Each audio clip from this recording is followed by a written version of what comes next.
on a grassland, with a long river running through it.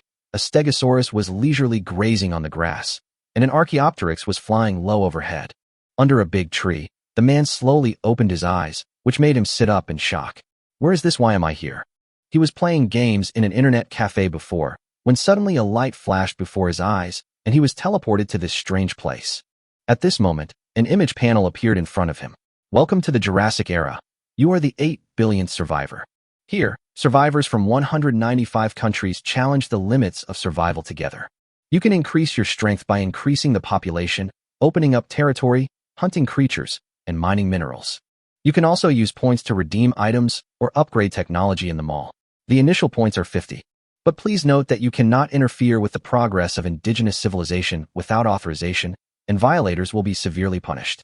You will enjoy a 7-day novice protection period, and you will not be attacked by any survivors or dinosaurs. Liang Zheng stared around blankly. Facing the massive dinosaur, he felt a surge of excitement. Since we're already here, let's just let things take their own course. He decided to first see what was in the system. On the system panel, the first page is your own attribute page. Survivor, Liang Zheng. Era, Jurassic, civilization stage. Savage, territory, none. Population, none. Then, he clicked on the mall page, and the character and house pages were lit. The others were gray. Species, half-ape, 10 points, 1 item. HP, 50, attack, 10, defense, 5, speed, 3 skills, beast destruction. Liang Zheng currently has 50 points, and a half-ape man requires 10 points. Looking at the dinosaurs beside him, he decided to buy a half-ape man first. The system voice sounded again. Purchase successful. You will receive 1 half-ape man. The next second, the panel appeared again. Purchase of half-ape successful. You get 100 half-apes. Liang Zheng was instantly surrounded by a group of half-ape men, all covered in black hair and holding huge clubs. Liang Zheng was stunned. He only bought 1, so why did so many suddenly appear? He checked the points column and found that it showed 40 points. Did the system give him an extra 99 points? He bought another half-ape, and the result was the same. A group of half-apes appeared around him. He knew that the larger the population, the more new technologies would be unlocked, the higher the level of civilization would be, and most importantly, there would be enough people to fight a war. At this moment, a dinosaur came over, stared at Liang Zheng and his group, then bared its sharp teeth and pounced towards them. Before Liang Zheng could give the order, the half-ape men had already launched their attack. In just a few rounds, the dinosaur was smashed to pieces. Your half-ape attacked the Dimetrodon, hitting its weak spot and causing 18 points of damage. Killing the Dimetrodon earns you 5 points. Liang Zheng looked at the scene in front of him. It turned out that killing these creatures would earn points. Suddenly, a half-ape man picked up a sharp stone and successfully cut the dinosaur's skin. Civilization event. Your half-ape discovered that stone could penetrate dinosaur skin and thus learned the skill of stone polishing. Civilization, level +5. Liang Zheng's eyes lit up, and he immediately opened the mall to check the technology content, and found that the basic stone polishing skill had been unlocked. I could upgrade to an intermediate skill by using 500 points, and I couldn't help but feel excited. 500 points, it would take him forever to collect them. If he wanted to upgrade to a higher level, how many points would he need? However, Liang Zheng discovered that a new weapon had been unlocked in the mall. Weapon, stone axe, 5 points /1, attack power, +10. Weapon, stone spear 10 points /1 attack power, +15. He only has 200 points right now. At this price, the stone axe alone will cost 1,000 points. At this moment, Liang Zheng suddenly saw a half-ape man walking towards him with a piece of bloody meat and handing it to him. Liang Zheng saw the piece of meat and quickly shook his head to refuse. The half-ape man showed a puzzled expression and then slowly backed away. When Liang Zheng looked up again, those half-ape men actually started eating with big mouthfuls. Liang Zheng realized a problem. These guys seemed to be unaware of the existence of fire and did not know how to cook food. He noticed that the first cave function had been unlocked in the housing options in the system. Product, cave, 20 points /1, function, can accommodate 200 people. A shelter that can protect novices from wind and rain, but cannot protect against attacks from wild beasts and other survivors. Liang Zheng looked at the option, 7 days of accommodation, which cost 20 points. In an instant, he clicked to buy. He and 200 half-ape men entered the cave, and they were crowded together, making it extremely crowded. Liang Zheng decided to learn more about this era through chatting. The chat channel is very active and extremely popular. Wang Hai. Damn the United States and Japan, I will remember this grudge, and we will see what happens in the future. Tam Cruise. Humph, you're lucky you ran fast, otherwise you would have died in my hands long ago. Sora Nizuma. Yoshi, I will never let you escape next time. Amidst the curses, Liangzheng also noticed that the players from China seemed particularly united. Players from China obviously know how to utilize resources better than people from other countries, and their farming and development speed far exceeds that of other countries. At this moment, a message suddenly came from the world system. Kong Qinghai was defeated by Yi Ruan Ilong and has been wiped out from the Jurassic era. As the news came out, Chinese players were silent at first, and then angry voices continued to be heard in the world channel. Dongxing, has anyone seen my grandson from Japan? I'm going to kill him right now. Kong KK, Jing Kong has gone crazy now and is plundering new players everywhere. Everyone must be careful. When Liang Zheng saw this message, he wondered whether the so-called erasure meant death or being sent back to the original world. Just then, a system voice chimed in. Civilization event. Your half-ape has discovered an edible sweet and sour fruit. Gain +5 civilization points and +1 initial attack for all characters. A half-ape man walked in, holding a bunch of red fruits in his hands. Liang Zheng took a bite and found the fruit tasted unexpectedly good. He continued to eat the fruit, looking at the points he had just earned. Adding them to the points he had left before, he now only had a total of 10 points. He spent another 10 points to buy 100 half-ape men. The system's voice sounded again. Congratulations. You now have a population of 300. You can upgrade to a small tribe. After upgrading, you will have your own houses and territory. At the same time, the system will reward you with construction technology elementary. Liang Zheng immediately chose to upgrade, but the system reminded him that upgrading a small tribe requires 50 points, which he did not have enough. Chapter 3. Dawn had just faded when Liang Zheng emerged from the cave with 300 half-ape men. In the distance, he squinted his eyes and saw a solitary stegosaurus nibbling on grass in an open field ahead. Dinosaur, Stegosaurus, HP, 1000, kill points, 50, attack, 20, defense, 10 speed, 3. He waved his hand to signal everyone to disperse, and the half-ape people immediately approached from all sides. Liang Zheng gestured with his hands, and they gradually understood the purpose of the encirclement. 20 meters, 15 meters, the Stegosaurus finally noticed the movement and tried to escape, but no matter which way it turned, it was blocked tightly. It spun around in panic, sweeping its huge tail across, creating a whistling wind. Suddenly, a half-ape man couldn't help but rush forward, and then more half-ape men followed suit, roaring and charging forward. The first dozen or so people who rushed forward were swept by the giant tail, their bones broken and tendons shattered, and they flew backward screaming. Your half-ape people were attacked by a Stegosaurus, resulting in 2 deaths and 19 serious injuries. The system's prompt sounded in his head. Liang Zheng gritted his teeth and immediately ordered the second group of people to come forward for support. Your half-ape attacks the Stegosaurus, dealing 6 damage. It hits a weak spot, dealing 18 damage. The battle lasted 10 minutes, and finally, the Stegosaurus collapsed. Civilization event. Your half-ape has mastered searching techniques, elementary. Civilization level +5. Roundup skills. When multiple team members work together, their attack, defense, and speed are all increased by 15%. This skill is crucial. It may have limited effect on other survivors, but for a player like him who has hundreds of subordinates, it is simply a magical skill.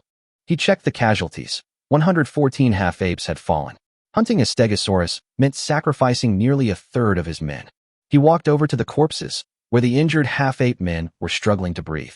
One of the half-ape men who had given him the wild fruit was pinned under the Stegosaurus's belly. Liangzhen clenched his fists. At first, he had thought of them as mere virtual soldiers created by the system. But now, those looks, movements, and cheers showed that they were not without emotion. He was even more determined. He had to become stronger. No matter how cold-blooded the means, this was the rule. When they returned to the cave, only 156 people remained. The corpses of Stegosaurus were piled in front of the thatched hut, but no one cheered. The once bustling camp now seemed deserted. Liangzhen looked at the system's score display, 50 points, and sighed. System, upgrading small tribes. Insufficient testing personnel, 300 personnel are needed, currently 155 personnel. He led his men into the jungle again. This time, he only hunted smaller dinosaurs, and with great difficulty, he accumulated 20 points and once again summoned men. Finally, when the number of people was sufficient, the system prompt sounded. Are you sure you want to establish a small tribe? Tip. Please choose a safe place to build, Otherwise, you may be attacked by wild beasts. After thinking for a moment, he chose the flat land in front of the cave, which was backed by mountains and faced water. The wind here was stable, and the terrain was easy to defend.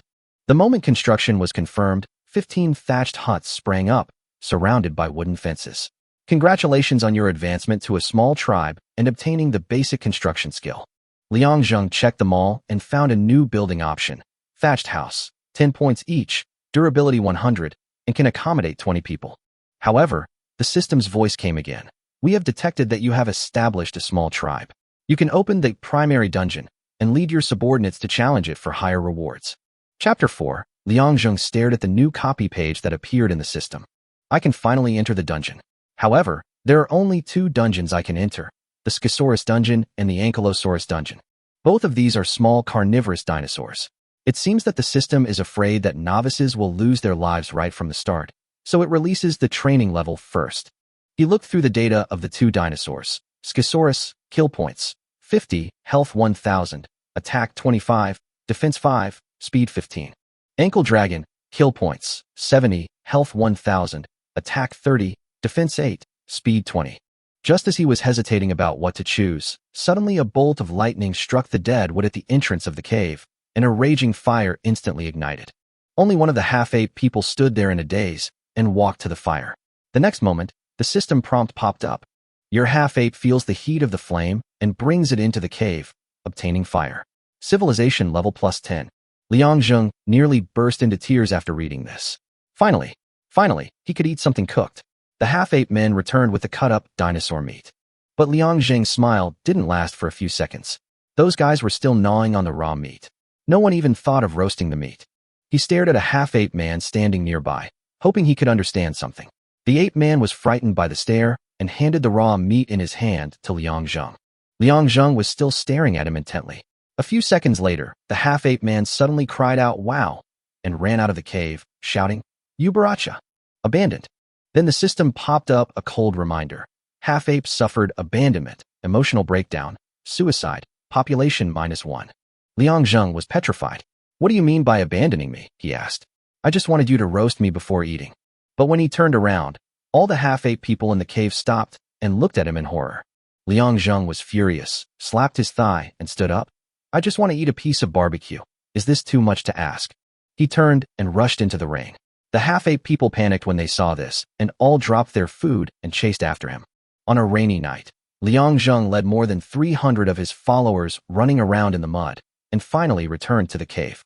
In the chaos, someone, in a panic, dropped the dinosaur meat into the fire, and the aroma of barbecue filled the air. Liang Zheng suddenly looked up, rushed to the fire, grabbed the piece of burnt meat, and stuffed it into his mouth. It was burnt and mushy, but he didn't care. The smell was so fragrant that it made him want to cry. Seeing this, the half-ape people followed suit and put the raw meat on the fire. The system prompt popped up again. Civilization event. Your half-ape people changed their diet and popularized cooked food. Civilization level plus 10. Cooked food popularization. Physical fitness improvement. Health plus 100. Attack plus 10. Defense plus 10. Speed plus 10. Liang Zheng ate and smiled, his mouth greasy. He finally felt a little warmth from civilization. Even without salt or seasoning, this roasted dinosaur meat is still a delicacy. At this moment, he noticed a new creature unlocked in the mall. Species, primitive 20 points, / each. Health 200, attack 26, defense 20, speed 15, skill, gravity strike. It's a whole level stronger than the half-ape, but the price is also doubled. Unfortunately, I only have 11 points in my account, so I can't even afford it. At this time, a character upgrade caught his attention. Function, upgrade low-level units to high-level units, spending corresponding points. Half-ape primitive, 10 points / person. Liang Zheng touched his chin, but he gritted his teeth and clicked upgrade. The next second, in the firelight, 100 half-ape men straightened up at the same time. Their bodies gradually became upright, their muscles bulged, and their eyes became firm and bright. Chapter 5. It seems that the bet was right this time. When he enters the dungeon tomorrow, he will finally have the confidence. The rules of the dungeon are very simple. After submitting the number of participants, the system will automatically teleport people to the corresponding dungeon area to fight. After the end, the system will calculate the points and rewards, but there will be no compensation for deaths and injuries. If you quit midway, it will be regarded as giving up the challenge, and the rewards will be reset. Liang Zheng reported 354 people in one go. Since this was his first time, he decided to go all in. Having more people meant more confidence. A flash of light passed, and the teleportation was complete. In the distant preparation area, hundreds of survivors were ready to go, and his men were already lined up and waiting. Looking around, people from all over the world gathered here, with the largest number of Chinese players, and there were also some white and black survivors mixed in. There is a long row of wooden fences in front of the venue, which is divided into several numbered areas, just like the ancient Colosseum. Liang Zheng looked at where he was. Ankle Dragon copy number 358411. Over 300,000? That number is ridiculous. The channel information was still scrolling, and new survivors were constantly being transferred in. Liang Zheng opened the public channel out of curiosity, but was stunned by the lively chat content. Chao Kuda, I have 5 primitive men and 5 half-ape men. Are there any brothers who want to team up with me? LV Tingting, wow, brother is so awesome. I'm only 1 primitive man and 4 half-ape men. Please take me with you. Fan Xing, 30 half-ape man plus 20 primitive man plus 10 homo sapiens. Leveling dungeon. Skyron 20 points once, Ankylosaurus 30 points once. Come if you need it. Liang Zheng was stunned. Even dungeons have leveling services? It's a business that satisfies both the buyer and the seller. No wonder it's so popular. If he forms a team with novices, 30 points per time, and a 1-hour cooldown. During this period, he can rotate multiple teams to clear the dungeon at the same time. Thinking of this, his eyes lit up, and he immediately privately chatted with a power leveler named Su Dunching in the channel. Can you lead me now? Sure. Which dungeon do you want to clear? Hyperanzo. Okay, 30 points per session. Let's add you as a friend. After entering the dungeon, click Assistance, and I can directly transfer it to you without taking up any cooldown. After reading this message, Liang Zheng's mouth curled up slightly, and he directly blocked the other party. Su Dunching on the other side of the screen was stunned. What an idiot. I taught him how to add me to the dungeon, and he just blocked me? Liang Zheng is no fool. It turns out that he relies on the assistance function to lead people. Now that he knows the rules, there is no need to spend money. He sneered secretly. Wait until he is familiar with the dungeon process, and then use the human wave tactics to dominate the entire leveling market. The Heckensaurus instance has been opened. Do you want to enter? Liang Zheng nodded. Yes, without hesitation. A flash of teleportation light passed by, and he landed once again on a primitive plain with rustling grass. Behind him, 100 primitive people and more than 200 half-apes lined up and waited for orders. Liang Zheng looked around.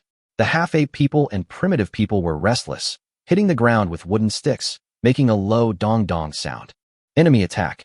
Ankylosaurus X1. Survivors, prepare for battle. As soon as the system notification sounded, the dinosaur appeared on the horizon. Its 3-meter-long body was surprisingly agile. Ankle Dragon, HP 1000, Attack 30, Defense 8, Speed 20, Kill Point 70. Liang Zheng took a deep breath, waved his hand, and ordered, Surround. The primitive people and half-ape people spread out like a tide and pounced on the prey from all directions. The scaphoid let out a scream, rushed straight towards the crowd, and opened its mouth to bite the primitive people in the front row. Chapter 7. When the points allocation interface popped up, Liang Zheng saw the 2 names clearly written on it. Zheng Ping, 40 points. Liang Zheng, 30 points. The instant Zheng Ping clicked Confirm, the dungeon opened. The next moment, he gasped when he saw Liang Zheng's 100 primitive men. He quickly sent a private message. Brother, I'll definitely ask you to help me with more dungeons in the future. Liang Zheng replied. Okay, but there's no discount. Before he could finish his words, the scimitar was beaten to death by 100 primitive people. The whole process took less than 2 minutes. Zheng Ping was completely dumbfounded. He had played the dungeon so many times, but he had never seen anyone play so fast. Brother, it's okay if there is no discount, but you must save a seat for me in the future. He sent a message excitedly. Liang Zheng looked at the results, his lips curled up slightly. As expected, the path to becoming a power leveler had been completely opened.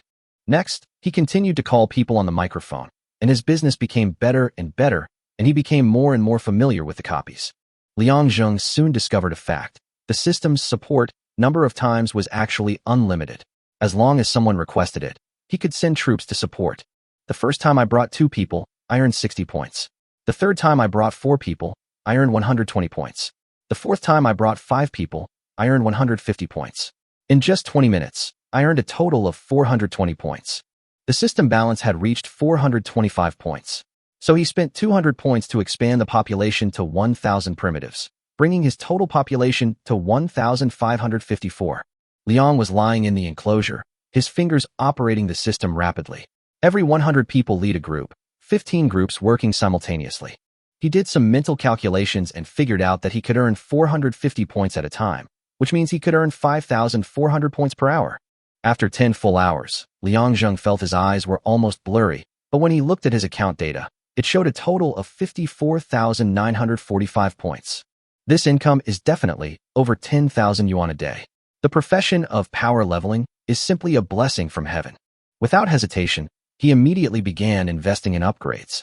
First, he spent 1,500 points to upgrade his technology. Ding. Construction technology upgraded to intermediate level, civilization level +5. Ding. Polishing skill upgraded to intermediate, civilization +5. Ding. Encirclement and capture skill upgraded to intermediate, civilization +5. But when he looked at the advanced upgrade option, upgrade fee, 5,000 points. That's 10 times the price. Liang Zheng shook his head helplessly, giving up for now. His foundation wasn't stable yet, so spending that kind of money was too extravagant.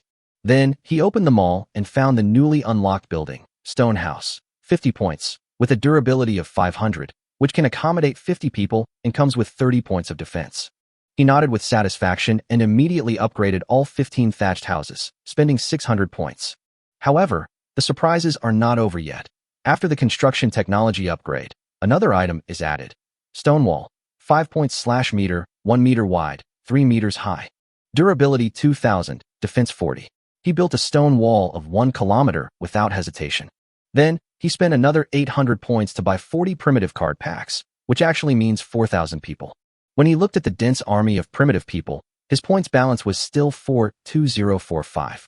The system prompt reads, Sharp Stone Axe, 10 points, /each attack power plus 20 Sharp Stone Spear, 15 points, /each attack power plus 25. Chapter 8. Liang Zheng stared at the system mall with mixed feelings. The price of weapons had doubled. The number of primitive people under his command has reached 5,554. If each of them is equipped with a stone spear, it will cost more than 80,000 points. We can only arm them in batches. He gritted his teeth and equipped 2,500 people with stone spears first. His points dropped by 37,500 in an instant. Looking at the rows of fierce primitive people holding stone spears, he finally felt a little relieved. Tomorrow, more than 5,000 people will enter the dungeon together. That's 5,000 money-making machines. The more Liang Zheng thought about it, the more beautiful it became. It was only the second day, and he had already tasted the sweetness of being a civilized lord. 5 days, that was his remaining safe period. He decided to send another 300 men out to explore tomorrow. Those few points won't hurt anyway. However, the next second, the system's world channel flashed new red words. Xiao Chun was defeated by his new wife Jing Kong and has been wiped out from the Jurassic era. Seeing the familiar name, Nizuma Jingkong, the guy started killing people like a madman. He thought for a moment, opened his friend list, and clicked on Zheng Ping's profile picture. Are you there? Hey, big boss, you took the initiative to find me, it's an honor. Tell me what's going on, I want to ask, after the novice period, what dangers will there be? Zheng Ping was visibly stunned, then exclaimed, Don't tell me you're still in the novice protection period. Never mind, I won't ask about your secrets. Once the novice protection ends, your territory will be attacked. Most of them will come from dinosaurs, but there will also be survivors. Why? Because this world is vast beyond your imagination. Billions of people, yet it's rare for them to meet each other, except in dungeons. Liang Zheng took a deep breath. It seemed he had truly underestimated the world of extreme survival. Zheng Ping continued, We Chinese are the most united and the strongest. Half of the top bosses are from China. But because of this, others are staring at us, wanting to take a piece of our flesh. Fortunately, we also have allies, such as the Baton Kingdom, who are sincere in helping us. After hearing this, Liang Zheng was both shocked and excited. It turned out that this world had already formed a hidden national system. He also longed to establish his own country. Thanks. You're welcome. Just keep me under your wing from now on. Liang Zheng smiled and said, No problem. I'll give you a 20% discount on the next instance. When Zheng Ping saw this, he thought it was tempting to flatter the boss, so he casually gave a few pieces of information in exchange for a 20% discount on the power leveling service, making a fortune. It was a tiring day. Liang drifted off to sleep, completely unaware that someone was watching him in the darkness. In the distance, Xian Zhujinkong was observing Liang Zheng's tribe through the system map. There are actually thousands of people here. He had already made up his mind to take action, but he still cautiously opened the private chat. Brother Cruz, I found a very powerful tribe. I think they are being taken care of by some big boss. Do you want to join us? Tam Cruz's voice came from the other side. Oh, really? Don't be fooled. We are going to advance to the Stone Age, and nothing can go wrong. Don't worry, I checked. He still has 5 days of protection. We have plenty of time. Doesn't the system stipulate that we must advance to the Stone Age in a month? There are still 7 days left. Then it's settled. After we plunder this tribe, we'll be promoted directly. The two ended the call with a sneer. On the screen, Liang Zheng's tribe flickered in the firelight. His new wife, Jing Kong, licked the corner of her mouth. Chapter 9. In the waiting area in the early morning, countless survivors lined up at the entrance of the dungeon, and Liang Zheng's team has expanded to 5,200 primitive people. At this moment, he stood quietly in the crowd, watching the points numbers jumping on the system panel. Every minute, he could gain points from assistance and exploration.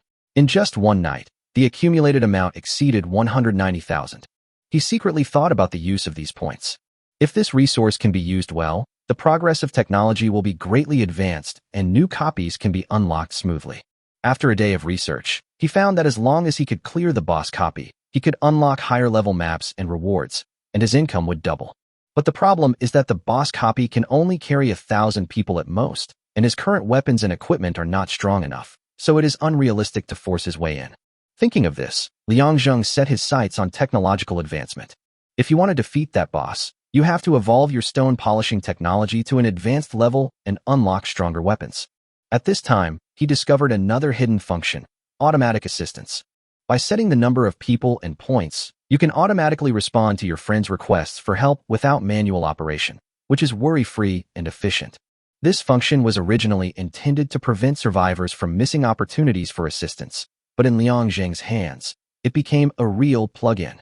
After all, no one can have a tribe as large as his in the early stages. What's even more exaggerated is that the number of his friends has exceeded tens of thousands and is still increasing. With automatic assistance, he almost doesn't have to operate it himself, and points are continuously added to his account. Today, he sends 354 people out to explore the wilderness in search of new technological breakthroughs. When he was looking at the character page in the mall, he unexpectedly discovered that there were scientific research characters who specialized in research. This kind of character can greatly speed up the evolution of technology, but it is expensive, which makes him hesitant. At this time, the world channel exploded again. Ever since Liang Zheng heard that Xinshi Jingkong was plundering crazily, he began to pay attention to world news. Sure enough, the public channel was full of verbal battles. The survivors from various countries were attacking each other, but the people in the Huaxia area were unprecedentedly united, supporting each other and fighting against foreign enemies together. Red notices kept popping up on the screen. A certain survivor entered the Stone Age, and someone successfully entered the Slave Age. Those who can enter the Slave Era are already the absolute top players at the current stage. This level of civilization is at least 80% ahead of ordinary survivors. Of course, there are some death reports from time to time. Some died at the claws of dinosaurs in the wild, and some were killed by other survivors. Seeing this, Liang Zheng was no longer surprised. He had long been accustomed to the cruelty of this world. At this moment, the system prompt sound suddenly rang.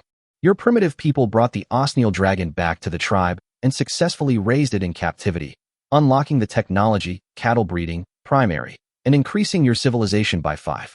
Liang Zheng's eyes lit up. This meant that he was only 15 points of civilization away from becoming a mid-level tribe. He was secretly relieved that it seemed that the decision to send people to explore the wild was completely correct. When we returned to the tribe, it was already late.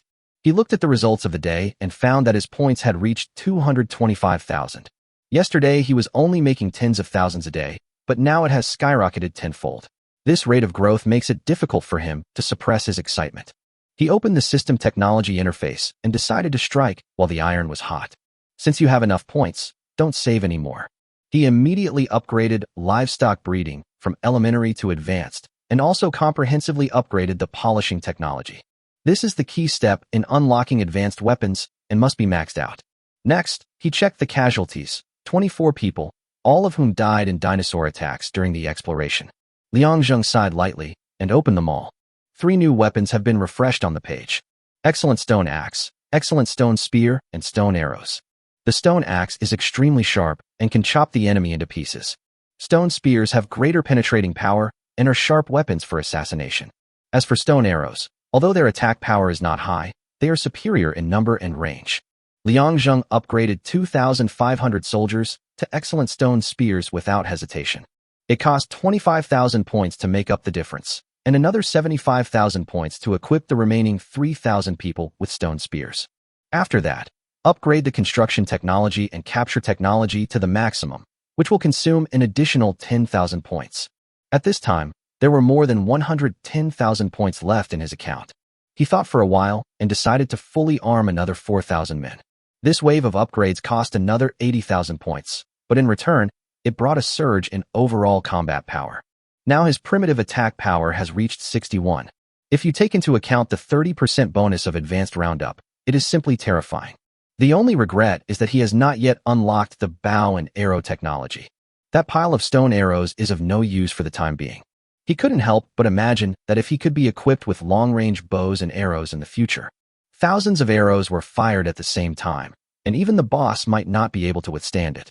Just like the bow and crossbow, the weapon that the Qin state used to unify the world in history, it was extremely powerful. At this time, the system prompted again.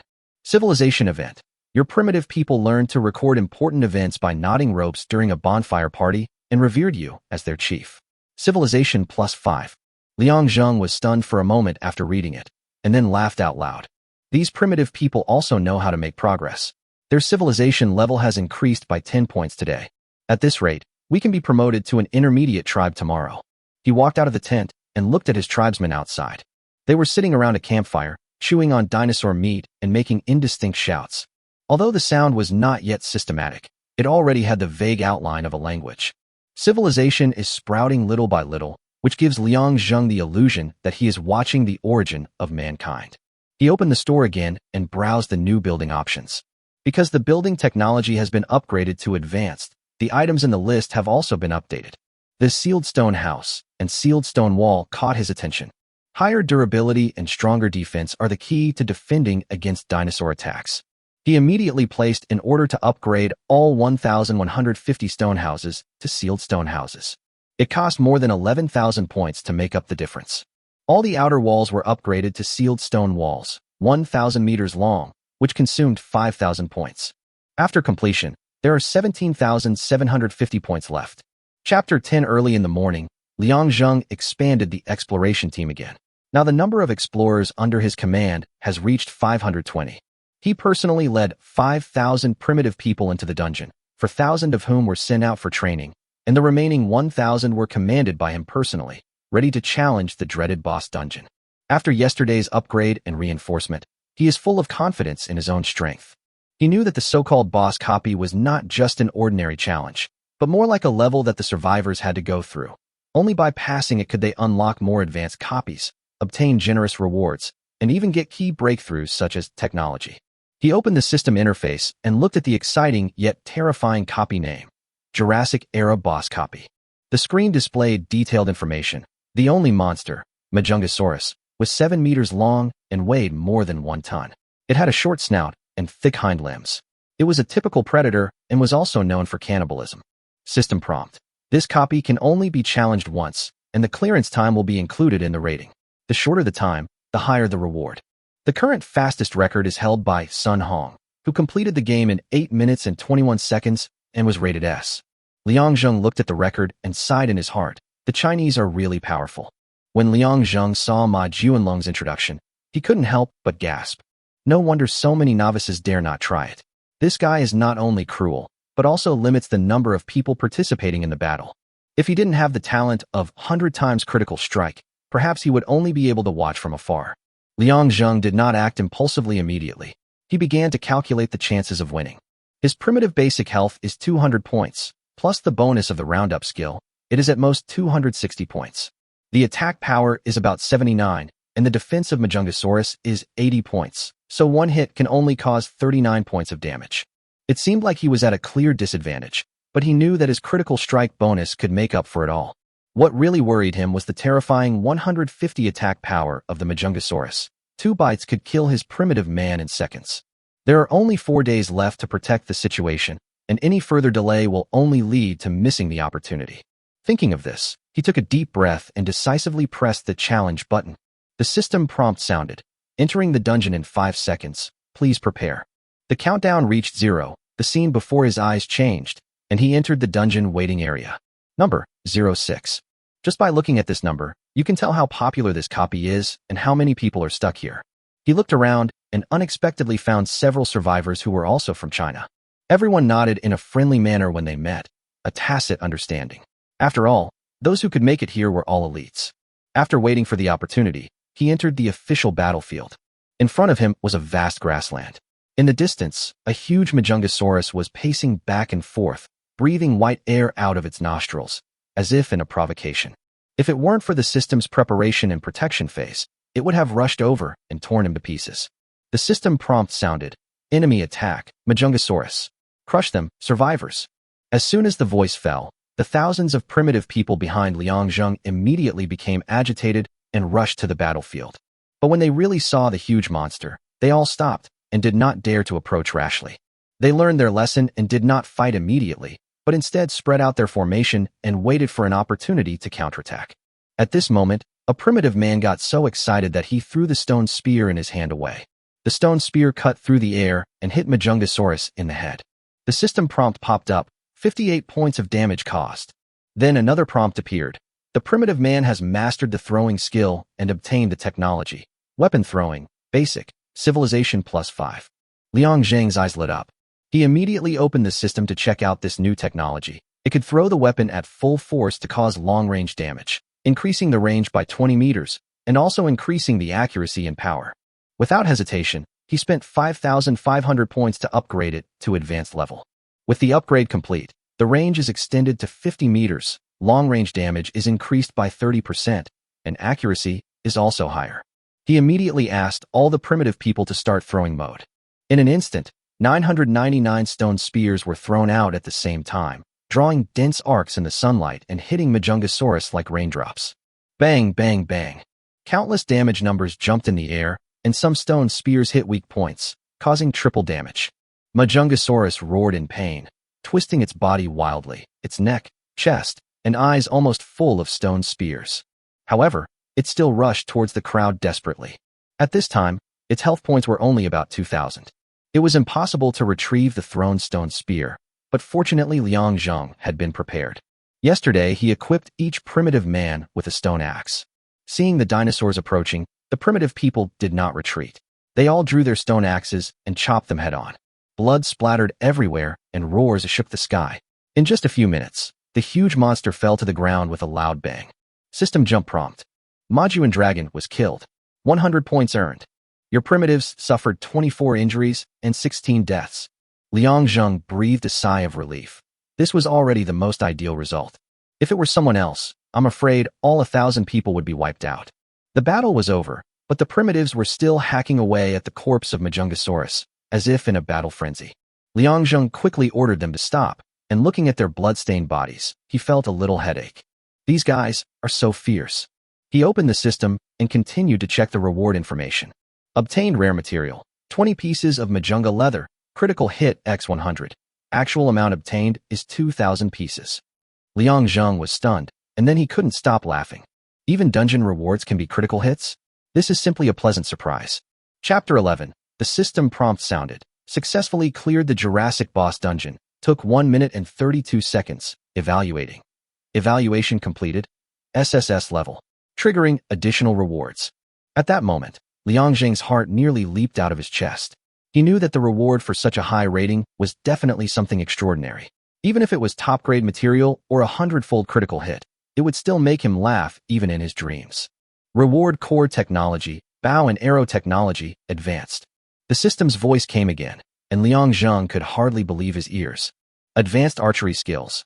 Archers can skillfully wield bows and arrows, increasing their range by 30 meters, doubling their accuracy, and increasing their attack power by 30%. Immediately afterwards, a new weapon was automatically unlocked on the store page. Liang Zheng immediately opened the system and saw the familiar yet unfamiliar name, Wooden Bow.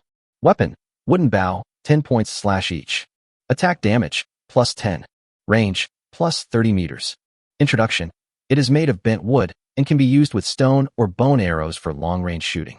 The system also thoughtfully popped up background information. The bow and arrow originated in the Paleolithic age 30,000 years ago. Humans gradually perfected the prototype of long-range weapons from sharpened wooden sticks and bamboo arrows to arrowheads equipped with stone and bone arrowheads. Liang Zheng's heart raced. Yesterday, he was still trying to figure out how to make a bow and arrow, and today, the system directly delivered advanced technology. This meant he could obtain a magic weapon from the era of cold weapons without spending any points. He almost laughed out loud at the thought. You know, the throwing weapon skill unlocked before has already increased his ranged attack by 30%, and now the bow and arrow technology adds another 30%. After the superposition, the power is simply explosive. Coupled with the improvement in range, throwing weapons are increased by 50 meters, bow and arrow technology is increased by another 30 meters, and the wooden bow itself is increased by another 30 meters. The total range can reach hundreds of meters. At that time, as soon as the enemy showed their heads, his archers would unleash a hail of arrows, and the enemy would be annihilated before they could even advance 50 meters. Even more terrifying was the 100% hit rate effect. Thousands of arrows were fired at once, and every single one of them hit the target. This wasn't a battle, it was a massacre. Thinking of this, Liang Zheng immediately exited the dungeon and returned to the tribe. He decided to form an archery unit and equip all the warriors with a bow. However, he didn't have many points at the moment, so he had to wait until the evening training mission was over before purchasing. So he put the 1,000 soldiers who had participated in the battle back into the training. As for the few people who were lost, he didn't care at all. Today's weapons are so powerful that even dinosaurs can hardly get close to them. He also adjusted the number of support personnel from 100 to 50, which would bring higher profits. Now, Liang Zheng finally no longer had to personally complete dungeons. He could simply sit in the tribe, and the system would automatically support his friends, and his points would continue to rise rapidly. Over 100,000 people have added him to their friend list. These people alone are enough to make him a fortune. Of course, he also knew he couldn't be too high profile. After all, a novice whose strength increased too quickly would inevitably attract prying eyes. In this game with billions of survivors, 100,000 people are just a wave, but the storm of fate has begun to target him. That night, when Liang Zheng checked his stats, his points had soared to 720,000. Thinking that all his earnings that day were from outside of dungeons, he was so excited that he couldn't stop grinning. However, he felt a little regretful that he had not unlocked any new civilization technology today, like a baby holding a huge fortune but unable to find a place to spend it. He checked the tribal information and increased the population to 5,600 people, which was the upper limit for a primary tribe. Any more would be automatically erased by the system. Just as he was planning his troops, the system popped up again. A new type of soldier has been unlocked. Type: Primitive Archer, 30 points, /person. Health, 200. Attack, 31. Defense, 20. Speed, 45. Skill, Powerful Shot. Weapon, Wooden Bow, attack plus 10, range plus 30. Arrows, Stone Arrows, attack plus 15. Bow and arrow skills, advanced attack plus 30%, range plus 30, hit rate plus 100%. Weapon throwing, range plus 50 attack plus 30%. Roundup skills, attack, defense, speed plus 30% each. Comprehensive calculation, attack power 112, defense 26, speed 58.5, effective range 110 meters, hit rate 100%. Liang Zheng nearly slammed his head in excitement. Without hesitation, he spent 40,000 points to upgrade all 4,000 men to archers. He left 1,000 men for close combat and 600 for exploration. Then, he bought wooden bows for the 4,000 archers, spending 40,000 points, and equipped them with 30 stone arrows, each costing 60 points, for a total of 240,000 points. If it were yesterday, he wouldn't even dare to think about it. The arrows alone cost 240,000. But fortunately, these arrows are reusable, and some can be recycled after the war. In addition, he recruited 120 new soldiers, equipped them with stone spears and stone axes, and spent more than 5,000 points. Looking at the balance, 394,600 points, Liang Zheng smiled like a nouveau riche. He couldn't help but imagine in his mind, if I had this 4,000-man archer army when fighting the boss today, Majinlong would not be able to last even one round. Majungasaurus's defense is 80, which translates to 40 in actual defense, while its health is 10,000. An archer's single attack is 112, and after subtracting defense, each arrow deals over 70 points of damage. If 1,000 people fired at the same time, the total damage would be more than 70,000. If the weak point was hit, the damage would be almost unimaginable. Thinking of this, he gritted his teeth and decided, let all 4,000 archers go out to support tomorrow, and the remaining 1,600 people will explore the wild. His civilization level is only 5 points away from being upgraded to an intermediate tribe. Numbers are my biggest advantage, Liang Zheng muttered as he stared at the interface. But the level limit is like an invisible wall. Chapter 12. After Liang Zheng returned to the camp, the first thing he did was to open the warehouse to check the spoils. A full 2,000 pieces of Majunga leather lay there quietly, like a pile of heavy promises, waiting for him to fulfill. The item description is clear: Majungasaurus leather, covered with hard scales, used to create high-defense equipment. The prerequisite for production is that the weaving technology must be advanced, otherwise you can only watch in despair. The system also lists 2 special equipment, Junlong armor and Junlong helmet. Each piece requires a piece of leather and 30 points. The defensive attributes are amazing, and it can be called the ultimate damage reduction weapon for melee troops. Liang Zheng calculated for a long time and felt excited. With a complete set of equipment plus his own armor, it would be easy to increase the defense to 100 or even higher. Facing the current Stone Age troops, it would be a mobile fortress. But reality immediately poured cold water on him. He has not yet unlocked the weaving technology. The absence of advanced weaving means that these leathers can only be used as beautiful decorations for the time being and cannot be transformed into actual combat equipment. Looking at the shirtless primitive men and thin-skinned archers in the camp, Liang Zheng smiled helplessly, suppressed the regret deep in his heart, and decided to take a rest first and wait until the technological conditions are mature before building it. The next morning, he added another 1,000 men to the expedition, leaving only 4,000 archers to continue providing support. The exploration team remained at a size of 1,600 people, and the entire tribe moved forward in an orderly manner. Points continued to increase over time, but when Liang Zheng was free, he couldn't help but open the world channel to see what was happening outside. After all, the drama of this virtual world had just begun.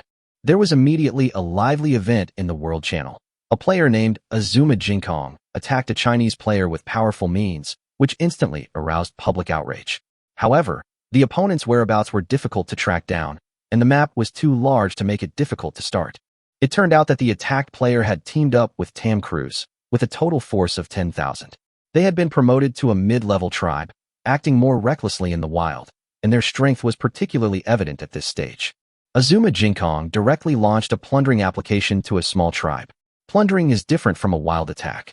The initiator needs to submit a request and trigger the system's countdown mechanism.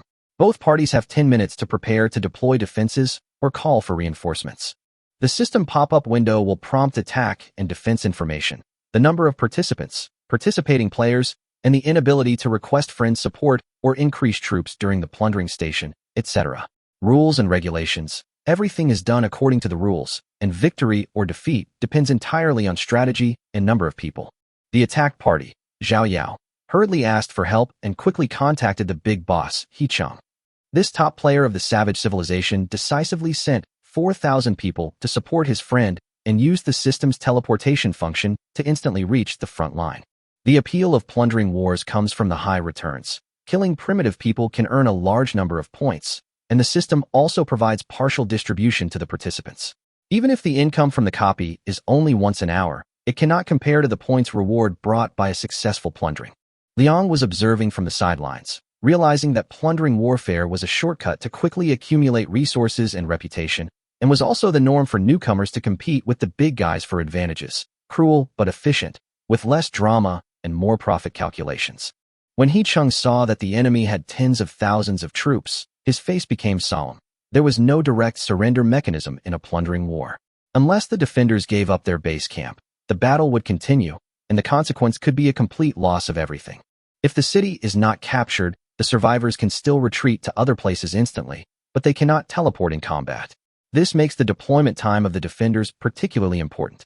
One wrong step may lead to total loss. He Cheng thought over and over again in his mind. The 4,000 reinforcements seemed powerless against the suppression of 10,000 troops. Even if they were brave, they had to find a way to use terrain, traps, and skills to make up for the disadvantage in numbers. In the 10 minutes before the plundering battle officially began, both sides were busy making arrangements, repairing the city walls, arranging the archer array, laying traps, and calling more friends in advantageous positions to join in. All of these would determine the subsequent victory or defeat. Liang Zheng did not intend to intervene directly in this battle.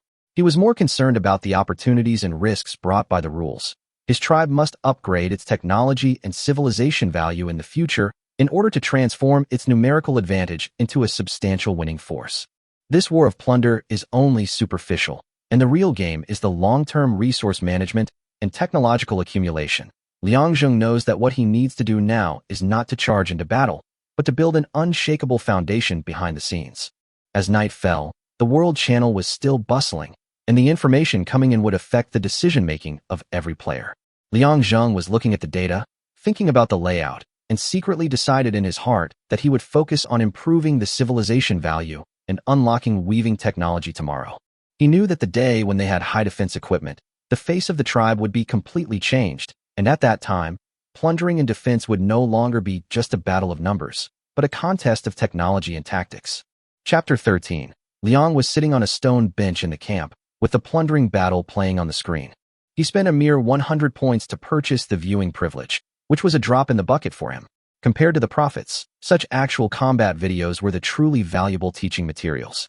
At this moment, the entire world channel was flooded with news of this war. Countless Chinese players watched angrily, and some even began to attack players from the Ko Kingdom at the border of the map, as if this virtual war had spread into a war of races. In the scene, He Chung was rapidly deploying his defenses. He was well aware that the disparity in strength between him and the enemy was enormous, and attacking would be tantamount to suicide. So he simply adopted a defensive and profitable formation, intending to earn points by killing as many people as possible with his archers. He deployed 1,500 archers on a 3-meter-high wooden wall, and had 2,500 primitive people stay in the rear to prepare for the charge. His intention was to first earn points through long-range suppression and then let the melee finish the job. But reality was far more brutal than he'd imagined. The enemy, Sora, Agatsuma, and Tamcruz, were far more technologically advanced, possessing advanced siege equipment and archery. Not only did they possess 5,000 archers, they also brought with them basic siege equipment, wooden ladders. The battle began, and tens of thousands of enemy soldiers moved at once. The primitive people in the front row charged forward carrying wooden ladders, while the archers in the back row were like neat machines, raising their bows and shooting at the same time, and thousands of arrows broke through the air. The sound of arrows piercing flesh and blood made Liang Zheng's heart tighten. As the first round of arrows rained down, He Cheng's archers had barely drawn their bowstrings when thousands of men were killed. He Cheng gritted his teeth and fought back, ordering his archers to return fire. A hail of arrows flew across the sky, instantly killing 500 of the 2,000 primitive men in the front row. However, the enemy's arrows immediately poured down, and in just a few rounds of fire, most of his archers were already dead. The enemy primitives took advantage of the situation and set up wooden ladders to start climbing. The crude ladders swayed and stuck to the city wall. He Chung hurriedly ordered all the primitives to climb the wall and fight to the death. The shouts of killing shook the earth. However, a second wave of enemy archers descended, and the 3,000 men who had just scaled the wall were instantly reduced to a bloody mess. The ferocity of the battle was so brutal that even Liang Zheng frowned. For the first time, he experienced firsthand the horror of the cold weapon era. No protective gear, no long-range technology to crush him, only blood and flesh tearing each other apart. He Cheng desperately commanded the remaining 500 archers to continue the counterattack. His arrows shot down more than 100 enemies, but they were completely annihilated by the enemy archers in a moment. Only 1,000 or so defenders remained on the wall, and the enemy slaughter had just begun. As if thinking this victory was too easy, Sora Agatsuma temporarily halted the archers' fire and ordered the primitives to scale the wall with stone axes in hand. 2,500 enemy primitives rushed into the city, engaging in close combat. Wooden clubs and stone spears clashed, and blood trickled from the cracks in the walls. Zhao Yao and He Cheng's men fought hard, but outnumbered, they were forced to retreat. Liang Zheng secretly compared. If it were me, the city wall is now 5 meters high. The archers have a range of 110 meters, and the enemy's range is at most 70 meters, which is impossible to reach me. Even if the enemy has twice the number of troops, it will be difficult to break through. This battle taught him that advantages in technology and terrain were more crucial than numbers. In the era of cold weapons, warfare was not about brute force, but about calculation. On the battlefield, Zhao Yao's army was reduced to only 500 men. He Chung, seeing the enemy deliberately teasing them, felt both angry and helpless. If the enemy had continued to use bows and arrows, they would have been wiped out long ago. Liang Zheng stared at the screen, his heartbeat accelerating. The scenes of close combat, the slashing of knives, and the splattering of blood made him realize for the first time that survival in this world was not a game at all, but a completely cruel law. He Chung sighed as he looked at the corpses scattered across the ground. He knew he couldn't hold out much longer, so he said to Zhao Yao, "I've done my best. Go now. Being captured is worse than death. Every survivor is a survivor." Zhao Yao bit her lip, tears welling in her eyes, but she couldn't utter a word. She knew that this battle was already lost. He Chung finished speaking and chose to return to his tribe. Zhao Yao watched him disappear, tears finally falling, and turned to run towards the wilderness. Liang Zheng was speechless for a long time after watching the video.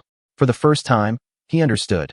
The rules of this world are simple. The winner takes all, and the loser is left with nothing. In the age of cold weapons, there is no mercy, only survival. If you are not strong enough, you will only become a number on someone else's scoreboard. Chapter 14. After the plundering war ended, my wife Jinkong and Tam divided the spoils and left with their armies, muttering something. Zhao Yao, who was destroyed by them, could only flee alone into the wilderness full of dinosaurs, and was almost doomed to death. Liang Zheng closed the system interface, the bloody battle scene constantly replaying in his mind. The cold weapon fight and the merciless slaughter made him feel heavy. He secretly clenched his fists. Only by becoming stronger can he survive. He glanced at the data and saw that his points had reached over 1.11 million. He still had 3 days of novice protection. If he triggered one more civilization event, he would be able to upgrade to a medium-sized tribe. Just as he was thinking, there was a sudden commotion outside. Liang Zheng frowned and walked out of the stone house, only to see several primitive people gathered together, shouting and jumping excitedly. He followed their gaze and saw a primitive man holding a stone spear in his hand. He tied vines to the spear and threw it out, then pulled it hard, and the stone spear was pulled back. Hint: your primitive people found it difficult to retrieve their stone spears, so they wove vines onto them to make them easier to retrieve. This gave them the new technology, weaving elementary. Civilization plus 10. The system's voice startled Liang Zheng. This was the moment he had been waiting for. Your civilization has reached 70 points and can be upgraded to a medium-sized tribe. Weaving technology elementary. Basic weaving can be done using animal hides or plant basts. The system then pops up a knowledge card telling the origin of weaving. As early as the Paleolithic age, people used grass and vines to weave net bags for hunting and storage. This is one of the important beginnings of human civilization. Liang Zheng was so excited that tears welled up in his eyes. This was not only the weaving technology he had always dreamed of, but also the key to a medium-sized tribe. He walked up to the primitive man, looked at his innocent face, smiled happier than anyone else, and wanted to give him a hug. Unlock new equipment in the mall. Animal skin. Defense plus 5, described as a simple animal hide apron that covers the body and protects against scratches. Liang Zheng took a glance, smiled, and shook his head. Who wants this fig leaf? He decided to use high-grade materials to create real armor. He opened the manufacturing panel and stared at the Maginlong leather. It took 30 points to make each piece of Maginlong armor and helmet. Adding the cost of the stone axe and stone spear as weapons, a complete warrior would need at least 105 points. Fortunately, he has a 100 times critical hit feature, otherwise the cost would be even higher. Although the attacks of stone spears and stone axes cannot be superimposed, they are still a necessary combination when combined with throwing technology. Liang Zheng took a deep breath and chose to upgrade. Upgrading a medium-sized tribe requires 70 civilization points, 2,000 population, 500 points. He confirmed decisively. In a flash of light, the tribe's upgrade was complete. System prompt. The population limit has been increased to 20,000 people, and 20 new sealed stone houses have been added, which can accommodate 2,000 people. Liang Zheng felt excited. This meant that he could form a real large army. He quickly took inventory of the existing buildings, finding a total of 135 stone houses, accommodating 13,500 people. He decided to purchase 65 more, at 100 points each, for a total of 6,500 points. Stone houses were erected, and the tribe became larger than ever before. Then came the recruitment of soldiers. Liang Zheng planned to expand his primitives to 8,000 and double the number of archers. He currently only had 1,600 primitives left, so he spent 1,280 points to directly recruit 6,400 of them. Then, another 80 archers were added, consuming 2,400 points. Looking at the data changes, he sighed. Numbers are indeed the greatest strength. The next stage is the most expensive, equipment and armament. He crafted 2,000 pieces of Majunga dragon hide into 1,000 sets of armor and helmets, spending 60,000 credits. He also equipped 6,400 primitive people with stone spears, spending 288,000 credits. There are 8,000 archers, and wooden bows require 80,000 points. Each person is equipped with 30 arrows, which costs a total of 480,000 points. In just a few minutes, the million points vanished, leaving only a little over 59,900. Liang Zheng looked at the remaining balance and couldn't help but smile bitterly, from rich to pauper, in just a moment. But when he walked out of the stone house and saw the neatly arranged troops, 8,000 archers wearing leather armor and 8,000 primitive people holding spears, the momentum filled his heart with pride. This is the medium-sized tribe he built with his own hands, a real army. The primitive people raised their weapons and cheered, their armor gleaming in the sun, as if foreshadowing the rise of civilization. Liang Zhengzheng was immersed in the joy of victory when suddenly the system prompt sound interrupted his thoughts. Your primitive man has discovered other survivors 40 kilometers away. Do you want to check? His heart tightened, and he immediately clicked on it.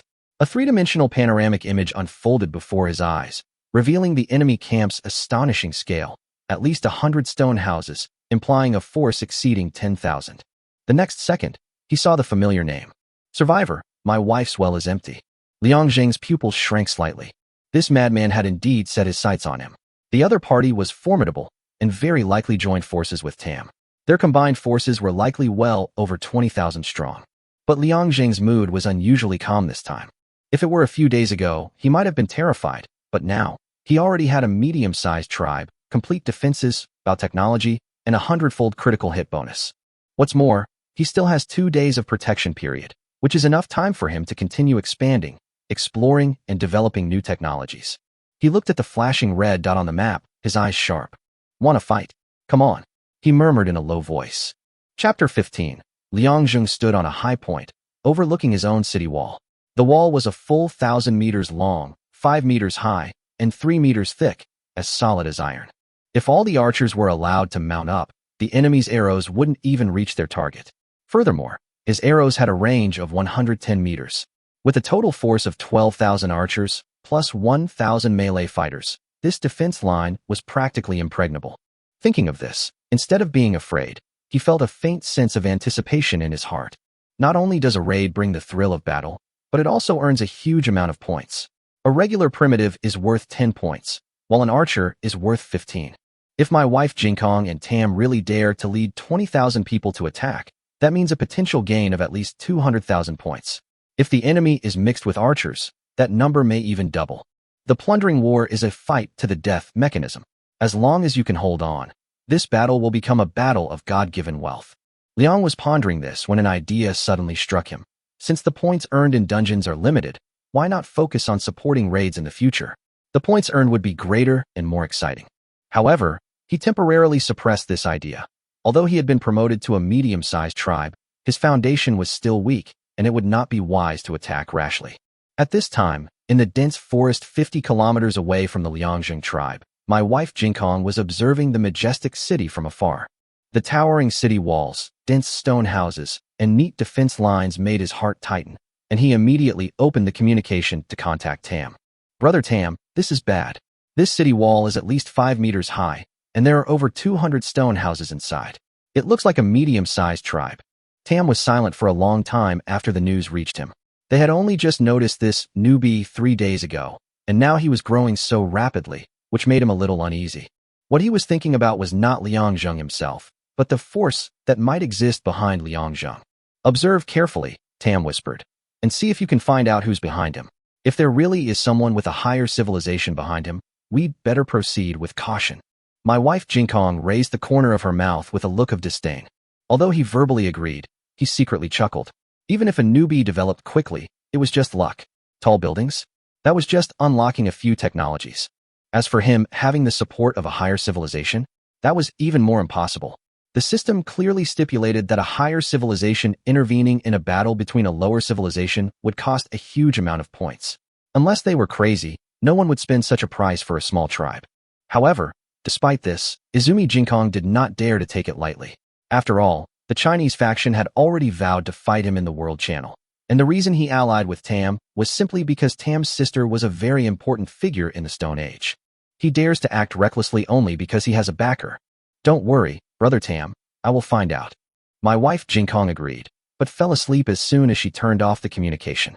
Having won dozens of battles in a month, he was already blinded by victory, his confidence bordering on arrogance. As long as he wasn't surrounded by China's top players, no one could threaten him. In the entire savage civilization, there are less than 100 players who can have an army of 10,000 people. He feels that he is already at the top. However, before he could sleep for long, news about Tam came again. Why haven't you replied yet? What are you doing? Hearing Tam's tone, Azuma Jinkong felt annoyed, but still pretended to be respectful. I was just about to investigate that guy. What's wrong? I've found an ally, someone from the Black Kingdom. He has 8,000 soldiers and is about to advance to the Stone Age civilization. He wants to join forces with us. Agatsuma Sora's eyes suddenly lit up, which meant that there was cannon fodder available. Haha, that's great. How strong is he? Having thousands of archers and unlocking technology is pretty good. Tam responded. Perfect. Let his primitives lead the charge, and we'll collect points from the back. The two of them laughed at the same time, and that contemptuous laughter seemed to have foreseen Liang Zhang's failure. Tam finally reminded, don't forget to investigate that guy's background. Don't let him get into trouble. I understand, big brother. My wife Jinkong responded, but rolled her eyes in her heart. What a fussy girl. At the same time, Liang Zhang's tribe was quiet. Over the past 2 days, he had been carefully arranging his defenses. To paralyze his enemies, he had hidden his main force behind the camp, leaving only a mere 100 primitive men on patrol, looking weak and vulnerable. This was a deliberate plan he had set up to show weakness to the enemy and lure them deeper into his territory. After making inquiries from many sources, he confirmed that the plundering war allowed a maximum of 3 parties to form an alliance, which is a 3v3 battle. This means that Sora, Agatsuma, and Tam will most likely find another ally to attack. Liang Zhang is ready. He sat on a stone bench and looked up at the sky. The sunlight shone through the clouds onto the city wall, shining with golden light. The system showed that there were only 30 minutes left in the newbie protection period. He took a deep breath, but his mentality was extremely calm. Today, he is no longer the unarmed novice he was a few days ago. In the Stone Age, players with tens of thousands of people were considered top tier, and his number exceeded 20,000, with leading technology, equipment, and range. Even if the 3 enemies joined forces, they would only have 30,000 men. Liang Zhang knew very well that if the battle started, his archers would be enough to wipe out half of their forces in the first round of shooting. He gently stroked the stone wall beside him, his eyes determined. Let me see. How strong are these so-called top players? Chapter 16. Liang Zhang stood in front of the stone house, watching the series of numbers jumping on the system panel. The points reached a whopping 26 million. That was the result he had accumulated in just 2 days.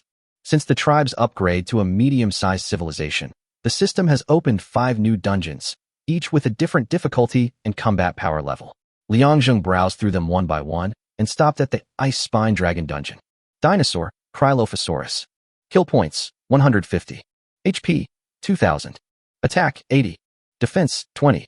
Speed, 260. Introduction. A Jurassic carnivorous dinosaur, also known as Spinosaurus, was born in extremely cold lands. It was 6.5 meters long and weighed 460 kilograms. The copy introduction seemed ordinary, but after entering, he found that there was not a single boss, but a group of 10 fast-moving monsters, and the difficulty increased sharply. However, the higher the difficulty, the greater the reward. Liang Zhang assembled a team of 19,000 people, each composed of 50 people, for a total of 380 teams, capable of simultaneously completing 380 dungeons. On average, 40 rounds can be completed per hour. In a 12-hour day, more than 12 million copy points can be earned, which is an amazing efficiency. He closed the system interface with satisfaction, but did not send out the 1,000 armored elite troops. That was his secret trump card. These warriors were fully armed, their armor gleaming silver in the sun. Liang Zhang named them Iron Dragon Warriors. They were the tribe's strongest shield. Iron Dragon Warrior attributes. Health, 200. Attack, 26. Defense, 20. Speed, 15. Weapon, excellent stone spear/stone axe, plus 25/plus 20. Armor, King Dragon armor, plus 40. Helmet, Junlong helmet, plus 40. Skill, Roundup skills, attack and defense speed plus 30%. Total attack, 66/59. Total defense, 130. Speed, 19.5. Liang Zheng looked at the data with a deep sense of confidence. Even if the enemy came with 10 times the force, the Iron Dragon warriors would remain as solid as a rock. Now, there were only 20 minutes left in the novice protection period. As he had predicted, the armies of Sora, Agatsuma, and Tam had already gathered dozens of kilometers away. They also brought a third ally, Sani, a survivor from the Black Nation, whose troops were formidable. The combined strength of the three parties approached 28,000. Liang Zheng had already made all the necessary arrangements. All the archers quietly climbed the 5-meter-high city wall and waited in hiding. 1,000 Iron Dragon warriors hid on both sides of the city gate, ready to serve as the final wall. Time slipped by little, and the air was filled with tension.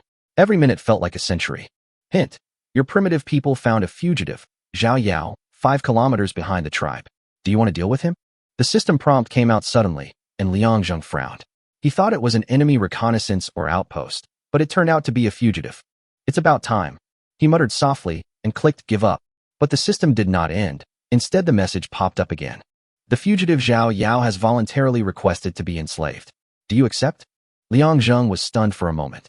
A fugitive actively seeking servitude was extremely rare in the system. He knew what this status meant.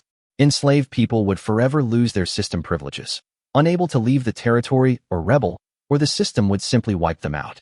They will completely become the master's private existence, but at the same time, their memory and wisdom will remain intact. In this lonely and cruel world, slaves, though humble, are sometimes more reliable than their own kind. Liang Zheng was silent for a few seconds, then decisively clicked accept.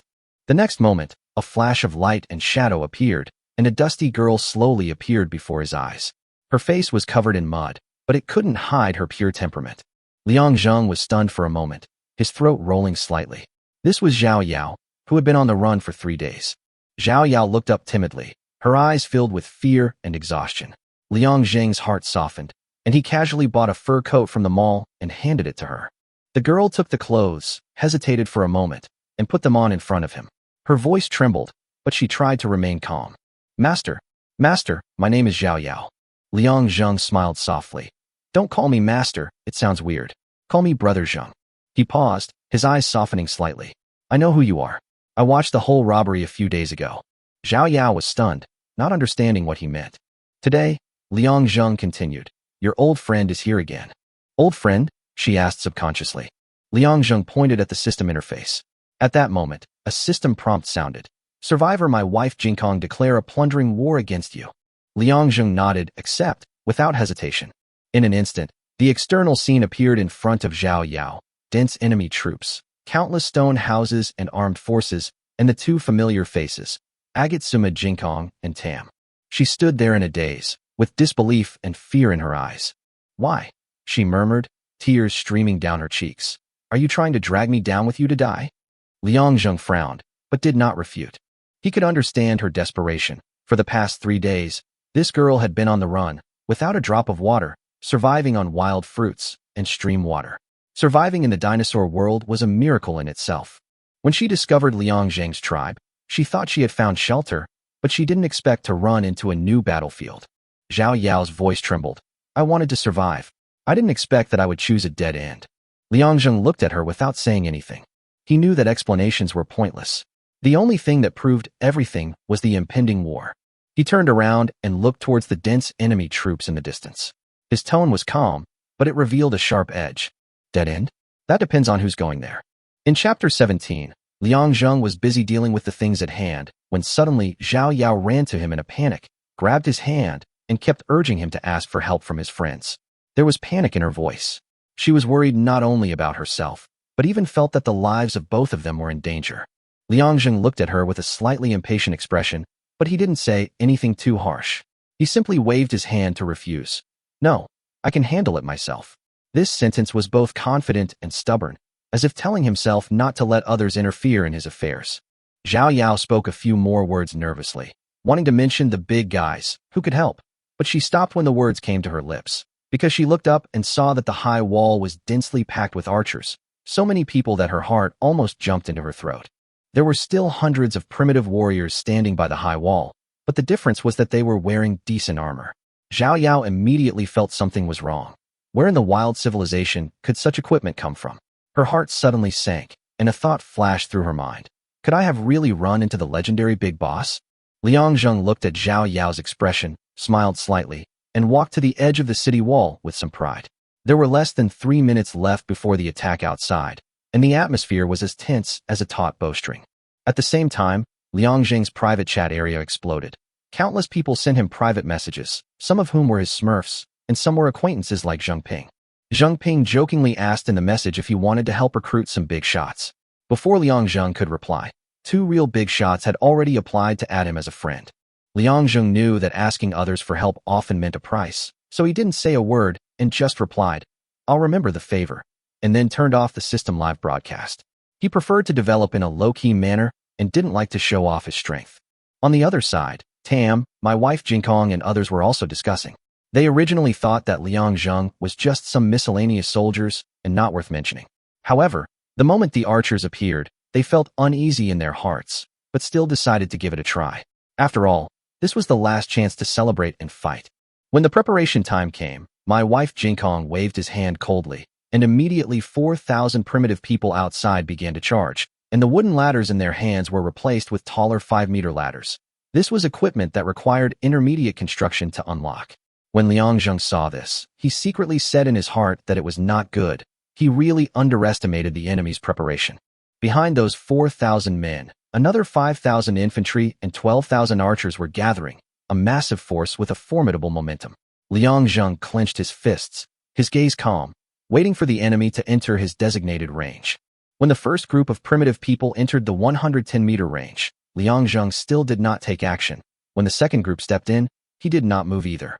His plan was very clear, not to disperse them one by one, but to wait until the last 12,000 archers were fully exposed and then wipe them out in one fell swoop. When the archers were all within effective distance, Liang Zheng suddenly roared, "Kill!" This shout seemed to suppress all anxiety. 12,000 archers stood up on the wall in an instant, pulled their longbows at full angle, raised them up, and arrows poured forward like continuous raindrops. The moment the rain of arrows fell, the 4,000 archers approaching from behind had no time to retreat and were almost pinned on the spot. System prompts popped up one after another. Every arrow almost hit the target, and the hit rate was almost perfect at this moment. Liang Zheng felt a sense of pleasure rising quietly in his heart. When the first round of arrow rain subsided, the battlefield was already a mess of blood and flesh, and the enemy suffered heavy losses. Statistics showed that they lost thousands of people in the first round, and thousands more were injured. Most of the injured were unable to continue fighting. The scene was as tragic as a wound that would never heal. My wife Jinkong, Tam, and Sunny's faces instantly darkened when they saw this scene. They began to suspect that Liang Zheng was really a 7-day novice. After all, such precise and effective bow and arrow output was obviously arranged and trained in advance, unlike a player who had just started. Tam was so angry that he almost gnashed his teeth. He wanted to kill my wife Jinkong with a knife, but the reality was that there was no way out. He could only order a fight to the death. With one order, the three forces pressed forward in full force, determined to fight to the death to win a chance of survival. With the charge, the battle entered a more brutal stage, with a mixture of close combat and long-range firepower. The archers launched another shooting attack from 40 meters away. This time the hits and casualties were more significant. The enemy's casualties suddenly rose. The scene was no longer a simple test, but a real fight with real swords and guns. The Iron Dragon warriors guarding the gate were rubbing their hands in anticipation. As soon as a gap appeared, they would rush in like a tide. Spears, shields, and armor flashed in the firelight and dust.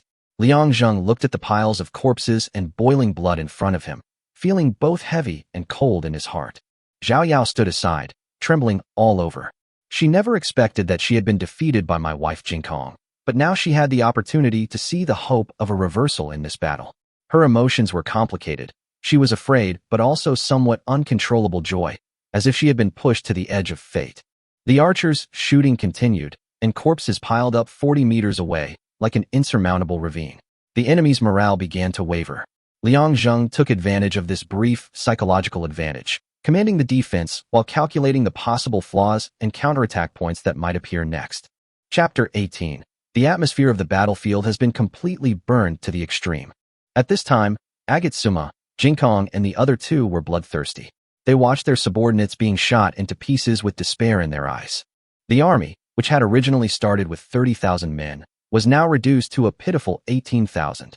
If there had been a way to retreat, they would have fled long ago, but in a plundering war, the winner is king, and the loser is killed without a burial. The archers on Liang Zheng's side were still firing steadily.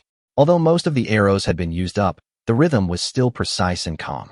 Finally, the first group of primitive people climbed to the foot of the city wall, set up wooden ladders, and began to rush up. The moment they looked up, a roar came from the direction of the city gate. With a heavy roar, the door suddenly opened. 1,000 primitive warriors in iron armor rushed out from inside, holding spears in their hands, moving in unison, and their sharp edges rushed towards us like a tide. These Iron Dragon warriors directly lifted the enemies climbing the ladder into the air, their blood spraying into a red mist in the air. System prompts sounded one after another, and points continued to accumulate. As the battle progressed, more and more Iron Dragon warriors poured out from the gate and engaged in close combat with the enemy. They advanced steadily like moving tanks, their spears flashing constantly.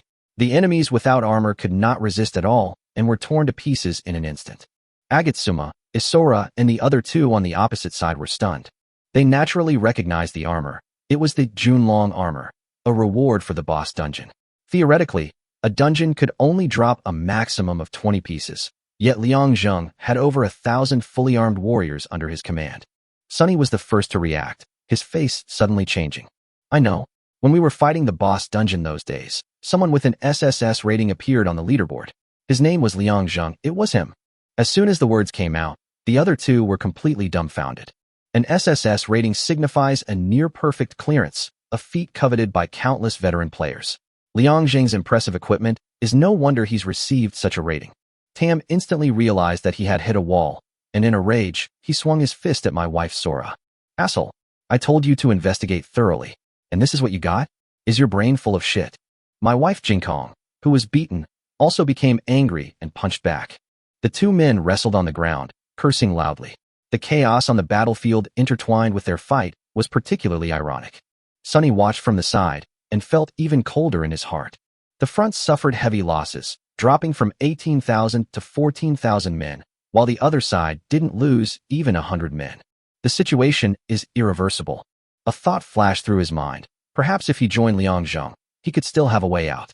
Taking advantage of the chaos, Sunny suddenly attacked Agatsuma Jinkong, but the other party was prepared. He dodged and broke his arm with his backhand. Screams echoed across the battlefield. Tam looked at the scene in front of him and completely collapsed. His reason was shattered by fear, and he made a decision to escape. A system prompt popped up immediately. Survivor Tam Cruise has fled the battlefield, and the troops have converted points. On the battlefield, the more than 5,000 people instantly turned into light spots and disappeared, and the number of enemy troops was directly halved. When Liang Zheng saw this scene, he was slightly stunned, and then he smiled. Seeing that the situation was not good, Sunny immediately withdrew. Thousands of people were lost on the battlefield again, leaving less than 4,000. The remaining Agatsuma Jinkong was still struggling to hold on, and the people around him fell one by one, until finally, he was kneeling alone in a pool of blood. Liang Zheng walked slowly towards them with the Iron Dragon warriors, his eyes calm. At this moment, the winner was already clear. My wife Jinkong looked up with empty eyes. He really couldn't accept it. After 2 years of hard work, he was defeated by a novice who had been doing it for only 7 days. Zhao Yao walked out of the crowd and took the stone axe handed to him by the Iron Dragon warrior. Brother Zheng, let me do it. She gritted her teeth, her eyes full of hatred. My wife Jinkong looked at her, her body trembling uncontrollably, and begged for mercy in a trembling voice. Don't kill me. I can be your slave. When the system popped up an option, Liang Zheng just sneered and directly refused. You're not even fit to be a dog. That cold word was heavier than a knife. Zhao Yao raised the stone axe and swung it down fiercely. But the next moment, the opponent's body turned into a point of light and disappeared. He used the system to return to the base camp. Zhao Yao stood there in a daze, shaking with anger, and slashing wildly at the open space. Liang Zheng patted her shoulder, his tone calm but with a hint of comfort. Don't worry, he's not far away. I will catch him and let you deal with him yourself.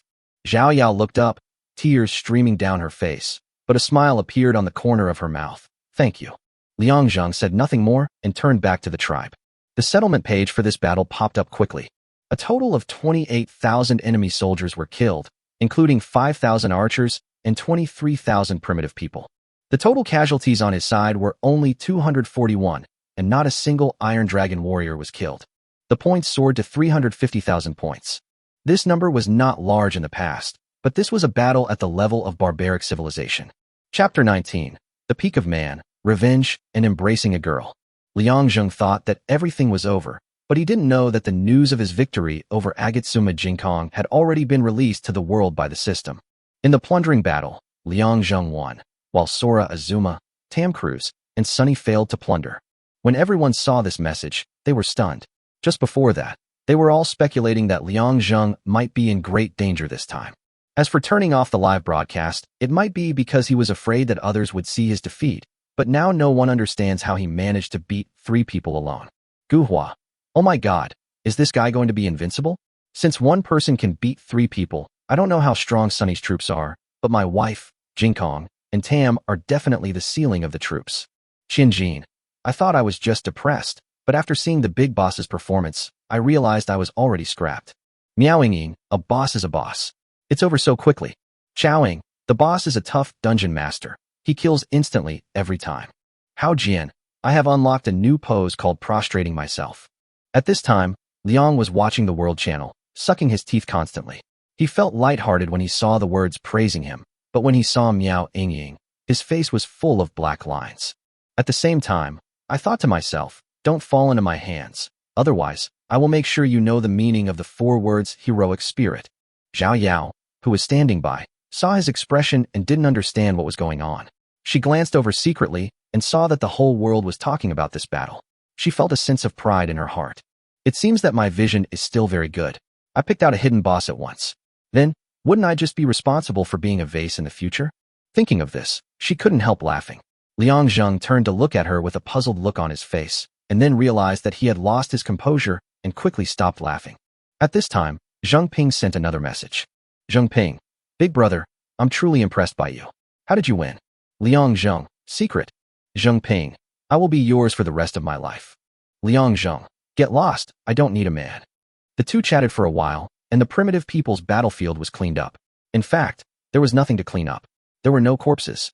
They just collected the shot arrows. Thinking of my wife Jinkong, who was 40 kilometers away, Liang Zheng sneered and gathered his troops again. Since they had already started, they had to cut the weeds and root them out, otherwise there would be endless troubles. But Sunny and Tam didn't know where they were, so he had to wait until he upgraded to a slave civilization. Once he reached that level, he would have a precise search function. As long as you spend the corresponding points, you can find the person you want to know, but the stronger the other person is and the higher the level, the more points you will spend. At this time, Zhao Yao followed Liang Zheng, leading 1,000 Iron Dragon warriors and 1,000 archers, and went directly to the base camp of Izumi Isabara. As for whether you will be ambushed on the way, there is no need to think about this at all. In the wild, survivors can dispatch their men to reach them at will, no matter how far away they are. Thank you for giving me this opportunity. Hearing Zhao Yao thank him again, Liang Zheng felt helpless. You don't have to thank me.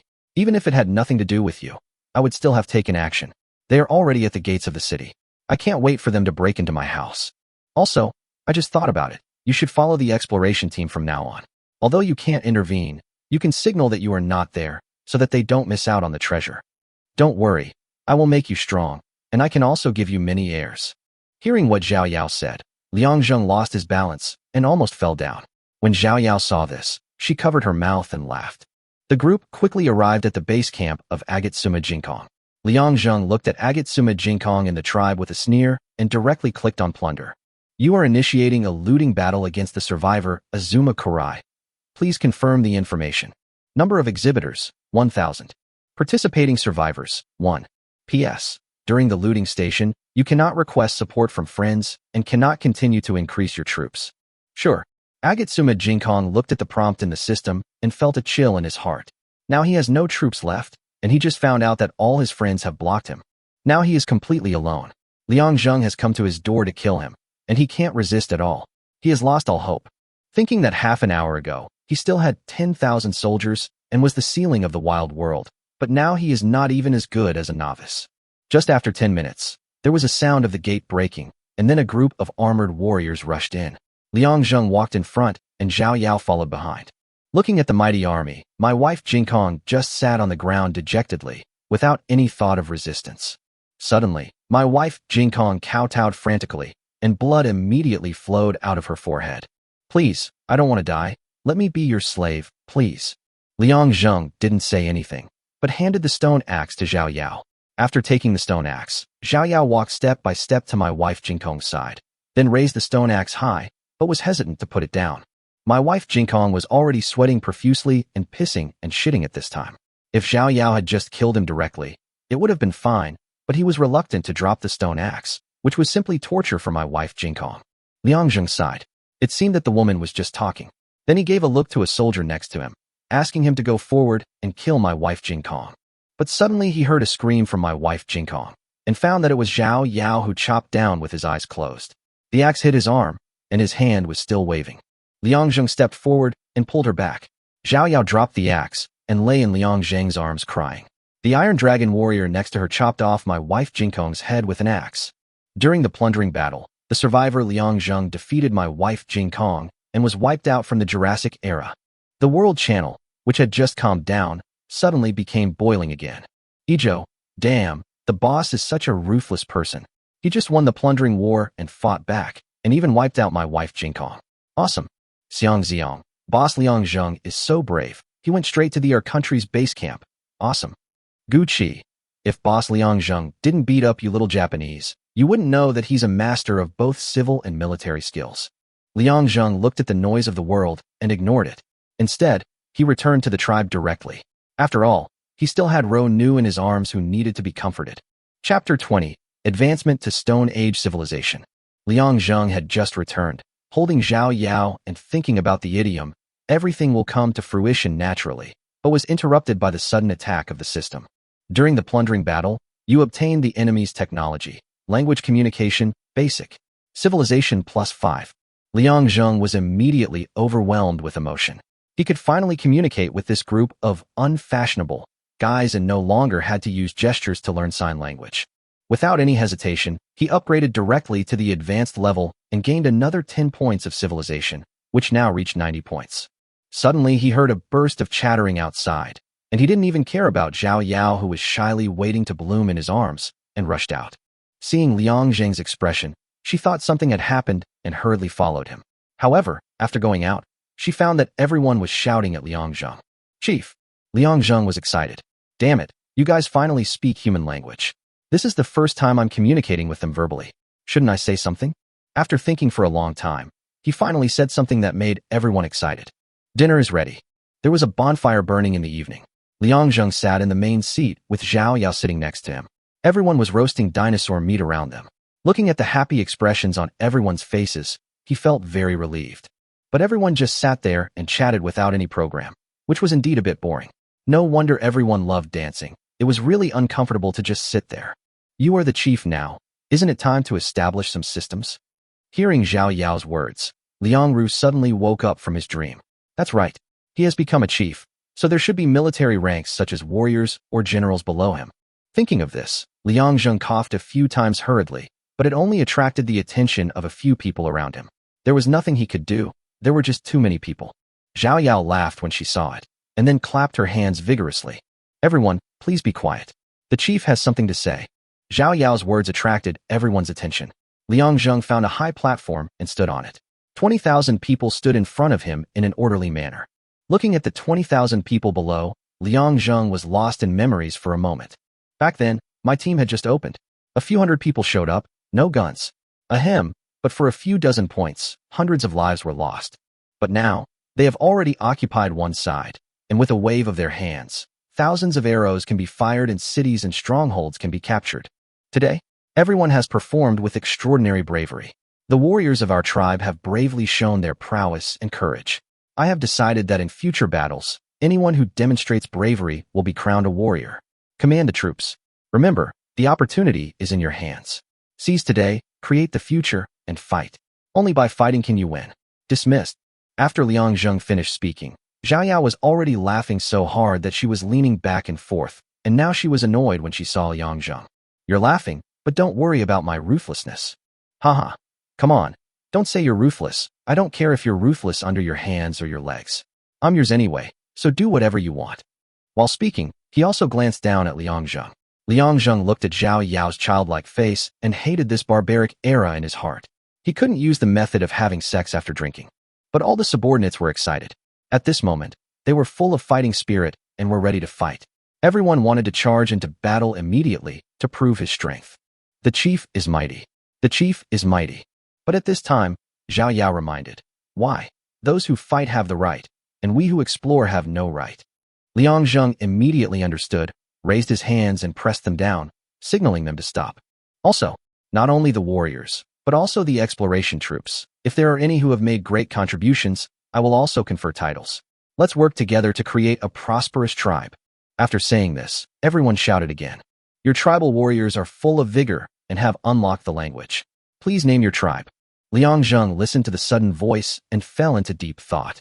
Thinking of himself as a descendant of Yan and Huang, a name immediately emerged in his mind. Now I name the tribe.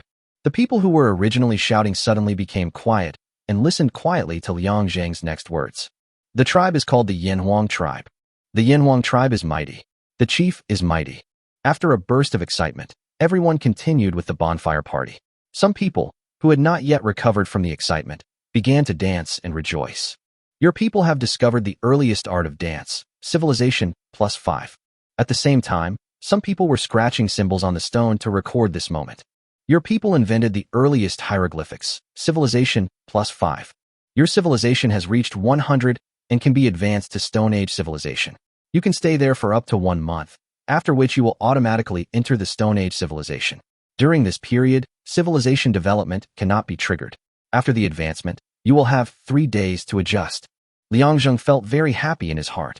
He could finally move towards a higher civilization. It seemed that holding a proper banquet was very beneficial. He had increased his points by 10 points. As for whether he would stay, how could it be possible? He had tens of millions of points. Why would he stay here? It would be a complete waste of time. Besides, there is still a 3-day adaptation period, which is enough time for you to make adjustments. When you reach the Stone Age civilization, you can upgrade to a large tribe. Then the population will increase rapidly.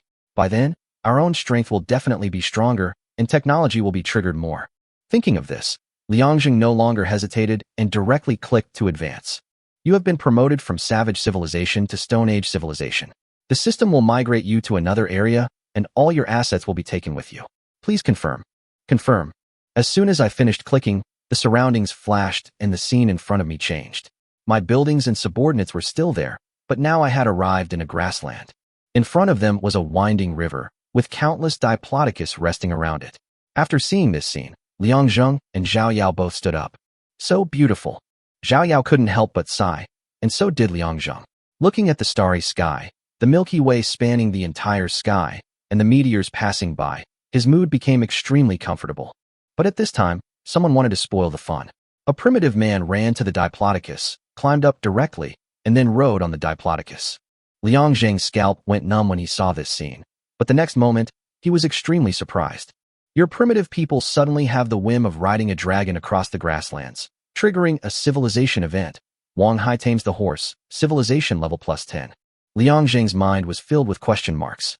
Thinking of riding a dragon across the grasslands was indeed a great idea, but what did this have to do with Wang Hai's horse training? Chapter 21 Continuously Improving Civilization. Liang Zheng entered the Stone Age, and the world channel of the original barbaric era sent out a message, and everyone was amazed again. Guhi, the people of Shanbei, sent a congratulatory message, congratulating Mr. Liang Zheng on entering the Stone Age civilization. Deng Fei, the people of North China, sent a congratulatory message to bid farewell to Mr. Liang Zheng. Li Yi, the people of Shanghai, sent a congratulatory message, wishing Liang Zheng a higher level. Miao Yingying, sending a congratulatory message on my behalf. Don't leave, big guy. I've unlocked a new pose. Liang Zheng could no longer see these messages as he was watching the world channel of Stone Age civilization. Survivor Liang Zheng has been promoted to Stone Age civilization. Wu Guang, welcome new Chinese compatriots. Yin Jiao, hello. Our China has grown even stronger. Liang Zheng, please give me your guidance. After exchanging pleasantries with his Chinese compatriots, Liang Zheng began to look at the story of Wang Hai training horses. He knew something about this story. According to legend, during the Yellow Emperor period, horses were wild animals, originally called fire animals, and people at that time lived a nomadic life with no fixed place to live. One of the emperor's subordinates captured a wild horse, but no one knew what it was. Finally, he asked Wang Hai, an expert in animal training, to raise it. But after a while, Wang Hai found that more wild horses came and kept calling outside the railings, and were reluctant to leave. Wang Hai had an idea and opened the railings, and as a result, all the wild horses rushed in. Not long after, she gave birth to a foal. Because the horse was often raised, it was not afraid of strangers at all. Instead, it looked very friendly. One day, Wang Hai had a sudden idea and jumped onto the horse's back, but he fell off. Then he thought of a way. He put the rope around the horse's head and climbed on the horse again. This time, no matter how the wild horse shook, it could not break free and was slowly tamed. But Liang Zheng couldn't figure it out. They were training horses, but what about me? Could it be that I was supposed to tame a dragon? Could it be that I was destined to be the dragon rider? Just as he was thinking about it, he found that the primitive man had brought out the captive Osnal dragon and then rode on it directly. But the Osnalosaur couldn't bear his weight at all and was pressed to the ground, wailing continuously. The primitive man scratched his head and looked at the Diplodocus by the river again. Liang Zheng felt his scalp tingling at this moment, and he hurriedly gave orders that no one was allowed to provoke the group of Diplodocus outside. Otherwise, if one dinosaur trampled them, he was afraid that his group would be wiped out. And I also understood through the system that Wang Hai's horse training is a prerequisite for riding skills, and he may even be able to unlock cavalry in the future. It seems that he really wants to be a dragon knight. Awesome. But these are all things for the future. Now I only have 3 days to adjust. The first thing is to see if I can upgrade the large tribe. Large tribe requires Stone Age civilization, 10,000 population, and consumes 50,000 points. Liang Zheng was delighted, as he met all the requirements, so he clicked to upgrade directly. Upgraded to a large tribe, with a maximum number of 100,000. Liang Zheng felt happy in his heart, as he could finally make use of his manpower. However, these 100,000 people were also very expensive. Not to mention anything else, the equipment alone was enough to burden him. Liang Zheng calculated in his mind that a melee fighter needed to be equipped with a stone axe and a stone spear, which was a total of 45 points of equipment, while an archer needed to be equipped with a wooden bow and 30 arrows, which was a total of 70 points. If I can get 50,000 archers, that would be 3.5 million points, plus 30,000 primitive people, which is 1.35 million points. I would have no pressure at all. He directly bought 300 primitive people and 500 archers, spending 21,000 points, and then spent another 4.85 million points to equip them with all the equipment. But when he looked at it, he found that his houses were not enough again. So he had to continue buying houses and added 800 sealed stone houses, consuming 80,000 points. Due to the increase in stone houses and population, Liangzheng's territory has expanded to 10 square kilometers, while the city is still 0.32 square kilometers. However, Liangzheng did not build walls around all of his territories. His hometown was already surrounded anyway, so there was no need to waste points expanding those uninhabited territories. Looking at the 21 million points in his bag, he felt relieved. Then he looked at the civilization level and found that it would take 200 civilizations to upgrade to slave civilization. Nowadays, slave civilization is considered the most advanced existence and is admired by many people. However, I am not envious now. It only took me 7 days to upgrade from the wilderness to the Stone Age. At this rate, as long as the level of civilization increases quickly, he will definitely be able to advance quickly. However, Liangzheng will not be particularly anxious because he now deeply understands the importance of technology. In that plundering war, if it weren't for his advanced technology, even with 20,000 people, he would definitely lose to those 3 bastards. Thinking of this, he wanted to upgrade even faster. When the slave era came, he would definitely wipe them both out completely at all costs. Liangzheng calmed down, then saw the vast grassland, and felt worried. These earth walls could no longer defend against any dinosaurs. Looking at the new items that appeared in the store, the first one was the stone wall, but it was black and not unlocked. To build a megalithic wall, you need to unlock the following technologies. Building technology, advanced, satisfied. Extractive technology, advanced, unmet. Tutan technology, advanced, unsatisfied. Leverage technology, advanced, unmet. Pulley technology, advanced, unmet. Seeing the last few, Liangzheng felt a headache. He didn't know when he would be able to get these technologies. Looking down, the second one was weapons. Military bow, purchase for 20 points. Required technology, carpentry technology, advanced, not met. Attack damage, plus 60. Range, plus 70 meters. Introduction. The bow and arrow used exclusively by the ancient army is extremely complex to create and has even more powerful performance. Liang Zheng looked at the military bow and felt jealous.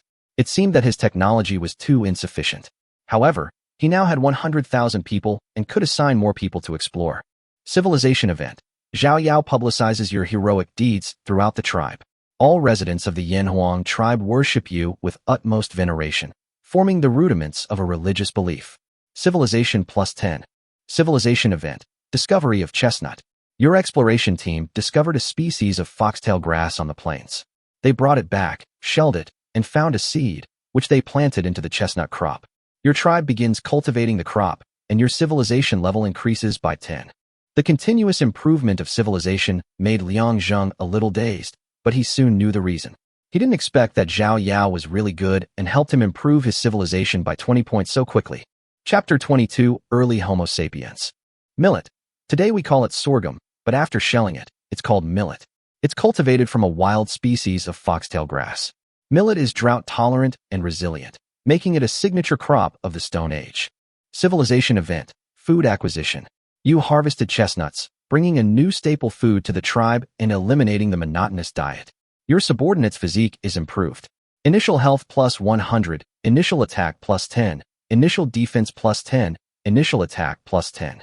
Liang Zheng was delighted when he heard the final amplification bonus. You know, his archer already had 112 attack points. If it was increased by 10 points, including the amplification, it would go straight to 130. As for the Iron Dragon Warrior's defense, it has reached more than 120. It seems that I should reward Zhao Yao. After a while, Zhao Yao came into the room and sat down beside her. Liang Zheng looked at her leopard print outfit and swallowed secretly. Not bad. We actually found some crops. Of course, in real life, I major in history. Liang Zheng was a little surprised by Zhao Yao's words. This girl actually studied history. You're a history student. How could your tribe be so weak? Does it matter? Besides, I'm a girl and I don't like fighting and killing at all. Liang Zheng shook his head and sighed. It was the same as what anyone said, but what could he do? Then he started to read the copy introduction. You know, the copy was his main source of income. Now that he has just been promoted to the Stone Age civilization, he has not yet seen the dungeon, and he can no longer go to the dungeon of the previous barbaric civilization. After some research, he discovered that in the Stone Age civilization, there were only 2 single-player dungeons, but there were many more team dungeons, and the points were higher than those of a single player. This made Liang Zheng deeply worried. If they were to be able to fight as a team, then there would be no need for a substitute player. Wouldn't that cut off his source of points? Zhao Yao saw Liang Zheng's expression change slightly and became curious. What's wrong? What happened? The Stone Age dungeon is all team-based. There are only 2 solo dungeons left. I don't know if I can still lead one. Zhao Yao fell silent upon hearing this. After all, she was just a small tribe at the beginning and had never advanced to the Stone Age civilization. Liang Zheng was a little surprised when he saw the attributes of the monsters in these team copies. It was actually higher than the boss attributes of the Savage civilization, but the points were also much higher. He looked at the 2 highest team copies. Dinosaur, Yonquanosaurus. Kill points, 200. Health, 30,000. Attack, 220. Defense, 150. Speed, 230. Introduction. It is 8 to 10 meters long and weighs 3.5 to 4 tons. It has a steel-like lower neck that can even easily crush bones. It also has saw-like sharp teeth in its mouth. The Yonquanosaurus has slender and strong hind limbs, and its forelimbs are slightly shorter than its hind limbs. Dinosaur, Monolophosaurus. Kill points, 150. Health, 20,000. Attack, 180. Defense, 120. Speed, 200. Introduction. It is 5 meters long, about 2 meters high, and weighs 700 kilograms. It is a medium-sized carnivorous dinosaur with a well-proportioned body structure, strong and powerful hind limbs that can run fast, short forelimbs, but sharp claws. In addition, Monolophosaurus may also have a row of spines on its back. But when he saw the Monolophosaurus, he went to the 3rd character in the mall, the early Homo sapiens, which could only be unlocked after clearing the Monolophosaurus. Liang Zheng had not reached the Stone Age civilization before, so he didn't know where to get this copy. Now that he saw it, he was suddenly excited. He decided to clear the Monolophosaurus copy first. Liang Zheng was planning to bring 500 archers, and his own archers now had 132 attacks. After removing 60 points of the opponent's actual defense, there were still 72 points of actual damage left. 500 archers can cause 36,000 damages, which does not include the damage to their weak points. He can kill them instantly. Thinking of this, he hurried to the copy. After entering, I saw that the dungeon waiting area was the same as that of the savage civilization, but there were more people here, and there were also boosters shouting, but the number was obviously much less, and I was worried for a moment. Wu Hai, professional power leveler, can defeat Monospike Dragon, 75 points, secret message if needed. Cheng Yong, single-handedly carry Yongchuan Dragon. Required password, 110 points per time. Liang Zheng discovered that the two of them fell silent after they finished shouting, and he felt a little excited. It seemed that the market for substitute training here was also in short supply. Thinking of this, he stopped wasting time and went to unlock the character first, then upgraded it, and then continued to train with his subordinates. The Monolophosaurus instance has been opened. Do you want to enter? Yes. Then the figure swayed and came to a grassland.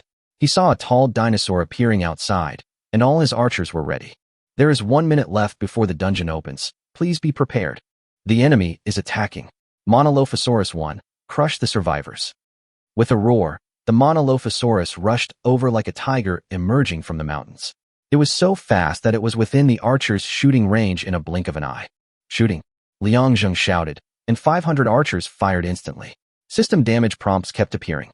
After being hit by the arrow, the Monolophosaurus only ran 2 steps and fell down.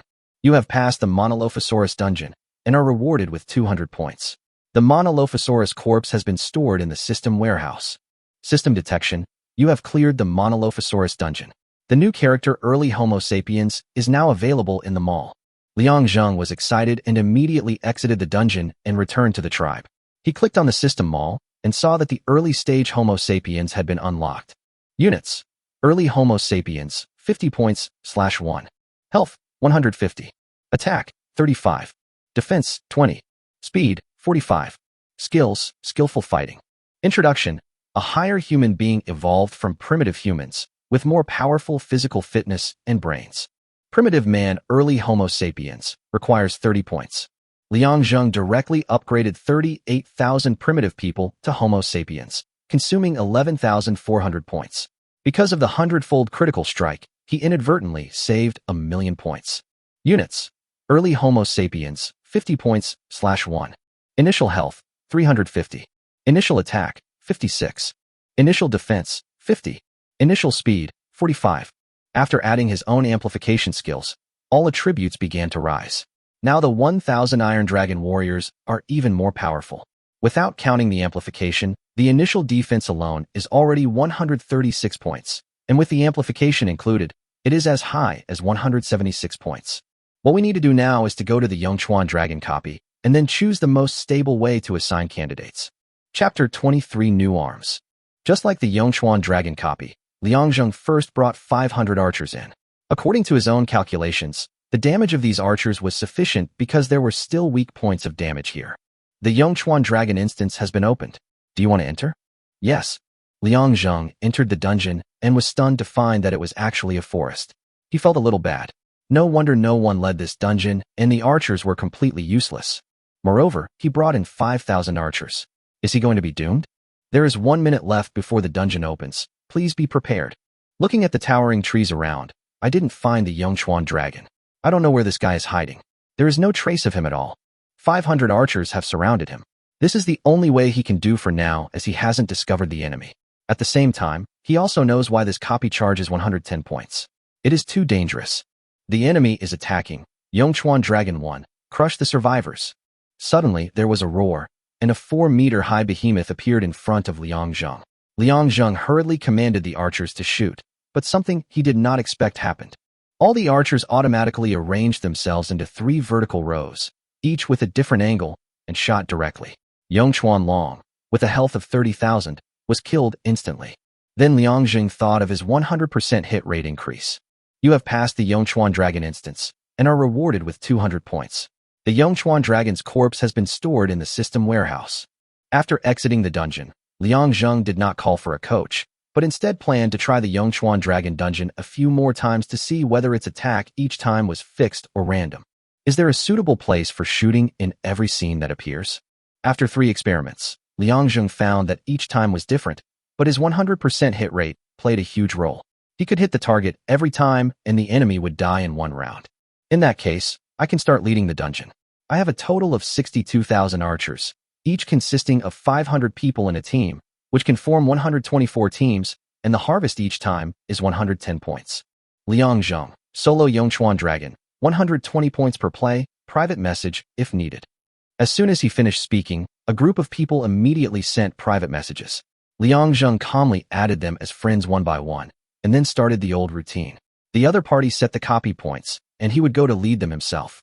After the first round, it took another 5 minutes, 124 teams, 110 points per game, and 13,640 points at the same time. Only 163,680 points were gained in 1 hour. Seeing this, Liang Zheng sighed heavily. He thought he would get more points after upgrading, but he forgot that the dungeon would be enhanced, and as a result, he didn't earn as much as before. But this is all we can do for now, because our number is too small, and relatively speaking, we are still very good. When he added a friend just now, he specifically asked why they didn't work as a team. The opponent started cursing, saying that team battles were limited to 2 people, and the points earned were distributed equally. However, Yongchuan Long was too powerful, and the loss was not enough to defeat him in one blow. It is most appropriate to find a coach. Although you will get 10 points less each time, there is no loss. You should know that an early-stage Homo sapiens needs 50 points, not including equipment and technology upgrades. If it were primitive people, the casualties would be even more severe. As for archers, they are core technologies, and there may not be only one among 1,000 people. Hearing this, Liang Zheng was secretly amazed. It seemed that his luck was really good. Not only did he unlock the archer, but he also got so many enhancements. However, the upper limit on the number of people is still a headache. After all, his advantages cannot be reflected. When he returned to the tribe, it was already late at night. Seeing Zhao Yao lying on her bed, Liang Zheng's face looked strange. I bought her a separate house today because I was afraid she would feel embarrassed, but this girl was so proactive. Don't blame me for being so careless and inhumane. But just as he was about to move, a cool breeze blew in. Liang Zheng looked at the door with a resentful face. What a sealed stone house. Why don't you just close the door for me and hang a tattered straw curtain? Are you trying to fool the ghost? But now it is considered good. Before he had the weaving skills, he didn't even have this tattered straw curtain. It was completely empty. After a moment of hesitation, Liang Zheng chose to go to sleep. Although those primitive savages had no shame, as a modern civilized person, he absolutely could not lose face for the people of the 21st century. Liang Zheng lay on the side and fell asleep in a daze. The next day, he felt an itchy nose and then slowly woke up. I saw the wave-like career line appear in front of me, and then I looked up and saw Zhao Yao's look of disgust. Have you heard the story about the beasts? Liang Zheng didn't react for a moment, but then he immediately thought of it. He suddenly stood up, stood on the earth in Kong, and looked down at Zhao Yao. I'm thinking like a beast. There's not even a door. Do you want thousands of people to watch? While speaking, he pointed at the door. Zhao Yao saw Liang Zheng's expression, chuckled, then pointed at his arrogant little brother, turned around, and walked out of the stone house. Liang Zheng tilted his head and thought to himself, after I upgrade the house, I can let you go to the fields. You are strong enough. Liang Zheng looked at his points. It had reached 22 million points. He had only gained 1 million points overnight, which really affected his mood. Your Homo sapiens communicated with the archer and learned archery. The Homo sapiens archer is now available in the mall. Liang Zheng felt dizzy when he heard the system's voice. What the hell was this? Could communicating with each other unlock new types of soldiers? I opened the system and looked towards the mall. A new character appeared behind the archer inside. Soldier type, Homo sapiens archer, 60 points, /1. Initial health, 350. Initial attack, 71. Initial defense, 40. Initial speed, 45. Skills, powerful shot, weakness observation. Introduction, the Homo sapiens archer not only inherits the skills of the original archer, but can also shoot weaknesses more accurately, increasing the chance of hitting weaknesses by 10%. Primitive archer Homo sapiens archer, 30 points are required to advance. Seeing this, Liang Zheng felt a surge of excitement in his heart. The archer's initial attack had reached 71 points, not counting the percentage increase. His own percentage increase was 100%, plus the 25 points of attack from the wooden bow and arrows. It directly reached 192 points of attack. At this time, Liang Zheng's first thought was to change the number of people in the copy. Since the attack power has increased, he would control the number of people to the minimum to earn more points. Chapter 24 Siege. Liang Zheng calculated that Yongchuan Dragon had 30,000 HP and 150 defense, so his archer's actual damage could now reach 117. However, the Homo sapiens archers have a new skill, which is to increase the ability to hit weak points by 10%. In this case, will 200 archers be enough? Liang Zheng first upgraded the archers. 62,000 archers only consumed 18,600 points, and he took 200 archers to the Yongchuan Dragon copy again. When they saw the 4-meter-tall giant coming, they ordered the archers to start shooting as soon as it came into range. Your Homo sapiens archer attacked Yongchuan Dragon, hitting its weak spot and causing 351 damage. Your Homo sapiens archers attacked Yongchuan Dragon, causing 117 damage. Your Homo sapiens attacker attacked Yongchuan Dragon, hitting its weak spot and causing 351 damage. Among the 10 hints, at least 4 hit the weaknesses.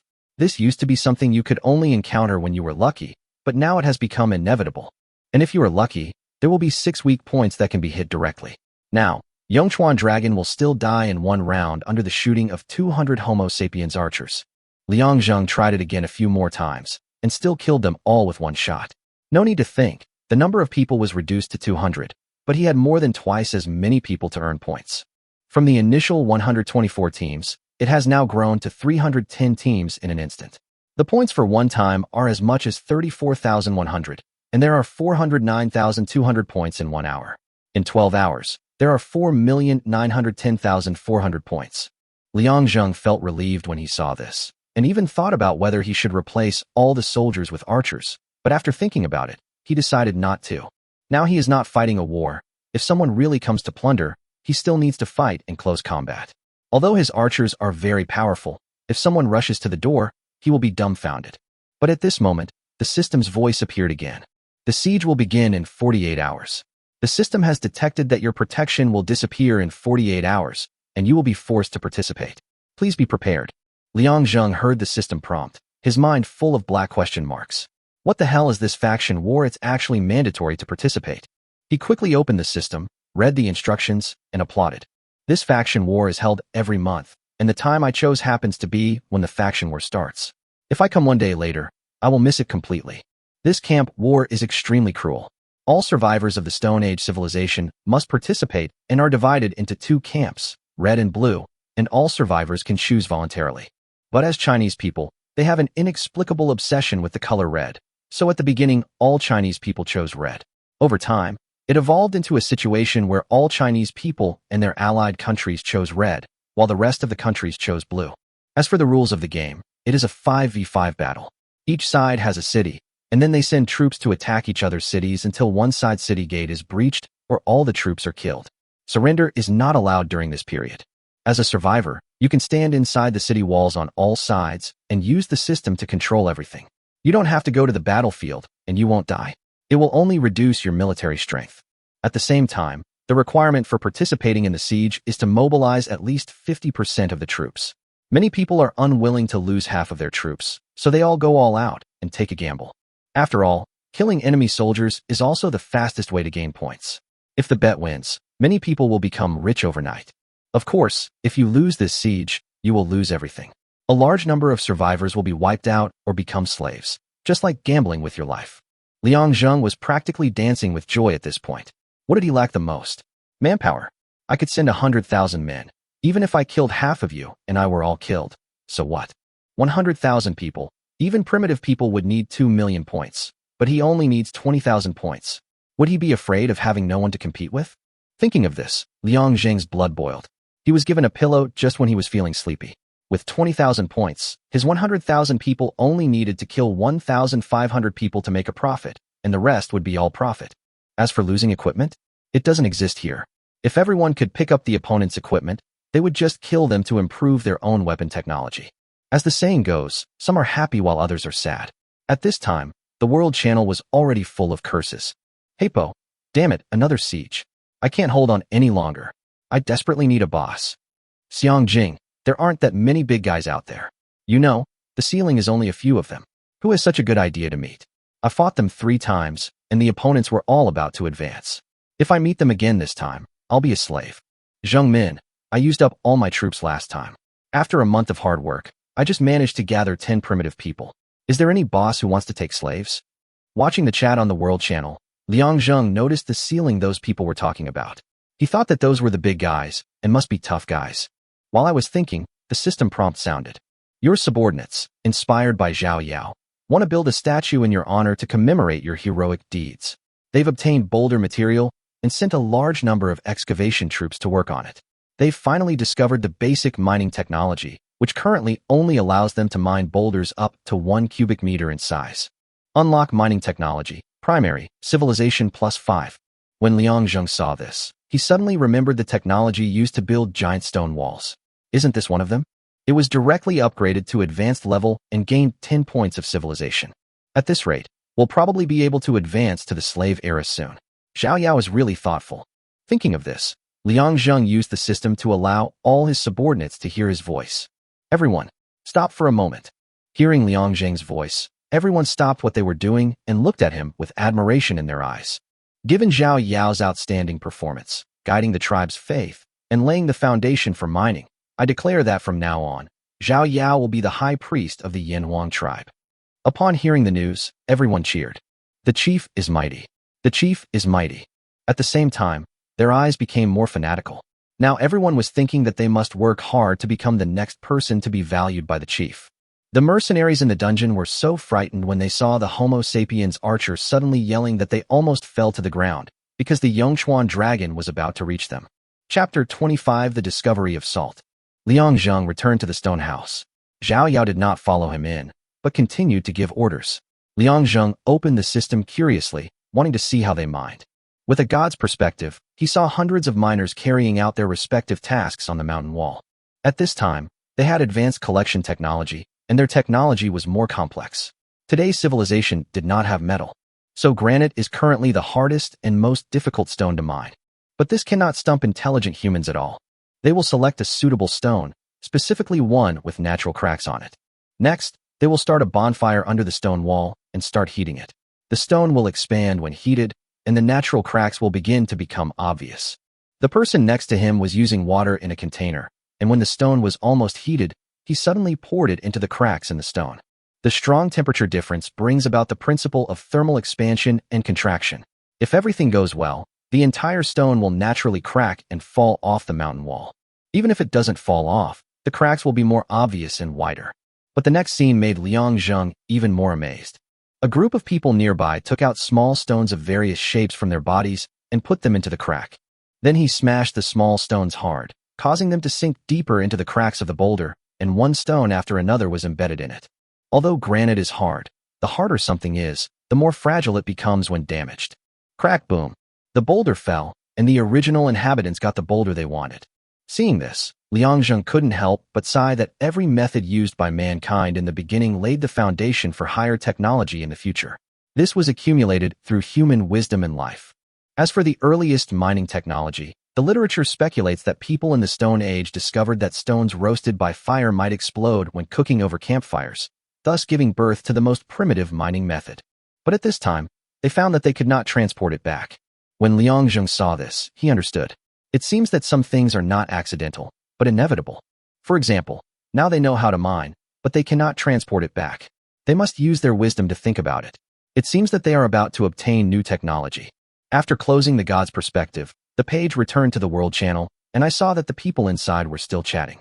Lino, last time, I encountered someone on the other side who was stuck at a certain level, probably more than 3 years old. And we actually had 2 of them, and we were beaten back to our pre-liberation level. Zhuing, Boss Lino, I was there that time you mentioned. Do you remember me? Back then, you casually waved your hand and made 20,000 soldiers appear. That was so cool. Heart. Yi Xing, boss. I hope to meet you this time. Xiaolan. I pay my respects to the boss. Liang Zheng rubbed his chin, thinking no way. 20,000 is already a big shot. Did I think too highly of these people? But how do I play this? I already have 100,000 points, but the other side only has 20,000. Even if I meet 5 top bosses on the opposite side, it's only 100,000. Don't I have to earn points? Liang Zheng was now deeply disgusted with this system. So the population cap was designed just for me, wasn't it? Damn, has anyone else reached the cap? Liang Zheng, who had been extremely looking forward to the siege, was now extremely disappointed. He only wished to encounter a few more card levels, which would be the best thing in the world. If others knew his thoughts, they would probably think he was crazy, and when they knew his true identity, the rest of them would go crazy. While Liang Zheng was thinking, Zhao Yao suddenly shouted beside him, scaring him so much that he sat down on the ground. "What are you doing? Can't you knock before coming in?" When Zhao Yao heard Liang Zheng's words, she pointed at the door and rolled her eyes. "If there was a door, wouldn't you have turned into a beast last night?" Liang Zheng blushed when he heard this, and then coughed a few times. "How can you talk to your master like that? Be careful, or I'll punish you. Hey, wait until you build the door. I'll wait for you in your bed every day. Oh, by the way, I have something important to tell you." Liang Zheng originally wanted to show his authority, but after hearing what Zhao Yao said next, he became confused. "What is it?" "We discovered the sea." While speaking, she kept winking at Liang Zheng. Liang Zheng suddenly sat up from the ground, and his first thought was, "I can finally eat something salty." Civilization event. Discovering the ocean, civilization level +10. You know, from the time Liang Zheng came into this world until now, the food he ate had no taste at all. Sometimes, he would even secretly lick his fingers to get a taste. But now this problem is about to be solved. After all, the creatures in the sea water themselves contain salt, such as oysters, crabs, and shrimps. Moreover, every time new food is discovered, the physical fitness of the subordinates will be improved. Doesn't this mean that his archers will be improved again? Liang Zheng hugged Zhao Yao in his arms and kissed her hard several times. Zhao Yao didn't react and was stunned on the spot. "Now, you lead a team and immediately explore the sea. You should know that this is of great significance." Zhao Yao hadn't reacted yet at this point. She nodded dully, then turned and walked out. When she got outside and felt the cold wind, she finally came to her senses. Then he stomped his feet in anger. "I should have taken this opportunity to push him down. Why am I still stunned?" After saying this, he led the team out of the tribe with a feeling of disappointment. Liang Zheng had no idea how lucky he was to have escaped a live broadcast in front of tens of thousands of people. At this time, Liang Zheng was lying quietly on the bed, hoping that Zhao Yao would come back soon, and at the same time looking forward to meeting 5 people with the civilization level of Ka. 2 days later, Liang Zheng took a look at his points and found that they had reached 31 million. He had already upgraded everything he needed, and now the only thing he lacked was technology. "There are 30 minutes left before the siege. Please enter and choose your camp." Liang Zheng clicked in directly and came to a huge stone gate. There was a gate on each side, one red and one blue, with Siege Hall 215411 written on it. The entire gate is made of granite, but it is carefully carved and has some simple patterns. It seems that this is the highest level of Stone Age civilization, and even the system cannot surpass it. Liang Zheng didn't think much about it and walked directly towards the red color. After entering, he came to a high platform with a vast plain below. There were 5 seats on the platform, and Liang Zheng sat directly in the middle. After a while, another person came in and looked at him strangely. "Brother, you are now the military advisor, but do you have enough confidence to win this battle?" Liang Zheng was stunned when he heard this. What was a military advisor's chair? Did it have anything to do with whether he could win a siege? Chapter 26. I'm not worthy? Then you all must die. Liang Zheng was confused when he heard what the man in front of him said, and the other party sighed after seeing it. "Looking at your expression, I can tell you're a newbie. You must have just been promoted." Liang Zheng was extremely unhappy with the man's attitude, which made him feel superior. "Indeed, what's the problem? Let me tell you, there's an unwritten rule in our siege warfare. The strongest person gets to sit in the military advisor's chair. Do you think you're worthy of that?" Liang Zheng looked at the man's attitude and felt amused. If he wasn't afraid of being despised by his compatriots, he would definitely betray the country and choose the blue camp, and then beat him up severely. "So you're worthy? No problem, Umli Nong." Liang Zheng frowned. Then he remembered that he had seen him speak in the world chat, and the people below were all complimenting him, indicating that he was a big boss. "But you are just a small fry with only 20,000 soldiers. Why are you showing off in front of me with my unlimited firepower? Oh, and then, what the hell is then? Don't you even watch the World Channel? I'm always showing off my presence. I've even given my name, and you're giving me a then? Boy, you can sit down if you want, but you must use all your strength. This is also our unwritten rule." Liang Zheng looked at Li Nong and felt suspicious. He thought that this guy was either trying to scare him or to trick him. In fact, it is true. The position in the middle is indeed called the military advisor's chair. I don't know which literary and artistic big shot came up with it. What it means is that he is like Zhuge Liang, who commands thousands of troops from thousands of miles away and destroys the enemy with a wave of his hand. But now, it has become a symbol of strength, and only the real big guys are qualified to sit here. As for mobilizing all the troops, that is just creating something out of nothing. If the enemy's forces are stronger than one's own, only a fool would mobilize all his troops. Li Nong just thought that Liang Zheng was a newcomer and wanted to give him a warning, but Liang Zheng didn't buy it at all. No problem, isn't it all the troops? I'm so poor that I only have people left. When Li Nong heard this, his face turned purple. He pointed at Liang Zheng for a long time without saying a word and simply stood aside. At this time, a woman came in. She was about 1.7 meters tall, with long white legs and an extremely beautiful appearance, but she frowned and had a cold temperament, giving people the feeling of a strong woman. She first saw Liang Zheng, with a look of confusion in her eyes, and then she saw Li Nong, and her frown suddenly relaxed. Liang Zheng saw all of this and couldn't help but sneer in his heart. What a snob. He had a bitter face when he looked at him, but changed his expression when he saw Li Nong. But it doesn't matter. In this world, strength is the most important thing. No matter how cold and aloof you are, without strength, you will end up either a slave or a corpse. During this period, 2 more people came in one after another. When they saw Liang Zheng, they were also confused. When they saw Li Nong, they instantly turned into bootlickers. Oh my god, Boss Li Nong, I'm so lucky to meet you. This wave is guaranteed. Boss, why are you standing here? Come and sit in the military advisor's chair. When Li Nong heard this, he snorted coldly and looked at Liang Zheng. The 2 of them understood what he meant in an instant. Hey, you kid sitting in the military advisor's chair, I'm talking to you. Get down. You don't look your best at all. You must be new here. This is Boss Li Nong. Who gave you the guts to sit in the military advisor's chair? Humph, you dare to sit on the military advisor's chair without even looking in the mirror to see what kind of character you have. Liang Zheng put one foot on the handlebar, lay down on it, and looked at them coldly. Hey, kid, why don't you know what's good for you? The boss is taking you flying, and you're not happy about it. Liang Zheng sneered. He just said that all the troops are needed to be deployed here. Are you sure you want me to go down? Stop talking nonsense and get down quickly. Liang Zheng didn't say much, he just stood up and walked down. At this time, the 5 people opposite also came to the platform, and they were of all skin colors. There are images on the platforms on both sides, so you can see the people on the opposite side clearly. I don't know why this setting is for.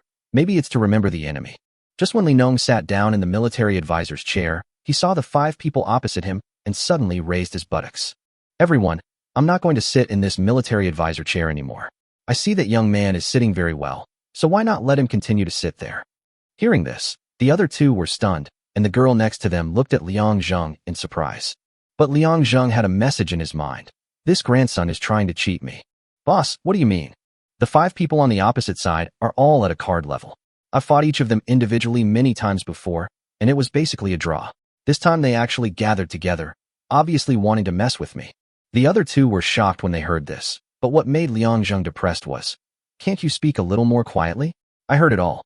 The girl next to her was trembling all over. Her real name was Xia Yin. She was the boss of a small company and was quite famous in the city. Although she has a name that sounds extremely passionate, she is actually extremely cold. Countless wealthy people want to invest in her company, but she refuses. Of course, the price was one she was unwilling to pay. But after coming here, with her personality, she found it even more difficult to move forward. No one here would curry favor with you just because you are pretty. Because those big guys really don't lack women. Even if she advanced to the Stone Age civilization, there would only be more than 5,000 of them. How could he not be afraid when he heard Li Nong's words at this time? But the next words made them all feel cold in their hearts. Everyone, I will only deploy half of my troops. As for you, do as you please. After saying that, he stood aside and stopped looking at them, while the 2 people in front of him had terrified expressions on their faces. Boss Li Nong, you just sat in the military advisor's chair, and you have to use all your forces. Upon hearing this, Li Nong became furious and pointed at Liang Zheng. This guy has been there too. Why don't you let him use all his forces? Do you think he has the courage? Who told you that I won't send out all my troops? At this time, Liang Zheng could no longer tolerate it, because this grandson always targeted him inexplicably. Did he really think he was easy to bully? But his words were only met with a snort and a few sighs. Let me be frank. Only half of the people will be here. Their lives have nothing to do with me. Liang Zheng looked at them with a sneer on his face, because he knew that these people would definitely not mobilize all their troops. But surprisingly, Xia Yin suddenly spoke. Okay, I'll mobilize all my troops, and you have to keep your word. Liang Zheng looked at her determined face, his mind full of questions. How deep is your cunning? Why can't I, your lover, get to the bottom of it? Chapter 27, 100,000 vs. 100,000. Please confirm the battle information with both survivors. Liang Zheng saw 10 people appear on the system. 5 of them were on the opposite side, and the other one was on his side. Liang Zheng directly clicked to confirm, and the others also clicked. Please fill in the number of troops to be sent to the battle. The minimum number must not be less than 50% of the available troops. Otherwise, all troops will be wiped out. Xia Yan filled in 12 people without hesitation. This was her entire force, while the other two looked at Li Nong. After seeing him fill in 10,231 people, the two of them suddenly became like deflated balls, and then turned to look at Liang Zheng, but he did not fill it out. After hesitating for a moment, both of them filled in half of their troops, which together were less than 7,000 people. At this time they understood that no matter who is a big boss or not, only one's own strength is the most reliable. If you are a bootlicker with no way out, people will simply ignore you. Liang Zheng was very excited at this time. He didn't expect that his wish would come true. Then he waved his hand, filled in 100,000, and clicked confirm. When the other 4 people saw it, they were all shocked and looked at Liang Zheng as if he were a monster. Boss, you have to save us. I'm an asshole. I didn't recognize the great man. Big boss, please forgive me and save me this time. The other two immediately ran to Liang Zheng, and seeing their expressions, they just snorted coldly. I told you, fill in half of the troops, and I won't care whether you live or die. The 2 men looked at Liang Zheng with despair in their eyes. Li Nong was trembling in his heart. He really couldn't understand when such a person appeared. I have been at the ceiling of the Stone Age civilization for half a year. If it weren't for the lack of certain technology, I would have been promoted to the slave age long ago. But he had never heard of anyone who could have an army of 100,000. Xia Yan, who was standing aside, was extremely excited. Looking at Liang Zheng, she felt that he looked even more handsome. Don't be fooled by the fact that this guy's clothes and appearance are a bit rustic, but the troops he casually deploys are extremely handsome. The siege will begin in 5 minutes. Survivors, please be prepared. Liang Zheng looked at the map and did not announce the troops, but waited for them to choose first. Seeing that Liang Zheng had no choice, the others did not move either. In a siege, everyone can freely allocate troops, but if no one makes a choice, the group with the least number of troops will be the first to mobilize all their troops. But the rest of the people must also dispatch the same number of troops to follow. This is the system default mode. And now the most he has is only Li Nong's 10,000 troops. Even if he agrees to follow him, there will still be 90,000 left. But this will put Xia Yan in a difficult position. But what does it matter? Even if I don't mobilize my troops, the worst that can happen is that I can add her as my friend and protect her 24 hours a day. The last few people were still unable to hold out against Liang Zheng, so the 2 people in front sent out all their troops as if writing their last words. At this moment, the 2 men wanted to slap themselves a few times. Why did they let Li Nong blind them and not listen to the real boss? Xia Yan on the side was a little hesitant. When Liang Zheng saw this, he shook his head at her. Because Li Nong did not choose to send troops, but waited for Liang Zheng. What? Weren't you so arrogant just now? Why aren't you sending troops now? Why aren't you sitting in the military advisor's chair? Is your butt burning? While speaking, Liang Zheng sat on the military advisor's chair again, looking at Li Nong with contempt, but the other party couldn't say a word, and his face had turned the color of pig liver. Siege begins.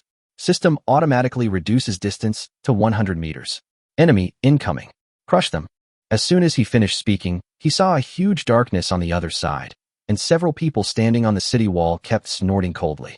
Li Nong will definitely suffer a great loss this time. Let's see if he dares to be so arrogant again in the future. Humph. This time we're sending out 100,000 troops. The other side only has Li Nong, a ceiling-level figure, so we can just play with him. Yoshi. At this time, the soldiers of both sides had already met, and the less than 7,000-man force was like a stone sinking into the sea, without causing any waves.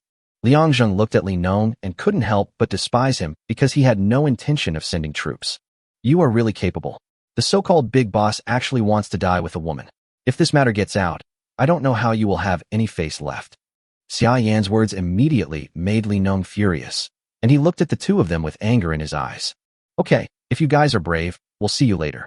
After saying that, he directly sent out his 10,000 troops, but they were instantly eaten up by the enemy. Haha, did you see Li Nong's look? It's so funny. Humph, it's his own fault. He always acts arrogantly towards us. After his 10,000 troops were wiped out, Li Nong retreated to the side, but he was trembling all over, because in this battle, he didn't even kill 5,000 enemies, only a pitiful 3,000 people. Liang Zheng looked at the attacking army and did not panic. Instead, he used the system's voice transmission function and began to speak to his subordinates. Warriors of the Yanhuang tribe, today is the time to demonstrate your bravery.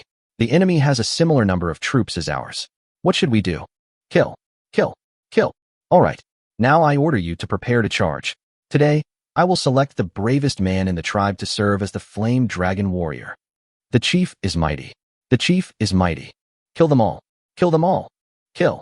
100,000 people, with a roar, rushed directly to the battlefield, and 62,000 Homo sapiens archers launched the first round of shooting. There was no need to wait. The distance was reduced to 100 meters, and it was already within the shooting range. After a round of rain of arrows, everyone in the audience gasped.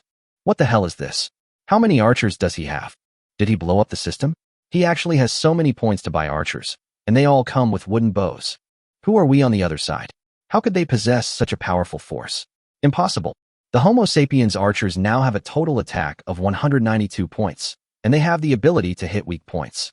With almost a rain of arrows, they instantly killed 40,000 people.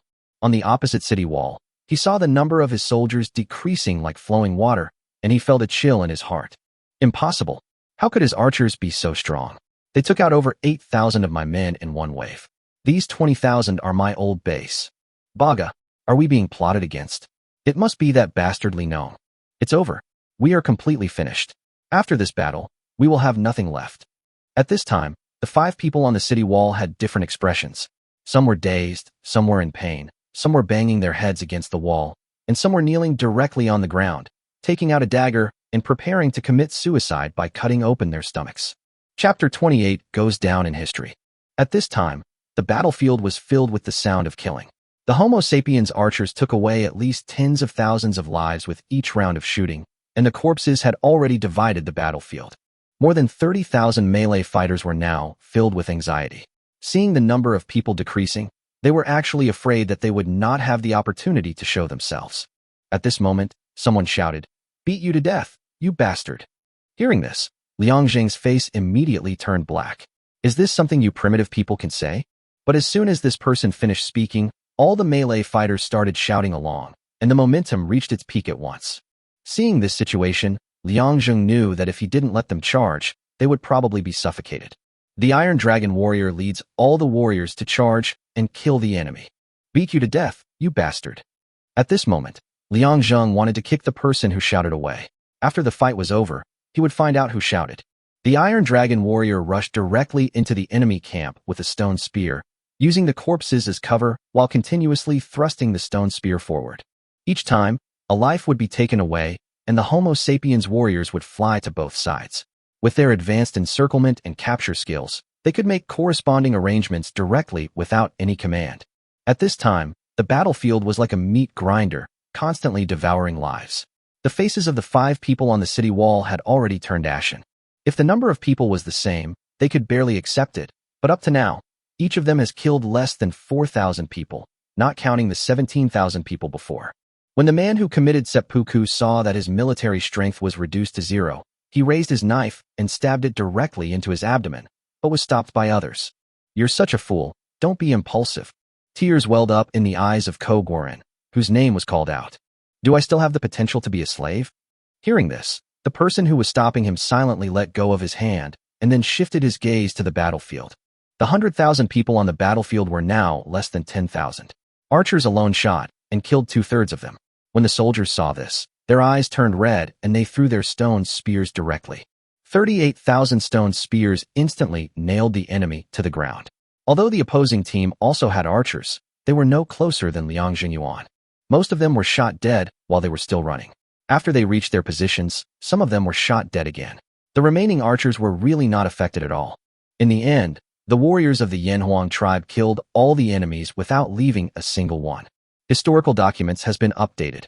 Survivor Liang Zheng, in Jurassic 158, killed 96,542 opponents in the Stone Age siege, breaking the record of 42,415 kills. The World Channel displayed this news, and everyone went crazy. What level of boss was this that could kill nearly 100,000 enemies? The people present were all stunned and couldn't believe what they saw. It would be fine if the two sides fought to a similar degree, but Liang Zheng obviously did not suffer too many losses, while the opponent's 100,000 people were wiped out. Could this be the legendary boss? When they thought of his previous momentum, several people regretted it, but there was no way to regret it now. As for Liang Zheng, he didn't care about them because he didn't know how to be happy anymore. Congratulations on setting a new record for kills in the siege battle. Rewards include the Yanhuang Soldier and the Yanhuang Set. You are recorded in the History of Survival Civilization. Civilization level +10. Civilization event. Someone in your exploration team finds the seawater too salty to drink. They try to boil it, but accidentally boil it dry and discover a delicious white powder at the bottom. Reward. Susha boils salt. Civilization level +5. Cooking salt and susha. According to legend, there lived a primitive tribe in Jiaozhou Bay. The leader of the tribe was named Susha. One day, he drew half a can of water from the sea and just put it on the fire to boil when a wild boar ran past him. Susha ran after him, and by the time he returned carrying the dead boar, the water in the jar had boiled away, leaving only a thin layer of white powder at the bottom. He dipped his finger in some and tasted it. It was salty and fresh. Susha dipped the roasted pork in it and ate it, finding it delicious. The fine white powder was salt, made from seawater.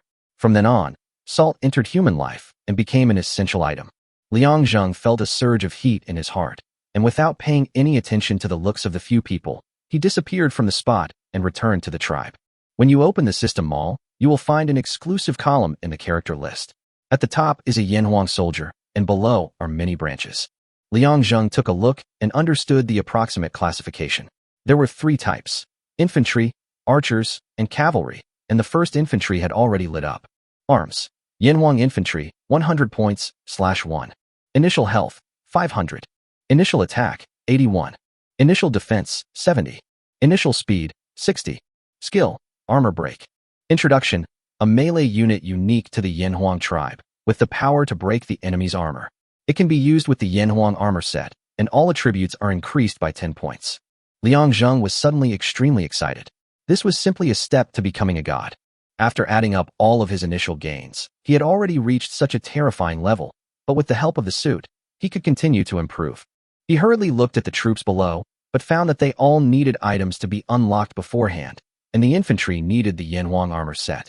Archers need the Yanhuang bow and arrow set, and cavalry need the Yanhuang warhorse set.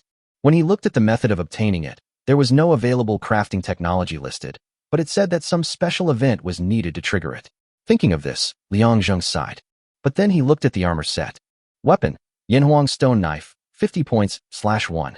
Attack damage, +70. Helmet, Yanhuang helmet, 70 points, /1. Defense, +80. Armor, Yanhuang armor, 70 points, /1. Defense, +80.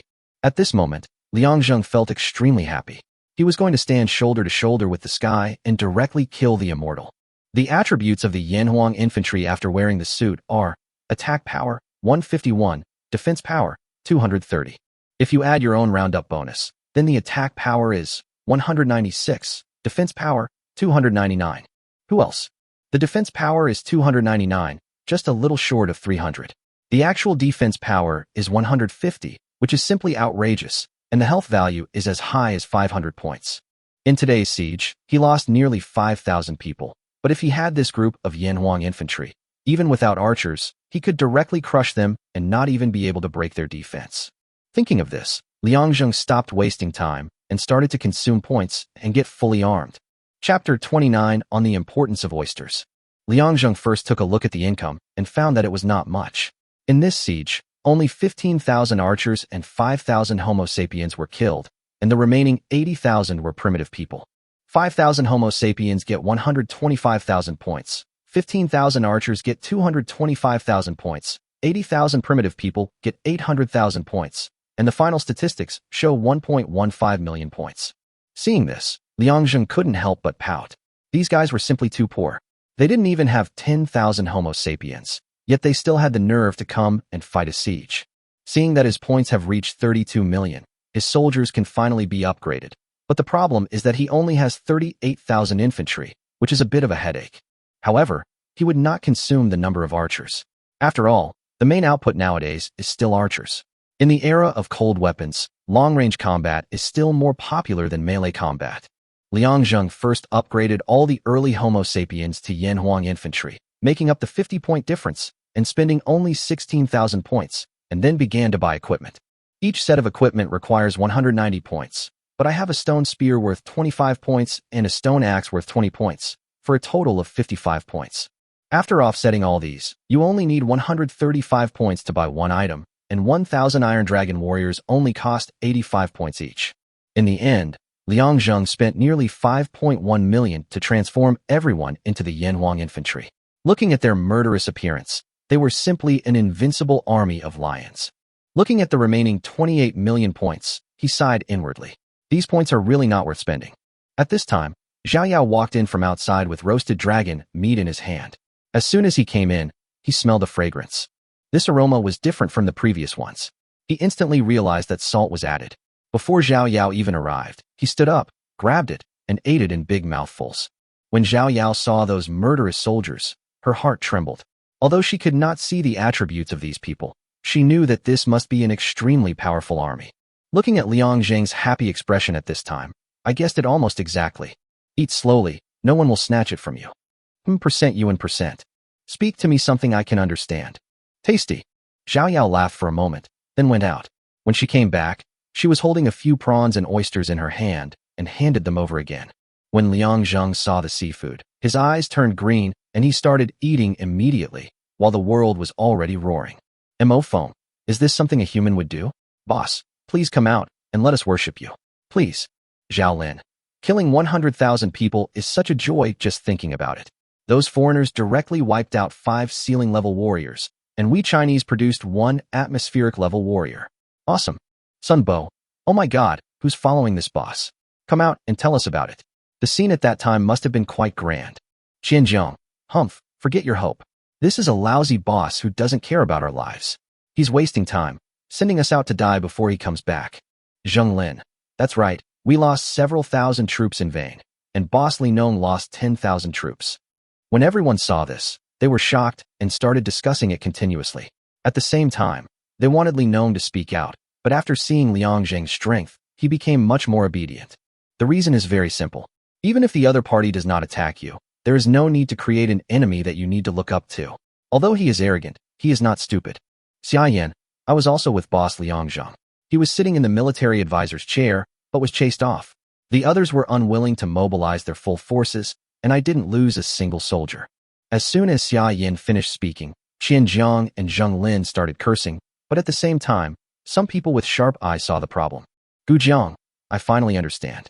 So, you didn't treat him as the boss at first, but only Li Nong as the big boss. Eventually, you realized something was wrong, but boss Liang didn't give you any chances. Jiang Bin, you can tell at a glance that the 5 people across the street gathered together. It's definitely not a coincidence. I think they're either here to look for the boss or Li Nong. If you don't treat them as the boss, why would they protect you? A few words left them both speechless, and they no longer spoke to the world. Liang Zheng didn't know about these things at the moment. He was having a great time. Civilization event, log rolling. Your mining troops have finally figured out a way to move boulders. Log rolling technology is now in use. Civilization level +5. Civilization event, leverage principle. While prying and moving a boulder, your subordinates discovered the principle of leverage. Using a wooden stick and a fulcrum can generate powerful force. Civilization level +5. In this short moment, he gained another 10 points of civilization, and now it has reached 75 points. If he continues like this, he will be promoted to the slave age in a few days. Walking out of the stone house and seeing the bright sunshine outside, I suddenly thought that since I came to this world, I have either been in the dungeon or in the stone house, and I rarely go out. I'm in a very good mood today. Why not go for a walk in the wild? Wouldn't it be wonderful if I came across some civilized events? Zhao Yao, Liang Zheng shouted, and Zhao Yao walked out of a stone house with a resentful look in her eyes, like a young wife alone in an empty room. Come on, I'll take you for a walk in the wild. After hearing Liang Zheng's words, her eyes suddenly lit up, and the look in her eyes when she looked at him was faintly green, which made Liang Zheng feel creepy. Hee, you finally got it. Let's go, I know a place. After saying that, she led the way. Liang Zheng looked at her and felt a little scared. If it weren't for the slave system, Liang Zheng probably wouldn't dare to go out with her. The two walked side by side on a small path. Liang Zheng looked around and found that the grass and trees were getting taller, but the scenery did not change much. What's fun here? I think we should go to the beach. The beach is not an option. I haven't found a good place yet. Please wait. Liang Zheng scratched his head, feeling that the two of them were obviously not on the same wavelength. Well, I just want to take a stroll, nothing else. But just as he finished saying this, Zhao Yao suddenly turned around and stared at him fiercely. I've already given you oysters to eat and shown you everything you needed to see. And now you're telling me you don't have any other intentions? If this Stone Age civilization hadn't slapped you with a club, you'd have been taken down by me by now. Seeing Zhao Yao's murderous expression, Liang Zheng began to slowly retreat, but he accidentally fell to the ground. Zhao Yao seized the opportunity and pounced on the sheep like a wolf. Liang Zheng let out a scream that echoed throughout the forest. Chapter 30 Potential Crisis. The two were now dressed, and Liang Zheng stood up and patted his butt. Damn it, I thought you were going to steal my points. At this time, Zhao Yao's face turned red and she gave him a blank look. What's the point of me stealing your points? So this is why you harmed my eggs? When Zhao Yao heard Liang Zheng's words, she snorted softly, then went over and took his arm. The two of them walked towards the tribe, but Zhao Yao's steps were a little awkward. As soon as I walked out of the forest, I heard a sound coming from behind. Sam, are you sure the shield ankylosaur is around here? Don't worry, Mark. I spent a lot of effort to find out this news. Liang Zheng and Zhao Yao were both stunned when they heard the voice, then stopped and hid behind a woods, but saw that behind the two Americans were no less than 10,000 primitive people. If we can successfully hunt down these armored dragons, our primitive people will definitely be promoted to a higher level. Haha, of course. You know, their skin is the highest level of defensive armor in the Stone Age civilization. Many top bosses would come to hunt a group of them and build a team of 100 people. Liang Zheng listened to their conversation and understood what these two people were here for. However, this place was only 100 meters away from his territory, so why had no one discovered it? Thinking of this, Liang Zheng broke out in a cold sweat.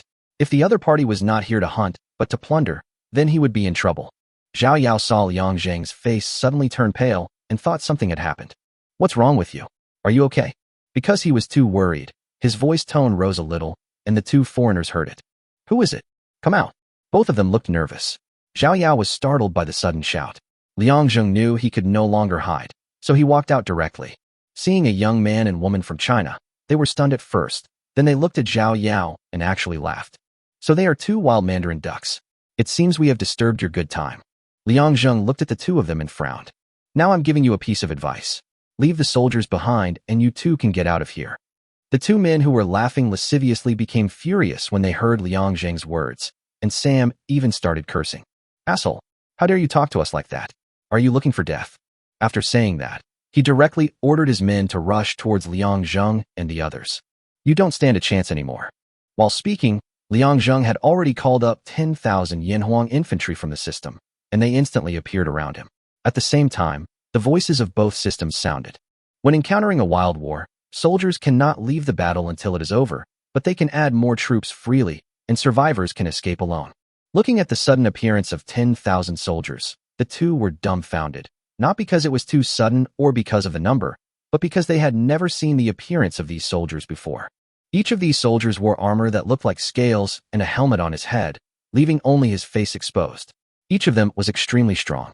Not only that, the stone knives in their hands were wide and sharp. They had stayed in the Stone Age civilization for a year, but had never seen such an army. What is this? Mark exclaimed, but Liang Zheng didn't give them much chance to speak. Kill. This word was like a magic sound, striking Sam and Mark's hearts, but it was also like a stimulant, stimulating all the Yanhuang infantry. Thousands of people roared in anger and rushed forward. The two Americans trembled suddenly, and Sam summoned out 5,000 people again. But this did not change anything, because they found that the stone axes they held could not break the opponent's defense, let alone cause any damage. However, every time the enemy swung their stone knives, they would take the life of a primitive man. The army of 15,000 people was killed in the blink of an eye. Mark didn't hesitate at all. When he found that he was unable to defeat the enemy, he fled back to the base camp. Sam, on the other hand, had a gloomy face because he had deployed 10,000 troops, which was almost all of his subordinates. But that bastard Mark didn't even send a single soldier, but simply ran away. But now the situation has been determined, and if he doesn't run away, he will probably become a dead soul under the knife. Boy, I'll remember you. After saying this, Sam disappeared from the spot. Liang Zheng frowned, feeling extremely disgusted with this feeling. It seemed that he had to reach the slave age as soon as possible. You will only make more and more enemies. If you let them all escape, unpredictable things will happen sooner or later. After all, no one likes the feeling of being calculated against all the time. Liang Zheng brought 10,000 people directly back to the tribe. The first thing he did was to investigate why these people came here, but no one came to report. In the end, he found out that it was his own mistake. Now he has a total of 100,000 people, of which 62,000 are archers and 38,000 are infantry. Among these infantry, there is an exploration team of 4,000 people, but there is no field reconnaissance team at all. At the same time, many of their own military branches have not been developed.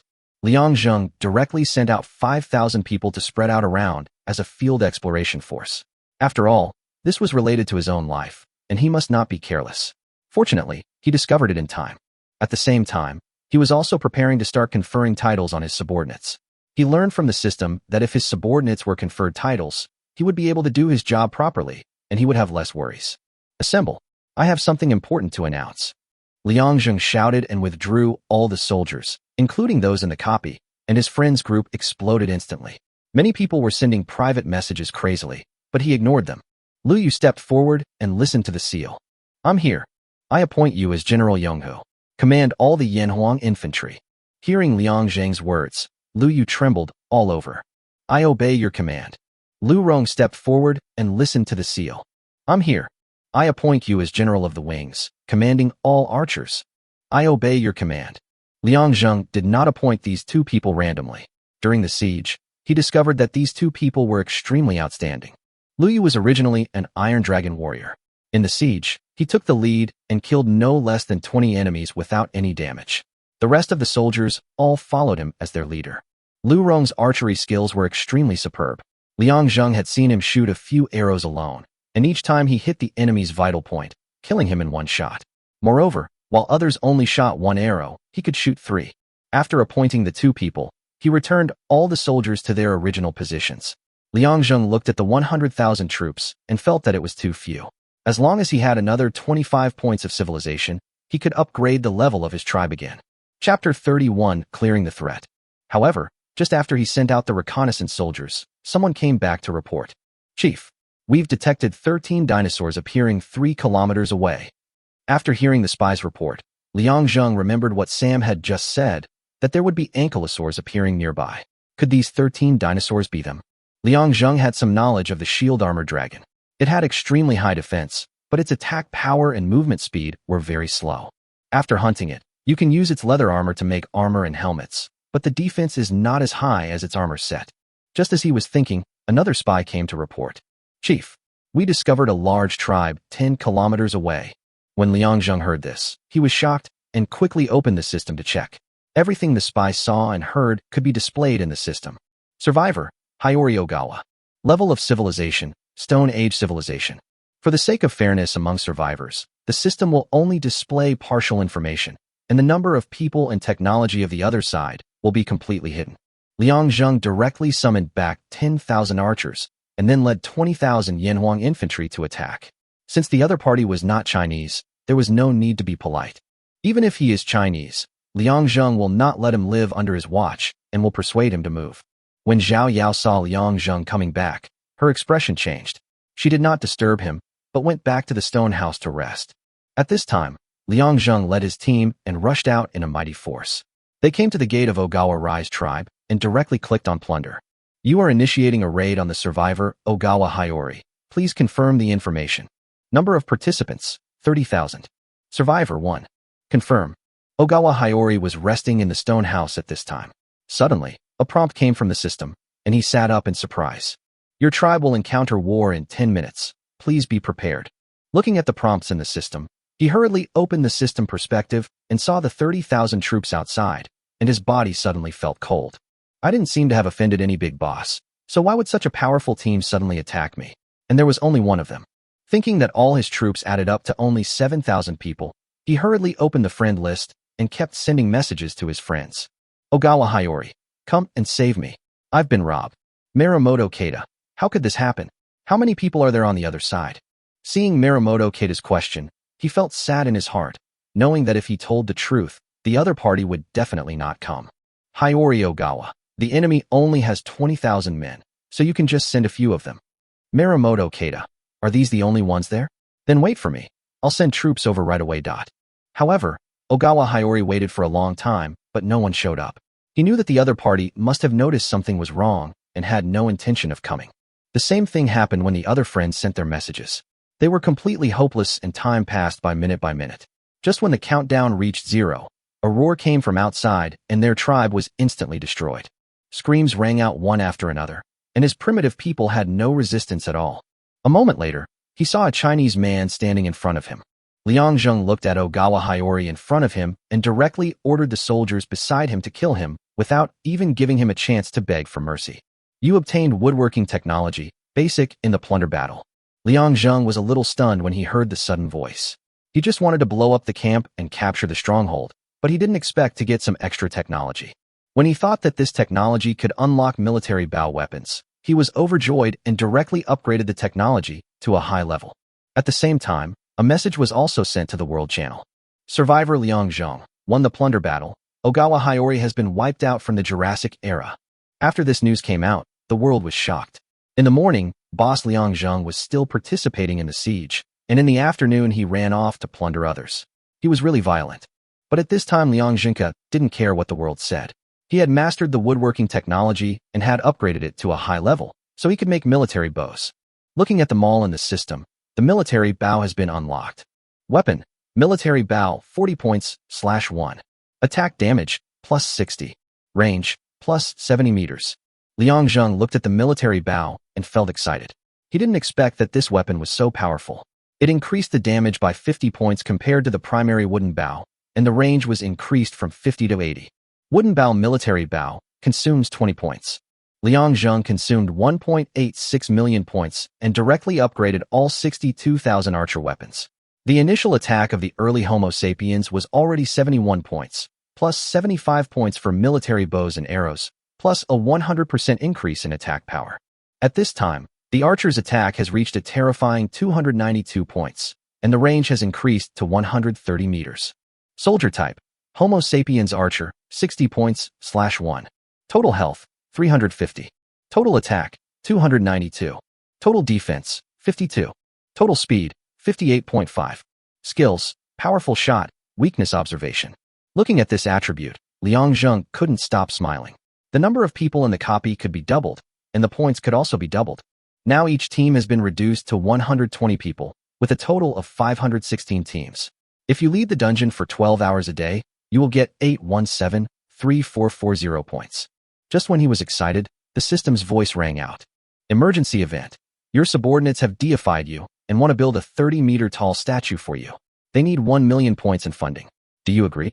P.S. Building a statue is extremely difficult, which will force the craftsman to comprehend new construction techniques. Seeing the new construction technology, I felt excited and agreed immediately. It was only 1 million points, a drop in the bucket. Agree. As soon as the click was completed, the people outside started to get busy, polishing the boulder, prying the boulder with the principle of leverage, and then putting rolling logs underneath and rolling it in the predetermined direction. At the same time, many people were carrying soil and building a slope in front of the foundation. Some people were using tree bark to make thick ropes using advanced weaving techniques.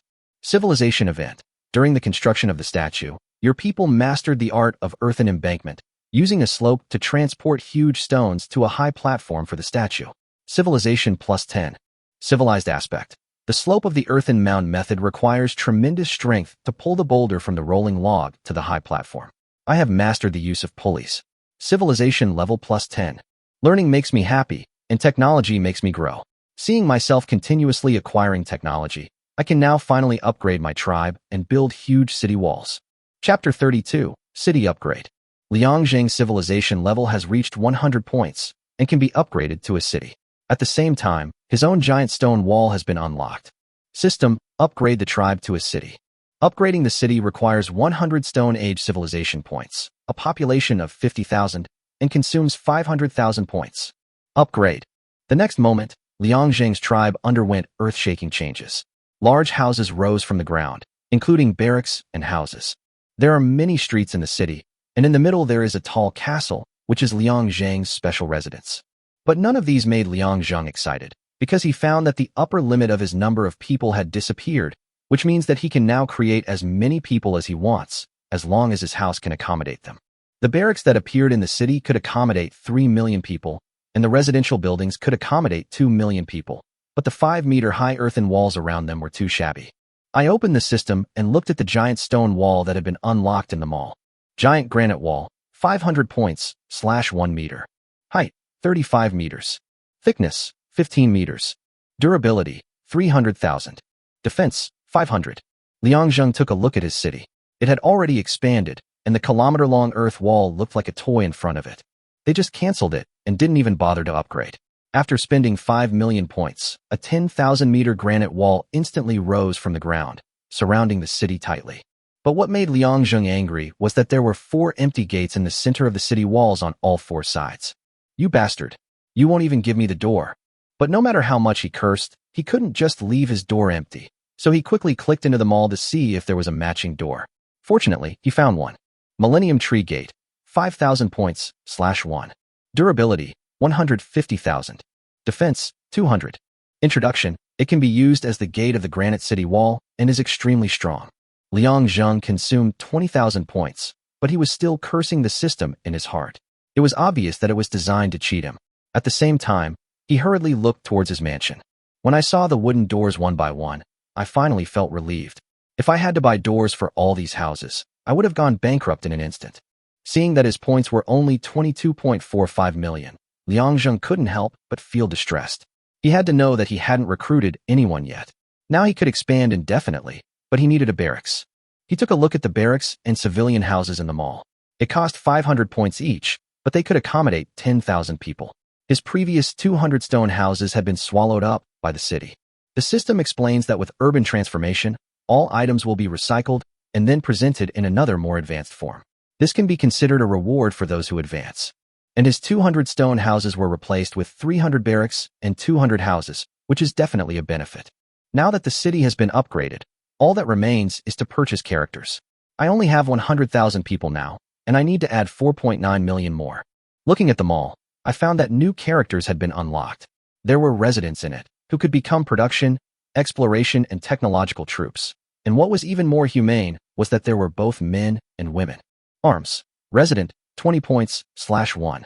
Initial health, 250. Initial attack, 26. Initial defense, 25. Initial speed, 23. Introduction, they can be used for mining, technology, exploration, and production, and are an extremely excellent labor force.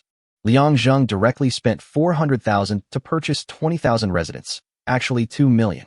The city suddenly became bustling with people coming and going on the streets, and it was prosperous. His own army already had 3 million soldiers, and Liangzheng was planning to send 1 million soldiers and 2 million archers first. Consuming 962,000 points was enough to buy 9,620 Yanhuang infantrymen, actually 962,000, plus the previous 38,000 infantrymen, exactly 1 million.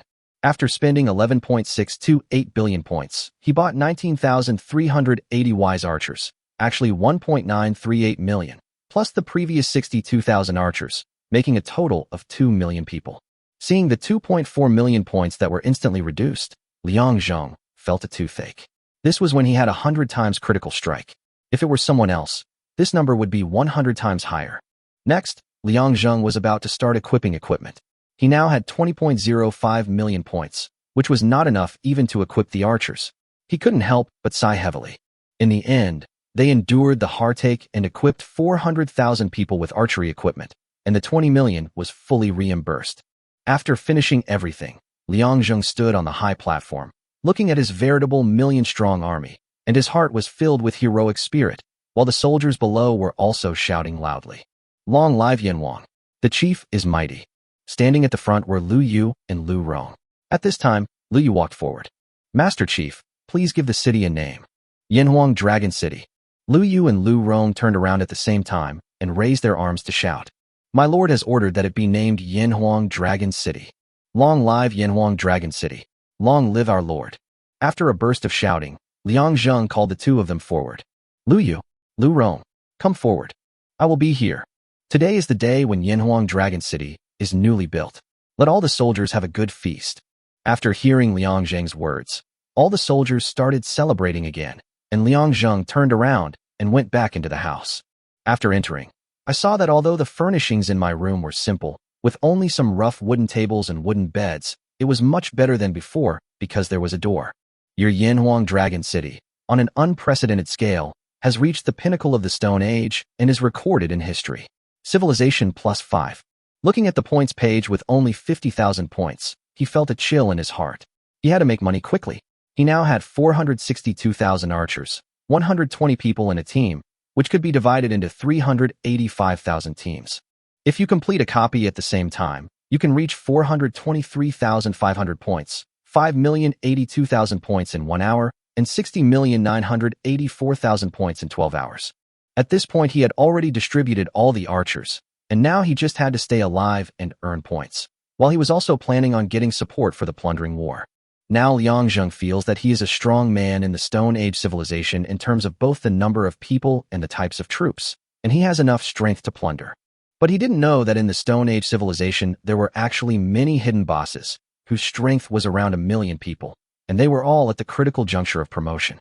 But due to some reasons, they are unwilling to advance and temporarily remain in the Stone Age civilization, just waiting to be forced to leave, or to leave after the reasons are resolved. Chapter 33. Centennial Celebration, Beast Tide Crisis. At night, I lay in my own house with a door, holding Zhao Yao in my arms, tears streaming down my face. I finally lived in a house with a door. After a night's sleep, Liang Zheng woke up the next morning and walked outside feeling refreshed, humming a little tune. When he went out, he did not forget to take a look at the sleeping Zhao Yao, with the corners of his mouth slightly raised, as if he was extremely happy that he had kept his promise. His house was built on the highest point in the city, and he could see the entire city at a glance. Looking at his majestic city, tall city walls, and prosperous streets, Liang Zheng felt a sense of emotion in his heart. Now he can be regarded as a real million-dollar lion, and he can withstand any kind of disaster. However, reality slaps him in the face very quickly. A major emergency event of the century, the Jurassic dinosaurs, frightened by the meteorite, will riot, forming a beast tide of unprecedented scale, lasting 24 hours. Survivors, please be prepared.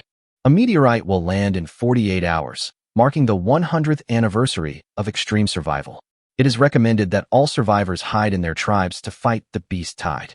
Meteorites will not land in your tribes. Countdown to the beast tide, 47 hours, 59 minutes, and 59 seconds. After seeing this information, the world was in an uproar. Liang Zheng was so shocked that 1,000 horses were running through his mind. This is the only thing given for the 100th anniversary? However, the world has long been filled with fear and abuse, and most people have fallen into deep despair. Gutong. I remember someone told me before that the last beast tide was 50 years ago. I heard that 40% of the survivors disappeared immediately. Fei Sun, this isn't some kind of extreme survival game. It's a dead end. I just went through a faction war, and now a beast wave is coming. I'm completely hopeless. Su Xian. Is this the end of the world on its 100th anniversary? This world is really out of its mind. 40% of the survivors will disappear in 48 hours. I can't even imagine it. Song Ming. Brother, that was just the 50th anniversary beast tide. Didn't you see the hint just now? It said this was an unprecedentedly powerful beast tide in prehistoric times. I'm afraid it's already more than 40% of the survivors. Mao Bo. I seriously suspect that the survival world has reached its limit and is currently being cleared. He was in a good mood early in the morning, but after hearing the news, he fell to the bottom. He was already frightened when he saw the 30% survivor data. But now seeing this unprecedentedly powerful pattern, I'm afraid that half of the survivors will be completely wiped out in this disaster. Liang Zheng made a rough estimate. When he first came here, he was the 8 billionth survivor. He has been here for more than 10 days now. He doesn't know how much this number has fluctuated. But even if we calculate based on 8 billion now, at least 3.2 billion people would probably die in this beast tide. You can imagine what kind of disaster this is. Liang Zheng's cold sweat has begun to flow down from his forehead. He used to be full of confidence when looking at his Yanhuang Dragon City, but now he has no confidence at all. He hurriedly looked at his points. After 12 hours, he had more than 63 million points. This was probably the last points he got before the disaster. Without any hesitation, he first armed himself with the remaining points and directly increased the number of archers by another 1 million. He then equipped them with 5 arrows, spending a total of 50 million. He did not touch the remaining 10 million, but planned to see the situation and then threw 1.46 million archers into the copy without hesitation. Now there are still 2 days before the beast tide, so he will count as many points as he can survive. He planned to arm the infantry first no matter how many points he got. If the city gate was broken, only these soldiers could hold out. He even felt that it was not enough, so he built 1,000 barracks himself, spending another 500,000. However, he was not in a hurry to build soldiers. He planned to fill in the gaps wherever they were lacking. This disaster is a test for everyone in the extreme world. Many novices who have just advanced have already given up completely and cried out in despair. But Liang Zheng did not give up, because he knew that what he lacked the most was people, but the only thing he was afraid of was that his city would be broken. If the dinosaurs rush in at that time, no matter how many people we have, we will not be able to withstand it. You have to know that you are not sealed by the city walls. There are 4 gates around it. If the city gates are broken, dinosaurs will rush in instantly and raze this place to the ground. Besides, the threat is not just on land. You have to know that there are pterosaurs in the sky. Although he has 2 million archers, the actual equipment configuration is only 1.4 million. What if hundreds of thousands of pterosaurs appeared in the sky? Would we care about the dinosaurs on land? Liang Zheng sighed deeply. Now he could only leave the rest to fate. No matter what, his Flame Dragon King city was still very strong, and it would not be so easy to break it down. Zhao Yao slowly walked out from inside, and suddenly felt a murderous atmosphere in the city. He was stunned for a moment. Seeing Liang Zheng frowning deeply, he walked over worriedly. Is something serious going to happen? The two of them didn't say anything, just nodded. Seeing his look, Zhao Yao stood aside obediently and didn't say anything. The two of them stood like this for a whole day, and Liang Zheng kept staring at his points. But what he didn't expect was that his points had now reached 130 million points. After seeing this number, Liang Zheng suddenly realized that he was probably not the only one who was thinking about getting more points in the copy to survive this disaster. But many people have this idea, and he found that among his friends, not only were they playing dungeons, but also raids, and they were also inviting him. This is also why my points increased so quickly in less than 8 hours. My dungeon and looting support are separate. There are only 120 archers for dungeon support, but 1,000 archers for looting support. This is the result after he calculated that his 1,000 archers are enough to deal with most players. Even if the opponent has a team of 20,000 people, he can kill them instantly with his nearly 300 attacks, completely ignoring any defense of the opponent. When Liang Zheng saw the points, he suddenly felt confident and started to equip all the personnel. Chapter 34, Madness Before the Beast Tide. Liang Zheng first equipped all the remaining archers with equipment. 538,000 archers were directly equipped with military bows, which directly consumed another 21.52 million points. The remaining 110 million points require 190 points for a set of weapons and armor, and 190 million points for his own 1 million Yinhuang soldiers. Liang Zheng had no choice but to equip 500,000 people first, spending 95 million points, and leaving 25 million points for himself in case of emergency. He was still frantically increasing his strength, but the plundering war in the world had already broken out. The people at the bottom were hopeless, so he joined forces with the other two and began to attack the higher survivors. The whole world fell into panic. Before the disaster came, the number of survivors had already begun to decrease drastically, and signs of survivors being wiped out kept appearing in the world. Liang Zheng was watching the world channel quietly. He was undoubtedly the one who was affected the most. Although his archers had strong attack power, they could not withstand the opponent's large number of people. Liang Zheng just received a message that one of his good friends was surrounded by 30,000 people, and his archers were all wiped out after killing 15,000 of the enemy. Although I must earn points, it is not a good idea to continue like this. The value of my bows and arrows has dropped from 2 million to 1.92 million. On this day, they lost 80,000 archers. Don't underestimate these 80,000 people. You should know that their attack power is 300 points and their defense power is as high as 52 points. Ordinary Stone Age civilizations cannot even break through their own defense. However, the Prophet's brought are also extremely considerable. At present, the number of Homo sapiens shot and killed by him is no less than 2 million, and this number is still rising. As for primitive people, the number is no less than tens of millions. The remaining 25 million points instantly reached 100 million again. After Liang Zheng equipped the last 500,000 Yinhuang infantrymen, he directly threw them all into the plundering war. At this time, each unit was equipped with 1,000 archers and 500 flame dragon infantry. They were not expected to win the battle, but only hoped to kill more enemies.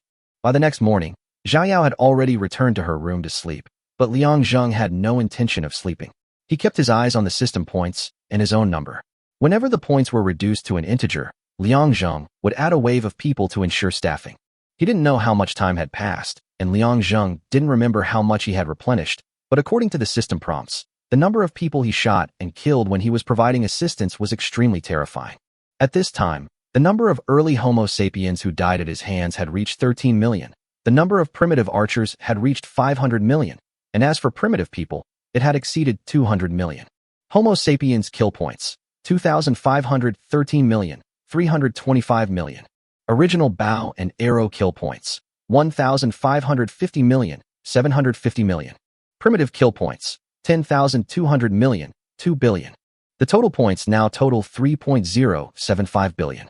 However, during this period, he has replenished all combatants no less than 50 times, with a total number of 150 million people, consuming 110 million points, and a total of 2.965 billion points. At this moment, Liang Zheng didn't know whether to cry or laugh.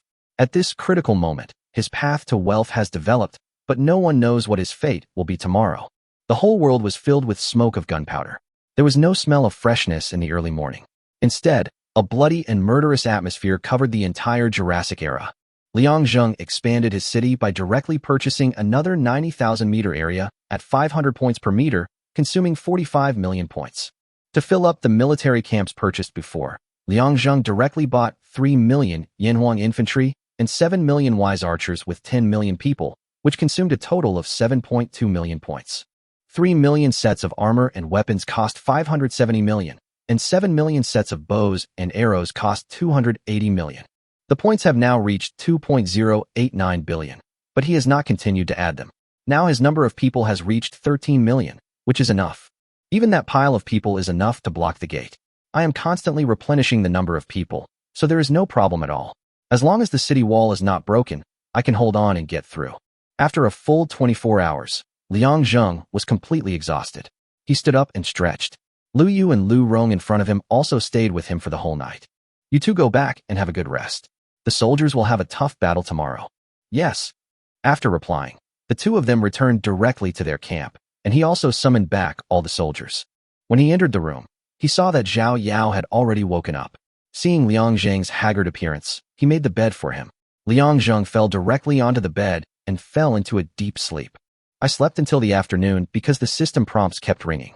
Bernie has launched an attack on you. The plundering battle will begin in 10 minutes. Liang Zheng was stunned.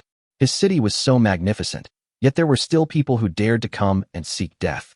He walked out of the house and saw that there were only tens of thousands of soldiers on the opposite side. He thought that they must be a group of lunatics again. No one paid any attention to them. In the past 24 hours, there were many such lunatics. Some even used 5 primitive people to attack a tribe of 20,000 people just for the sake of pleasure. Of course, the final result was also very satisfying. Lu Rong continued to arrange archers to stand on the city wall, densely packed, all hiding behind, while Lu Yu distributed all 4 million Yanhuang infantry to the 4 gates. He also temporarily appointed 4 people as small leaders to command the infantry to ensure that they would not be unable to take care of any areas. But these things were not prepared for the plunderers, but for the rehearsal of tomorrow's beast tide. As soon as the 10 minutes were up, the archers, under the command of Lu Rong, fired thousands of arrows and shot them through in an instant. The ending is that it's over before it even begins.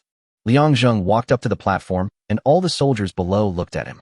Warriors of Yanhuang Dragon City. You will be the pride of Yanhuang Dragon City. Anyone who wants to seize our homeland will be made to pay with blood, no matter who the enemy is. Anyone who invades our homeland will be killed without mercy. Kill, kill, kill.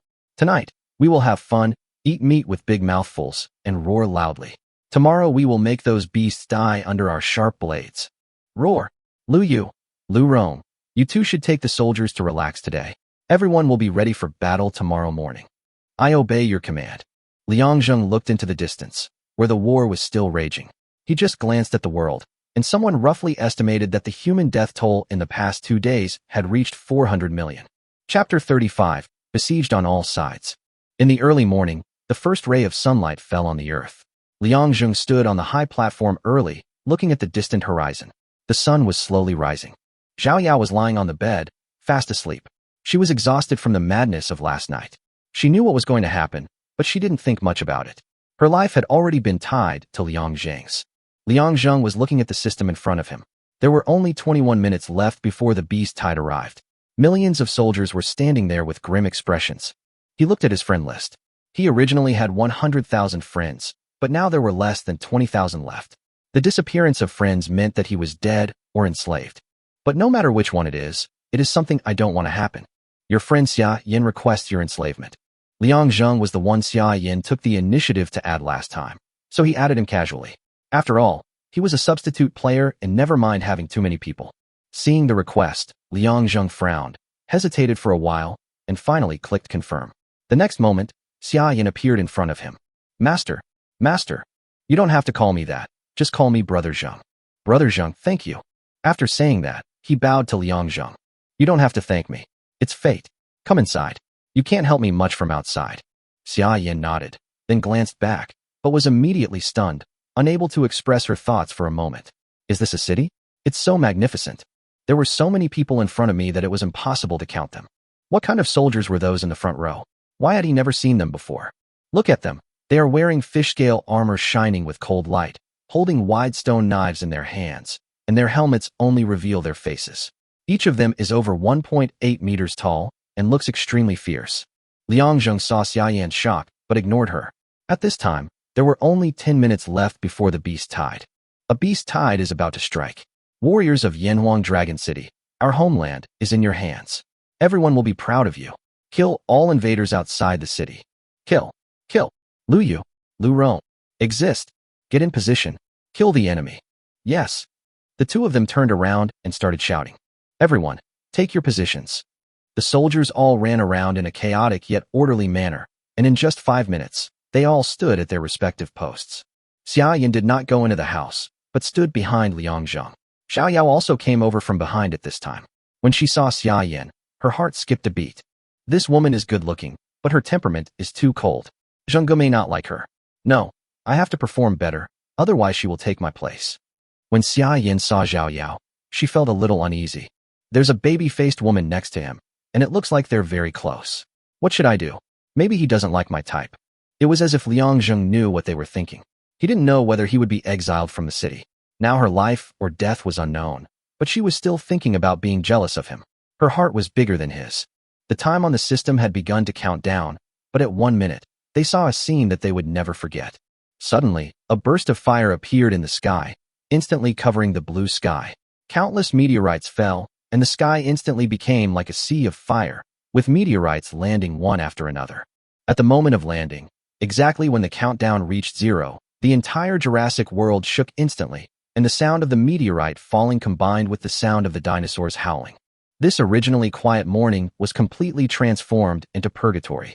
Before Liang Zheng and the other two saw the dinosaurs in the distance, they felt the ground shaking and roaring, and then a black dot appeared at the end of the horizon. Everyone swallowed hard. The black spots were getting closer and closer, and countless dinosaurs were rushing forward. Liang Zheng saw that the front and right were the same. Currently, only the left and the back were empty. Seeing those dinosaurs running forward desperately without any intention of stopping, all the archers on the city wall aimed their bows forward and would shoot them directly as soon as they came into range. But Liang Zheng discovered that the dinosaurs in the first row were some highly defensive dinosaurs, such as Triceratops, Ankylosaur, Euoplocephalus, and Huangosaurus, and there were simply countless types. Seeing them approaching quickly and about to enter the shooting range, Lu Rong shouted, "All archers, prepare."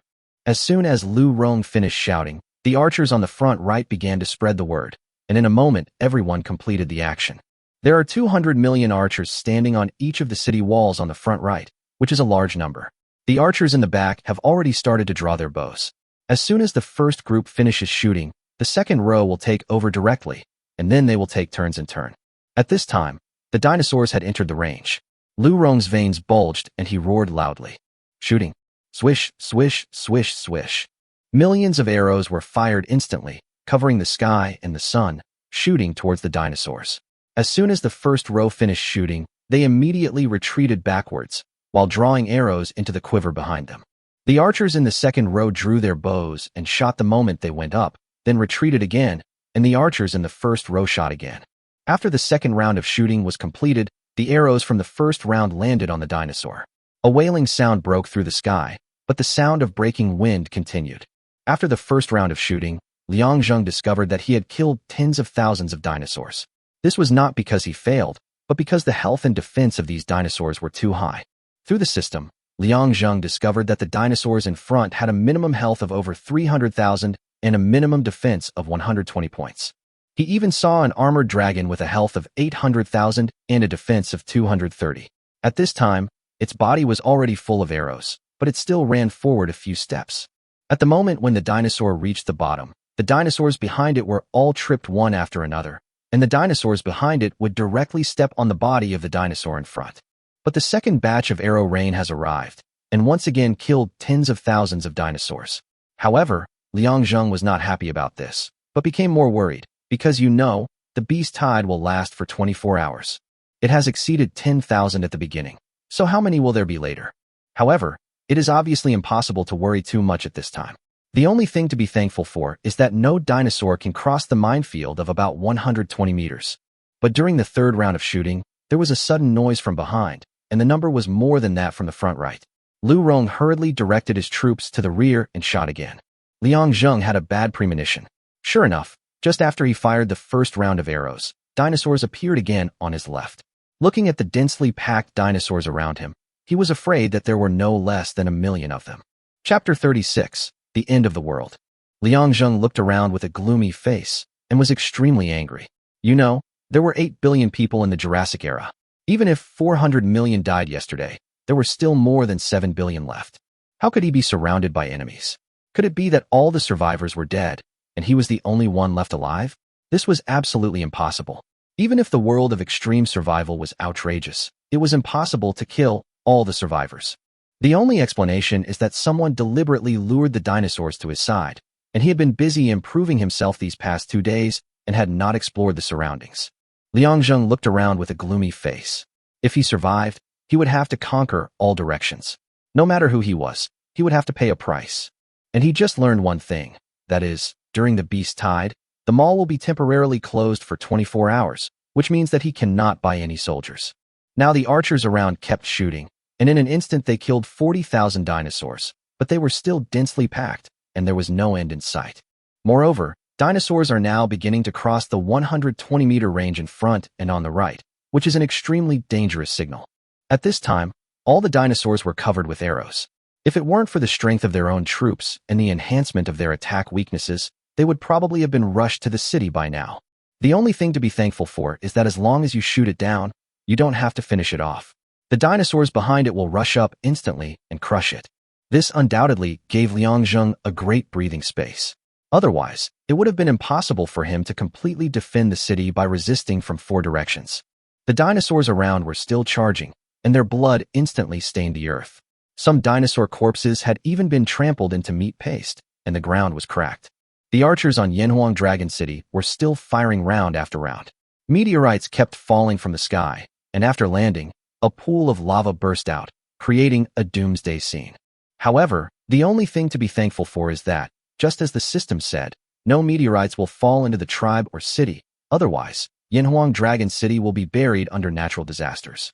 A crisp sound rang out in the sky, and Liang Zheng's scalp instantly went numb. He saw a vast number of pterosaurs flying over, of many kinds. Some of them had wingspans of up to 3 meters, and some were 2 meters long. Each one was almost connected together, covering the sun like darkness, swallowing up Yanhuang Dragon City. Lu Yu shouted angrily, and all the infantrymen were armed and went into battle. They climbed onto the city wall, stood behind the archers, and stared at the pterosaur in the sky. This was the countermeasure that Lu Yu and Lu Rong came up with. If there were any aerial creatures, the infantry would use their bodies to help the archers resist until they died, and the next one would be on top. The battle situation at this time was extremely brutal. The dinosaurs around had reached a distance of 70 meters, and each batch of arrows from the archers would take away nearly 10,000 lives. But it still couldn't stop the dinosaurs. They stepped on the blood of their own kind, leaving bloody footprints on the ground, and continued to charge forward. The soldiers of Yanhuang Dragon City did not show any fear. Instead, each of them had an expression of determination to fight to the death. Lu Rong kept replacing the archers, allowing some soldiers whose fingers were cracked and bleeding to catch their breath for a while. But then when they reached the top, he rushed up again with a determined look on his face. Liang Zheng felt the sacrifice of these soldiers and clenched his hands tightly. If Yanhuang is not defeated, you will definitely pay the price in blood. At this time, the pterosaurs had already rushed over. Many archers in the city raised their hands to shoot. Even the residents, regardless of gender, age, or status, picked up stone hammers and stone axes and kept waving them in the air. But their combat capabilities were no match for the soldiers, and soon someone was caught in the pterosaur's claws, then flew away high in the air and was torn apart directly in the air, with blood falling like rain. Lu Rong and Lu Yu's eyes were red at this time, and they kept giving orders to the soldiers. Protect the residents. This is the honor of our warriors. Liang Zheng instilled this sentence into Lu Yu and Lu Rong when they saw the soldiers of the residents, and they also instilled this into their subordinates in order to cultivate the spirit of protection among the soldiers. At this time, this spirit had been fully demonstrated, and after Lu Yu shouted this sentence, the soldiers all began to swing their stone knives desperately. At this time, a female resident was about to be caught by the pterosaur. A Yanhuang infantryman did not have time to swing his sword, so he rushed forward and blocked the attack with his body, but he was caught by the pterosaur. Fortunately, an archer shot him dead, and he did not die after falling from a high altitude. The soldier stood up again and continued to fight against the pterosaur. Liang Zheng was standing alone on the platform at this time. Although he could not fight, he would accompany these soldiers to fight to the end in his own way. As for Zhao Yao and Xia Yan, they were driven back the moment the pterosaur appeared. When Lu Rong saw the chief standing alone on the high platform, his eyes instantly turned red. Warriors, the chief is with us. Kill. Long live the chief. Long live the Flame Dragon King City. Everyone was shouting and waving their weapons more fiercely. Lu Rong and Lu Yu tacitly assigned 20,000 soldiers to stand beside Liang Zheng to protect his safety.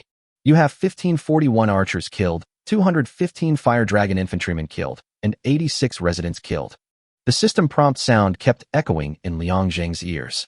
Casualties had already begun to occur on his side, and the reason why the archers suffered such high casualties was because of this. This was because a group of Diplodocus appeared on the city wall in front. They were already at the gate of the city.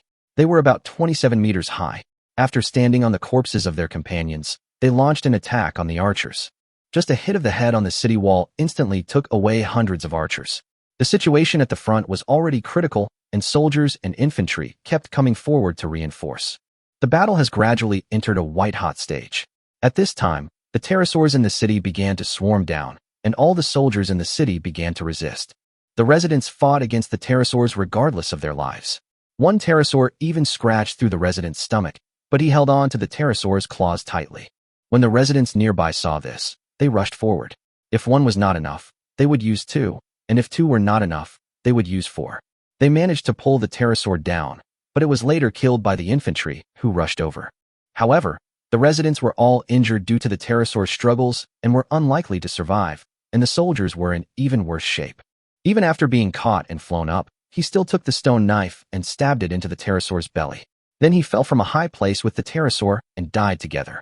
Some of them had their arms bitten by the pterosaur, but they switched the stone knives in their other hands and inserted them into the pterosaur's throat, killing it. And his arm would be completely broken due to the pterosaur's relentless grip and the force applied when he fell.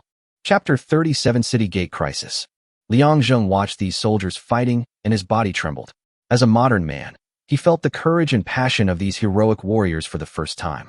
When he saw an archer whose hands were completely bloody from drawing the bow, he finally gave up the bow and arrow, picked up a stone knife, tied it around his hands with a rope, and then rushed forward. On the city wall, a Diplodocus stuck its head in again, but this time a Yanhuang soldier actually took a stone knife, jumped up, and jumped out of the city wall. The stone knife stabbed into the Diplodocus's neck and fell down with it. On the street, a resident risked his life to stand in front of a soldier to protect him from a sneak attack. But before that, the soldier had just saved his life. When he saw the resident's chest pierced by the pterosaur's claws, the soldier was instantly shocked. His eyes turned bloodshot, veins bulged, and he began to chop the pterosaur frantically. Now, in the Flame Dragon King City, no matter whether they are men or women, whether they are residents or soldiers, they are all guarding the city with their lives, and no one is afraid of death. Everyone in Yanlong King City is a hero. Kill. Protect Yanhuang Dragon City. Screams, wails, and shouts are the true picture of Yanhuang Dragon City today. Shura Hell is its current synonym. Here, if you are a timid person, you will probably faint from fear just by seeing this scene. If you are a brave person, you will hide in a safe place. If you also dare to fight with a knife, then Yanhuang Dragon City will have another hero. Boom. Boom. There was a crashing sound coming from the city gate in front. The infantrymen beside him had a determined look on their faces. They stood by and waited for the moment when the city gate was broken and used their bodies to build a new city gate. Liang Zheng looked at the durability of the city gate. Every impact would reduce the durability by 100 points. If this continued, it would not be long before the city gate would be broken. Although the archers on the city wall continued to shoot, the dinosaurs at the gate of the city were actually using their corpses to build ladders and climbing up step by step. The current situation has reached a dangerous moment, but only 3 hours have passed. At this moment, Liang Zheng's heart twitched violently. Through the system's god's perspective, he saw that there were no less than 1,000 Tyrannosaurus Rex rushing towards him rapidly, as if they were under command and were running towards the gate. In front of the Tyrannosaurus Rex, there were many ankylosaurs trying to block the rain of arrows, and the arrows that hit their upper bodies sporadically had no effect at all. Liang Zheng cursed in his heart at this moment. This extreme survival world was simply insane. It was already so difficult for him. Could anyone else really survive this beast tide? At this time, the Tyrannosaurus Rex had rushed to the front of the giant gate and hit it hard with its head, causing the durability of the gate to drop by as much as 20 points. The archers close to the city gate all shot at the Tyrannosaurus Rex, but due to the angle, they could only cause limited damage. The Tyrannosaurus Rex's attack was as high as 400 points, its defense was 280 points, and even its health was 700,000. Seeing this, Liang Zheng hurriedly gave Lu Yu an order. Lu Yu, go to the back. Yes. Lu Yu replied and ran directly to the back door with 100,000 soldiers, ready to charge at any time. The situation ahead was also extremely bad. Now, there were only about 1.7 million archers left out of 2 million, and the pterosaurs' attacks caused heavy casualties. Coupled with the attack of the Diplodocus, countless soldiers' lives were taken away. Kill them. Stop all these beasts. At this time, Lu Rong's voice was hoarse as he kept commanding the soldiers to attack. His own hands were already bloody. He stood on the city wall with red eyes, looking at the endless tide of beasts in the distance. Finally, after holding on for 6 hours, the beast tide stopped attacking and slowly retreated. However, Liang Zheng understood that this was just a momentary respite. Seeing that the front city gate only had 80,000 durability left, and the back gate still had 110,000 durability left, the left and right sides did not attack the city gate due to the number of people. He looked at his own head count. Of the 9 million archers, only about 7.54 million remained, and of the 4 million Yanhuang infantry, only 3.61 million remained. As for the 2 million residents, although there were losses, under the deliberate protection of the soldiers, there were only less than 30,000 casualties. Seeing these numbers, Liang Zheng felt a little worried. The dam system even shut down the mall. It could still be defended now, but once the city gate was breached, the number of casualties will grow exponentially.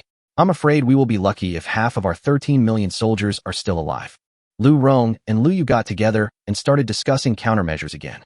This time their talents were fully demonstrated. Whether it is the cooperation between the two or their respective deployment of troops, they all have great performances. Damn it, these beasts really can't stand us alone. After this incident is over, I will definitely ask the chief to go around and seek justice for my dead brothers. At this time, the two of them also noticed something unusual. After all, there should be people around. Even if a tide of beasts came, it was impossible for all of them to rush over.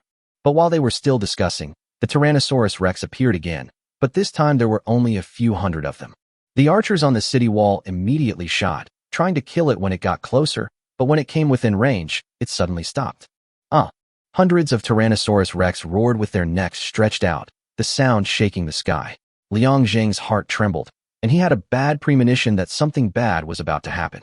However, the next moment, his guess was confirmed. Black spots appeared all around again. After seeing them, all the soldiers hurriedly prepared for battle. Lu Yu and Lu Rong were even more furious. The beast tide had clearly receded, so why did these hundreds of Tyrannosaurus Rex suddenly come back again?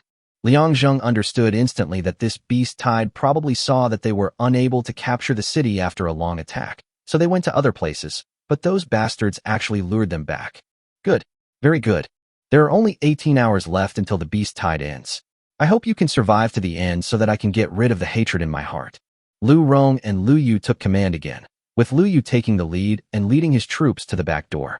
Now that the war has started again, it may not be so easy to defend this time.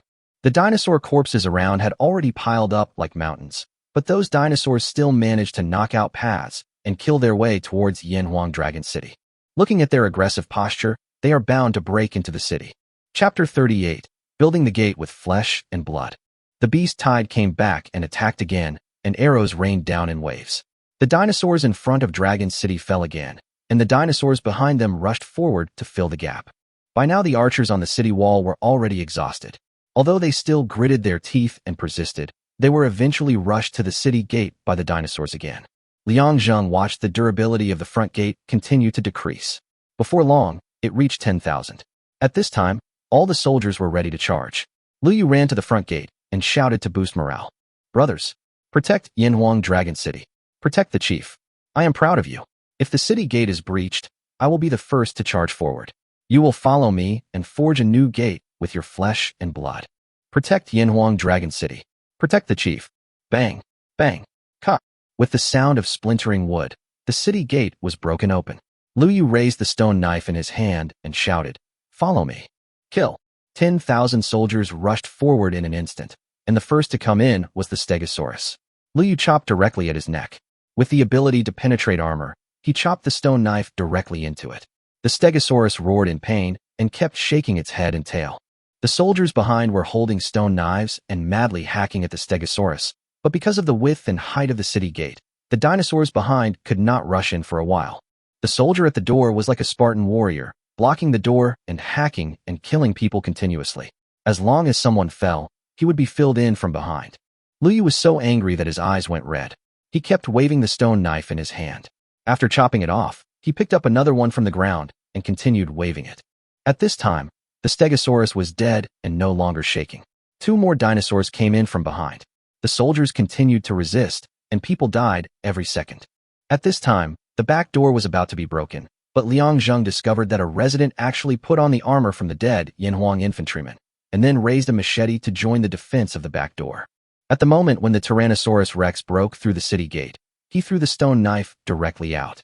With the bonus of throwing weapons and armor piercing, it actually pierced directly into the eye of the Tyrannosaurus Rex.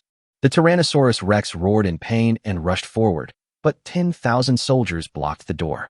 The ones in the front hugged its legs, while those behind pushed it forward with force.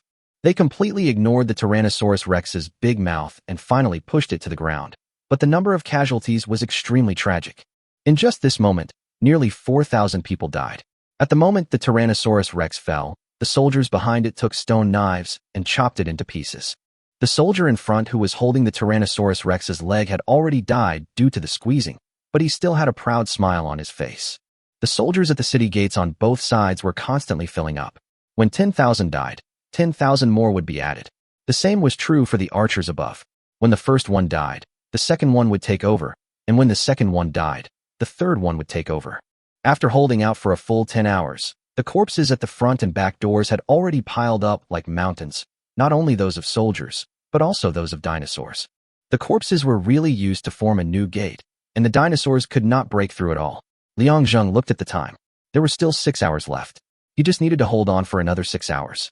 But things don't always go as planned. A group of barbarian dragons appeared at the city gate ahead.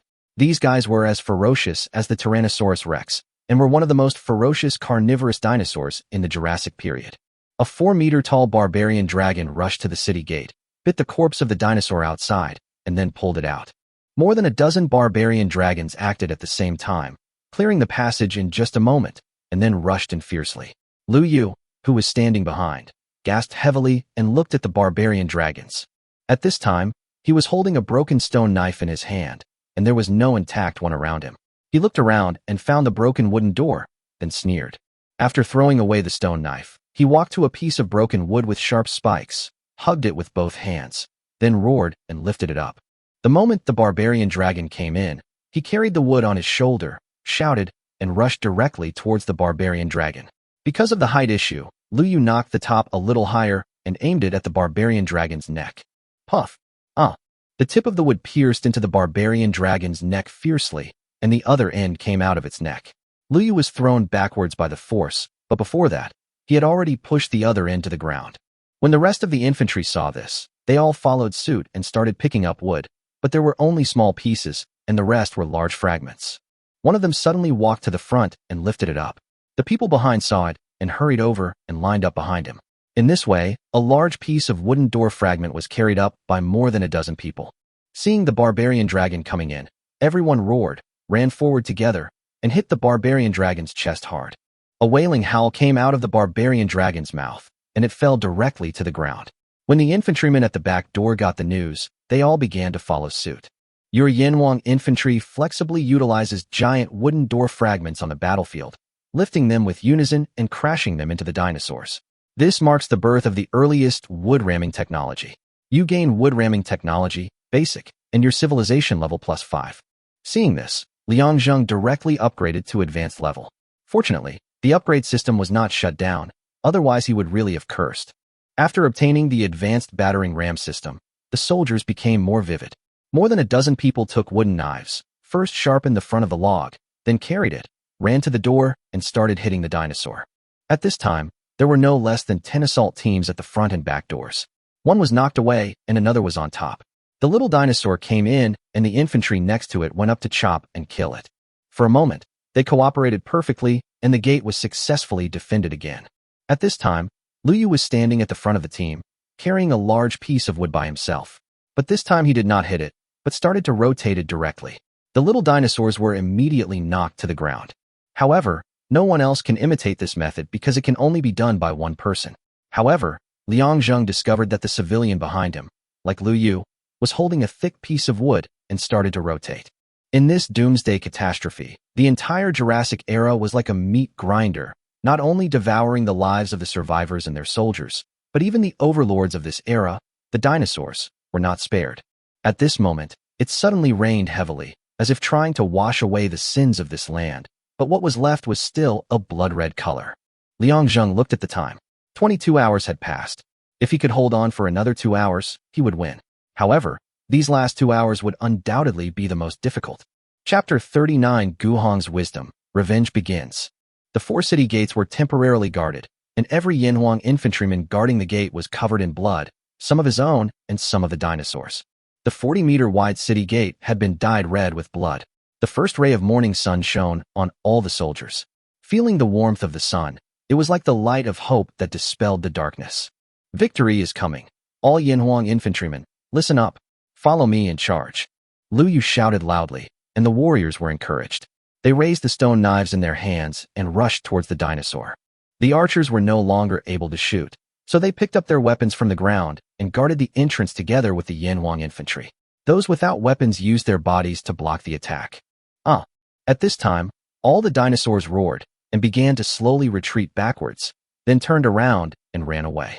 The same happened to the pterosaurs in the sky, which flew high and disappeared into the horizon.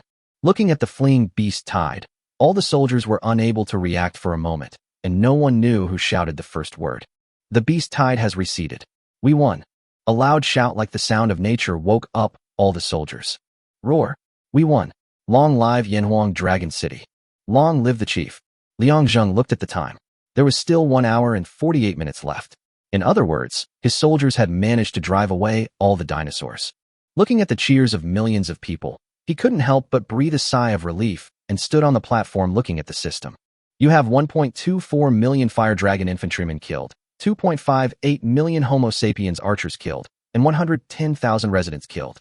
This data is because the archers' hands are completely damaged in the later stages and they are unable to shoot, so they finally act as warriors. Looking at the final battle report on the system, Liang Zheng's eyes began to flash with coldness as he realized that he had lost a total of 4 million people. At this time, all the soldiers stood in front of Liang Zheng again. Each of them was injured to varying degrees, but the expressions on their faces were even more resolute. Looking at them, Liang Zheng had reconsidered his thinking. After nearly 24 hours of fighting, he finally understood that these people were not puppets of the system.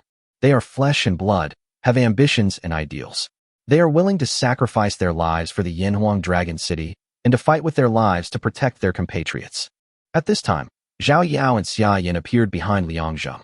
You two, go and lead the residents to collect the bodies of the fallen soldiers. Clean them up, dress them in neat clothes, and then bury them in the open space behind.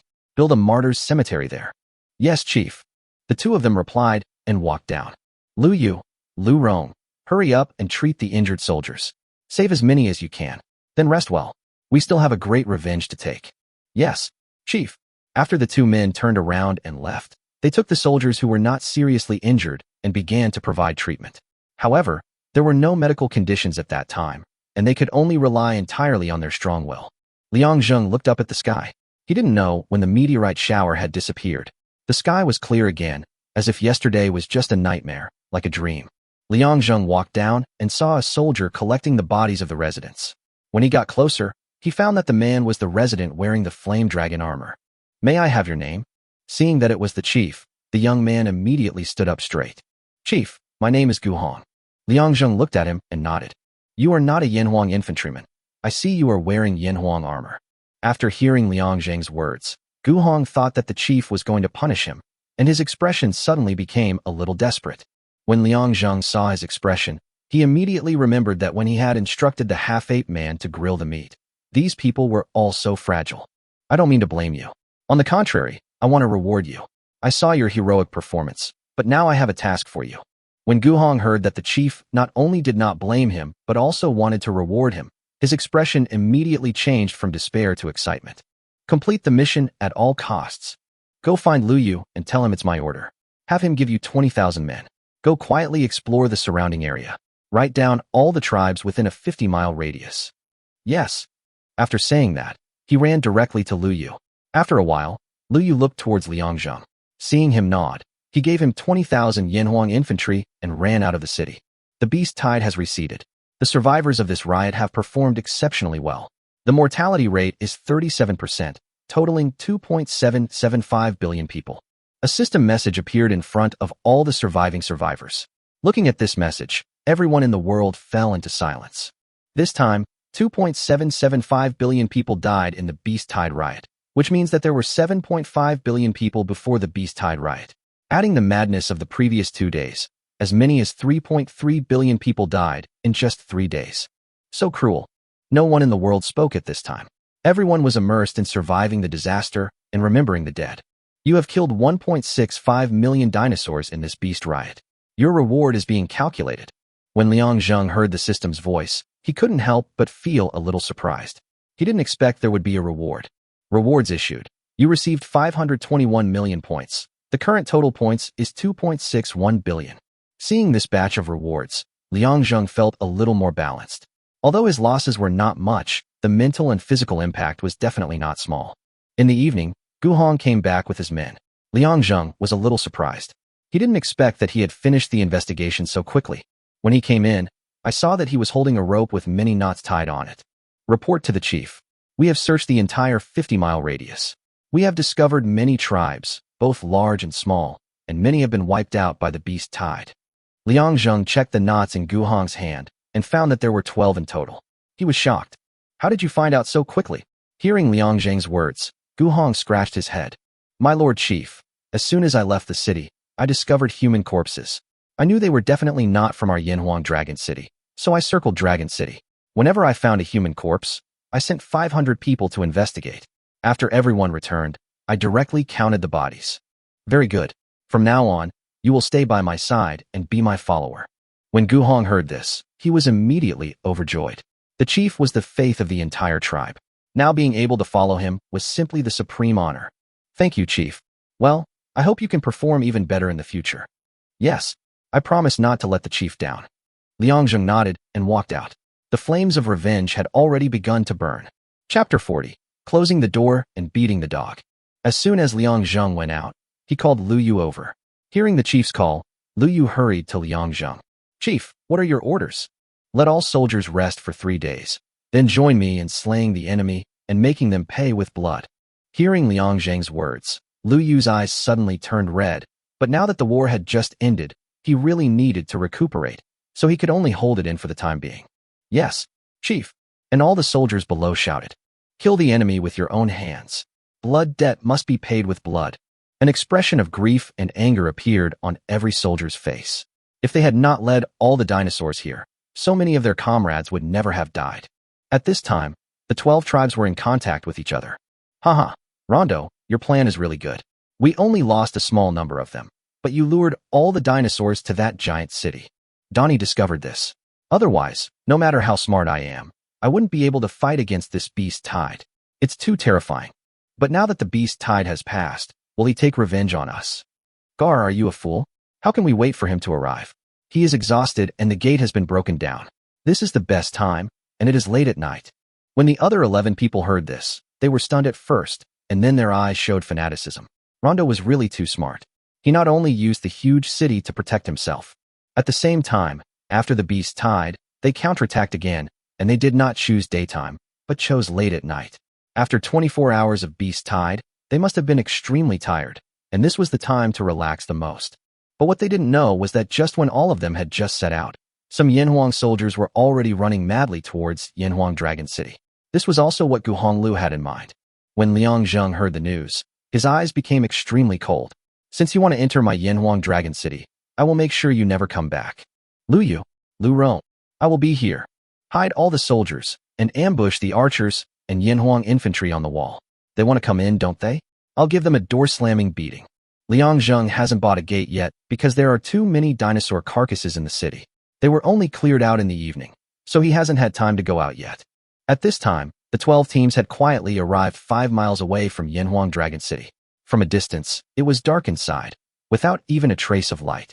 The 12 people kept communicating using the friend group chat. Haha, just as Rondo thought. I'm afraid they're already fast asleep. I don't even have a sentry on my side. How about you guys? It's the same here. The gate has been broken down a long time ago and hasn't been repaired yet. I guess it's not repaired yet. If we delay until tomorrow, we may not be able to break in. I was surprised to see this huge city. I never thought that someone in the Stone Age civilization could have achieved such an accomplishment. His technology must have been very powerful. The 12 people were already very happy, but as the saying goes, 1 monk jumps into the water to eat, 2 monks fetch water to eat, and 3 monks have no water to eat. In their minds, the 12 people had already started calculating how to eat alone. All right, everyone, let's not waste any more time. Let's rush in together now. If we wait until he finds us, it will be too late. After hearing Rondo's words, everyone nodded in agreement and all arrived outside the city gate.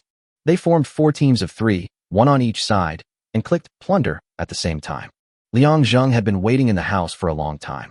He was a little surprised to see 4 plundering messages appear on the system at the same time, but then he understood why. When the scale reaches a city, there can be up to 5 teams of survivors looting a city at the same time, and this number will only continue to increase.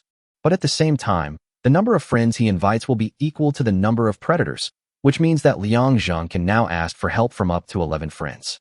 However, compared to his strength, these 12 people are really not enough, because all of them added together only have 130,000 people. In order to make the performance more realistic, Liang Zheng had 20,000 soldiers standing on the city wall, and at the same time, he made them look extremely miserable, as if they were seriously injured and could not recover. After seeing this, those who saw it felt proud, but Rondo frowned. Since the other party could build such a big city, how come they only had so few troops? Although there will be a lot of losses after the war, a lot of points will also be given. As for the dinosaur corpses, Liang Zheng had already collected them into the system warehouse. After all, many of them could be made into materials. But because there were so many of them, he couldn't choose at all, so he simply waited for the soldiers to clean them up together, and then he took them all in one go and put them all into the system. Knowing that they were coming, Liang Zheng specially released 10,000 dinosaur corpses as a decoration. As soon as the 10 minutes were up, everyone rushed into the city impatiently, and the archers on the city wall only pretended to shoot a few arrows, and then fell down pretending to be injured. Although Rondo had his doubts, he saw that everyone else rushed over and was afraid that all his plans would be in vain for others, so he couldn't help but think about it. When everyone rushed into the city, they found it empty. Liang Zheng saw that they had all entered the city, so he opened the system directly, clicked on them all, and spent 20,000 points to buy 4,000-year-old tree doors. Before the 4 looting teams could react, they heard a loud bang. Looking back, they found that a tall wooden door had appeared above the originally empty city gate. Everyone's heart skipped a beat, and they immediately realized that they had been tricked, but it was impossible to get out at this time. I'm afraid that just this wooden door alone is not enough for us to break through. At this time, all 12 of them gathered together, hoping to break through the defense line, but the next moment, fires broke out around them, and the city instantly became as bright as day. Looking around, he saw that both the city walls and the ground were already filled with soldiers. Judging from the armor on their bodies and the weapons in their hands, they were not at the same level as him. Everyone's forehead was covered with sweat, and a chill began to rise from the bottom of their hearts. This was not a dying city at all, it was clearly a sleeping lion. And this group of people, like ants, bit it without knowing the consequences. Now that the lion has awakened, the price they paid is the lives of ants. Liang Zheng looked at them with cold eyes, without any extra words, just one word. Kill. Chapter 41. Catching a turtle in a jar. As soon as Liang Zheng's order arrived, the 6 million archers on the wall fired arrows at once. The 12 people disappeared from their original positions in an instant, and all 130,000 primitive people and archers died instantly. Lu Yu, Lu Rong, Gu Hong, come forward and listen to my orders. I'm here. Attack them overnight and annihilate all 12 tribes. Leave no one alive. Yes. The 3 men divided the team into 12 groups, each with 30,000 archers and 20,000 Yanhuang infantry. They each led one group, and the remaining 9 teams were temporarily led by one person. Liang was sitting on a high platform, looking at each of their troops from a god's perspective. As long as they reached the opponent's tribe, he would directly click to plunder. This also becomes a new looting function after the city, but you can only attack up to 5 at a time. But he was not in a hurry, because all the soldiers had arrived at the tribe of the 12 people. Even if the other party wanted to escape, they would be unable to do so. Liang Zheng called this catching a turtle in a jar. When 5 of them attacked at the same time, the enemy had no power to fight back. They had already dispatched all their forces, and now there were only a few hundred that had just been built. Liang Zheng specifically ordered that all 12 of them be brought back. He wanted to chop off their heads in the martyrs' cemetery to comfort their souls. At this time, the Yanhuang infantry rushed into the tribe, killed all the people inside, and then captured the survivors and returned to the Yanlong King city. At daybreak, all the soldiers gathered at the martyrs' cemetery. At the front of the team, 12 survivors knelt. Each of them was pale and trembling all over. And beside them stood an executioner. Soldiers, these 12 people in front of you are the ones who led the beast tide to our Yanhuang Dragon City. Our comrades died in vain because of them. Because of them, Yanhuang Dragon City has become a Shura hell, devastated. Such crimes can only be repaid with blood. To comfort the souls of all the soldiers in heaven. Blood debt must be paid with blood. Blood debt must be paid with blood. All the soldiers were furious, and each of their faces was filled with anger. If Liang Zheng had not been in charge again, these 12 people would probably have been turned into meat paste. Executioner, prepare. Liang Zheng shouted, and all the executioners raised the stone knives in their hands high. Among them were Lu Rong, Lu Yu and Gu Hong, who looked at the kneeling survivors with fierce eyes. Kill. As soon as he finished speaking, the 12 executioners swung their arms violently, and the stone knives fell fiercely. The 12 heads rolled to the ground, and the blood spilled instantly. When all the soldiers saw this moment, they couldn't help but shed tears of excitement. Long live the chief. Long live Yanhuang Dragon City. In the past few days, Liang Zheng's Yanlongwang City has gradually begun to recover and slowly prospered again. Liang Zheng has replenished the number of soldiers to 13 million and also increased the population to 4 million. Because Liang Zheng discovered that these people were actually in love. During that beast tide, there were many stories of heroes saving beauties, and those women pursued him madly. At first, Lu Yu and Lu Rong tried their best to stop it, which made all the soldiers afraid to get close to the residence. After Liang Zheng learned about this, he called the 2 of them over and gave them a lecture. Matters of love are natural and moral, and as long as it does not affect the mission, everyone can find someone to love. It was okay for Lu Yu to hear that, but after Lu Rong heard it, he asked anxiously, "Then can I find a girl to fall in love with?" Liang Zheng saw his expression and smiled playfully. "As long as you're a man, you can." After hearing what Liang Zheng said, Lu Rong's face suddenly turned red with excitement. Looking at his appearance, Lu Yu curled his lips, obviously jealous. But at this moment, he heard a system sound. While battling a beast tide, your soldiers accidentally rode a dinosaur and charged it. Inspired by this, they began to domesticate ceratopsians, finally achieving success. They obtained the riding technology, elementary, and their civilization level +5. Because your tribe has developed horse riding skills, you can unlock the exclusive troop type, cavalry. The cavalry set has been unlocked in your store, please check it out. When Liang Zheng saw this, he rushed out immediately.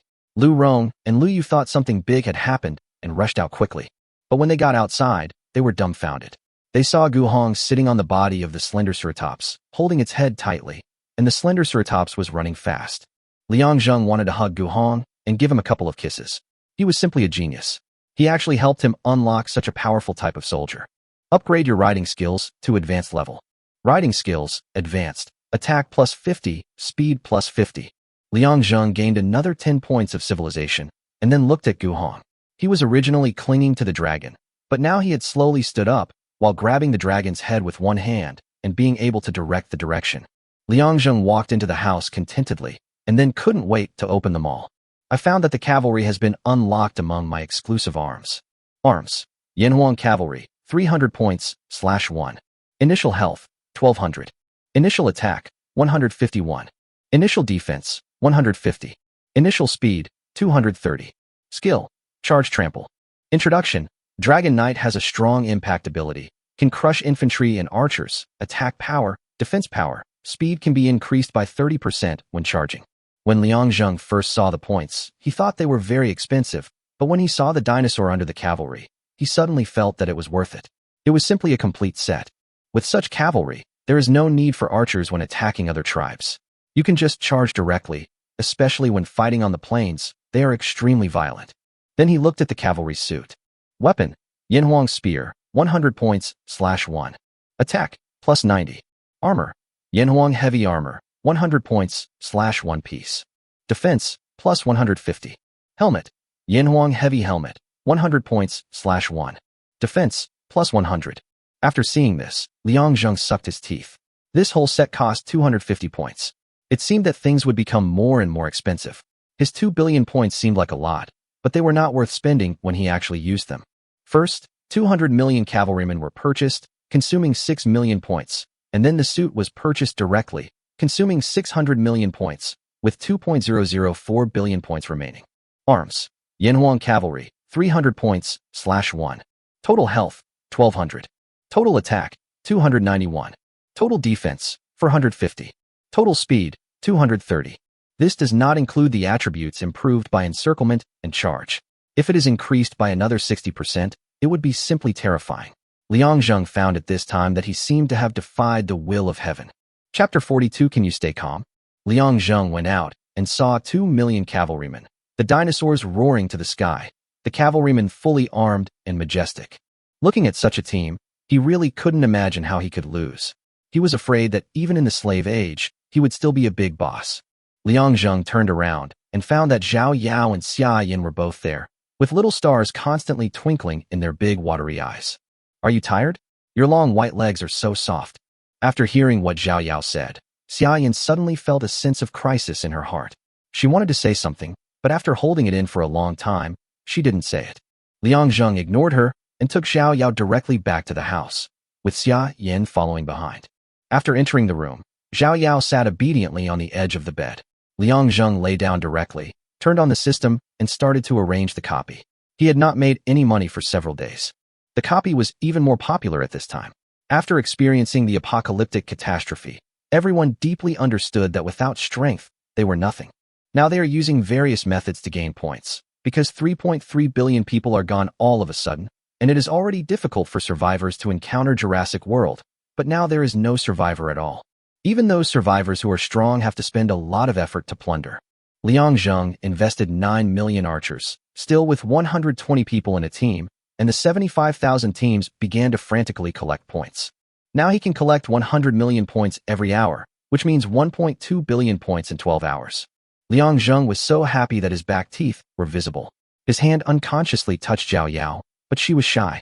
Liang Zheng was a little confused, thinking that she was uncomfortable, but she secretly looked at Xia Yin. Xia Yin found that Liang Zheng and Zhao Yao were staring at her intently, and she was stunned for a moment. Liang Zheng was helpless. How could he not tell the difference between this girl's eyebrows and eyes? Ahem, could you please close the door for me from the outside? Xia Yin was awakened by Liang Zheng's words. She nodded woodenly, then walked out and closed the door. Then she heard a burst of gunfire from inside, which was extremely fierce.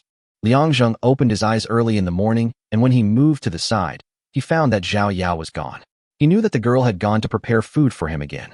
It seems that I should find a few maids. Although Zhao Yao is my slave in name, they are actually in a relationship. Liang Zheng had just stood up when he heard someone entering the room. He didn't look up and just stood on the ground, but the air suddenly froze. Liang Zheng looked at Xia Yin standing there with the food in her hand, while he himself was naked, and his second brother was still saluting early in the morning. But for Liang Zheng, who had seen a lot of the world, dealing with this kind of occasion was a piece of cake. He calmly picked up the leopard print panties, put them on, and sat down at the dining table. But for some reason, she just felt that her pants were a little tight today. At the same time, Xia Yan's face was flushed from holding it in. Liang Zheng looked at her with disdain in his heart. He's the CEO of some company, but his face turns red when he sees a man's naked butt. I don't know how he got such a thick face. At this time, Zhao Yao also walked in with food. Seeing Xia Yan's appearance, she frowned, but when she saw Liang Zheng wearing clothes and sitting down, she was suddenly stunned. Why are you up? Liang Zheng was a little confused. I got up as soon as I woke up. Then she hurriedly put the food on the table and leaned over to his ear. I mean, you're wearing my pants. Hearing this, Liang Zheng stood up immediately, then looked at Zhao Yao's pants, then looked at his own, and immediately covered his face. Liang Zheng's pants have a striped pattern, while Zhao Yao's have a leopard spot pattern. This may be a change made by the system to distinguish between men's and women's clothing, and all survivors know it. Xia Yan put the food on the table, then turned and walked out. Liang Zheng and Zhao Yao changed their clothes. At this moment, they hated this evil era so much. Why didn't they have normal clothes? Civilization time. Your exploration team discovered a very special fiber fabric called flax. It has impeccable toughness. After steaming, processing, and drying, it can be obtained into flax fiber, which is an excellent material for making hemp rope. Discovering flax, civilization level +5. A carpenter in your tribe discovered that making linen rope from flax fiber was overkill. Using his advanced woodworking technology, he built the first textile loom. Your tribe now possessed linen cloth, and the craftsmen began using it to make softer clothing, abandoning animal hides. This granted you textile technology, elementary, and your civilization level +5. When Liang Zheng heard this, he suddenly remembered that the defensive armor in the mall had not been unlocked, which also caused his archer to be naked. I upgraded it to the advanced level, gained 10 points of civilization again, and then looked at them all. Armor, linen clothes, 15 points, /1 piece. Defense, +15. Introduction, clothes woven from linen can block some damage. Seeing this, Liang Zheng couldn't help but curl his lips. It was only 15 points of defense, but it was better than nothing. He directly bought 9 million sets, consuming 135 million points, and put them on his archers. Now the initial defense of my archer has reached 55 points, but I don't feel that much of an improvement. It seems that my exclusive soldiers and suits are still powerful. I just don't know when I can unlock the archer. Xia Yan had already walked in, looking at Liang Zheng with stars in her eyes, which made him feel confused. Why are you looking at me like that? She looked a little shy. We've found some linen. Do you think you could make me some underwear? Zhao Yao jumped up when she heard it. Really? Oh my god, finally some clothes have arrived. I want a skirt, a t-shirt, and a tracksuit. Liang Zheng looked at her excited expression and hurriedly stopped her. Stop. It's just linen now. It can only be made into a sling at best. A sling would be fine too. No, I'll have them make me a few sets. After saying that, he ran away, and Xia Yan was still looking at him eagerly. Why are you looking at me? If you want clothes, go with Zhao Yao. She's in charge of this matter. After hearing Liang Zheng's words, Xia Yan hurriedly chased after him. Liang Zheng shook his head helplessly. It seems that women can never leave clothes in bags. If cosmetics were available in the future, wouldn't they be even crazier? Thinking of this, Liang Zheng began to have a headache. All of his equipment was very powerful, but it still could not escape the level of Stone Age civilization. According to the course of history, bronze should appear next. If I can get it as soon as possible, then my Yanhuang suit can also be upgraded. Chapter 43 The Talented General Qi Tian. Liang Zheng thought of this and called Gu Hong in. Chief, you called me. Looking at Gu Hong, Liang Zheng sat at the dinner table and talked while eating. Two things. First, let those craftsmen work harder on the wood, using more techniques like ropes and pulleys to see if they can come up with something new. Liang was speaking with trepidation, but when he saw that the system had no response, it seemed that he was within the permitted range. What about the second thing, Chief? The second is to hold a competition tomorrow, specifically for cavalry. We'll see who has better skills and abilities, and choose him as the cavalry leader. Upon hearing this, Gu Hong immediately became energetic. Can I join in? No. Seeing Liang Zheng's direct denial, Gu Hong immediately looked bitter, and Liang Zheng smiled. Don't worry, I know your talent, and I won't let it go to waste. Hearing Liang Zheng's words, he became energetic again. Thank you, Chief. I'll do it right away. But just as he finished speaking, he heard his stomach rumbling. Liang Zheng couldn't help but laugh and pointed to the stool next to him. Gu Hong hurriedly shook his head. Just sit down when I tell you to. You're a grown man, but you're still shy about doing that. Gu Hong sat down awkwardly, but just stared at the food on the table, which made Liang Zheng unable to eat. Okay, it's all yours. Take it and go. Liang Zheng had just finished speaking when he saw that Gu Hong had packed up all the barbecue and seafood on the table. He then said goodbye to Liang Zheng and rushed out the door. Liang Zheng looked at him and shook his head. Yanhuang Dragon City was already in an uproar. Everyone knew that the chief was using an open competition for the first time to select a leader. Just imagine how impressive it would be to be the commander of 2 million cavalrymen. Everyone seemed eager to try. The soldiers at the bottom were even more excited. Previously, they could only be promoted by fighting on the battlefield, but now they could be promoted through competitions. The chief constantly gives opportunities to these low-level soldiers. They believe that as long as they have the ability, they can become generals commanding the army. Gu Hong was already very busy at this time. 2 million cavalrymen was simply unimaginable, but fortunately, not all of them signed up. There were only more than 20,000 people. The reason is that these people are recognized as the strongest among the cavalry. They are top-notch in both martial arts and riding skills. Even if the others go up, they will not be able to win. But even so, Gu Hong was still very busy. He had already dragged away no less than 100 people from the residence, each of whom held a sign with his or her name filled in.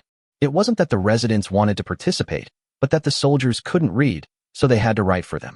At that moment, one of the residents stood up and shouted to Gu Hong, "Master Gu Hong, I want to sign up too." Gu Hong looked at him. "May I have your name?" "Your Excellency, my name is Chi Tian." Looking at Chi Tian, Gu Hong handed the wooden sign directly to him. Chi Tian took the sign, filled in his name, and then turned and left.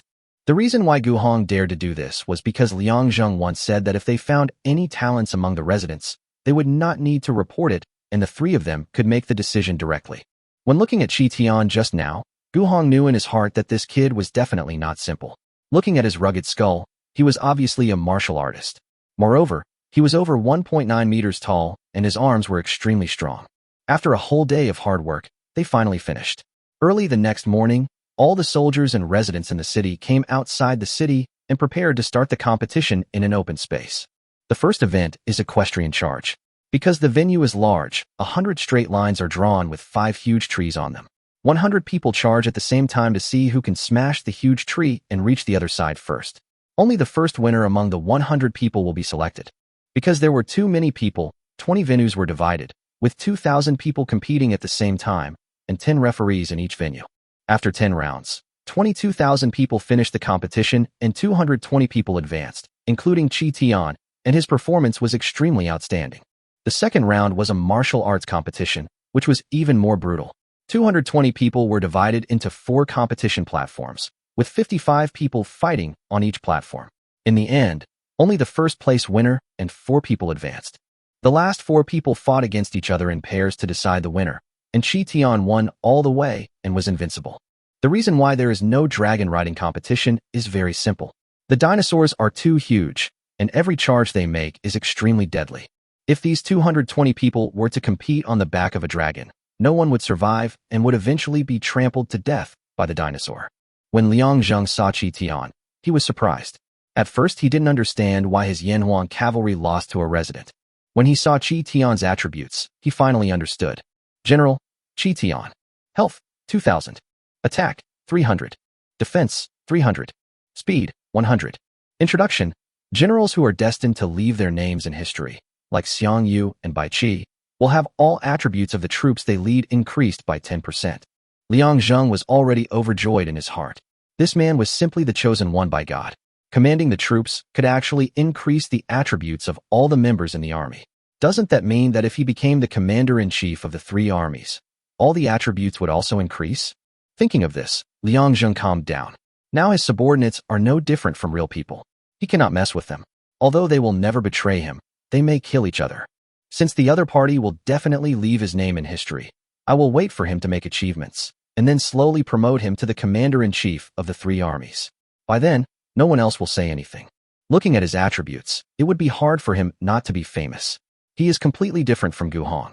Gu Hong wore armor, so he had his own soldier bonus, so he could fight in the beast tide. However, Chi Tian does not have any bonuses of his own, and he doesn't even have any equipment now, but these attributes are already off the charts. It seems that he obtained this by chance when he purchased the last 2 million residents. If he had obtained it during the beast tide, his brilliance would definitely surpass Gu Hong. Chi Tian stepped forward and listened to the seal. Under the envious gazes of 15 million soldiers and 4 million residents, Chi Tian came in front of Liang Zheng and then knelt on the ground. Master Chief, Chi Tian obeys your orders. Qi Tian's voice was so loud that Liang Zheng, who was standing in front of him, felt his eardrums buzzing. At the same time, he was secretly shocked and thought that he was indeed a good choice for a general. You have won the duel today. I appoint you as general of the cavalry, commanding 2 million cavalry. I hope you will fight bravely on the battlefield and expand the territory of Yanhuang Dragon City. Qi Tian will definitely kill all the enemies of Yanhuang Dragon City. Chapter 44 Major Discovery. On the high platform, Lu Yu, Lu Rong, and Qi Tian were wearing brand new armors, each with a unique style. The words General Huyong, General Feiyu, and General Huiqi were written on the armors. The 15 million soldiers below shouted loudly, "Long live our lord! Long live Yanhuang Dragon City!" 400 million residents also cheered around them. "Long live our lord! Long live Yanhuang Dragon City!" At this time, Yanhuang Dragon City expanded, and Liang Zheng was also respected from chief to lord. Now everything is on track. I have 3 generals in my 3 branches of the army, and each of them is extraordinary. Lu Yu was very brave, with the courage of a single man standing against 1,000 in the midst of a tide of beasts. Lu Rong was calm and composed. Not only was he an expert archer, he was also very good at commanding troops. Not to mention Qi Tian, the introduction given by the system alone is enough to explain everything. Liang Zheng no longer has to worry about external dangers. He earns 1.2 billion points every day, and his soldiers are even stronger. If the city could no longer accommodate more soldiers, he would have increased the number of soldiers to 30 million. However, if he wanted to continue expanding, he needed a higher level of civilization, and this could only be achieved within his own city. The first thing he discovered was that many people could not read, and the illiteracy rate was as high as over 90%. In this case, let's first make them all educated. As the saying goes, we are not afraid of gangsters wielding kitchen knives, but we are afraid of gangsters with education. Letting them learn knowledge can broaden their horizons, and at the same time, their own technology will be upgraded faster, but how should they do it? It's impossible to say it directly. The system will wipe him out directly, and building a school is too avant-garde, and I'm afraid these people won't be able to understand it. After thinking for a while, Liang Zheng began to have a headache. I was furious. I was upset. I pulled my hair out in strands. Guhong. Exist. Look at the people who signed up this time. Many of them can't read, and even fewer can write their own names. This is terrifying and terrible. I believe that a person should be both civil and military. Do you understand? What do you mean? Liang Zheng looked at Guhong and almost threw the oysters in front of him in his face. So all my talk was in vain, right? Find it yourself. If you can't figure it out, don't come to see me. Seeing Liang Zheng suddenly angry, Guhong trembled. Why did he get so angry out of the blue? What was he trying to understand? Seeing Guhong walking out of the room with a troubled look on his face, Liang Zheng slapped his forehead. He could only say this much, otherwise this vast empire would be returned to the system. What the hell? In the next half-month, everyone saw that Guhong was like a madman, with a sad and bitter look on his face every day. He didn't even hear Lu Yu and others greeting him. It's terrifying. It's not good. Both civil and military skills. Learn it yourself. He muttered these words over and over again. A 200-pound man had lost a lot of weight. Lu Yu and the others discussed it in a low voice. What do you think is wrong with Guhong? He sits at the Lord's door every day, grumbling all day long, sometimes happy, sometimes crying. Is there something wrong with him? As Lu Yu spoke, he pointed to his head. Come on, Guhong's brain is much better than yours. Haven't you seen that our Lord always discusses things with him? In my opinion, he is just stumped. When Lu Yu heard Lu Rong's words, he glanced at him, but didn't say much, which was considered as his agreement. What a jerk this guy is. If he has something to say, just tell us and discuss it with us. Why is he so worried? I'll go ask him. Qi Tian walked right up to him, but didn't pay any attention. Guhong, did our Lord give you a problem? Tell us, and we will help you figure it out. Guhong was almost frightened to death by Qi Tian's sudden shout, and then he gave him a sidelong glance. Can't you keep your voice down? What if I die with regret? Qi Tian laughed loudly, and Lu Yu and Lu Rong also came up. Look at yourself. What have you become now? Tell us what's wrong, and we will help you think about it. Seeing the looks of these 3 brothers, Guhong was moved. He then repeated Liang Zheng's words, but he was most afraid of the sudden silence in the air. 1 hour, 2 hours, 5 hours. I have something to do.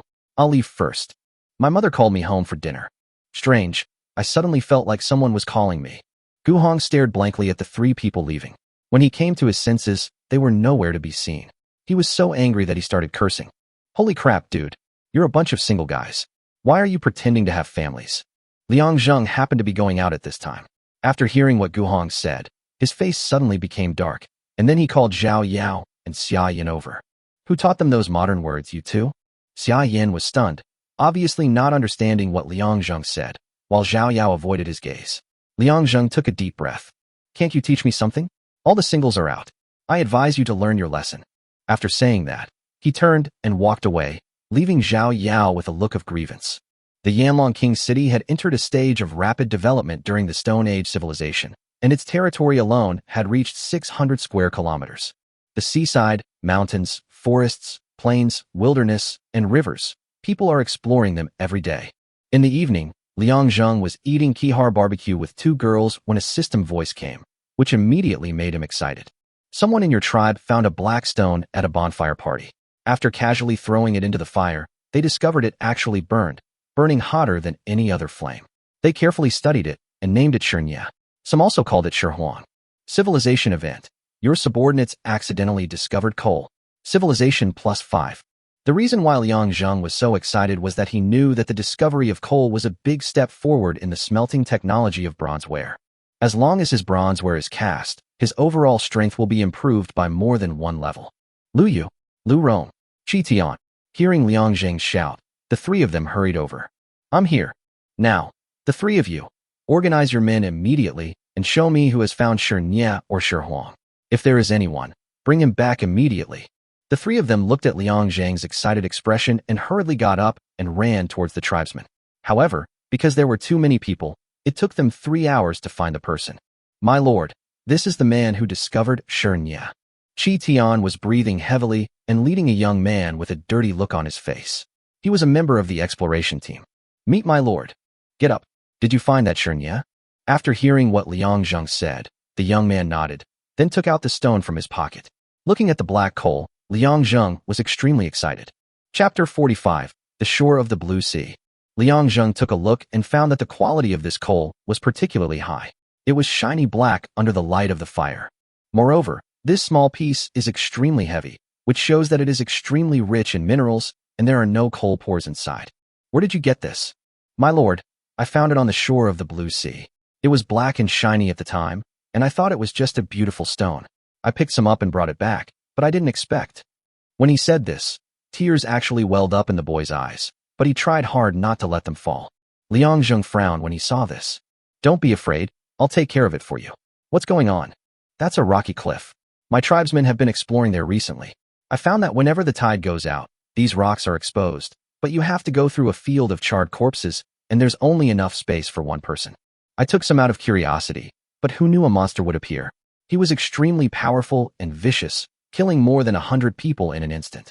My lord, you must take charge of us. By the end of his speech, the young man had already burst into tears.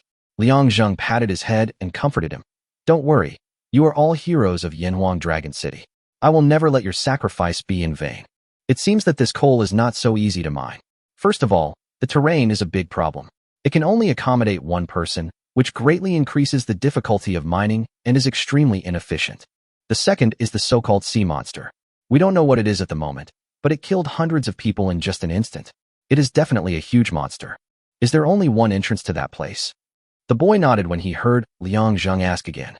I looked around for a long time and only found that one entrance. What about the reef? Is it huge? They're not very big, but there are a lot of them. Each one is only about 3 or 4 meters high. They look like gates, but they're not very thick. Upon hearing this, Liang Zheng's eyes lit up. He could easily handle such a reef. Don't forget, he still had a crashing log. Gu Hong! Liang Zheng shouted loudly. Gu Hong was pulling his hair in the distance. He was a good man, but now he was almost bald. However, when he heard Liang Zheng shouting, his eyes suddenly lit up and he hurried over. I'm here. Last time I told you about the wood that the craftsmen were researching. How are the results? When Gu Hong heard Liang Zheng's question, his eyes lit up instantly, and he hurriedly took out a piece of animal skin from his arms with a design drawing on it. My lord, I've already researched it, but you said I couldn't comprehend it, so you wouldn't let me see you, and that's why I didn't give it to you. Hearing this, Liang Zheng was speechless. Was he putting too much pressure on him? Why did he feel like he was driving such a good man crazy? Liang Zheng looked at the design drawing and was stunned. Your craftsmen have created an unprecedented siege hammer, which has been recorded in the history of extreme survival. Both in size and power, It is the pinnacle of this era. Discover the exclusive siege equipment, the Yanhuang Dragon Hammer, 10 million points per piece. Each one takes 12 hours to build, and 20 can be built at once. Civilization, level +5. Build immediately, 20 of them. Seeing Liang Zheng's excitement, Gu Hong's heart finally settled down. He turned around and ran out, but ran back after a few steps. My lord, what should I do if I want to report something to you again? At this moment, Liang Zheng wanted to smack him to death with his shoe. You understand what's going on, but you can come see me anytime. After hearing Liang Zheng's words, Gu Hong ran towards the craftsman happily, like a child who had received praise from his parents. Many people were stunned along the way. It's over. Master Gu Hong has gone completely crazy. Liang Zheng looked at the drawing in his hand and was shocked. He saw a giant four-wheeled vehicle drawn on it, and there were two tall, shaped simple wooden frames on both sides. A 1,000-year-old giant tree with a length of 25 meters and a diameter of 7 meters is installed on the middle beam. It is made by polishing the trunk of a giant tree and weighs 25 tons. This thing can be used to attack a city and even knock down the city walls. At this moment, he wished that the Yanhuang Dragon Hammer would appear immediately and then take it to attack the sea area and seize the coal mines. After calming down his excitement, he saw Zhao Yao in the distance. The two exchanged glances and understood each other's intentions. At the same time, Liang Zheng's flame dragon hammer had been thirsty for a long time, so he hurried back to the house and began to plunder a dense ocean forest. The next morning, Liang Zheng woke up and saw Zhao Yao lying in front of him with a smile. Wake up, come and eat. After Liang Zheng stood up, he saw the table full of oysters, and his stomach suddenly churned. Even though we have the sea, you can't always give me oysters. Who can stand that? What can I do? I don't have any fishing nets now, so I can only eat shellfish. And there are no turtles on the shore. Hearing this, Liang Zheng's heart trembled. Fortunately, there was no turtle, otherwise, his nose would bleed every day. After taking a quick bite of the meal, Liang Zheng hurried out the door. He happened to see Xia Yin coming over with oysters in her hand, and he immediately became furious. If anyone gives me oysters again, I'll stuff her into the oysters. After saying that, he walked towards the square angrily, leaving Xia Yin alone and messy at the door, completely unaware of what she and Sheng Xiao had done wrong. At this time, Liang Zheng had already arrived at the square and stood on the high platform. He saw 5 Yanhuang dragon hammers below. This time he was just going to break some reefs, so there was no need to bring so many. Now all the soldiers of the 3 armies are on standby, waiting for Liang Zheng's instructions. Warriors, today we are going to conquer a stretch of coast. There is an unknown monster there, which has slaughtered hundreds of our explorers. Today we will tear its tendons and skin it to comfort the martyrs' spirits in heaven. Anyone who dares to invade Yanhuang Dragon City will be punished, no matter how far away they are. The soldiers suddenly shouted in unison. If you offend Yanhuang, you will be punished no matter how far away you are. Liang Zheng saw that the momentum was almost there, so he waved his hand. Set off for the shores of the Blue Sea. On this expedition, Liang Zheng led 200,000 infantry, 300,000 archers, and 100,000 cavalry. The Yanhuang Dragon Hammer was also pulled by dinosaurs. These were not cavalries, but some that were captured and domesticated in the wild. A large number of troops marched out of Yanhuang launching in a mighty manner. The residents around them cheered loudly, and everyone looked at them with envy. Now, being a soldier of the 3 armies is the honor of everyone in Yanhuang Longcheng. It was only 60 kilometers away from the coast of the Blue Sea. Liang Zheng took about 2 hours to reach his destination. Looking at the vast ocean in front of him and the sky and the sea connected in the distance, his heart suddenly became much brighter.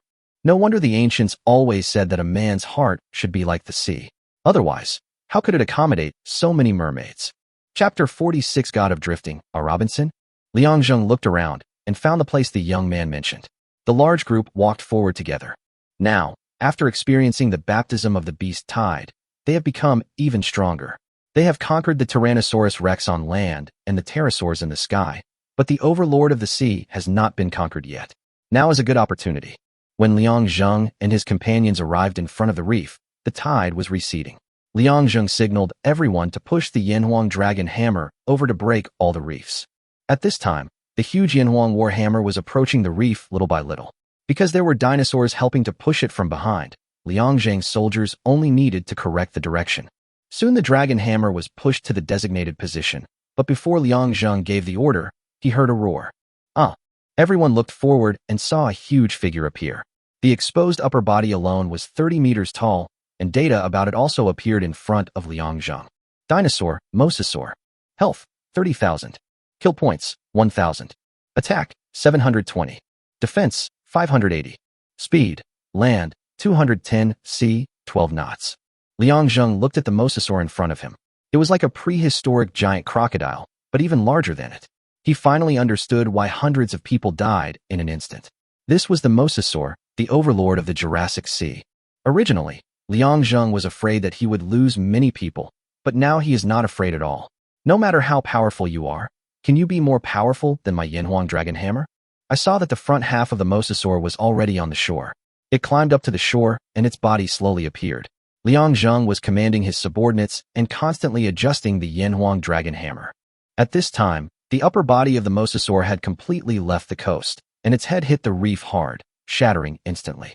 Liang Zheng didn't even need to use the Dragon Hammer, and just needed to concentrate on dealing with the Mosasaur. But before it could completely climb onto the shore, it was almost in front of them. All the soldiers were on full alert, ready to fight with the Mosasaur. Chi Tian stood in the front, waving the stone spear in his hand continuously.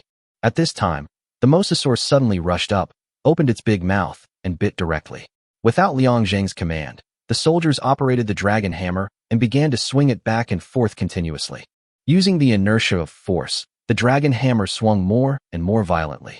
When the Mosasaur arrived, it hit the Mosasaur's upper jaw and knocked it to the ground. Your Yanhuang Dragon Hammer attacked the Mosasaur, causing 4,874 points of damage. Seeing this data, Liang Zheng was shocked. The Dragon Hammer had not yet swung to its maximum extent, but it had already caused such high damage. If it were used during a siege, the effect would be even stronger.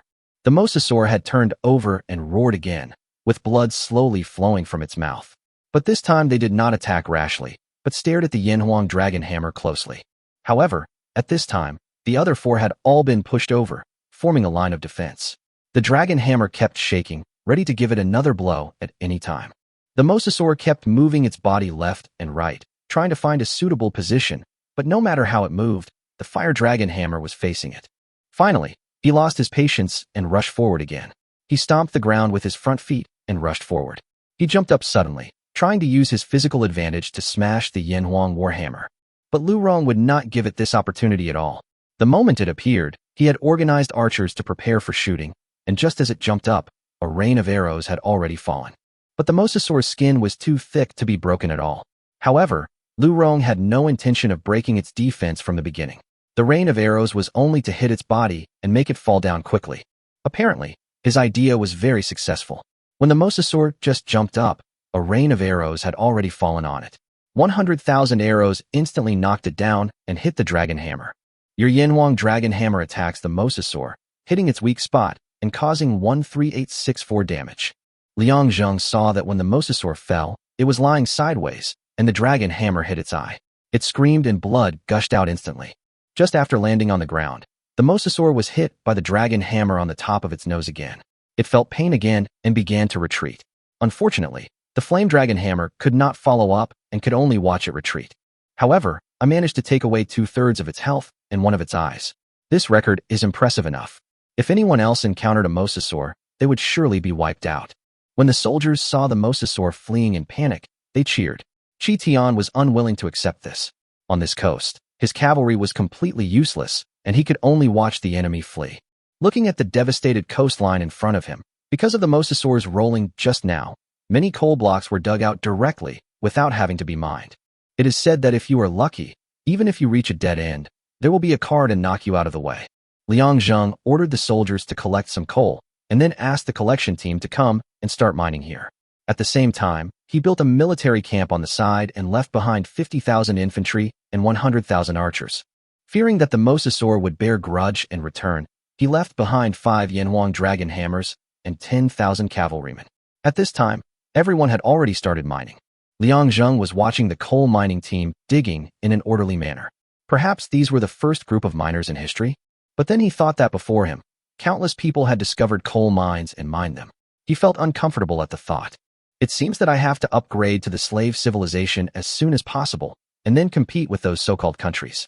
I also want to see how powerful those so-called hard-working civilization survivors are, and whether they can compete with me, a player with unlimited firepower.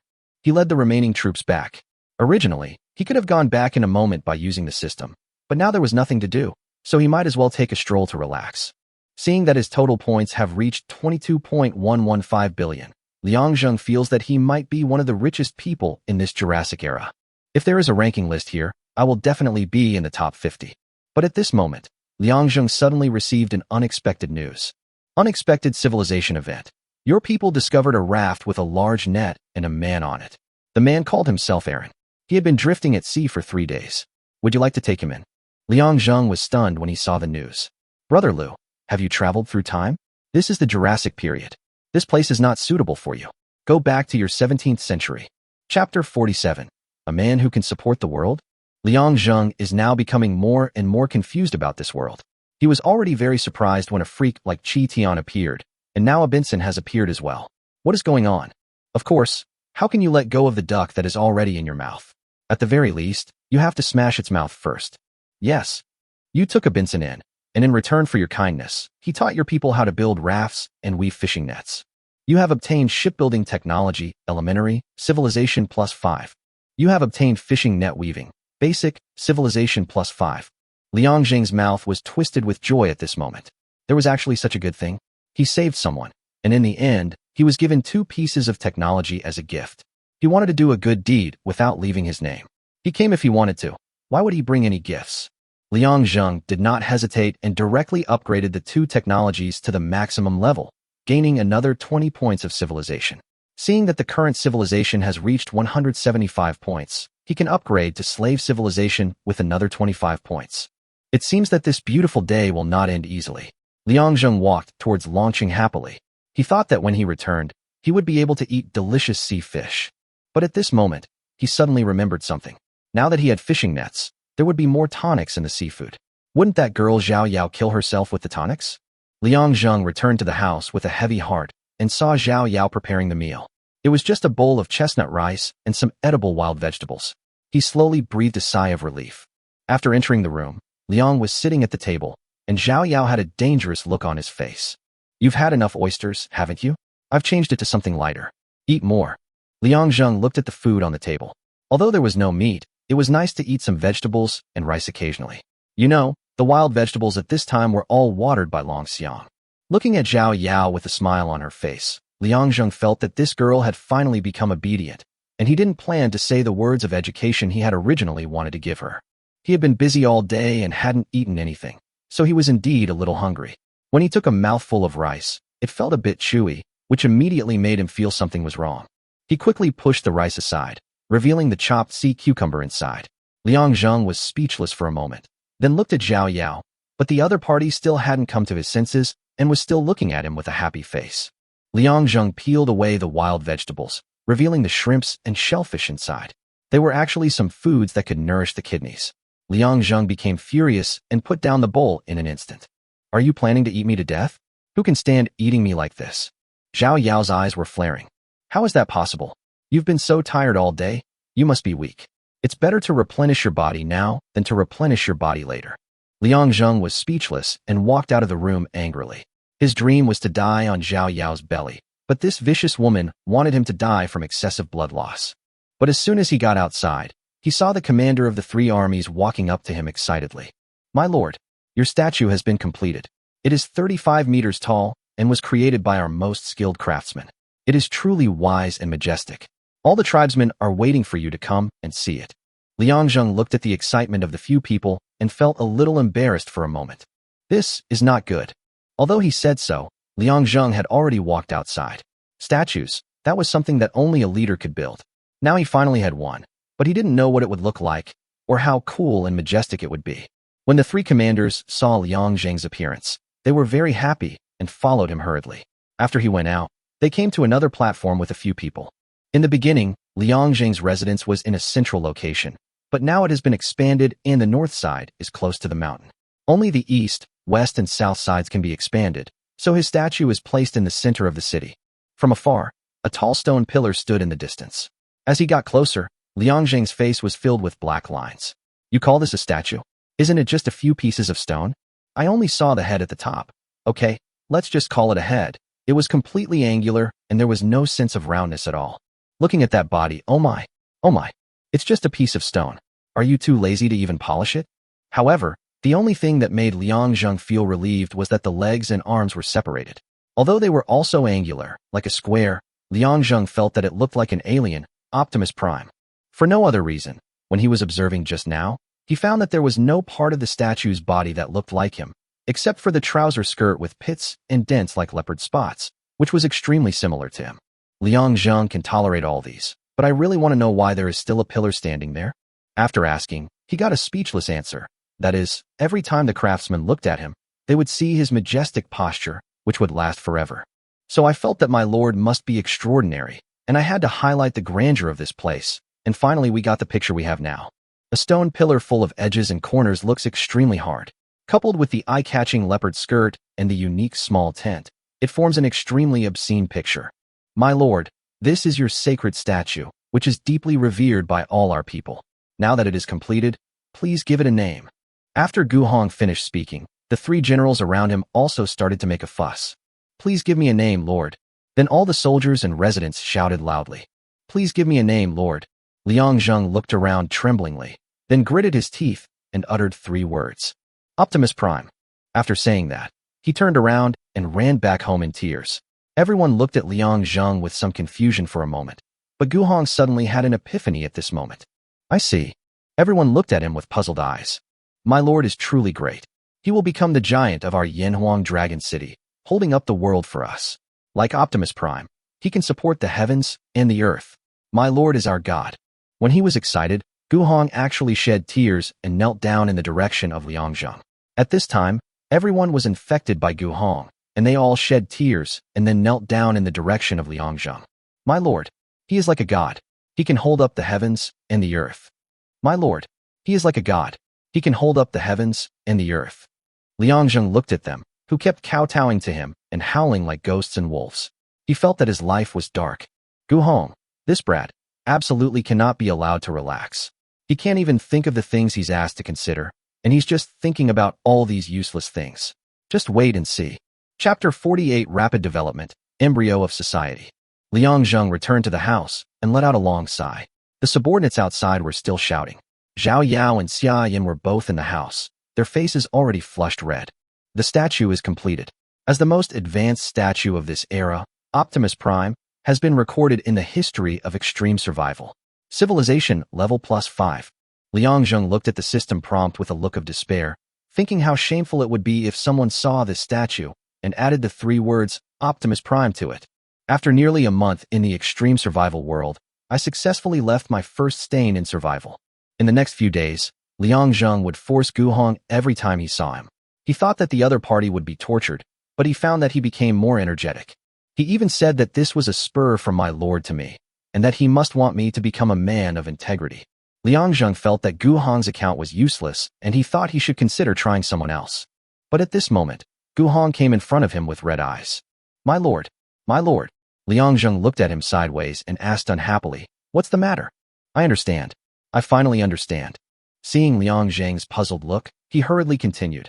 It's what you told me half a month ago, asking me about the problem of too many illiterate people and the inability of craftsmen to communicate with each other. Hearing Gu Hong's words, Liang Zheng stood up hurriedly. Have you really realized it? I've gained enlightenment. Then what are you waiting for? Go do it now. Well, Gu Hong quickly agreed and then ran outside. Looking at his back, Liang Zheng felt that this account could still be upgraded. Although his technology is very advanced now, he is still in the Stone Age civilization stage. People nowadays don't know how to teach. It is rare that Gu Hong can understand what he means. The collecting team would bring back some coal every day, but now it was summer and it was not needed at all, so it was stored in the warehouse. However, Liang Zheng announced that anyone who wanted to conduct research could receive it directly without any restrictions. After all, this was the main energy source that promoted the emergence of bronzeware. At the same time, all the craftsmen began to communicate with each other. The knowledge of each of them collided with each other, and the constant friction, Liang Zheng believed, would definitely bring him huge changes. After a leisurely day, Liang Zheng returned home after earning 1.2 billion points. Now his points have reached 23.35 billion. As soon as he returned home, Liang Zheng saw no less than 10 girls in the house, standing at the door to greet him. He was a little surprised for a moment. What's going on? But at this time Gu Hong suddenly appeared. My lord, didn't you say last time that you wanted to find some girls to serve you? These are all carefully selected by me. Liang Zheng suddenly realized and remembered that he had casually mentioned it to Gu Hong a few days ago, but had forgotten it completely afterwards. He didn't expect that he was still thinking about it. Very good, you've worked hard. Now you can put everything aside and focus on your own things. Do you understand? As you command, my lord. After saying that, he ran out. Liang Zheng shook his head and then looked at them. These were some newly purchased residents and were already complete human beings. Although she is not as good-looking as Zhao Yao and Xia Yan, she is definitely a beauty in today's Stone Age civilization. Welcome home, my lord. All 10 girls were seen bending down 90 degrees with smiles on their faces. It must have been Zhao Yao's idea again, but why didn't she come out herself? While I was thinking, I suddenly heard a burst of cheerful laughter. Zhao Yao and Xia Yan were arm in arm, each holding a simple bag made of linen, talking and laughing. Liang Zheng was puzzled for a moment. When did the two of them become so close? And come to think of it, it seemed like he hadn't seen Xia Yan for a few days. When the two saw Liang Zheng, their faces tightened, and then they hurriedly hid their bags behind their backs, as if they were afraid that he would find them. Don't hide it, I saw it all. After Liang Zheng finished speaking, he went straight back into the house. The two made faces at each other and then followed him in. As soon as Zhao Yao entered, she threw herself into Liang Zheng's arms, took out her bag, and showed it off in front of Liang Zheng. Look, isn't it beautiful? Liang Zheng really wasn't interested in this kind of thing, and he didn't know what was so good about it, but he could only deal with it. Nice. Hee. Sister Yin worked with the craftsman for several days to make this, and she gave it to me right away. Liang Zheng glanced at Xia Yin with a playful smile. This girl was worthy of being a former CEO. She had actually found Zhao Yao's weakness in just a few days and even became her younger sister. You know, she was 1 year older than Zhao Yao. I'm glad you like it. I'm a little tired and want to rest. After saying that, she lay down on the bed. When the girls saw this scene, they were suddenly stunned and had no idea what to do. Zhao Yao waved to her, and everyone retreated, including Xia Yan. But just as she was about to leave, she heard the sound of gunfire and bullets inside, and was immediately blown away by the wind. The next morning, Liang Gang woke up and suddenly received a system prompt. Civilization Event, Ichi Order Institution. Your subordinate Gu Hong discovered that many tribesmen were culturally backward, so he established institutions dedicated to training various professional skills. People called them Ichi and Order. They can learn archery and horsemanship, gathering, logging, weaving, sacrificial rituals, hieroglyphics, all technologies and skills. The tribe's excellent skills and heritage are widely spread, the knowledge of the indigenous people is improved, and development is more rapid. Civilization, level +5. Liang Zheng saw the prompt and nodded with satisfaction. It seemed that Gu Hong did a pretty good job. Thinking of this, Liang Zheng once again reached 1 million residents, bringing it to 500 million, which cost 150,000 points. And now the population has reached 20 million, and the system sent a prompt again. Your city's population has reached 20 million, and it's beginning to transform into a prototype society. It seemed that he was not far from the slave civilization, and his technology had also improved a lot, but there was still no bronze ware, which made him a little anxious. Looking at their thriving Yanhuang Dragon City, everyone has a happy smile on their face. Now their land has reached 1,500 square kilometers, with no end in sight. However, for the sake of convenience, the system allows you to reach any place in the territory instantly. Of course, you can also walk there. It all depends on yourself. Zhao Yao also came out at this time, and leaned her head on Liang Zheng's shoulder. Her eyes were a little blurred for a moment. Half a month ago, this place was just a small tribe, but now it has become a majestic city. Chapter 49, 2 Dragons Going Out to Sea. Liang Zheng's city has been developing steadily, but he doesn't know that his own crisis is about to come. In slavery, Sam stands next to a woman crying. Asshole, how dare someone do this to you? Sam, just wait. I'm going to get ready to deal with him. Sister, you must teach this brat a lesson. If it weren't for him, I wouldn't have ended up like this. If I hadn't submitted the targeted slaves to you in time during the beast tide, I'm afraid I would be dead now. Ma Rue gritted his teeth and was surprised to see his brother submitting a targeted slave to him during the beast tide. She knew in her heart that if this guy was not desperate, he would never use this function. This could be said to be his last means of saving his life. Then he just clicked confirm, but at that time there was a tide of beasts attacking and he didn't pay much attention to it. After that, the city was in chaos. The beast tide of the slave civilization was more than 10 times stronger than that of the stone civilization. This time she suffered heavy losses, and it took her half a month to recover some strength. Sister, it's been half a month now. and you have 1.2 million soldiers in your city. I think you can deal with him. Besides, your technology is so advanced, and your weapons have reached the level of bronze. There will definitely be no problem. Ma Rui nodded, thinking that it was about right. He was superior to the others in dealing with a whole civilization, so attacking the Stone Age civilization was a piece of cake. At this time, Ma Rui's system friends were flashing. Hi, Marui, how are you doing lately?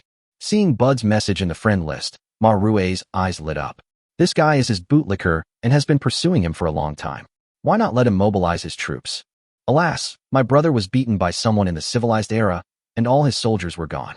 Isn't he coming to me to help him get revenge? What? How dare someone attack your brother? I'll send troops right away. I already have 1 million soldiers. But I'm saving points to buy bronze arrows. Can you wait for me for a few days? Seeing Bud being fooled, Ma Rui smiled secretly in his heart. No problem. It won't cost me a few days anyway. I just need to save some points to buy some equipment. When Sam saw this, his eyes were filled with viciousness, as if he had already seen Liang Zheng kneeling on the ground. Liang Zheng had just finished doing what he loved to do, and Zhao Yao was now completely unreasonable.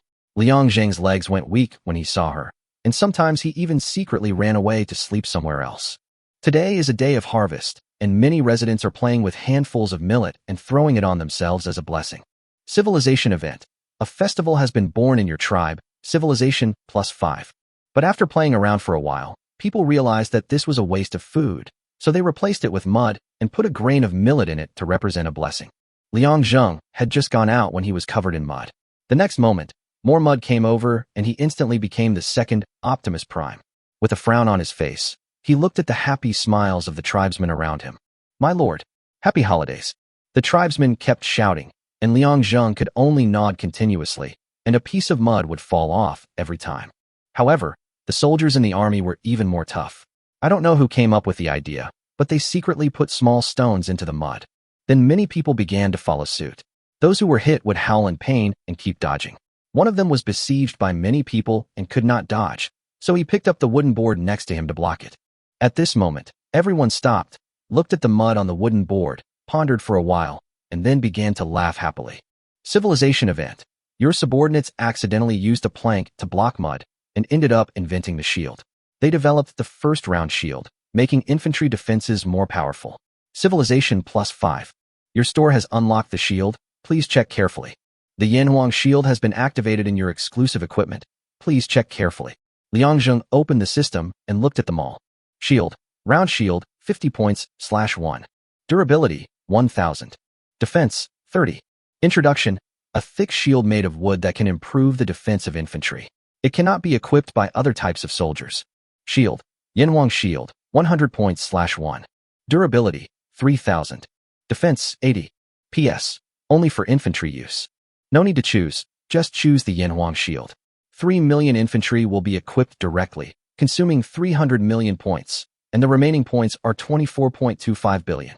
Today, the Yanhuang soldiers can be regarded as the best equipped infantry, and the front row can also be the most luxurious. Arms. Yanhuang infantry, 100 points, /1. Initial health, 500. Initial attack, 81. Initial defense, 70. Initial speed, 60. Skill, armor break. Weapon, Yanhuang sword, attack +70. Helmet, Yanhuang helmet, defense +80. Armor, Yanhuang armor, defense +80. Shield, Yanhuang shield, defense +80.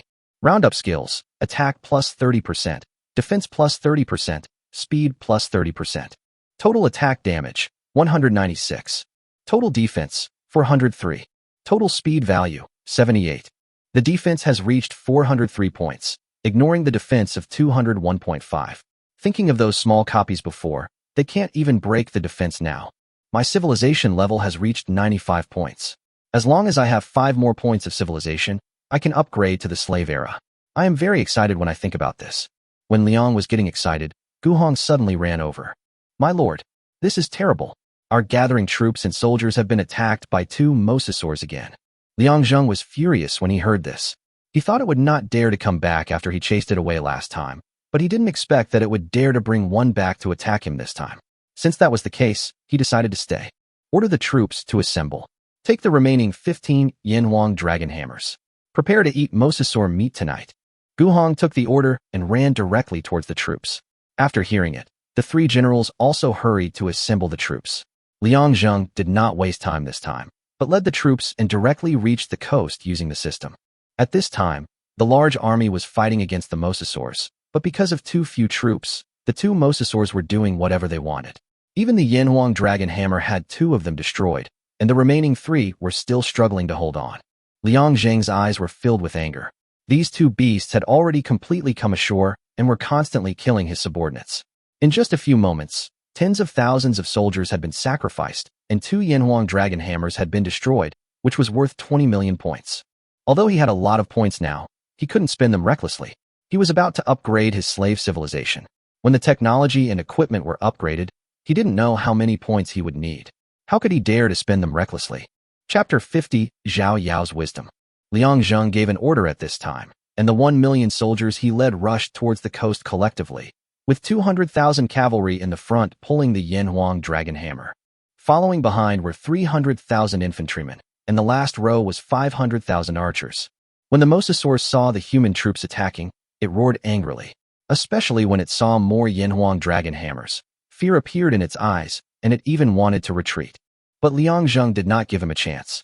Now that he had a fishing net, in order to prevent it from appearing again, he had ordered people to use weaving technology to connect it into a large net, just for this moment. However, to his surprise, there were actually 2 of them, but there was only one big net, but it was enough to catch one. At this time, the cavalry was divided into 2 rows. Qi Tian was at the forefront. The big net in his hand had been opened, and the dinosaur under him was running towards the mosasaur madly. Their purpose was simple, just to use the net to catch its tail. Just catch it, and there are dozens of ropes thousands of meters long at the back, which can accommodate 20,000 cavalrymen pulling it. The cavalry in front was also very powerful. They directly wrapped it around the body of the mosasaur, tightly wrapped it around its tail, and wrapped it around its body. The moment the mosasaur was trapped, it roared and began to retreat. The cavalry in front also kept pulling back, like a tug of war. But this guy was so strong that 20,000 cavalrymen were unable to defeat him. When Lu Yu saw this, he first divided 120,000 infantrymen into groups of 6 to push the dinosaur under the cavalrymen. Then he led 50,000 soldiers to control the Yanhuang dragon hammer to deal with the other mosasaur to prevent it from coming to support. Lu Rong even ordered the archers to start shooting at the other mosasaur that was not trapped, in order to divide the battlefield and buy time for the Yanhuang dragon hammer. With the addition of 120,000 infantrymen, the dinosaurs under the cavalry were pushed, and the mosasaur could not struggle anymore. Its body began to be dragged forward, and it kept roaring in its mouth. Lu Rong saw an opportunity and ordered 500 archers to start shooting at the mosasaur's mouth. In an instant, all 500 arrows were shot into the mosasaur's mouth, and each one was an attack on its weak point. On the other side, the warriors had already swung their dragon hammers and began to attack another mosasaur. 18 Yanhuang war hammers surrounded it tightly. Under Liang Zheng's order, don't calculate the cost, just kill the mosasaur. The Yanhuang dragon hammer continuously attacks it, and its blood volume drops rapidly. But it also angered it. With just one swing, its tail and body smashed 5 Yanhuang dragon hammers, and another 6 were knocked off course. However, Liang Zheng didn't care at all. Although he lost points, what could he do? At present, this coal mine is the most important thing to him. As long as the bronze mine is discovered, his coal consumption will undoubtedly be huge, and the current storage amount is simply not enough. The warriors all attacked with all their might. The infantrymen surrounded the mosasaur that was not caught in the net and hacked it madly, and the archers' arrows kept falling on its back. The surviving dragon hammer continued to attack it. After a full 10 minutes of fighting, the mosasaur howled and subdued it. The mosasaur caught in the net had no strength left and was gasping for breath. Liang Zheng saw it and ordered his subordinates to kill it. Your troops killed the mosasaur, earning 500 points and 500,000 pieces of mosasaur leather, which can be used to craft mosasaur armor. Your troops killed the mosasaur, earning 500 points and 500,000 pieces of mosasaur leather, which can be used to craft mosasaur armor.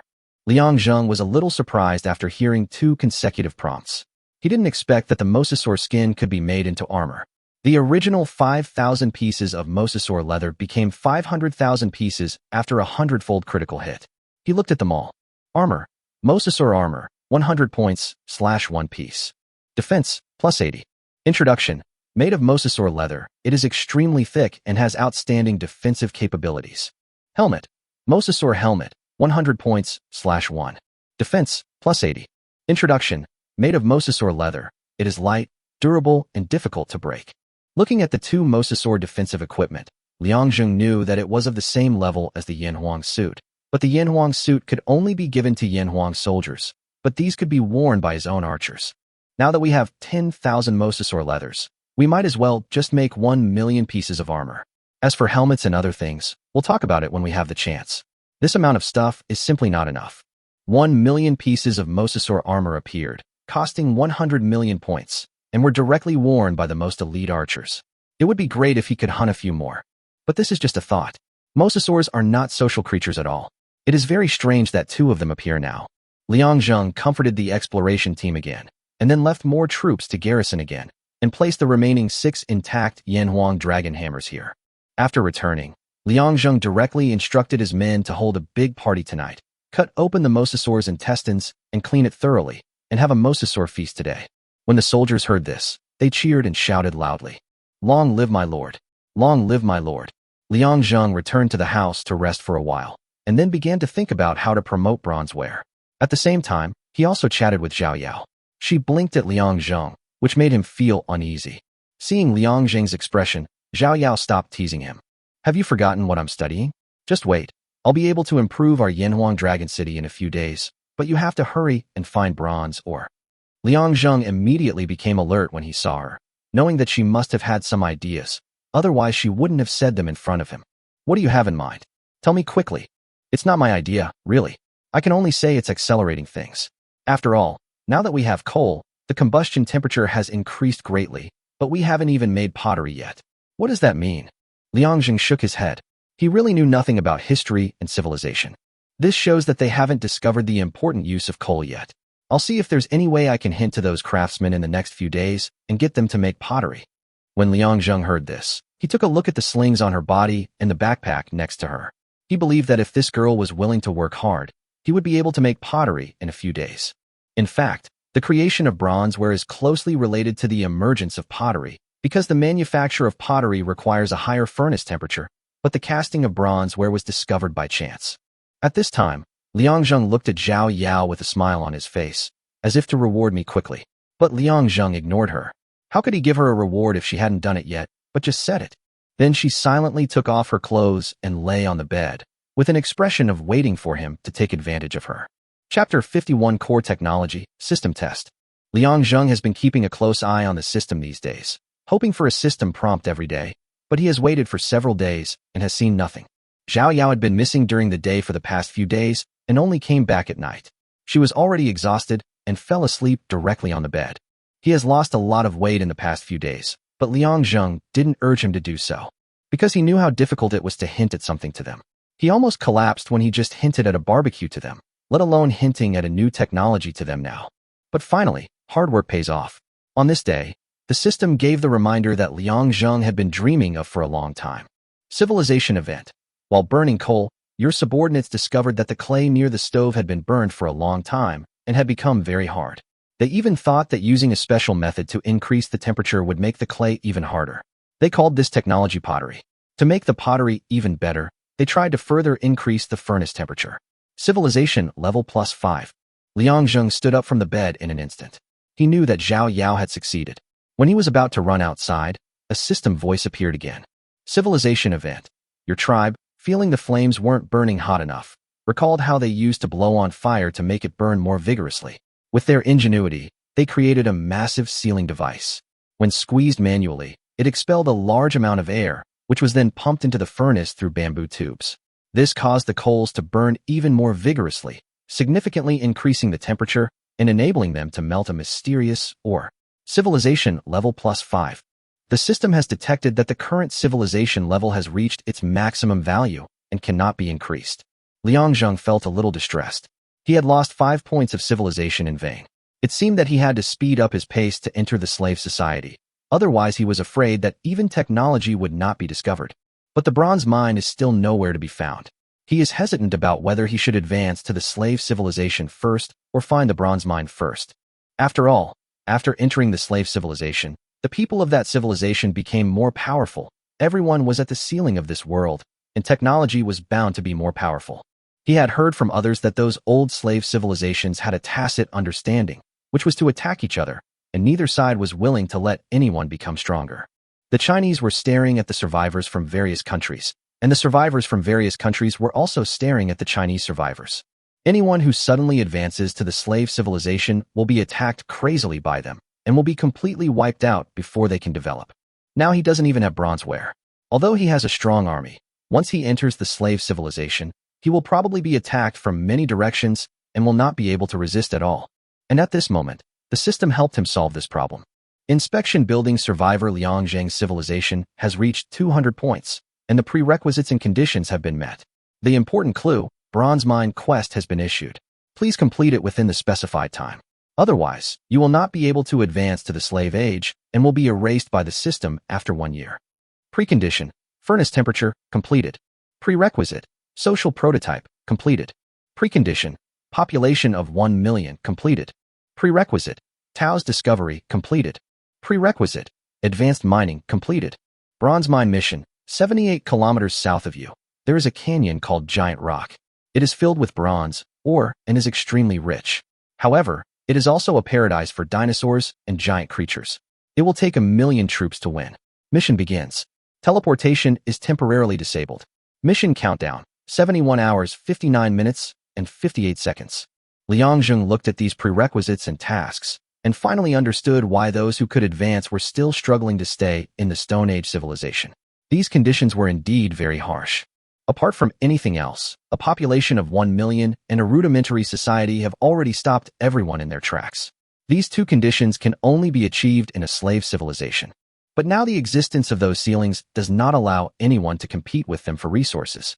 It is a completely tacit control, which makes it impossible for people below to upgrade. Not to mention triggering the task. Through the system's explanation, it was discovered that this task is common. That is, after everyone meets the prerequisites for bronzeware, it will be triggered to obtain bronze ore.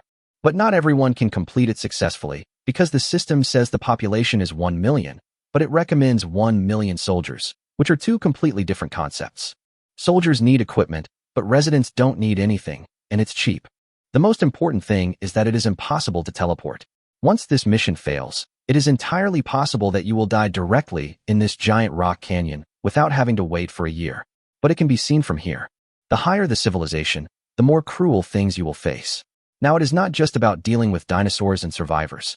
Even the system has begun to issue criticisms. It seems that this is not only a requirement for bronzeware, but all core technologies may have to face such tests.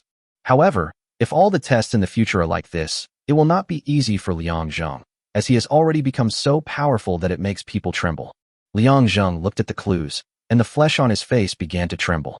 Because the food had been so good recently, he had actually gained a lot of weight. At this time, Zhao Yao and Xia Yin ran in, each holding a freshly baked earthenware bowl. Brother Zheng, look, we've developed pottery. Seeing Zhao Yaoyang rushing over, he picked her up and spun her around on the spot. She definitely made an indelible contribution to the discovery of the bronze mine this time. Xia Yin, who was standing by, lowered her head after seeing this, not knowing what she was thinking. Okay, I'm about to throw up, stop turning. Liang Zheng hurriedly put her down and then touched her belly. Are you pregnant? Why are you about to vomit? Zhao Yao patted him lightly and glanced behind him. Liang Zheng had already seen Xia Yin, but simply ignored her. What do you mean, you transferred it to me? Liang Zheng laughed. I'm going to be out for a few days. You stay home and relax. I'll be back in a few days. That's right. Liang Zheng went out to explore bronze ore.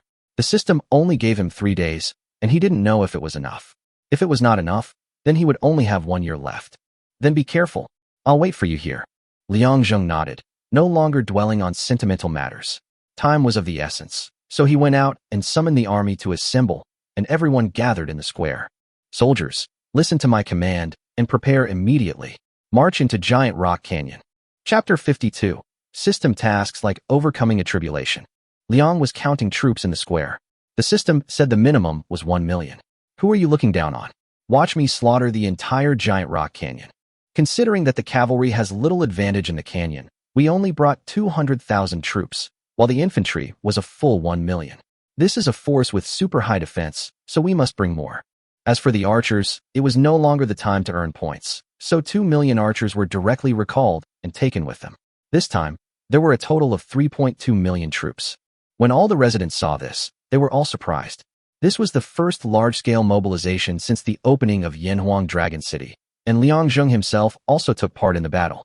The blood of all the soldiers was already boiling with enthusiasm, and Qi Tian was even more excited. Since joining the army, he had not performed outstandingly, while the others had all experienced the baptism of the beast tide, which made him, a proud man, very uncomfortable. But he didn't know that this battle was still not suitable for them. After all, cavalry was a harvesting unit, and only raids and charges could highlight their strong combat value. Set off. Liang Zheng shouted loudly, and the troops began to move out. All the gates were opened, and they walked outside. Liang Zheng was in the middle of the team, surrounded by millions of people. The huge team traveled for half a day before reaching the entrance of the canyon. Liang Zheng took a look and found that this boulder canyon was really huge. The tall mountains on both sides are hundreds of meters high, and you can't see the end at a glance.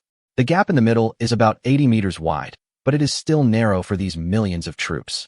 Liang Zheng let the army rest for an hour and then prepared to advance.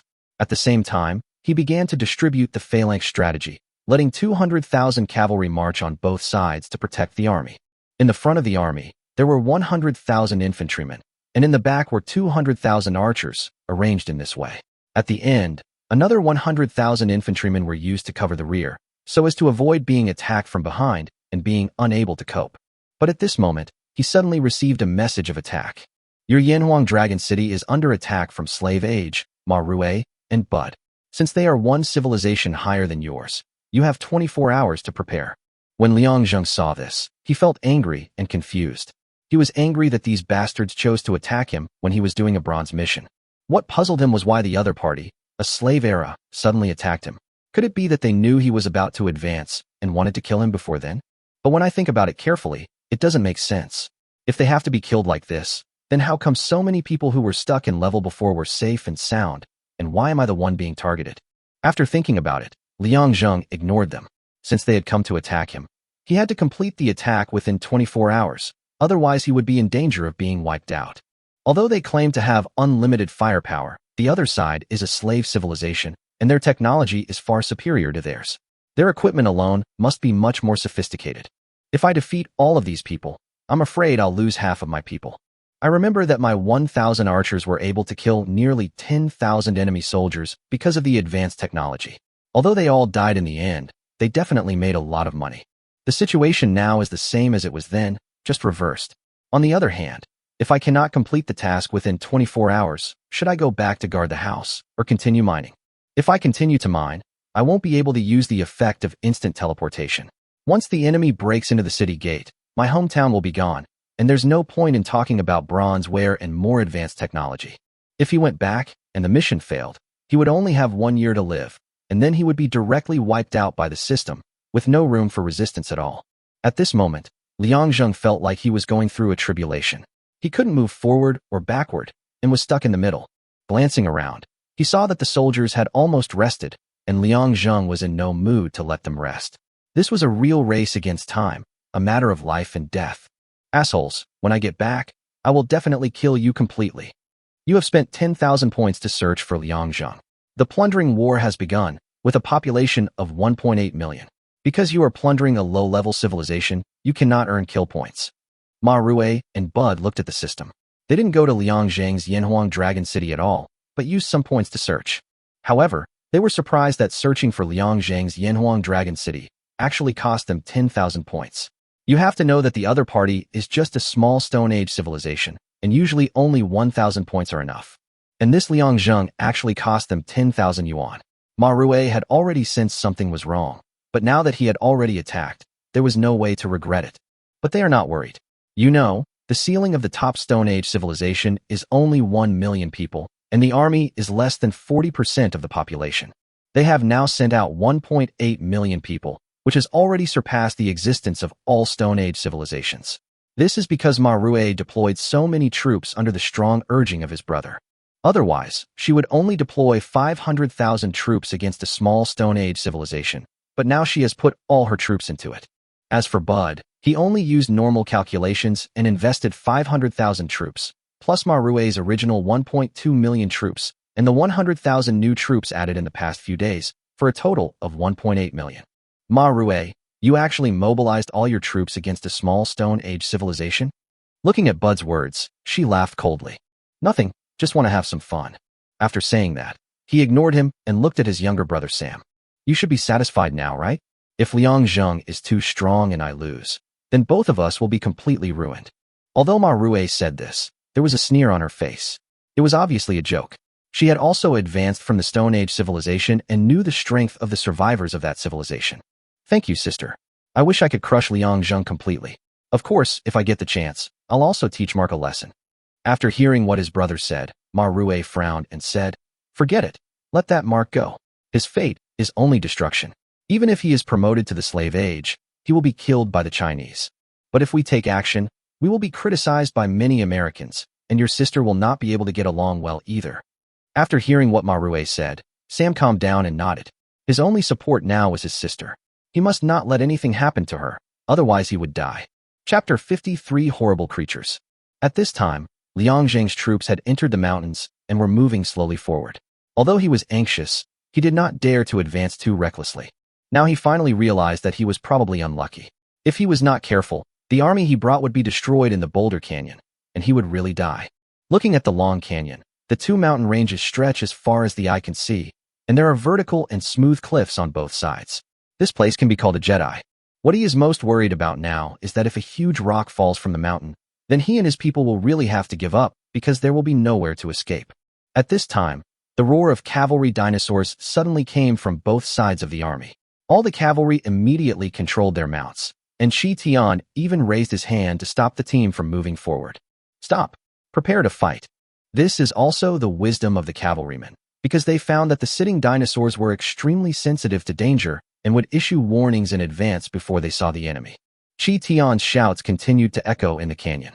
There was no need for any notification. All the soldiers heard the voice and hurriedly entered combat status, ready to deal with the impending danger at any time. Looking at the current situation, Liang Zheng only has the infantry in the front who can attack and defend, and the archers in the back cannot attack at all due to range issues.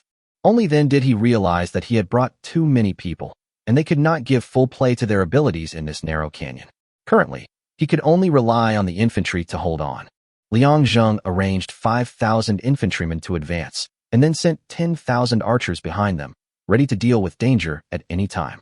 5,000 infantry, overlapping armor. At this time, Lu Yu shouted loudly, and all the soldiers put their shields together tightly, and at the same time, their bodies were also pressed tightly together. 10,000 archers, fully drawn. Lu Rong shouted, and all the archers put their arrows on their bows, then pulled the bows to full draw and waited. Yanhuang cavalry, be ready to charge at any time. The 400 cavalrymen in front entered the charging state, and the dinosaurs under them also entered the charging state. There was a sound of running in the distance, accompanied by continuous z-ah sounds. It sounded like there were more than just one of them, probably more than 100. Sure enough, a group of dinosaurs appeared in a moment, and their names appeared in front of Liang Zheng. Dinosaur, Lingdosaurus, also known as Velociraptor. Health, 15,000. Attack, 350. Defense, 180. Speed, 310. Introduction, Velociraptor is about 2.07 meters long, about 0.5 meters high at the hips, and weighs about 15 kilograms. It has 26 to 28 teeth in its mouth and a large brain. It is a very intelligent dinosaur, active and agile. It is an excellent runner and can prey on fast-moving prey. Watching them running quickly, some even jumping high, each one has a big mouth and saliva, as if they saw delicious food. The soldier in front tensed up, not because of fear, but because he was ready to accept the first wave of impact and tensed his muscles because the opponent's speed was too fast.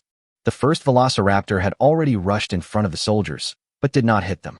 Instead, it retreated hard and jumped high. Seeing this, the soldiers reacted extremely quickly. They immediately stabbed it with stone knives and chopped it down directly. But because there were infantrymen below and nowhere to hide, the bullet hit them directly, hitting more than a dozen people. Before they could get up, the second wave of velociraptors rushed up. This time, the archers did not ask them to jump, but started shooting directly. Arrows rained down madly, and the velociraptors kept getting injured and lying down. Fortunately, their defense was not high, and they could only resist 90 points of damage. Each archer could cause 202 points of attack on them. Coupled with the increase in attack weaknesses, 11 velociraptors died directly in the rain of arrows, But the velociraptors behind them still ran forward madly, completely ignoring their dead companions. Lu Rong commanded the soldiers to continue shooting, and he himself also kept shooting with a bow and arrow, and was extremely skillful. Every shot could hit the velociraptor's weakness, destroying its ability to move. But this still couldn't stop them from going crazy. The first velociraptor broke through the defense line, followed by the second and the third. Each one, like the previous one, jumped high up when it reached the shield, but the soldiers were prepared and didn't care whether the velociraptors would hit them or not, and all raised their stone knives high. Because of the stone knives, some velociraptors were directly ripped open, but some were only scratched, and then fell into the soldiers and bit them fiercely. But at the same time, the stone knife of the soldier next to him had already fallen down and killed him. Because of the velociraptor's jump, the formation of the soldiers in front had already been disrupted. Some were even directly killed by the velociraptors, while others were bitten to death by the velociraptors that fell alive. But the soldiers behind him and the cavalry beside him could only watch, with a look of pain and determination on everyone's face. The painful thing is that you have to watch your comrades die without being able to save them, but the resolute thing is that once there is a gap in the infantry position, the next one will fill it without hesitation. All 100 velociraptors were killed in 20 minutes. Liang Zheng looked at the scene in front of him and suddenly realized one thing. That is, the creatures here have no fear. If the situation had really happened, when the soldiers killed half of the velociraptors, they would have turned around and fled, but these velociraptors kept charging until all of them died. Realign the troops and continue to advance. Don't let the sacrifice of our fallen comrades be in vain. Roar! Liang Zheng shouted loudly, and some soldiers carried the bodies of their comrades and the wounded to the side so that the main force could continue to advance, while the people behind immediately pushed forward. Once again, they formed a formation with 5,000 infantry in the front and 10,000 archers in the back. This was the most ideal formation that could be formed in the valley. But at this moment Liang Zheng suddenly felt that something was coming down the mountain. Upon closer inspection, he found that it was a group of black beetles, densely packed on the mountain wall. There were at least tens of thousands of them, which made his scalp tingle. Insects, beetles. Health, 3,000. Attack, 180. Defense, 210. Speed, 350. Introduction. It is 1.7 meters long, with a huge claw on the front of its mouth that is highly poisonous and can bite enemies, and it has a hard shell on its body. Liang Zheng was already cursing. Why the hell are you suggesting 1 million people? If it were just some ordinary survivors, half of them would have died just from these beetles. Dense swarms of insects had already crawled down the cliff. All the soldiers turned to both sides, and the cavalry had already jumped off the dinosaurs, pointing their pistols at the beetles, ready to stab at any time. Chapter 54, Bloody Fight. The Pride of Yanhuang Dragon City. A beetle has arrived, and a dozen cavalrymen pierce it with stone spears in their hands. Because it is not on a mount, the 50-point bonus of cavalry technology cannot be enjoyed. Today's cavalry attack, taking into account the encirclement and capture skills and Chi Tian's leadership bonus, has reached a terrifying 351 attack points, each time causing 246 points of damage to the beetle. The archers had already started shooting, and the infantrymen held their shields in front of the cavalry, while the stone spears in the cavalry's hands continued to stab forward through the gaps in the shields. But the number of beetles was too large, and even the infantry with high defense could not resist for a while, and the first layer of defense was soon breached. The second row of infantry took the lead again, and the cavalry fought hard. Chi Tian was standing outside alone at this time, dancing the spear in his hand with great vigor. Every strike could knock down a beetle. For a moment, there was an aura of one man blocking the pass and being invincible. Liang Zheng was not surprised to see this. In his tribe, the strongest individual combatant must be Chi Tian. His attributes were simply unmatched. At this time, the corpses of beetles were piled up like mountains on both sides, and Liang Zheng's soldiers continued to die, but he had no time to look at the system battle report, but instead stared at the front again. He saw the sky ahead was dark and had a bad feeling. Could it be another pterosaur? At this time, he saw a creature landing. It was not a pterosaur, but a giant dragonfly, whose head was almost the same size as a human. Insect, giant dragonfly. Health, 5,400. Attack, 210. Defense, 180. Speed, 450. Introduction. It is about 1.6 meters long, with 6 legs with sharp barbs that can easily cut through enemy attacks.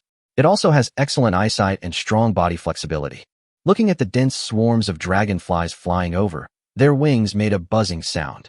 The only thing to be thankful for was that due to the width of the canyon, Only a few of them could fit in a horizontal row. But when viewed in a vertical row, there is indeed no end in sight, and archers shooting will become a big problem. Although it is easy for the enemy to shoot, it will be a disaster once they fall. Liang Zheng was furious at this time. Although these insect beasts had weak attack and defense capabilities, they were numerous and extremely difficult to deal with. At this time, Lu Rong sent 20,000 archers forward to wait for the arrival of the dragonfly. Everyone knew that it would be difficult for this group of people to come back alive if they went out. When the 20,000 archers moved to their position, they started shooting directly under Lu Rong's command. The rain of 20,000 arrows instantly took away more than 400 dragonflies. The reason why the number shot was small was that only so many dragonflies came into range, and similarly the falling bodies did not hit anyone. But the next moment, when the archers drew their bows again, the dragonflies had already flown over their heads, but everyone still shot without hesitation. This time, nearly 1,000 dragonflies were shot and killed, and when their bodies fell, they took away more than 3,000 Liangzheng soldiers, and the beetles on both sides were also attacking frantically. Now Liangzheng's system seemed to be about to explode, constantly sending out battle reports. Even during the beast tide, it was not as intense as it is now. In the canyon, thousands of lives are lost every second, including insects and humans.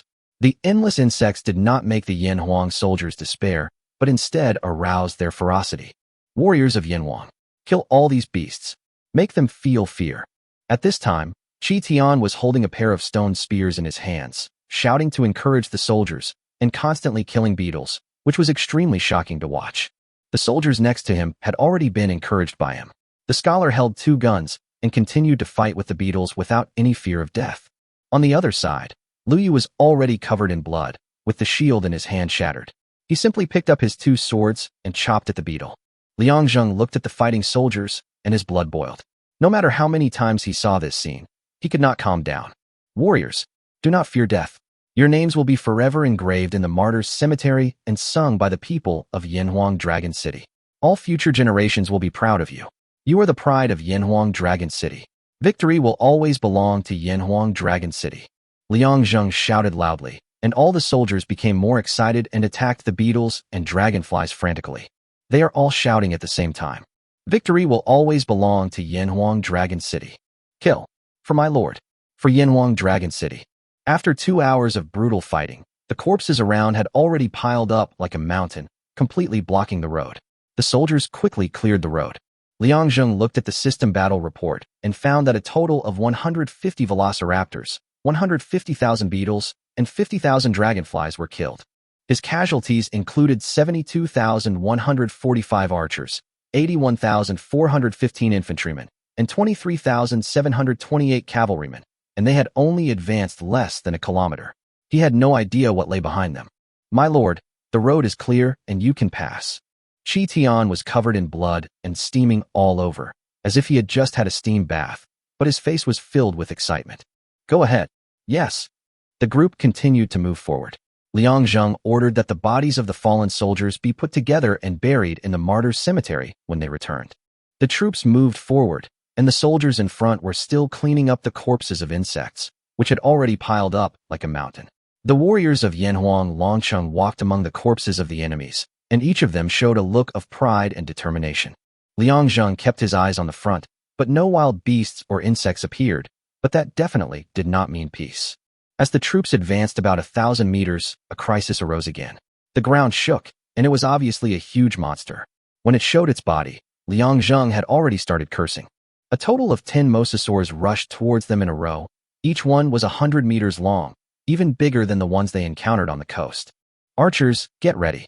The moment he saw the mosasaur, Lu Rong immediately organized his team, and the cavalry also held the dinosaurs under them tightly, ready to charge directly. Now that he no longer has the Yanhuang dragon hammer, he can only sacrifice human lives. Although he also wants the mosasaur skin, it is definitely not now. Seeing their huge bodies rushing towards them, the cliffs next to them were constantly being hit, and the rocks on them were faintly showing signs of loosening. The mosasaur appeared in front of them in the blink of an eye. The bow and arrow were shot directly, but the damage caused to them was minimal. This kind of dinosaur with high health and thick defense is simply not something that can be resisted by tens of thousands of arrows. At the same time, Liang Zheng deeply doubts whether they can really complete the mission alive if only 1 million troops come. Chapter 55 Obtaining Bronze, or Liangzheng saw the first mosasaur arrive. The infantry in front of him was unable to resist at all. It trampled hundreds of people to death with one kick. Those who survived attacked the mosasaur's abdomen with stone knives. Lu Rong, Liangzheng shouted, and Lu Rong ran over. My lord, see those rocks on the cliff, find a way to have archers shoot them, and make them fall down and crush these beasts to death. Lu Rong looked in the direction of Liangzheng's finger and found that there were several huge rocks protruding at a height of about 30 meters. Yes, sir. Lu Rong ran back and began to direct the archers behind the bows to shoot at the rocks, but because of the distance, they could not reach them unless they moved forward another 20 meters. After hearing what Lu Rong said, Qi Tian directly stopped the cavalry. Cavalry, prepare. Now is the time to demonstrate your strength. Push forward 20 meters, regardless of the cost. Immediately, 2,000 cavalrymen were ready to charge. This was the largest charge the canyon could currently accommodate. All the cavalrymen were waiting for Qi Tian's order. Ready, charge, roar. At the command, the cavalry charged forward.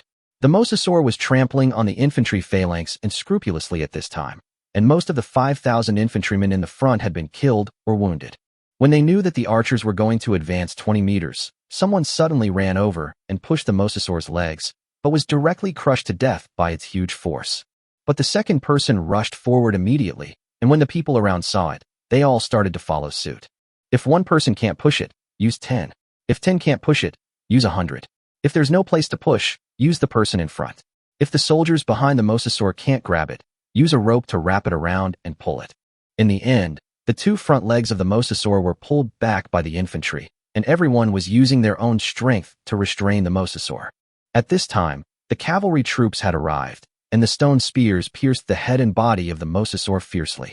With a scream, the mosasaur's body kept moving backwards. The archers at the back had already reached their bottom position, and 10,000 archers began shooting, all aiming at the high rocks. Arrows kept hitting the rocks, and the loose stones fell down instantly. A huge rock directly hit the body of the mosasaur, and a wailing sound resounded throughout the canyon. Liangzheng saw that the mosasaur with 100,000 health points suddenly lost its breath, and its health points directly became 1,000 points, and it was still decreasing. He was afraid that it would die in a moment. Seeing that the battle plan was successful, Lu Rong hurriedly looked up again and found that there were still a few pieces, so he continued to direct the shooting. The mosasaur in the front was restrained by the infantry and attacked by the cavalry, so its health point of 100,000 was reduced to less than 30,000. It was just that it was exhaling more and inhaling less. But even so, there are still 8 mosasaurs. Although they can still use a few protruding rocks, it is limited. They still need to solve the rest by themselves. Killing this mosasaur had already caused Liangzheng to lose nearly 20,000 infantry and more than 900 cavalry, but he could not care about these things now and could only march forward. As the soldiers attacked, the mosasaur kept retreating. The infantry seemed to have discovered a new way of fighting. They would take several ropes to each mosasaur, tie its feet to restrict its movement, and then fight. When Liangzheng saw this, he knew that they must have developed new tactics, but because he was unable to upgrade, he could not obtain the technology at all. All 10 mosasaurs were eliminated, blocking them for 4 hours, during which time they only advanced less than 500 meters. The only consolation is that he obtained 10 million mosasaur leathers. It seems that the bigger the head, the more rewards he will get. The body of the mosasaur had already been received into the system, so the soldiers' passage was not hindered and the troops' advance speed was restored. Liangzheng looked at his remaining 2.75 million people. In the 4 hours of fighting with the mosasaur, he had lost nearly 100,000 people. Chief, we found a large open space up ahead. Upon hearing this, Liangzheng hurriedly ordered his troops to move forward. When they arrived, he found that this was the end of the canyon and also the location of the bronze mine. You have completed the bronze mine mission and obtained occupation rights. The mall items have been unlocked and the system is currently evaluating the mission. P.S. The evaluation level is directly related to the bronze production. After reading this, Liangzheng finally understood that this task was not just for upgrading, but also related to the future development of civilization. After completing the task, there was a systematic explanation below. Bronze items unlocked in the mall require points or bronze or to purchase, and the miner has been unlocked in your own mall tasks. Unit, miner, 10 points/1. Stamina, 100. Introduction, miners can collect ores. When their physical strength is exhausted, they need to rest for 12 hours before they can continue collecting. If they are forced to work, they will die directly. and a new page appeared in my system. Minerals, bronze ore. Quantity 1. Miners, 0. Guards, 0. Description: a private bronze mine that will be looted by other survivors. Liangzheng understood at this time that it seemed that each person did not have only one fixed one, and could also obtain it by plundering others. This meant that Ma Rue and Bud must have had it as well. Thinking of this, Liang Zheng's eyes flashed coldly. Since you want to give me a big gift, it would be wrong for me not to accept it. As the saying goes, it is impolite not to reciprocate. Your data has been collected. Mission rating, SSS. Obtained eternal bronze Oregon hourly output, 1 person/10 bronze ores. When Liang Zheng saw this, he was excited. Eternal bronze mine means that he has unlimited bronze mines, which are inexhaustible. He directly bought 10,000 miners in the mall, actually 1 million, and then left 500,000 infantry and 1.5 million archers for himself. As for the cavalry, it was really not suitable here, so it was better not to keep them. Looking at the dense crowd of miners holding hoes in their hands, they ran directly to the bronze mine the moment they appeared. When the first miner put down the hoe, Liang Zheng's system sounded a prompt. Your miner collected bronze ore and obtained 10 ores. I thought there would be a 100-fold critical hit, but it didn't happen as I expected. Looking at the 10 bronze ores in the warehouse, Liang Zheng opened them all, which was filled with unlocked things, but all of them had a suffix, requiring slave civilization. Liang Zheng breathed a sigh of relief. He had been busy for 6 hours and finally finished. The time since the robbery was 17 hours, 35 minutes, and 42 seconds. Chapter 56, Emergency Preparations. Liang Zheng has completed the mission and found that the transmission function has been restored. In addition to the 1.5 million people stationed in the mining area, he still has 1.25 million people left. He dispatched 500,000 people to transport the remains of the martyrs who died on the battlefield back to Yanhuang Longqing.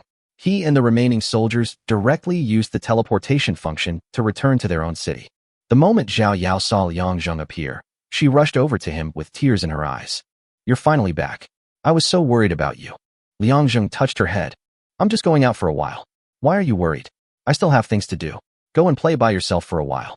Zhao Yao obediently let go of her hand, nodded, and walked into the house. Liang Zheng looked directly at the system. Now is the time to upgrade. You have chosen to advance to slave civilization. Please confirm. Confirm. The moment you click confirm, the surroundings change instantly, just like the previous upgrade from the wilderness to the Stone Age, and you are in a new scene again. Liang Zheng looked outside. There was no change in the front, it was still a plain, but on the right was a vast forest, and behind was a towering mountain range. Looking at the natural barrier all around, Liang Zheng couldn't help but shake his head and laugh. This might be useful in a real war, but it would have no effect at all in a plundering war. Civilization event, discovery of bronze. Your tribe discovered bronze artifacts and began using and popularizing them. Civilization level +5. Civilization event. The popularization of farming and the birth of bronze were led to a major revolution in production tools. Your tribe has made progress in agricultural development. Civilization +5. Unlock the survival world ranking. Your current ranking in the slave civilization is 3547841. We have detected that you have been promoted to a slave civilization. We will no longer provide you with Stone Age protection. The plundering war will begin in 10 minutes. Please prepare. Listening to a series of sounds, Liang Zheng did not wait for the one he was most looking forward to, the protection of novices, but instead became the most fatal thing. The plundering battle began in 10 minutes. A drop of cold sweat fell from Liang Zheng's forehead. It seemed that it was just as he thought. The higher he understood, the more cruel things he encountered. In the wilderness and the Stone Age civilization, there was protection for novices. But now in a slave society, not only are we not protected, but we are also subject to various criticisms from the system. Watching his civilization level being refreshed again, and the upper limit also raised from 200 points to 300 points, it meant that everything had to start all over again. However, Liang Zheng was no longer in the mood to care about these things. Seeing the 29.05 billion points, he directly replenished the number of people and recruited all the people back except the soldiers stationed in the mining area. But at this time Liang Zheng heard the news he had been dreaming of.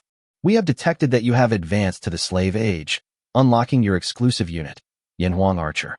Because you have obtained bronze, all your exclusive equipment has been upgraded to bronze quality. Please check it in the mall. Liang Zheng hurriedly looked at his own archer first. Exclusive unit, Yanhuang Archer, 100 points, /1. Initial health, 450. Initial attack, 111. Initial defense, 60. Initial speed, 85. Skills, continuous shooting, weak spot hit. Introduction, a powerful archer trained in Yanhuang Dragon City, with superb shooting skills, can shoot the enemy's weaknesses more quickly. Homo sapiens archer, Yanhuang archer, 30 points, /1. No more nonsense. Upgrade quickly. Upgrade all 12 million archers to Yanhuang archers, consuming 3.6 million points. At the same time, he looked at all the exclusive equipment. Exclusive weapon, Yanhuang bronze sword, 400 points, /1, bronze 20 points, /1. Attack damage, +100. Exclusive weapon, Yanhuang bronze spear, 400 points, /1, bronze 20-1. Attack, +200. Exclusive armor, Yanhuang bronze armor, 200 points, /1, bronze 10 points, /1. Defense, +150. Exclusive armor, Yanhuang bronze heavy armor, 200 points, /1, bronze 10 points, /1. Defense, +300. Exclusive helmet, Yanhuang bronze helmet, 200 points, /1, bronze 10 points, /1. Defense, +150. Exclusive helmet, Yanhuang bronze heavy helmet, 200 points, /1, bronze 10 points, /1. Defense, +200. Exclusive shield, Yanhuang bronze shield, 200 points, /1, bronze 10 points, /1. Durability, 10,000. Defense, 150. Exclusive weapon, bronze bow, 400 points, /1, bronze 10 points, /1. Attack damage, +120. Range, +100 meters. Exclusive weapon, bronze arrow, 50 points, /1, bronze 1-1. Attack damage, +70. All the equipment of archers is the same as that of infantry, except for the shield. Liang Zheng didn't have time to waste and started purchasing directly. He started by upgrading the 12 million archers, but he found that the stone equipment could not be upgraded to bronze and could only be destroyed directly. It was really a ripoff. But time was running out, so after destroying all the equipment, Liang Zheng started buying. First, the archers. A set of equipment with 10 arrows requires 1,300 points. 12 million archers directly consumes 15.6 billion points. Seeing this number, Liang Zheng felt a tingling sensation on his scalp, but he did not stop and continued to buy. A set of cavalry requires 800 points, and 2 million cavalry directly consumes 1.6 billion points. A set of infantry requires 1,000 points, and 4 million infantry consumes 4 billion points. Just to replenish equipment, Liang Zheng consumed a full 21.2 billion points, leaving him with less than 8 billion points. He was almost bankrupt after being promoted to the slave civilization for less than 10 minutes. But it's all worth it. Looking at the plundering battle, there are still 3 minutes left. Liang Zheng is sitting on Mount Tai. He now has 10 million troops, and he doesn't believe that the other side can win. In fact, they really couldn't win. Liang Zheng was too nervous and forgot that the other side had only 1.8 million people in total. Even with advanced technology, they couldn't defeat his 10 million soldiers. But Ma Rui and Bud were already trembling at this time. The reason was very simple. When they saw Liang Zhengsheng as a slave civilization, they sneered and thought that this kid was crazy. But when they saw that his ranking had instantly risen from 354-7841 to 214-5744, they both started to doubt their lives. You know, the sum of their rankings was below 2.5 million. The two really couldn't understand how a Stone Age survivor who had just advanced could instantly improve his ranking by a full 1 million. Chapter 57 Comprehensive Improvement. The enemy is coming. Although Liang Zheng was sitting firmly on the throne, he didn't know that because he was too nervous and did not understand the rules of civilization in detail, his strength had been completely exposed. In fact, that ranking was the ranking of the entire slave civilization, but Liang Zheng took it as his own ranking for promotion. Today the entire slave civilization is in turmoil. A Stone Age survivor who had just been promoted advanced by 1 million in just less than 10 minutes. This had never happened in the history of slave civilization. The improvement in this ranking includes territory, technology, number of soldiers, and equipment. You should know that Liang Zheng's territory is already very large, and the number of soldiers is as high as 12 million. Now they are equipped with all bronze equipment, and they are all exclusive level. Now all he lacks is technology. If he is given more time to develop technology, I am afraid that the first place in this slave era will change hands. At this time, Bud had already gone crazy in private with Marie. What's going on? Isn't it just a small stone civilization? How did it suddenly become so powerful? Ma Rui was also confused now. When he thought about the fact that all his troops had been put into it, he felt even more hopeless. How should I know? You saw it during the previous attack. Who would have thought that he would suddenly advance to the slave civilization and become so powerful? I put all my troops into it. After replying to Bud, she turned to look at Sam with anger in her eyes. Sam, who on earth did you offend? You bastard, do you know how hard I have worked to get to where I am now? Now you have destroyed everything for me. Sam was stunned and didn't understand why his sister suddenly got angry. For someone who had never been promoted to the slave civilization, he had no idea about the ranking. Sister, what's wrong with you? Didn't the other party just advance to the slave civilization? You've been here for a year, and the technology is so advanced. Are you still afraid of him? Hearing Sam's words, Marue slapped her in the face. Now that she had submitted the plunder confirmation, she could no longer ask for help. Seeing that there was only 1 minute left, Bud, his friend who usually acted like a bootlicker, started to insult him crazily, saying all kinds of nasty things. The countdown was like a demon, constantly urging him to walk into the abyss. Marue's face was pale at this time, but there was still a trace of illusion in his mind. Maybe there was something wrong with the system? Liang was sitting on a high platform and saw that the time for plundering had come. The enemy's 1.8 million troops appeared in front of him, but the situation was somewhat horrible. The infantry in the front were still armed with stone knives, but their armor and shields were made of bronze, but that was only 80% of their equipment. As for the archers, they only have bronze bows and arrows, and their equipment is more than 1 level lower than their own exclusive equipment. Liang Zheng has already made a comparison on this point. Seeing Marue and Bud quarreling and even fighting with each other like crazy, Liang Zheng was confused. But since the other party is not actively attacking, I'll go and say hello to them first. You bitch, are you trying to trick me to death? What kind of city is this? You actually said he was a newbie? How should I know? Are you blind and blaming me? I didn't ask you to come when we attacked. It was you who came to me like a dog. The moment they were teleported here and saw the city, they were completely desperate and knew that they had hit a wall. But they simply couldn't believe why a Stone Age civilization could have such powerful strength. This was a city that even they envied. The two men were fighting when there was a loud noise and the gates slowly opened. They gasped as they saw the neat array of infantry appear. What the hell is this? 1 million infantrymen. And all their equipment is bronze. But why have I never seen this style before? Liang Zheng arranged 1 million infantry and 2 million cavalry to go out. And at the same time, 500,000 cavalry were on standby to charge at any time. You must know that his soldiers are now more than 1 level stronger. Exclusive arms, Yanhuang infantry. Initial health, 500. Initial attack, 81. Initial defense, 70. Initial speed, 60. Weapon, Yanhuang bronze sword, plus 100 attack. Armor, Yanhuang bronze armor, plus 150 defense. Helmet, Yanhuang bronze helmet, plus 150 defense. Shield, Yanhuang bronze shield, plus 150 defense. Roundup skills, attack plus 30%, defense plus 30%, speed plus 30%. Total attack, 235. Total defense, 676. Total speed, 78. Exclusive arms, Yanhuang cavalry. Initial health, 1200. Initial attack, 151. Initial defense, 150. Initial speed, 230. Weapon, Yanhuang bronze spear, plus 200 attack. Armor, Yanhuang bronze heavy armor, plus 300 defense. Helmet, Yanhuang bronze helmet, plus 200 defense. Riding skills, advanced, attack plus 50, speed plus 50. Commander aura, increases all character attributes by 10%. Charge trample, increase attack power, defense power, and speed by 30% when charging. Roundup skills, attack plus 30%, defense plus 30%, speed plus 30%. Total attack, 561/681, static/charge.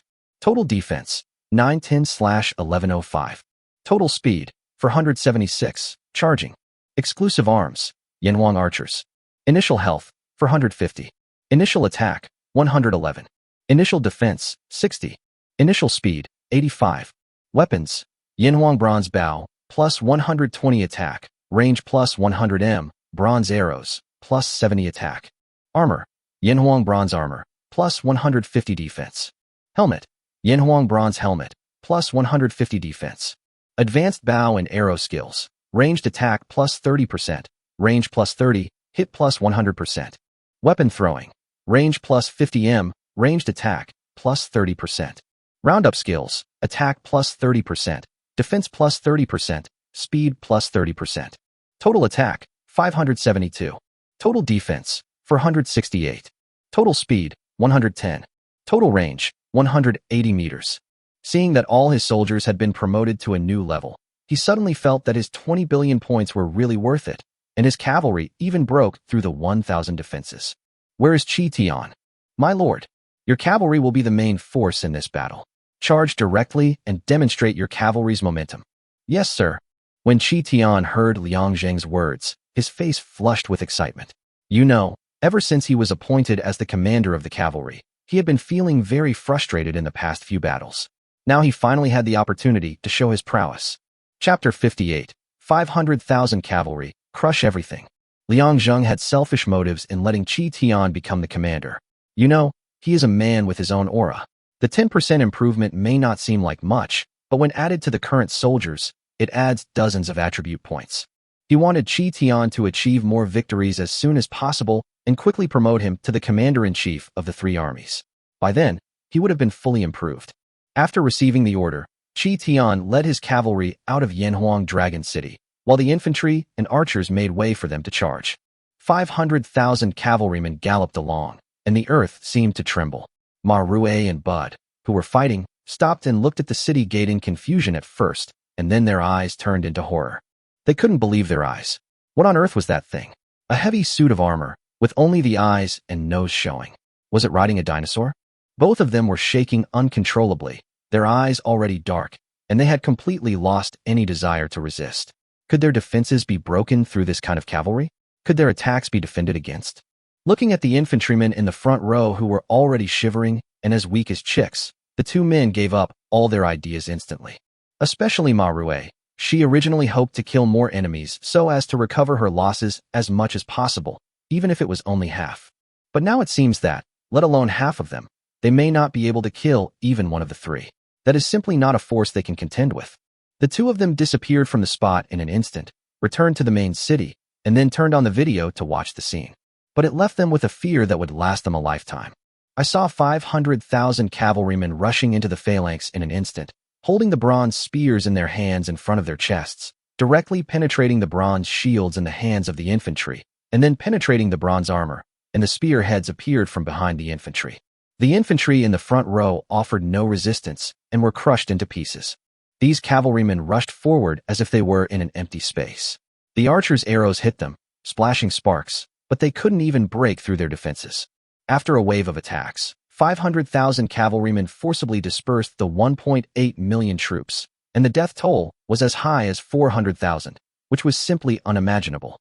Among them, many cavalrymen had the bodies of 2 soldiers hanging on their bronze spears. Liang Zheng was also shocked when he saw this number. He did not expect that his cavalry was so powerful that they could kill 400,000 people with just one wave of attack. And there was no casualty on his side. Everyone line up. Charge with me. Chi Tian shouted, and the cavalry gathered again, but the original tail became the head. Chi Tian had already come to the front, raised the weapon in his hand again, and rushed forward. But the enemy had already been defeated. What was originally a life-and-death battle had now turned into a game of eagle catches chicken. The enemy kept fleeing in panic, and the cavalry kept chasing them from behind. During the charge, there were 681 attacks, and no soldier had the strength to fight. At this time, Liu was already jealous. This had become a complete killing show for the cavalry, and his own infantry was completely useless. My lord, I asked to fight. My lord, I asked to fight. After Liu Yu finished speaking, Lu Rong also stepped forward to ask for a fight. Liang Zheng looked at their anxious looks and felt a little funny in his heart, but it was indeed not suitable for the cavalry to be dispatched now. All right, let Chi Tian come back, and you guys go clean up the mess. Remember, anyone who offends Yanhuang Dragon City will be killed without mercy. Yes. After saying that, the 2 of them hurriedly ran out, fearing that they would be killed by Chi Tian if they were slow to speak. They knew the true nature of this battle maniac, and when he was red-eyed with rage, no one could stop him. Gu Hong, who was standing by, looked at him with envy in his eyes, and Liang Zheng knew what he was thinking when he saw him. Gu Hong, it's not that I don't want you to go to the battlefield, but you are still very useful now. When the time comes, I will let you go. Gu Hong knew that his thoughts had been seen through, and hurriedly bowed to Liang Zheng. My lord, forgive me. I don't mean anything else. I just envy them. He couldn't continue talking here because he realized that whatever he said was wrong, so he simply stopped talking and knelt on the ground. Liang Zheng sighed when he saw his expression. Get up, I don't mean to blame you. I said I would let you go one day. When you have time, study hard with Qi Tian. Liang Jingyan stopped talking here. He believed that Gu Hong knew what he wanted to say with his wisdom. Gu Hong did not disappoint him. After hearing Liang Zheng's words, his face turned red. Thank you, Lord. Seeing Qi Tian coming back with a face full of anger, Liang Zheng was a little puzzled. My lord, but you want me to withdraw my troops? Seeing Liang Zheng nod, Qi Tian's expression relaxed. I thought they were lying to me. If that were the case, I'd just ride my dinosaur and crush them and the enemies together. After hearing what Qi Tian said, Liang Zheng smiled bitterly and shook his head. All right, you've already done a great deed. The enemy has been dispersed. Chasing them would be a waste of energy. It's better to leave it to them. Also, try to control your temper. Hearing Liang Zheng's words, Qi Tian hurriedly admitted his mistake. After getting Liang Zheng's forgiveness, he stood aside, while Gu Hong secretly ran over and started talking to him. Liang Zheng saw it all, but said nothing. After all, he still had too few talented generals. If Qi Tian was promoted to the commander-in-chief of the three armies, Gu Hong would have to be the commander of the cavalry. Seeing that the battle was coming to an end, before the infantry arrived, Lu Rong sent archers to shoot first. Now with a distance of 180 meters and an attack of 572, it was simply too cool. 2 million archers, with a wave of rain of arrows, directly killed nearly 600,000 enemies. Liang Zheng was stunned when he saw this, and hurriedly looked at the system, using the god's perspective. At this moment, he finally understood what continuous shooting meant. I saw that each archer drew out 2 arrows. After shooting one, he immediately shot the second one. That is to say, they can shoot twice every time they raise their bows, and the chance of hitting the weak point is more accurate. This is simply violence. Liang Zheng took a deep breath. No wonder he couldn't unlock his own archer in the Stone Age civilization. This was simply a bug. Even though I'm already a bug. After a battle, Ma Rui went from being a slave who was admired by others to a real slave, and Liang Zheng killed all her troops just before she died. Dozens of survivors came to attack right after her. She was forced to surrender to a powerful man, and her brother was naturally wiped out, but Ma Rui had no time to care about him. As for Bud, his fate was similar. He dropped from a ranking of 2.8 million to 3.2 million. He was directly eaten up by others and didn't even have the chance to be a slave. Chapter 59 Huaxiao Alliance. The end of a plundering war was nothing special for Liang Zheng, but it was extremely thrilling for everyone in the slave civilization. It's not that the battle was so fierce, but that Liang Zheng's improvement was too fast. Everyone can watch the battles of the slave civilization without spending any points, allowing all the survivors of the slave civilization to get to know each other. This also shows how fierce this civilization is. In the world of slave civilization, there are very few plundering wars. It's not that they don't want to, but that they dare not. Because there is a so-called alliance here. The Huaxiao Alliance is specially formed by the Huaxiao people and several hardcore countries, while the Western Region Alliance is formed by more than 100 other countries. There is no way. China is too strong.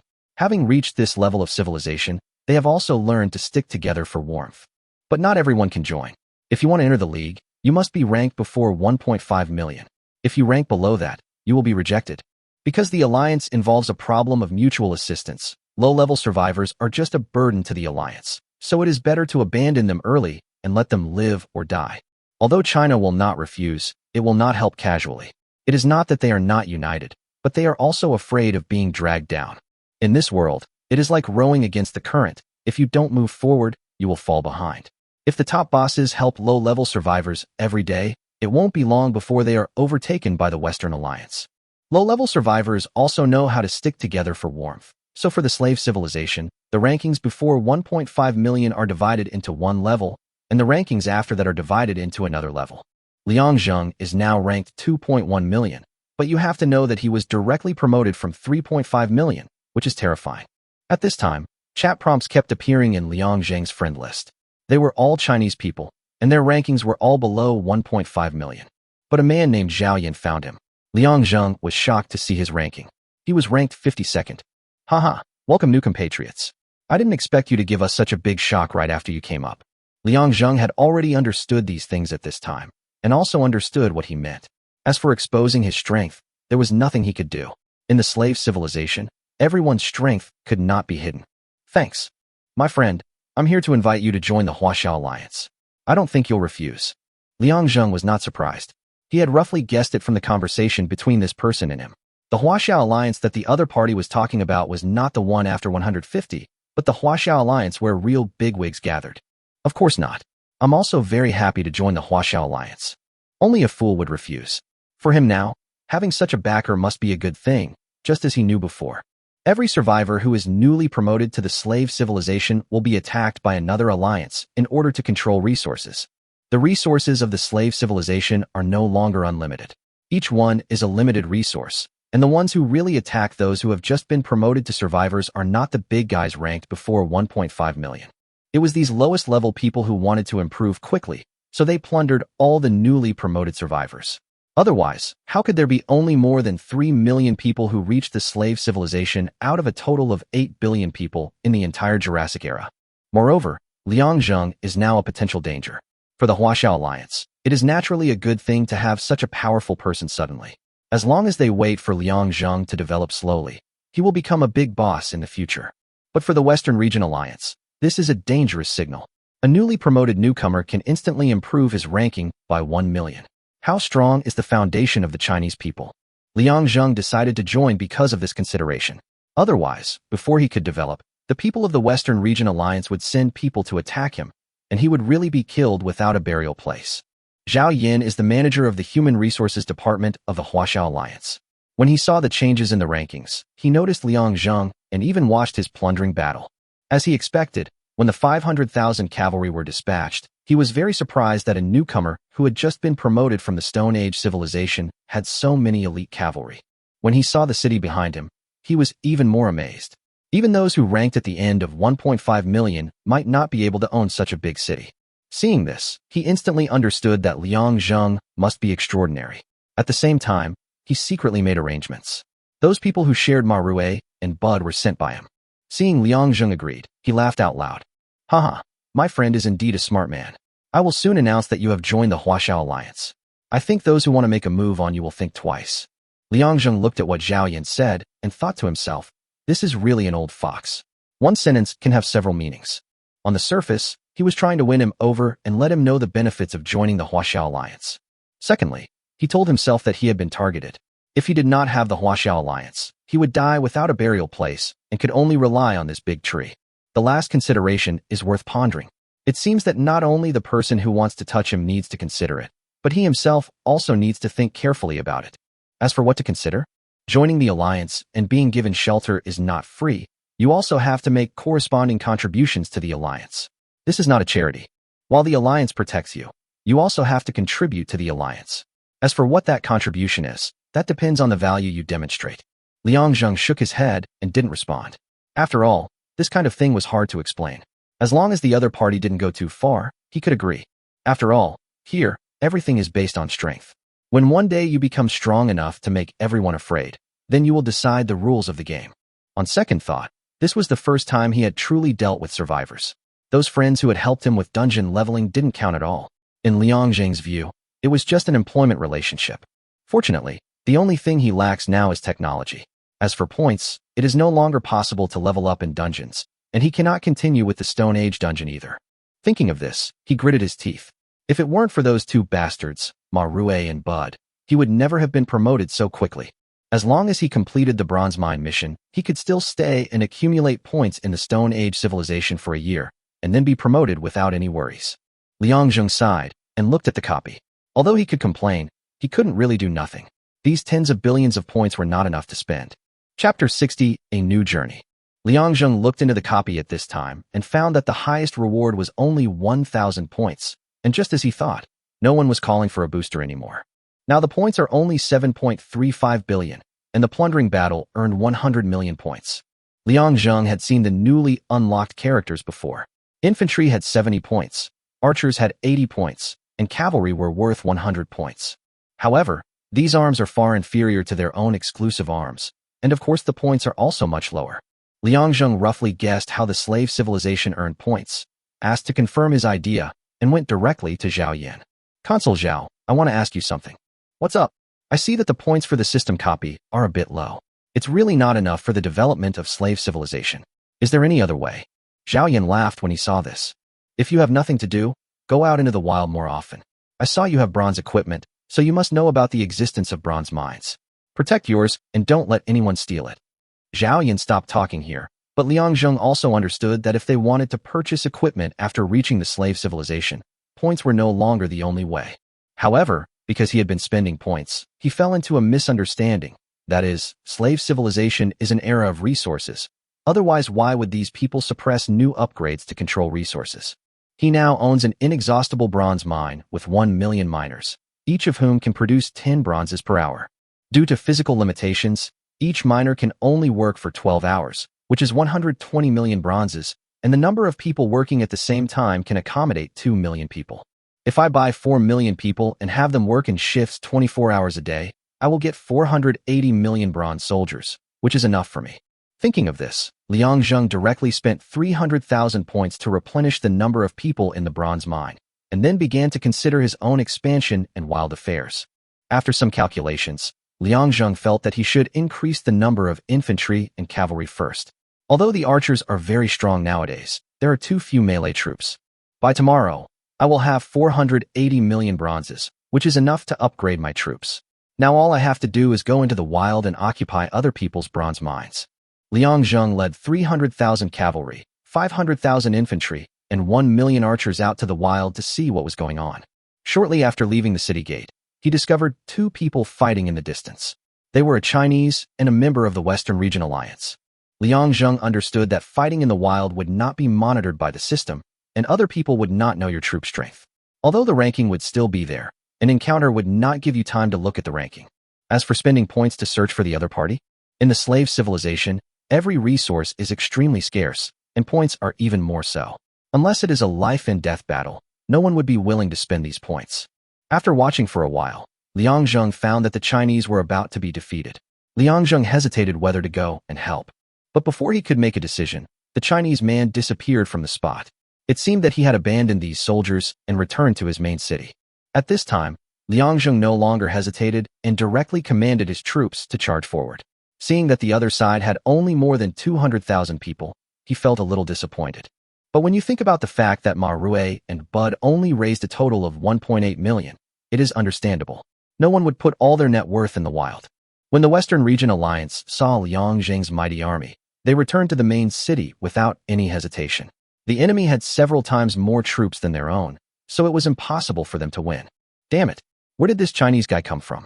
How despicable! We finally found a rock field, but we didn't even get it. Liang Zheng killed all the enemies at this time, but his points were pitifully small.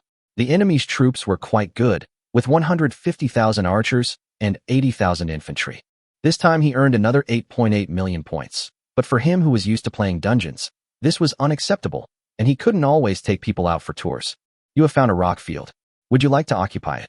Looking at the system prompt, Liang Zheng directly clicked yes, and a new attribute appeared on the mineral page. Minerals, rock field. Wealth, intermediate. Miners, 0. Guards, 0. Introduction, granite can be mined through collection. One person can mine 5 cubic meters per hour.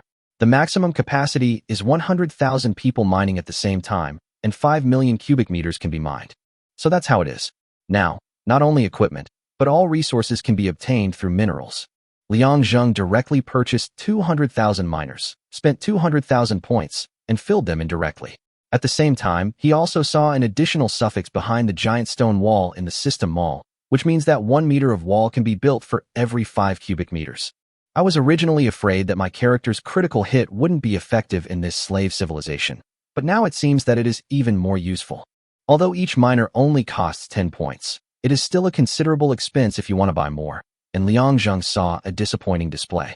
That is, after this group of miners have mined a mineral, they will disappear directly and cannot be recycled because this group of people does not occupy their own population. Think about it. If you are just an ordinary player, just to buy 1 million miners, you will need 10 million points. Who has the spare money? I'm afraid that having tens of thousands or even hundreds of thousands of miners in a mine is already considered a luxury, and this is indeed the case. Even the mine with the highest number of slaves only has 100,000 miners per mine. This is because only some major mines have such workers, while some small mines have less than 10,000 people. After all, it is a one-time consumption and it is impossible to invest too much. Liang Zheng has slowly figured out this slave society. It seems that he really needs to start fighting in the wild in the future. Only in this way can he develop faster. But this is also what he most wants to see, because for him, others may lose money in the war, but he will definitely make a profit. This alone makes him invincible. At this time, Liang Zheng looked into the distance and saw thick smoke billowing there. He knew that another war had broken out and couldn't help but sigh in his heart. During the Stone Age, there were billions of people, but the world was deserted. However, in the world of slave civilization, wild wars were everywhere. Everyone was fighting for resources, and no one would touch upon plundering wars. Everyone, get ready and head towards the thick smoke ahead. Today we're going to kill everyone. Roar. For extreme survival, slave civilization is just the beginning, and the world in the future will only be more exciting. Liang Zheng's journey begins. Chapter 61 Deputy Leader. After a day of baptism, Liang Zheng and his subordinates returned to the city exhausted. As soon as they entered the city, they were cheered by millions of residents. As a result of the day, Liang Zheng killed 3 members of the Western Region Alliance, but he only seized the rock field. It seems that the resources here are not very abundant. But when returning to the city, Liang Zheng saw the forest and wondered curiously whether it could be mined. When he walked over, he received a system prompt. You have obtained a lumber yard and can start mining. Minerals, timber yard. Wealth, advanced. Miners, 0. Guard, 0. Introduction, a reward from nature, a forest that can be mined, producing 1 giant tree every 2 hours. 100,000 people can work at the same time, and 10 million giant trees can be mined. Liang Zheng directly sent 200,000 miners to start 24-hour mining. Now he has 3 mines. Except for the large number of people in his own unlimited bronze mine, he only sent 50,000 cavalry and 100,000 archers to station in the rest. In fact, these people only serve as a warning. Once their mines are attacked, the system will prompt them to bring soldiers to provide support instantly. After a hard day, Liang Zheng returned to the house and saw Zhao Yao lying on the bed, looking at him with a lustful face. He couldn't help but sigh in his heart. Being civilized but not spirited during the day, being spirited but not civilized at night. With a wolf howl, it pounced forward. Liang Zheng got up early the next morning. Today he was going to the so-called Huaxiao Alliance. When we were plundering yesterday, Zhao Yan sent me a message saying that all new members should come and register. Liang Zheng didn't think much about it. After all, it would only take a moment to get there, and it wouldn't take much effort. When they opened the system, they saw the request for help from Zhao Yan, a friend. This was a method they had thought of to reach the destination instantly. That is to engage in a plundering war, but the other party only sends 100 people, which is the minimum limit, and the other party requests friends, and then directly shoot these 100 people, and friends can arrive instantly.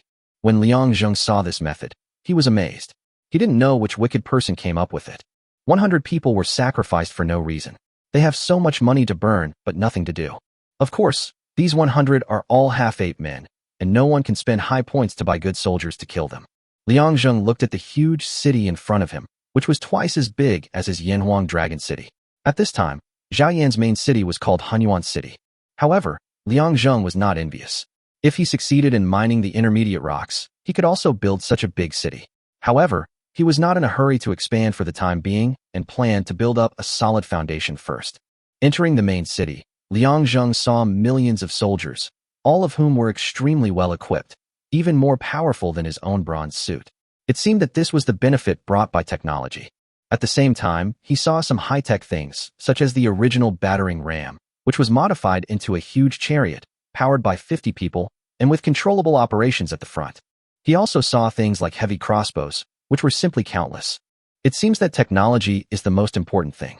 It can not only improve civilization, but also make ourselves stronger. Just as Liang Zheng was watching, he heard a burst of hearty laughter. Haha, welcome, welcome. Heroes are born young. Liang Zheng looked at the fat middle-aged man in front of him and thought he was Zhao Yan. Hello, Consul Zhao. No need to be so polite, just call me Brother Zhao. Come on, I'll take you to see the deputy leader. Liang Zheng nodded. He originally thought he was just here to register, but he didn't expect that he would have to meet the deputy leader. You know, he has a lot of things going on at home. Zhao Yan was quite enthusiastic, but that was normal.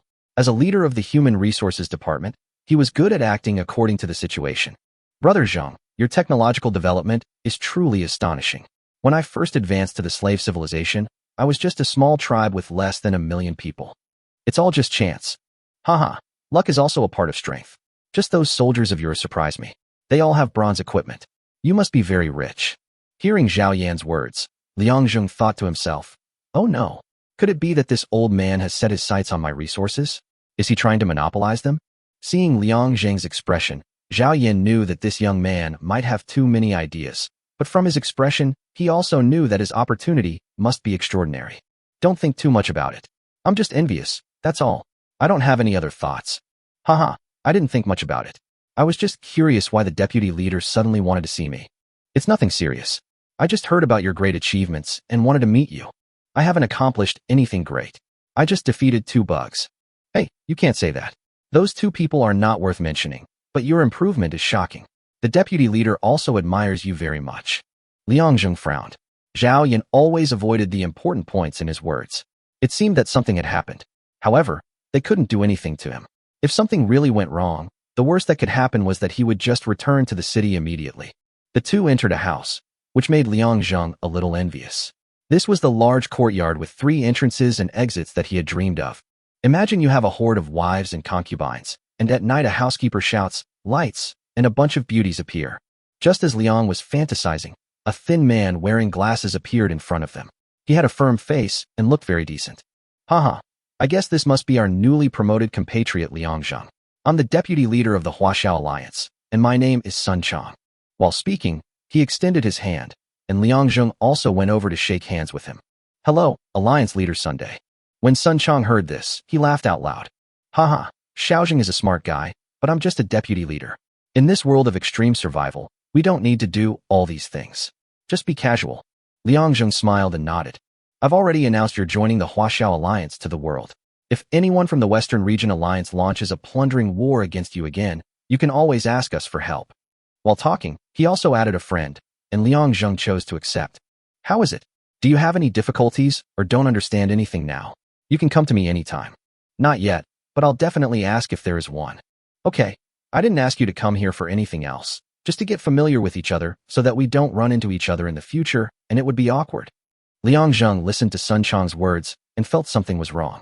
There were many people watching his first battle, and Sun Chang was obviously among them. But what did these words mean now? Chapter 62, Possessing a Treasure. After a brief chat with Sun Chang, the topic ended. Liang Zheng went straight back to his city. As soon as he came back, he immediately called Gu Hong and all the generals with a gloomy expression. At this moment, he remembered one thing. His infinite bronze mine might have been discovered by someone. As soon as he arrived in Zhaoyan City, he asked a few questions indirectly, but when Sun Chang saw him, he didn't say a word. This seems very abnormal. If you saw a person from a Stone Age civilization suddenly having so many soldiers equipped with bronze equipment, he would definitely be suspected, and people would ask him a few questions out of curiosity. But Sun Chang kept telling him some precautions and some battles in the wild. Finally, he told him how to protect the minerals and how to plunder other people's minerals. Liang Zheng didn't think much about it at first, but as they talked and heard Sun Chang's enthusiasm, he realized that things were serious. The top leaders of the Huaxiao Alliance already knew the secret of his bronze mine. As the old saying goes, to possess a treasure is to be punished. In today's slave civilization, what does an unlimited supply of bronze mean? It means unlimited equipment and unlimited power. You have to know that to reach their level, there are already tens of millions of people, but it is already very difficult for them to just gather these people, let alone equip them with equipment. Just now, the 2 of them mentioned it intentionally or unintentionally. Although there are enough people now, the equipment is really difficult to get. Their bronze mine can only produce 5 pieces per hour, and it is a high-grade mineral. For their tens of millions of troops, it is simply a drop in the bucket. There is also a quantity control. A high-level bronze mine can only produce a maximum of 10 million bronzes, which is just enough to equip 1 million people with equipment. Knowing this, Liang Zheng realized how lucky he was to have obtained the unlimited bronze ore, and also how dangerous his situation was. These 2 people did not threaten him on the spot, which was already very patient. However, their words and deeds implied that they wanted him to share the unlimited bronze ore. But this is simply impossible. It's not that I'm a miser, but why should I share my things with others? Of course, if it's a sale, it's different. My lord. Hearing the voices of several people, Liang Zheng looked at the 4 of them. I called you here because I have something to tell you. When they saw Liang Zheng's gloomy face and his extremely heavy voice, they immediately realized the seriousness of the matter. We may face a comprehensive attack in the future, which will be 100 times more dangerous than the previous beast tide. You must be prepared to fight at any time. We swear to defend Yanhuang Dragon City to the death. Seeing the 4 people answer in unison, Liang Zheng shook his head, leaving them confused. We're not guarding Yanhuang Dragon City, but our bronze mine. Someone has already set their sights on that place. The four were even more shocked when they heard this. Although they didn't know that the bronze ore was infinite, they knew where the equipment on them came from. If the bronze ore was gone, it meant that they would never be able to obtain such good equipment again. Of course, with their thinking, they don't know about system points and malls. My lord, rest assured. As long as we survive, the bronze mine will not be lost. No matter who they are, we will kill them outside the giant rock canyon. Chi Tian's voice was loud and his face was resolute. It was because of this bronze equipment that his cavalry could have such an impressive record before, killing millions of enemies without losing a single one. Now that someone is planning to take over the bronze mine, he will be the first to object. Very good. No matter how many enemies there are, no matter who they are, just kill them. We in Yanhuang Dragon City are never afraid of any challenge. I obey your command. Also, Chi Tian has been promoted to commander-in-chief of the three armies. Gu Hong, you will be the commander of the cavalry. Several people were stunned when they heard Liang Zheng's words, but they didn't say much. Now he didn't care about what they thought. After all, danger was coming, and this 10% attribute bonus was extremely important. After he completed the appointment, he saw that all the soldiers had the bonus of Chi Tian, and he felt a little comforted. Now he had nearly 600 million bronzes in his bag, and it was time to assign personnel. Now the bronze mine only has 1.5 million troops. In the past, Liang Zheng would naturally think it was enough, but now he thinks it is still too few. Liang Zheng first purchased another 3 million Yanhuang infantry, bringing the total to 7 million. He then equipped them with equipment, each set costing 50 bronzes, and it cost 150 million bronzes to fully equip them. Then he bought another 3 million cavalry, bringing the total to 5 million. A set of equipment required 40 bronzes, consuming 120 million bronzes.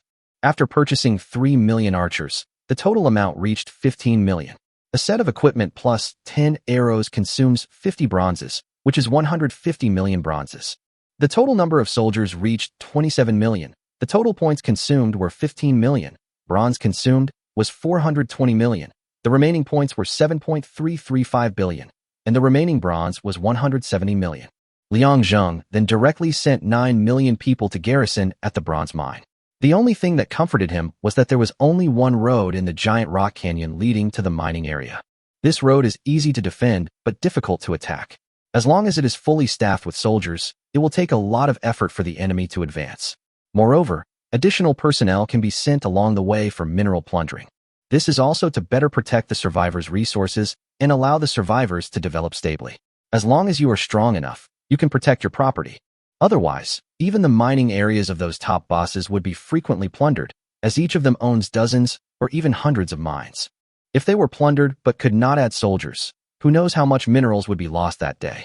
After all, their military strength is limited and it is impossible to station troops indefinitely. After finishing everything, Liang Zheng finally felt a little relieved. What happened next depended on what the Huaxiao Alliance would do.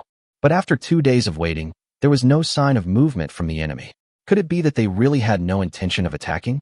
Or was it that I was too nervous and the enemy hadn't noticed at all?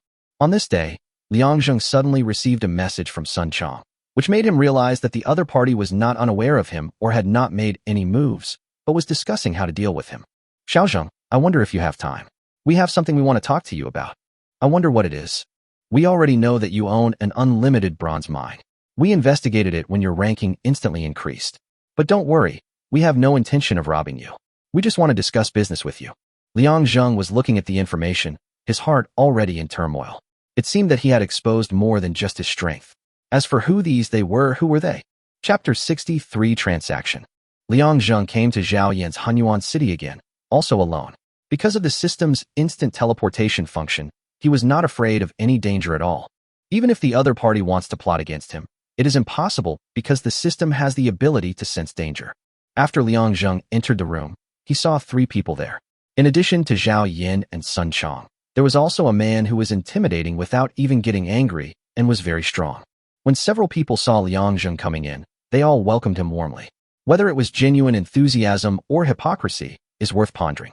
Haha, you see, what did I say? Xiaozheng will definitely come. Zhao Yan laughed loudly, and the man next to him stood up and stretched out his hand. Liang Zheng stretched out his hand to shake his. Now that I don't know what the other party means, and we haven't torn our faces apart, there's nothing wrong with just doing some superficial work. Hello, my name is Luo Wencheng, and I'm the leader of the Huaxiao Alliance. Liang Zheng was not surprised. Possessing unlimited bronze was enough to attract the attention of anyone, including the leader Luo Wenqing. Hello. Liang Zheng was arranged to sit next to the deputy leader Sun Chong, while Zhao Yan sat a position behind him, but he did not have any complaints. Xiao Zheng, I think we should get straight to the point. We already know that you possess unlimited bronze mines, and the Western Alliance will probably know about it soon too. This is all thanks to our efforts to conceal it.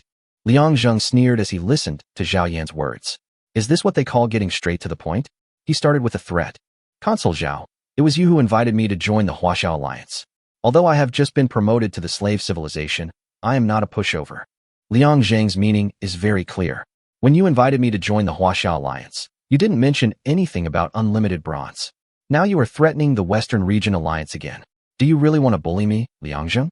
Brother Liang Zheng, don't overthink it. Consul Zhao doesn't have any other intentions. I think I should do the talking.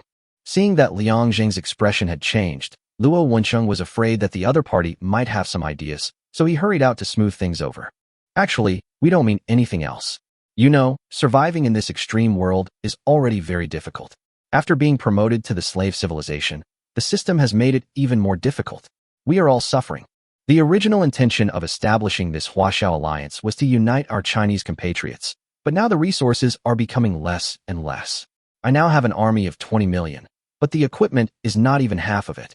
You also know that the people of the Western Region Alliance are keeping an eye on us. Now we are in a state of mutual checks and balances, which can be barely maintained.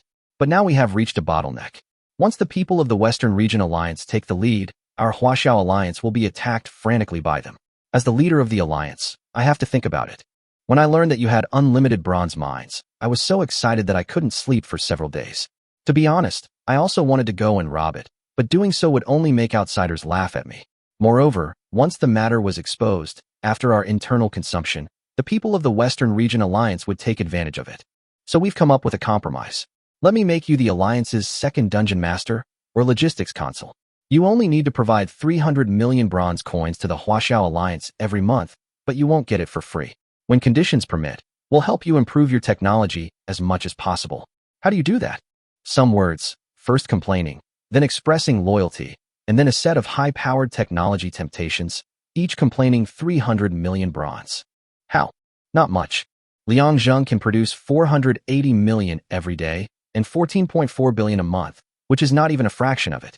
And their calculations are probably based on 100,000 miners. However, Liang Zheng has never kneeled down since he came into this world. If you are easygoing with me, I will smile at you, but if you are cruel to me, I will make you disappear from this world. Hee, Alliance Leader Luo, we can still talk now, so I will still respectfully address you as Alliance Leader. I am least afraid of fighting, and no one has ever been able to make me surrender.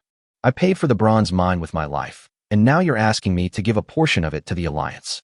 But I'm not a big shot, and I've never taken any benefits from the Alliance. Do you think that's possible? When they heard Liang Zheng's words, their faces turned ugly. Luo Wenqing frowned and looked at Liang Zheng. What do you mean? It's very simple. Use points to buy it. In the mall, one piece of equipment is 200 points, and a weapon is 400 points. Since we are both Chinese, I will give you a 10% discount. As soon as he finished speaking, Zhao Yan looked embarrassed. Hey, Xiaozheng, you don't know? It's really hard to get points here.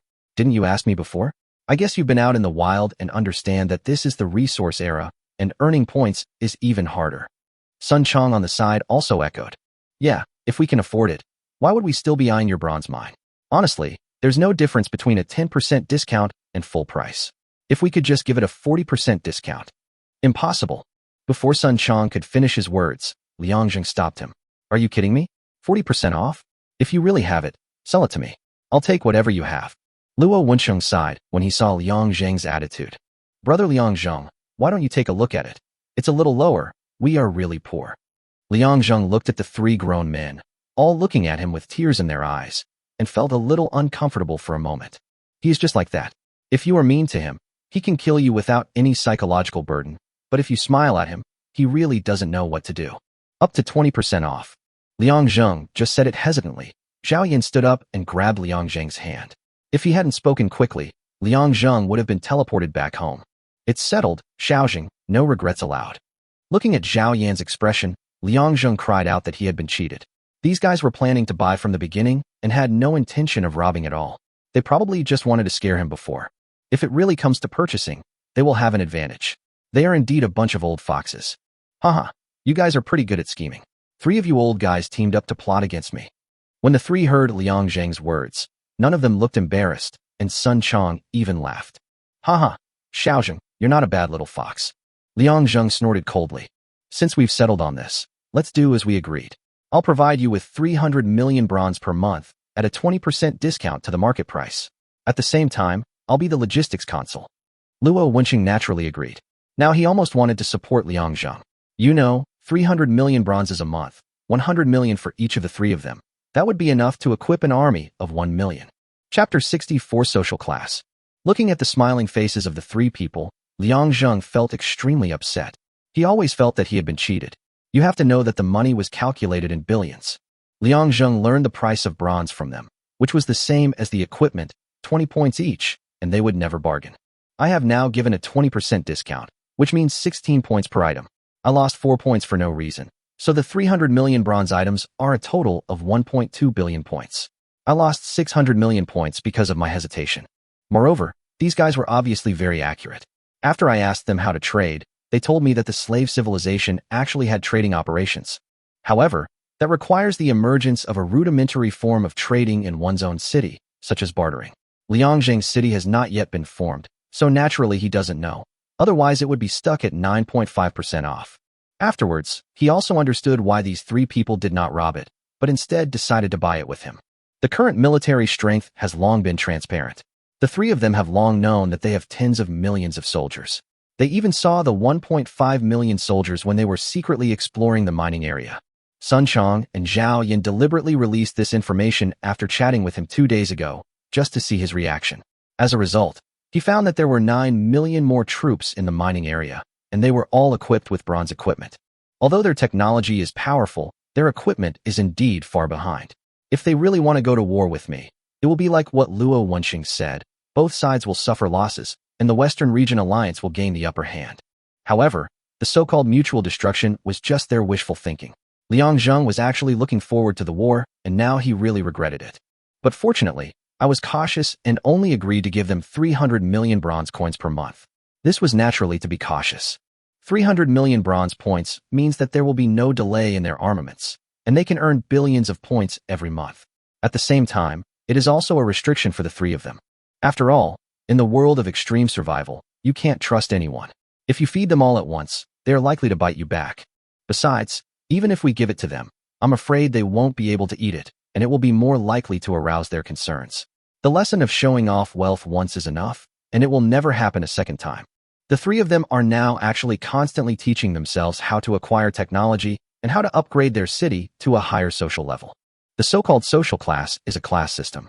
At the same time, land can be privatized, but the residents under your control will hand over a sum of gold coins to you, and the gold coins here will naturally be converted into points. When they talked about this, Liang Zheng suddenly stood up, his heart suddenly burning with excitement. If he could hand in the points, then what would he worry about? At the same time, I also thought of Zhao Yan's expression just now. It's so damn difficult to earn points. I'm afraid each of you has at least millions of residents, right? Even if each person hands over 10 points, that would be tens of millions in revenue per month. When the few people saw Liang Zheng's expression, they knew what he was thinking, but he still had a devilish smile on his face. Liang Zheng was so angry that his nose was almost crooked. It seems I'm still too young. I was deceived by you guys. I think I should still get a 10% discount. After hearing this, Sun Chong stood up quickly. Don't worry, Consul Liang. A man's words are as good as his words. You can't go back on your word easily. Liang Zheng curled his lips.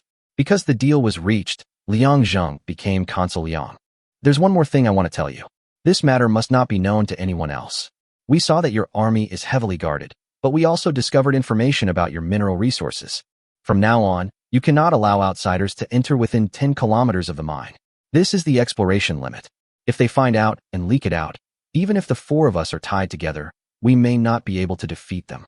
Seeing Luo Wenqing's serious face, Liang Zheng naturally knew the seriousness of the matter. If he had not been promoted to the slave civilization too quickly, even the 3 of them would not have known about it, let alone let them plot against him. After the decision was finalized, everyone just waited for Liang Zheng's civilization to be promoted. As soon as he returned, he didn't say anything more and directly purchased 3 million residents, bringing the number to 5 million. According to Zhao Yan, 5 million residents have officially reached the minimum limit of social class, but it does not appear as soon as it is possessed. It requires timing. As for how long to wait, it all depends on when the residents come to their senses. Liang Zheng has been frantically consolidating his mining area at home these days, and even built walls and defenses 15 kilometers away from the giant rock canyon. If the city could be moved, Liang Zheng would have planned to move his hometown there, but the social class had not arrived yet, which made Liang Zheng a little anxious. But the most anxious ones were Luo Wensheng and the other two. They went from asking Liang Zheng once a day to once every hour, which almost drove Liang Zheng crazy. Just think about it. You just chatted with Zhao Yaofeng and suddenly a message appeared in the friend system. Consul Liang, are you done? I haven't even taken off my pants yet, and you're asking me if I'm done? How can you be so incompetent? After 4 days of hard work, he finally heard a message from the system. Civilization event. The original method of equal distribution to everyone is no longer suitable for the development of Yanhuang Dragon City. Your tribe has begun to adopt the idea that those who are capable should work harder.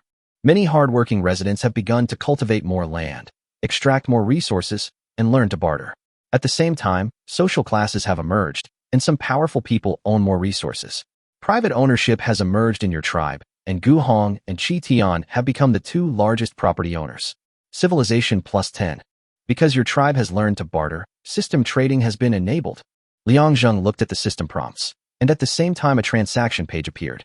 He hurriedly clicked on it and saw a wide variety of goods inside, including various leathers, equipment, utensils, and resources.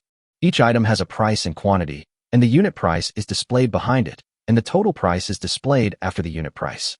Important decision. Your territory is growing, and the residents are beginning to consider private ownership of their land use rights. They're willing to cultivate the land themselves and hand over a portion of their produce to you. Are you willing to privatize your land use rights? Agree. Zhao Yan had already told himself about this a long time ago. It was related to his monthly points income, which was an important decision in the slave era. If it is lost, it will be difficult to recover in the future, and as the backlog increases, its own residents will become a burden. In the end, it will be difficult to abandon it, and it will be difficult to keep it, and you will end up dragging yourself to death. And there is not just one kind, there are several more like this. All the survivors who can survive today have made the right choice. Chapter 65 The Western Alliance's Conspiracy. Just when I thought everything was over, the system sent out another message. Civilization event. Due to your choice, all land within your territory is nationalized, but the right to use it is decentralized, and the well-field system is born. Your tribe undergoes a transformation, forming a complete class structure, and the concept of a nation is born. Yanhuang Dragon City is renamed Yanhuang Dragon Kingdom, and your civilization level is +5. Your current world ranking, 1845474. Seeing his ranking rise by another 200,000 places, Liang Zheng knew that he was one step closer to becoming powerful. Civilization event. Your exploration team discovered a strange plant on a river plain. It grows in moist soil, and its seeds form ears. The residents put the shelled seeds into a pottery pot and cooked them. The aroma was overflowing, and the taste was excellent. They named it rice and were about to take it back, but it was plundered by other survivors. Please go to support them. If you find rice, your civilization level will be +5. When Liang Zheng saw this, he stood up suddenly. I haven't even tried to rob others yet, but now someone dares to rob me? Gu Hong. Hearing Liang Zheng's voice, Gu Hong ran in. Now he can be said to have dual duties. He is the commander of the cavalry during the war and guards Liang Zheng in normal times. Go find Qi Tian right away and have him inspect the troops on the battlefield. Then we'll set off. Yes, sir. When Gu Hong saw Liang Zheng's furious look, he knew that someone must have offended him again. Without asking any questions, he ran out to find Qi Tian. When Liang Zheng went out, he saw soldiers lined up in neat battle formations on the battlefield. Gu Hong was sitting on a dinosaur head with an excited look on his face, standing side by side with Lu Yu and Lu Rong, and Qi Tian was at the front. Qi Tian. Assemble 10,000 infantry, 10,000 cavalry, and 20,000 archers, and march with me. After hearing Liang Zheng's order, Qi Tian immediately began to count the troops. Liang Zheng would not bring so many people with him when he went to war. After all, he could summon the troops to his side in an instant, and bringing too many people would be a burden. Seeing that everyone was present, Liang Zheng directly used the system's movement function and came to his exploration team. This is a basin with a river in the middle. The terrain is high on the left and low on the right, and the river is turbulent.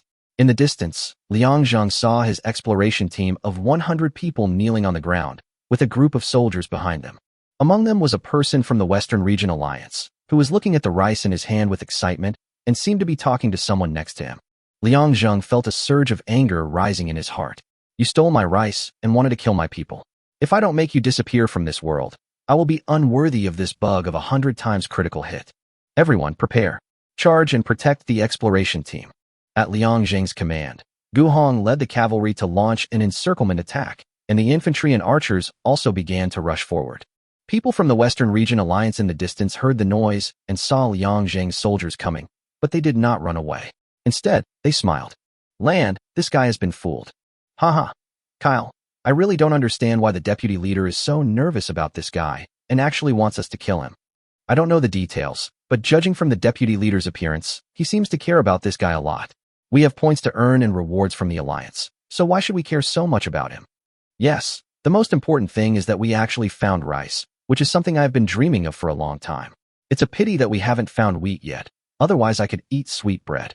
Liang Zheng saw his troops advancing, but the other side did not show any fear. Instead, they looked at him expectantly. He suddenly felt a sense of crisis in his heart and directly summoned 1,000,000 troops. And the fact was exactly as he thought. Before he summoned 1,000,000 troops, 3,000,000 people appeared around him. At the same time, each of them was equipped with extremely sophisticated equipment and complete types of troops. In their opinion, these people were enough to deal with Liang Zheng. They had also watched the live broadcast and knew that Liang Zheng's military force was very strong. However, they did not know that the soldiers they saw on the live broadcast were just the tip of the iceberg of Liang Zheng. Liang Zheng snorted coldly. It seemed the Western Alliance was clearly out to deal with him. But what was the reason? Was he improving too quickly and fearing a surge in the Huaxiao Alliance's strength? Or had his mining area been discovered? However, Liang Zheng then ruled out the bronze mine. If the other party had really discovered the ore, they would probably have attacked directly instead of plotting against him like they were doing now. Judging from their appearance, it is obvious that they want to eliminate their own troops in the wild, and then let the people below continue to attack their city. This was also a common method used by both sides to plot against each other during the slave era. However, their wishful thinking was obviously going to fail, not to mention the strength and number of Liang Zheng's army. Even if he really encountered an irresistible battle now, Luo Wenqing and others would never stand idly by. Of course, it's not that Liang Zheng is so important, but once he dies, the infinite bronze mine will be exposed. If the three of them want to go up and rob it at that time, the price will probably be even greater.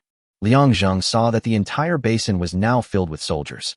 Liang Zheng sneered and said, "Since you want to compete in numbers, that's great." With the system summons, Liang Zheng's 1,000,000 soldiers increased to 5,000,000, including 1,000,000 cavalry, 3,000,000 archers, and 1,000,000 infantry. Seeing such a lineup, the two men's faces suddenly tightened, but it was too late to summon them, because there were too many people, and the soldiers of both sides had completely filled the entire basin. Liang Zheng also looked at the size of the basin and estimated the number of people it could accommodate before summoning so many people. Otherwise, he would have directly called all 10,000,000 troops at home. At this time, 1.01 million cavalry were galloping continuously, while the enemy had only 500,000 cavalry, 1.5 million archers, and 1,000,000 infantry. This was an excellent team put together by the two of them, all of them wearing elite equipment. Liang Zheng had a gloomy face at this time. Thinking that the opponent's ranking must be 1.5 million or above, it seemed that this would be a tough battle. In the first wave of attack, archers from both sides had already started shooting at each other. Fortunately, there was no difference in range between the two sides, but Liang Zheng was obviously stronger in attack. In fact, this is also normal.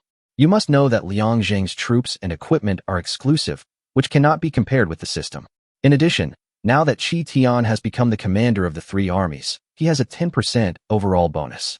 After a hail of arrows, Liang Zheng's side lost less than 100,000 people, while the other side lost 300,000 people in an instant. This ratio made Longda and Kyle jump in their hearts. Is this a player ranked 2.1 million? Chapter 66, Military Suppression. Just before this battle, Liang Zheng had just been promoted in the rankings, but the other party was obviously unaware of this and still thought he was a survivor ranked 2.1 million. In fact, if ranked by strength, Liang Zheng is definitely in the top 500,000 now, but with an army of 27 million, all of them are well equipped. Their strength is absolutely strong. Damn it, what's with this guy's equipment? Why is it more powerful than ours? No, it's not about the equipment. What kind of troops are his archers? They can actually shoot continuously. When Longda heard Kyle's words, he hurriedly looked at Liang Zheng's archers and found that it was true. Every archer would draw out 2 arrows when shooting. After shooting the first one, he would draw the bow and shoot the second one. Oh my god, what kind of godlike skill is this? Where on earth did he unlock these archers? But the 2 men's panic did not stop, because they found that their well-equipped cavalry was no match for them. You know, the cost of 1 cavalryman is 700 points. The characters alone cost 200 points, and it was extremely painful that no one died. But now, in the first wave of charge with Liang Zheng's cavalry, a full 60,000 cavalry were lost, and the casualties were incalculable. This was because Liang Zheng had too many cavalrymen and could not all run away. He just dispatched 500,000 cavalrymen like them. The 2 men watched the cavalry charge again, and found that the armor of Liang Zheng's cavalry was not damaged at all, while their own armor was broken in an instant, and the long spears in their hands went straight through. Impossible.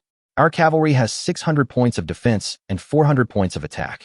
How is it possible that they can't even break through the enemy's defense and are even killed? If Liang Zheng heard what they said, he would definitely teach them a lesson. My cavalry can't break through your defense just by standing there and letting you hit them. If they charge, they have 1105 defense and 681 attack. You are simply not good enough. It can also be seen from here that the gap between the exclusive arms and equipment and those given by the system is really too big, but the price is also very different. Their equipment only costs 150 points per piece, which is 8 for bronze, but Liang Zheng's equipment requires 200 points, which is 10 for bronze. Don't underestimate the fact that there are only a few dozen extra points and 2 bronze medals. You should know that the base number is really too large. The price they pay to equip 1 million people is only enough for Liang Zheng to equip about 750,000 people. After another charge, the damage was even greater. Liang Zheng only lost less than 10,000 people in 2 waves of charge, but the other side lost 170,000 people. The 2 of them suddenly felt something was wrong, and even began to suspect that the deputy leader was unhappy with them and wanted to use the Chinese to eliminate them. Thinking of this, Rand and Kyle no longer hesitated and began a crazy attack with the purpose of killing one more person to earn some points. At the same time, they also discovered the secret of Liang Zheng's strength. His troops were much more valuable than their own. The 2 looked at each other and showed shocked expressions. It seems that Liang has unlocked some advanced military units, otherwise he would not be so powerful. When the infantry attacked each other, they were completely desperate. When the shields collided with each other, making a crisp sound, Rand and Kyle's infantry were instantly knocked away, but the infantry on the opposite side were as steady as a rock. Asshole, Jed has tricked us. He actually wants to kill both of us. After hearing Kyle's scolding, Rand suddenly understood and his face was filled with anger. No wonder this guy suddenly became so kind, saying that as long as they killed the Chinese soldiers, he would give them 1 million bronzes each. These bronzes are enough to equip an army of 100,000. Although it is a small improvement, it is a big progress for them. You have to know that each of them only has more than 1 million elite soldiers, which took them 2 full years to accumulate. I thought it would be an easy victory, but in the end, I lost both the wife and the army. Seeing their troops being consumed continuously, the 2 men felt hopeless and extremely regretful. They should have known that they should not have embezzled the 1 million bronzes, which caused their 2 years of hard work to go to waste. Although there are still millions of troops at home, they are no longer useful. They are all equipped with stone tools and cannot fight against the troops of the slave civilization. At this time, 1/3 of their 3 million troops had been wiped out, but Liang Zheng's 5 million troops had only lost 100 million. This ratio was simply insane. 1 million for 100,000.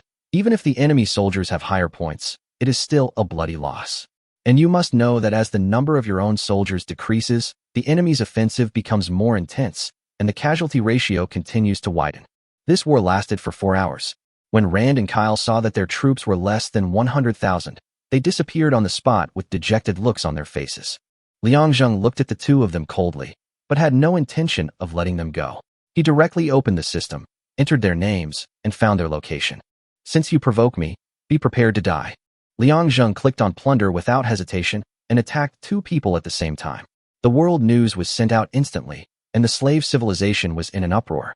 It is already very difficult for a plundering war to occur here, and it is even more unimaginable for one person to attack 2 people at the same time. This is simply insane. Guansu, holy crap. Who is this boss? How come I've never seen him before? He's attacking 2 Western Alliance members directly. How domineering. Mao Hai. I looked at the rankings. This guy only has 1.8 million, while the other survivors have 1.5 million. I don't know if he's crazy or driven crazy. Or maybe he couldn't stand the pressure of the slave civilization and chose to give up. Zheng Yuan, take a closer look. Those 2 people ranked at 1.5 million have dropped to 1.9 million. They were obviously attacked in the wild, but were abused by our boss. Meanwhile, the boss was furious and decided to slaughter thousands of people. What a domineering boss. Newman, damn you Chinese. You're always looking for trouble. How dare you bully our Western alliance like this? You'll pay a heavy price. Guansu, stop talking nonsense. You don't agree? Let's fight. Afterwards, the world was filled with curses from Chinese and foreigners. As for Liang Zheng, the center of the incident, he didn't even look at it. At this moment, he was in his own Yanhuang dragon country, looking at his millions of soldiers approaching the city, with a cruel sneer on his lips. Chapter 67. The top leaders of the 2 major alliances are shocked. Although Liang Zheng was furious, he did not lose his mind. While he was attacking the city, he contacted Luo Wenqing and the other 2. But they were not asked to help, but to put pressure on the Western Region Alliance and not allow anyone to help them. After all, they were attacking 2 cities at the same time, and their troops were really dispersed. When Luo Wenqing and the other 2 saw the world information, their hearts nearly stopped. Was this ancestor trying to commit suicide? He actually dared to directly plunder 2 countries, and both of them were ranked 1.5 million. Although it has dropped to 1.9 million now, their foundation is still there. Even if your troops are strong and their technology is ahead of yours, victory is not certain. Brother Liang Zheng, you are being too impulsive. We should discuss this matter and come up with a solution. Seeing Luo Wenqing's reply, Liang Zheng snorted in his heart. You 3 old foxes make me lose 1.2 billion points every month. Do you really think it's so easy to cheat me of my money? It's too late to say anything now. I've already started the attack. There are still 8 minutes left. You can do whatever you want. Oh, by the way, I have become a country. The last sentence undoubtedly stimulated Luo Wenqing. He was now at the ceiling of slave civilization and naturally knew what it meant to become a country. Wait a minute, I'll go find the leader of the Western Region Alliance. After that, there was no more news. Liang Zheng sat at home and began to deploy his troops. He thought that the enemy's military strength should not be very large, and even if it was, it could not be so well equipped, otherwise it would not be ranked at 1.5 million. In this case, both sides will have 1.5 million infantry and cavalry, and then 4 million archers, and at the same time, each of them will have 20 Yanhuang dragon hammers. Some time ago, because he knew that the Yanhuang dragon hammer had a construction CD, Liang Zheng directly made 100 of them to avoid having to make them when needed. Now it seems that this was indeed a wise move. After finishing everything, Liang Zheng lay on Zhao Yao's thighs. Xia Yin next to him finally lowered her body and gently massaged his thighs.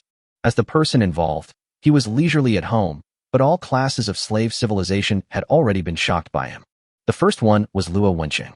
When he learned that Liang Zhengcheng had become the country, he immediately called Sun Chang and Zhao Yin over, and then they contacted the leader of the Western Region Alliance together. Justin, you should have seen the news about the plundering in the world, right? Our Huaxiao Alliance would like to express our position first. This Liang is the logistics consul of our Huaxiao Alliance and my younger brother. I don't want to see anyone from the Western Alliance come to support them. Of course, we Chinese are the most reasonable people, so we won't support them either. We'll just let them plunder fairly. After seeing this message, Justin from the Western Region Alliance's face turned as black as charcoal, and he didn't know how to express the 10,000 complaints in his heart. Do you think I don't understand Chinese culture? Your last name is Luo, his last name is Liang. What the hell is your brother? You're just making excuses. As for fair plunder, it's even more nonsense. As soon as Liang Zheng plundered Longdao and Kyle, Deputy Alliance Leader Jed found him and told him what had happened. You actually call it fair competition when someone can wipe out 3 million elite troops in the wild? Don't fucking think I don't know that this guy has just been promoted to the slave civilization, but now he is ranked 1.8 million. It's really terrifying. If he is allowed to continue developing, he will definitely become a new giant in China within 2 years. Moreover, the Huaxiao Alliance has already appointed him as the logistics consul. This is an extremely dangerous signal. Wensheng, we in the Western Region Alliance will never be threatened. If our comrades are attacked, we will definitely send troops to help. After seeing this, Zhao Yin signaled Luo Wensheng to let him speak. Haha, Justin, I'm Zhao Yin. Actually, it's no big deal if you want to send troops, but the price is a bit high. Seeing Zhao Yan's threat, Justin snorted angrily. Hee hee, I know you're a powerful talker, but this is a war. It's all about strength. What you say is useless. Hey, I wanted to persuade you again. Well, in that case, then feel free to send the troops. Don't worry, none of us will go to support you. I promise you that. Hearing Zhao Yan's words, Justin's heart tightened. He clearly felt something was wrong. He had just been protecting Liang Zhong, but now he just ignored him? What do you mean? It's not interesting. You'd better send more troops. That way, it will be easier for me and the two leaders to go there. If you want your subordinates to send troops, then prepare for war between China and the western regions. Justin felt a chill run down his spine as he watched this. He also began to wonder about Liang Zhong. What kind of background did this guy have? How could the Huaxiao alliance protect him so well? Could he really be Luo Wenqing's younger brother? After their brief conversation, there were only 3 minutes left for the plunder.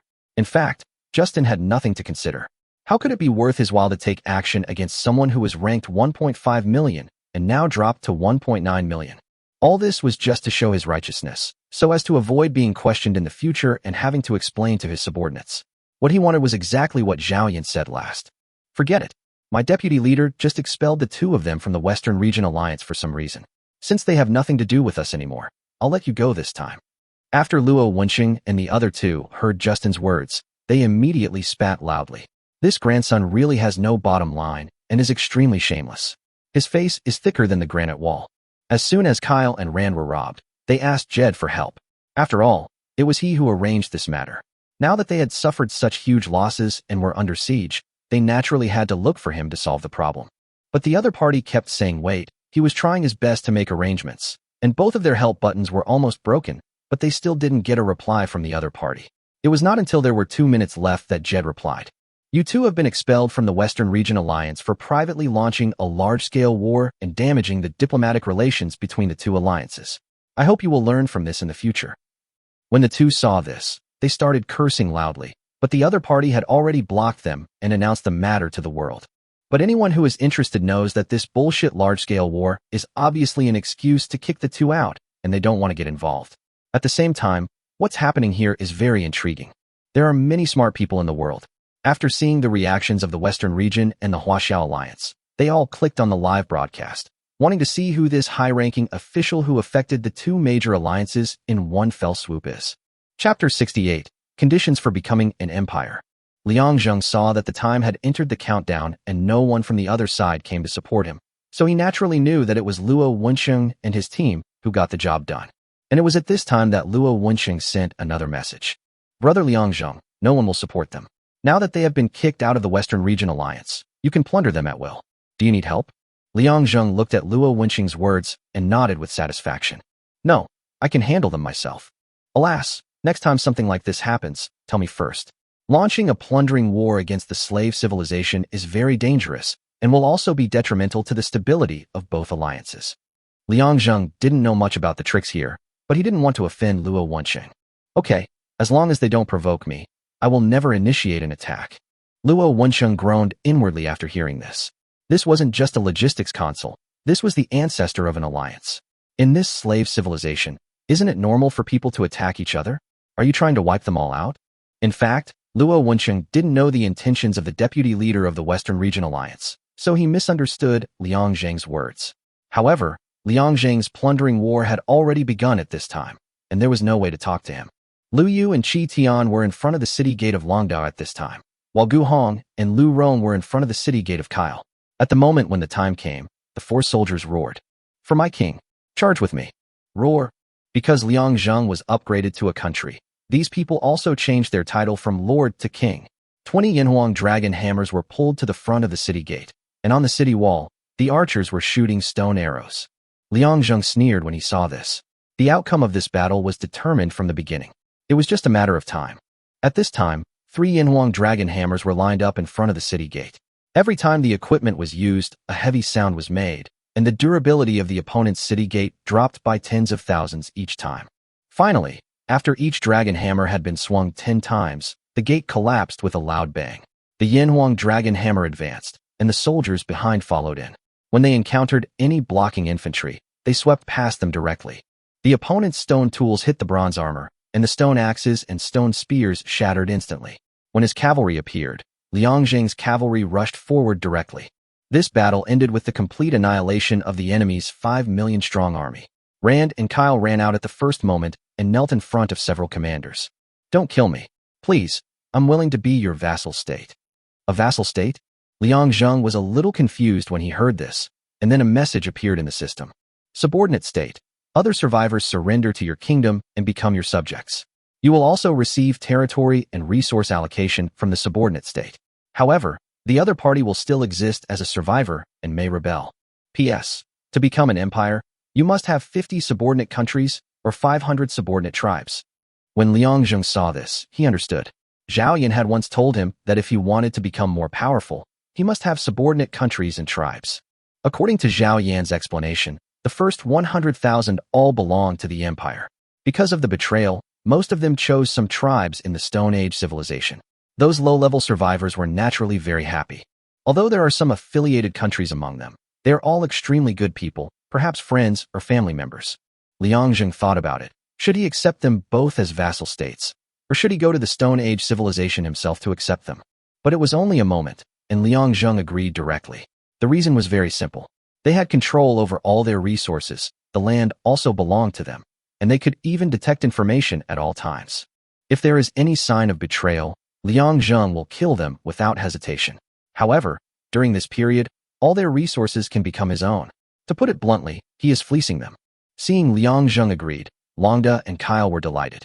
Although all their soldiers had died, they were still alive, which was better than being slaves.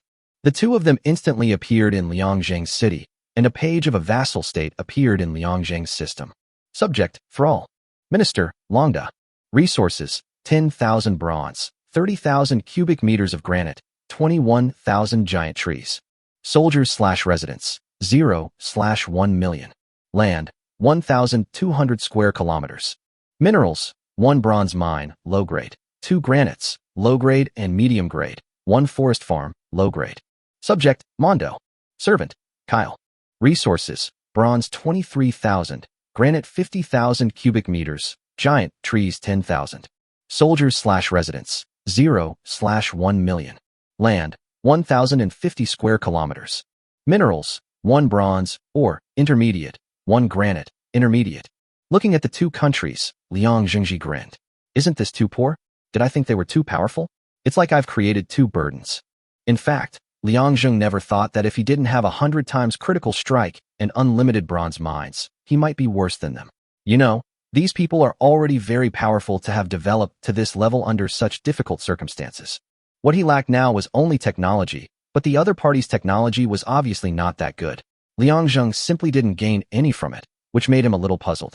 Luo Wencheng just happened to send him a message at this time. You took them both as vassal states? Yes, I wanted to learn more, but they are so poor, and their technology is not very good. I didn't get any.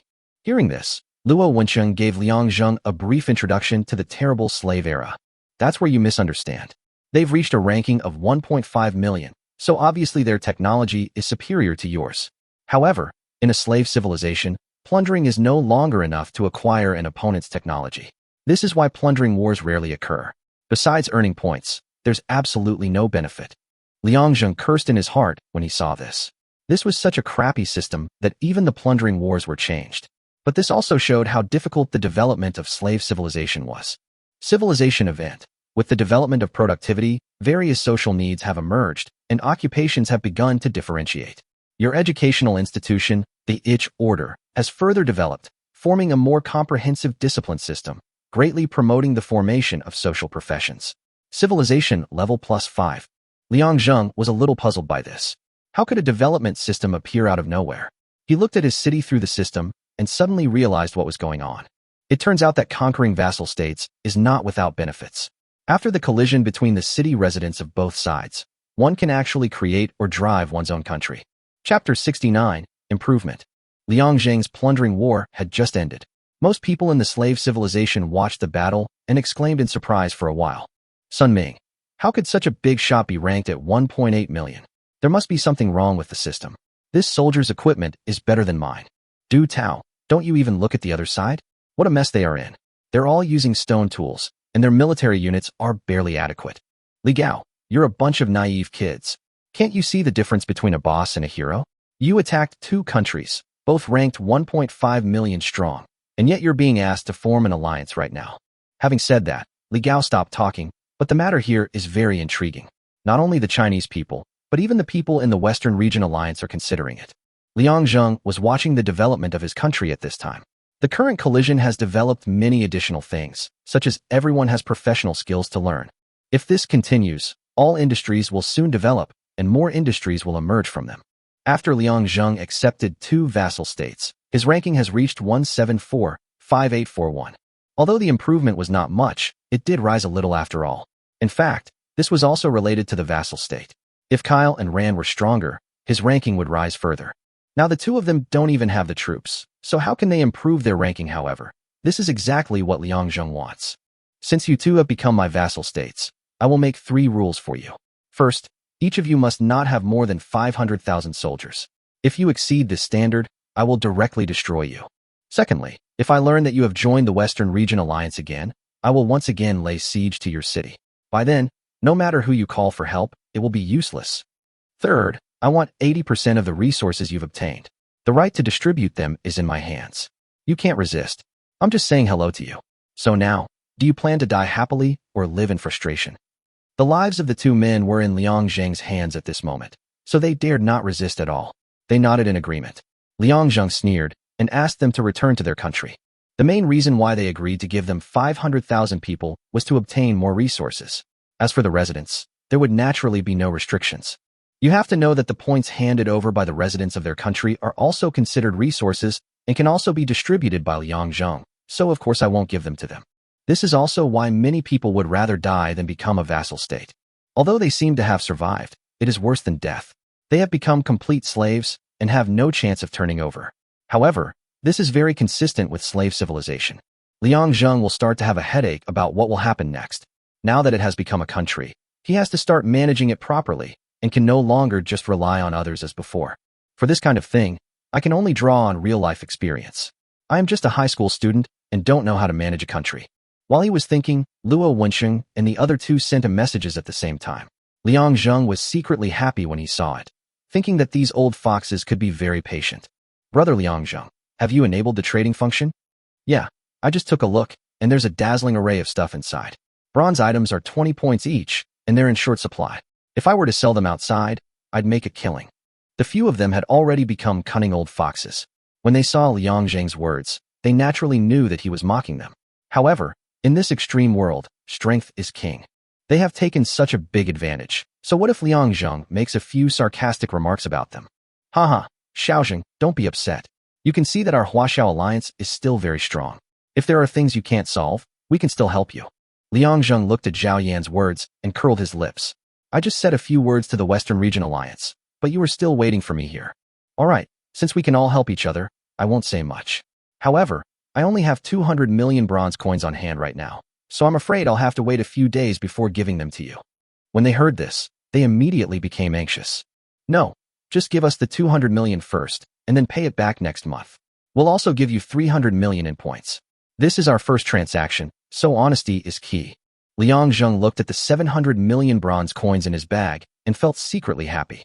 Okay, then, how do you plan to trade? It's very simple. Just specify the transaction to us. We all have friends. Just put the price at 300 million bronze points. Liang Zheng looked for it and saw the designated transaction. So he raised the bronze metal worth 200 million to 4.8 billion. Sun Chong bought it directly, and the total points came to 12.25 billion. But then Liang Zheng started cursing. This damn system actually charged a 10% handling fee. After receiving 4.8 billion, only 4.32 billion points were received. Thinking of this, he sent a private message to Luo Wensheng. You have to give me 480 million points, and this damn system only charges a 10% handling fee. Everyone was speechless when they saw this. In the slave era, people were notorious for cheating their fathers. It was considered good to only charge you 10%. But now they didn't dare to mess with Liang Zheng. Brother Liang Zheng, you know it's already hard for the 3 of us to buy so much bronze every month, and paying the handling fee is really a stretch. How about this? How about we pay half? Liang Zheng, of course, refused to agree. I've already sold it to you at a 20% discount, and you still want me to pay the handling fee? However, he couldn't stand the 3 masters' soft and hard persuasion, and finally agreed to give him an extra 400 million points each time and cover the rest himself. Seeing the final result, Liang Zheng really wanted to rush to them, press them to the ground and rub them, so that they could also experience the joy of skateboard shoes. But at this moment, Liang Zheng's system sent a message. Civilization event. Private transactions are becoming increasingly popular, and barter is no longer suitable. People use valuable bronze coins to trade. The market has greatly developed, and various industries have become more frequent. They have even begun to trade with nearby forces. Residents hope to regulate trade and hand over a certain percentage of bronze coins. The prototype of taxation is born. Currency is born, and the tax system is formed. Civilization level +10. Liang Zheng was furious when he saw this news. It was not because his civilization was not developing well, but because he thought about how deceitful those 3 grandsons were. This so-called tax is also converted into points by bronze coins, 1 point for every 100 bronze coins, and points can also be converted into bronze coins. Considering that Luo Wencheng and the other 2 are the ceiling, and they also have vassal states, is this something a human would do? Chapter 70 Qualitative Transformation. Just when Liang Zheng was feeling angry, another voice came. The Yanhuang Dragon Nation is facing a series of reforms, and you will be faced with a series of important decisions. Do you want to start? Seeing this, Liang Zheng took a deep breath. Zhao Yan once told him that this was an important decision for the country, which was related to future development, so he had to be extremely cautious. He was just thinking about this matter, but he didn't expect it to come so soon. In fact, this is directly related to his conquest of the vassal states. Although the other party's technology cannot be given to him, for the people's livelihood, Longda and Kyle have already been formed, thus affecting Liang Zheng's country. On the other hand, Liang Zheng has just started. If he were to develop this series, it would probably take him another year or 2. Since it has already appeared, there is no need to wait. After all, Jian has already told me some precautions, so I just need to think about it more when making a choice. Are you willing to establish a set of concepts that advocate the king's authority is divinely ordained, and the king's power is divinely ordained? Willing. There is no need to consider this. In slave civilization, this is a standard social theory and a huge lie told by those in power to consolidate their position. The supremacy of royal power is the will of heaven. Civilization event. Divine right of kings. Civilization +5. Please choose a dynasty name for yourself and also name a capital. Liang Zheng thought about it and realized that the name of the dynasty was not chosen randomly. According to what Zhao Yan said, there seemed to be something mysterious in it. The Celestial Empire established its capital at Yanhuang Dragon City. A minor king sets a title. Flame King. Major civilization event. Establishment of the royal city. Civilization degree +10. After choosing to ban the account, system messages popped up continuously. Will you implement the county system? The Celestial Empire will be divided into several counties based on geographical divisions, and all lords can appoint their own. Implement. Civilization event. County system. Within your territory, the social system based on tribal blood ties has officially disintegrated, transitioning to administrative jurisdiction based on regional divisions. Civilization level +5.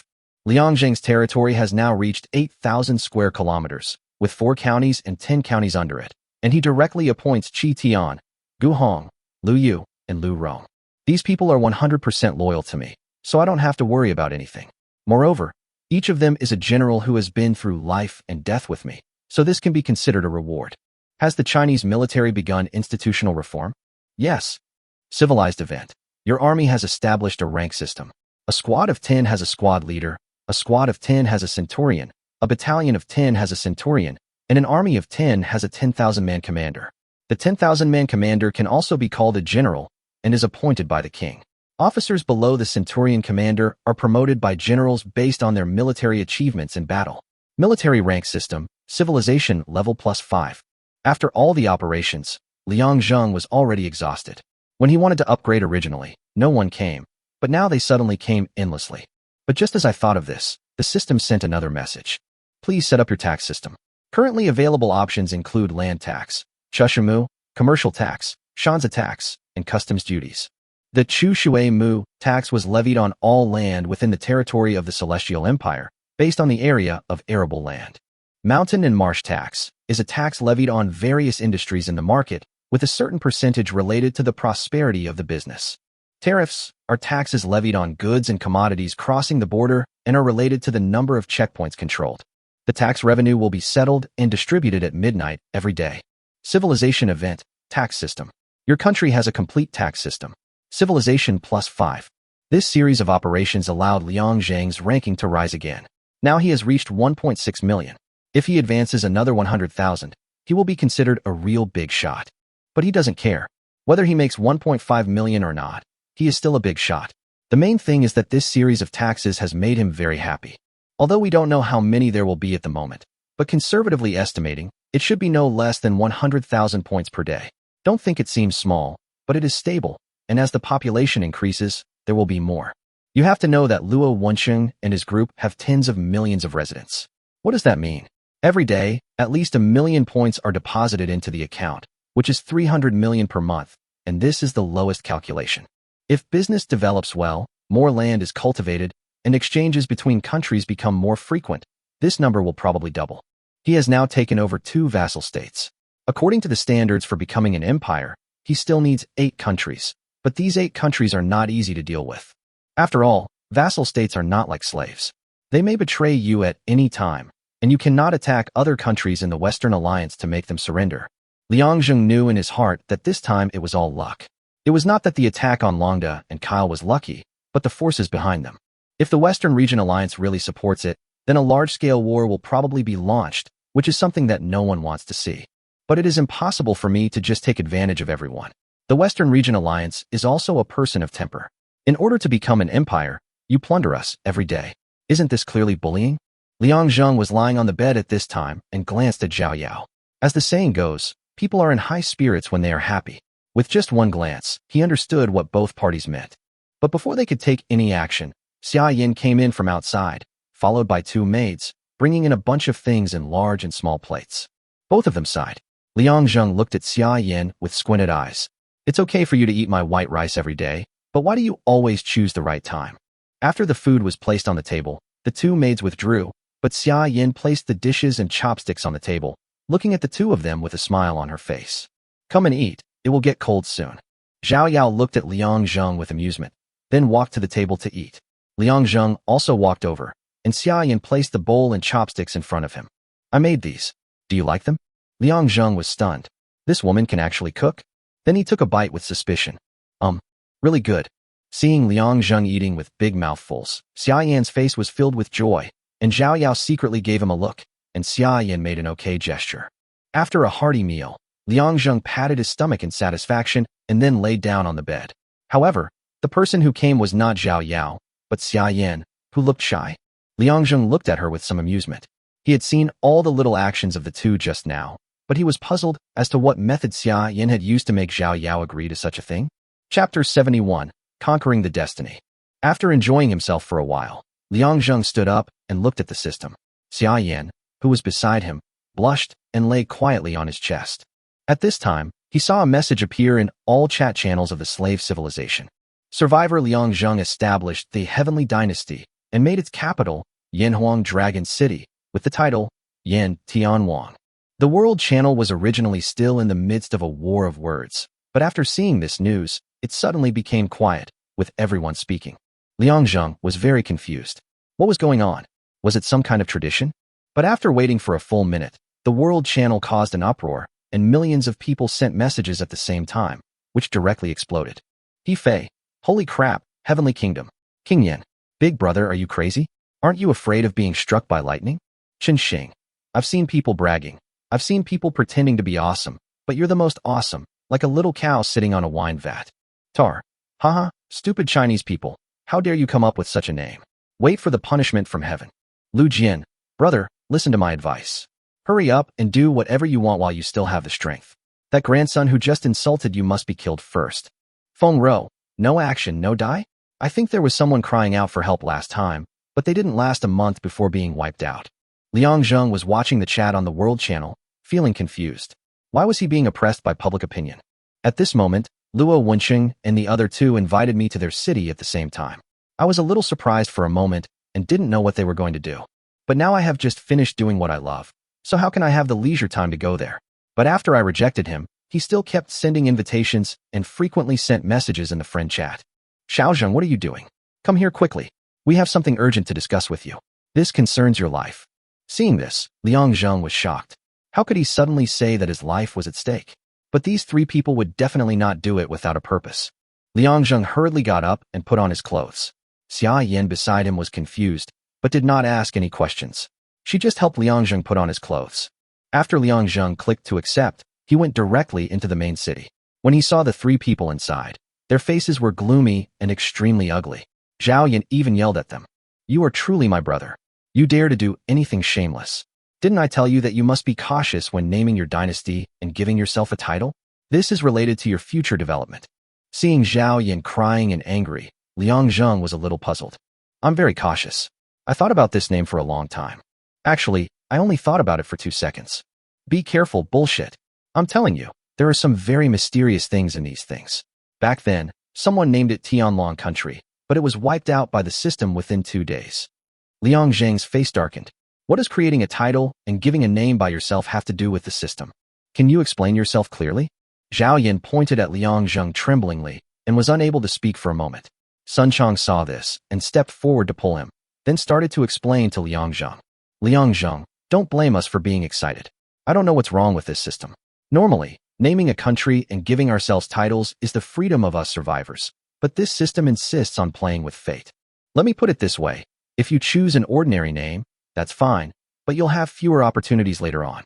But if you choose a domineering name, that's fine too, but you'll have to face the test of the system." Liang Zheng's heart trembled when he heard Sun Chong's words. "What test?" Sun Chong sighed. "You know, if it's truly the founding of a nation, it all comes down to destiny. But how far a nation can go depends on who's in power, and also on that mysterious destiny. For example, my name is just Wu Chao, and my title is also Wu Changwan.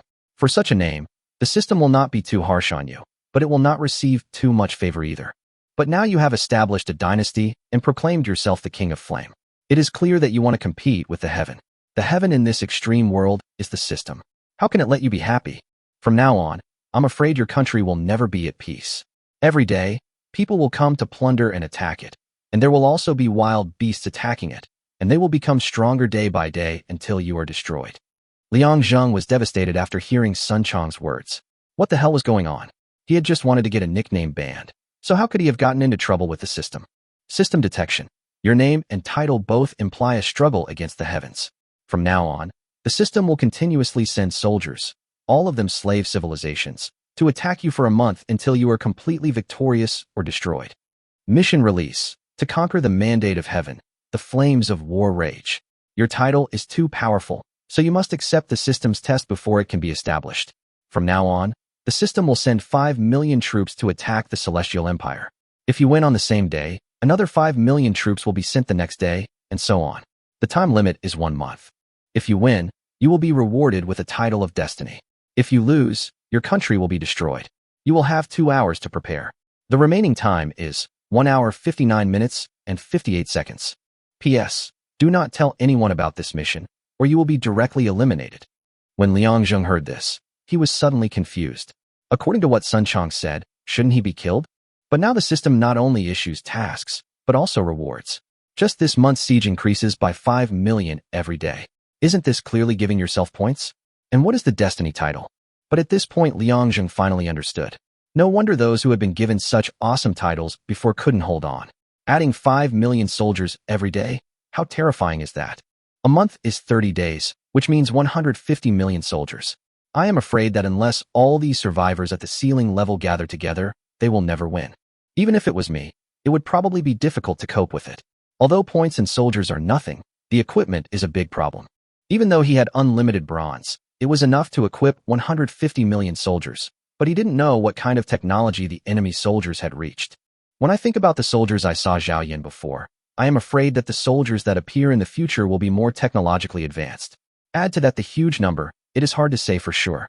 At this moment, Liang Zheng was looking at the system, wishing he could give it a good beating. Why was it that every time something unexpected happened after just 2 days of smooth sailing? Can't you just win without any effort? Do you have to toil and struggle to survive? Chapter 72, 5 million troops attack. Liang Zheng looked at the system, while Luo Wenqing and the other two were still chattering, and the general meaning was that they wanted Liang Zheng to give up the infinite bronze. Looking at their expressions, Liang Zheng sneered. Everyone, nothing has happened to me yet, and you want to divide my inheritance? Several people looked at him and sighed. Forget it. Since you don't want to, then forget it. If you really need anything, just let me know. After all, we are family. Liang Zheng didn't say anything, but sneered in his heart. What a crappy family. If you knew that I couldn't hold on, I'm afraid you would be the first to rob the bronze mine. At the same time, their words also served as a reminder to themselves that they must not reduce the number of soldiers at the bronze mine. Otherwise, they would definitely prepare to plunder them after seeing them. Liang Zheng went straight back to Yanhuang Dragon Kingdom. Luo Wensheng and the other two looked at each other, and the meaning was self-evident. After returning home, Liang Zheng summoned all 4 generals and counted the soldiers he had available. Now Liang Zheng had a total of 27 million soldiers.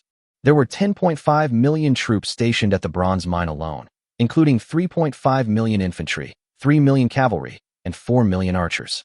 Liang Zheng simply rounded it off and sent another 500,000 infantry. Now he has 2 million cavalry, 3 million infantry, and 11 million archers, which are enough to deal with the attacks in the past 2 days. He had 600 million bronzes in his hands, and he produced some more during the period after his transaction. Seeing that his cavalry and infantry were a little few, he decided to gather 15 million first. As long as he could hold on for the first 3 days and produce more bronze, he would not be afraid of their army approaching. Liang Zhengguo bought 3 million cavalry, 2 million infantry, and 4 million archers, spending a total of 15 million points, with 12.635 billion points remaining. After 3 million cavalry, 2 million infantry, and 4 million archers were fully equipped, 420 million bronzes were consumed, leaving 180 million bronzes. Seeing that his army had reached 20 million, it was enough to last for a few days. Besides, his Yanhuang Dragon City was not so easy to break through. The 4 generals watched Liang Zheng staring at the front for a long time without saying anything.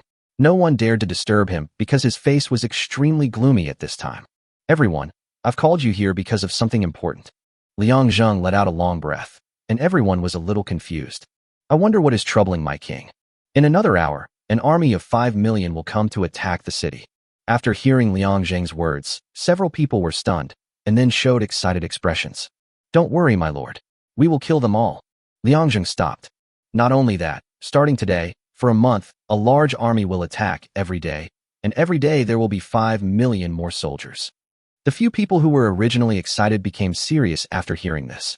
In just 1 month, plus 5 million more people every day, they really couldn't figure it out for a while.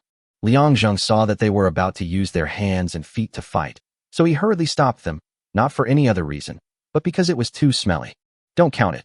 In the end, there will be a total of 150 million troops coming. I'm afraid they will surround our Yanhuang Dragon City tightly. After hearing this, several people frowned, but at this time Gu Hong stepped forward. My lord, I wonder who is going to attack us. Why don't we take the initiative and attack them? After hearing what Gu Hong said, Liang Zheng smiled bitterly. I thought so too, but where are you going to fight? Hit me from the front? Don't you think I'm going to die? Don't even think about it. The other side isn't just one country, but a coalition of many. Otherwise, they wouldn't have so many troops. It's just that we're too powerful, making them jealous. Liang Zhengjin had to give himself 100 points for this wave of tough explanations, which not only dispelled their idea of counterattack, but also demonstrated the strength of his country. Liang Zheng's words really worked. After hearing them, several people immediately showed a look of pride on their faces. Lu Yu even stepped forward and said loudly, My lord, since they are just some foreign countries, we are not afraid. They are just a mob. Oops. It seems that they underestimated the enemy. Fortunately, Lu Rong pulled him back. Lu Yu, don't talk nonsense. Even a lion needs to use all its strength to fight a rabbit. Even if the opponent is a small foreign country, we must be cautious. If we are careless, we will be the ones to die. Liang Zheng looked at Lu Rong and nodded in appreciation. That's right. You must be cautious this time. The enemy's forces are stronger than ours, and their equipment is no worse than ours, and may even be better. You must not be careless. Yes. The 4 of them roared in unison, and Liang Zheng looked at the time and saw that there was less than an hour left. Hurry and prepare for battle. Defend all 3 sides of the city wall. No, defend the back as well, in case someone comes down from the mountain. Yes. Several people agreed and hurried out to set up defenses. Zhao Yao and Xia Yin came over and saw Liang Zheng looking depressed. They stepped forward, one on each side, and pressed his shoulders at the same time. Did something big happen again? I haven't seen you look like this in a long time. Liang Zheng patted Lu Yao's hand and shook his head. Don't worry, nothing's a big deal in front of me. Just enjoy yourself and don't worry about anything else. After saying that, he stood up and walked out. The reason why Liang Zheng didn't tell them was that it was completely useless, and it was just a way to vent the depression in his heart. The second is to let them be ignorant. Otherwise, if the city is really broken, no one will survive. Instead of being worried, it is better to enjoy it foolishly. At this time, the army outside had begun to deploy its defenses, archers on the city walls were in place, and 5 million cavalry and infantry were distributed at various city gates, ready to attack at any time. There are only 5 million soldiers today, and he has 20 million, so it's no problem. However, Liang Jingxiang wants to see the level of technology and weapons of the soldiers dispatched by the system. Liang Zheng stared at the system closely. There were only 10 minutes left, and all his actions were being watched by people all over the world. Today, the reputation of the dynasty was extremely loud. All the people in the slave civilization wanted to see how long this so-called celestial dynasty and this Yin Tianhuang could survive, whether they would be wiped out in an instant or could survive the first day. Time passed slowly, and the time on the system returned to 0. 5 million soldiers suddenly appeared around Yanhuang Dragon City, forming a black mass. Everyone was wearing bronze armor and holding a bronze sword, but what surprised Liang Zheng was that these 5 million people were all infantry. Chapter 73: The System's Insane Accusations. The world was shocked when they saw the sudden appearance of 5 million soldiers. Holy wow! So many soldiers suddenly appeared, a full 5 million. But King Yin Tian should be able to handle it. After all, he destroyed 2 countries before. Feng Gang, there's no problem now. I've seen his live streams before, and he's got great equipment. I just don't know if he can handle it later. Peter, haha, those arrogant Chinese people will be wiped out sooner or later. How about I open a betting? As long as this dog dermatitis king can last for 3 days, I will pay 100 to 1. Are there any Chinese people who dare to bet? This sentence angered all Chinese people, but they were indeed not optimistic about Liang Zheng. Such things had happened before, and it happened in an empire. At that time, the man thought he was extremely powerful, so he gave himself a particularly awesome name, Fantian Empire. However, he couldn't even survive the second day and was killed by the system. Although Liang Zheng is powerful now, no matter how powerful you are, it is just a country that has just gained a name, and it cannot be compared with the empire at all. But as a fellow Chinese, if you were bullied by the Western Region Alliance, wouldn't you want to save your dignity? Everyone started placing bets, and surprisingly, everyone was betting on Liang Zheng to survive the 3 days, but the highest bet was only 100,000 points. Furthermore, it was Luo Tianqing and the other 2 who placed the bet. As for whether the other party would cheat, if it were anyone else, Luo Tianqing and the other 2 would naturally not join in the fun, but this Peter was no ordinary person. Speaking of which, he and Liang Zheng have a connection. They are both logistics consuls of the Western Region Alliance, and they both hold the same official position. If Liang Zheng really survives and the other party cannot produce points, then they can also ask the Western Region Alliance for them. If the other party does not give them, they will be inferior to the Chinese alliance in the future. As for why Luo Tianqing and the other 2 placed the bet, they certainly didn't want Liang Zheng to die. After all, the other party still owed them 100 million bronzes. In order to show generosity, they directly gave him 4.8 billion points. As a result, now that he has gotten into trouble, the 1.6 billion points of the 3 of them are probably going to be wasted. Liang was watching the World Channel, his face full of black lines, and at the same time, he sent a message to Peter. Liang Zheng, if I can make it through this, you will be my first victory celebration. Seeing Liang Zheng speaking, the world was boiling again, while the people of the Western Region Alliance sneered. Peter, let's talk about this after you've managed to survive. Even if you manage to survive 3 days, you probably won't have many soldiers left by then. I wouldn't even need to do anything. The others would kill you. Carl, haha, the Chinese are really interesting. They can't even protect themselves, yet they're still shouting here. Sir Peter, don't do anything. If he survives 3 days, I will take the initiative to attack him. Zhou Tong, do you think all of us Chinese are like you? When you see your compatriots being bullied, you kick them out. I'm making this clear. If King Yin Tian can survive for 3 days, and you Western Alliance members dare to attack, I'll be the first to step forward and help him. Zheng Bo, that's right. Count me in when the time comes. I can't stand the way you Western regions people act. If you don't agree, let's fight. Whoever backs down is a grandson. Kaiser, Humph, I'm afraid none of you will dare to go up. If these Chinese can survive 3 days, I'll join in the fun. Seeing the shouting and cursing on the World Channel, the leaders of both sides hurried out to calm people down. If they continued to talk like this, they might start an alliance war. But Liang Zheng had no time to care about them at this time.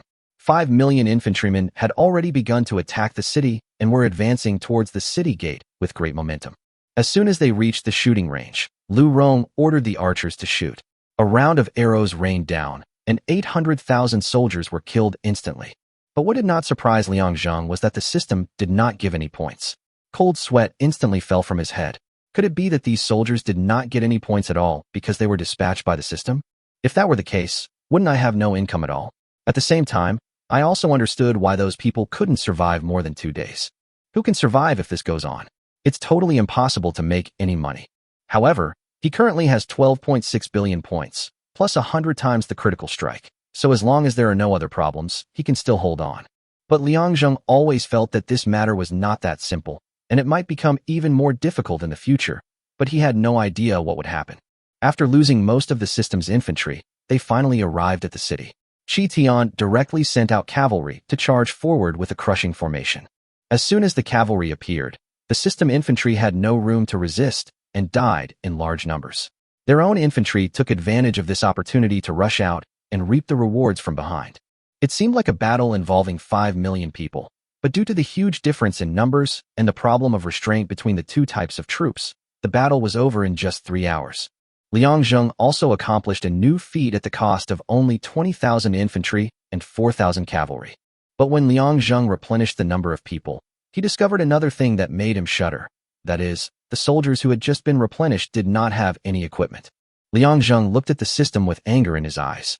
It would be fine if he didn't get any points for killing enemies, but now even the equipment of his own dead soldiers would be recycled. This was simply insane. He exhaled heavily. He originally had calculations and confidence in his mind, but suddenly his palms began to sweat.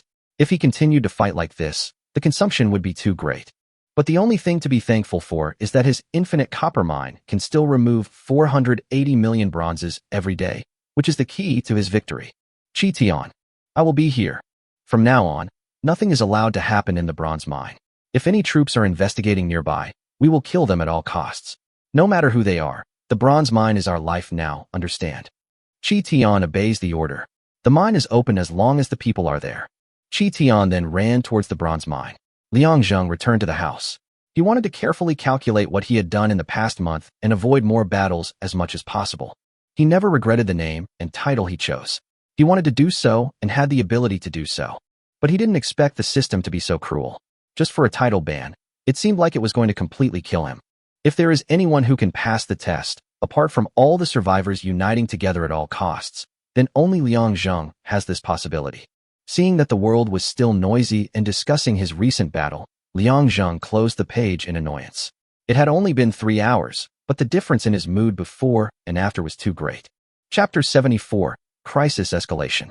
The world was constantly discussing this day. Liang Zheng had already survived the first day, but no one knew what would happen on the second day. Some people say that Liang Zheng can survive, but others say that tomorrow will be the anniversary of Liang Zheng's death. The next morning, the system sent another reminder. There are 2 hours left until the siege begins. Time remaining, 1 hour and 59 minutes. Liang Zheng looked at the rest of the pages and was immediately furious. Last night he had thought of a way to gain points, which was to start with taxing the residents. But when I looked at it today, I found that the tax page was pitch black, and I saw a small line of words below. Your country is at war. Because of the fighting, residents are unable to farm or do business, and are even unable to trade with other countries. The reason why Liang Zheng was angry was not because of taxes. In fact, even if the resident population was not increased, his points were enough. He just wanted an extra layer of insurance. But now that I can't farm, that's a big problem. The food in my treasury is only enough to last for 10 days, but I won't be able to harvest anything for a month. Won't I starve to death? I hurriedly opened the transaction page and saw that I could still use it. So I clicked on the food and found that rice cost 10 points per kilogram, which was simply insane. But think about it, this is normal. Except for some superpowers, those small countries are still eating corns, which is much cheaper, only 2 points per kilogram. However, he has no plans to buy corns for the time being. Now that the living standards in his country have improved, everyone is used to eating rice.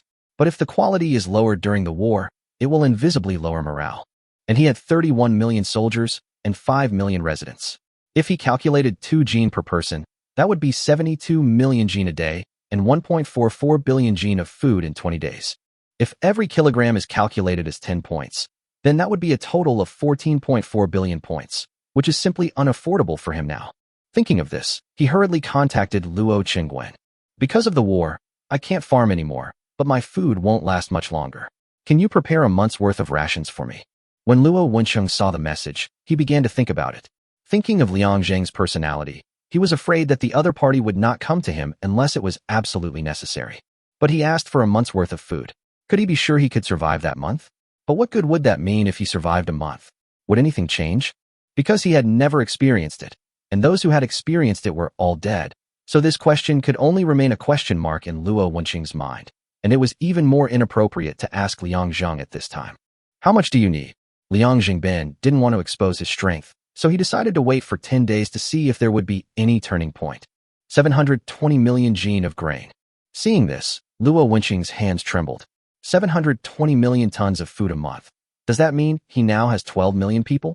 But there are quite a few soldiers at the bronze mine. Although he wants to investigate the situation there, he finds that the soldiers will be killed if they go there. This matter is not glorious, and he would not tell it out loud. At the same time, the same thing happened to Sun Chong and Zhao Yan. No problem, I can help you with this, but let's be fair, I won't give it to you for free. Since we got a 20% discount on your bronze medal, I'll give you one too. Liang Zheng didn't say much after seeing this, and directly asked him to make a targeted transaction. He originally wanted to owe the debt, but when he thought it was impossible, he didn't open his mouth. 6.624 billion points were enough to buy 720 million grains of food. It was the first time he felt that food was so precious. It seemed that after he got through this time, he had to store a batch of food. Looking at the 6 billion points left, the last 10 days would probably be the hardest. Now that he had no source of points, the only mineral left was the bronze mine. As for the vassal states, when Liang Zheng was looking at it yesterday, he found that the two of them had already been killed by the system, and the reason was to kill all people and countries related to Liang Zheng. Now Liang Zheng only hopes that his bronze mine will not be sealed again, otherwise it will really be the end of the world. After worrying for a while, the system's siege time had arrived. Looking at the 10 million troops appearing outside, the world was in an uproar again. Liang Zheng gasped when he saw them appear. There were only 2 million infantrymen in the front, but they were holding siege weapons like the Yanhuang dragon hammer. Behind them are 5 million archers, and the last row is 3 million cavalry. Each of them is well equipped. Liang Zheng clenched his hands tightly. It seemed that yesterday's relaxation was just a greeting from the system. He completely understood the truth that those who came up with awesome names all died the next day. This was not just a gap in military strength, but also a mental torture. Seeing all their resources cut off, how could the survivors not despair? If such a force appeared again the next day, they would probably give up resistance directly. Now Liang Zhengjing no longer dares to underestimate this month's mission. The system will not only send troops to attack, but will also invisibly destroy his will. Liang Zheng's eyes were filled with anger at this moment. He didn't know how many soldiers he would lose today, but he was afraid that the number he would lose would be even greater. Millions of soldiers on the opposite side roared and began to attack. Archers on both sides began to shoot at each other, but because the enemy was at a low point, the losses on their side were still relatively small. The Yanhuang archers continued to launch a series of shootings, and the enemy archers and infantry died one after another. After 5 rounds of shooting, the enemy lost no less than 4 million people, while they only lost 50,000 people. But the real tragedy is yet to come. Now the gate is constantly being attacked by battering rams, and its durability has dropped a lot. The cavalry and soldiers in the city are already ready and are ready to charge at any time. Soldiers, anyone who dares to offend the Yanhuang Dragon Nation will be killed without mercy. Liang Zheng shouted loudly, and the soldiers below immediately cheered. At this time, the gate was broken into, and Lu Yu led the soldiers to attack first. However, in the first wave of attack, Liang Zheng lost thousands of infantrymen, which made him feel distressed.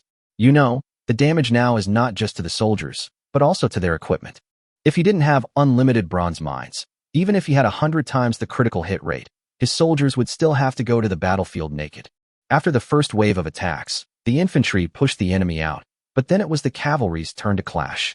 Looking at the dust rising, every cavalryman had a look of determination on his face. Chapter 75. Speculations of Luo Wenqing and the others. Liang Zheng saw the collision between the cavalry of both sides through the system. The only thing that made him feel relieved was that the cavalry summoned by the system were still ordinary soldiers. After colliding with his own Yanhuang cavalry, the enemy flew directly under the dinosaur, while his cavalry continued to charge forward. The battle lasted for 6 hours before it ended. Liang Zheng lost a total of 1.3 million archers, 2.6 million infantry, and 700,000 cavalry. After seeing this number, he swallowed hard. It was only the second day, and the casualties were already so great. If it continued, wouldn't there really be no more fighting? You know, Liang Zheng's troops now have suppressive skills, but even in this situation, they still lost nearly 5 million soldiers. But no matter what, he had to replenish his resources. In the end, he spent another 6 million points to replenish the soldiers, and then consumed 223 million bronzes, which made up for the loss. But tomorrow we will face 15 million soldiers. If we still use these 20 million soldiers, I am afraid the losses will be even greater. Looking at his 6 billion points and 437 million bronze points, Liang was about to add some more people, but then he stopped. It's not for any other reason, because every time I add more people, it means I have to add another mouth to feed, and the consumption will be even greater. Liang Zheng sighed deeply. This was really a difficult situation.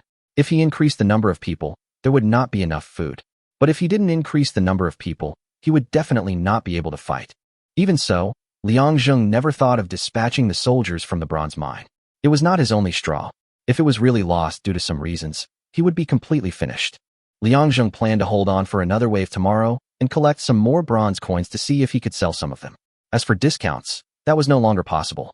Looking at the battle that has ended, the main gate has been broken, and I directly spent points to buy it. Fortunately, Liang Zheng's mall can still be used, otherwise there is really no point in playing.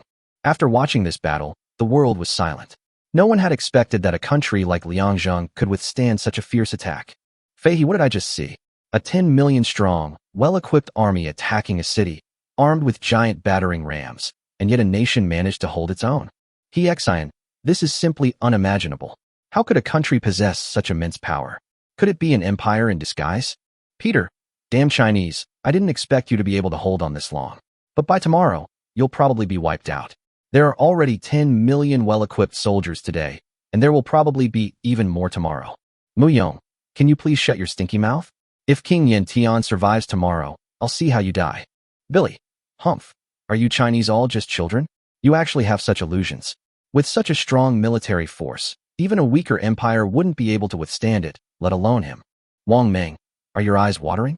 Didn't you see how easily King Yen Tian resisted? Can't you see the mortality rate? We are just children, and you probably don't even have the IQ. Liang Zheng was lying on the bed, constantly thinking about what he was going to do tomorrow, and had no intention of paying attention to the noise on the World Channel. At this time, Luo Wencheng and the other two began to re-examine Liang Zheng's strength. This Liang Zheng is really weird. Putting aside the infinite silver mines, why do I always feel like there are too many soldiers? After hearing Sun Chang's words, the two nodded. It's not a feeling, it's true. He bought a batch of food for me today, but he only reported 12 million troops. What we saw today is about the same. If that's all his troops, I'm afraid they'll be wiped out tomorrow. Zhao Yan frowned, not knowing what he was thinking about. So what do you mean? Hearing Sun Chang's question, Luo Chengwen looked at Zhao Yan in surprise. After about 2 minutes, Zhao Yan slowly said, wait one more day. If they can make it through tomorrow, I will give them some help in disguise. After hearing his words, both of them were a little confused. Why is that? Zhao Yan sighed. When he bought food from you, he said he wanted a month's supply, right? Luo Wencheng nodded. Actually, this month is quite interesting. Regardless of whether he can pull through, have you ever considered that this is like a time limit? Luo Wencheng and Sun Chang's faces changed when they heard this. You mean he's going through some mission? This is just my guess. Think about it. We all know that the name can't be too domineering because it carries with it a mysterious destiny, and the system will send troops to strangle it, like a punishment from heaven. But have you ever thought that if the system really wants to wipe us out, it would probably just be a matter of thought, and there would be no need to go through so much trouble? But it had to resort to some sort of siege, and at this point, Liang Zheng didn't ask for help, nor did he borrow troops or points from us. Instead, he spent a huge amount of money, enough to buy a month's worth of food. Luo Wencheng and Sun Chang are not stupid people. On the contrary, they are extremely smart. They just fall into a misunderstanding. That is, they think that as long as they come up with awesome names, they will be wiped out by the system. It's not that they can't figure it out, but they have seen this kind of thing countless times, but the other party has never mentioned anything related to it. But they didn't know that the system would not allow such a task to be spoken out. Even if the survivor wanted to speak out before dying, the system would detect it and kill him before he could say it. After hearing this, both of them began to make plans in their minds. You mean he's fully confident he can hold out for a month and complete this mission? Zhao Yan sighed. That's just my guess, but I can't say whether he has the ability or not. But as of now, he really has no problem. Haven't you noticed that his troops seem to be even more powerful? As soon as Zhao Yan finished speaking, Sun Chang continued. I've already noticed this. It's not just an appearance, but it's really very powerful, and not just a little bit. Luo Wensheng watched the replay of the live broadcast and frowned slightly. This Liang Zheng is becoming more and more mysterious. I've been in this slave civilization for 5 years, and he's the first person whose strength I can't clearly see. Let's wait a day. If he can make it through, it means he's capable. We'll give him as much support as possible so we can plan for the future. If he gets a reward for such a difficult mission, it'll probably be incredible. Chapter 76. Yanhuang Soldiers Never Retreat. Liang Zheng didn't know that Luo Wensheng and the other two had already guessed his true identity from some clues, but at the same time, they also really wanted to help him. Watching his bronze medal continue to rise was the only thing that could comfort him at this moment. But he was also afraid that the number would suddenly stop, otherwise his heart would skip a beat.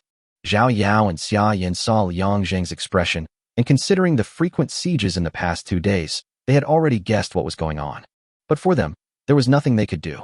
They could only do what they could, but they didn't want to disturb Liang Zheng for fear that it would make him even more upset. The prepared food was placed on the table, but Liang Zheng had no appetite at all. The two of them could only keep heating it up and bringing it back, and then heating it up again when it got cold, so that he could always eat hot food. Whenever he rubbed his head, Zhao Yao and Xia Yan would come over and gently stroke his temples without saying a word. Liang Zheng saw all of this, but he really was in no mood to comfort others. The disaster that could have been overcome with comfort now had a bleak future.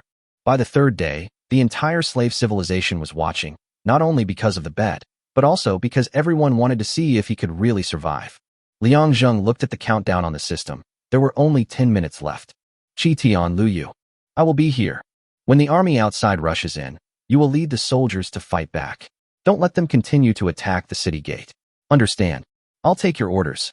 Liang Zheng had his own reasons for doing this. He had hinted to Luo Wensheng before and mentioned something about a month ago, but it was not known whether he had come up with anything. The system only told him not to tell anyone about the mission, but I bought a month's worth of food for others, so it had nothing to do with the mission. And the result was just as he expected. The system wipe was not triggered. As long as he could fight another good battle today, Luo Wensheng would probably help him. His biggest headache now was food. Only when we have more food can we add more soldiers and have no worries. The war has begun, and 15 million soldiers have appeared. This time there are 5 million of each type of soldiers, and they are carrying 10 huge battering rams. The arrows fired by the archers on both sides were denser than raindrops. They kept shooting at each other, and the number of deaths every second was calculated in tens of thousands. The soldiers of the system are completely emotionless war machines. They have no fear at all, and just rush forward blindly. When they were about to reach the city, Gu Hong and Lu Yu rushed out with cavalry and infantry. The first clash between the two sides' melee troops caused Liang Zheng to lose as many as 50,000 people. The death rate of the system's troops was as high as 300,000. If it were in the past, Liang Zheng would not care at all, but now he is heartbroken. But there can be no retreat at this time. Everyone is paying attention to this battle. Since the name has been given as Celestial Dynasty, he must fight with a momentum that will make everyone afraid. Even the system will tremble when seeing him. The area outside Yanhuanglong City has become a meat grinder. The archers on the city wall are still shooting continuously, while the melee troops under the city wall are fighting bravely. For a moment, the sky became gloomy due to the swirling dust. The earth was shaking continuously due to the running of the infantry, and the shouts of killing shook the sky. Lu Gao, this is the first time I've seen such a scene. It's truly tragic. Even if King Yantian was truly wiped out, he would still be remembered by future generations. Qinfeng, scenes like this are rare. Even in the history of extreme survival, it has probably only happened twice. But this has just begun, and on the 3rd day, there's already a battle of this scale. What will happen next? Wei Hong, it gets more and more tragic as time goes on, but someone must have died before King Yantian. Peter's grandson doesn't dare to show up anymore, right? Qian Yu, humph, after seeing King Yantian's soldiers, he returned to his mother's arms. He only regretted that he couldn't be retrained. Peter was almost at the same point at this time. He had never thought that Liang Zheng could be so powerful. When he saw 15 million soldiers appear in the system, he thought Liang Zheng would definitely die. But when all of Liang Zheng's soldiers appeared, he was stunned. He really couldn't believe how a country could have such a powerful military force. You have to know that even though he is an empire, he only has 10 million soldiers equipped with sophisticated equipment, and his ranking is within the top 5,000. But now Liang Zheng's performance has completely exceeded his imagination. If ranked only by strength, he even doubts that Liang Zheng can be ranked in the top 50. The battle lasted from day to afternoon. Liang Zheng won the victory at the cost of losing 6 million soldiers, but received no reward at all. After replenishing it all again, Liang Zheng's points did not change much, still 6 billion, but the consumption of bronze was really too great. This time, just to replenish equipment, 312 million bronzes were consumed. Fortunately, 480 million have been earned from yesterday to now. Adding to the original 437 million, only 605 million are left. Although there is a little growth every day, there will always be a time when expenses are insufficient to cover income. When that day comes, I am afraid I will really face the crisis of being wiped out. But I finally received Luo Wenqing's message. Brother Liang Zheng, I watched you fight today. It seems that your strength far exceeds our imagination. There's no other way. In order to survive, I can only struggle desperately. If you have any difficulties, just tell me, and I will help you as much as I can. When Liang Zheng saw this, his heart was already filled with joy. Luo Qingwen's words meant that he had understood what he wanted to say to him. My only difficulty is food. No problem, just tell me how much you need, and I'll find a way to get it for you. 5 billion jin. Seeing this, Luo Wenqing's hands cramped. Was he preparing to eat or sell? He had to know that his total grain reserves were only 8 billion caddies, which was far too much to consume. It was precisely because of this that he was happy to exchange it for some points from Liang Zheng. After all, the food was all handed over by his own residents, and he didn't have to pay any money for it. But if you put so much food out to sell, no one would be willing to buy it.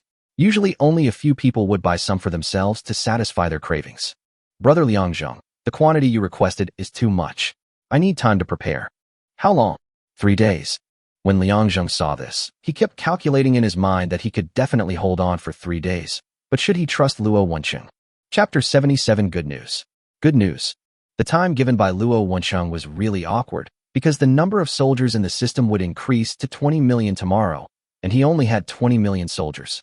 He could now deploy another 10 million troops, but he didn't dare to act rashly until the food problem was solved. He could only buy more when he reached his limit. Now the other party says it will take 3 days, by which time the system's military strength will have reached 30 million. Even if our 20 million people win, it will definitely be a miserable victory, and we basically have to buy all the troops again. Thinking of this, Liang Zheng knew that he had no way out. Okay, I'll wait for you for 3 days.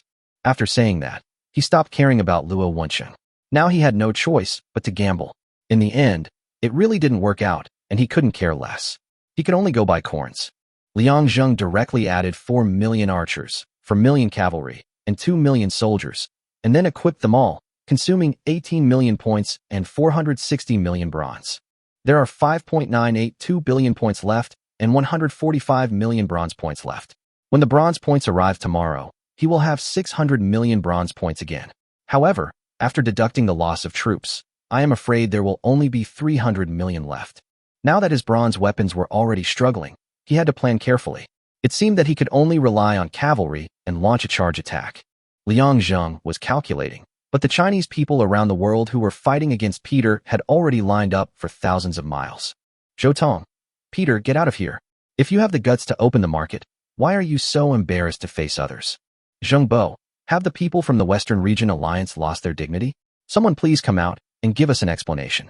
We're all waiting to redeem our points. Haiba, I gave you 10,000 points in real money. Now give me 1 million points. Don't wait for me to come to you and ask for it. Otherwise, it won't just be a matter of 100 points. Lin Ting, wow, it's Mr. Haiba. I haven't seen you in a while. You're so elegant and willing to come and play this time. Haiba, don't call me boss. I can't bear that. Who dares to call themselves boss in front of King Yin Tian? 20 million elite soldiers acted without hesitation. I dare not say a word. Xinjiang. Haha, you're the boss, and King Yin Tian is the boss. But Peter, that grandson of yours truly is incredible. He closed the deal and ran away. I think the Western Region Alliance is just a bunch of slick, hollow bastards. Songbo, Humph, the Western Region Alliance is always up to some deceitful things. But if they don't give an explanation this time, I'm afraid the Huaxiao Alliance won't agree. The World Channel has upgraded from the crusade against Peter to the crusade against the Western Alliance. And in Justin's main city, Peter has been beaten into a pig's head. Are you a fucking idiot? Can't you just say it for a few more days? Now look, all those Chinese people are asking me for points, and you're still trying to pay me 100 to 1. Do you think you're worth it? Peter lay on the ground trembling, thinking about those terrifying numbers. Although each Chinese person only contributed 5,000 to 10,000 points, you can't beat the crowd. In the slave civilization, at least 2 million out of 4 million people are Chinese. Even if you average it out, each person only contributed 7,500 points, and he received 15 billion points. At first, when Peter received these points, he was already extremely excited and wanted to run away immediately, but this was just a thought. People in the slave civilization had the function of searching. But when he saw through the live broadcast that Liang Zheng's troops were so powerful and had won the final victory, he multiplied the 15 billion by 100 times, and his brain suddenly froze. Alliance leader, please save me. I also want to demoralize the Huaxiao Alliance, but I didn't expect them to be so powerful. Justin became even angrier when he heard what Peter said. Save you? Tell me how to save you. Do you know how many points you lost? 1.5 trillion. Even if the entire Western Region Alliance was emptied, there's no way they could get that many points. Peter didn't even dare to breathe at this moment, and his heart was constantly twitching. He didn't even dare to dream of this number. So what should I do now? Justin looked at Peter's constant sneering. As his subordinate and a member of Justin's vassal state, Peter fully understood the leader's intentions. He was going to abandon him and even kill him to silence him. Peter didn't dare to stay and disappeared on the spot. However, as a vassal state, all resources were controlled by the host country, and his resources were taken away in an instant. Now he only has 15 billion points left. Seeing this, he no longer hesitated and started to buy soldiers and equipment frantically. Justin watched everything coldly, wanting him to do just that. Then he would use the old method to kick him out of the Western Alliance, while making irresponsible remarks to the world. Justin, ahem. Fellow survivors of the Huaxiao Alliance, I have some unfortunate news for you. Peter couldn't come up with enough points, which ultimately led to madness. He used all your points to buy soldiers and equipment, and at the same time he withdrew from the Western Region Alliance and headed home. I tried to persuade him in vain, so I had no choice but to kick him out of the vassal state. Of course, I will take all of his resources, but they will never go into my personal pocket. I will give these resources as compensation to Luo Wencheng, the leader of your Huaxiao Alliance. As soon as Justin finished speaking, the Chinese people below started cursing. Zhou Tong. Damn Justin, do you think we're 3-year-olds? Can you Western Alliance do less shameless things? You cheated us out of our points, and then just quit the Western Alliance with a simple, airy word? Ugh. Highbaugh. Humph. Justin, whether Peter buys people and equipment or withdraws from the Western Region Alliance, is none of our business. First, give us the points we earned. Otherwise, the Western Region Alliance will be held responsible. Zheng Shuang. Who can he compensate with his limited resources? Remember, our leader and vice leader gave 100,000 points. If you multiply that by 100, that's 10 million points. Are his resources enough to compensate? Justin looked at the system gloomily. He wanted to throw the blame away and give Peter's points to Luo Wencheng, hoping that this matter would stop there. But unexpectedly, Luo Wencheng said something directly. I don't want this little bit of stuff. You can keep it for your funeral, but you have to compensate us for the points of our Huaxiao Alliance as usual. Otherwise, if the people below start making trouble, I won't be able to control it. Justin wanted to kill Peter at this time. In fact, his resources were worth hundreds of millions of points if converted into points, but Luo Wencheng didn't buy it at all and acted as if he wanted to pay him 100 times the points. Chapter 78. Survivors in the Western Regions. In the end, Justin was forced to cooperate with several powerful survivors from the Western regions and killed Peter after paying a price. He then transferred the points he had obtained to Luo Wencheng, and at the same time, he himself reached 8 billion points, which barely resolved the matter. But Luo Wencheng's last sentence almost made him vomit blood. This is our capital, so we'll take it back first. As for the remaining money and interest, we'll calculate it slowly. Now all Chinese people are creditors of your Western Region Alliance. You have to be polite when you see us next time, okay? The Chinese also gave face to the leader Luo Wencheng. After learning that their principal had been recovered, they no longer cared about the matter. After all, there was no point in caring about it anymore. Peter was already dead, and getting the principal back was already very good. But after they received the principal, Luo Wencheng repeated what he had just said to Peter on the World Channel several times, but added one more sentence at the end. Thank you, King Yin Tian, for letting us become landlords. After this sentence was shouted, the battle line began to form up. Zhou Tong. Thank you, King Yin Tian, for making the Western Region Alliance into slaves. Zheng Shuang. Thank you, King Yin, for making us the ancestors of the Western Region Alliance. Highbaugh. Thank you, King Yin Tian, for letting us slap the Western Region Alliance in the face. They didn't even dare to reply. Miao Ying Wow? Is this the boss from the Stone Age? Now he's become the Flame King. I've unlocked new poses. Please help me. Liang Zheng was originally watching the World Channel calmly, but suddenly he saw the 3 words, Miao Ing Ing. His heart skipped a beat, and he almost couldn't breathe. How did this girl reach the slave civilization? Wasn't she just a newbie back then? Could it be that she has the same amplification bug as me? But Liang Zheng only thought so in his mind, and did not investigate her too much. He was already in a state of panic and had no time to care about others. By the next day, no one from the Western Region Alliance dared to speak on the World Channel. They all looked at Liang Zheng quietly, hoping that he would be wiped out by the system as soon as possible. But what shocked them was that Liang Zheng, who had only 2,000 soldiers yesterday, suddenly had 30 million soldiers today. Where on earth did they come from? And their equipment was so sophisticated? When Liang Zheng saw this task, he had already made plans to expose his strength. This kind of thing could not be hidden at all. But the only thing he needed to hide was his 100-fold critical strike and the unlimited bronze ore. At the same time, he was also calculating in his mind that the stronger he performed, the greater the possibility that Luo Wencheng would cooperate with him. In order to let Luo Wencheng see his own strength, he even told Qi Tian that if he found Luo Wencheng's people, he would pretend to let them in, but he could only let him see the soldiers and never the mining area. Qi Tian did a great job in this matter. After the man found out the number of people, Qi Tian suddenly rushed out with his men, chased him madly, and drove him out of the mining area. After returning, Luo Wencheng learned the news. The report given by his subordinates was that there were more than 10 million soldiers stationed in the mining area, and no more, no less. After hearing the report from his subordinates, Luo Wencheng instantly understood that this was what Liang Zheng wanted to show him. Otherwise, how could those 10 million soldiers allow a spy to sneak in? Even if he could get in, it would be impossible for him to come out. When he thought of his previous military strength, cold sweat suddenly broke out on his temples. He directly opened the friend system and contacted Liang Zheng. Brother Liang Zheng, I've already prepared your 5 billion gene of grain. How do you plan to give it to me? After seeing this, Liang Zheng knew that his rear had stabilized. I can't give you points for these 5 billion kilograms of grain, but I will slowly compensate you later. Haha, no problem. If you need anything, just tell me anytime. The two exchanged a few polite words and then stopped talking. Liang Zheng looked at the 5 billion kilograms of rice designated for him, but it only cost 666 points, which was obviously a red envelope money. Now he finally had the confidence. As long as he saved some more bronze, he could continue to buy soldiers.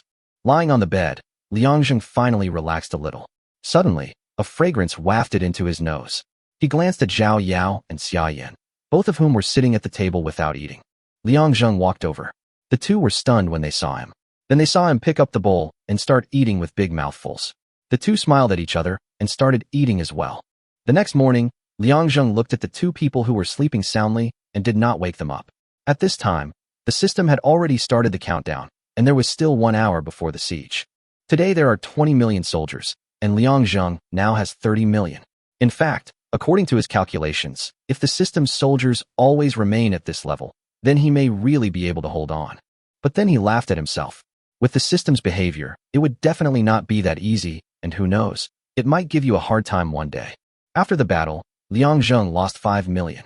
This time it was 30 million against 20 million, and coupled with the suppression of the troops, he actually had 1 million less than yesterday.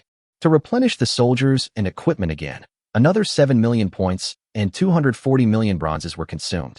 5.913 billion points remaining, 3.85 bronze.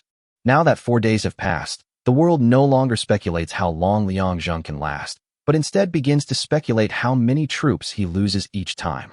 What made Liang Zheng almost vomit blood was that Zhao Yin actually found him and said that he wanted to severely trick the Western Region Alliance. He also made a bet to guess how many troops he had lost. In the end, he would find a way to make the Western Region Alliance guess a similar number, and Liang Zheng would suddenly break through that number and directly trick them. The points obtained would be divided equally between the two of them. Liang Zheng thought about it for a long time and felt that it was a possible option. Now he only had less than 6 billion points left, but he still owed Luo Wencheng 50 billion. Although the other party gave him a 20% discount, that still amounted to 40 billion points. If he didn't find a way to get some, he would probably become a pauper. Seeing Liang Zheng agreed, Zhao Yin immediately rushed to make the move, but he didn't know how long Liang Zheng could last, so he didn't play the long game to catch a big fish. Instead, he did the same as Peter and made a 100 times odds, with a minimum of 10,000 points. When the people from the Western Region Alliance saw this, they were alert at first, thinking that the other party must be playing tricks. But when they saw that their own Chinese people were placing bets, they also started to follow suit. You can't just cheat your own people. Chapter 79, Crossbowman Appears. On the World Channel, Zhao Yin was shouting loudly for the market to open. Zhao Yin, the betting is open. Since the Western Alliance has done it once, we in the Chinese Alliance can't afford to be left behind. Let's bet on how many troops King Yin Tian will lose tomorrow. 5 million at 0.3 to 1, 10 million at 100 to 1. Place your bets now. 3 million troops, or less will win. Sabo, the odds are so different, what a joke. They're clearly trying to rip me off. I bet 5 million. Mayor, that's right, the Chinese are all very bad, especially this Zhao Yin, who is notorious in the slave civilization. I also bet 5 million. Pang Feng, look at your achievements. You don't dare to bet on yourselves, but you criticize others. I bet 10 million. If I win, don't be jealous. Zhao Yin kept recording the bets. Surprisingly, no one from the Western Region Alliance placed a bet of 10 million, but many people from the Chinese Alliance did. As for the Chinese, he had secretly explained it clearly at the opening that this was a trap designed to trick the people of the Western Region Alliance. But he had to put on a complete show, right? Although the Chinese also invested, he had already secretly returned the points. Although he did not get any benefits, being able to cheat the people of the Western Region Alliance was the biggest benefit. Liang Zheng now has the support of reserve forces and has greater confidence in resistance. The number of troops present today is 25 million, but he did not increase the number of troops. Zhao Yin didn't specifically tell Liang Zheng how much he was going to lose, so he just let him behave normally. Even if the people from the Western Region Alliance won, the odds were only 0.3. With 1.2 million people betting on it, he could still afford the loss. Liang Zheng's side is about to enter the battle, with only 5 minutes left. The 4 generals are all very busy, and every attack is very stressful for them. Even though the number of casualties is small, fighting every day and millions of people dying every day is a huge test for the soldier's spirit. But this time when Liang Zheng saw the other party, his eyes suddenly shrank. He saw that there were rows of chariots among the system soldiers, a total of 1 million chariots, with halberd dragons tied with chariot ropes in front, roaring constantly. There are 3 soldiers on each chariot. The one on the left is holding a powerful crossbow, while the one on the right is holding a tall shield, and the one in the middle is controlling a hyena. Dinosaur, Styracosaurus. Health, 20,000. Attack, 1,000. Defense, 1,200. Speed, 550. Introduction. It weighs 2 to 3 tons and is 4 to 5 meters long. It has a long horn above its nose, like a rhinoceros, and sharp bone spurs like spears on the edge of its neck. The limbs of Styracosaurus are thick and strong, which can support its huge body to run fast. As long as carnivorous dinosaurs see the horns of Styracosaurus, they will realize that they are not its opponent, so they will stay away from it. Chariot. Durability, 20,000. Defense, 300. Liang Zheng's system displayed information about chariots, and he was very worried. Historically, chariots were used during the Shang dynasty, but at that time no one used crossbows, only bows and arrows. But that was not all. He discovered that 5 million of the soldiers behind him were also holding bows and crossbows. So, there were a total of 6 million crossbowmen. Liang Zheng was not worried about the appearance of chariots. Although it would be a lot of trouble, it might not be impossible to defeat them. However, the appearance of crossbows would be a different matter. This is a killing weapon that can completely restrain cavalry. You should know that his greatest reliance in the past few days is the cavalry.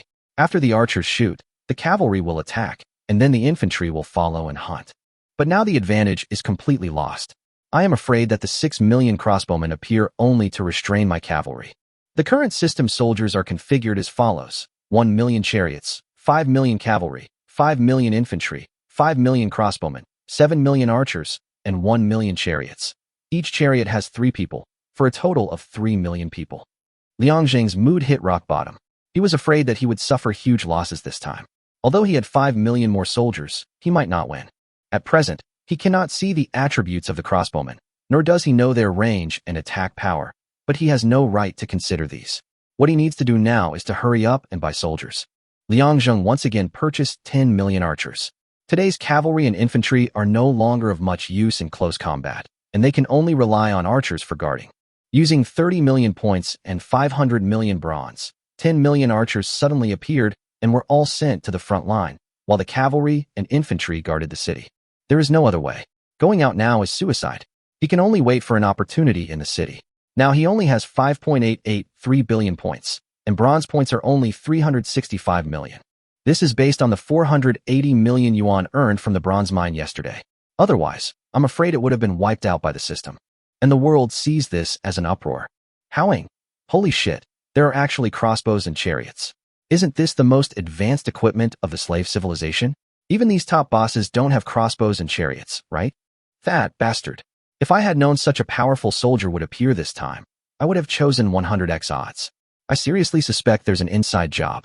Protest. Gao Hong. Damn you, if you don't bet on yourself, you have nothing to do with us. James. Haha, losing points doesn't matter.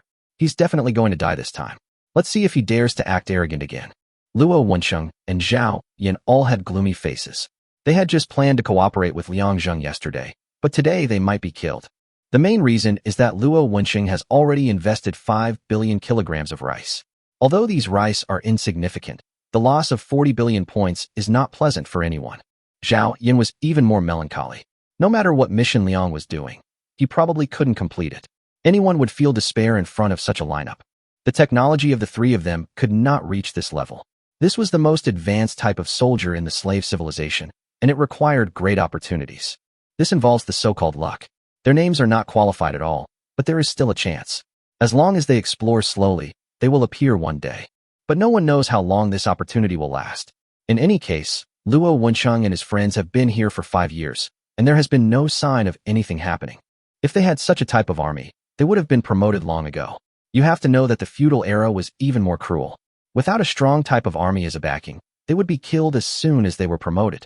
Moreover, their current level of civilization is only 10 points short, which is the reason why the exploration was terminated. After reaching the full level of civilization, they were forced to upgrade. Looking at Liang Zheng's team, they were afraid that this time they had reached the end of their journey. Several people sighed heavily, with regret in their eyes. Chapter 80, War Song. Liang Zheng looked at the 1-minute countdown, unsure of what would happen this time, but his points and bronze rank should be enough to hold on. Qi Tian, Gu Hong, Lu Yu, and Lu Rong, listen to my orders. When the four saw the opposing troops, their hearts trembled, but there was no fear on their faces. When they heard Liang Zheng's call, they all came forward and knelt down. We obey orders. Liang Zheng looked at them deeply. My four, you have been fighting with me for some time now, and have experienced many battles, both large and small. Now we have reached a moment of life and death. This battle concerns the future of our celestial empire. Now I declare, everyone, fight with all your might.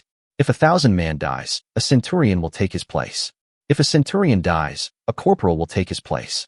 If any of you die, I will personally take the battle. The four of them were shocked when they heard it, their bodies trembling slightly, and they answered with roars. We swear to kill the enemy and never let them set foot into Yanhuang Dragon City. The soldiers of the Celestial Empire are clad in golden armor, their bodies wrapped in horsehide, their military spirits burning. The corpses of the enemy are piled on the battlefield, their blood-stained hearts are red with loyalty.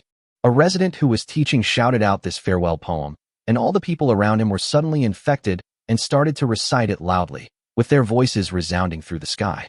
After hearing this poem, all the soldiers' blood boiled and their expressions became more resolute. The previously oppressive atmosphere disappeared in an instant, leaving only great passion. Civilization event. A war song appears in your celestial empire, greatly inspiring all soldiers and making them even braver and more fearless.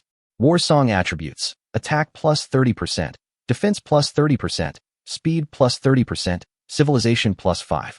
When Liang Zheng saw this, his heart was burning with excitement. This happened at the right time.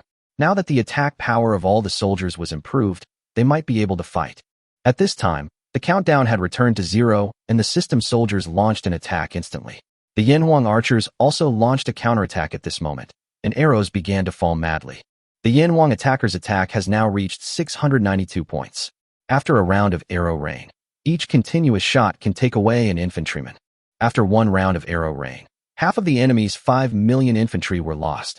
Because Liang Zheng had added another 10 million archers, the people in the first round retreated to the rear after shooting, and the archers behind continued shooting, once again using the tactics used during the Beast Tide. The enemy's 5 million infantry were destroyed in an instant, but the people on the chariots suffered no losses because they were moving too fast, and there was a heavier shield on the chariot that completely blocked the attack. However, at the beginning of the third round of shooting, their shields were broken one after another, and the number of casualties began to appear, but the number was very small.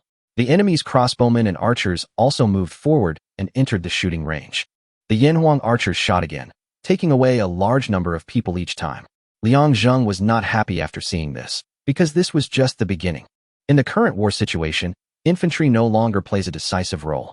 In the era of advanced weapons, what matters is long range and cavalry. And it was indeed so. The crossbowmen started shooting at a distance of 500 meters. Seeing Liang Zheng's heart pounding. The range was so long that I didn't expect the enemy could start attacking at a distance of 500 meters. When the first row of crossbow arrows arrived, the archers had no power to resist. Even if those who were hit by arrows did not die, they were seriously injured and unable to fight. He lost a full 2 million archers in the first batch. If it were not for the protection of the city walls, the number would probably have doubled. But the Yanhuang archers did not dodge at all.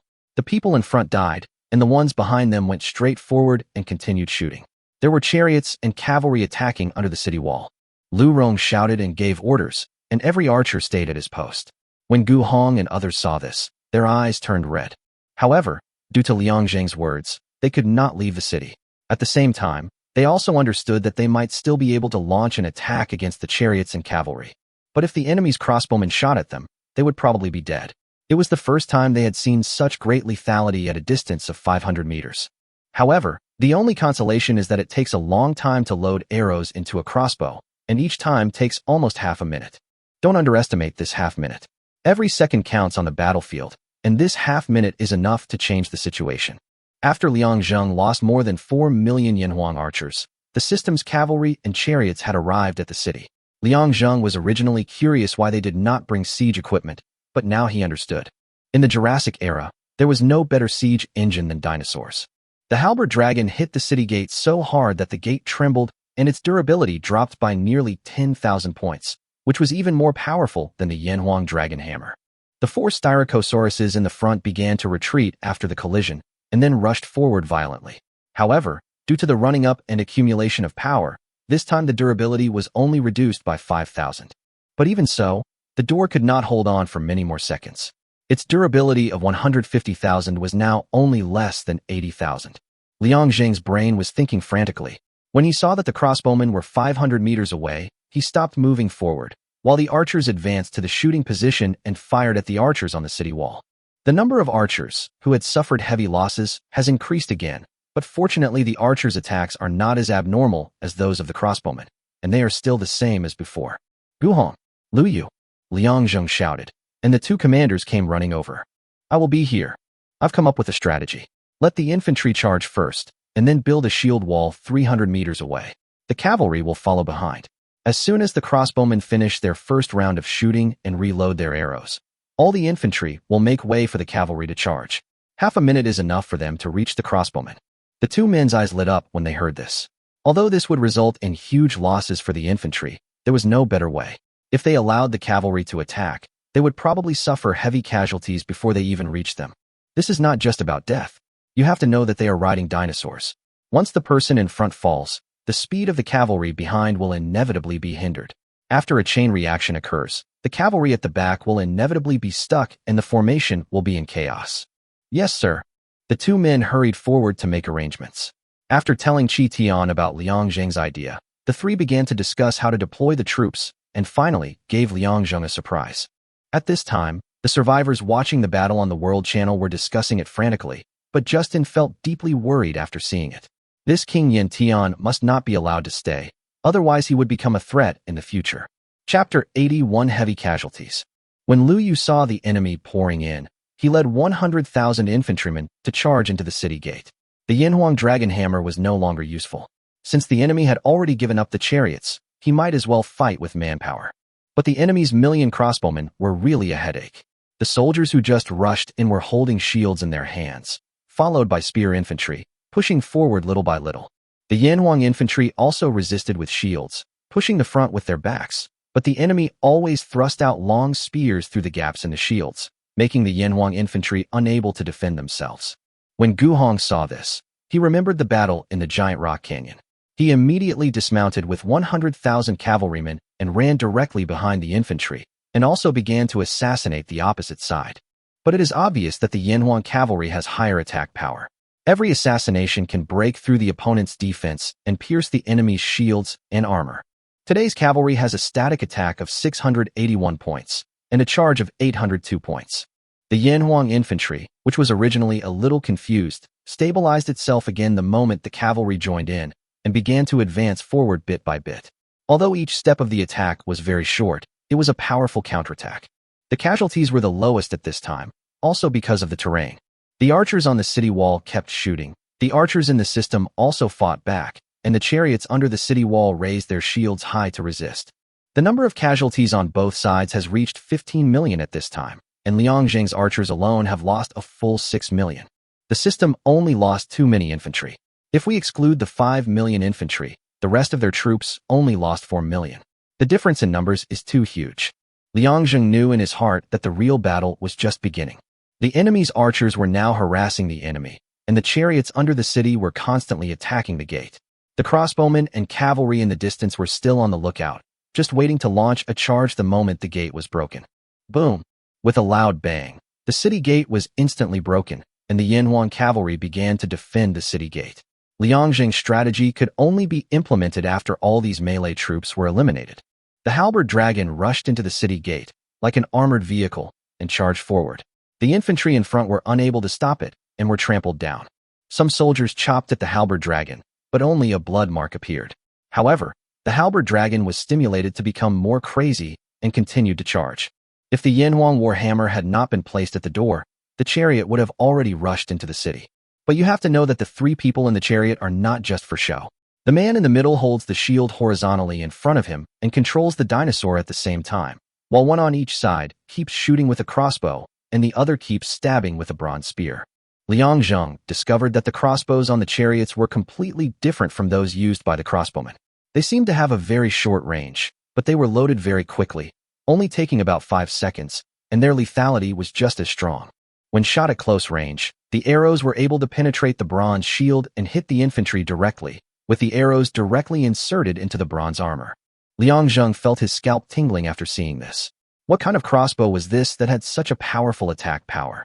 But fortunately, because of the Yanhuang dragon hammer, the chariots were unable to attack for a while, and the city gate once again became a battlefield. But this time the enemy was a human, who was obviously smarter than the dinosaur. When the crossbowman on the chariot saw this, he ignored the infantry around him and shot at the operator of the Yanhuang dragon hammer.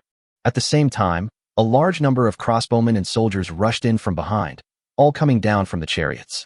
For a moment, the city gate was in danger of being lost. Chapter 82 Rushing into the city gate. When Lu Yu saw the enemy pouring in, he led 100,000 infantrymen to charge into the city gate. The Yanhuang dragon hammer was no longer useful. Since the enemy had already given up the chariots, he might as well fight with manpower. But the enemy's million crossbowmen were really a headache. The soldiers who just rushed in were holding shields in their hands, followed by spear infantry, pushing forward little by little. The Yanhuang infantry also resisted with shields, pushing the front with their backs, but the enemy always thrust out long spears through the gaps in the shields, making the Yanhuang infantry unable to defend themselves. When Gu Hong saw this, he remembered the battle in the giant rock canyon. He immediately dismounted with 100,000 cavalrymen and ran directly behind the infantry, and also began to assassinate the opposite side. But it is obvious that the Yanhuang cavalry has higher attack power. Every assassination can break through the opponent's defense and pierce the enemy's shields and armor. Today's cavalry has a static attack of 681 points and a charge of 802 points. The Yanhuang infantry, which was originally a little confused, stabilized itself again the moment the cavalry joined in and began to advance forward bit by bit. Although each step of the attack was very short, it was a powerful counterattack. The casualties were the lowest at this time, also because of the terrain. Finally, the enemy was pushed out of the city gate, but at this moment, all these people dispersed. The cavalry behind had already charged and arrived just in time, breaking the defense again in an instant. This time, not only the infantry, but also the cavalry in the rear were attacked. The cavalry rushed in and entered the city in an instant. The infantry charged forward again to stop them, and Gu Hong directly led the cavalry to charge. The cavalry of both sides collided with each other, and the opponent's cavalry was knocked to the ground. Lu Yu did not fight at the door, but rushed out with 600 million infantry. There were less than 1 million infantrymen left in the city for the final defense. Gu Hong saw Lu Yu charging and followed closely behind him. The moment Gu Hong went out, he was attacked by the enemy cavalry, but he managed to defend himself with his bodies. After seeing this, Lu Rong on the city wall ignored the archers in front and directly ordered to shoot at the cavalry. The system archers also tacitly shifted their targets and began to shoot at the Yanhuang infantry. But the other side found that the arrows that could break through the defense yesterday were completely useless today. When they hit them, sparks flew everywhere. With the bonus of Qi Tian's leadership aura and war song, the defense of the Yanhuang infantry has reached 884 points, and the opponent can no longer break through the defense. However, the system cavalry was completely unable to withstand the Yanhuang archers. Because of the distance, each shot was more accurate and all aimed at their faces. 5 million cavalrymen were lost in an instant, as much as 1 million, and the crossbowmen attacked the archers on the city walls frantically, but they were not afraid of death at all. This was also the result of the discussion among the 4 generals. In the current situation, the crossbowmen were unable to attack at all. They could only break through the defense in front of them and allow the cavalry to attack with their speed advantage. Now they no longer care about the cost of sacrifice. As long as they can kill these last 5 million cavalrymen, they will have hope of victory. As for the 3 million soldiers on the chariots, they can be dealt with by archers. The scene in the Yanlong imperial city at this time was indeed as described in the poem. The city walls were covered in blood, and the ground had long been dyed red.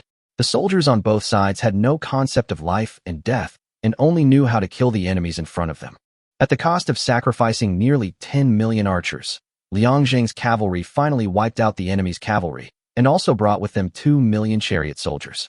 But the losses on their side were also huge, with as many as 3 million infantry and 1.5 million cavalry casualties.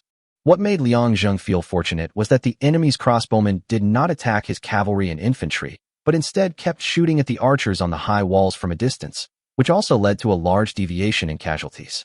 At this time, the remaining 3 million infantry began to advance forward, and the 7.5 million cavalry were waiting behind. The enemy archers knew that they could not break through the defense, so they all retreated. And the next moment, 5 million arrows from afar instantly reached the heads of the infantry. All the infantry raised their shields to resist, but every arrow passed through the shield. Chapter 83, 50 meters of life and death. For a time, the infantry suffered heavy casualties. In an instant, there were only less than 1 million infantrymen left out of 3 million, which made Liang Zheng's heart twitch. This was the most difficult battle he had ever faced in his extreme survival adventure, and also the one with the highest casualties. Lu Yu's eyes were already red at this time. There was a crossbow arrow stuck in his shoulder. Looking at his former comrades lying on the ground, he knew that he would definitely not be able to survive the second round. But there were still 100 meters left to go before they found the enemy archers in front of them. They had already opened their rain of arrows and were ready to shoot. At this time, a captain named Kong Chung in the city saw the situation outside and then glanced at the soldiers behind him. "Brothers, follow me and charge." The other captains wanted to say something, but they swallowed their words. Now the city gate has been blocked, but the battle situation outside is already critical. Liang Zheng saw everything but did not try to stop it. He felt that the captain's decision was very correct. A talented general must not only be brave, but also be able to calmly analyze the situation on the battlefield at the most critical moment.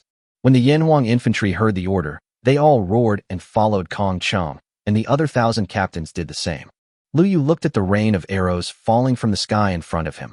Their shields had long been broken and had holes in them from the crossbows, but they still did not retreat and launched a defense.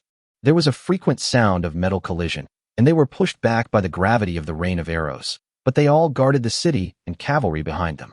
At this moment, they suddenly heard footsteps behind them. Lu Yu looked back and found that all the infantrymen who had stayed in the city had rushed up, quickly reached their side, and raised their shields to resist the rain of arrows together. "Who the hell ordered you out? You are the last defense of Yanhuang Dragon City. If soldiers attack suddenly, do you know what will happen?" In the rain of arrows, Lu Yu shouted angrily. "You know, there are still 1 million chariot soldiers who have not attacked.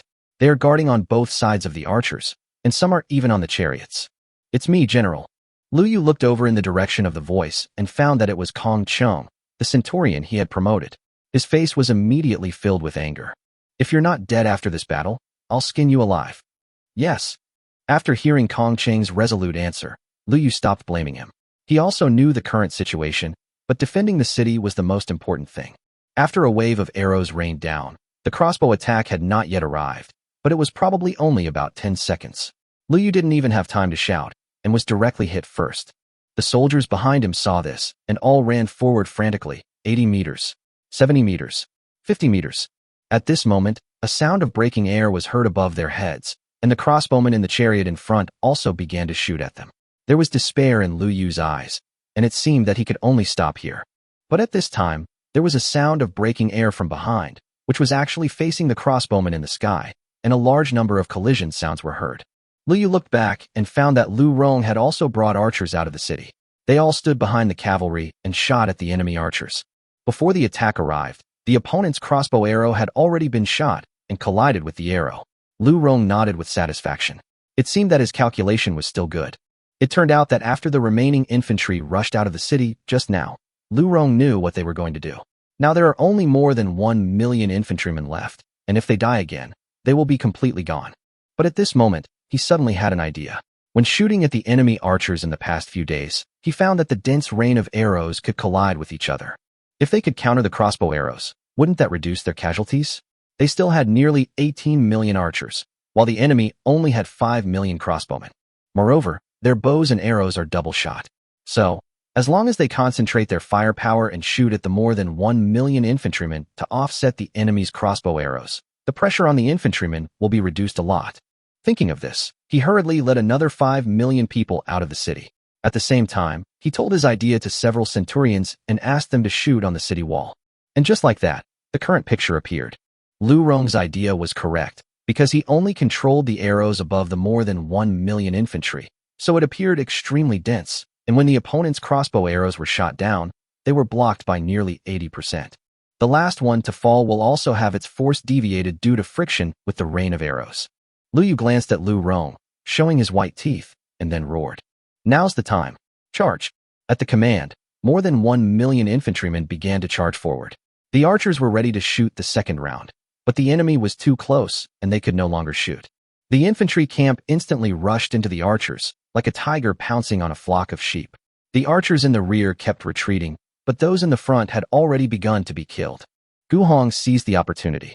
This wave of crossbow arrows had been fired, so they had 30 seconds to charge. Although there were archers in front, they could not pose any obstacle at all. Charge! The cavalry, who had been ready for battle, rushed forward instantly, as if stimulated when they heard Gu Hong shout these two words. The moment they rushed out, the infantry had already begun to make way for them. They were like a line, one behind the other, and each road was just wide enough for the cavalry to charge through. The people in the front were still hacking at the archers, but even if they died, the people behind them would not go over to help in advance, but would continue to move forward. Such casualties were extremely high, but it did give the cavalry enough space to charge. The cavalry reached their passage in a moment and trampled through them directly. The enemy archers were crushed without any resistance. Today's cavalry speed when charging has reached 560 points, which is much faster than that of a hyena dragon. A distance of 300 meters can be reached in the blink of an eye. The crossbowman on the opposite side had just finished loading the crossbow arrows and raised his hand to shoot. But Gu Hong would never give them such an opportunity again. This was achieved at the cost of the lives of millions of infantrymen. With a roar, the cavalry in the first row threw their spears directly, and the crossbowmen in the front were directly pierced through. There were even 3 crossbowmen on one spear. When they arrived close, they pulled up their spears sideways and swung them to kill. The crossbowman's phalanx was instantly broken by the 75 million cavalry, and they were in a panic for a while. Chapter 84. God-level arms of slave civilization. Western Alliance, Esfa Castle. At this time, Justin and Jed looked at Liang Zhang's ranking with worried faces. Alliance leader, his military strength is truly bizarre. Every time, they're on the verge of death, only to become even stronger the next day. Furthermore, I discovered that their ranking has disappeared and is completely unavailable. Justin nodded after hearing what Jed said. After watching Liang Zhang's battle on the first day, he hurried to check the rankings, but the system did not find such a person. In fact, even Liang Zhang himself didn't know that during the month he was doing the task, the system would not include him in the ranking at all. Actually, I've suspected this for a long time. Do you still remember the Zeus Empire? When Jade heard this, his eyes suddenly showed admiration. When the Zeus Empire was first established, it was a super empire with 50 vassal states. At that time, their Western Alliance was really in its heyday, and the Huaxiao Alliance was completely suppressed by it. But for some reason, after the empire was named, it was surrounded by an unknown army the next day, just like Liang Zhang now. At the beginning, the Zeus Empire didn't care and fought back hard every day. Just like Liang Zhang, It was on the verge of death on the first day, but became even stronger on the second day. But after 4 days, not only the Zeus Empire, but even the 50 powerful vassal states were destroyed overnight. Since then, the Western Region Alliance has never recovered and has been suppressed by the Huaxiao Alliance until now. Now Justin and Jed are considered to be latecomers, but they are simply unable to compete with Luo Chunguan and the others. This is why they always give in when encountering problems. You must also know the so-called luck.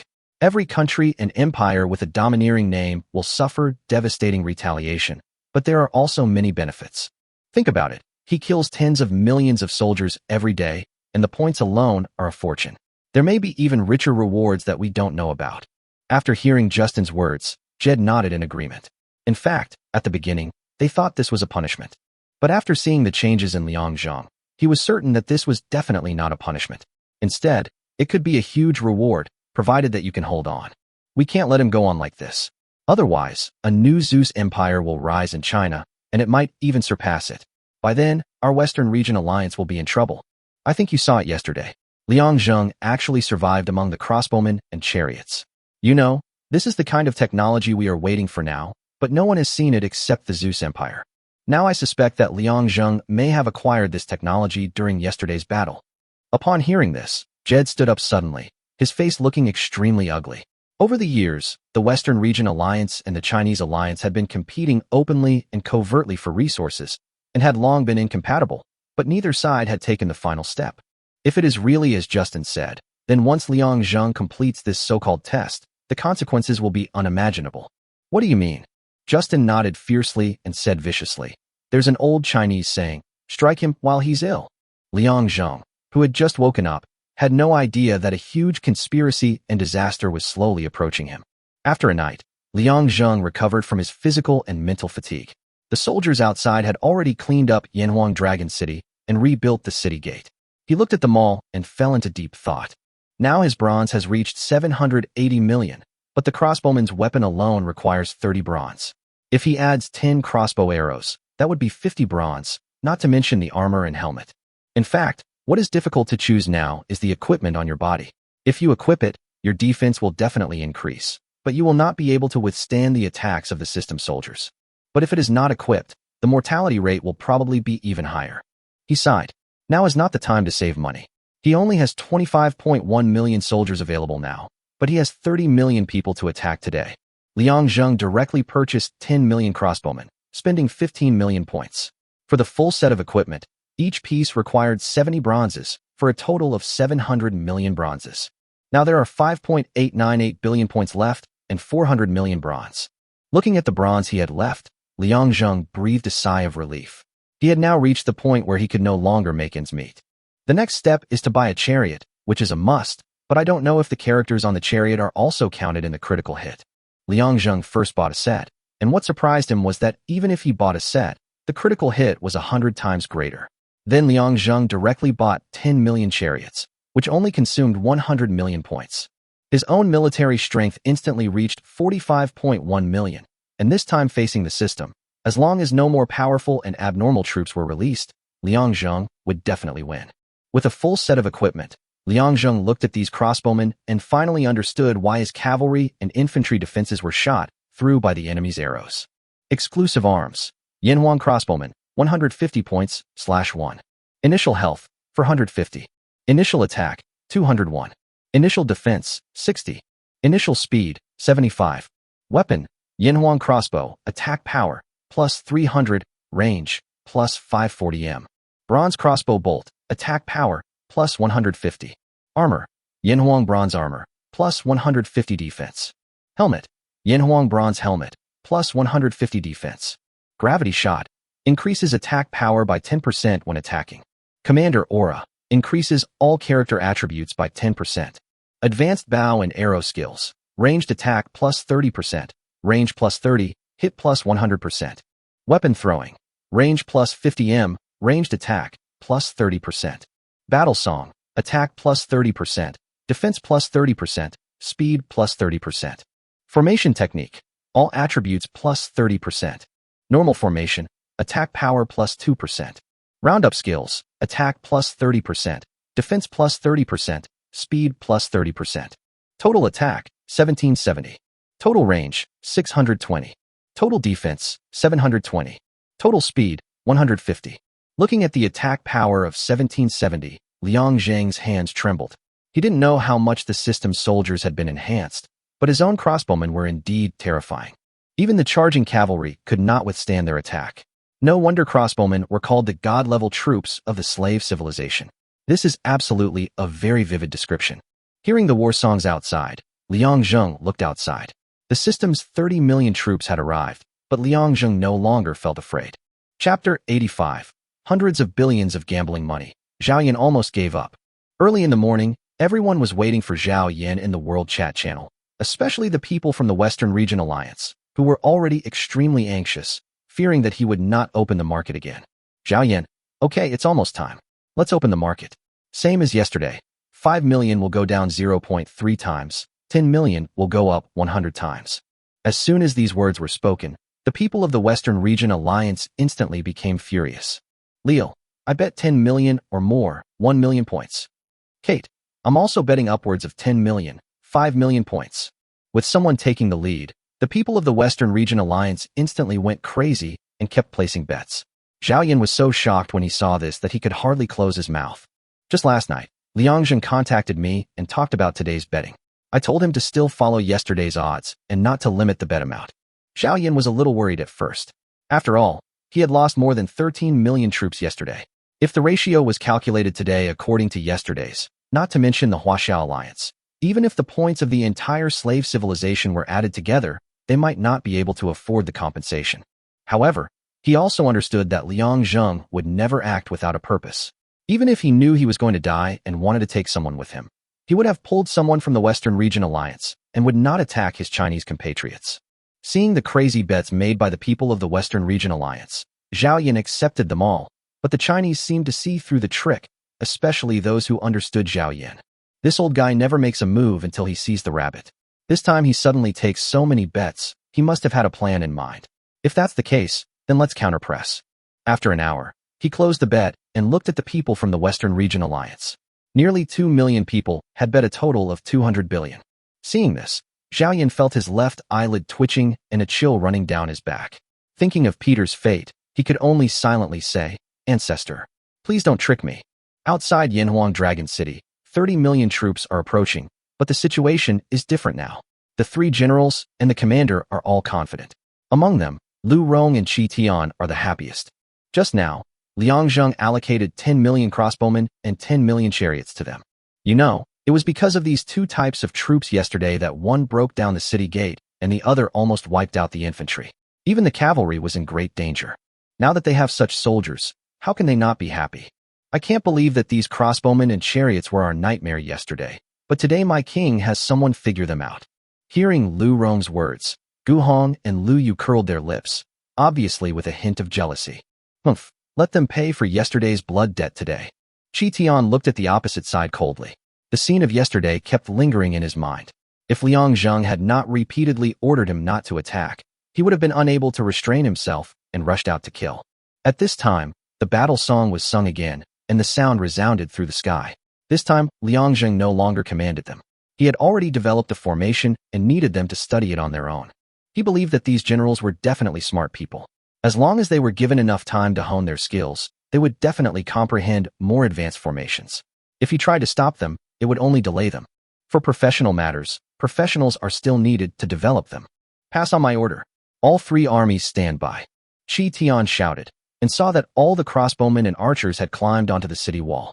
The tactic this time was that the crossbowmen would shoot first, and they would switch back and forth in groups of 2.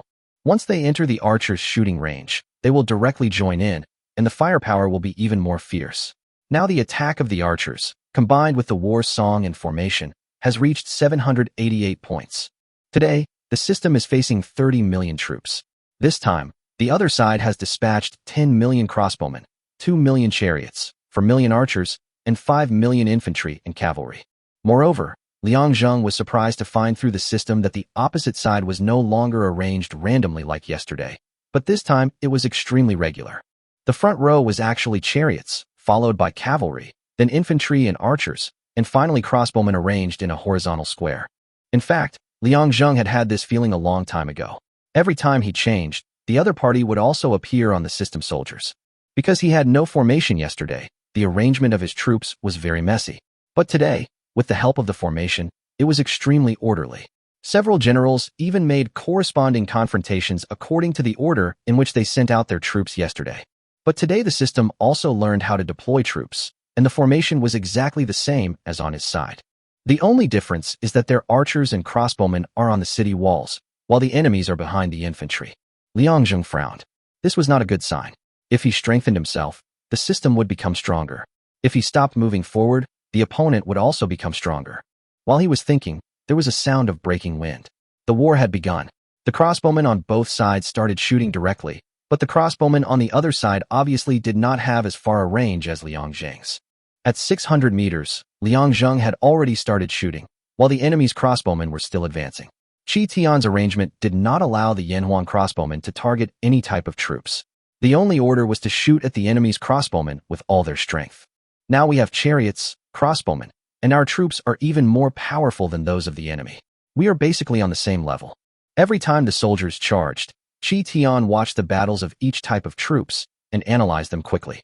He discovered that the Yanhuang soldiers were more than one level stronger than the enemy, which was undoubtedly the biggest advantage for victory on the battlefield.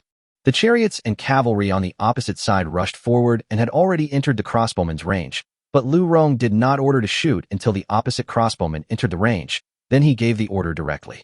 All crossbowmen, shoot. The first batch of crossbowmen fired, and 5 million arrows were shot out at the same time, covering the sky and the sun. After seeing this, the crossbowmen on the opposite side actually followed suit and shot. Lu Rong was shocked when he saw this. Isn't this the tactic he used yesterday? The other party actually knows how to use it today? When Liang Zheng saw this, his heart sank. It seemed that it was just as he thought. The system actually knew all the skills he knew. That means the opponent had already possessed all of their amplification abilities when they attacked the city in the past few days. So far, they have only been suppressed because their own exclusive soldiers are powerful.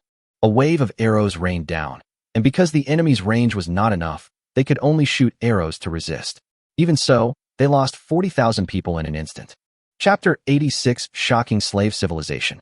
But before they could load the crossbow arrows, Lu Rong had already launched a second round of attack, and this time they did not shoot any crossbow arrows to resist. 10 million crossbowmen were all treated as living targets, and nearly 300 million soldiers were lost in an instant. When the system's chariots and cavalry just attacked, Qi Tian issued the order. He was not planning to fight a defensive battle today. Since he already had crossbowmen on his side, he might as well go out and fight in the wild. What's more, the chariots and cavalry on our side are all field troops. It's really depressing to stay at home all the time. Gu Hong, I will be here. Lead 300 chariots and 5 million cavalry and march out of the city to meet the enemy. Hearing Qi Tian's words, Gu Hong's face suddenly turned red, and he was extremely excited. Yes, sir. With a loud shout, Gu Hong went straight to call the troops. Lu Yu on the side looked at Qi Tian with resentment. Seeing his eyes, Qi Tian just grinned. Don't worry, you're not going to be missing out. After hearing Qi Tian's words, Lu Yu turned his head back with satisfaction and looked outside. All 4 gates of the Yanlong Imperial City were opened, and 3 million chariots rushed out one after another, followed by 5 million cavalry. For a moment, the battlefield was filled with wind and sand. The system soldiers had no expression when they saw the charging enemy. They just hacked forward like machines. But how could they win Liang Zheng's exclusive chariots and cavalry this time? The 2 million battlefield and the 3 million chariots soon met. When the hyenas faced each other, a scream was heard. The hyenas on the opposite side had their heads broken and bleeding, while the one on Liang Zheng's side was intact. When the crossbowmen on the chariot saw this, they were smart enough to shoot at the Hyracosaurus, intending to cut off their power. However, when the crossbow arrows hit the Hyracosaurus, sparks flew. Liang Zheng was extremely satisfied after seeing this. It seemed that the Styracosaurus wearing armor was different from the one without armor. But it's gone completely crazy on the World Channel. Kate, fuck. This is impossible. He actually has crossbowmen and chariots. Leet, oh my god. What did I see? This guy has reached the pinnacle of slave civilization. Hi Ba, there is a kind of boss called boss, and there is a kind of boss called dad. He Tong. Tell me, this is not a dream. All of this is real. Zhao Chen boss, the ground is cold. Could you please let me stand for a moment? Not only these survivors at the bottom, but even the leaders and senior leaders of the 2 alliances were shocked. Each of them had entered the slave civilization for 5 years and had been looking forward to crossbowmen and chariots for a long time. But now they saw the technology they had always dreamed of from a survivor who had just entered the place for less than 10 days. How could they not be excited? Especially Zhao Yan. When he thought about what he said last night, his originally anxious heart was completely at ease. 2 leaders, it seems that the slave civilization now only needs an alliance. After hearing Zhao Yan's words, which showed no concealment of murderous intent, Luo Wenqing and Sun Chong were both shocked, and their hearts suddenly felt hot. The Western Region Alliance and the Chinese Alliance have been fighting openly and secretly for who knows how long, and now they are showing signs of unification. It's just that King Yin Tian is already busy taking care of himself. I wonder if he still has the energy. Sun Chong frowned as he spoke. They now understood what Liang was fighting against. The opponent was getting stronger every day. They couldn't guarantee what the situation would be like in a month. Even if Liang Zheng agreed to help them unify the slave civilization now, if he died within this month, the counterattack of the Western Region Alliance would be devastating. I think we should wait a little longer on this matter. He has already obtained this god-level weapon, so there's no need to rush. However, we still need to fight for the benefits we should strive for. Luo Chengwen had already revealed a smile that everyone understood. Zhao Yan nodded after hearing what the 2 alliance leaders said. He was indeed a little too hasty. So what do we do about King Yintian? We will do our utmost to support you. Besides, you 2 still have some food reserves, right? I've already donated 5 billion caddies. Wouldn't you 2 like to show your appreciation? After hearing what Luo Chengwen said, Sun Chong and Zhao Yan cursed him in their hearts, saying that you were clearly planning to sell it to others at a 20% discount, but now it has turned into support. However, the power displayed by Liang Zheng is enough for them to give up everything. Only if they can obtain god-level troops, they can advance to a higher civilization. I can still gather 3 billion gene here. I wonder what the deputy leader is up to. Then I'll also put up 3 billion gene. Furthermore, if we open a market in cooperation with King Yin, each of us can conservatively earn at least 50 billion points. But King Yin is really making a killing. When they talked about this, they all smiled at each other. But as the saying goes, some are happy while others are sad. Justin and Jed's faces were already gloomy at this time. Damn it, how did he suddenly possess a god-level weapon? Justin watched the live broadcast in front of him. He had been cursing since the beginning of the war, but this could not change any facts. It seems we have to speed up our journey. Now that Liang Zheng has shown such strong strength, the Huaxiao Alliance will never let us do whatever we want. That's why we have to be quick, accurate, and ruthless. We need to kill him completely before they can react. But this requires an opportunity like yesterday. Justin and Jade looked at each other, hoping that this opportunity would come sooner. At the same time, they also regretted that they discovered it so late, otherwise they would have taken action last night. Liang Zheng looked at the system screen. All the crossbowmen on the opposite side had been killed, and the crossbowman on his side had lost about 2 million, which was a very gratifying ratio. The opposing chariots on the battlefield had already been completely destroyed, leaving only less than 1 million cavalry and archers struggling. As for the infantry, there was no room for them to play at all. Finally, the war ended, and everything returned to dust. Liang Zheng turned off the screen. Today, a total of 1 million crossbowmen, 200,000 archers, 600,000 chariots, 500,000 cavalry, and 40,000 infantry were lost. Because the crossbowmen were always shooting at each other, there was basically no chance for archers to appear. In the end, Lu Rong sent a captain with 5 million archers to support, which resulted in the loss of 200,000 archers. Liang Zheng recruited all the soldiers except the crossbowmen. Looking at the few remaining bronzes, he knew that it would cost 70 million bronzes just to recruit soldiers tomorrow, and the number of people in the system would reach 35 million. But I can still cope with it for now. As long as the fighting is stable in the next 2 days, I can save nearly 1 billion bronzes, and then I can continue to increase the number of soldiers. Chapter 87. Luo Wenqing and the other 2 show of goodwill. A day's battle was over, and Liang Zheng lay on the bed. Zhao Yao and Xia Yan served him, but what he couldn't stand was that Zhao Yao was always touching him. Do you dare to take your hands away? I'm afraid you'll be bored, so I'm helping you. Xia Yan, who was standing next to him, spat softly when she heard this, but she secretly glanced at Liang Zheng and found that he looked very happy. Could it be that he liked this? At this time, Liang Zheng's chat bar kept flashing. Seeing that it was a group chat with Luo Wenqing and 3 others in it, he naturally understood what was going on. Hateful slave civilization. They clearly wanted to hide their strength, but this damn live broadcast system could not be turned off at all, and was forced to turn on. What's wrong? Haha, brother Liang Zheng, you really gave us a big surprise. I didn't expect you to have crossbowmen and chariots. It's just luck. You guys didn't come to me to talk about this, right? After seeing Liang Zheng's words, Luo Wensheng stopped beating around the bush. Didn't you tell me before that you were short of food? I gave you 5 billion caddies before, but I was afraid it wouldn't be enough, so I called another meeting. Now Old Sun and Old Zhao are planning to give you some too.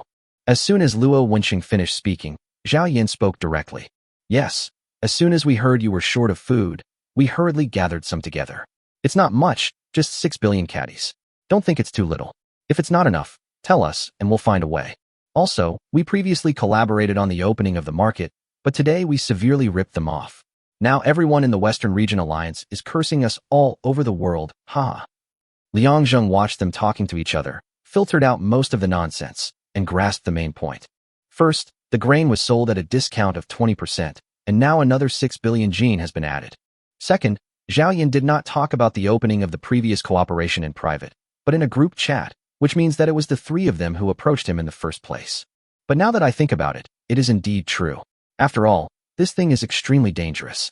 If Zhao Yin opens the market himself and something really goes wrong, he will most likely be the second Peter. Naturally, he will not be so stupid.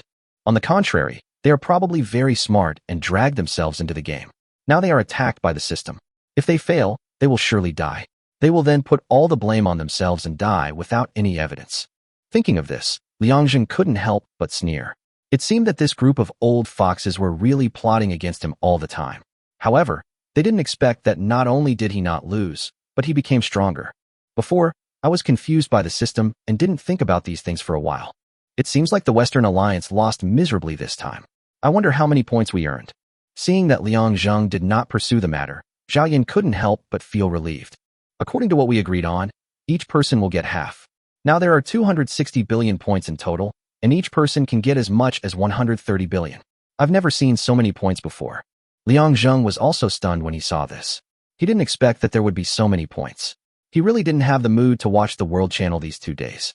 In that case, please send me your points. I'll also give you a red envelope with the food. Since he has already said he would give it, Liang Zheng will definitely not be polite to them. Giving you a red envelope as a token of his appreciation will be great. After seeing this, Zhao Yin didn't say anything and directly transferred the 13 million points through a transaction. However, the system collected 13 billion points from it, which made Liang Zheng feel distressed. At the same time, I received their 666 red envelopes of food. Now I have no worries at all. I now have 14 billion jin of food, which is enough for my use. Adding 122.89 billion points, I can say that I have made a big comeback, except for the bronze level. As long as I keep stable, I will definitely be able to survive this month. Liang Zheng, if you need any help, please tell us. We have something to tell you in a month. When Liang Zheng saw Sun Chang's words, he did not respond immediately, but thought about it for a while. They must be looking for him for the crossbowmen and chariots, but these things cannot be shared at all, and they cannot obtain them. However, he doesn't know if there are other means. After all, it had not been 10 days since he arrived at the slave civilization, but the system had already arranged a month for him, leaving him no time to do anything else. Moreover, his own city was in a state of disrepair. All scientific research and exploration had stopped, and even farming had stopped. The second reason is probably for the Alliance. Now in the entire Endeavor civilization, he is the only one who possesses the strongest military force. If there is a ranking, he is probably already the first. He found out yesterday that he was not ranked. After the battle, he was afraid of being ambushed, so he subconsciously checked the ranking. But I found that my ranking showed that there was no ranking yet. This made Liang Zheng confused, but it was exactly what he was thinking. As long as he was not ranked, the others would not know his actual strength. Okay, I've been very busy lately and don't have much time. I'll listen to your plans when I have time. After seeing these words, the three of them felt relieved. It was good that the other party was willing to listen, which was better than being rejected out of the blue. The reason why Liang Zheng agreed was for no other reason than to save himself the trouble. He believed that he must be being targeted by people from the Western Region Alliance. As a Chinese, the people of the Western Region Alliance would never let him continue like this. Moreover, this month is the most important time for him, and no accidents can happen. Now that they have agreed to it, Luo Wensheng and the other two will definitely show some reaction. At the very least, the people from the Western Region Alliance will not dare to harass them openly. Even if they do something secretly, it will undoubtedly be an attack on the city, and they will definitely choose a time when their troops have suffered heavy losses. At that time, Luo Wencheng will become their strongest helper. After chatting for a while, several people went to rest. Liang Zheng lay on Zhao Yao's thighs and closed his eyes, constantly calculating in his mind. This month will definitely not be peaceful, and the system will never let me pass so easily. In the history of extreme survival, countless people have done this task. But most people just want to come up with a cool name and don't know the consequences. However, the most people seem to have only persisted for 5 days, but I have now persisted for 6 days. There are still 24 days left. Although he doesn't know what changes will happen in the meantime, Liang Zheng feels that his gains will definitely be huge, and will definitely not be just these crossbowmen and chariots. Chapter 88: A Change of Situation. After 3 days of war, Liang Zheng discovered that although the system would increase the number of people each time, it did not cause him any trouble. It was actually just regular soldiers that were dispatched. In 3 days, Liang Zheng lost no more than 10 million people at a time, but now the number of soldiers has increased to 70 million. This was because he had too little bronze, otherwise he would have gotten 100 million long ago. He didn't dare to increase the number of soldiers before because he didn't have enough food. Now that he had no worries, he wished he could just increase the number to 150 million and then let them fight on their own, and just replenish the soldiers every day. But now, because of the bronze issue, I can only temporarily stop this matter. He now has 10 million cavalry, 5 million infantry, 15 million archers, 10 million chariots, and 30 million crossbowmen. The bronze mines were garrisoned with 5 million cavalry, 2 million chariots, 3 million infantry, and 5 million archers and crossbowmen. The total military strength has reached 90 million, and the current points are 103.08 billion, but there are only 40 million bronzes, including equipment purchased with points. Liang Zheng watched as today's war was over. He would receive another 480 million bronzes tomorrow, and he could add another batch of crossbowmen.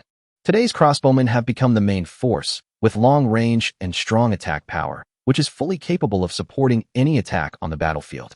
In the world, Zhao Yin stopped opening the market after making money that day, but others could not bear the loneliness and opened the market every day to act as the banker.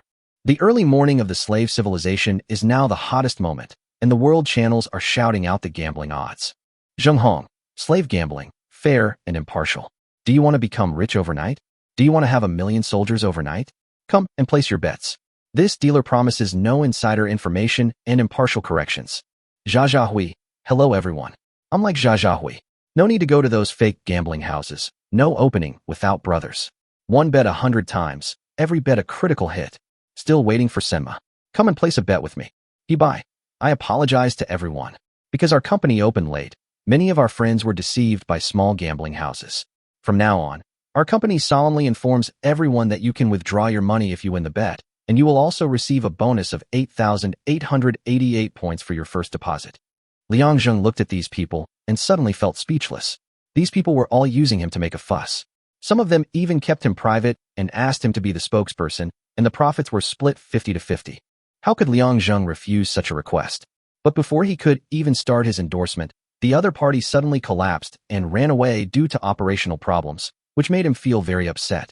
But after observing for the past few days, what made Liang Zheng even more speechless was that none of those who were deceived were Chinese, but instead they were all from the Western Region Alliance. The people of the Western regions who were cheated every day cried out to the world, and some even lost their fortunes because of this. As a result, the loan sharking industry flourished, and it turned out that they were also Chinese. The most terrifying thing is that if people from the Western regions don't pay back the money, there will be special people to collect the debt. The degree of horror is unbelievable. I don't know how they got the other person's circle of friends, added them one by one, and then kept sending messages to his friends, asking him to pay back the money. At the same time, the debtor is even more unlucky. Not only is he constantly being asked to pay his debts in the world, but more than 100 of his friends are adding him to the list every day to ask for payment. Some of them can't stand it and even destroy their country. Justin and Jed saw this and were already furious, but what was the use? Now that King Yen Tian is here, who dares to provoke the Huaxiao Alliance? Even many people in the Western Region Alliance have a vague feeling of betrayal and want to join the Huaxiao Alliance. As for the fraudulent debt collection issues, they had also negotiated with Luo Wencheng and others, but the other party's words almost made them angry. I'm not saying anything bad about you guys, just tell them to stop gambling. Although I'm the leader of the Huaxiao Alliance, I can't cut off people's financial resources, right? Those who owe money, tell them to pay it back quickly, otherwise the interest will be too high. When Justin heard what Luo Wencheng said, He almost sent troops to attack, but fortunately Jed tried his best to stop him. The Western Region Alliance is now in a state of chaos, and the top leaders of the Western Region Alliance are even more overwhelmed. In the World Channel, the Chinese people sing praises to Liang Zheng every day. Now the name of King Yin Tian is on their lips, and the Celestial Empire has become their dream. If there weren't a war going on there, I'm afraid many people would be willing to become his vassal state. Even though their resources would be controlled, it would definitely be better to develop with the big boss than on their own. Liang Zheng has been much more relaxed these days and has time to watch the world and chat.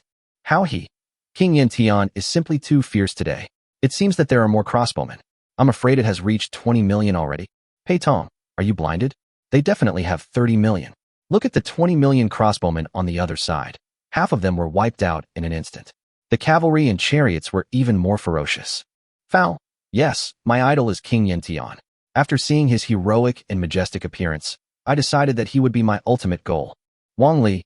Damn, you're from the Western Region Alliance. What the hell are you? Our King Yin Tian has nothing to do with you. Foul. Please be careful with your wording. I am not from the Western Alliance. I am now from the Huaxiao Alliance. I received the Green Book yesterday, with the seal of the Alliance leader himself. Pei Tong. Wang Li. Liang Zheng. Just when he was watching happily, Luo Wensheng sent a message. How have you been these past few days? Is there anything I need? Liang Zheng was speechless as he looked at Luo Wensheng's words. These three people basically asked the same question once a day. Ever since the appearance of his crossbowmen and chariots, their attitude has undergone a 360-degree turn. They no longer have the calculations they had before, but are actually helping him for free. He even refused to accept the 100 million bronzes he owed them, saying that he was in a tight spot with the war and must need something more. Not only that, if necessary, they can even take out their stored bronze to help them. Liang Zheng originally wanted it, but as the saying goes, if you take something from someone else, you should be grateful. The things of these three old foxes are definitely not that easy to get, so he didn't take them. What? Is something wrong? Nothing.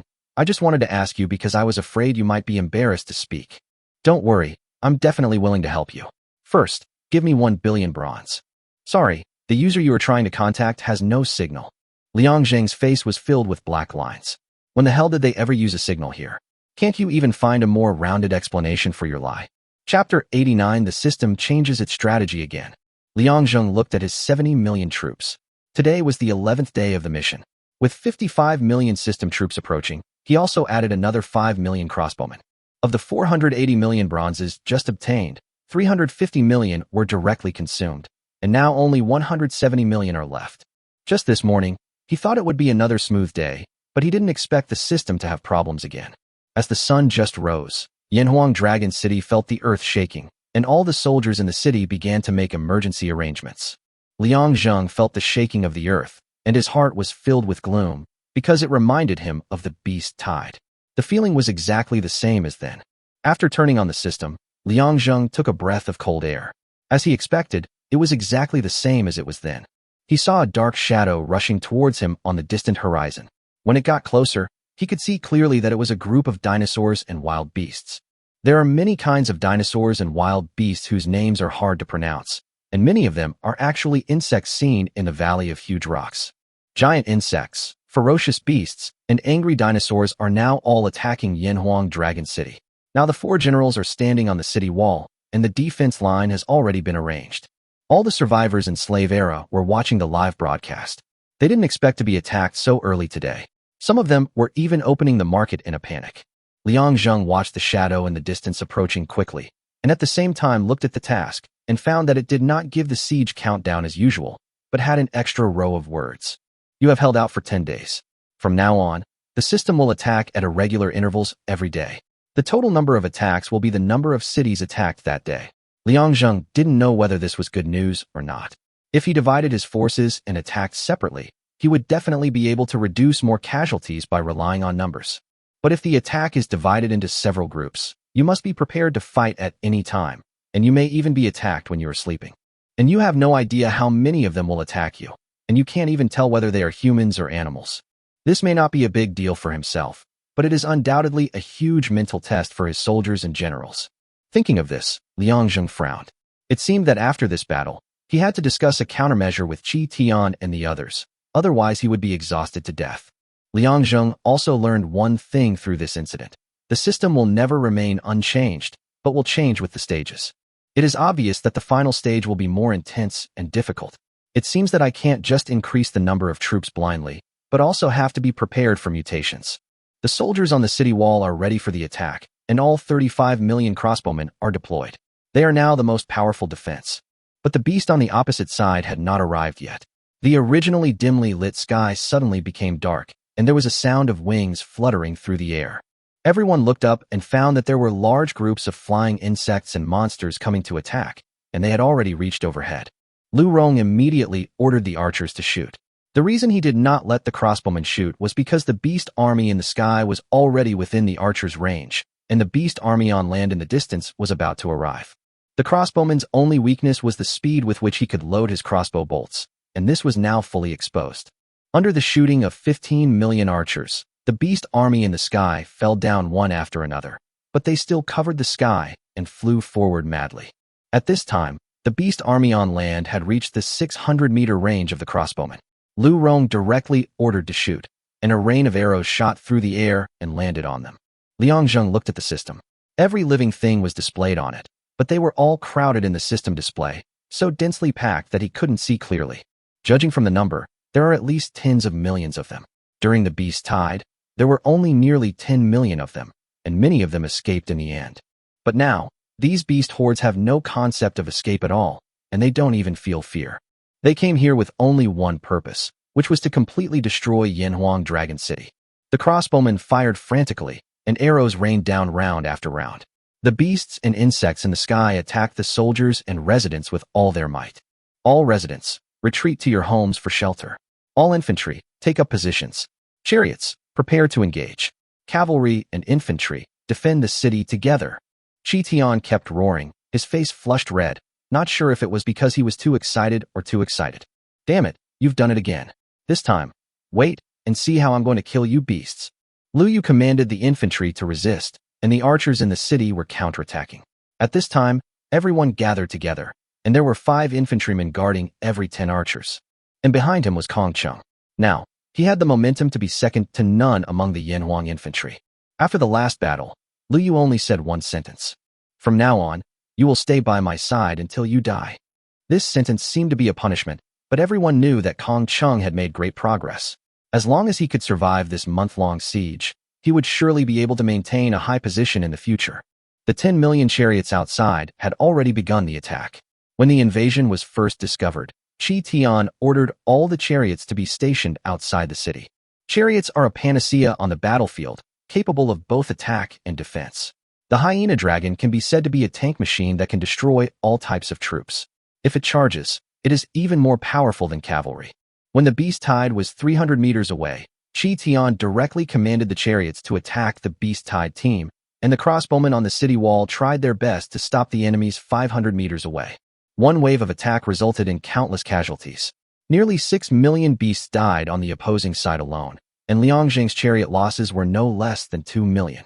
But now, for Liang Zheng, the only thing he could afford was the loss of the chariot, and this was the tactic he had mentioned to Chi Tian. After a wave of attacks, a flesh wall was formed at a distance of 300 meters, and all the chariots were stuck there, preventing the beast tide from moving forward. Chi Tian ordered the cavalry to be ready to charge at any time. The attacks from outside the city have been temporarily resisted, but the attacks from inside the city are in chaos. It's not that they are difficult to deal with, but that there are too many of them. At this time, the Yanhuang Dragon City was littered with the corpses of flying beasts, and archers and infantry were still attacking and defending. Liang Zheng looked at the system screen and kept rubbing his head. This wave of attack had a beast army of 25 million. How many would appear in the next wave? Chapter 90 Far's Conspiracy. Blood has been shed everywhere in Yanhuang Dragon City. It has only been a short month since its establishment, but the city walls are now extremely weathered, like a 1,000-year-old city. The beasts in the air had broken through the defense and began to fall to the ground, reaping the lives of the soldiers. The captured soldiers all adopted the tactic of mutual destruction. Even if they could not kill the opponent, they would make the opponent lose their combat effectiveness. No one on the World Channel spoke at this time, and everyone watched the war silently. They did not expect that King Yen Tian's soldiers would be so brave. Everyone is asking the same question. If they were in charge of Yanhuang Dragon City at this moment, would they be able to withstand it? Even Luo Wensheng had no confidence at all, let alone resistance. He was probably despairing just by seeing the number. Although the beast tied back then was also very brutal, the number was not even half of this. Leader, do we need help? Seeing Zhao Yin ask this question with a grim expression, Luo Wensheng smiled bitterly. How can we help? Since 3 days ago, his battle has been beyond our control. Even if we send all our elite soldiers, I'm afraid they will only be able to fill the gaps in his teeth. Sun Chong sighed heavily. Although what Luo Wensheng said was unpleasant, it was the truth. Zhao Yin nodded and continued watching the live broadcast. I just hope King Yantian can hold on. It's only been 10 days, and there's already a battle of this scale. And it's not just soldiers, there's even a tide of beasts. If this continues. Having said that, Zhao Yin couldn't continue. 3 days ago, they might still be thinking about Liang Zheng's infinite bronze mine. But now I am really worried about him. As long as Liang Zheng is alive, the benefits he brings will be more than just comparable to that infinite bronze mine. We can only provide material support now. Also, keep a close eye on that bastard Justin. Don't let him make any moves at this time. When Luo Wensheng said this, the murderous look on his face was no longer concealed. The two had been dealing with each other for no less than 5 years, so they naturally knew each other's character, and his guess was also correct. In Justin's Isfar castle, there were no less than 10 high-ranking officials of the Western Region Alliance, all sitting here watching the live broadcast. Our chance has come. Liang Zheng's losses in this battle are likely enormous. I thought only soldiers would be attacking the city, but I didn't expect a beast tide to appear. God is truly helping me. Justin watched the live broadcast with excitement in his eyes, and the others also looked at the live broadcast of Yanhuang Dragon City with pride. Alliance leader, I think we can wait a little longer. Justin looked at Far, somewhat puzzled. That's right, it was the Far who joined the Huaxiao Alliance. In fact, he was a secret force in the Western Region Alliance, and also an ambush of Justin. He had already laid this chess piece in ambush earlier, allowing Fal to establish good relations with the Huaxiao Alliance, and now it finally came in handy. Far, what do you think? Far smiled mysteriously. Alliance leader, haven't you noticed? The number of soldiers attacking Liangzheng usually increases by 5 million every day, but now even if all the beast hordes are added together, there are probably no more than 30 million. So where are the remaining 25 million? When Justin heard this, he immediately became excited. The entire slave civilization knew that there would be 5 million more soldiers attacking the city every day. After all, with so many people, it would be easy for people to see. You mean, there will be further attacks? Far nodded. Not only that, I even suspect that the current siege has become a surprise attack. Before this, Liang Zheng was prepared for the attack, but this morning, he acted in a panic, obviously unaware of it. Furthermore, although the number of attackers has decreased, this is a massive beast horde, even more powerful than human soldiers. If it is true as you suspect, then their numbers will not decrease. They must have been divided up. If Liang Zheng were here, he would definitely be shocked. Fal's vision and wisdom are extremely powerful. Just from these 2 points, we can infer that such an enemy is undoubtedly the most powerful. Justin now fully understood what Far meant. I understand what you mean. You want to delay him for a few days, exhaust his energy, and then we can find a way to launch a surprise attack. But if you guess wrong, I'm afraid we will lose this opportunity. Far shook his head. Even if these beast hordes arrive suddenly, I'm afraid they won't cause fatal casualties to Liang Zheng. He knows the enemy's strength and numbers better than we do, so he will definitely hold back. Furthermore, the entire Huaxiao Alliance's worship of King Yantian has absolutely reached its peak. Even if our sneak attack succeeds, we will probably have to endure the wrath of the entire Huaxiao people. Justin took a deep breath. He knew all these things, but between bearing the wrath of the Huaxiao Alliance and eliminating Liang Zheng, he would choose the latter without hesitation. Because the Western Region Alliance can still resist the former, but once the latter fully grows up, it will inevitably become the only dominant force in the entire slave civilization. What can you do? When Far heard Justin's question, he burst into laughter and even became a little excited. The people around him looked at him in confusion. Dear leader, the arrival of this beast horde has undoubtedly helped us a lot. People might be able to tell who they are, but no one would recognize the appearance of a wild beast. In a word, all the smart people present understood it. Some even felt a chill on their backs when they looked at Fal. This kid was too vicious. Justin suddenly stood up from his seat. That's right. Why didn't I think of this? Let's find more beasts and find a way to drive them all into Liangzheng's city and attack together with the beast tide. The entire slave civilization probably has no fewer than 100 million beasts. If they become enraged, even if the Huaxiao Alliance wants to help, they'll probably have to think carefully. At this time, Justin's face was so excited that it was even redder than Qi Tian's, and everyone started talking about the whole plan. Finally, they decided on 10 days later, which was the number of days given by far. Because by the 20th day, there were as many as 100 million attacking beasts. If they launched a surprise attack, I'm afraid that each wave would be no less than 20 million. When the time comes, combined with the 100 million beast tide that they will attract, they don't believe that Liang Zheng can still withstand it. Moreover, their plan also needs preparation, and 10 days is just enough. Liang Zheng will definitely be exhausted by then. Chapter 91, Defense Change. No one knew about the conspiracy of the Western Region Alliance, and there was still a murderous atmosphere in Yanhuang Dragon City. It took them 5 hours to finally kill this wave of beasts. But before they had time to rest, they saw the beast army appearing again on the horizon. This was undoubtedly a double test for their spirit and body. The 4 generals looked into the distance with eyes filled with anger.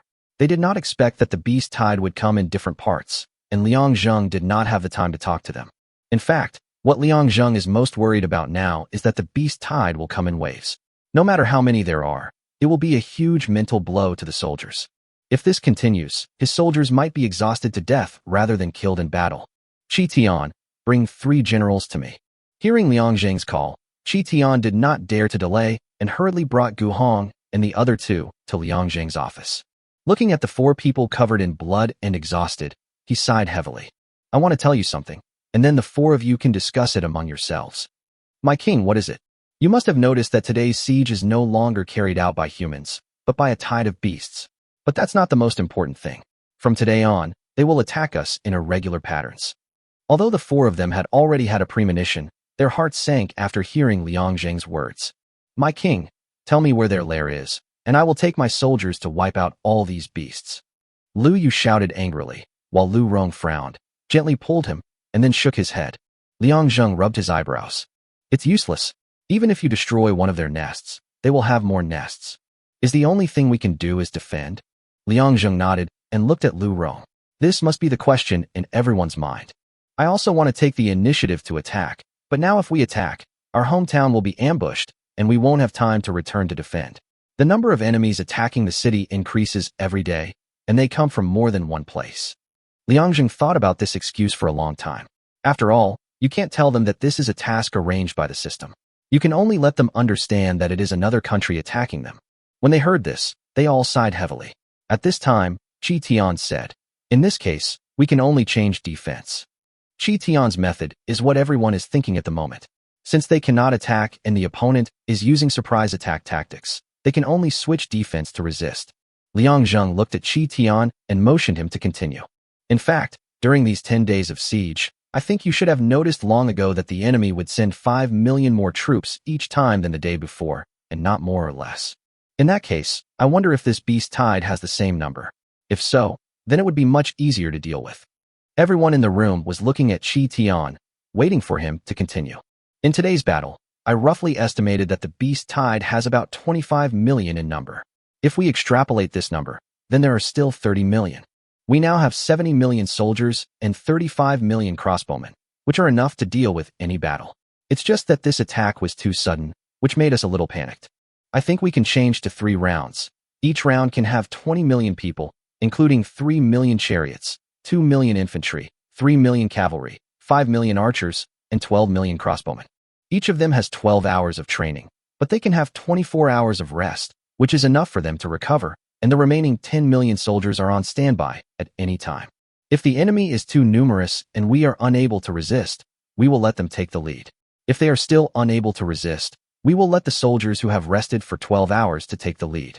We will try our best to ensure that each batch of soldiers can rotate in and fight. Liang Zheng thought about it and felt that this plan was feasible. Okay, let's do that. But we can increase the number of tanks to 10 million in each round of defense. The reason why Liang Zheng did this was because he knew that only chariots could compete with the attacks of the beast tide in the wild, and relatively speaking, chariots had the lowest cost. 100 chariots only cost 1,000 points, which is nothing to him with his hundreds of billions of points. Liang Zheng directly purchased 20 million chariots, consuming 200 million points, with 102.88 billion points remaining. At this point, the matter was finalized.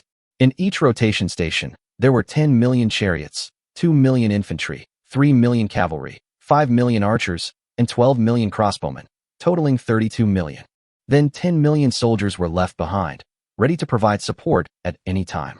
At this time, the war outside had already started, and it was obviously too late to change the defense, so they could only be allowed to hold on for a while longer. However, Liang Zheng discovered that there were only 15 million beast-tied troops attacking this time, which means that there were still 15 million who might attack at any time. Liang Zheng was filled with resentment. This damn system really intended to torture him both physically and mentally. But this was also thanks to his solid foundation. Otherwise, he probably wouldn't have been able to hold on for even 5 days, and when he met that group of crossbowmen, he would have been completely wiped out. As for the chariots, Liang Zheng had already tried to buy them with all his points, but the system reminded him that the number of troops he had must not exceed 80% of the system's troops. In other words, the enemy now has 55 million troops, and he can only have a maximum of 9,400 troops. This is also the reason why he has not purchased chariots. He wants to free up the remaining manpower and fill it all with crossbowmen. But now that the rotation battle has been researched, it is not Liang Zhenglai's turn to think too much. Anyway, the system's military strength can be increased by 80% every day, so there is no need to rush. What's more, he doesn't have that many bronzes now. Even if he wants to increase it, he doesn't know where to fill it. It's better to be practical now. Another 20 million chariots were added. In order to prevent the soldiers from getting too tired, Qi Tian sent 10 million chariots outside the city and left 10 million inside. There were light crossbowmen on the chariots. Although their range was short, they still had a significant effect on air defense. The final raid took place at 10 o'clock in the evening. The soldiers' deployment has been changed. They fought desperately against the 15 million beast tide. Although there were heavy casualties, it was undoubtedly the most reliable defense formation at present. Chapter 92 15-Day Attack and Defense Rewards. Once the rotation station was launched, all the soldiers felt greatly relieved and fought more bravely. Although millions of troops would be lost each time, it was still within Liang Zheng's tolerance. In the past 4 days, the number of troops dispatched by the system each time was about 25 million. After the number of people was increased, it remained the same, only the number of raids increased. Liang Zheng watched the last battle of the day end. It was at 11 o'clock in the evening and ended at around 4 o'clock in the morning. After taking a look at the damage, there were only 300,000 infantrymen, 700,000 archers, 500,000 crossbowmen, 1.2 million chariots, and only 20,000 cavalry. It's not that the cavalry didn't contribute, but now that they are facing the beast tide, they have fewer opportunities to appear. In addition, the appearance of chariots has further reduced their casualties. But Gu Hong saw it and always felt that all the soldiers were making efforts except their cavalry. Because of this, he had gone to Liang Zheng many times and asked to go into battle. Liang Zheng looked at Gu Hong in front of him and also felt a headache.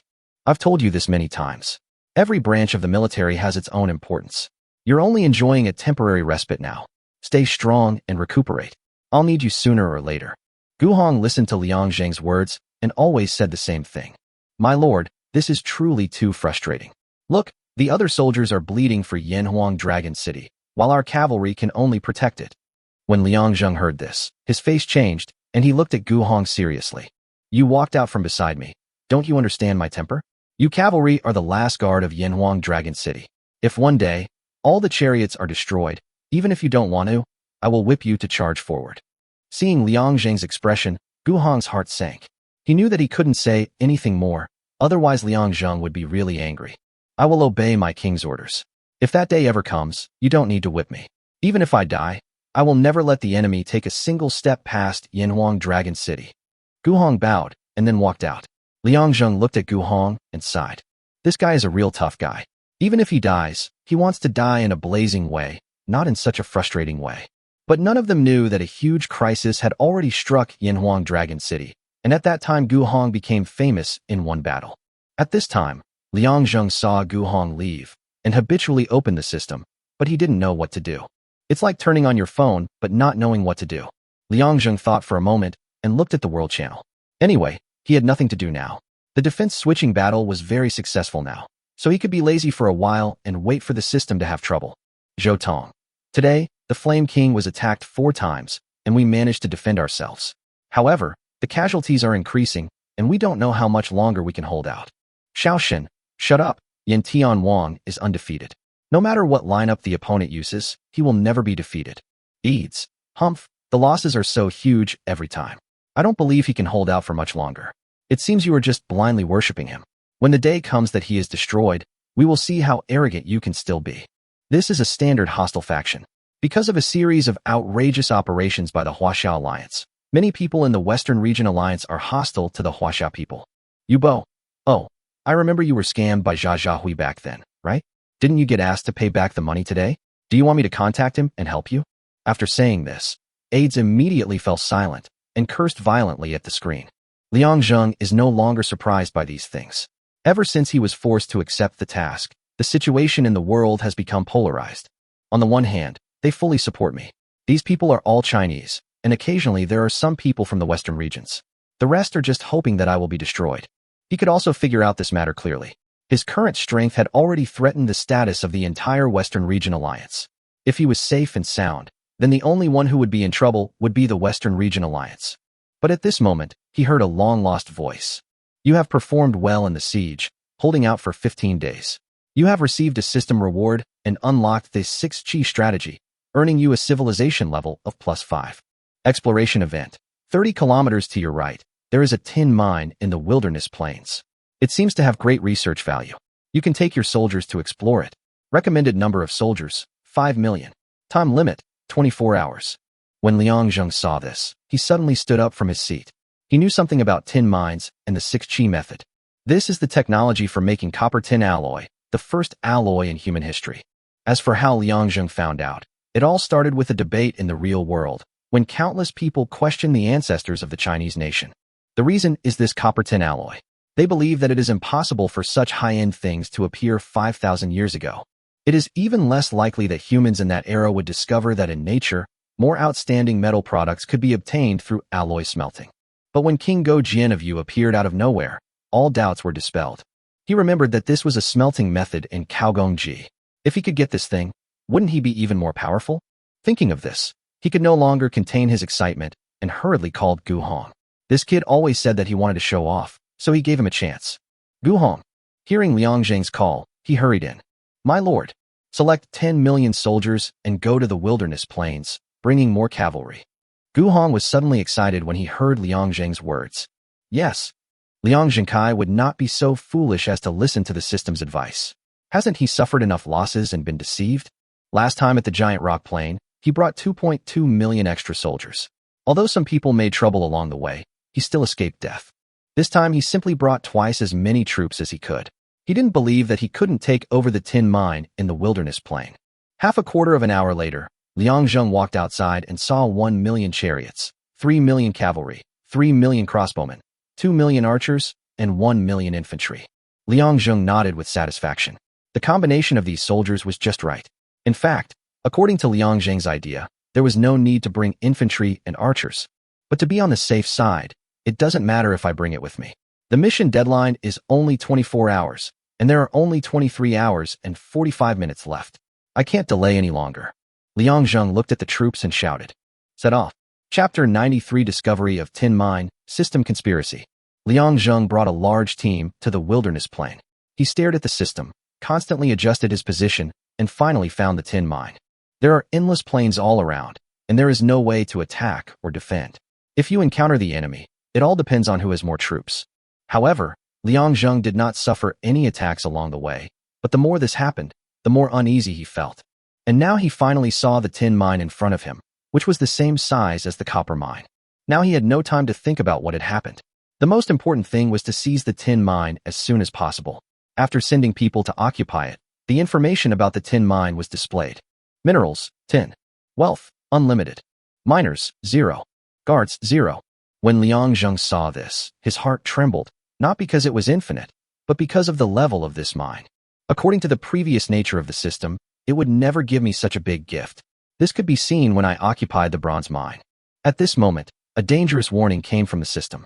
Because you occupied the tin mines and disturbed the surrounding wild animals, all the wild animals within 1,000 miles now regard you as their enemy. Please prepare for defense, as the enemy will number 20 million. P.S. During this period, you cannot summon soldiers for support. However, you can escape back to the main city alone. However, this will be considered as giving up this tin mine, and it will no longer be available in the future. When Liang Zheng saw this, he no longer wanted to curse. This kind of thing had happened to him more than once or twice, but this time was the worst. He proposed to send 5 million people, but 20 million beasts attacked him, and he only had 10 million people with him now. Although there were many cavalry and crossbowmen, it would be extremely difficult to win. But the system obviously didn't want to give him more time to think. He was surrounded by a horde of wild beasts. But when he saw their information, Liang Zheng breathed a sigh of relief. These beasts are not that abnormal, they are just ordinary beasts. Although there are many of them, their current strength is no longer what it used to be. After seeing this, Gu Hong made urgent preparations for war. Now, apart from Liang Zheng, he was the highest leader. If they encountered an enemy attack, he naturally would not let Liang Zheng take risks. All soldiers, prepare.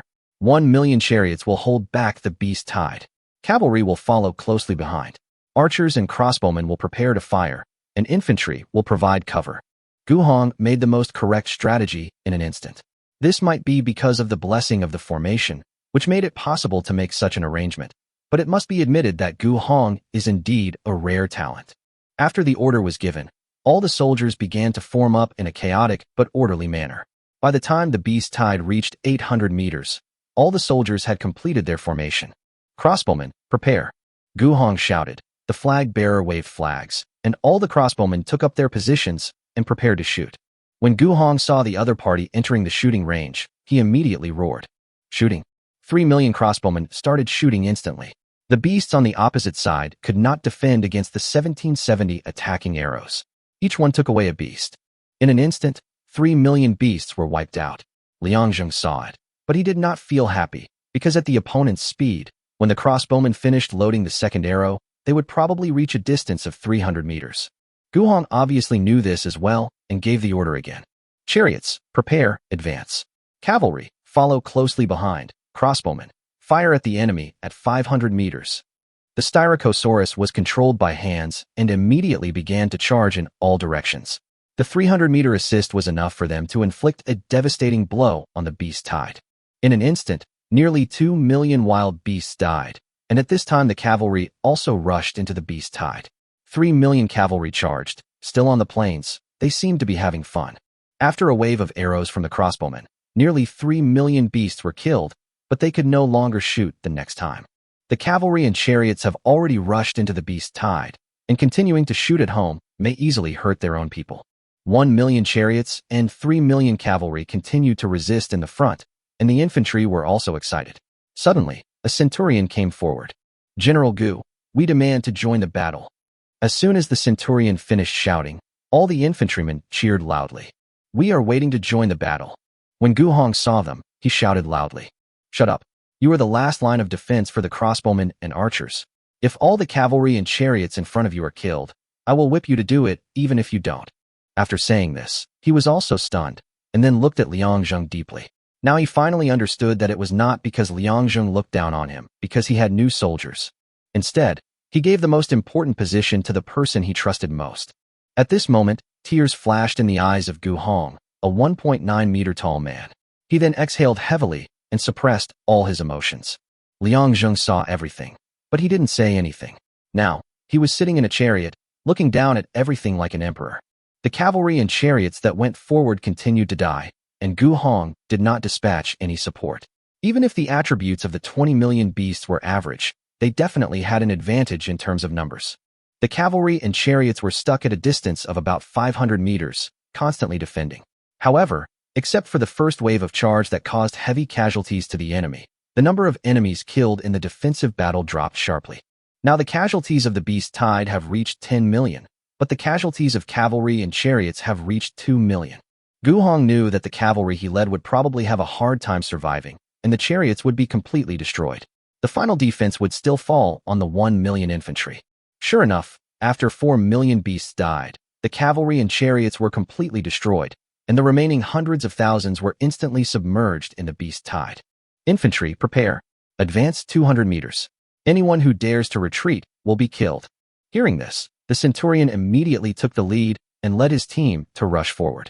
When they were 200 meters away, they held their shield in front of their chest, resisting the beast with a determined look on their face. Crossbowmen and archers, prepare. All crossbowmen and archers drew their bows again. Shooting. Arrows rained down again, madly harvesting the lives of the beast tide, but the 1 million infantrymen lost nearly half of their number under the impact of the beast tide. However, 500,000 infantrymen were not enough to withstand the impact of the beast tide. Once they broke through the defense, the crossbowmen and archers in the rear would have no resistance at all. Now there are nearly 3 million beasts left. At a distance of 200 meters, the crossbowmen have no time to load the crossbows, and the archers are also struggling to draw their bows. Chapter 94: Upgrading Exclusive Equipment. The wild beast's desperate howling had broken through the infantry's last line of defense. The archers drew their bows and shot again, taking away 300,000 lives. Gu Hong was already standing at the front, ready to die in the line of duty at any time. Liang Zheng was looking at the crossbowman who was loading the crossbow arrows, and it might take another 10 seconds. However, more than 2 million beasts had already rushed over and surrounded them, leaving them with nowhere to retreat. All the archers gave up shooting at this time. They all rushed forward, using their flesh and blood to stop the beasts. As long as they could buy 10 seconds and allow the 3 million crossbowmen to shoot again, they would win. 2 million archers formed a human wall. They were not afraid of death and stood 50 meters away with determination. A Ceratosaurus instantly pierced the first archer, but the second one rushed up immediately. Then the third and the fourth came, until it was blocked. Then a beast like a cheetah pounced directly on the archer and bit him to death. But when it wanted to move forward, it found that the soldier who had already died was still holding its left foot tightly, and it could not move at all for a while. The 3 million crossbowmen all watched and quickly loaded their weapons with tears in their eyes. They knew that if they could be even 1 second faster, tens of thousands of their comrades would be spared from death. In the end, the crossbowmen took only 8 seconds to load everything, roared, and started shooting. The remaining 2 million or so beasts howled in an instant, and all died from the crossbow arrows. Liang Zheng saw everything and felt extremely distressed. Out of 10 million soldiers, only less than 4 million survived. During the 8 seconds of the archers' resistance, as much as 1.4 million were lost. At this time, Gu Hong ran back with a long scratch on his chest. Liang Zheng took a look, and fortunately the wound was not deep and not fatal. "My lord, we have destroyed all the beasts." Liang Zheng nodded. "Go get treatment quickly. As the cavalry commander, you can't die here." Gu Hong was helped down, and Liang Zheng sent people to occupy this place. At this time, the mobile function had been turned on. He also dispatched 2 million infantry and 2 million cavalry, and 3 million chariots to garrison. Another 4 million miners were purchased, and mining began day and night. The output of the bronze mine was the same as that of the bronze mine, which could accommodate up to 2 million people to mine, with a daily output of 480 million. Liang Zheng let out a long sigh and then returned to the capital. This time it was too dangerous. If he had not brought an extra 5 million people, he would have been completely wiped out. But even so, he lost 6.4 million troops, which was a fatal blow to Liang Zheng now. Seeing the 6.4 billion points just obtained, it can be said that it has made up for the loss this time. Now there are only 2 million infantry at home. Liang Zheng replenished it with another 3 million, consuming 3 million points and 1.5 bronze. The cavalry was also replenished with 5 million, spending 15 million points and 200 million bronze. The archers wanted to continue replenishing, but after hesitating for a moment, they gave up. Now he still has 13.6 million archers at home. He directly transferred 3.6 million archers here, and then transferred all 3 million crossbowmen back.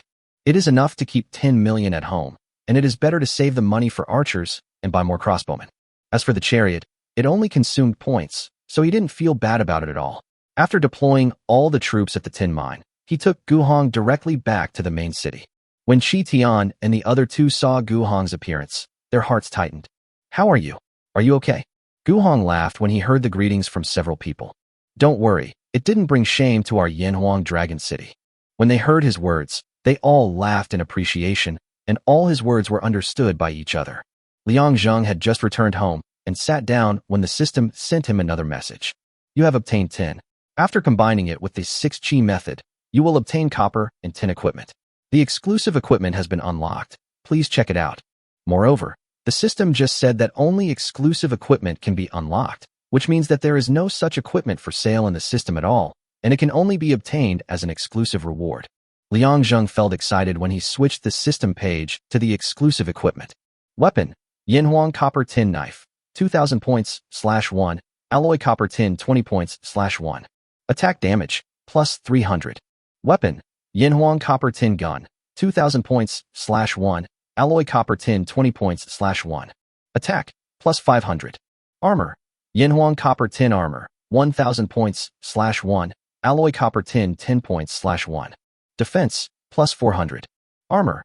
Yanhuang copper tin heavy armor, 1000 points /1. Alloy copper tin 10 points /1. Defense, plus 700. Helmet. Yanhuang copper tin helmet, 1000 points /1. Alloy copper tin 10 points /1.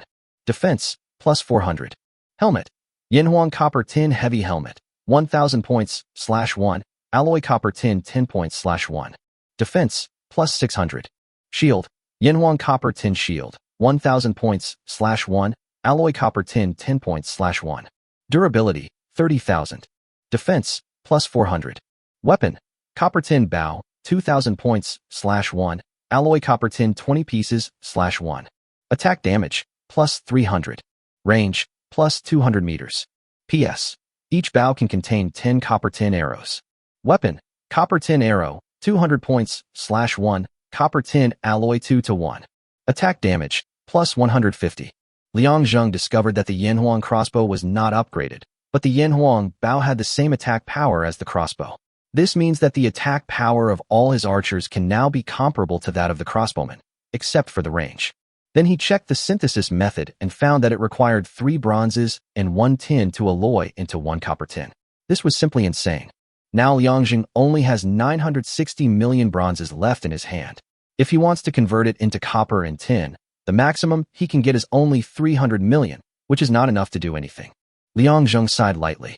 These equipments were indeed amazing, but he really couldn't afford them. The daily war consumption was enough to make him exhausted. However, he did need to equip himself with some equipment. Now he still had 108.88 billion points, so he could only start with the points. He roughly calculated that upgrading all 10 million archers to crossbowmen would cost 4,000 points each, which would amount to 40 billion points in total. He could still afford it. As for the other types of troops, I can only choose to upgrade them. With 100 million alloy copper and tin income every day, it is still very quick to equip all of them. Chapter 95 Passionate Countdown. After equipping the archer, Liangzheng still had 68.88 billion points in his hand. Seeing this auspicious number, Liangzheng suddenly felt reluctant to spend it. But they immediately equipped 10 million cavalrymen. Originally, it was difficult for the cavalrymen to charge due to defensive problems. But now with the copper tin equipment, I'm afraid the cavalry will once again be in the limelight on the battlefield. A set of cavalry equipment also requires 4,000 points, and it costs another 40 billion points to fully equip it. Now he has 28.88 billion points and 960 million bronzes left. By this time tomorrow, he will have 300 million alloys, which he can then equip with 5 million infantrymen, and his mission will be complete. Liangzheng re-equipped all 10 million archers and cavalrymen, and now it can be said that there has been a big change. Exclusive arms, Yanhuang archers. Initial health, 450. Initial attack, 111. Initial defense, 60. Initial speed, 85. Weapons, Yanhuang copper tin bow, plus 300 attack, range plus 200 meters. Copper tin arrows, plus 150 attack. Armor, Yanhuang bronze tin armor, plus 400 defense. Helmet, Yanhuang bronze tin helmet, plus 400 defense. Commander aura, increases all character attributes by 10%. Advanced bow and arrow skills, ranged attack plus 30%, range plus 30, hit plus 100%. Weapon throwing, range plus 50 ranged attack plus 30%. Battle song, attack plus 30%, defense plus 30%, speed plus 30%. Formation technique, all attributes plus 30%. Roundup skills, attack plus 30%, defense plus 30%, speed plus 30%. Normal formation, attack power plus 2%. Total attack, 1469. Total defense, 1720. Total speed, 170. Total range, 280 meters. Exclusive arms, Yanhuang cavalry. Initial health, 1200. Initial attack, 151. Initial defense, 150. Initial speed, 230. Weapon, Yanhuang copper tin gun, plus 500 attack. Armor, Yanhuang bronze tin heavy armor, plus 700 defense. Helmet, Yanhuang copper tin helmet, plus 600 defense. Riding skills, advanced, attack plus 50, speed plus 50. Commander aura, increases all character attributes by 10%. Charge trample, increase attack power, defense power, and speed by 30% when charging. Battle song, attack plus 30%, defense plus 30%, speed plus 30%. Roundup skills, attack plus 30%, defense plus 30%, speed plus 30%. Formation technique, all attributes plus 30%. Normal formation, attack power plus 2%. Total attack, 1402/1626, static/charge. Total defense, 2900/3335. Total speed, 644, charge. When Liang Zheng saw this, he was not happy, but became even more worried. You know, the system's soldiers will grow along with him as he grows. Now that he has become so perverted, what will the other side become? At this time, he was hesitating whether to spend another 25 billion points to equip all 5 million infantrymen. But after thinking about it, he didn't dare to do it. Tomorrow he will have enough copper tin alloy to equip the infantry. If he uses up all the points, he will have a hard time dealing with any sudden changes. At this moment, the beast tide suddenly attacked. This was the third wave today. Today was the 16th day, and the number of beast tides had increased to 80 million. The number of raids this time was only 15 million. Liang Zheng looked at the system screen and saw the newly equipped Yanhuang archer. The original 180-meter fortress position has now been advanced to 280 meters, and birds in the sky can no longer land. After this battle, he lost less than 1 million people, including only 200,000 archers and 300,000 crossbowmen, and the rest were all chariots. Liang Zheng was very surprised by this number, but after thinking about it, it should be so. The highest defense in the beast tide was only 2,000 points. Now his archers have an attack power of 1770, which is enough to deal with them. But after seeing such data, the survivors in the world were all shocked. How powerful was King Yin Tian that there were only less than 1 million casualties? Justin from the Western Region Alliance was even more restless. He used to lose millions of people every day, but now the number suddenly dropped sharply. How could he feel at ease? Far, I'm afraid your plan is going to fail. After hearing Justin's words, Far also looked worried. He never thought that Liang Zheng would suddenly become so powerful. That may not be the case. I believe that the extreme world will not let him get away so easily. They will definitely take some extreme measures against him. As long as we discover them, we can take advantage of them. We are almost ready. When the time comes, we just need to sacrifice a few people to lure all the dinosaurs and beasts over. After hearing what Far said, Justin sighed heavily, hoping that it would be as he said. Otherwise, the Western Region Alliance would have no chance of turning things around. But Luo Wenqing and the other two were even more excited than Liang Zheng at this time. For them, the stronger Liang Zheng was, the happier they were. Haha, now that half a month has passed, King Yin Tian's casualties are actually getting less and less. It seems that he has grown very powerful now. Luo Wenqing could be said to have woken up laughing in his dreams at this time, thinking that in half a month, the Huaxiao Alliance would be able to unify the entire slave civilization, and then all Chinese people would gain huge benefits. Not to mention anything else, the resources alone are a considerable amount, and the Western Region Alliance is likely to be completely disbanded. Justin must be extremely desperate right now, but the more desperate he is, the more careful we must be. Fal has been in close contact with the Western Alliance these days, and I'm afraid he can no longer hide. Hearing Zhao Yan's words, Luo Wenqing and Sun Chong showed disdain in their eyes. What's there to be afraid of? He thinks he's hiding well, but when it comes to undercover work, I'm afraid he's not as good as us. After Sun Chong finished speaking, everyone looked very proud. Now Liang Zheng could be said to be the key protected person. Although the three of them could not help him fight against the system, the Western Region Alliance was probably overthinking if they wanted to intervene. I think this is a good opportunity to clean them up properly to save trouble later. As soon as Sun Chong finished speaking, Luo Wenqing and Zhao Yan expressed their agreement. In another 4 days, the entire slave civilization would probably undergo tremendous changes. What happened next was something Liang Zheng had never expected, and he even went berserk. However, the people of the entire slave civilization all regarded him as a god. Some people even came later and called these 4 days the countdown to passion. Chapter 96. The Man Who Was Promoted to God. Tianliang got up early and saw the delicious food on the table. He felt hungry, but there was nothing he could do because he had consumed too much energy last night. After getting up, he started eating and then looked at the World Channel. He and Buddha, although I don't have any incense, I have already burned a lot of food for you. Please bless me. Summer, Jesus, Lord, Virgin Mary, please keep Satan away from me. Don't let me be chosen. Tony, O Almighty Bharat, I am your faithful believer. Please do not let me be entangled by the devil. Liang Zheng looked at them in confusion, then asked Luo Wenqing, what's wrong with these people? They all started praying. Is today a day of prayer? I urge you to pray as well, and take a look at what's going to happen next on Extreme Survival History. Liang Zheng was a little confused. Then he opened Extreme Survival History and read the information inside. Today is January 39th. In 3 days, February 3rd will be the Devil's Day in Extreme Survival. The devil will come to the human world and select a group of lucky people to sacrifice. They will gain the devil's favor and dedicate themselves to Satan. What's this system doing again? What's this about dedicating oneself to Satan? But looking back, it's even more frustrating. The devil will conduct a selection on January 39th. 24 hours later, at noon on February 1st, a list of 10,000 people will be announced. The devil will begin the sacrifice ceremony at 4 hours 44 minutes and 44 seconds on February 3rd. Seeing this, Liang Zheng felt a panic in his heart for some reason, and even felt that this incident was happening just to target him. However, for a slave civilization, there are 4 million people, but only 10,000 people were selected from here. The probability is not high, but not low either. I shouldn't be that lucky, right? Besides, I am not familiar with Satan. We are under the jurisdiction of the underworld. When you, Satan, come to find someone to sacrifice, have you asked the king of hell of China? Seeing this, Liang Zheng didn't take it seriously and closed it directly, but at this moment, he felt as if he was being stared at by something. Damn, I can't be that lucky, right? Can I catch up with a 1 in a million chance?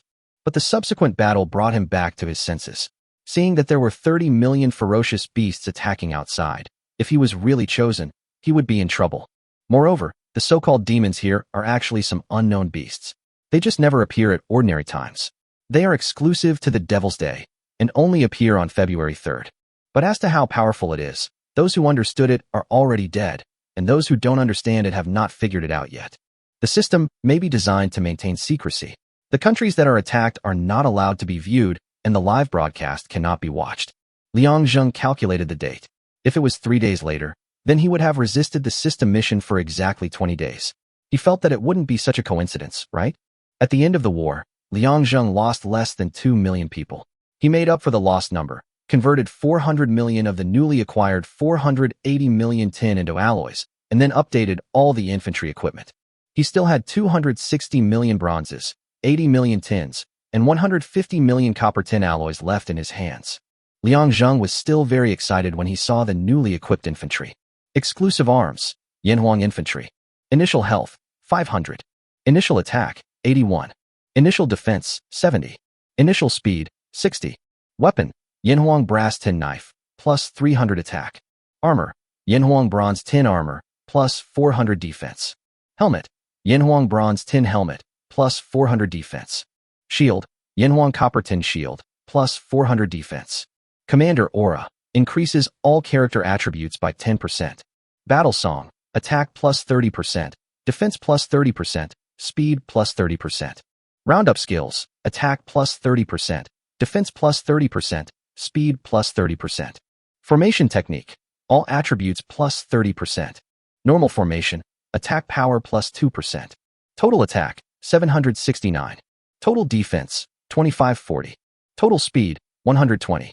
After seeing the attributes of the infantry, I feel that apart from being more resistant to attacks, their attack is really low.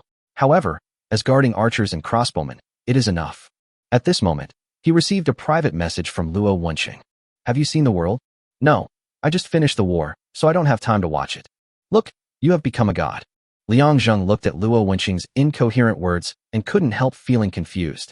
What do you mean I have turned into a god?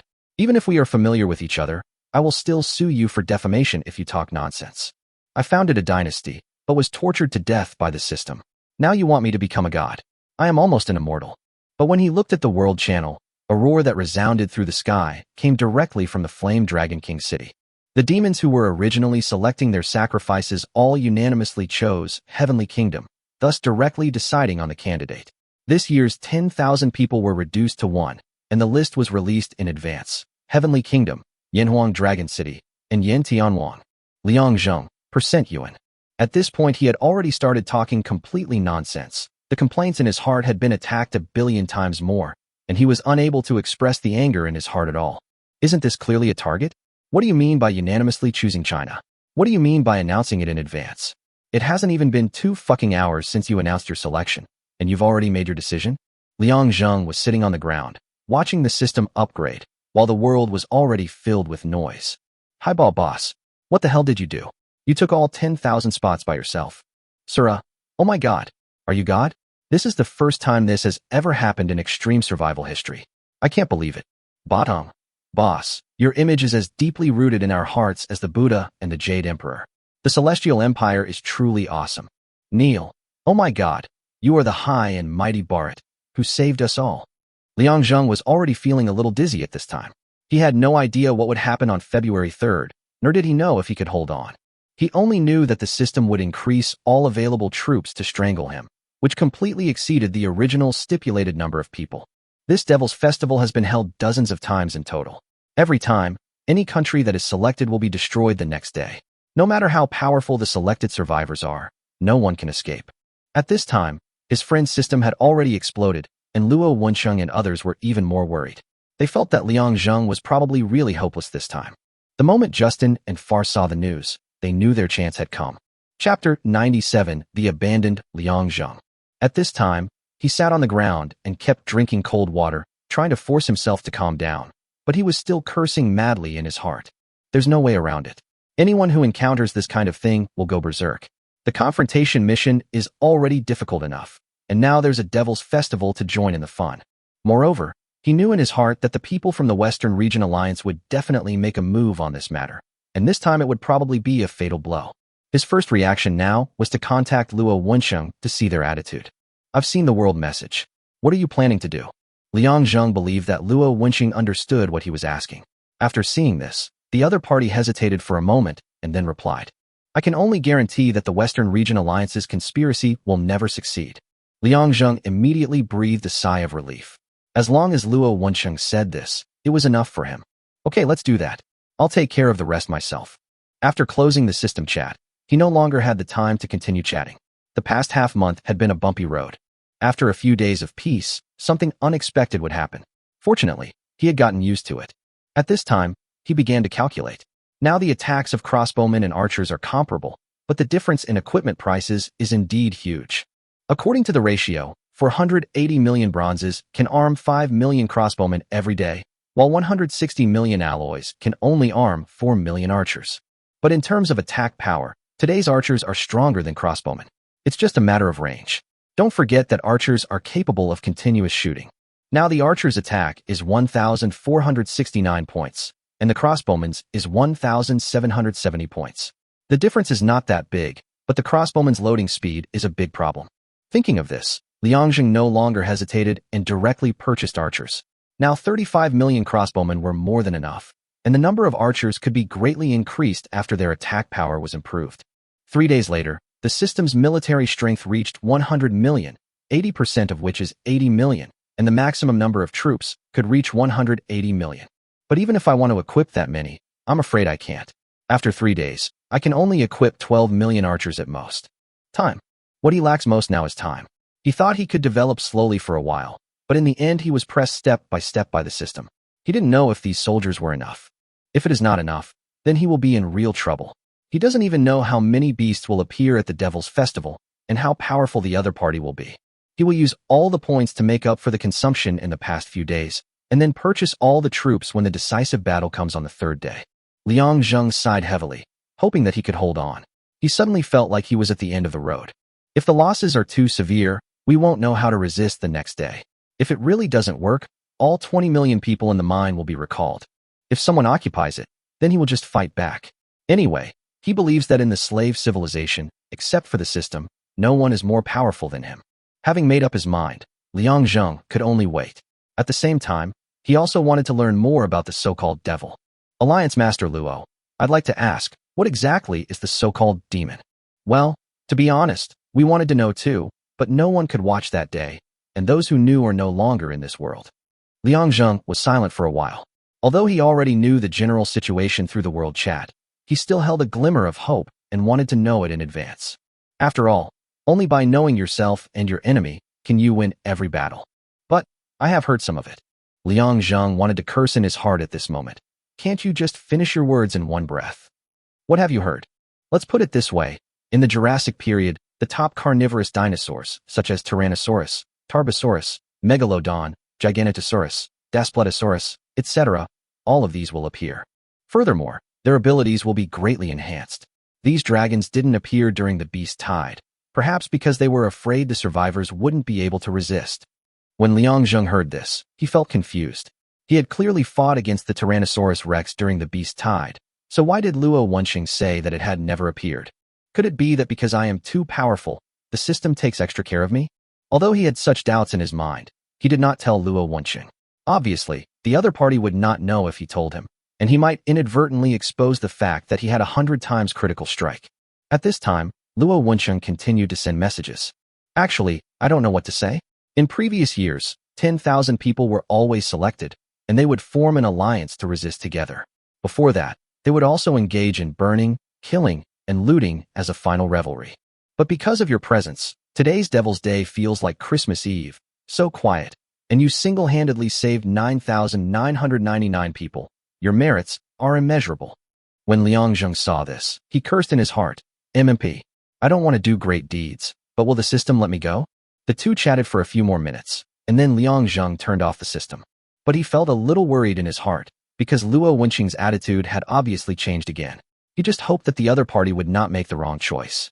If Luo Wenqing really ignored him, then once he successfully passed the tribulation, he would not only attack the Western Region Alliance.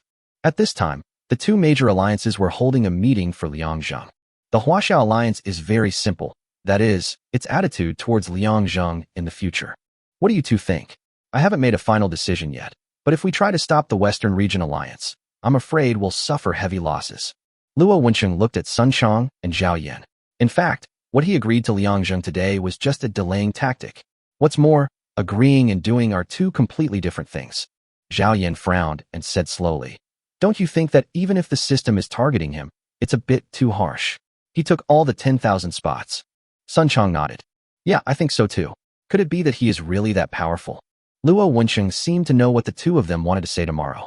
If that's the case, let the Western Alliance do whatever they want. In 2 days, the beast tide sent by the system alone will number 100 million.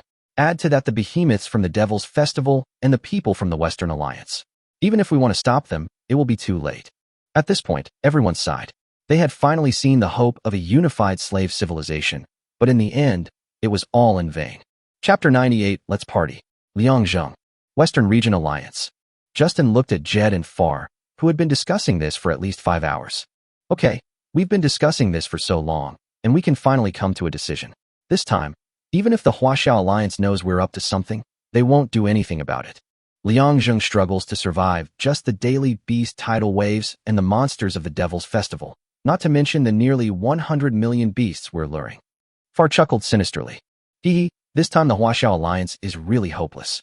They originally hoped that Liang Zheng would make a comeback, but now they are helpless and can only watch him die. Yeah, it's worth our efforts. In fact, I think we don't even need to send anyone to lure the beast out. We can just let it fend for itself. As soon as Jed finished speaking, Justin shouted, "No, we absolutely cannot give him any chance to turn things around. This kid is too weird. Every time we think he's going to die, he suddenly comes back to life." Far also echoed Justin's words at this time. That's right. If he survives, there will be no hope.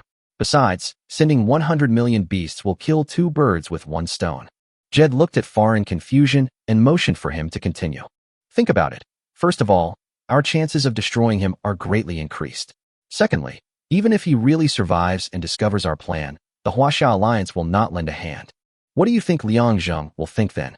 Will he still lend a hand to help the Huaxiao Alliance? After Far finished speaking, Jed raised the question in his mind. But if he really makes it through and finds out, won't we also be retaliated against? Haha, that's even simpler. We can just find some scapegoats and say it was done by our subordinates. We didn't know anything about it. Besides, I've never been involved in this matter, and the people who did it were all my subordinates. After hearing what Far said, Justin nodded in appreciation. Jed felt a chill down his spine. This guy is just an old pervert. Liang Zheng didn't know at this time that his fate had already begun to take twists and turns before he even started to be attacked. Both leagues are calculating gains and losses. For a high school student who is just 17 years old this year, he still seems extremely immature. Date, February 3rd, time, 3 o'clock. Liang Zheng led his troops to stand on the city wall, quietly waiting for the arrival of the Devil's Festival. At this time, he was ready for a do-or-die battle and used all available resources. The number of Yanhuang dragon hammers had reached 10,000. There are as many as 100 million tanks. There is no other way. Now the only tanks that can serve as the front row and are cheap are these tanks. Purchasing 90 million tanks only costs 900 million points. We have just recruited all 12 million archers, and now we can say that we have put in all our efforts. The total military strength now stands at 177 million. 100 million chariots, 35 million crossbowmen, 27 million archers, 10 million cavalry, and 5 million infantry. This was the conclusion he came to after calculations. Today, there would be an army of 100 million beasts in the system alone, and there was no telling how many there would be during the Devil's Festival. He even now suspected that the Huaxiao alliance would not help him prevent the emergence of those 100 million beasts. As it stands now, I'm afraid all the melee troops will be lost. No matter how many infantry and cavalry are added, it will be a waste. It would be better to add more ranged troops. This way the maneuverability will be stronger, and the tank will be sufficient as the front resistance. At least this does not require any equipment, and it costs the least points. But at this time, Liang Zheng saw a desperate scene. Today is the 20th day of your defense of the Celestial Empire. In 1 hour, 100 million beasts will be dispatched to launch a general attack. Please be prepared. Liang Zheng looked at the prompt coldly and didn't want to curse anymore. It was like this anyway, so come as much as you want. In fact, if you think about it, it would be better if the beast tide arrived all at once, so that you don't have to resist the giant beasts in the Devil's Festival and guard against surprise attacks. At this time, the 100,000-meter-long city wall was densely packed with archers and crossbowmen. Everyone was staring nervously at the distance, and the same was true for Qi Tian and the 3 generals. Liang Zheng looked quietly into the distance. He suddenly felt as if he was against the whole world, and a heroic mentality arose in his heart. The world has produced outstanding talents of our generation, who will lead the world for hundreds of years. Liang Zheng suddenly shouted this, and Qi Tian and the others were all stunned. They looked over, wondering why their king suddenly had such a refined mood. Seeing their looks, Liang Zheng touched his nose awkwardly. Just now, a surge of heroic emotion suddenly came over me, and I couldn't help but shout it out. My king is knowledgeable and talented, and we admire him. It was Lu Rong who reacted the fastest and immediately followed up with a flattery, and the others also began to echo him. Liang Zheng looked at them and couldn't help but smile bitterly in his heart. This was probably what they called finding joy in suffering. And at this moment, the system sent out messages continuously. Devil's Day has begun. Please have fun with the devil. The 100 million beast horde has arrived. Please prepare to fight. Before Liang Zheng could complain, he saw a dense horde of beasts rushing towards him from afar, and in the front row were all kinds of giant beasts, definitely more than 100 million of them. Dinosaur, Tyrannosaurus Rex. Kill points, 5,000. HP, 150,000. Attack, 2,500. Defense, 1,000. Speed, 550. Dinosaur, Darth Brasaurus. Kill points, 5,000. HP, 100,000. Attack, 2,200. Defense, 800.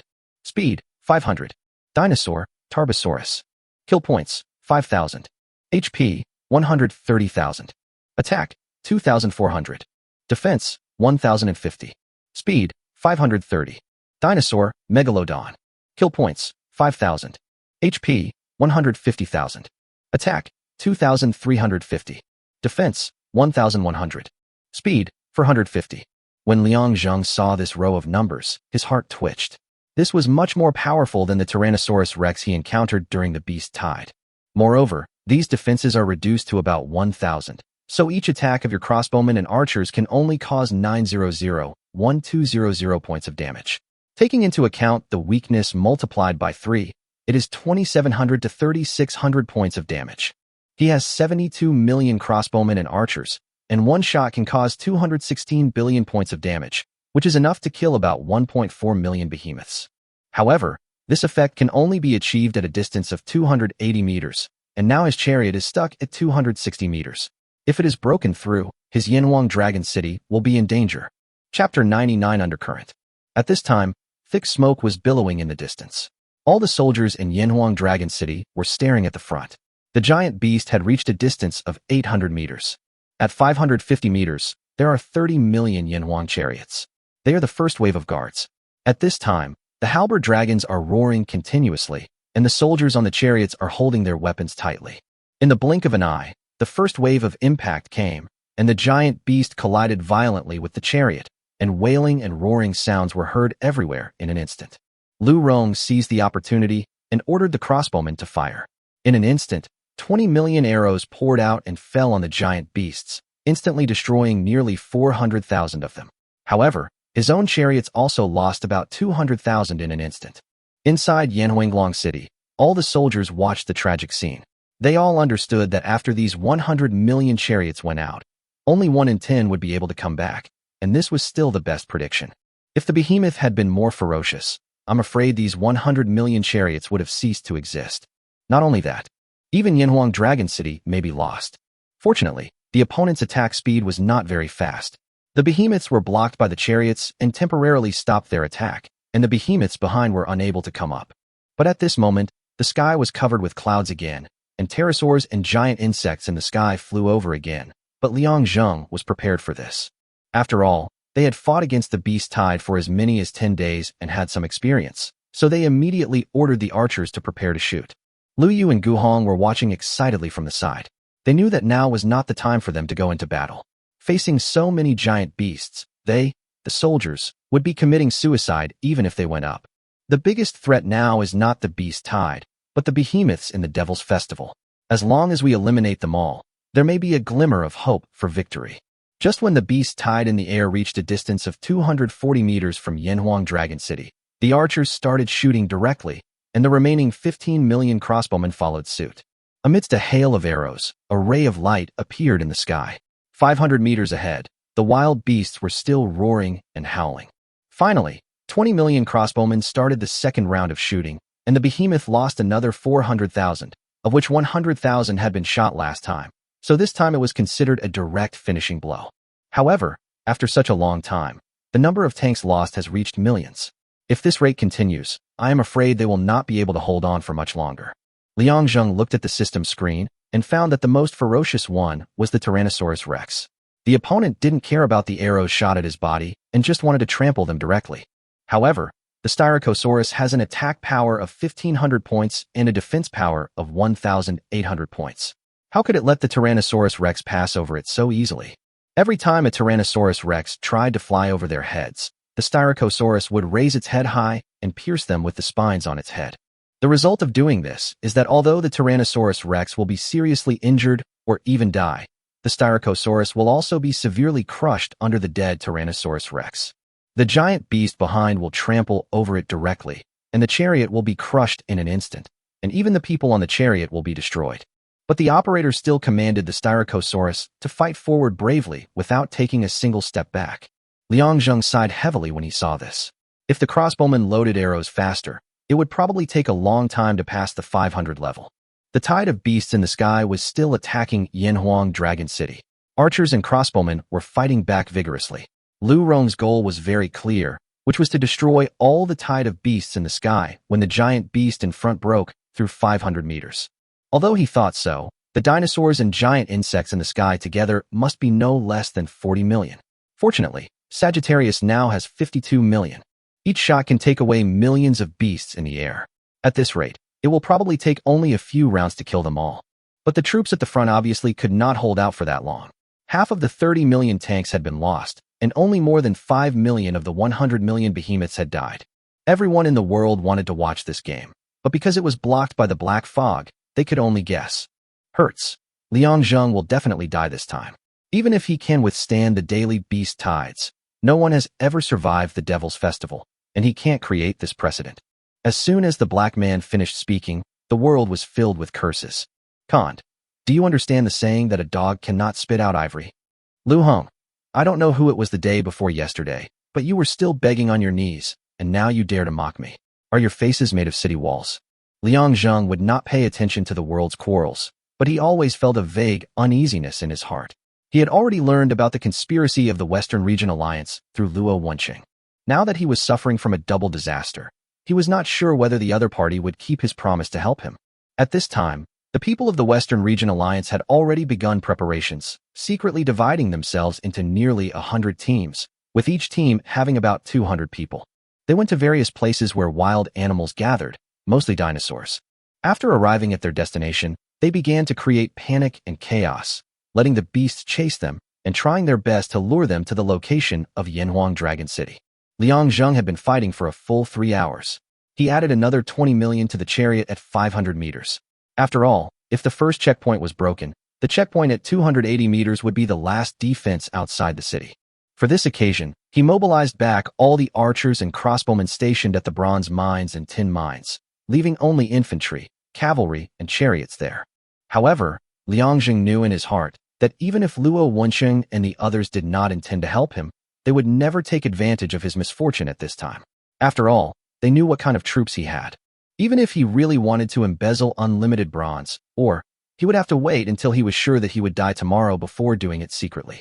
In fact, news had just been sent back from the bronze mine.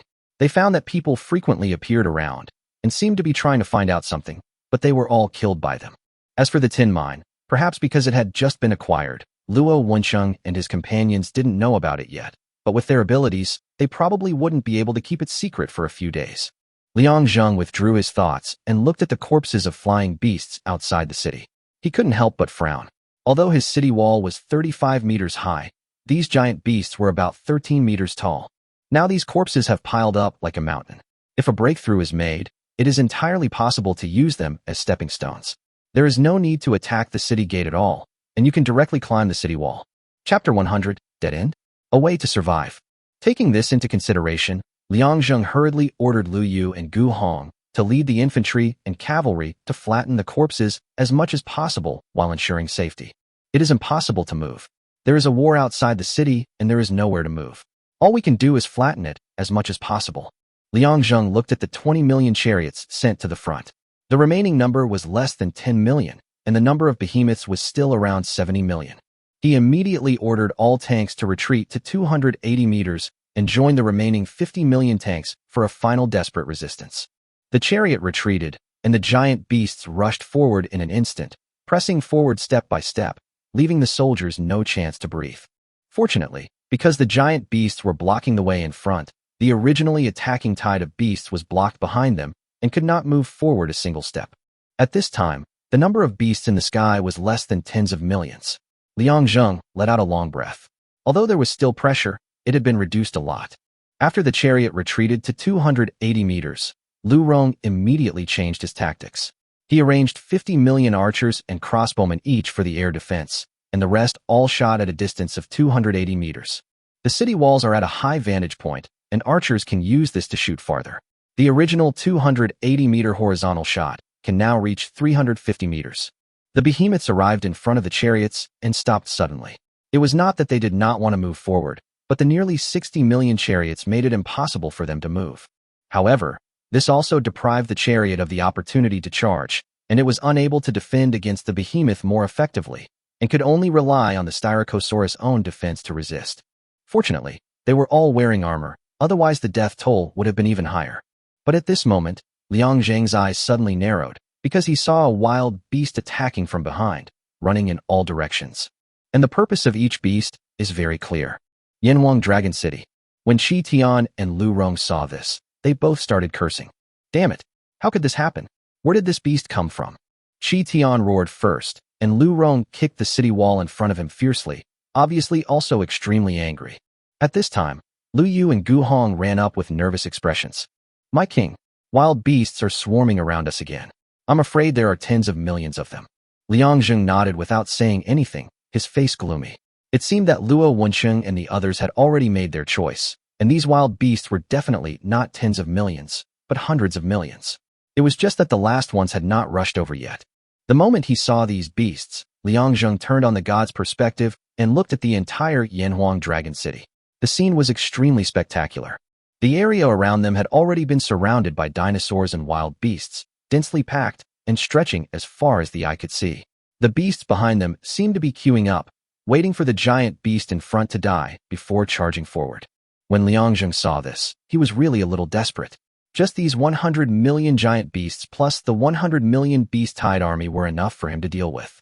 Now, with another 100 million beasts coming, it would be difficult for him to resist, even if he had 100 times the critical strike power. Now, the number of people is no longer important. Without equipment, even if 100 million Yanhuang soldiers are summoned, they will not be able to resist the 300 million troops on the opposite side. However, His 2 infinite ores were no longer enough to cover his losses. But at this moment, something unexpected happened to everyone. When the beasts ran behind the beast army, they did not line up like the others, but directly attacked the beast army. Liangzheng opened his eyes wide when he saw this. The moment the beast army was attacked, they all turned around and fought back, as if they were venting all their anger that they had no way to vent on the beast army. Seeing this scene, the 5 people on the city wall first stood there in a daze, and then they all burst into laughter. Liangzheng also understood at this time. It seemed that the Western Region Alliance's cleverness backfired. The ones who attacked him were giant beasts sent by the system, and what they attracted were the beasts in this world, with one clear purpose, which was to destroy him. But the wild beasts don't have such thoughts. They are all frightened or enraged, and any living creature in front of them is a target of attack. Even when a group of wild beasts are running together, if they slow down a little, they will be ruthlessly crushed, and no beast will stop for it. But the beast tides and giant beasts sent by the system are different. They will not easily hurt their companions. Sometimes they will even help each other and sacrifice their lives in order to continue the attack later. At this time, the wild beasts from all directions came like reinforcements and started fighting with the beast army. The beasts in the back didn't know what happened in the front and continued to run forward, violently crashing into the beasts in front. Liangzheng saw a shocking scene through the screen. Because the beasts behind kept hitting the ones in front, the entire beast army had to retreat, and now there were giant beasts behind them. The beast tide was knocked back by the wild beasts, howling continuously, but they crashed into the giant beast. The giant beasts in front that were originally unable to move were forced to move forward a full 40 meters, but in the process, as many as 20 million beasts and giant beasts died. When Liangzheng saw this, he didn't know whether to be happy or worried. Now he finally had reinforcements in disguise, but these beasts only knew how to charge, and they managed to push his 280-meter position forward by 40 meters. This is not a good thing. You know, the beasts behind are still charging and constantly hitting. If this continues, the beast tide and the giant beasts will suffer heavy losses. But their own chariots will be smashed to pieces, and they will also be forced to be at the gates of the city.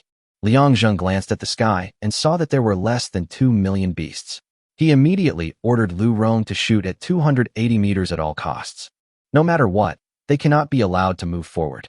As long as the beasts at 280 meters are shot to prevent them from moving, even if the beasts behind hit them hard, they probably won't be able to move at all.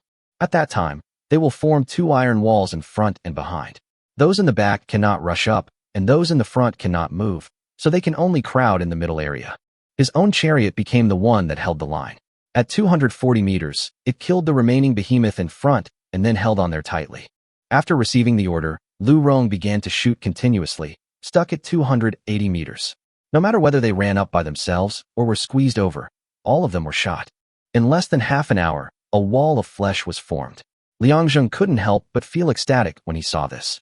It seemed that the arrival of the wild beast was not a dead end, but a way to survive.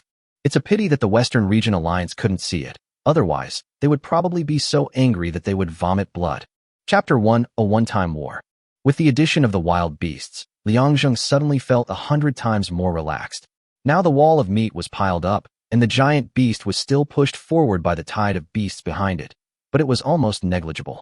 When Shi Yu and his men on the city wall saw this, they were also delighted, as they finally saw the dawn of victory. But nothing is absolute. Precisely because wild beasts have independent thoughts, they do not just charge forward blindly. These wild beasts come and go quickly. Liangzheng discovered that the beasts behind him were no longer charging, but began to stop and return one after another, as if they had completely calmed down. When the beast tides saw the wild beasts returning one after another, they did not chase after them. Instead, they began to line up behind them like machines again, waiting for the opportunity to charge. The charge of the wild beasts lasted only 2 hours. During this period of time, the beast tide lost nearly 10 million people. Excluding the 40 million beasts that died in the air, they now only have 50 million left, and there are only less than 40 million giant beasts left. Liangzheng was very satisfied with this number. Now his enemies only numbered about 100 million, which was much easier than before. Liangzheng looked at the troops and found that he still had 40 million chariots left. He was also affected by the charge of the beasts. A full 20 million tanks were damaged in the front. Most of them were crushed to death rather than killed by the giant beasts. The losses of the 40 million crossbowmen and 35 million archers on the city walls were very small, and the total number was less than 5 million. Now he still has a total of 110 million troops, not including cavalry and infantry. The chances of them taking part in this war are very small. Liangzheng finally felt relaxed at this time. Although he would not win a big victory, his city would definitely not be destroyed. He would become the first person in the history of extreme survival to survive the Devil's Festival. Looking at the giant beast in front, they began to charge again. The beast tied behind them no longer crowded up, and they had enough space to charge. Stepping on the corpses of their companions, they jumped down from the nearly 10-meter-high wall of flesh. The operators saw the behemoths falling and controlled the Styracosaurus to retreat backwards to avoid being trampled to death by them when they fell.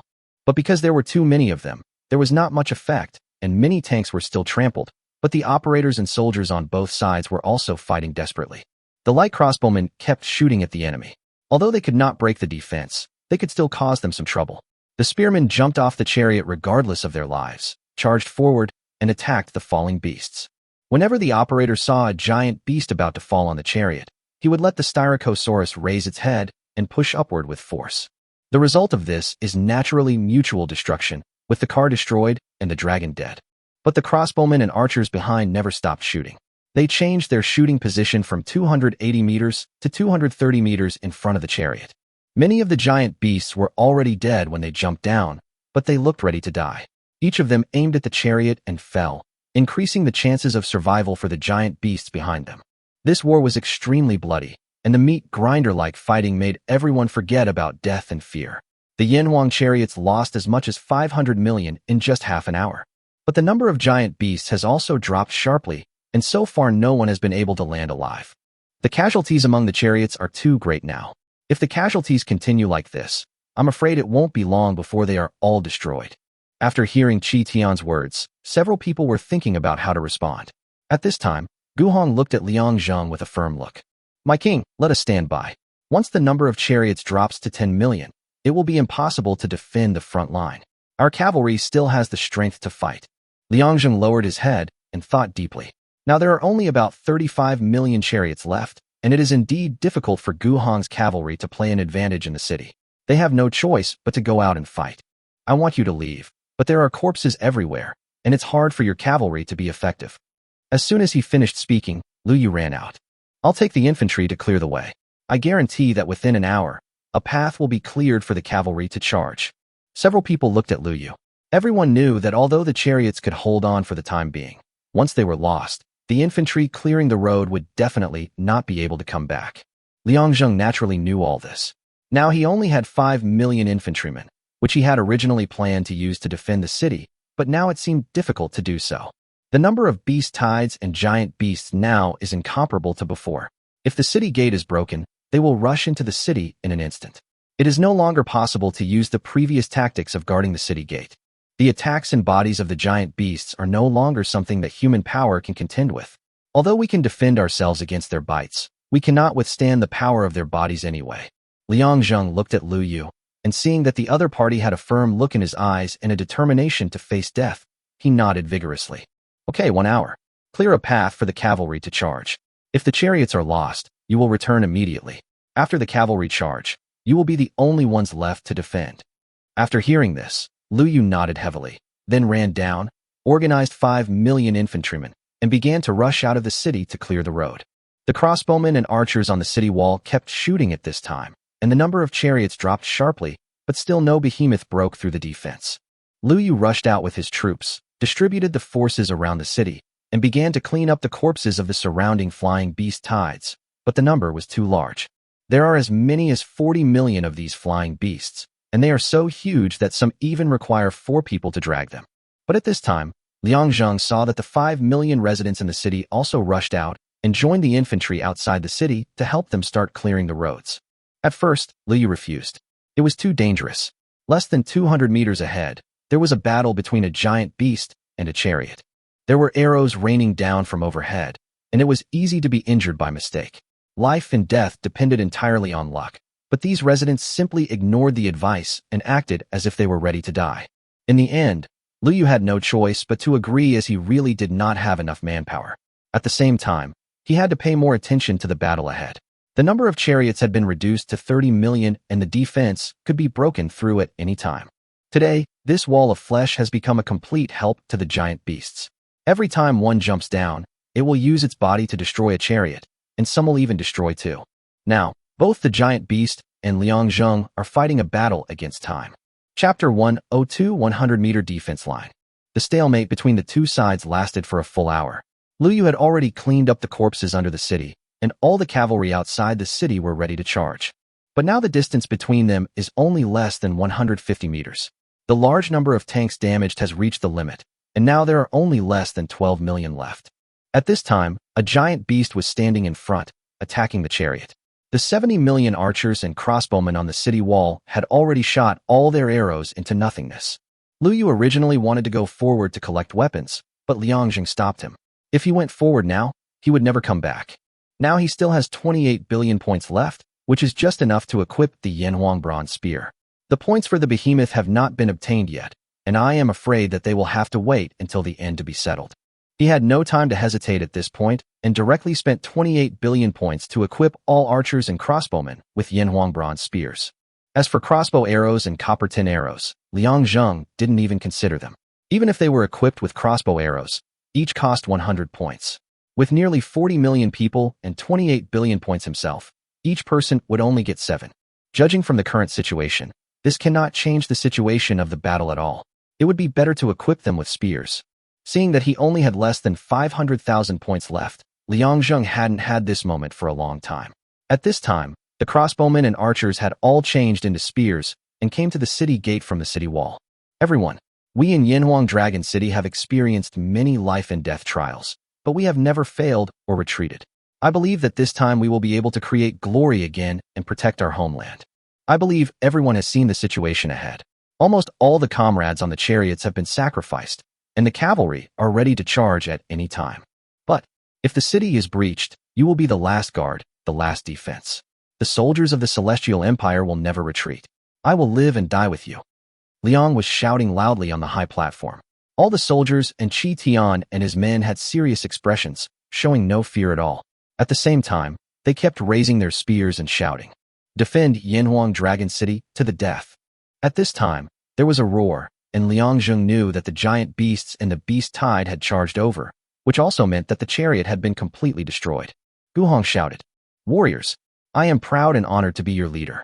Now everyone, follow me and charge. Kill." The sound of tens of millions of cavalrymen resounded through the sky, faintly drowning out the roars of giant beasts and the beast tide. As the earth shook, the cavalry began to charge. The giant beast in front roared at them and strode towards them. Now there are only less than tens of millions of giant beasts left. The beast tide behind has already charged forward, guarding the few remaining giant beasts in the center, treating them as the main force, ready to break through the city gate. But this also gave the cavalry an opportunity to perform. If they were to attack the giant beasts, the casualties would probably increase sharply, but if they were to attack the beast tide, they would still be able to fight. A beast tide army of 30 million charged forward. Gu Hong led his soldiers without any hesitation or fear. He held his spear in front of his chest and charged forward with a roar. At this time, Liang Zheng discovered that the 5 million infantrymen had all stood on the cavalry's dinosaurs, with the shields in their hands firmly protecting their bodies. Liu Yu and Gu Hong were together, standing behind Gu Hong, with the shield across his chest, and he held high the Yanhuang brass tin knife, ready to chop at any time. When Liang Zheng saw this scene, he knew that this must have been something they had discussed. It was impossible to stop it now, and he could only hope that their strategy would succeed. When the first batch of cavalry collided with the beast tide, the cavalry's spears penetrated directly, while the attacks of dinosaurs or insects were blocked by the shields. Taking advantage of this gap, the long swords fell directly and chopped their necks. However, due to the force, the two people on his back flew off the mount and fell backwards. In one charge, 5 million cavalrymen blocked the first attack of 30 million beast tides, and 2 million of them died, while the cavalry and infantry only lost 1 million. Liang Zheng was not too happy when he saw the casualty figures. Due to the number and distance, the cavalry could only charge once before close combat began. At this time, the remaining 5 million cavalry also began to charge. They had no infantry following behind them, and their speed was even faster. They reached a distance of 150 meters in the blink of an eye. Only then did Liang Zheng understand their thoughts. It turned out that the first wave of charge would inevitably be greatly hindered due to the collision between the two sides. At this time, The 5 million cavalry and infantry in front were resisting the beast tied in front, and the 5 million cavalry behind would have a greater advantage if they charged again. Sure enough, this wave of charge directly killed a total of 4 million beasts, which was twice as many as before. However, because of the previous group of cavalry and infantry, 2 million of them died in this moment. It was not an accidental injury, but they knew that the cavalry in the rear had started to charge, and the enemy in front of them could not be defeated, so they used the method of mutual destruction. The infantry and cavalry stabbed their legs or bodies with their weapons, rendering them unable to move, but they themselves also died in the dragon's mouth. When Chi Tian saw this, he clenched his fists. The battle had now reached a fever pitch, and it was now a close combat. Lu Rong, come with me and lead 50 million soldiers to charge out. Now that we have infantry and cavalry in front, it's the best time to attack. Yes. Lu Rong hurriedly counted the troops and then walked out of the city. At this time, Liang Zheng was the only one on the city wall. Looking at the battlefield in front of him, he suddenly felt like he was in a dream, but all this was happening in reality. 50 million crossbowmen and archers armed with spears rushed out with Lu Rong and Chi Tian. Liang Zheng did not try to stop them, because once the front line got out of control, the city would become a purgatory. Today's Yanhuang Dragon City is the last piece of pure land in this purgatory, and it is also the most sacred place in the hearts of all soldiers. They would rather die in battle than let these beasts set foot one step further. 50 million soldiers may seem like a lot, but they are all crossbowmen and archers. Although they have changed into spears, they can only thrust forward and cannot use them skillfully. And the most important thing is that their defense is not as high as that of infantry and cavalry, especially crossbowmen. They are still wearing bronze equipment and can easily die when they are attacked by a tide of beasts. 100 meters in front of Yanhuang Dragon City, it once again became a defense line. The 4 generals led their soldiers to continue hacking and killing. The casualties of the soldiers continued to rise, but there was still no dinosaur or giant insect. You can take a step beyond the line. Chapter 103 Devil Terminator. The battle lasted from 4 a.m. to 3 a.m. the next day. It was raining heavily, washing away the blood on the ground, but it could not extinguish the soldiers' military spirit. Chi Tian and the other 3 were already covered in wounds, and Gu Hong was in a worse condition. The wound on his chest from 2 days ago had not yet healed, and now there was a sharp claw of an unknown insect stuck in his thigh. But the 4 of them still stood in front of the city gate without any retreat. There were only less than 5 million soldiers left, looking at the last 100,000 behemoths. These 5 million soldiers were Liang Zheng's last men. He had even abandoned the mining area and transferred all his men back to the defense line. The 70 million crossbowmen and archers had all died. Now, there were only 2 million cavalry and 3 million infantry standing here, and there were only 100 Yanhuang dragon hammers left, but the soldiers were only equipped with bronze equipment. Just when Liang Zheng had just transferred these soldiers back, he received Luo Wenqing's occupation information, but he did not care. If you want to take my things, you can. First of all, you have to be alive to get it. I don't mind if you don't come when I'm in the most critical moment, but if you want to take advantage of me, don't blame me for being cruel. At this time, everyone's physical strength has almost reached the limit, while the giant beast on the opposite side is still devouring the corpses of its companions to replenish its physical strength. At this time, Chi Tian was holding a machete in one hand and a spear in the other.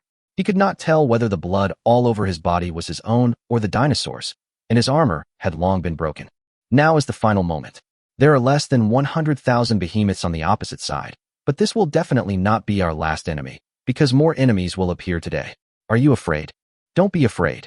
Hearing the soldier's answer, Chi Tian laughed loudly, and then ordered 2 people to carry Gu Hong back, because he had already fainted due to excessive blood loss, but he did not fall down and was still standing at the front. All the soldiers, including Chi Tian and his men, bowed to him in salute. A roar from the front brought everyone back to their senses. Liang was standing on the city wall. Now, there were no soldiers in the city except for the 5 million residents. Zhao Yao and Xia Yan stood beside him at some point and put a piece of clothing on him. You 2 go back. But both of them shook their heads. Zhao Yao said, no need.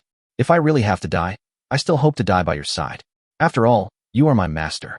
Liang Zheng looked at her smile and patted Zhao Yao's hand, which was holding his arm, while Xia Yan also grabbed Liang Zheng's arm on the other side. Although he didn't say anything, his eyes showed determination and resoluteness. Liang Zheng glanced at the 2 of them and laughed. Don't worry, it's not that easy to die. As soon as he finished speaking, the giant beast under the city roared loudly. Chi Tian responded without showing any weakness, and the soldiers behind him also roared loudly. Then the earth shook, and 100,000 giant beasts attacked. The Yanhuang dragon hammer was pushed forward by the soldiers and placed in the front. The huge dragon hammer began to swing. The first special explosive dragon crashed into the dragon hammer without fear, causing both to be injured, and the soldier operating the Yanhuang dragon hammer was also directly knocked away and died. Such scenes kept happening. The goal of these behemoths was clear, which was to destroy the 100 Yanhuang dragon hammers first.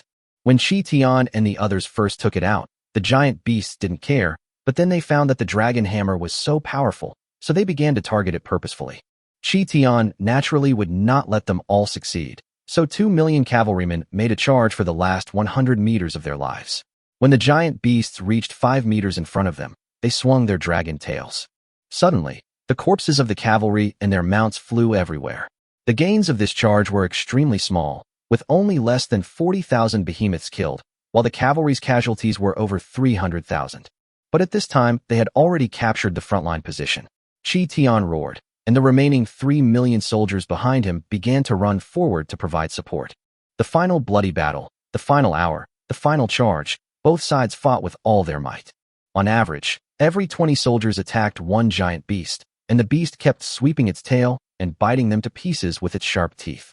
But when the soldiers were swept by the tail, they had to stab it with a knife, and before being bitten to death, they had to pierce the throat of the giant beast. With the help of the soldiers beside him, Chi Tian held the dragon hammer that he could crush at will and kept hitting the giant beast. When the giant beast attacked Chi Tian, the soldiers nearby would step forward to protect him without fear of life and death. During one of the giant beast's sweeps, a total of 15 soldiers used their bodies to block it. Seeing this, the giant beast roared angrily and wanted to bite. A soldier rushed up and went straight into the giant beast's mouth, while swinging the machete violently in its mouth. Chi Tian also seized this opportunity to knock it down, and the soldier next to him tried to finish it off, but the soldier in the beast's mouth had already been bitten into 2 pieces. There was no time to be sad at this moment. Everyone had only one goal, which was to win this battle and bury the last 100,000 demons 100 meters away from Yanhuang Dragon City. Liang Zheng looked at the system time, and it was finally 4 o'clock, but the giant beasts outside the city had already been wiped out. There were less than 2 million soldiers on the battlefield, and they stood quietly on the ground with Chi Tian, Lu Yu, and Lu Rong, without cheers of victory or joy of victory. They looked at the endless corpses and their former comrades who had sacrificed their lives on this land. All they had was the sadness left by the war. Liang Zheng did not call them. After experiencing this baptism, he understood a lot, and the greatest realization was something called human nature. You bravely stopped the demonic sacrifice and are the first person in the history of extreme survival to survive the Devil's Festival. For this, the system will give you a great reward.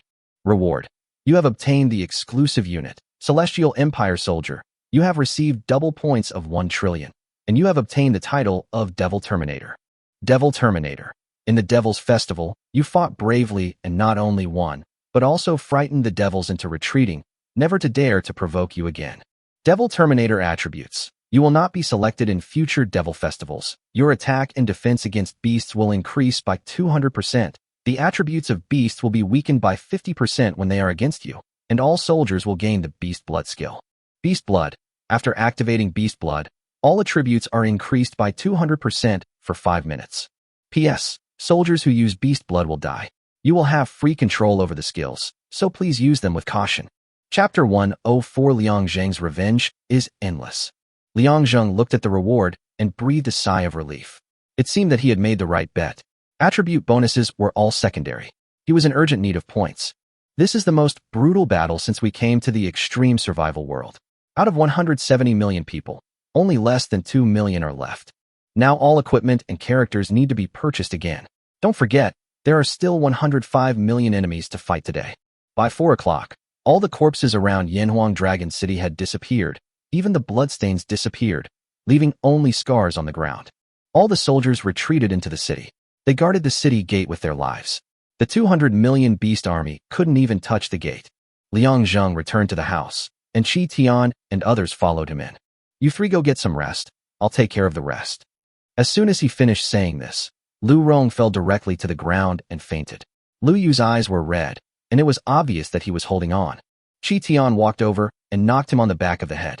Lu Yu looked at Qi Tian in surprise, and then lay on the ground. Liang Zhang's eyelids twitched as he watched. My king, I will guard the city gate. No matter how many people come, I will not advance a single step. While speaking, Qi Tian knelt on the ground and kowtowed heavily to Liang Zhang. Before he could say anything, he turned around and walked out of the room. Liang Zhang was speechless. He fully understood that Qi Tian was thanking him for being his mentor and expressing his attitude at the same time. The city gate will never be broken before I die. Liang Zhang was looking at the system screen. Qi Tian was sitting at the city gate with a stool. He held a big knife upside down in his hand and was resting with his eyes closed. At the back of the city gate, a soldier came out and stood beside him. Qi Tian felt someone coming, turned around to look at the soldier, laughed, and ignored him.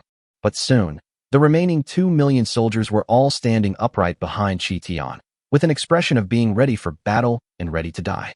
Qi Tian naturally felt it as well, but he just smiled and nodded slightly. When Liang Zhang saw this scene, something seemed to be touched in his heart. He took a deep breath and sighed. He found that the number of times he sighed had increased significantly in the past month. When I opened the character, I first saw the exclusive military unit, the Celestial Empire soldiers, but it was black, and a line of words was written below saying that I must obtain the Celestial Empire title. Now my mission is to win the name of the Celestial Empire. It seems that I can only unlock it by completing this mission. Thinking of this, he stopped wasting time. Since he couldn't unlock it, he would hurry up and buy Yanhuang soldiers. The enemy might attack in the next second. This time he had 1 trillion points, so he didn't save them anymore. He first bought 30 million Yanhuang infantry and a set of equipment worth 5,000 points, and equipped them directly, totaling 150.3 billion.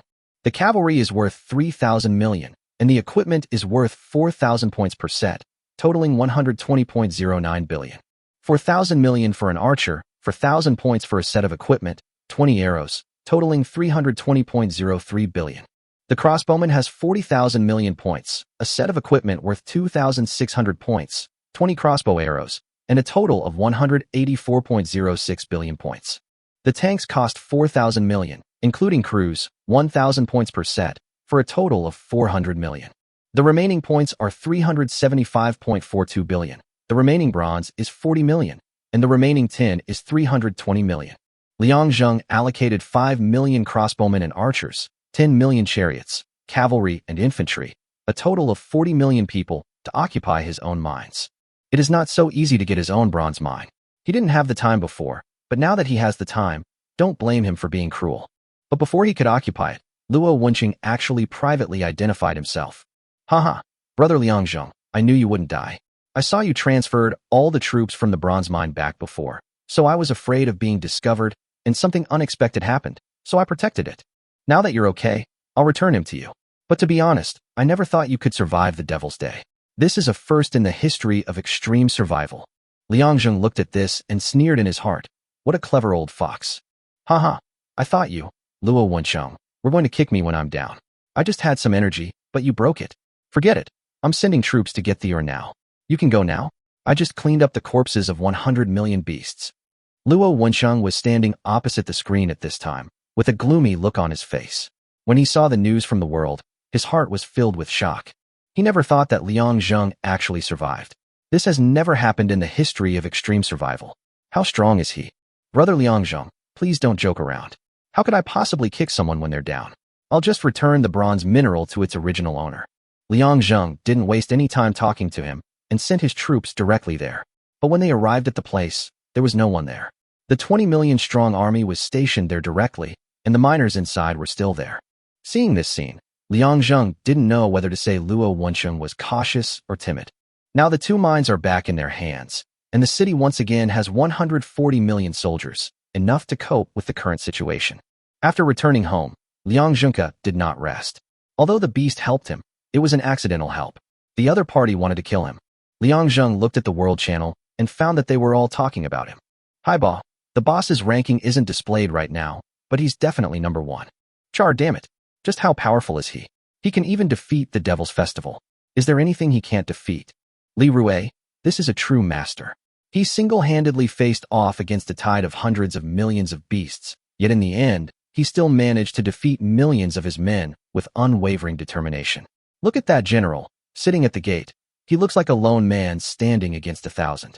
When Liang Zhang saw this, He remembered that Qi Tian was still sitting outside. But forget it, he had already arranged the city defense. Even if a beast tide came, Qi Tian would not be in danger. And now his attack on wild beasts has a 100% bonus. Liang was typing quickly on the screen. Liang Zheng, thank you for the 100 million beasts sent by the Western Region Alliance. I, Liang Zheng, have taken note of this. May you all be blessed. With just a few words, the whole world was boiling.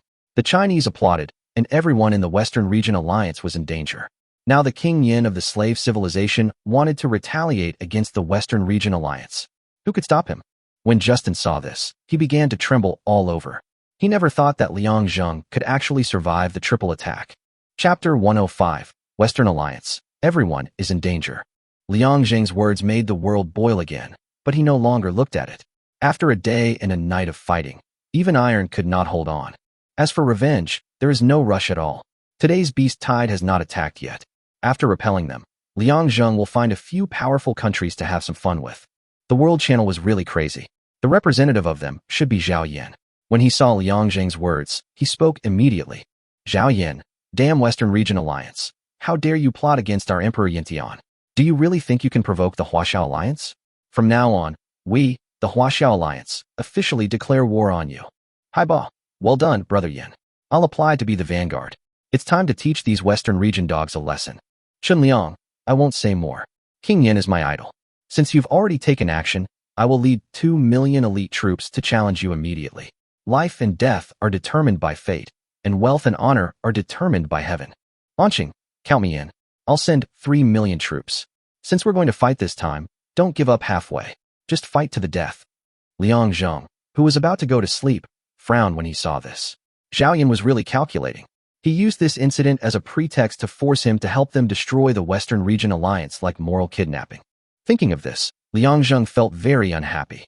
I do want to destroy the Western Region Alliance, but what does it have to do with you, Zhao Yin and the other two? Liang Zheng, everyone, I, Liang Zheng, announce my withdrawal from the Huaxiao Alliance. As for the reason, I believe Luo Wencheng, Sun Chang, and Zhao Yin can explain it to you clearly. After saying this, the Chinese compatriots were stunned at first, and then began to speak out continuously around the world. Some condemned, some asked questions, but some smart people combined Liang Zheng's 2 sentences together and thought of many questions. Chen Ku, Liang Zheng, you're still a Chinese. Just because you've become powerful, you're going to quit the Chinese alliance? It's all thanks to Brother Yin that he's still trying to get justice for you. Zhao Xing, King Yintian is asking Zhao Yin for justice? You must be kidding. King Yintian just said that Zhao Yin and the others should come out and explain what's going on. Fei Ying, I think I understand. It's actually pretty easy to understand. King Yin Tian mentioned before that the Western Region Alliance used 100 million beasts to plot against him. With such a big incident, we didn't know about it. Could it be that the leaders of the Huaxiao Alliance didn't know about it either? This sentence caused a huge uproar, causing everyone to think deeply, while Luo Wencheng and the other 2 looked at the screen with gloomy faces. But they are still okay. Although Liang Zheng withdrew from the Huaxiao Alliance, he did not intend to target them. He was completely in a state of mind of, don't mess with me and I won't bother you. The Western Region Alliance was now in complete chaos, and everyone was questioning Justin about what was going on. Carl, Justin, shouldn't you give us an explanation? Now that King Yin Tian is ready to attack everyone in the Western Region Alliance, and the Huaxiao Alliance has declared war, are you, a bunch of useless people in the upper echelons, just going to sit back and do nothing? Poka, you bastards. Idiots. What good have you ever done? Go kowtow and apologize to King Yin Tian. Justin and his friends were already extremely anxious. The national channel was fine, but the friend channel was already full. There were so many people sending them private messages that they didn't even have time to explain. Jed was sweating profusely.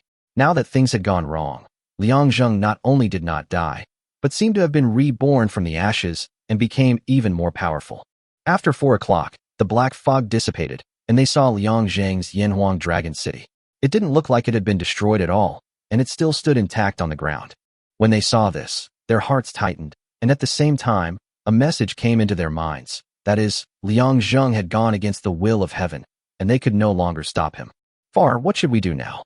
What is your next plan likely to be? Far no longer had that confident attitude, but instead frowned tightly, with his facial features almost drawn together. You've seen it too. He's too overbearing. He has no intention of finding the murderer at all. Instead, he wants to attack the entire Western Region Alliance directly. But fortunately, He has withdrawn from the Huaxiao alliance, so they shouldn't start a war again. Bullshit. Liang Zheng alone is more terrifying than the entire Huaxia. Even if it's the entire Huaxiao alliance, can he withstand a 100 million beast tide plus 100 million wild beasts? Not to mention the existence of the Devil Festival. Jed was already a little hysterical at this time. Far glanced at him and ignored him. When Jed saw Far's expression, he became even more furious. He ran straight to him and punched him in the face. How dare you look at me like that? Don't think I don't know. You've been wanting to take my place for a long time. What's with all the strategizing? Now you've ruined the entire Western Region alliance. Far was suddenly punched by Jed. He stood up angrily to fight back, but was stopped by Justin in time. Enough. What are you two doing? Instead of solving the problem right now, you're actually fighting among yourselves. The two men looked at each other and lowered their raised fists. The only solution now is to talk to Liang Zheng privately. I'll get those scapegoats to admit it, but Liang Zheng doesn't need you, the leader, to talk to him. Justin fell into deep thought. Going to talk to Liang Zheng at this time was no different from seeking death. Liang Zheng was so angry that if he went there, he would probably chop himself to pieces before he could even say a word. Let me think about this. After all, it's not easy to talk to him right now, and I'm afraid he might not even be willing to discuss it. Justin sighed, but then Jed spoke. I'll go. Hearing this, both of them were surprised. Although Jed could not be said to be timid, he was definitely not a brave person. He was always cautious in doing things, but why was he suddenly so brave? Justin and Far barely gave it a second thought, a hint of murderous intent flashing in their eyes. Are you sure? After hearing Justin's question, Jed knew that he was a little impulsive. He did have some small thoughts, but these two people were smart people and could obviously see it. I can't say I'm sure of it. In fact, this matter can be framed. Jade's words startled both of them. What's the meaning? Jed snorted. Think about it. Liang Zheng has already withdrawn from the Huaxiao alliance, and it's obvious that there's a rift between him and Luo Wenqing and the others. So why don't we take advantage of this rift? Then we can say they were involved and see what Liang Zheng chooses. As soon as Jed finished speaking, Fardu and Justin fell into deep thought. This method was not feasible. No one was a fool, and the other party would not believe it. Instead, we should follow this direction and see if there is a better breakthrough. Chapter 106. Alliance Leaders Must Explain. Liang was sleeping soundly at home while the battle was raging outside. Qi Tian was sitting in front of the gate, ready to die with the soldiers who numbered less than 2 million. When he saw a sudden wave of 500 million beasts coming from the front, he was already holding a machete, ready to lead the remaining soldiers to charge. But at this moment, there was a sound of breaking air above his head. He looked up and was stunned for a moment. He saw densely packed crossbowmen and archers on the city wall, at least tens of millions of them. At this time, the rain of arrows they shot was even more fierce.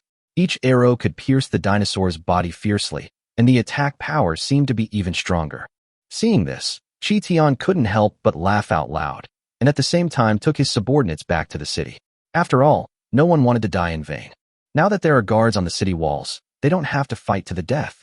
Qi Tian stood on the city wall, looking at the beast tide in the distance. Starting from 600 meters away, there were casualties, and the number was more than doubled than before.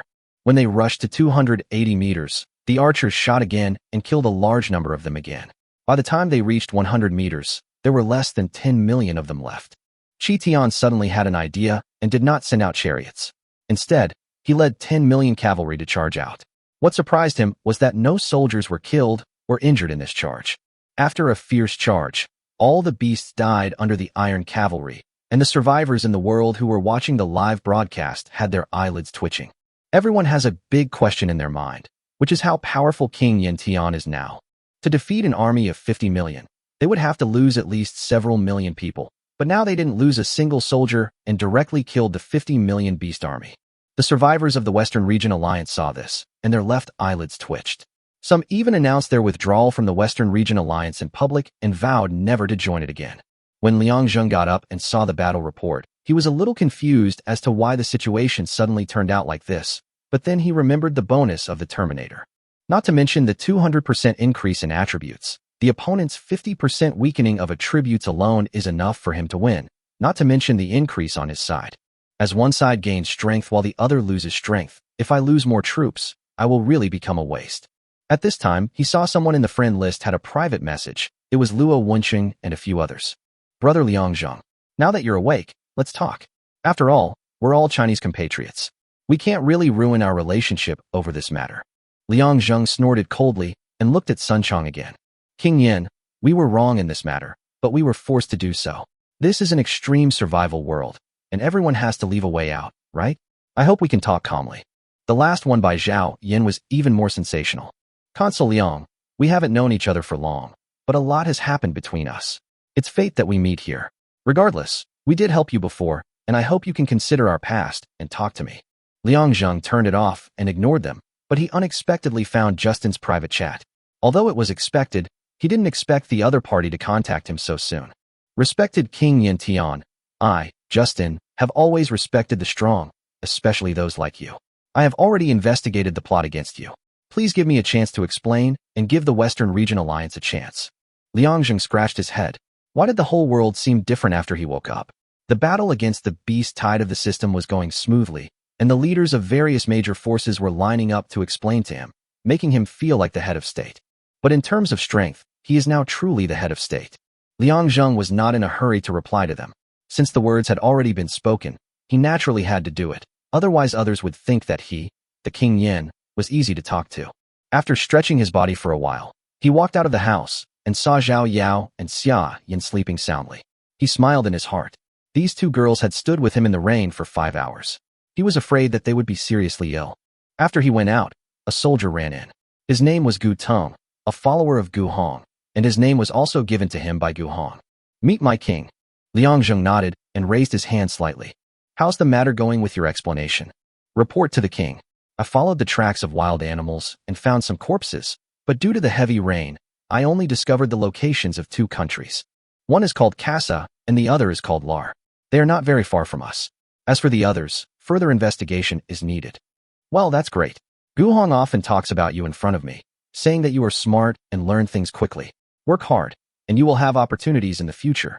Hearing Liang Zheng's words, Gu Tong's body trembled with excitement, but then his chest turned red and his face turned pale. Liang Zheng frowned after seeing this. Go and rest quickly. Don't worry about the rest. Only by taking good care of your body can you better fight for the Celestial Empire. You are all the survivors of this battle and my most elite troops. After Liang Zheng finished speaking, Gu Tong actually had tears in his eyes. Yes. After saying that, he retreated and then sent a few cavalrymen who had gone to investigate with Gu Tong before. Liang Zheng directly selected the soldiers and asked them to lead the way. But before the main force set out, Lu Rong and Lu Yu ran out, and Lu Yu was even more angry. Meet my king. When Liang Zheng saw the 2 of them, he knew what they were thinking. Okay, have a good rest. I will fight this battle myself. When Lu Yu heard this, he immediately quit. My king, I must go with you. Commander Qi and I were supposed to be sitting at the door this morning, but he knocked me out. You must take me with you this time no matter what. Upon hearing this, Lu Rong also hurriedly said, and me. At the most dangerous moment, I actually fainted. I am truly ashamed of my king's kindness. This time, I will follow my king to defeat the enemy country, no matter what. Liang Zheng was overwhelmed by the quarrel between the 2 of them, but judging from their expressions, they seemed to be fine. However, the injuries on their bodies must still be very painful, which could be seen from their furrowed brows. All right, you don't need to say anything. I've made up my mind. None of you are allowed to follow me. Have a good rest. If you really want to follow me, you can just lie down on the chariot and watch. After hearing Liang Zheng's words, the 2 of them were silent. What was the point of following the army to fight and lying in the chariot? The 2 looked at each other and finally gave up insisting. Liang Zheng led the 100,000 troops to the enemy country. Chapter 107 It's better to offend the devil than the king. Liang Zheng led 50,000 cavalry and chariots and quickly marched towards the kingdom of Kasa, which was his first target. When they reached 3 kilometers, Liang Zheng opened the system and looked at the information of this country. The king was a man named Pete, ranked 900,000. It seemed that having several million elite troops was already a lot. When Peter learned of Liang Zheng's arrival, he immediately realized that the matter had been exposed, so he raised the white flag and asked for surrender and negotiation. Liang Zheng saw the message and ignored it. Surrender is not impossible, but we have to wait until I massacre the city. Pete clicked directly on the siege information. His face turned pale and he kept asking for help from Fao, but the other party did not respond at all. However, he was helpless. His entire family is in Far's hands. If he tells anyone, they might all die. Moreover, Far has promised him that as long as he doesn't tell anyone, he will take good care of his family. Liang Zheng brought 100,000 troops just to arrive quickly. When attacking the city, He directly summoned 2 million crossbowmen and 1 million archers, which was enough for the survivors ranked 900,000. As a result, the battle ended in less than half an hour after it started. Pete was caught in front of Liang Zhong, with his head lowered and not saying a word. Liang Zhong sneered. Looking at you, it seems like you're going to resist to the death. But it doesn't matter. Even if you don't tell me, I know who did it. Now I don't belong to any faction. It's my freedom to attack anyone. Take him away. There was a dead silence in Casa, with no one alive, and the World Channel also sent out the message directly. The Casa Kingdom was massacred by the survivor Liang Zhong. Except for King Peter, no one survived. The Casa Kingdom was destroyed. The world saw this message and started talking again. Deng Xiao, TSK TSK. King Yan's revenge has begun. His words, may the best come to you, have finally come true. You Western Alliance, hurry up and pray. This is even more cruel than the Devil's Day. Li Zong, if you don't seek death, you won't die? Why do you, the Western Region Alliance, never understand this truth? Now it's over, the ball is dead. But not long after, news from the system came out again. The Lar Kingdom was massacred by the survivor Liang Zhong. Except for King Kaga, no one survived. The Lar Kingdom was destroyed. Huyong, look, another one is gone. Guess how many countries the Western Region Alliance will have to destroy today? Wang Ying, if I were the King of Flame, I'd kill as many as I could. I usually spoil them too much, always thinking heaven is first and them second. Now, look what's going on, I've provoked the King of Flame. Let me tell you, it's better to mess with the devil than the King of Flame. At this time, the eyes of the survivors of the entire slave civilization were all on Liang Zhong, but the other party did not attack the country, and they did not know where King Yin Tian was now. But some people who were trustworthy had already used their points to check, but they went bankrupt instantly and still couldn't find Liang Zheng's location. Bull God, what happened? I just checked the location of King Yin Tian, and my 20 million points were instantly reset to 0. I still haven't seen King Yin Tian. Bull's words saved many people. Many people originally wanted to use their points to check, but they stopped themselves and looked at their less than 20 million points, trembling in their hearts. Lupin, you deserve it. I let you show off like that. What's the matter? Are you afraid that the Flame King will come to your doorstep? Hao Shaoan, you guys are so bad at dealing with the Flame King. You can get your brains fixed. How powerful is the boss now? Do you still dare to investigate him? At this time, Liang Zhong had already arrived at the city gate of Fao. He directly opened the live broadcast in the world and sent his location to the World Channel. Liang Zhong, you Western Region Alliance, don't try to play any tricks on me. I know who's plotting against me. I've got it all written down in my notebook. No one can escape. As soon as the words were spoken, Fao's heart twitched violently. At this time, he had already walked to the front of the city gate and ran towards Liang Zhong frantically, fearing that if he was a step late, the other party would click on plunder. Liang Zhong looked at Fao in the distance, waved to him happily, and then clicked on plunder. Fao's face turned pale. In order to block undercover agents, he has never developed his country at all, and its current world ranking is only 1.2 million. However, he also has a backup plan. Because in his city, in addition to 10 million residents, there were actually less than 3 million soldiers, and this was built only for normal maintenance. Normally, there are other survivors from the Western Region Alliance protecting him, but who would dare to help him at this time? His opponent is King Yin Tian, who is truly a master who can hold up the sky with one hand. After all, Far was a step too late. He wanted to say something, but he gritted his teeth, ran back to the city, and started using points to buy soldiers in large quantities. This is also what he called his trump card. He saved all his points just to deal with this situation. 10 minutes have passed, and 30 million elite soldiers have appeared in Far's city, while the world ranking has risen directly from 1.2 million to 102nd. When Liang Zhong saw this, he felt a little funny. He didn't think Far was funny, but he felt that Luo Wensheng and the others were funny. I remember that when I first saw their soldiers, there were only 10 million elite soldiers. But now Fao has 30 million elite soldiers, but there are only 102 of them. You know, Luo Wensheng and the other two are ranked around 30th. Liang Zhong was actually quite puzzled at this moment. What kind of military force did the #1 slave civilization have? What kind of people were they? However, he did not care about these for the time being and attacked directly. 3 million crossbowmen and 3 million archers began to shoot crazily. Liang Zhong would naturally not be stupid enough to use 3 or 4 million people to attack someone like Far, but he also didn't need too many. After all, the crossbowmen alone were enough to give them a hard time. After 5 rounds of shooting, Far was completely desperate. His own archers didn't even touch the opponent's hair, while the opponent's archers were so abnormal that they started shooting from 220 meters. You have to know that the enemy was shooting upwards from the bottom of the city, but at a distance of 220, they were still able to shoot their own soldiers. How terrifying was the enemy's range. As for the crossbowmen, it goes without saying that every time they shot a soldier, even if he didn't die, he would be unable to fight and would be paralyzed on the ground. Liangzheng still took less than half an hour to capture Fao. During the World Live broadcast, everyone had an intuitive understanding of Liangzheng. Even though Fao was ranked 102nd, it only took the King of Flame half an hour. And without losing a single soldier, the enemy was killed without leaving a single survivor. The enemy could no longer hold the city before they even entered it. Chapter 108: The Secret of Slave Civilization. Fao's face was pale at this time. In the face of absolute strength, any conspiracy or trick became a joke. King Yintian, I can tell you everything I know, but I only ask you to spare my life. Looking at Fao kneeling on the ground and kowtowing continuously, Liangzheng ignored him and just snorted coldly. Take away. Seeing Liangzheng's attitude, Fao knew that he was doomed.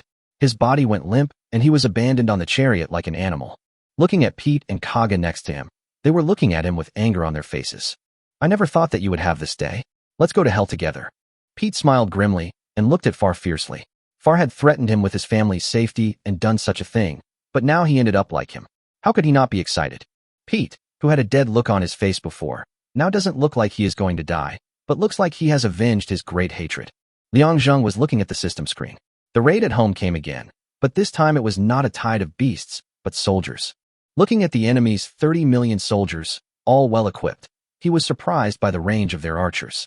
The enemy was actually standing at 280 meters, shooting at his own crossbowmen and archers, while the crossbowmen were standing at 600 meters and shooting. This is basically the maximum range of his crossbowmen and archers. If the opponent is a little further away, the scene of attacking Far will happen in his own home. Liangzheng sighed. This damn system would never let him live in peace. Today is the 21st day. If he persists for another 9 days, there will be no progress at all in nearly a month. Apart from upgrading the troops and obtaining the formation, no technological or civilization events were triggered, and he had narrowly escaped death several times, and even his family fortune was almost wiped out. If it weren't for the rewards of the Devil's Festival, I wouldn't have the mood to attack others today. I'm afraid my city would be destroyed. But now all the dangers have been overcome. As long as I can hold on for another 9 days and obtain the so-called title of destiny, it will be completely over. In fact, Liangzheng was a little excited when he thought about this. Although the system cheated him every time, the more severe the cheating, the higher the reward he would get. This time I persisted for a whole month. Besides getting this title, what other rewards will I get? While thinking, Liangzheng arrived at his final destination, Esfa Castle, Justin's lair. At this time, Justin was already standing outside the city gate. He obviously knew that Liangzheng would come. When he saw the Esfa Castle, Liangzheng couldn't help but sigh in his heart. As expected of a survivor ranked in the top 30, Fao is like a toy compared to him. There is a wall as high as 80,000 meters. From outside the city, you can see the spire of the Esfa Castle. You can imagine how high his castle is. Justin walked over like a gentleman, with a smile on his face. Dear King Yintian, I have finally waited for you to come. It seems that you are finally willing to give me a chance to explain. Liangzheng looked at Justin, then threw the 3 people he had captured out. You are not unfamiliar with these, right? Justin didn't show any expression when he saw Pete and Kaga, but when he saw Far, his face looked a little ugly, but he quickly adjusted himself. Of course, these 3 are from my Western Region Alliance. I can't say I'm familiar with them, but I'm not unfamiliar with them either. Liangzheng looked at Justin with a sneer, then turned on the system. Seeing Liangzheng's actions, Justin frowned. King Yintian, I hope you don't do this. I don't mean to threaten you, but if we really have to fight, I think it will be difficult for you to capture my castle. While speaking, he pointed to the castle behind him. Besides, I have no fewer than 50 vassal states ranked in the top 500,000. Although I know that even if we were combined, we wouldn't be as powerful as you. This is a critical moment for you. Don't be impulsive. Let me explain first, okay? Liangzheng looked at him with interest and wanted to continue clicking, but at this time Luo Wenqing and the other 2 also ran over from behind. King Yen, wait. Hearing Luo Wenqing's shout, Liangzheng frowned and turned around to look. He was a little surprised to see the 3 of them. But when Justin saw the 3 of them, his expression became a little grim at first, but then he relaxed. Haha, Alliance Leader Luo, I didn't expect you to come too. Since everyone has so much time, how about sitting in my castle for a while? Liangzheng ignored him, and Luo Wenqing and the others didn't say anything polite to him. They went straight to Liangzheng. King Yintian, this battle cannot be fought. Seeing Luo Wenqing's expression, Liang Zheng was a little confused. He didn't understand why he wanted to stop him, and the relationship between the two was also very awkward at this time. Seeing Liang Zheng's expression, Luo Wenqing sighed. Some things are hard to explain right now. I think you might as well come to my place, and I'll tell you the secrets of slave civilization in detail. Secret? What secret? Hearing Liang Zheng's question, Luo Wenqing opened the system and then went to the ranking page. Look, this is my ranking. Liang Zheng saw that Luo Wenqing was ranked 31st, followed closely by Justin at 32nd. What's the meaning? Don't you want to know who these top 30 are? And what are their strengths? Why aren't we, the two leaders of the alliance, ranked first? And why do we always resolve everything through negotiation and never resort to force? Hearing Luo Wenqing's words, Liang Zheng looked at him deeply. Justin, who was standing in front of them, was not angry because he was ignored. Instead, he still had a smile on his face. Liang Zheng took a look and didn't press it. It wasn't because he was scared, but there were only 9 days left, and he didn't know what tricks the system would have. But now Luo Wenqing suddenly told me about the ranking, which means that there is a big story behind it, so I might as well listen to it first. After going through so many things, he had already transformed to a stable level. If Justin caused more unnecessary troubles and made his efforts in the first 20 days go to waste, that would be unfair. Liang Zheng nodded, and Luo Wenqing also breathed a sigh of relief after seeing this. Then come to my place. Before Luo Wenqing could finish his words, Liang Zheng waved his hand, and the heads of Fao and the other two fell to the ground. Then they walked towards the castle of Isfar, leaving everyone standing there in a daze. At this moment, they had no idea what Liang Zheng's attitude meant. Chapter 109: The Mysterious Elders' Council. Everyone followed Justin into the Isfar castle. Liang Zheng looked around and saw a lot of bronze artifacts displayed here. From these decorations, you can see how advanced Justin's technology is. When they arrived at the hall, everyone sat down. Justin asked the servants to make a pot of tea. This surprised Liang Zheng a little, as he was still drinking cold water. Haha, everyone's presence here is truly a great honor, as you Chinese would say. Justin smiled and looked at everyone, but no one paid any attention to him. Liang Zheng was just busy drinking tea. After all, he had been here for more than 2 months, and drinking just cold water was really tasteless. Luo Wenqing and the other two frowned and looked at Liang Zheng, not understanding why he insisted on entering the castle. Justin saw that no one paid attention to him, and he was speechless for a moment, not knowing what to say. Liang Zheng smacked his lips after drinking a cup of tea. Let's stop talking nonsense and get straight to the point. What was that ranking you were talking about just now? Liang Zheng looked at Luo Wenqing and asked, and the other party sighed after hearing it. Forget it. There are no outsiders here. We are all insiders. It doesn't matter if we tell them. Luo Wenqing adjusted his body, while Justin drank his tea slowly, with a more intense smile on his face. In fact, our two major alliances are not all powerful. There is also a council of elders above them, which controls the balance and resources of the slave civilization. These so-called elders are the top 30 people.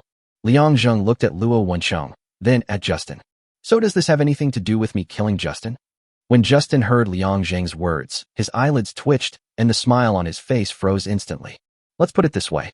Each leader is actually chosen by the Council of Elders, and there's a balance among them. Currently, China and the Western region each have 15 members. Liang Zheng was puzzled. How could such a balance be maintained? As long as everyone survived, they would think of ways to become stronger. Now, Justin and Luo Wenqing are definitely at the top of their game. But how powerful are the people in the Council of Elders to make the two leaders willingly submit?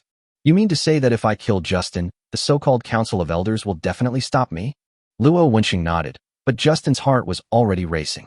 They were discussing how to kill him right in front of him. After all, he was the leader of the Western Region Alliance. Didn't he have any dignity? Haha. King Yantian, I think there must be some misunderstanding between us. I really don't know about the sneak attack on you. This was all caused by that guy called Fao. I just found out about it. Liang Zheng snorted coldly and understood the tricks played by these high-ranking people. If Liang Zheng continued to talk, it would mean that the matter was exposed. But if he still holds on, then they will probably fall out on the spot, and both sides will fight to the death. But was Liang Zheng afraid? Clearly not. If he hadn't wanted to understand this so-called Council of Elders, he would have already begun attacking Alphac's castle. I just have one question. Is this Council of Elders very strong? When Justin heard this, his face began to turn ugly. It was obvious that Liang Zheng didn't want to turn the page at all. When he asked this question, it was obvious that he was thinking about how to kill him. To be honest, I only have a vague understanding of the strength of the Council of Elders. But do you know why we can't get crossbowmen and chariots? It's because the Council of Elders is controlling them. Moreover, all 30 of them have this skill. As for the military strength, even Kroner, who is ranked 30th, has twice as many as I do. Let me put it this way. In fact, most of these so-called elders are leaders of the past generations. When development reaches a limit, they will devote themselves to researching technology and increasing military strength, and rarely come out to take charge of affairs. But if we make too much noise, they won't sit idly by. Our Huaxia Alliance and the Western Region Alliance have to hand over a certain amount of resources every month, and they don't want us to consume too much. Liangjing finally understood this time. It turned out that these elders were just living off the fat of the hog, like the emperor, just waiting for others to pay tribute while they reap the benefits. When thinking about the military strength, Liangjing thought for a while, and thought that Luo Qingwen's military strength would probably not be less than 50 million, right? If it doubles, it would be 100 million, and the opponent's technology and military forces have obviously reached the highest level. If they have really reached this level, why don't they upgrade to a feudal civilization? Hearing this, Luo Wensheng smiled bitterly. It's not that they don't want to, but they don't dare. They are now considered the most powerful empire, but you have to know that there must have been those more powerful than them before. But why are there only 30 of them left now? In the past, countless people, after reaching a certain level of strength, directly upgraded to feudal civilization, but were wiped out before lasting 5 days. The most representative among them is the 4th-generation leader of our China. He once possessed the most advanced technology, and it is said that the number of elite soldiers has reached 100 million. But it was only in the feudal civilization, and it was wiped out in less than half a month. When the system message was released, everyone was shocked. Since then, no one dared to easily try to upgrade. Liangjing's eyelids twitched when he heard this. What on earth was going on with this feudal civilization? If he could possess 100 million elite soldiers, then his army would definitely not be less than 300 million. But even such a person never stopped for half a month in feudal civilization. Now he has 180 million soldiers, and they are all exclusive branches of the military. They can be said to be the elite among the elite. I don't know whether they can survive the upgrade to feudal civilization. Liangjing felt that there should be no problem. No matter how cruel feudal civilization was, it could not be as cruel as this destiny mission. It would be bad enough if they couldn't upgrade their technology and civilization for a month, but they couldn't even earn half a point. It was a complete waste of their resources. Even the 4th-generation leader couldn't last a month. When several people saw Liangjing in deep thought, Justin was naturally the most nervous because he had no idea whether Liangjing was thinking about destroying him or not. I probably know what's going on, Justin. Let's get started. The moment Justin heard this, his heart twitched violently. He felt that Liangjing was crazy. Knowing the strength of the Elders' Council behind him, he still dared to fight with him. Although it is known that Liangjing survived the 300 million beast tide, there may be such people in the Council of Elders. But then again, such real big guys will not care about him at all. Chapter 1, 10 Justin's Compensation. Justin saw that Liangjing had summoned the system and was actually going to fight a plundering war with him, and Luo Wensheng and others were also shocked. In fact, the reason why Liangjing listened to all this, in addition to understanding the Council of Elders, was that there was a war going on in his family just now, and it was really difficult to free up manpower to fight a plundering war at the moment. After all, Justin is the leader of an alliance. If they really want to fight, he must bring enough troops. You know, the other side has 50 vassal states, not just vassal tribes. During the process of being plundered, the vassal states can be considered not as support, but as the main force of the host country, and can be dispatched at will by the ruler. If you calculate it this way, even if each of them has 2 million troops, that's 100 million people. Not to mention whether they are elite or not. The number alone is enough to cause trouble. In addition, Justin himself has no less than 20 million elite troops and 30 million soldiers, which add up to 150 million. He really can't be careless and send 18 million people to attack at will, etc. Liangjing's finger was about to fall on the system plunder button. Justin suddenly shouted, then stood up from his seat, looking at him with vicious eyes. What do you want? Liangjing sneered. Shouldn't I be the one asking you this? You clearly did something wrong, but you don't want to admit it. What's wrong? Do you really think I'm so easy to talk to? Or do you think I'm afraid of you? Justin took a deep breath and looked at Liangjing with a frown. He knew in his heart that it seemed that this matter was not so easy to get over. How about this? I'll make some compensation. What do you think? Liangjing looked at Justin with amusement. Although he now had the points and resources he wanted, who knew if the system would cause any more trouble? When it comes to resources, the more the better, of course. Liangjing raised his eyebrows, motioning him to continue. I will compensate you with 50 million points and 1 million bronze. Hearing this pitiful number, Liang Zheng was already angry. Are you sending the beggar away? I'm giving you one last chance to count. Justin looked at Liang Zheng. It seemed that the other party was going to ask for a huge amount of money, but he couldn't figure out the other party's background. In that case, tell me a number. 100 billion points and 10 billion bronze. Hearing this number, not only Justin was stunned, even Luo Wenxing and others were shocked, and at the same time they thought about it in their hearts. Do you think everyone is taking advantage of the minds like you? Just ask for 100 billion points plus 10 billion bronze medals. With these resources, we can all be promoted to elders. In fact, after Liang Zheng finished speaking, he also felt that something was wrong. He had been used to spending lavishly recently, and he really didn't think that this was too much. But for poor people like them, this is an astronomical figure, and it is impossible for them to afford it. Impossible. Even if you kill me, you can't come up with that much. Seeing Justin's angry look, Liang Zheng didn't waste any words and opened the system again. 10 billion points and 1 billion bronze. And I'll tell you a secret. Liang Zheng stopped what he was doing and looked at Justin, while Luo Wenxing was obviously also interested in the so-called secret. I'm really curious. What secret could be worth such a huge price? Let me tell you, if this secret isn't valuable, I won't pay for it. Justin's face was already flushed at this time. He was really afraid that Liang Zheng would call. Although the people in the Council of Elders would maintain balance, they were maintaining the balance of the overall situation, which had nothing to do with him as the president. To put it bluntly, if he was really attacked by Liang Zheng, the Council of Elders would most likely stand idly by after seeing his military strength. The other party would never offend someone of the same status as them because of him. He was just a pawn. Even if he was really destroyed, there would be countless people to replace him, and the interests of the Council of Elders would not be harmed at all. Don't worry, this secret will definitely interest you. After Justin finished speaking, he looked at Luo Wenxing and the others. They tactfully went back to the city directly. Before Luo Wenxing left, he specifically asked him to be careful and to visit him. Liang Zheng wanted to refuse, but the other party didn't give him a chance at all. After saying this, he disappeared from his sight, just to prevent Liang Zheng from refusing. Now you can speak. Justin sat back in the chair and straightened his clothes. Liang Zheng curled his lips when he saw this. He was almost a prisoner, so why was he still pretending to be a gentleman? Actually, being promoted to the Council of Elders is quite simple. You need to have at least 50 million elite soldiers, with a total force of no less than 100 million, and you also need to have sufficient technology. Liang Zheng was a little confused. He didn't know why the other party said this to him, as he had no intention of becoming an elder. Although military strength needs to be improved step by step, technology has a shortcut in the slave civilization. When Liang Zheng heard Justin's words, his eyes lit up instantly. What shortcut? Seeing Liang Zheng's expression, Justin felt a little relieved. I don't know if you've heard of the Keiganji. It's arguably the most advanced technology in slave civilization, and it records the creation of many cutting-edge weapons. When Liang Zheng heard Justin say the 3 words Cao Gong Ji, his heart skipped a beat. The 6 Qi methods came from the Cao Gong Ji, and he had thought about how to obtain it at the time. Do you know where this thing is? Justin laughed. Well, this thing is like a treasure. You'll find clues to it by chance, but it's up to you to crack it. Liang Zheng frowned, having understood what he meant.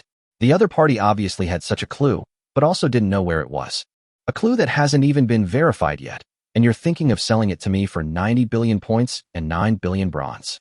Justin snorted. Don't worry, I've already researched it and even investigated it secretly. It's definitely there, but whether you have the ability to get it or not is none of my business. Liang Zheng looked at Justin intently. There must be something fishy going on here, otherwise, how could he give up so easily? This is not just about becoming an elder, it is also a shortcut to improving one's own strength. Justin did not feel dissatisfied when he saw Liang Zheng's doubtful look. After all, this is normal. If a beggar suddenly tells you that there is a treasure that contains wealth that can make you the richest man in the world, any normal person will be suspicious. Either this old man is here to sell Tathagata, or he is here to sell comic books. Chapter 111, Dustwallow Marsh. Liang Zheng did not ask Justin. He was waiting for him to explain. Justin obviously did not have the patience to waste time with him. Now he just wanted to get rid of this plague god as soon as possible. Well, let me put it this way. I don't have the strength to take it yet. Besides, the Elders' Council has also learned about this place and must be preparing to take action. Even if I don't tell you, I won't be able to get it. Liang Zheng thought about it and felt that there was nothing wrong with Justin's words. Where is the Keiganji? After hearing Liang Zheng's question, Justin was completely relieved, knowing that the other party had agreed. It's in a place called Dustwallow Marsh. It's a forbidden area. Even if a million-strong army enters, they may not come out alive. Justin told Liang Zheng the detailed address. He wrote down the location and then stood up. Hurry up and give me those 10 billion points and 1 billion bronze. Otherwise, the interest will increase. I hope you still have this valuable secret by then. Justin was shocked and hurriedly asked Liang Zheng to specify his item in the mall, marking the price as 10 billion points, and he would also specify 1 billion bronze points. Liang Zheng took a look at the warehouse and chose the corpse of a mosasaur. There was no other way. This was the least valuable thing in the warehouse. Justin's face turned green when he saw the mosasaur's corpse. Can you still be a human being? He was the Flame King after all, and yet he only offered a mosasaur's corpse for trade. But he couldn't say anything and could only buy it with great pain, and Liang Zheng also bought the 1 billion bronzes for himself at the price of 66 points. After returning to his home, Liang Zheng hurriedly opened the system and searched for the location of the Dustwallow Swamp. After looking at the map, he found that it was actually on his border, not too far away. Liang Zheng did not hesitate and directly summoned Gu Tong, asking him to select 30,000 cavalry and set off immediately. Now Gu Hong is still recovering from his injuries, and some matters are temporarily handed over to Gu Tong. Seeing Liang Zheng's anxious expression, he didn't ask much and hurried out to count the troops. Sitting on the back of the dinosaur, Liang Zheng felt a little excited. He hadn't made any progress in the past 20 days, but now he could finally get a technological upgrade. He knew that if he got the military examination record, his combat effectiveness would definitely be improved to a higher level, as there were records of more weapons and chariots in it. He also remembered the last sentence in his chariot introduction, which seemed to be missing something. But until now, Liang Zheng still didn't know what was missing. If he hadn't been on a mission, his people might have discovered it long ago. But now these people are like dementia, unable to discover anything, and can only make the original weapons and items. This makes Liang Zheng worry so much that he is almost bald. The dinosaur ran for half a day and finally arrived at the Dustwallow Swamp. This place was the border between itself and another country, but Liang Zheng had never tried to find out who the other country was. Although it is the border between countries, it is far away from the base camps of both sides, and there has been no friction, and both sides are too lazy to explore each other. If everything is running normally in Liang Zheng's country now, he will naturally know who the other party is, because he now has tariffs. But when he passed by just now, he saw that there was no one guarding the customs office. Even if there was, it was useless because no one came here because of the war. Liang Zheng glanced at the direction and walked according to Justin's instructions, but he was a little shocked in his heart. His border checkpoint had been investigated clearly, but he was completely unaware of it. The place was filled with methane everywhere. Everyone covered their noses and walked slowly forward. From time to time, unknown insects would come up and attack. The most thrilling thing was that Liang Zheng saw a 2-meter-long centipede. It could be said to be a centipede, but it didn't look like one. Although the opponent also had feet growing on both sides of his body, his entire body was extremely smooth and bright black, like iron-colored armor, and extremely hard. Although the cavalry did not charge, even if they attacked on the spot, they were unable to penetrate its body for a while, and the opponent's head actually split open and turned into a mouth full of teeth. If the cavalry's armor hadn't been strong enough, he would have been bitten in half by that bite.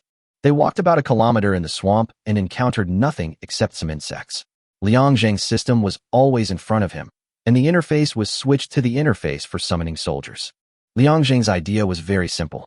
If there were too many people, the action would naturally be slow. As far as possible, he still wanted to get the military examination record as quickly as possible. At this moment, he heard the sound of fighting, and the cavalry who were exploring the way ahead quickly ran back. "My king, there are tens of millions of troops ahead, fighting some unknown beasts. I'm afraid their number is no less than tens of millions." Liang Zheng frowned when he heard this, and the 3 words Council of Elders appeared in his mind. Justin had already said that the Council of Elders was ready to take action. Could it really be such a coincidence? He ordered everyone to hide for the time being, and he and the spy quietly walked forward. When he saw the battle in front, he discovered that a dense group of crocodiles and dragons surrounded a group of people. Dinosaur, crocodile. Kill points, 1,000. Health, 30,000. Attack, 1,350. Defense, 900. Speed, 650. Introduction. It is about 9 meters long and looks like a water crocodile. It likes to be in a group. The small and strong teeth densely packed in its mouth are enough to crush the bones of its prey. Even giant carnivorous dinosaurs will retreat when they encounter it. Liang Zheng now finally understood why this place was called a forbidden area. Ordinary survivors did not have the strength to provoke them. The 1350 attacks alone were enough to deter countless people. Looking at the number, it must be more than tens of millions. And through this moment of observation, Liang Zheng discovered that they attacked extremely quickly and were not afraid of death. After you had just dodged the attack of one crocodile dragon, the next one would come at the same time. What's even more terrifying is that after they bite, like turtles, they will never let go until they kill them completely, and they will not stop until they tear off the bitten part. They are extremely cruel. No wonder I only encountered a few insects along the way. It seems that all the people in front of me led the crocodile dragon over. In this case, Liang Zheng doesn't mind reaping the benefits. In this world of extreme survival, the situation of the mantis stalking the cicada while the oriole is behind is common. He gave orders to the troops to take a short rest and wait until both sides were defeated before he led his men to charge forward. Looking at the battle in the distance, Liang Zheng couldn't help feeling a little pleased. It had been a long time since he had seen others desperately fighting for their lives. He had almost forgotten the feeling of watching others fight to the death. It was simply too damn cool. Chapter 112 Ancient Domain Elder Alice. This battle lasted for 6 hours. Liang Zheng even suspected that the other party was doing the same task as himself, because these crocodile dragons were so ferocious. If it were any other group of wild beasts, they would probably leave after losing more than half of their number. However, when half of these crocodile dragons died, they became even more ferocious as if they had been injected with chicken blood. Their original tactic of biting and holding on has now changed to continuous biting, and the frequency of their attacks has become even more frequent. Liang Zheng saw with his own eyes that the soldiers in the front were all wearing bronze armor, but they were torn to pieces by 5 crocodile dragons. After biting a soldier's arm or thigh, they would shake their heads violently until they tore it off before attacking again. Even though Liang Zheng had been fighting wild beasts for nearly a month, he had never seen such a ferocious species. But now it is finally coming to an end. There were originally nearly 10 million crocodile dragons, but now there are only a few 100,000 left, and the surrounding area is already littered with corpses. Of the enemy's tens of millions of soldiers, only 1 in 10 is left. The survivors replenished their forces once, bringing the total to about 5 million, but there are still less than 1.5 million left. But come to think of it, the total defense of bronze is only about 500 or 600, and the actual damage resisted is only about 300 points. The crocodile dragon has an attack power of 1350. Even if it doesn't bite a weak point, it will be bitten to death directly. If the opponent did not have crossbowmen, it would be difficult to win even if it replenished 5 million. The last hundreds of thousands of crocodile dragons were all killed, the surrounding corpses disappeared, and a blonde beauty walked out from the middle of the troops. Liang Zheng was shocked by her human weapon. After checking the other party's information, I found out that her name is Alice. She is an American and ranked 24th. When Liang Zheng saw the soldier shooting the crossbow arrow just now, he had already confirmed that she was from the Council of Elders, and at the same time, he felt that things in the world were really interesting. He had just heard about the Council of Elders, and it hadn't even been 24 hours when he ran into it. Before he heard about it, he had never seen it once. When Liang Zheng was investigating Alice, she was obviously surprised, and then she looked around nervously, and 5 million soldiers appeared around her again, also elite soldiers. Liang Zheng knew that he was exposed when he was investigating her, but he was not worried. After all, it was time for him to show up. Seeing that the battle at home was over and there would be no more assault troops today, Liang Zheng directly summoned 20 million people. Since you are going to appear, you must have a domineering aura. But when 20 million people arrived, they were completely exposed. After all, they could still hide tens of thousands of people, but they could not hide 20 million people no matter what. Alice also discovered it at the first time. Seeing so many soldiers, and each of them was equipped with extremely sophisticated equipment, and there were crossbowmen, but the equipment on them was somewhat different from hers. I wonder which Chinese elder this is. Is it fun to play hide and seek? We are not children anymore. When Liang Zheng heard this, he felt a little angry. He hadn't even appeared yet, but he was already insulted by the other party. The soldiers made way for Liang Zheng, and he walked out. When Alice saw this, her eyes were filled with shock. It's you. Liang Zheng was also stunned. How could the other party know him? But then he understood.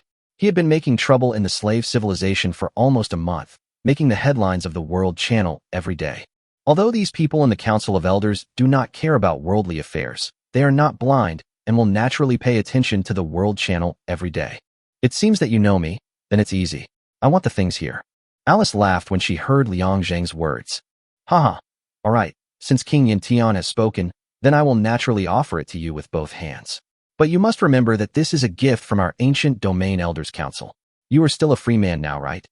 Liang Zheng was surprised to see Alice so happy, but after hearing the last sentence, he immediately understood what she was thinking. You'd better stop wasting your breath. Although I have withdrawn from the Huaxiao Alliance, I am still a Huaxia after all, and will not join your ancient domain alliance. Also, I don't need you to send me off. I was planning to rob it anyway. Alice was not angry at Liang Zheng's words, but smiled even more. What are you grabbing? If you like it, I'll give it to you. If you like me, I can also give it to you. How about it? Do you want to consider it? As Alice spoke, there was still a hint of a smile on her face. It makes people feel moved. I'm not interested in you. Since you don't want to stop me, then leave. I can get my things and start studying. Alice straightened up and laughed. Yen Tian Wang, I want to be friends with you. Joining the Ancient Domain Alliance is secondary. As long as you are willing to do this, I will leave. If you are not willing, I will stop you even if I have to spend all my wealth. Liang Zheng frowned, not understanding what she meant. Was a favor of his so important? But since the other party actually said so, I couldn't agree to it at all. Favors are the hardest thing to repay. Then let's fight. I'll give you time to summon the soldiers. Although he said that, Liang Zheng's crossbowmen had already started drawing their bows, ready to shoot him. Alice didn't expect Liang Zheng to be so tough. He must be a one-handed guy and had no understanding of romance at all. All right. I'm scared of you, isn't that enough? You don't know how to be gentle with women. What you want is in my hands. Come and get it yourself. As she spoke, Alice took out an old box. Liang was frowning and looked at her, smiling at him. What? The dignified King Yen Tian wouldn't dare to come and take even a box, right? Liang Zheng snorted coldly and asked me to pass by. Are you kidding? No matter how important the work record is, it is not as important as your own life. Who knows what this woman is planning? I never take the initiative with women. While speaking, he also gave her a pinky smile. Alice was stunned. She didn't expect this man to be so shameless. If he didn't dare, he would just say he didn't dare. He also pretended that he never took the initiative towards women. She shook her head helplessly and strode over. When she got to Liang's front, she handed the box to him, then leaned over to his ear and breathed softly. Remember, I handed this military examination record to you personally. You didn't steal it. After saying that, he kissed Liang Zheng on the side of the cheek, then disappeared in front of him with the soldiers. Liang Zheng saw that he had got the thing, so he did not stay any longer and returned home. Chapter 113: The Appearance of the Tinstone Crossbow. Liang Zheng returned home and watched the World Channel with a frown on his face. He finally understood why Alice said the last words. This woman actually started the world live broadcast at that time. Now everyone in the slave civilization knows about it. Those Chinese people who don't know the reason think that Liang Zheng has joined the Western Region Alliance. Xiang Yin, is King Yen Tian really going to the Western Region Alliance? That's a military exam, and they're so generous as to give it to him? Luo Ting. Humph. You men, you can't even walk when you see someone with big breasts. I can tell by looking at him like that. He must have been taken advantage of, and yet he's not taking the initiative. Ugh. Mao Yi. Oh, it seems like people are really hard to describe. Liang Zheng is clearly Chinese, yet he's now receiving such great benefits from the Western Region Alliance. It seems he's definitely going to join the other side. Char. Haha. Now that King Yen Tian has come to our Western Region Alliance, your Huaxiao Alliance is in trouble.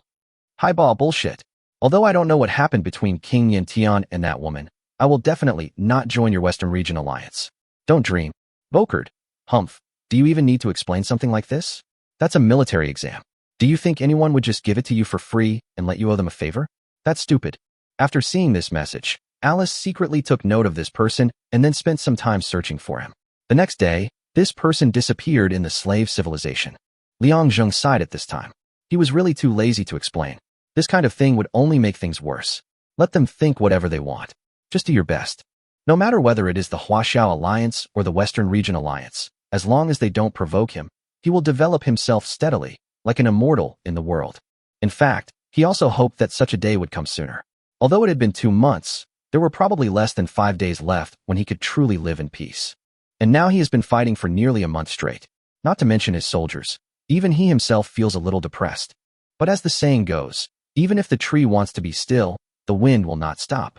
Among his friends, Luo Wenxing and 3 others frequently sent him messages, probably wanting to ask him whether he had really joined the Western Region Alliance, and at the same time wanted him to come over. Liang Zheng looked at these messages and felt a little annoyed. He deleted and blocked them directly. Since you have made your choice, there is no use in making amends now. It would be better for us to just be strangers. Luo Wenxing frowned as he looked at the message displayed on the system that said, your friend Liang Zheng has blocked you. Sun Chong and Zhao Yan also felt the same way. It seems that he has really joined the Western Region Alliance, but this is too sudden. As soon as Luo Wensheng finished speaking, Zhao Yan shook his head and said, "No. Do you still remember the secret Justin mentioned? I think it should be this military examination record. It just happened that the people from the Western Region Elders Council also went there." After hearing what Zhao Yan said, Luo Wensheng thought about it again and felt that this was also a possibility. But why did he block us all? Zhao Yan rolled his eyes. You're really the one in control. Isn't it obvious that they don't want to deal with us anymore? Luo Wensheng and Sun Chong both sighed, and at the same time, they felt extremely regretful. They were really blinded by greed at the beginning. Why didn't they lend a hand more? Otherwise, the situation would be very different now. Liang Zheng is now quite quiet among his friends and has basically become a loner, but he doesn't care. He took out the military examination record from the box and began to study it. But when he turned the first page, his heart trembled because he saw a 10-stone giant crossbow, which was a top-level weapon of the slave civilization. Sure, it is approximately equal to 30 kilograms in modern times. 10 sure is 300 kilograms. Here, 300 kilograms refers to the tension of the crossbow. You can imagine how terrifying this thing is.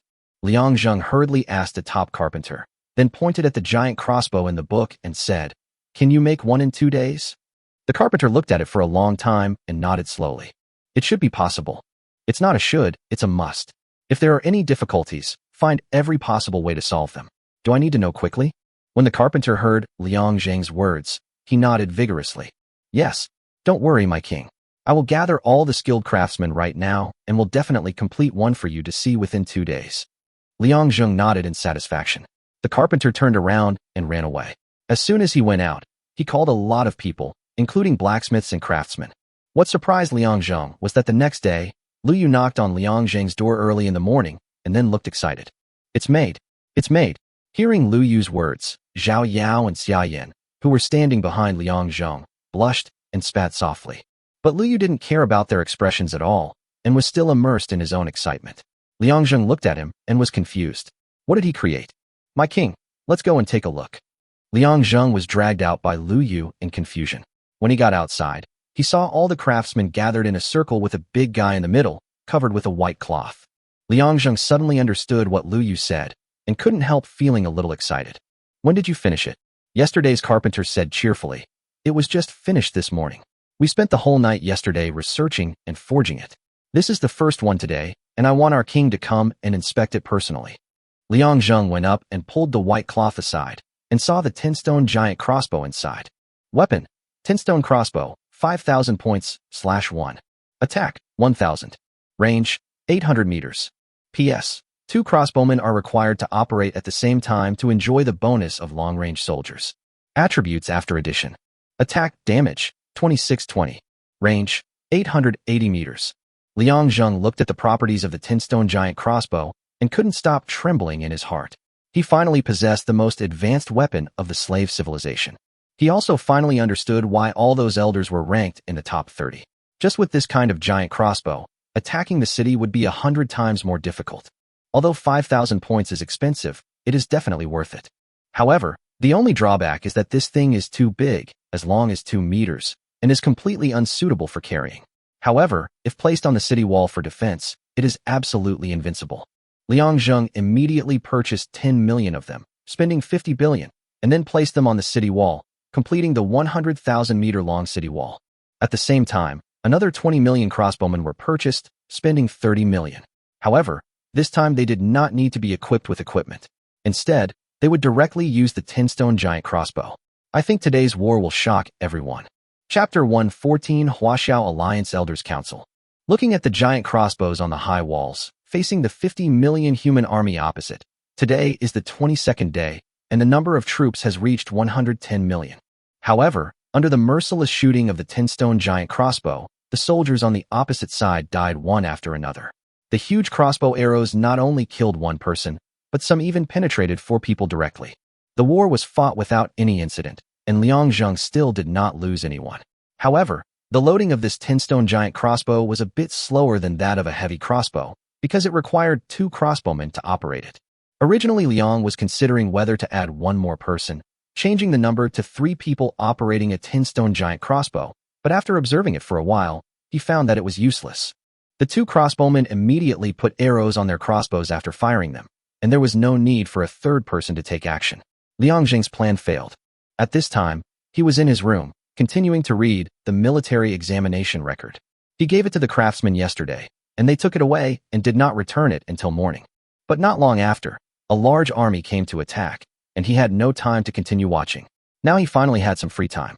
Looking at the records in the book, many of them involved the development of certain civilizations, which he could not do at all now, which made him very worried. If he can endure for another 8 days, he will be able to upgrade his civilization, and then he will be even more powerful. While he was thinking, he saw Alice's message. Dear King Yin Tian, I was amazed when I saw your 10-stone giant crossbow during the live broadcast today. It took me a whole month to research this technology. I didn't expect you to figure it out in just one day. Could I visit you and have a deeper look at the techniques in Caobingji? Liang Zheng looked at this passage, especially the word deepen, which made him think of something far-fetched. Not interested. After replying 3 words nonchalantly, he ignored Alice. What a joke. I was fooled last time, and now you want to cheat me again? Liang Zheng stopped reading the military examination record. Although many technologies in it were very powerful, what he could use was really limited. The one that made him most jealous was the crossbow chariot. This guy is definitely a harvester on the battlefield. At the same time, he finally knew what was missing from his chariot, which was a giant crossbow arrow. This type of chariot was modified to create a giant crossbow of 20 stones, which was then fixed to the chariot, and the original crossbowmen and spearmen would become operators of the giant crossbow. But this requires too much technology, including a precise calculation method, which is the so-called mathematics, but our country simply does not have this technology. Liang Zheng had no choice but to give up and wait for the arrival of 8 days. When everyone in the world saw this scene, they were amazed. In just one day, King Yin Tian developed such a ferocious weapon. Now, no one can probably defeat him. Of course, they had no idea of the existence of the Council of Elders. There were less than 100 people who actually knew of its existence. The Council of Elders consists of the top 30 strongest people. Because they are too powerful, those who are ranked over 100 cannot even find the existence of the top 30 in the rankings. A message suddenly appeared on Liang Zheng's system. Zhou Tianming and Luo Wensheng have applied to enter Yanhuang Dragon City. Do you approve? Looking at this message, Liang Zheng frowned. Luo Wensheng was really not giving up and actually came directly to his city. But who is this Zhou Tianming? Could he be from the Chinese Elders Council? Agree. The next moment, Luo Wensheng and a young man appeared in front of him. The young man was about 28 or 29 years old, thin and very sunny. Hello, King Yin Tian. I am Zhou Tianming from the Council of Elders. While speaking, he extended his hand. Liang Zheng shook it. After all, one should not hit a smiling person. The other party was polite, so there was no need for him to come up and complain. What's up? I'm very busy. Luo Wensheng had a serious expression, while Zhou Tianming had a smile on his face. King Yin Tian is indeed a straightforward person. In that case, I will speak frankly. First, I want to ask you a question. Please answer truthfully. Have you really joined the Western Region Alliance? Liang Zheng was sitting on a chair, looking at them, and roughly knew the purpose of their visit. This is my personal matter and has nothing to do with the Huaxiao Alliance. I have also said this to the Western Region Alliance. Liang Zheng has made it very clear in his words that I have nothing to do with your two alliances, and I don't want to join either side. However, Zhou Tianming did not give up the idea of this trip because of this sentence. As long as you haven't joined the Western Alliance, then I can continue. Liang Zheng sighed but didn't stop them. Since they were already here, there was no harm in listening. After deliberation by our Council of Elders, we have decided to appoint you as the Alliance's president. Luo Wensheng has been temporarily dismissed. His crime was failing to intervene in the most critical moment for his compatriots. Zhou Tianming's words surprised him a little, but he didn't think too much about it. He had no desire to be an official. Instead, he hated the intrigue here. Moreover, he had just heard clearly that Zhou Tianming said that Luo Wensheng was temporarily dismissed, which meant that as long as he did not become the chairman, he would continue to serve. I'm sorry, I don't have any intention of being the so-called president. Zhou Tianming was not at all panicked, but looked back at Luo Wensheng. He did not say a word from beginning to end, but just bowed to the two of them, and then disappeared from the spot, obviously going back. Liang Zheng didn't understand what Zhou Tianming was up to. King Yin, you don't have to rush to reject me. This time it is indeed Luo Wensheng's fault, but in the extreme world, everyone will leave some ways out. This is helpless. Having said that, Liang Zheng simply stopped talking. If that's all you have to say, there's no need to say more. You know this is in the extreme world. I don't need anyone's help right now. To put it bluntly, joining any force would be a burden to me. Zhou Tianming laughed. Could it be that this is also a burden on your mission? You have to know that on the last day of your mission, you won't just be fighting against those 150 million system soldiers. Liang Zheng suddenly stood up from his seat and stared at Zhou Tianming fiercely. He didn't understand how the other party knew about this destiny mission. Anyone who does this task cannot tell the secret, and no one has succeeded so far, but the other party seems to know everything. Could it be that he has also experienced it? But he immediately rejected it. This task was extremely extreme. Completing it would earn him the title destined by heaven. Although Liang Zheng didn't know what it was definitely awesome. But if he failed, it would mean death, and Zhou Tianming was obviously neither. Chapter 115: The 30-Day Ultimate Challenge. Zhou Tianming still had a smile on his face, and Liang Zheng looked at him with a twinkle in his eyes. King Yin, don't be too surprised. As for the Council of Elders, we already know almost all the secrets of the slave civilization, and we also know a little about the feudal civilization. 100 years ago, there was a Chinese man named Hua Chao, whose country was called Yanlong Nation. He also touched this line of destiny, but the number of days he persisted was 30 days. Liang Zheng was shocked when he heard this. Someone actually managed to hold out for 30 days? Could it be that the other party had succeeded? How long was that 100 years ago? Could it be that that person is now in a feudal civilization or a higher civilization? Zhou Tianming shook his head. I said 30 days, not surviving 30 days. It's a pity that we are just one step away from victory. Liang Zheng looked at Zhou Tianming in confusion, and the other party no longer kept him in suspense. I asked Luo Wensheng to contact you before, actually to prevent you from upgrading to more powerful arms and technologies.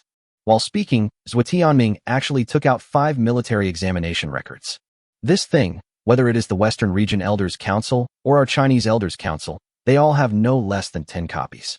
The reason why they don't give it to the lower levels is, first, to restrict development, and second, resources are limited.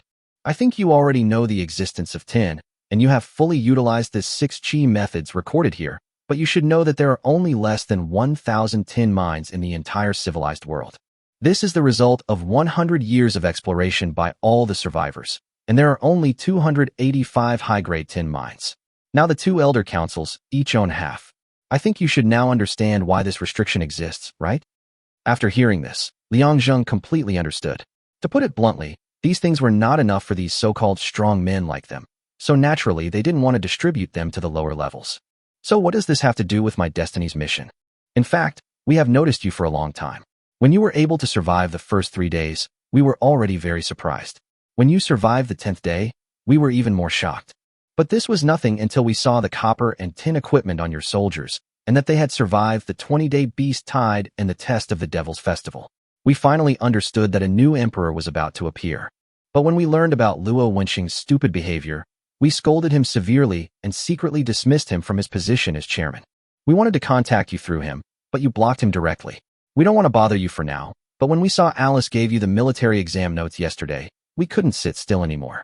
She's not helping you. She's hurting you. What's the meaning? Because on the 30th day, the system's 150 million troops will be equipped with all the technology you know. Listen carefully. This is technology you know, not technology you possess. When Liang Zheng heard this, he broke out in a cold sweat. He had read the entire military examination record, and there were quite a few abnormal technologies in it. Putting aside other things, the giant crossbow chariot in his eyes was not something he could deal with easily.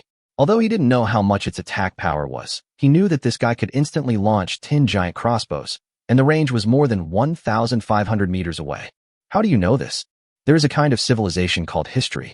Our Chinese ancestors experienced it hundreds of years ago and warned future generations not to easily establish a powerful country name. Zhao Yan said he had warned you before, but it was ineffective. You still established the name of the Celestial Dynasty and even named yourself the Flame Heavenly King. Now that your civilization cannot be improved, I guess our current technology has reached its limit. Liang Zheng took a deep breath. This news was absolutely hopeless. An army of 150 million, all equipped with top-level equipment of the slave civilization. How could he fight them? It is recorded in the military examination records that there is a thing called a ladder, which is a top-level siege weapon. The ladder is composed of 3 parts: wheels, ladder body, and hook. The ladder body can be raised and lowered, and is 35 meters high. There is a barb at the top of the ladder to hook the edge of the city wall. There are wheels under the ladder body so that it can be moved. However, the military examination records not only these, but also several other types of vehicles, such as the wheelbarrow, wooden curtain, nest car, etc. If all these things appeared at once, Liangzheng would be finished. The enemy's giant crossbow chariots kept shooting, and at the same time, the high city was invaded and the city gate was attacked. Liangzheng fell into deep thought again. Zhou Tianming did not disturb him, but waited by the side. After a moment, Liangzheng looked at him.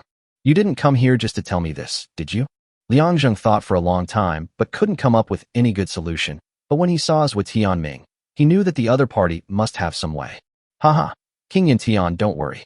In fact, not only us, but even the Western Region Elders Council has studied this title. Although we don't know what its use is, it is definitely the highest reward in the slave civilization. But we dare not try it lightly, because during this period, no one can help. Even the vassal states will become the first target of attack. Liangzheng understood this point clearly. The 2 vassal states he had just acquired were destroyed on the first day. But we also discovered a loophole. What loophole? Now you just can't obtain civilization, but you can buy some things you need in the mall. Liangzheng was a little confused. This mall could only buy some food and materials, and could not sell any weapons or soldiers at all. What's the use of this? You can't buy any equipment in the mall. Zhou Tianming laughed out loud. As the saying goes, there are policies from above and countermeasures from below. The mall is for selling materials, right? That makes it much simpler. We will dismantle some of the city defense equipment we have made and sell it to you in the mall. Show your craftsmen the records in the military examination records. If they can't build it, can they assemble it? When Liangzheng heard this, his eyes lit up. Yes, as long as we buy the parts and then have our own craftsmen assemble them. Wouldn't that be equivalent to having this technology? But Liangzheng quickly calmed down his excitement. There is no free lunch in the world. After reaching the extreme civilization, he understood this truth even more. What conditions? Seeing Liangzheng agreed, Zhou Tianming also stated the ultimate purpose of this trip. It's very simple. Rejoin the Huaxiao Alliance and become its leader. Of course, there's more to it than that. Once you survive 30 days, you'll enter the Council of Elders and might even become the Emperor of Huaxia. Liangzheng was stunned, his brain working frantically, considering Zhou Tianming's conditions and the gains and losses involved. Chapter 116, The Appearance of the Crossbow. This time Liangzheng thought about it for 10 minutes, and then looked at Zhou Tianming. No problem, I agree, but I hope that this time, you won't do anything to disappoint me. Otherwise, the entire slave civilization will probably be baptized by my fire of war. Zhou Tianming was naturally very happy to see Liangzheng agree. Don't worry, we are quite sincere this time. You should also know that we are fellow Chinese people, and there are many things we cannot help ourselves in here. Now, King Yantian, you have the opportunity to become the first emperor of the slave civilization. As fellow Chinese compatriots, we will naturally give you our full support. When you become strong, our entire China will also benefit greatly. I'm going back now to dismantle some of the things you can use for defense, and I'll send you a message with the instructions when the time comes. After saying that, he took his leave and disappeared from the spot. Liangzheng picked up the military examination record with some worry in his eyes. In the past 10 minutes, Liangzheng figured out a lot of things, and he even realized that this might be a huge conspiracy. First of all, Zhou Tianming has already said that on the 3rd day after he accepted the mission, the people in the Council of Elders paid attention to him, but they did not express any understanding. On the 10th day, they still did not express anything, but at that time the attitude of Luo Wensheng and others completely changed, and they helped him at all costs. Liangzheng couldn't help but wonder whether there was a sign from the Council of Elders behind this. Secondly, now, after he survived the triple attack on the 20th day, the Elders' councils on both sides still did not make any statement, but Justin and Luo Wensheng were eager to explain to him. When he defeated those who plotted against him and found Justin, Luo Wensheng appeared at this time and told him about the existence of the Council of Elders. It was also at this time that Justin told himself that there was a position in the military examination as compensation. Finally, he met Alice from the Western Region Elders Council here, who gave him the military examination records. Zhou Tianming appeared today and told him that this was a trap. But the other party could have clearly stopped him from watching the military examination record earlier, and he didn't believe that the Chinese Elders Council would be unaware of the emergence of the military examination record but not say anything. On the surface, all of this seems to be natural, coincidental, and calculated, but if you think about it carefully, it is quite frightening. Liangzheng didn't know the relationship between the Chinese Elders Council and the Western Region Elders Council. You know, in this world, there are no eternal enemies, only eternal interests. And I am about to get the title of Destiny, so what is the other party thinking about me? If all this is a trap set up by the two elders' councils, how huge are the interests behind it? The most important thing is that Zhuo Tianming has already explained that this slave civilization is seriously lacking in tin mines, but he has unlimited tin mines in his hands. Do they really not know? Or are they trying to hide it and not expose it? Liang Zheng sighed heavily. It seemed that these people's calculations were really profound, and he simply couldn't think so much and break them one by one. As long as he had strong power, he could leave them helpless. He didn't care at all about what Zhuo Tianming said about being the leader, elder, or even the emperor. This kind of thing is definitely not given to you by others, but you have to fight for it with enough strength, and even more so, you have to have the strength to protect it. Seeing that the war outside had already started, Liang Zheng did not care as it remained calm. Now he had 8 days, which was enough time for him to accumulate strength. 5.8 billion bronzes combined with 4.8 billion tins, including 1 billion given by Justin, have 1.9 billion copper and tin, which is enough for him to build another group of soldiers. Moreover, he now has 345.39 billion points, which is enough to cope with it. Now that Zhuo Tianming has the city defense parts, he can be fully armed. As for what traps are waiting for him behind them, he doesn't have to be afraid at all. As long as he can survive this month, Liang Zheng will not be afraid of any survivor even without the system's rewards. If nothing else, he would not suffer any damage in the battle with the survivors, but would gain a lot instead. The most basic thing is that your equipment will not be lost, and you will definitely earn points. By then, it will be 100 times easier than fighting against the system. Since everyone is using each other, let's see who has more sophisticated methods and stronger foundation. On the second day, Liang Zheng obtained a bunch of spare parts from Zhuo Tianming, and then found craftsmen and handed them the military examination records. These things correspond to certain instruments in this book. See if you can assemble them. The craftsman looked at the military examination record in Liang Zheng's hand as if a pervert saw his young wife. The book was like a treasure. They even felt that this book was left in the world by gods, but was found by Liang Zheng. This was the so-called destiny. The craftsman walked to the side with the book and the parts, and then began to match them with each drawing in the book. Liang Zheng did not rush them. He believed that anyone who was not a fool could assemble it within 8 days. Sure enough, after 3 days, they assembled the crossbow cart. There are very few tools for defending the city, and this is the only one that can really help him now. It is also the one that Liang Zheng lacks the most. Chariot. Ballista, 10,000 points, /1. Attack, 2,500. Range, 1,500. Durability, 50,000. Defense, 1,000. Introduction. The complete chariot is 5 meters long and 2 meters wide. It has a crossbow with a powerful range and attack. It can fire 10 giant crossbows at the same time. It plays a great role in both siege and defense. It is the top weapon representative of slave civilization. Liang Zheng looked at the crossbow cart. He directly built it for 10 million points, which cost 100 billion points. The points instantly reached 245.93 billion points. Looking at the 100 billion points consumed, Liang Zheng's face was full of black lines. This system was really a scam. Before, chariots were considered a type of soldier, but now crossbows were considered equipment. He sighed, bought another 10 million supporting soldiers, spent 250 million points, and directly pushed all the crossbow carts out of the city and placed them at a distance of 100 meters. Originally, they wanted to put it on the city wall, but they couldn't put it there at all. The city wall was too high and the crossbow cart was too big, so it was unrealistic to put it there. Liang Zheng finally breathed a sigh of relief. Now he just had to wait for the 30th day.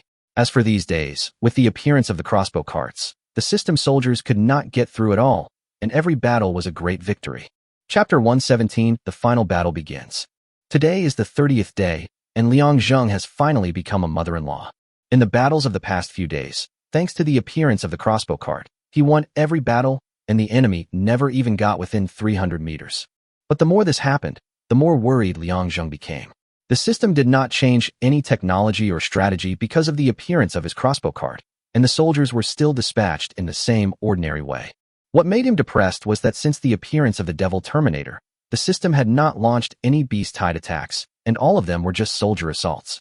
Today, survivors from all over the world gathered around Liang Zheng, watching Yanhuang Dragon City, standing on the earth. After a month of baptism by the system, it still had no damage.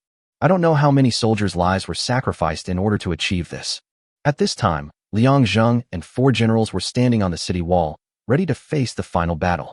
Outside the city wall, the front line is still chariots, and there are still 100 million chariots besieging the city as the front line of defense, and behind them are 10 million crossbow carts. 50 million cavalrymen are on standby at the city gate, ready to charge at any time, and 40 million infantrymen are already waiting at the city gate. If the enemy breaks into the city, they will charge immediately. On the city wall, 10 million tin-stone giant crossbows were lined up in a row, with 20 million crossbowmen and archers standing behind them. There were also 10 million crossbowmen and archers on standby in the city. Everyone knew that this was the final battle, but there was no relaxation at all, because just now, Chi Tian had told him that 150 million soldiers would attack them today.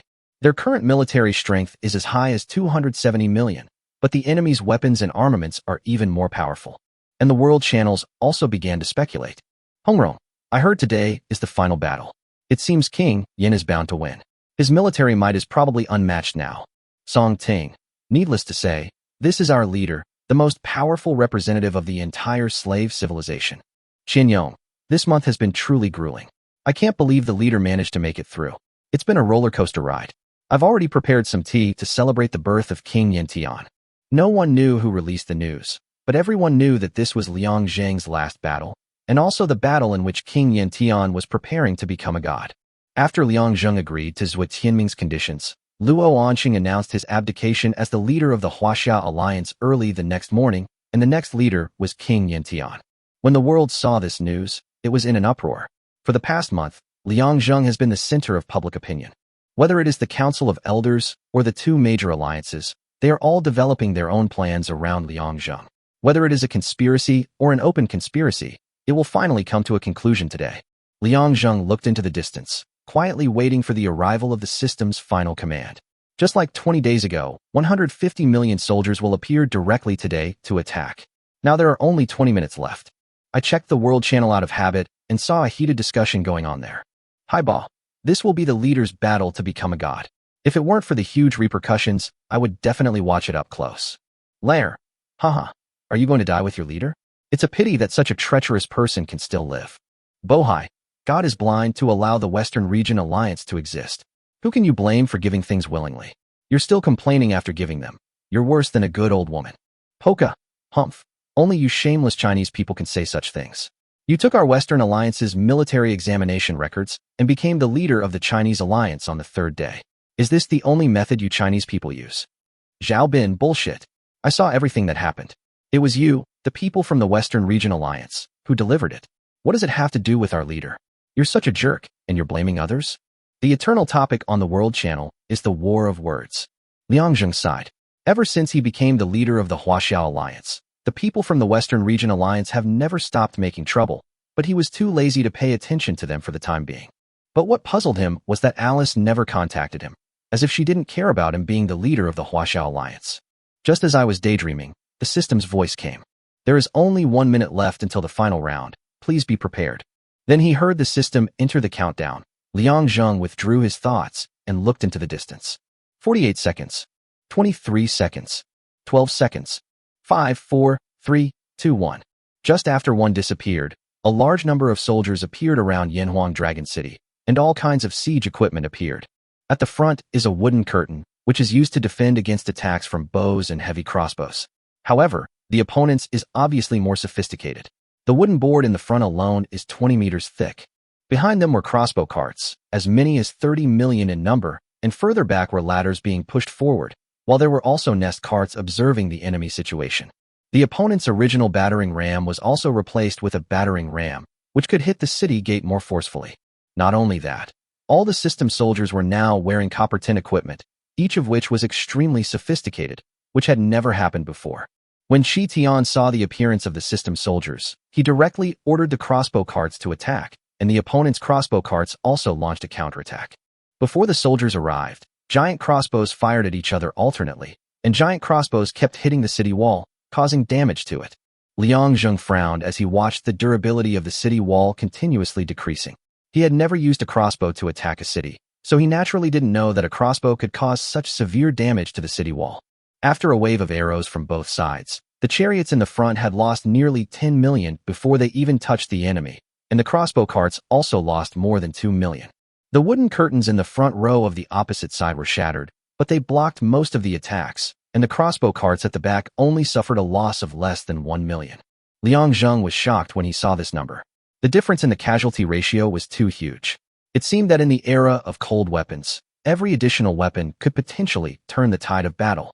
Chi Tian also knew that it was not appropriate to defend tightly at this time, so he directly ordered the chariots to charge forward. No matter how strong the attack power of the crossbow carts was, once they entered within 400 meters, it would be their blind spot. When the crossbow cart first appeared, Chi Tian was not happy. Instead, he studied all its characteristics and came to this conclusion after many shooting observations. This was also the tactic he thought of to restrain the opponent's crossbow chariots. Chariots were the fastest method of assault, and there were a lot of them. As long as they raided to 400 meters, they would have a chance to deal with all the crossbow chariots. Chapter 118: The System's Mysterious Arms. The chariot rushed out instantly, the halberd dragon charged forward fiercely, and the operator on the chariot waved the whip in his hand violently. Now they are really racing against time. The loading of the crossbow cart takes about 30 seconds, and the distance between them is as much as 1,500 meters. They can only destroy it by running desperately to 400 meters. But the system obviously would not let them succeed. When they reached 600 meters, the heavy crossbows started shooting directly at them, and the bronze tin cavalry had already appeared in front of the wooden curtain. The soldiers on the chariots were ready to die, not afraid of any attack at all, and they all charged forward.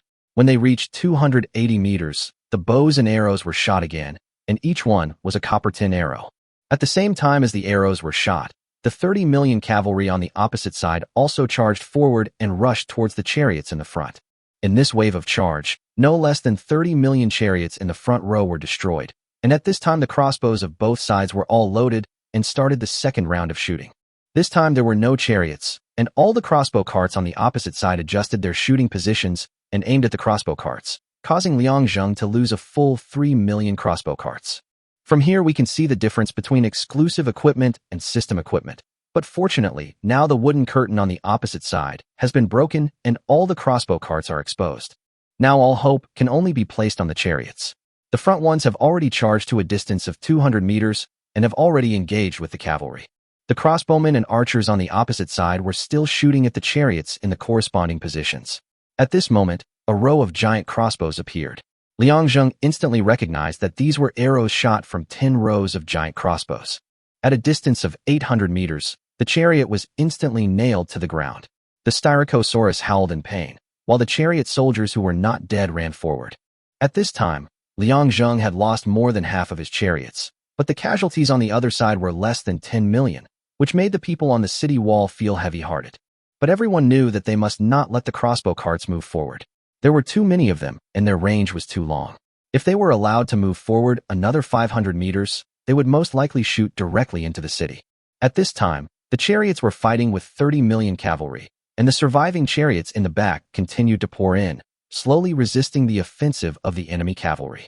But at this time Liangzheng saw a horrifying scene. Whenever the cavalry on the opposite side were about to die in battle, they would burst out with great power and destroy a chariot in an instant. Their eyes were red, as if they were possessed by gods. Wherever their spears went, everything was shattered. They could actually last for 5 minutes in this state. The cavalrymen who were not in danger of their lives actually hid behind them. The originally chaotic battle instantly formed an offensive like water waves. Beast blood. Liangzheng's forehead was suddenly covered with cold sweat, and he instantly remembered this skill. But this was obviously not technology. Why did the other party also know it? Watching the chariot being damaged continuously, Liangzheng looked at the skills of the Devil Terminator. The skill of Beast Blood was quietly revealed, and then he suddenly clicked it on. Now he has no way to retreat. If he doesn't retreat, the chariots in front of him will be sacrificed in vain and have no value. The moment he pressed the button, options appeared directly. Liangzheng chose the chariot. The chariot, which had no ability to fight back, went crazy instantly. The Tyrannosaurus seemed to be stimulated and ran forward madly, while the crossbowmen and spearmen on the chariot attacked the surrounding enemies quickly. The originally unstoppable cavalry collapsed in an instant. After all, no matter how powerful humans were, they could not defeat the Styracosaurus, not to mention that there were soldiers on the chariots. Finally, after sacrificing nearly 5 million chariots, they finally broke through the system cavalry's defense.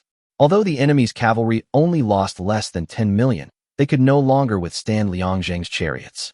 The system's infantry also joined the battlefield and began to resist the attack of the chariots.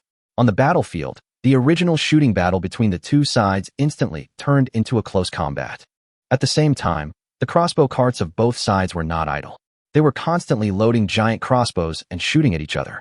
Both sides were trying to reduce the other side's manpower as much as possible.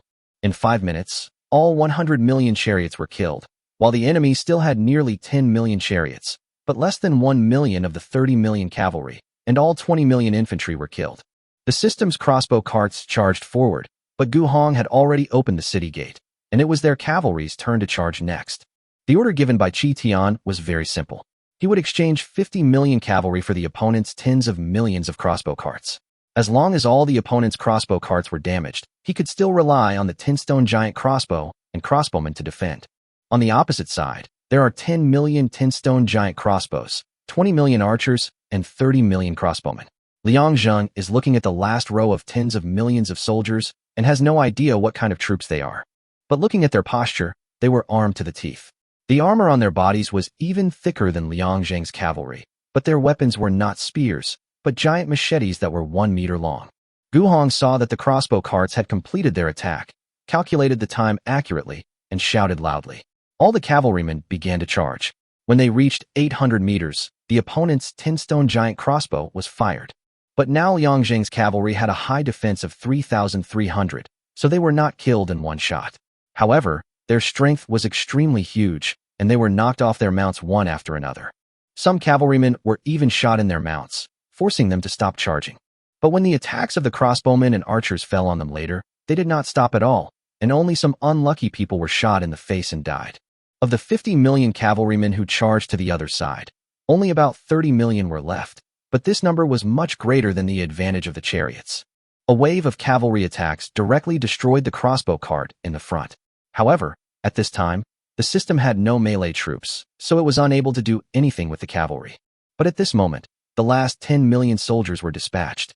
Liang Zheng saw their speed, and his heart suddenly tightened. He didn't expect that the opponent, wearing such heavy armor, could have a speed no less than that of a chariot, and rushed in front of the cavalry in a moment. The long sword was drawn out and fell down fiercely. An extremely bloody scene appeared instantly. The cavalry and the mount under them were actually cut in two by them. Everyone stared at this scene in amazement. Liang Zheng was even more incredulous. What kind of troops were these? How could they have such a powerful attack power? His cavalry was wearing copper tin equipment, and its defense power was as high as 2,900. In other words, the opponent's attack power must be at least more than 4,000 to instantly kill his cavalry. But can the slave civilization really have such high attack troops? Chapter 119, The Righteous One. Liang Zheng looked at the system and checked it, but there was no information about the soldier. Only the words, exclusive military branch, were displayed. The cavalry fighting against them at this time was extremely brutal. Every one of them was killed in seconds, but when the cavalry attacked, a layer of sparks flew out. But fortunately, there was a cavalry charge arriving from behind. No matter how powerful they were, they could not withstand the charging cavalry. At the moment of impact, the system's exclusive troops flew backwards instantly, but they immediately stood up again and started fighting with the cavalry. This time Liang Zheng did not use the beast blood skill. It was not because he did not want to use it, but because the skill was on cooldown and it would take as long as an hour.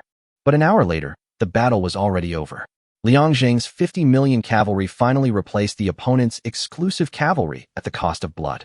Now there are less than 2 million cavalry left, and they have begun to destroy the crossbow carts on the opposite side, while the crossbow carts on Liang Zheng's side have already been completely destroyed. All the melee troops on the opposite side have disappeared, and the 10-stone giant crossbow has begun a strategy of mutual destruction, with the shooting range directly including the crossbow cart. Seeing this, Gu Hong directly ordered everyone to abandon their mounts and use the enemy's crossbow carts for protection. The enemy's crossbow carts were also making use of their last bit of energy and began to advance. Seeing this situation, Qi Tian directly ordered 15 million infantry to go to support and made sure to destroy all the enemy's crossbow carts as quickly as possible. Lu Yu received the order and directly ordered Kong Chung to charge with the infantry. The other party did not hesitate at all and directly rushed out of Yanhuang Dragon City with the infantry. When Gu Hong saw the infantry charging, his first reaction was to stop the crossbow carts from shooting. After all, more infantry might come and destroy the crossbow carts. Follow my orders. Kill the crossbow operator. At the command, all the cavalry mounted their mounts again, no longer targeting the crossbow carts, but killing the crossbow cart operators. The infantry behind were coming quickly, and all the crossbow carts stopped, ready to start shooting. But the cavalry was very fast. Their current goal was to kill people without destroying the vehicles. There were no obstacles at all, and the crossbow operators were vulnerable in front of them. The infantry also successfully passed the danger zone. Although the enemy continued to shoot crossbows and arrows, the casualties were very small. Finally, at the cost of 3 million people, they arrived in front of the ballista and began to destroy it frantically. When Chi Tian saw this, he knew it was time to counterattack, and he directly ordered 20 million crossbowmen and 20 million archers to attack outside the city. He also sent another 15 million infantrymen to lead the way, and the rest stayed in the city ready to respond or defend at any time. All the soldiers saw the dawn of victory and began to charge forward. When the crossbowmen reached 400 meters, they began shooting at the enemy's rear, while the archers began shooting when they reached 150 meters. When the last 1,500 infantrymen who rushed up joined the infantry and cavalry in front, it was as if they had entered an uninhabited area. Now the remaining 2 million cavalrymen showed their advantages. Gu Hong looked at the completely destroyed crossbow cart, then looked at the 10-stone giant crossbow behind it, and led the cavalry to rush directly to the enemy's rear, with the infantry following closely behind. The final battle lasted until late at night, and everything was settled. Liang Zheng's cavalry and chariots were all killed once again, and there were still 20 million of the 30 million infantry who rushed forward. The combined losses of archers and crossbowmen were only 3 million. When seeing all this, Liang Zheng was completely exhausted. It was not because he was tired, but because he was so tense that he was afraid that anything might happen. It wasn't until the system issued a series of sounds that he completely believed that it was all over. Congratulations on completing the Destiny mission. You will be rewarded with the title of True Son of Heaven. All restrictions on you will be lifted. From today on, you will have the opportunity to unify all civilizations and earn the title of First Emperor. Liang Zheng's heart tightened when he saw this. He actually had the opportunity to unify all civilizations? This was simply too exciting. You are the first survivor to be named Son of Heaven. You have been recorded in the history of extreme survival. This information has been sent to all civilization channels. Celebrate together. The survivor Liang Zheng has become the true emperor. Anyone who surrenders will receive a 50% resource increase within 1 month. Liang Zheng looked at the world information with his eyebrows raised, and in the next moment, no less than tens of millions of survivors surrendered to Liang Zheng. Most of them were Chinese, and a few were from the western regions. Seeing these numbers, Liang Zheng didn't know whether he could be considered an empire, but he didn't care. Instead, he looked at the title of the so-called True Emperor. The Chosen One. You are the only recognized Chosen One in extreme survival. You are destined to be the king and have great fortune. From now on, you can conquer all directions at will, conquer territories, and expand your territory. All those who surrender will become your subjects and will pay tribute to you with resources every month.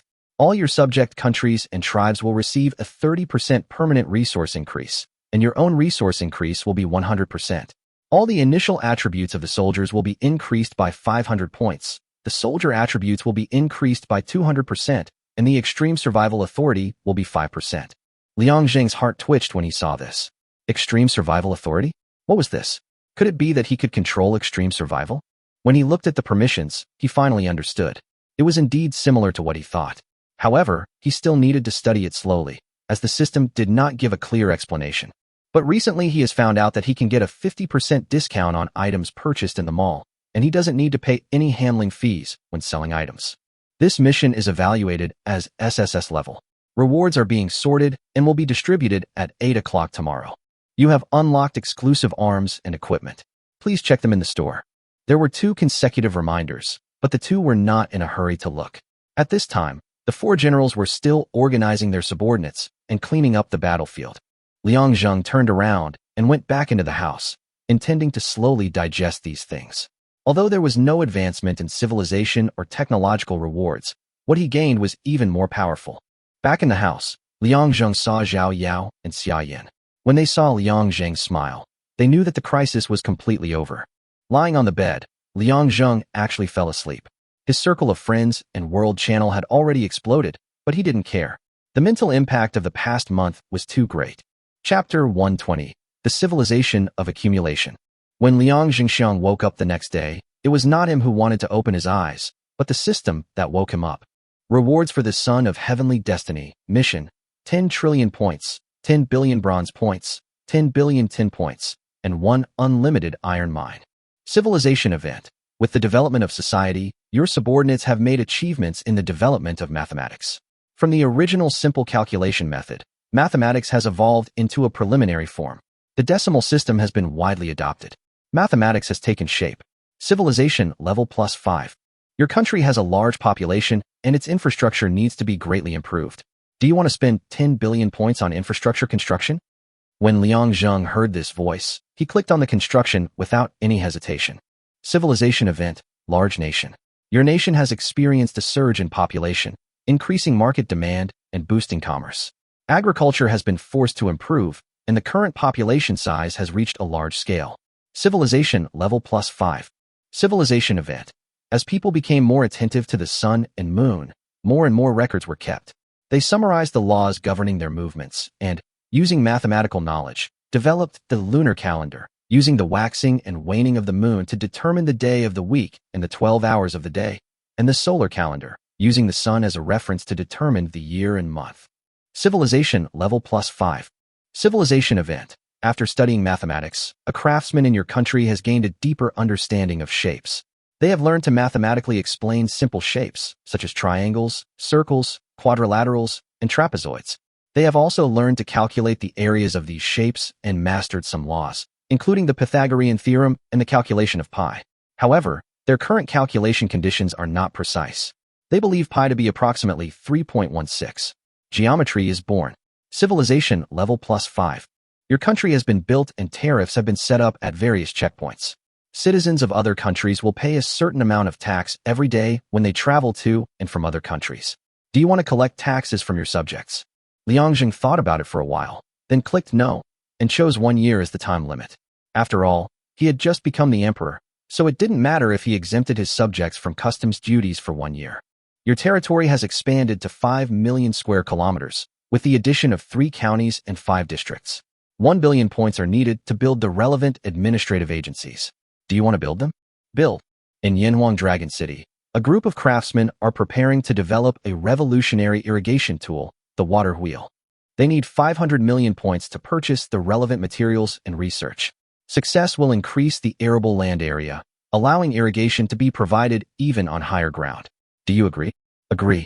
Administrative officials in the royal city are preparing to gather talented individuals from around the world to compile the first set of laws for the Yanhuang Dragon Kingdom. This will greatly advance the legal system of the Celestial Empire, ensuring order and a basis for everything, ensuring that the people have laws to follow. This requires 1 billion points. Do you agree? Agree. Major cultural event. A man named Bai Gong appeared in your country. He was an experienced craftsman. In addition to being proficient in many skills, he also engaged in the processing and research of various crafts. He proposed the need for a detailed division of labor. There are 7 types of woodworking carpentry, 6 types of metalworking metallurgy, 5 types of leatherworking tailoring, 5 types of coloring, 5 types of scraping jade, and 2 types of pottery. This detailed division of labor allows craftsmen to have more specialized skills. His understanding of work is very outstanding. He kicked out the essence of the craftsman spirit for the first time. Civilization level +10. Craftsmanship. Skilled craftsmen in your country specialize in a specific area with a clearer division of labor. A single excellent product is often completed by several skilled craftsmen, greatly promoting the division of labor and development in society and advancing technological advancement. Since you have too many vassal states, different standards of weights and measures have emerged within the country. Would you like to spend 1 billion points to implement a unified standard of weights and measures within the country? This would help promote social development and the formation of a unified ideology. Sure. Civilization event. Unified weights and measures. Civilization level +5. One of the conditions for unlocking empire has been met. Unified weights and measures. Empire prerequisites. Territory, 10 million square kilometers. Technology ranking, top 1,000 in the world. Military rankings, top 1,000 in the world. Gross domestic product, top 1,000 in the world. Total population, 500 million. Standardized weights and measures. Unified legal system. There is a mainstream language. All nations come to pay tribute. No less than 50 countries or 100 tribes. Your country has a dragon faith totem, the dragon. Your country has begun to fanatically worship the dragon and consider themselves descendants of the dragon. The image of the dragon is composed of a snake body, a horse head, deer horns, cow ears, sheep whiskers, eagle claws, and fish scales. A major decision. The fertile lands within your territory, located in the floodplains, need to be developed. Current irrigation technology can significantly increase the amount of arable land. Should you vigorously promote irrigation systems in these areas, with ditches and canals crisscrossing and water wheels densely deployed, ensuring abundant harvests? A nationwide rollout requires 5 billion points. Agree. Major choice. Break down regional protections and barriers, creating a more open market in your country to facilitate the development of trade. Eliminate barriers between countries and counties, and intervene with the power of the Celestial Empire to expand trade. During this process, poorer counties will require national support, costing 3 billion points. Agree. A major decision. Your country still uses stone tools for farming. Do you want to replace all of them with bronze tools? This includes the countries under your rule. You will be responsible for all expenses, but you will receive higher agricultural tax revenue. This will cost 4 billion points. Agree. Important choice. The development of trading ports is extremely important to national development. Whether to increase the number of trading ports at borders and city gates. Currently, there are 142 suitable locations, requiring 3 billion points. Agree. You have spent a total of 28 billion points on building your country. Remaining points, 102,178,900,000. Civilization event. With the division of professions and the promotion of education, your country's culture, economy, and even religious beliefs have seen different voices in worldview. They represent the views of a group of people, creating a situation of 100 schools of thought contending. Civilization level +5. After getting everything done, Liang Zheng almost collapsed. He worked until almost noon before he finally finished. Seeing that Zhao Yao and Xia Yan had already put the food on the table, Liang Zheng suddenly felt hungry. He sat at the table and started eating. At the same time, he looked at his bronze and tin. He now had a 100% bonus, and his income today was doubled, 11.52 billion in bronze and 10.86 billion in tin. Chapter 121 Imperial Guards. Liang Zheng was exhausted after this series of operations. When he saw that the empire was unlocked, he had only checked the land conditions. My current ranking has reached 921st. It seems that it is only because of my civilization level that I have not made any further progress. But Liang Zheng was not in a hurry. His civilization level increased by 40 points this morning. It seemed that this was the result of long-term accumulation. I haven't added any civilization in this month, but now everything has been liberated at once. But isn't this a bit too little? Liang Zheng sighed, then began to sort out his thoughts. He first looked at his iron ore, but found that it was impossible to mine it. It was written on it that feudal civilization was required. He couldn't help but say to himself that it was a bummer. Then he looked at the exclusive arms and equipment. Exclusive arms, Celestial Empire Infantry, 500 points, /1. Initial health, 830. Initial attack, 451. Initial defense, 450. Initial speed, 380. Skills, heavy attack, armor break. Introduction, exclusive to the Celestial Empire. Each one is an elite and has a chance to burst out twice the attack power when attacking. Exclusive arms, Celestial Cavalry, 1000 points, /1. Initial health, 1260. Initial attack, 551. Initial defense, 550. Initial speed, 650. Skills, charge trample, savage charge. Introduction, the Celestial Empire Cavalry is fearless and brave. When charging, they not only have attribute bonuses, but also can ignore any obstacles in front of them. Exclusive arms, Celestial Archer, 500 points, /1. Initial health, 750. Initial attack, 501. Initial defense, 400. Initial speed, 450. Skills, continuous shooting, weak spot hitting, 100 steps away. Introduction, an extremely good archer in the Celestial Empire, who can hit the enemy's weak points within 500 meters with 100% accuracy. Exclusive arms, Celestial Crossbowman, 1000 points, /1. Initial health, 800. Initial attack, 600. Initial defense, 400. Initial speed, 450. Skills, armor penetration, gravity shot, quick reload. Introduction, the exclusive crossbowman trained by the Celestial Empire can use various crossbows more skillfully, greatly reducing the speed of loading crossbow arrows. After seeing these types of troops, Liang Zheng nodded with satisfaction, but then he saw a more special type of troops. Exclusive arms, Imperial Guards, 5000 points, /1. Initial health, 1500. Initial attack, 1500. Initial defense, 1500. Initial speed, 800. Skills, Danger sense, self-sacrifice. Introduction. The Imperial Guards are specially assigned to protect the Emperor. They possess superb martial arts and a strong sense of danger. When the Emperor is in danger, they can risk their lives to resist and perish together with the enemy. P.S. This type of soldier can only be used to protect its own safety and cannot fight on the battlefield. It can have a maximum of 20,000 soldiers. Liang Zheng ignored everything else and directly spent 1 million points to purchase 20,000 palace guards. Immediately, some palace guards in cloth clothes appeared outside the door and all knelt on the ground. Then he looked at the exclusive equipment, and sure enough, the weapons and armor of the palace guards appeared. Weapon, copper tin sword, 3,000 points, /1, copper tin 50/1. Attack, plus 1,500. Weapon, light crossbow, 3,000 points, /1, copper tin 50/1. Attack, plus 1,200. Range, plus 300. Armor, gold armor, 2,000 points, /1, copper tin 50/1. Defense, plus 1,500. Helmet, golden armor head, 2,000 points, /1, copper tin 50/1. Defense, plus 1,500. P.S. This set can only be worn by the Imperial Guards and cannot be shared with other types of military equipment.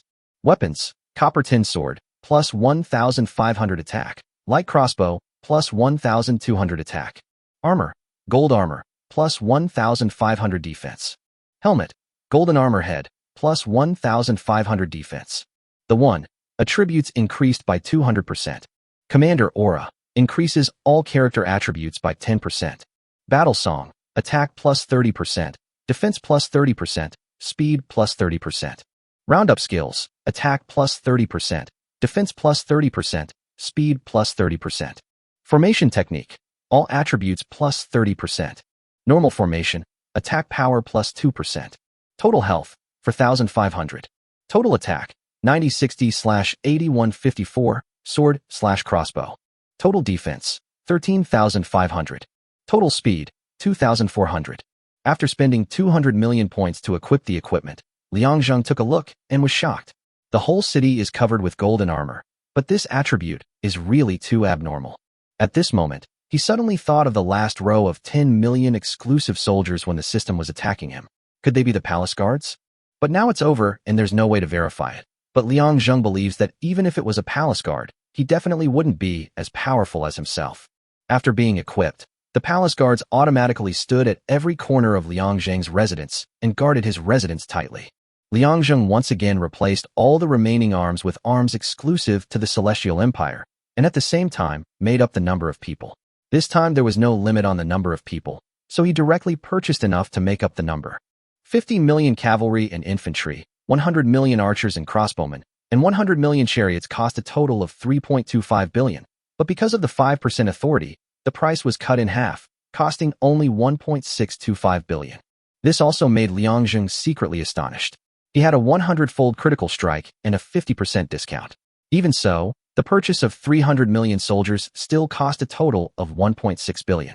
However, now all his soldiers have been replaced by the top soldiers of the Celestial Empire, and after this series of operations, his points are only 1,021.626 billion. However, the exclusive equipment of these 4 types of soldiers has not changed at all. It is estimated that in the future, they will be the equipment of feudal civilization. Liang Zheng looked at the current attributes of the soldiers. Infantry. Total attack, 2268. Total defense, 3750. Total speed, 1140. Cavalry. Total attack, 3325/3655, static/charge. Total defense, 5550/6105. Total speed, 1500, charge. Archer. Total attack, 3442. Total defense, 3600. Total speed, 1350. Total range, 280 meters. Crossbowman. Total attack, 3906. Total range, 620. Total defense, 2100. Total speed, 1350. Seeing the abnormal attributes of his soldiers, it seems that the title of Son of Heaven is indeed very powerful. It's no wonder that he has been holding on for a month. He also discovered that after a series of operations in the morning, his residents were actually seriously insufficient because the base number of soldiers was much higher than that of residents. Liang Zheng had no choice but to purchase 500 million residents. Anyway, His own territory was already very large, so he let them go out and expand their business. Chapter 122 All Under Heaven Belongs to the King. Now Liang Zheng was completely relaxed. He looked at his friend list and found that he had added 999 unread messages. However, he did not have the time to read them, so he deleted them all. As for the agreement with Zhuo Tianming and the Chinese Elders Council, he would not break it, but he would not abide by it completely either. As he had thought before, there were too many loopholes here, and he didn't know what these people were doing. Just as he was thinking, he suddenly received Zhuo Tianming's application to enter the city. Liang Zheng thought about it for a while, then clicked OK. The next moment, Zhuo Tianming stood in front of Liang Zheng with a smile on his face. Haha, congratulations, King Yan, but now I'm afraid you should be called Sun Yan. Liang Zheng also smiled. Haha, Brother Tianming, you didn't come here just to congratulate me, did you? There is another piece of good news. Now that you have become the Son of Heaven, all civilizations have heard of this news. After deliberation by our Council of Elders, we are preparing to promote you to the rank of Elder. Liang Zheng raised his eyebrows, wondering what kind of suspense he was keeping. So sudden? I think I haven't even been the leader for 10 days. Hearing Liang Zheng's words, Zhuo Tianming shook his head and said, It doesn't matter. Both your strength and financial situation have met our requirements. But my ranking is still over 900, which doesn't match your ranking in the Elders Council. Zhuo Tianming frowned slightly at this time and understood what Liang Zheng meant. He didn't want to join the Chinese Elders Council at all. King Yintian, you are now the emperor, but your words are as good as gold. We have already agreed before. You won't go back on your word, right? Liang Zheng shook his head. Of course not. I'm just saying it's not the right time yet. How about we discuss this matter after I rank higher? Zhuo Tianming's face looked a little unhappy, but he was helpless. Now that Liang Zheng had been deified, he couldn't say anything more. In that case, that's all I can do. Congratulations again on surviving this ordeal. I'll come find you again when you figure it out. Okay. After hearing Liang Zheng's reply, Zhuo Tianming sighed helplessly, then disappeared from the spot. Looking at the place where he disappeared, Liang Zheng fell into deep thought again. In fact, he had thought of a problem since he received the title last night. Whether it was the Western Region Alliance or the Chinese Alliance, they were all autonomous organizations, and he could be said to be recognized by the system and conferred the title of Destiny. To put it bluntly, these two alliances are civil organizations, and he is the legitimate court. You must know that he now has the possibility of unifying the world. But Zhuo Tianming insisted that he join the Council of Elders. Wouldn't that be like the emperor becoming a subordinate of a civilian organization? He wasn't stupid, so how could he possibly agree to that? He clearly had the opportunity to unify the world, but in the end he had to work for others? Then they seemed to have done him a great favor, especially Zhuo Tianming's last words, which were clearly a reminder of his help. Thinking of this, Liang Zheng looked at the system. He just noticed that he had added an extra page called Jingta Tianxia. Conquer the world. All under heaven belongs to the king, and all the people are his subjects. You can command the world in the name of the Son of Heaven and conquer the territory. Anyone who disobeys is a rebel and can be defeated. This is the way of heaven. When you gain the recognition of 80% of the survivors, you will be awarded the title of the first emperor. The current progress is 0.03%. P.S. Please note that if you are killed or the celestial empire is overthrown, the title of Mandate of Heaven will be obtained by others, and they will become the new Son of Heaven. When Liang Zheng saw this, he was shocked. It seemed that his position as the emperor was not certain, and he could be snatched away by someone. At this moment, he suddenly thought of the Council of Elders. Could it be that they already knew about this matter? But he was clearly the first person to be awarded the title of Son of Heaven. No, I would never gamble on such things, no matter whether they know it or not. I can't take the risk. As for joining the Council of Elders, it is even more impossible. Not to mention that Liang Zheng himself was on guard against them.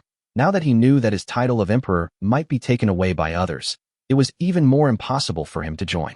As the saying goes, it is easy to dodge a spear but hard to guard against an arrow from the dark. What if these people really knew about this and were plotting to harm him? Wouldn't that put him in danger? He understood the principle that a gentleman should not stand under a dangerous wall. However, it was difficult for him to refuse the leader now. He had indeed received a favor from him, but the situation at that time did not allow him to think too much. But now no one can stop my conquest. I will start with the people of the Western regions. Their proportion is the same as that of the Chinese. Moreover, while I am suppressing the people of the Western regions, I believe that many Chinese people will stand on my side. By then, I might really be able to obtain the title of the first emperor. But thinking about this makes me feel a bit headache. There are about 8 billion survivors in the entire extreme survival. Although they die every day, the number is also increasing. If I want to gain their recognition, it will not be achieved in a short time. And he remembered that last night, when he just got the title, more than 10 million people had already submitted to him, but he knew that they were all going for a month's resources. Liang Zheng looked at his country of origin and was shocked to find that the number of people who had surrendered had reached 50 million. But when he read the introduction, he realized that it was even less reliable than his country of origin. Subordinate countries. As the son of heaven appointed by heaven, naturally, all nations would come to pay tribute. These vassal states were all weak and would rely on the celestial empire for protection.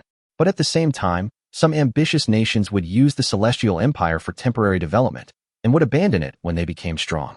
For such countries, the celestial empire must show its majesty and attack them. After acquiring a vassal state, the celestial empire can obtain 20% of all taxes paid by the vassal state every month. At the same time, when the celestial empire needs military support, they will unconditionally send troops with all their strength. Liang Zheng licked his teeth when he saw this.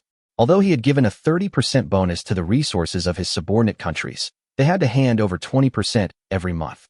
In the end, they didn't get much resources.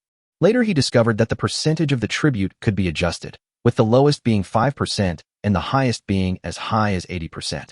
Liang Zheng thought about it and directly lowered it to 5%. It was not that he did not care about points and resources, but he was just starting out. Didn't the system also say that it had granted amnesty to the world? In this case, we will temporarily collect 5% and then slowly adjust it if we feel it is too little. The most important thing at the moment is to let them gain benefits and become our subordinate country. Chapter 123 Mutual Testing. Liang Zheng actually did some calculations before doing this. What is the most abundant thing in the world of extreme survival? Of course, it's people. You have to know that even if a small tribe can provide him with 50 points or resources a month, what will happen if this base reaches 100 million? By then, I am afraid that even 1% of it will be enough for him to squander his entire life. However, this is easier said than done. You have to know that the other party can rebel at will. Although you can attack and destroy them, it is just bullying. It seems that I need to plan this matter carefully and not be careless. This is completely related to my final level of achievement. Looking at the 50 million survivors who have surrendered now, I don't know how many of them will leave after a month. It seems that I need to do something during this period of time. You must let them know the consequences of betraying you, but you must also let them know the benefits of following you. While he was thinking about it, Zhuo Tianming sent him another message, saying that a man named Gu Sai in the Council of Elders wanted to see him, and this man was also the #1 person in the slave civilization. Before he could reply, he saw a man named Gu Jianhua applying to enter his city, followed by Zhuo Tianming's application to enter the city. After clicking the Agree button, 2 people appeared in front of him. Gu Jianhua was a middle-aged man about 50 years old, with a pair of extremely deep eyes and a Mediterranean hairstyle. He looked like a shrewd and scheming man. Haha, King Yintian is really hard to invite. While speaking, he walked up and shook hands with Liang Zheng. Liang Zheng stood up and shook hands with him, but he was looking at him in his heart, and he embarrassed himself quite a bit right from the start. It's not that I'm difficult to hire, but you're too anxious. You know, I have a lot of things to do. Gu Jianhua laughed when he heard Liang Zheng's words.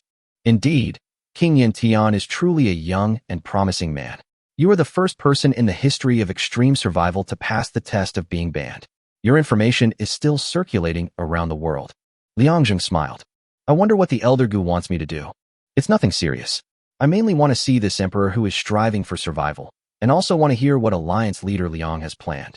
Liang Zheng looked at Gu Jianhua and cursed in his heart. The old man had a clear distinction between the two, one calling him the emperor and the other the leader of the alliance. I'm actually the laziest person. As long as I can live a stable life, I'm happy. I'm most afraid of others causing trouble. Often, things are forced upon me. After Liang Zheng said this, the atmosphere in the room suddenly changed. Zhuo Tianming and Gu Jianhua looked at Liang Zheng with a hint of displeasure in their eyes, but the look in their eyes flashed by, but did not escape Liang Zheng's observation. It seems that there is something fishy about the Council of Elders, but I don't know whether they really understand the conspiracy to usurp the throne. Alas, Alliance Leader Liang, no matter what, we are all Chinese. Now you have been promoted to the Son of Heaven and have the potential to unify all civilizations. But without help from behind, it will be very difficult to move forward. Liang Zheng looked at Gu Jianhua, his eyes turning from gentle to sharp. This old man actually knew that the emperor could unify all civilizations? Could he really know that he could usurp the throne? And when he said this to me, it was clearly a naked threat.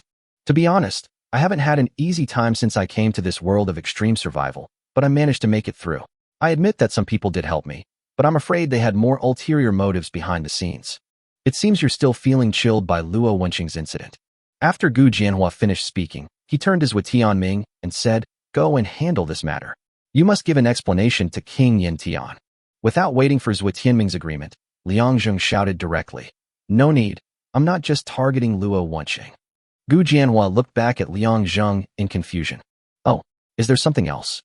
"Haha, I've been reading this Keiganji for a long time." As soon as Liang Zheng finished speaking, Gu Jianhua's eyes tightened, and then he nodded. "I understand.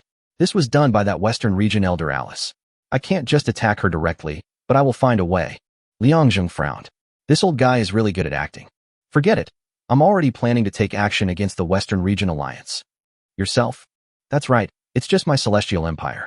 Don't worry. I won't use any of the power or resources of your Chinese Elders Council and the Chinese Alliance." Gu Jianhua sighed. "It seems that King Yin Tian has made his decision."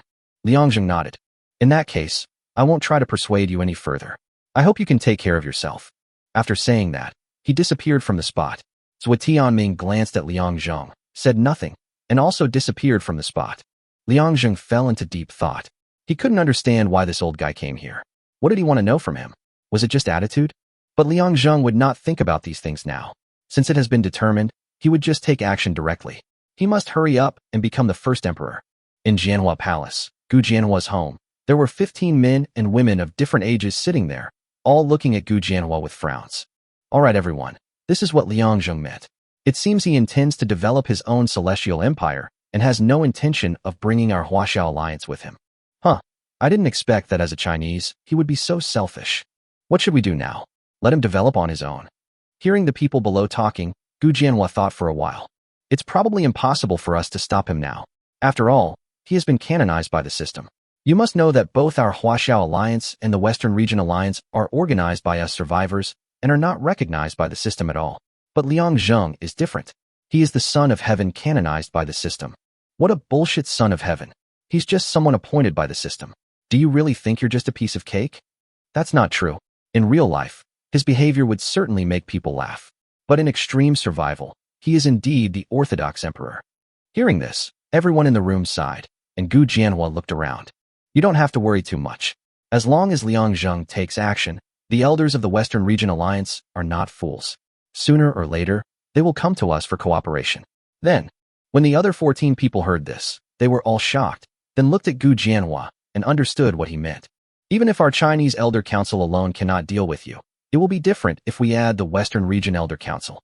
What's more, we manage many survivors and are more popular than the Emperor recognized by this system." Chapter 124. Announce to the world, and let all history know about it. Liang Zheng can now be said to have no worries at all. Although neither he nor Gu Jianhua explained anything, they both understood the meaning. Looking at his map, Liang Zheng discovered that there were many survivors from the Western Alliance on his left, and he also knew the locations of those who had plotted against him during the Devil's Festival. He had been beaten by the system every day for the past month, and only on the Devil's Day did he have time to beat others, which made him feel very good. "Now that I have completely relaxed, I might as well find someone else to play with. Besides, my own technology has already developed siege equipment such as ladders and battering rams." Liang Zheng had already replaced the Yanhuang Dragon Hammer with a battering ram, and then he also built 10 ladders. Ladder, 10,000 points, /1. PS, build time, 6 hours /1. Car charge, 10,000 points, /1. PS, build time, 6 hours /1. Liang Zheng brought 2,000 Imperial Guards directly to the border, which was the farthest place he could teleport to, and then summoned an army of 10 million. Among them, there are 2 million infantry, 2 million cavalry, 2 million archers, 2 million crossbowmen, but all of them are equipped with 10 stone giant crossbows, and 2 million chariots. If we want to fight, we must do it with great momentum and show the power of the Celestial Empire. It would be embarrassing to go out with millions of soldiers. Looking at the first target, Haas, he directly clicked on plunder, but at this moment, an imperial edict appeared on the World Public Channel. "By the will of heaven, the Son of Heaven proclaims, since the founding of our celestial empire, this traitorous nation has harbored rebellious hearts, readily exploiting its power and acting tyrannically, wantonly committing atrocities. Today, the emperor leads millions of troops to wipe out these traitors, thus demonstrating the might of the celestial empire. Seeing this, all the survivors in the world were shocked. This emperor was just on his second day, and he was already going to attack others? They all turned on the live broadcast to watch. At this time, Liangzheng finally realized that he, the emperor, was different from others. Their attack on other survivors was called plundering, while his was called conquering. The position of plunder on his system screen also changed to crusade. As soon as he pressed it, the letter of crusade was automatically sent to the world. Li Ku, the emperor is going to attack? It seems the Western Region Alliance is doomed. Ningxia, it seems the previous matter is not over yet. Now that King Yin has become the emperor, he is here to settle the account. But people who watched the live broadcast found that before they finished discussing this topic, the battle on Liangzheng's side had already ended. The speed of his siege was terrifying. He started by firing a burst of arrows from a 10-stone giant crossbow, and then used a battering ram to break open the city gate. He didn't even use the tall ladder and directly killed Hall. Chance event. Hall is not aware of a good talent. He didn't know that there was a man named Sun Wu in his own city. Now he has been attacked by war and has become a wanderer. Should he take him in? Liangzheng was stunned for a moment. Then he was excited and quickly clicked to take him in. He didn't believe that Hall would not recognize a good talent. It was obviously his luck that was at work. He could get such a great harvest just by attacking a city. The Art of War is a masterpiece, absolutely regarded as a classic work of military strategists. The sentence, "War is the art of deception," has made countless people sigh. It is divided into 13 chapters in total, namely, the beginning of strategy, the chapter on combat, the chapter on offensive plans, the chapter on military formation, the chapter on military strength, the chapter on virtual reality and reality, the chapter on military conflict, the chapter on 9 changes, the chapter on marching, the chapter on terrain, the chapter on 9 terrains, the chapter on fire attack, and the chapter on the use of spies. Each one of them is thought-provoking for those who know the art of war, and anyone who comprehends it can become a famous figure throughout the ages. Liangzheng wanted to withdraw his troops and study, but his campaign was not yet complete, so he could only suppress his excitement temporarily. But now it is easy for him to defeat these people. He survived the system's difficulties in the past, and now he has the bonus of being the right emperor. You should know that today's 10-stone giant crossbow has an attack power of 3,720 points. What family can withstand the bombardment of this thing? A round of bombardment by 100 10-stone giant crossbows is 37.2 billion attacks. If the other party really defended against this, then their face would definitely be thicker than Liangzheng's. He didn't believe that such a person existed. After a round of shooting, there might not even be anyone on the opposite city wall. Then they could just push it with the battering ram, and it would be over.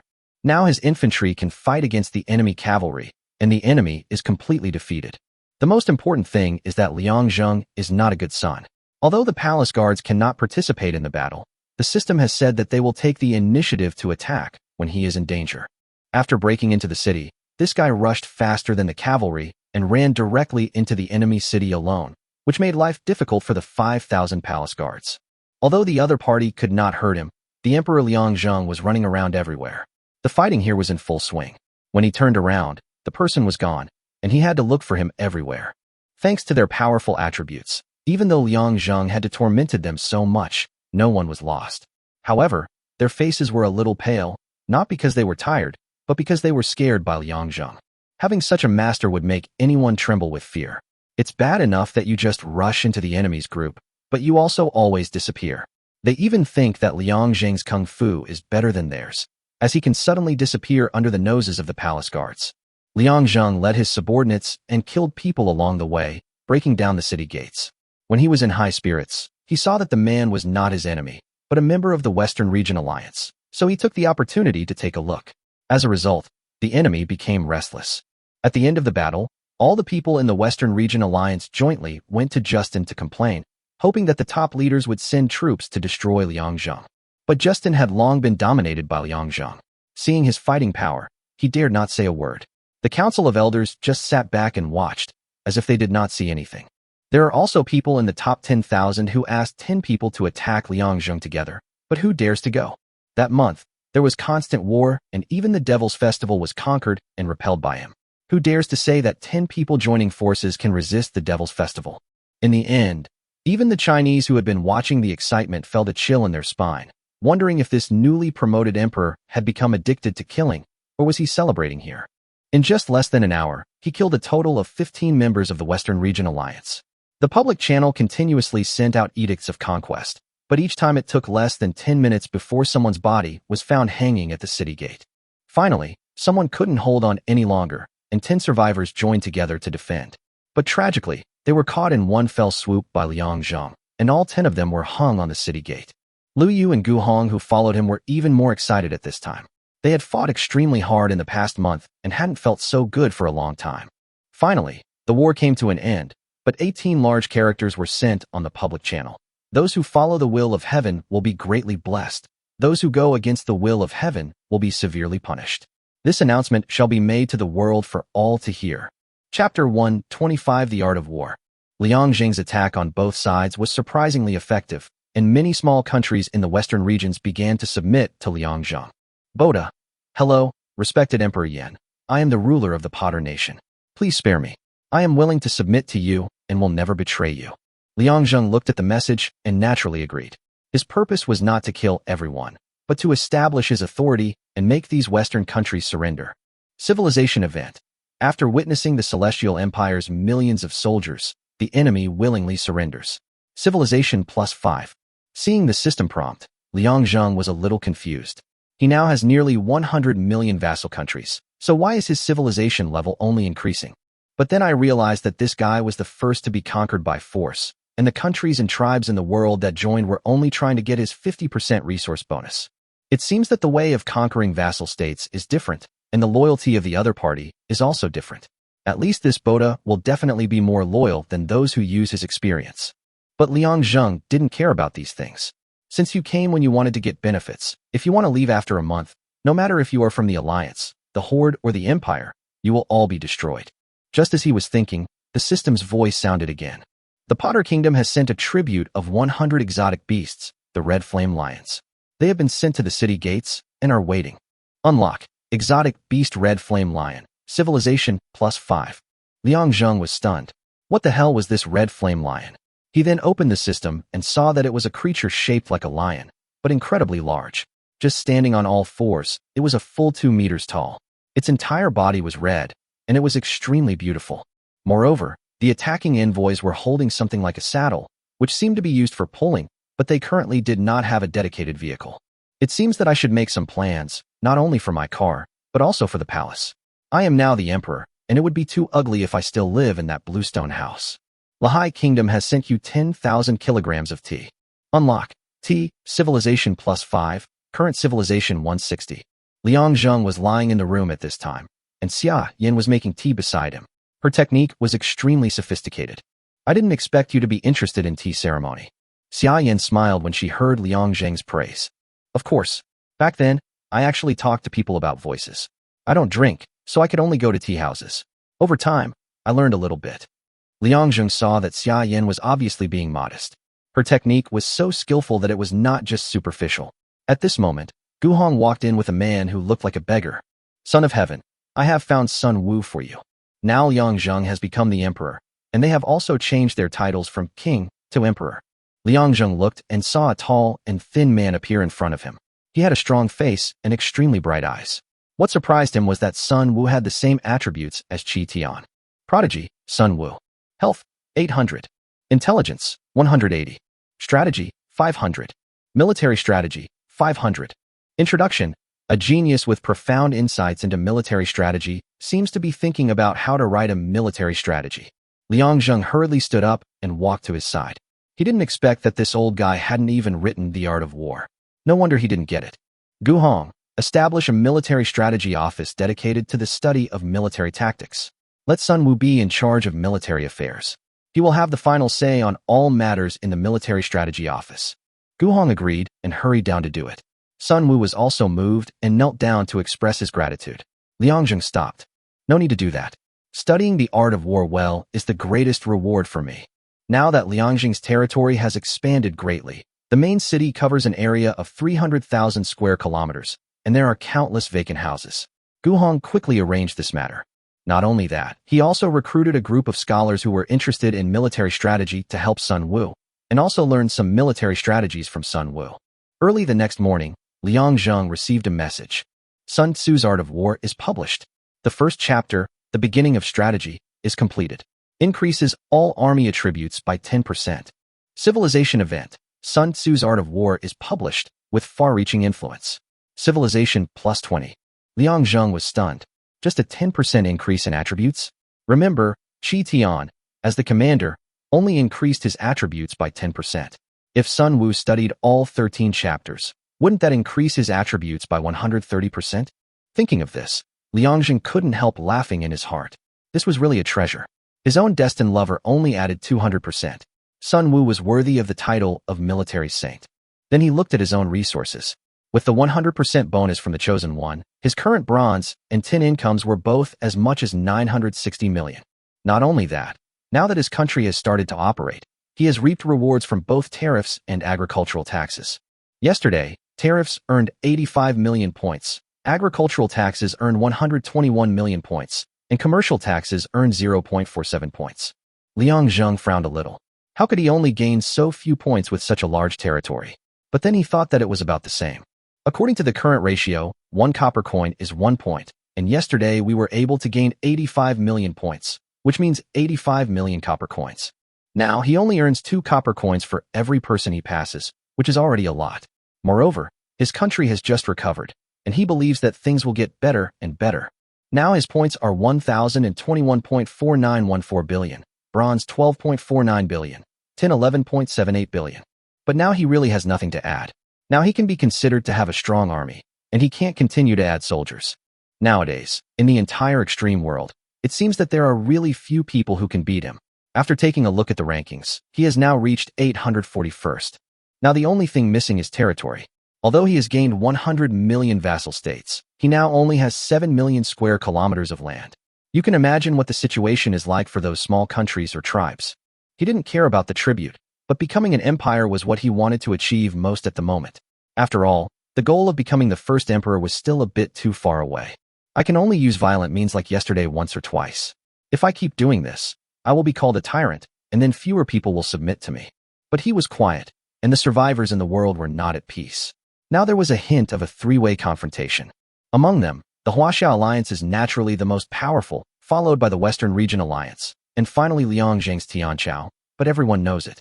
If a war really breaks out, unless the Huaxia Alliance and the Western Region Alliance unite, they will not be able to defeat the Celestial Empire, and both alliances now acquiesce in the existence of the Celestial Empire. Chapter 126 New Regulations of the Two Alliances. Liang was discussing the mysteries of the human body with Zhao Yao and Xia Yin at home when he suddenly received a system message. The person who came surprised him greatly. Your friend Miao Yingying requests to enter the city. Do you agree? Liang Zheng didn't react at first, but then he thought of this vicious woman who always said she was fast in front of the world. He clicked OK without hesitation, and the next second a cute girl with big breasts appeared in front of Liang Zheng, blinking at him with a pair of big eyes and a red face. Zhao Yao and Xia Yin on the side both screamed, then covered their bodies tightly with the quilt, and Liang Zheng's face was full of black lines. Damn it, I was so excited that I forgot I wasn't doing anything. Ahem, please go out and close the door. Miao Yingying didn't react for a moment, and was still staring at Liang Zheng and saluting. What are you looking at? Xia Yin suddenly yelled, and Miao Yingying came to her senses immediately and ran out hurriedly covering her face. Liang Zheng got up and put on his clothes, but he felt like needles pricking his back. Cold sweat fell from his forehead, but he walked out very calmly, completely ignoring the murderous looks of Zhao Yao and Xia Yin. After he went out, he breathed a sigh of relief and patted his numb legs. But the voices of two women could be heard faintly from the room. Sister, do you think he's going to take another concubine? So what? He's so powerful now, there will definitely be many women throwing themselves at him. Don't forget that he's the emperor. It's possible he has 3,000 beauties in his harem. Then what should I do? You can at least be a queen, and I will become a concubine. No, I might as well go all out and recognize him as my sister. When Liang Zheng heard this, his legs suddenly went weak. This woman was too cruel. In order to prevent him from taking a concubine, she actually wanted to recognize him as a sister? No, I've spoiled them too much, and they've even started to think about murdering me. It seems like it's time to teach them a lesson. But it was not time to resolve the issue between them. Why did Miao Yingying suddenly come to him?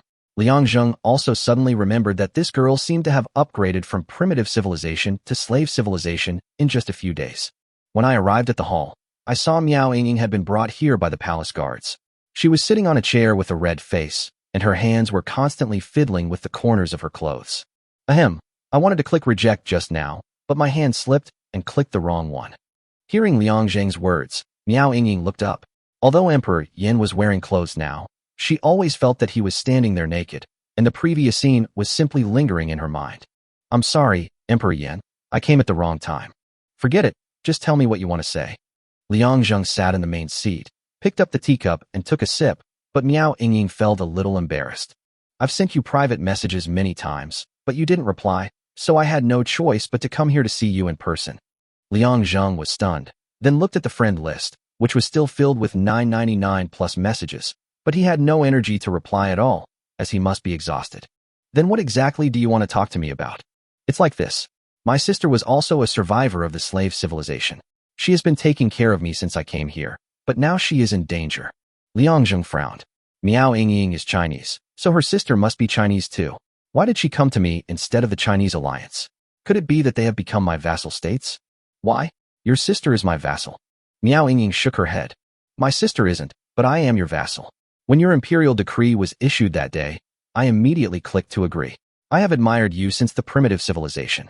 You are always so quick to deal with enemies. Hearing the word fast, Liang Zheng seemed to be touched by something.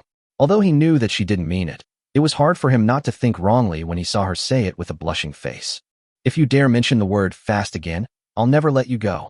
Miao Yingying, who was originally shy, suddenly saw the dark lines on Liang Zheng's face and was stunned. She didn't understand how she had offended him. Seeing that she was silent, Liang Zheng continued, You are my vassal. If you are attacked, I will definitely take care of you. But if your sister is in trouble, what does it have to do with me? Why not go to the Huaxiao Alliance? But just after she finished saying this, Miao Yingying stood up suddenly. No, Your Majesty. She was targeted because she wanted to join your celestial empire.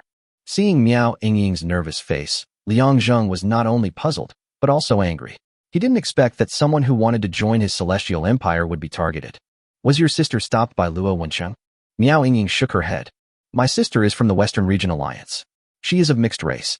She originally wanted to join the Huaxiao Alliance, but because of her blonde hair, she was rejected. In the end, she had no choice but to join the Western Region Alliance. She is now ranked 1581st and is a very powerful survivor. We are half-sisters. She is very good to me. If it weren't for her, I would probably have died long ago. But just 2 days ago, she saw that I joined the Celestial Empire and sent me a message asking me why I joined. I told her that I admired you. In order to take care of me, she said that she also wanted to join the Celestial Empire so that she would not have to face obstacles from the Western Alliance everywhere, and it would be more convenient for her to take care of me. But at this moment, she was questioned by Justin. Not only that, there was also a punitive team preparing to attack my sister. Miao Yingying spoke out all the words in one breath. Liang Zheng was afraid that she might not be able to catch her breath, so he handed her a cup of tea. Okay, I already know what happened. What's your sister's name? Miao Mengzhu. Liang Zheng was stunned. This name was really nice. Then he opened the system and started searching. Soon, Miao Mengzhu's message appeared in front of him. After reading it, Liang Zheng was a little surprised. Miao Mengzhu's current ranking has reached 1492nd, which is actually higher than what Miao Yingying said just now. I guess he knew he was going to be attacked, so he bought some troops to increase his strength. He added her as a friend, and the other party accepted it in seconds. The two talked to each other, and Liang Zheng finally understood why only some small countries joined him, but none of those powerful survivors. The Huaxiao Alliance and the Western Region Alliance both announced one thing tacitly. That is, anyone ranked in the top 1.5 million who defected from the alliance would suffer a devastating blow. Although there was no mention of the Celestial Empire in his words, it was clear that these were rules set for his Celestial Empire. At this time, Liang Zheng had a gloomy face. Since you thought about the first day, don't blame me for the 15th. Chapter 127, Map Formation. After chatting with Miao Mengzhu for a while, the two ended the conversation. In fact, there was nothing much to talk about. It was just about rescuing each other. From Miao Mengzhu's words, we learned that both major alliances have now set up a new organization called the Suppressor, which is specifically responsible for suppressing those rebellious survivors. Not only that, they are all ranked among the top 1,000 survivors, and they have the alliance as their backing. Their military strength and technology will be greatly improved, but the prerequisite is 100% loyalty. Liang Zheng took a deep breath. He had just issued an edict of attack yesterday, and now the two major alliances had set up a crappy attack organization, which clearly showed that they wanted to go against him. While she was thinking, Miao Yingying suddenly shouted, Brother Tianzi, Please watch the World Channel. When he heard Miao Yingying calling him brother, his bones suddenly went soft. Brother Tianzi? Well, not bad. When he opened the system and looked at the World Channel, he saw that everyone in the Western Region Alliance was condemning him. Morton, on behalf of the entire Western Region Alliance, I strongly condemn yesterday's tragedy and war. After becoming emperor, Liang Zheng used this ridiculously low imperial edict as a pretext to unprovoked war and even murdered over 20 members of our Western Region Alliance. His sole purpose was to expand his territory. His wicked ambitions are evident, especially the final line. Following heaven will bring great blessings, while defying heaven will bring vengeance. It's truly outrageous. Our Western Region Alliance has already mobilized 50 million troops to guard our borders. Park Budong. On behalf of Country H, I am issuing a statement strongly condemning Liang Zheng's actions. We are also willing to send 30 million troops to jointly defend the border. We hope that other relevant countries will join forces to resist the thug Liang Zheng. Otherwise, we will become his next target of bullying. This time, the Chinese people also started civil unrest. Some supported Liang Zheng, while others resisted this brutal method. He Zheng, I think what King Yin did was a bit excessive. Although we also hate these people from the Western regions, we can't be so extreme. Killing them all and hanging their bodies on the city gates, 20 in a row, is indeed a bit cruel. It reminds me of the word tyrant. Haiba, do you have Western blood in your veins? Those who are not of our race must have ulterior motives. Killing them has nothing to do with you. And you're even speaking for them. Are you accepting bribes? Li Ting, what's there to argue about? Now that the three kingdoms have emerged, and the Celestial Empire has emerged, it's completely divided us Chinese. If Liang Zheng truly has a conscience, he should return to the Huaxiao Alliance to avoid the violence of his compatriots. You'll be a sinner for eternity. Sun Yong, have you lost your mind? Emperor Yin is destined to rule. Are you blind to the news from the past 3 days? The Huaxiao Alliance is a collective organization of all Chinese people, never a single entity. Why can't the alliance join the Celestial Empire? Support Emperor Yin? Do you want to establish an independent emperor? Liang Zheng watched these people quarreling with each other in the world, and the anger in his heart had reached its peak. He had originally considered using gentler means. But now it seems that it is really as a certain grandfather said, political power comes from the barrel of a gun. If that is the case, then don't worry about my ruthlessness. Qi Tian, come in. Miao Yingying was frightened by Liang Zheng's loud shout, and then saw a man about 2 meters tall walking in, with explosive muscles like a small mountain. I'm here. Send the order to the 3 armies. Prepare everything. I will conquer the world. Qi Tian shuddered all over. Yes, sir. After agreeing, he hurriedly retreated. This time his purpose was very simple. You guys want to block me, right? If so, I will completely crush you. Not only that, this time he will send out his troops with thundering force, and the most brutal battle will shock all the survivors in the world. Since you say that I am a tyrant, then I will let you see how King Zhou was trained. Miao Yingying, who was standing by, felt Liang Zheng's anger and quickly took a step back and said, Brother Tianzi, I have other things to do. You go ahead and do your work. I'll go back first. Liang Zheng glanced at Miao Yingying, then nodded. If you dare to say I'm fast on the World Channel again, I'll go to your country in person and show you how fast I really am. After hearing Liang Zheng's words, Miao Yingying didn't react at first, but then she heard the 2 words, after all, being spoken with particular emphasis, while the 3 words, fast or not, were expressed in an extremely frivolous manner, and she immediately understood. His face flushed immediately, and he nodded quickly. I understand. I won't talk nonsense. Even if Brother Tianzi speaks faster, I won't say anything. Seeing Liang Zheng looking at her with a frown on his face, she immediately realized that she had said something wrong again. She quickly disappeared from the spot and returned to her home. After opening the system, he looked at the world and thought to himself, if he didn't run, would he be able to know how fast Brother Tianzi was? When it comes to fighting, Liang Zheng has never been afraid of anyone, but he still underestimated the cohesion of the survivors. He didn't expect that they could gather 80 million elite troops. This time he brought 100 million soldiers with him. Since it was a siege, he naturally had to use the same 3 weapons: ladders, battering rams, and heavy crossbow carts. With these 3 things, he can break through even the opponent's ironclad defense. This time, Liang Zheng directly purchased 100 million crossbow carts, which consumed a total of 1 trillion. Now the remaining points are 921.4914 billion. But Liang Zheng only brought 30 million crossbow carts and 30 million tin-stone giant crossbows. As for the archers, Liang Zheng had already recalled them all. After the last battle, he found that the crossbowmen's shooting speed was almost the same as that of the archers. In that case, there was no need to keep them anymore. Now he only has 3 types of troops: cavalry, infantry, and crossbowmen, and the cavalry and infantry together have 20 million. At this time, they all arrived at the Military Strategy Institute. Sun Wu said that he had something good to give them, and Liang Zheng was also very curious. When he walked in, he actually saw a group of people gathered together, all of them constantly praising something. Liang Zheng walked in and took a look, and then a prompt appeared. Civilization Event: The Birth of the Military Map. Researched by scholars from the Military Strategy Institute, but with the help of several individuals proficient in geography and mathematics, they drew the earliest military map using a more scientific method. Civilization level +5. At this point, Liang Zheng's ranking has risen again, and now his ranking has reached 432nd, which is due to the 100 million crossbow carts. It seems that his civilization level still limits his ranking. He doesn't believe that with 300 million soldiers, he can't rank first. Chapter 128, The Expedition begins. When Qi Tian and his companions saw Liang Zheng coming, they all knelt down respectfully. Greetings to the emperor. Get up. You guys continue, I'll listen. He was completely confident in his generals. Yanhuang Longsheng had experienced so many wars, and they had already cooperated with each other tacitly. At the same time, their strategies were definitely more mature. Yes. After several people agreed, they stood up and continued to discuss. They did not feel any awkwardness because of Liang Zheng's presence. Instead, they all expressed their opinions enthusiastically. Now, because of the expansion of their territory, their net worth has also risen sharply, and they have become some of the most prestigious people in the Celestial Empire. Let's start our attack from here. Although they have 80 million men, the border is so vast that it's impossible to attack them all. Besides, this side is vastly flat, making it the easiest to attack. Once we break through, the rest will be even easier. Looking at Qi Tian's deployment, several people listened carefully, but at the same time, they also expressed their different opinions. Commander, look here. I think we can split our forces into 2 groups.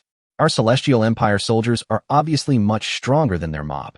We don't need to concentrate our forces. If we disperse, it will be more difficult for them and easier for us.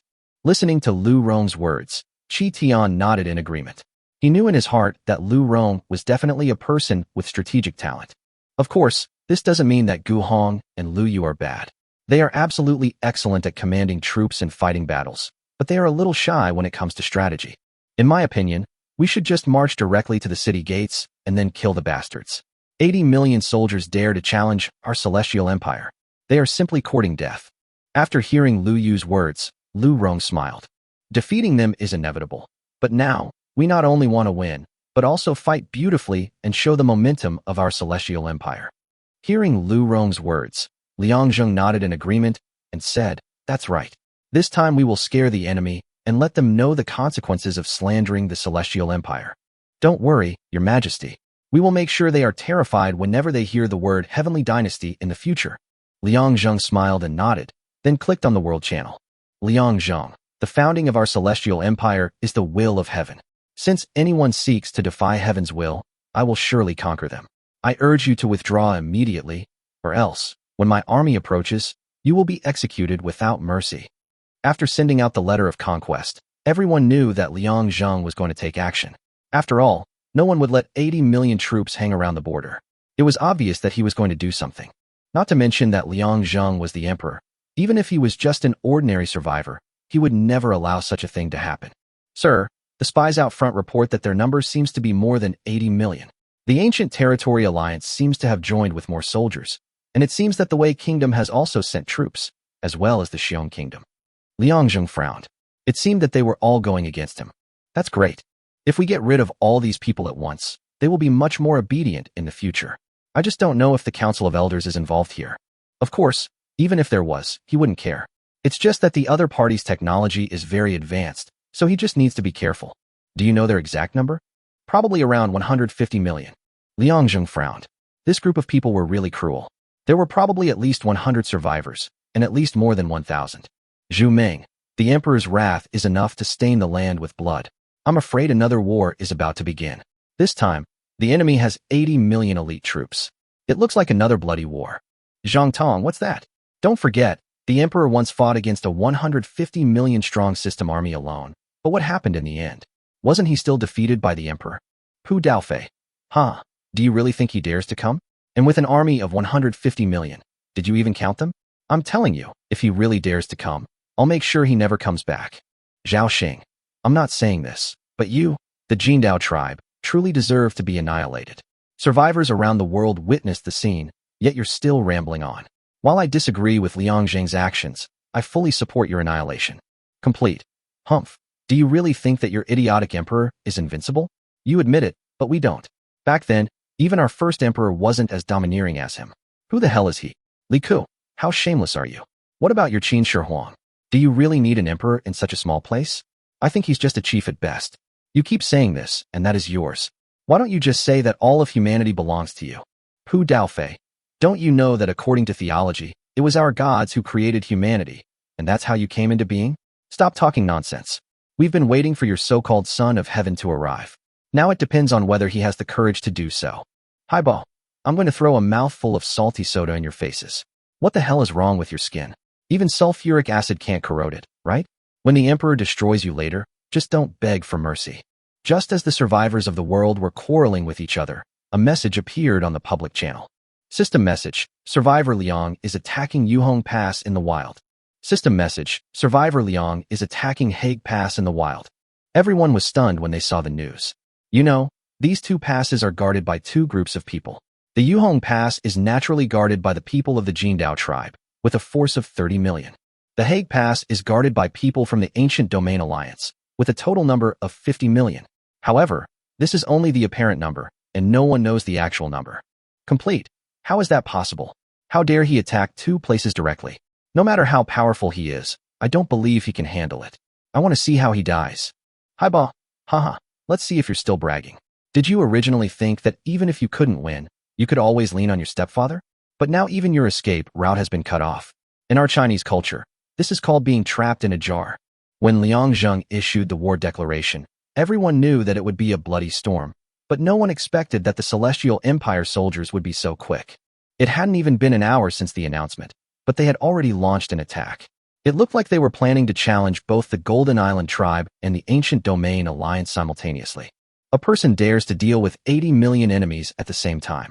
I am afraid that in the entire world of extreme survival, only Yin Tianzi has such courage, and he does have the strength to do so. Now everyone opened their eyes wide, wanting to see an unprecedented battle. Chapter 129, shocking the entire history of extreme survival. In a battle in the wild, once the two sides engage in battle, they can no longer call for support. But now the Golden Island tribe and the Ancient Domain Alliance have completely gained the upper hand. Not only did they hide their troops, they were also on the city walls of the checkpoints, and could be said to be the ones defending the city. The most proud of them was undoubtedly the Jindao tribe.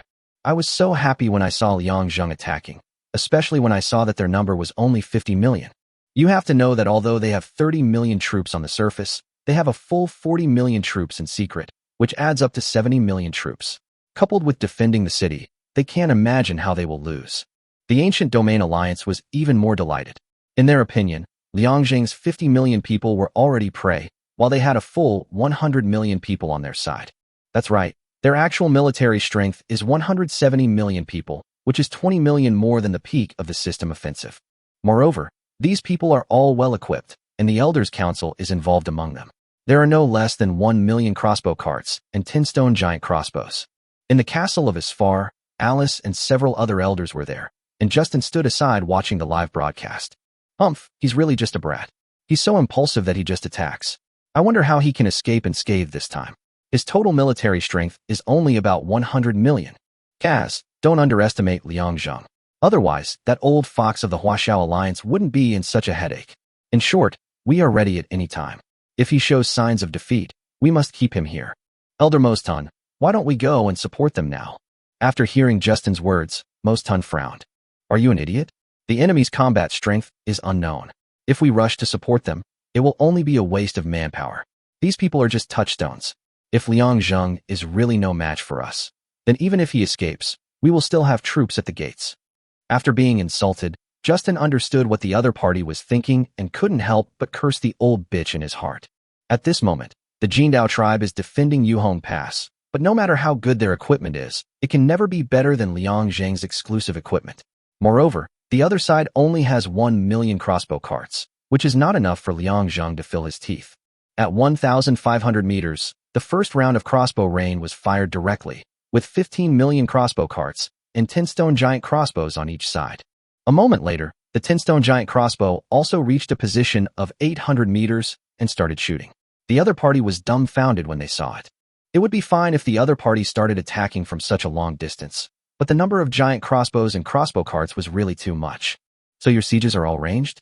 Can you still be a human being? But even at this time, the people of the Golden Island tribe and the Ancient Domain Alliance did not take it seriously, because they had bronze shields, and although there would be some damage, it would definitely not be too much.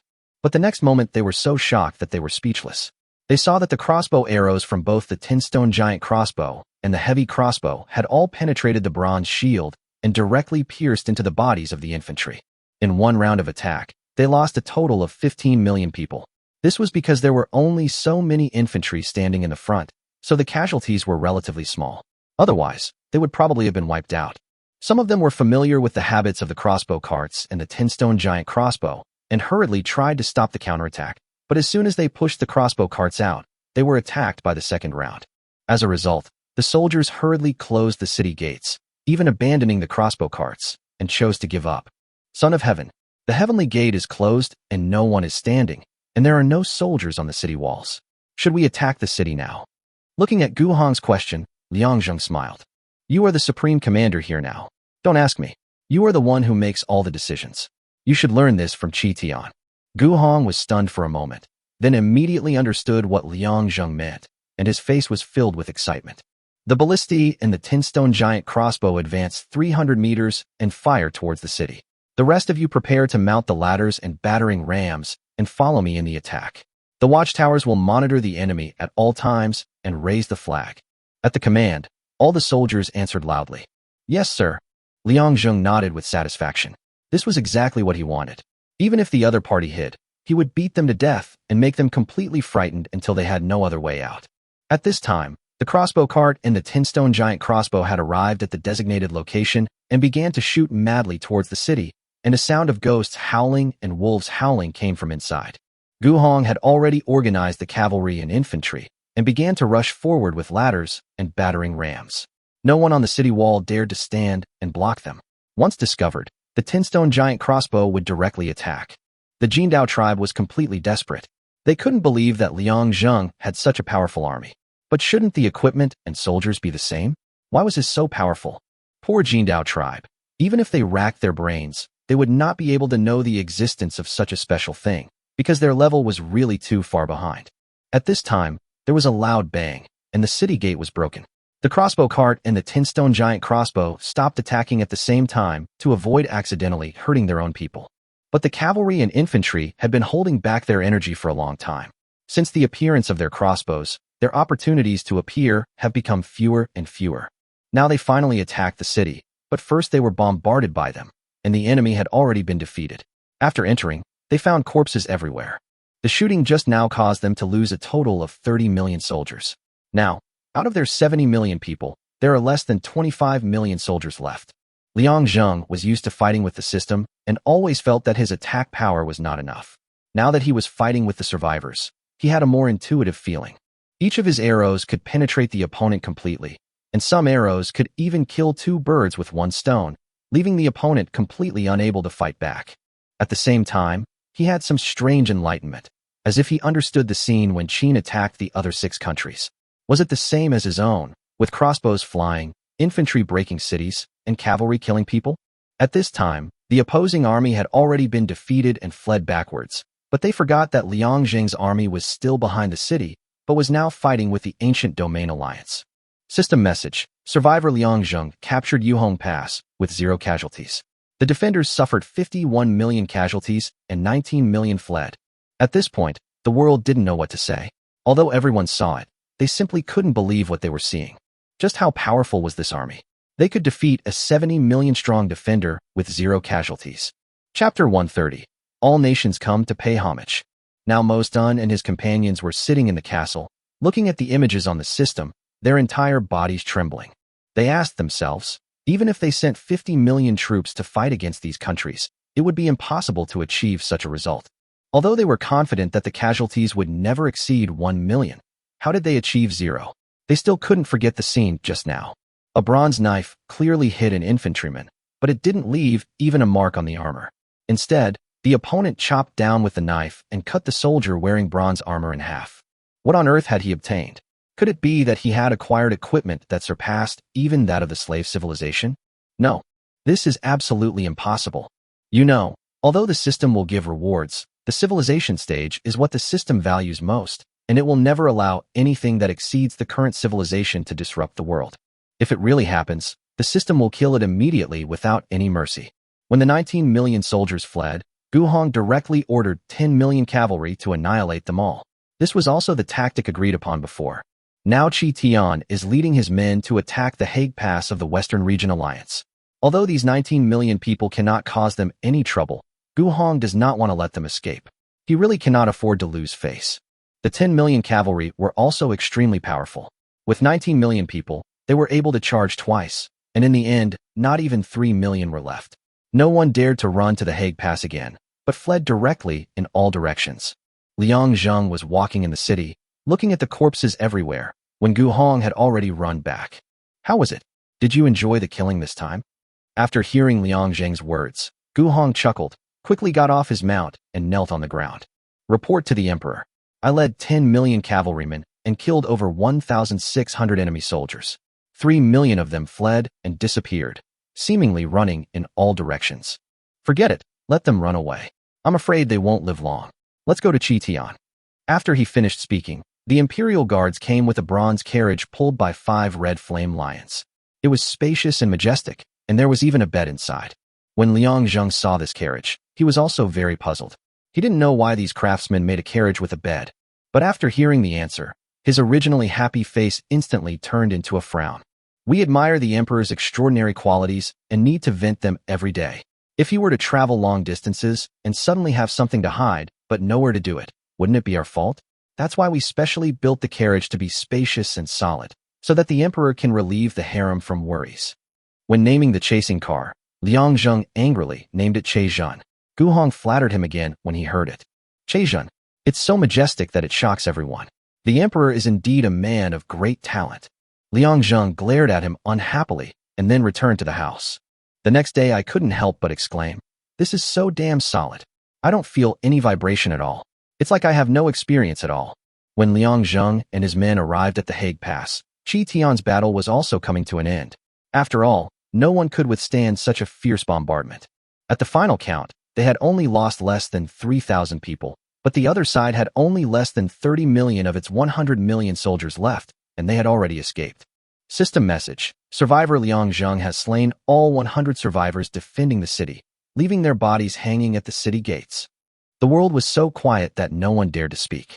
The entire slave civilization was filled with an extremely depressing atmosphere. Everyone who saw this scene felt a chill in their backs.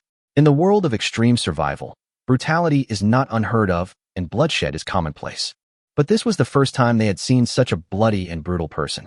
In the Elders' Council of the Huaxiao Alliance, Gu Jianhua's face turned extremely ugly when he saw this scene. He didn't expect that after being so smart all his life, he actually did an extremely stupid thing like Luo Wenqing. In the Western Region Alliance Elders' Council, Moston's face had turned ashen. He was now thinking about how to save himself. He didn't believe that Liang Zheng was a good man. If this war breaks out, I'm afraid all my wealth will be completely lost. If that doesn't work, I can only take a gamble, which is to directly advance to feudal civilization. Miao Yingying, Brother Tianzi, you're truly amazing. Where's my sister? Liang Zheng, while the world is quiet, let her express her opinions. If anyone dares to stop her, I will definitely punish them.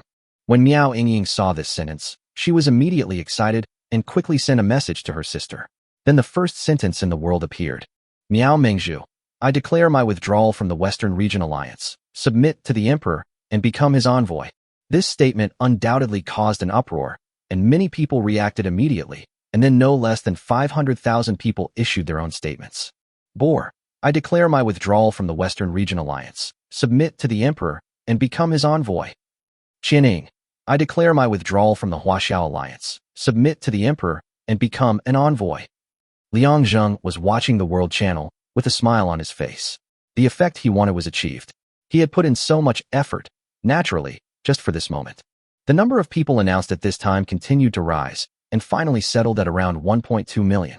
That is to say, around 1.2 million survivors of the slave civilization had become his envoys. Seeing this number, he was already very satisfied. You know, the total population of the slave civilization is only about 4 million, and his 1.2 million is already one-third of it. Now it can be considered a true three-way competition. Now everyone completely understood. It seemed that during the month of fighting against the system, Liang Zheng was not only defending the city, but he must have also gained great benefits from it. Not to mention anything else, at that time, the Devil's Festival, the system, and the conspiracy of the Western Region Alliance, the three parties combined, failed to bring down Liang Zheng. A lot of clues can be seen from this. Nowadays, many smart people have also thought of this and immediately joined Liang Zheng as his disciple. The more they thought about it, the more they felt that this decision was right. You have to know that Liang Zheng is the true emperor recognized by the system, but what are the Western Region Alliance and the Huaxiao Alliance? At best, they are just civil organizations. Moreover, just after joining, their own resources have increased by 50%. It was because of the pace of their own alliance that they were unable to join over, otherwise they would not have waited until now. Now, even if the two alliances want to stop it, they have to consider the consequences. Are they really not afraid of bloodshed? Chapter 131, Building the Imperial Palace. Liang Zheng returned to the city, and hundreds of millions of residents lined the streets to welcome him. Qi Tian and his companions were already used to it, as the people always did the same after every battle. Back in the house, Liang Zheng looked at his simple facilities. If we talk about integrity, he is definitely ranked first. Zhao Yao, who was standing by, seemed to have seen Liang Zheng's thoughts, so she walked over and held Liang Zheng's hand. Now that you are the emperor, isn't it time to move to a new palace? Liang Zheng's eyes lit up. Do you think so too? This house is indeed a bit small. I've had this idea for a long time, but I didn't tell you because I saw you were busy. What do you think we should build? A huge palace, and then some more palaces. The main thing is that you will attend court in the future, so it has to be grand. And then there are those 3,000 beauties. You have to find a place for them to live. Liang Zheng, who was originally imagining drinking tea, almost choked when he heard the last sentence. Looking at Zhao Yao's playful eyes, he couldn't help but smile bitterly in his heart. There's no need to rush. 3,000 beauties is too many. I think 300 is about right. When Zhao Yao heard Liang Zheng's words, tears suddenly flashed in her eyes. Humph man. When Liang Zheng saw that she was really about to cry, he hurriedly grabbed her hand and patted it. Well, even if I find more women, you are still the boss. When I really become the emperor, you will be the queen. Looking at Liang Zheng's sincere eyes, Zhao Yao suddenly laughed again, and then leaned into his arms. Actually, I don't want to be a queen or anything. I'm just afraid that you won't want me anymore. Liang Zheng looked at Zhao Yao in his arms, put his hand into her surging breasts, and then said teasingly, Really? If you don't take me, then let Xia Yin take me. Upon hearing this, Zhao Yao immediately stood up, slapped Liang Zheng repeatedly, and said, You dare. If you dare to give the position of queen to someone else, I will strangle your son to death. Liang Zheng, who was originally on the defensive, was stunned when he heard this, and then suddenly pulled Zhao Yao in front of him. The other party was frightened by this sudden move. What are you doing? You're stretching me. Liang Zheng quickly let go when he heard that. Are you telling the truth? Zhao Yao looked at him and nodded. Liang Zheng immediately stood up and jumped for joy. His parents disappeared when he was very young, and he ended up in an orphanage. He was able to go to high school because he worked part-time to support himself. He knew that if he didn't go to school, he would probably have no way out in the future. But after coming to this world, everything is completely different. Now Zhao Yao is pregnant with his child. How can he not be happy when he has never been taken care of by his family? Seeing Liang Zheng's expression, Zhao Yao felt happy. In fact, even she was shocked.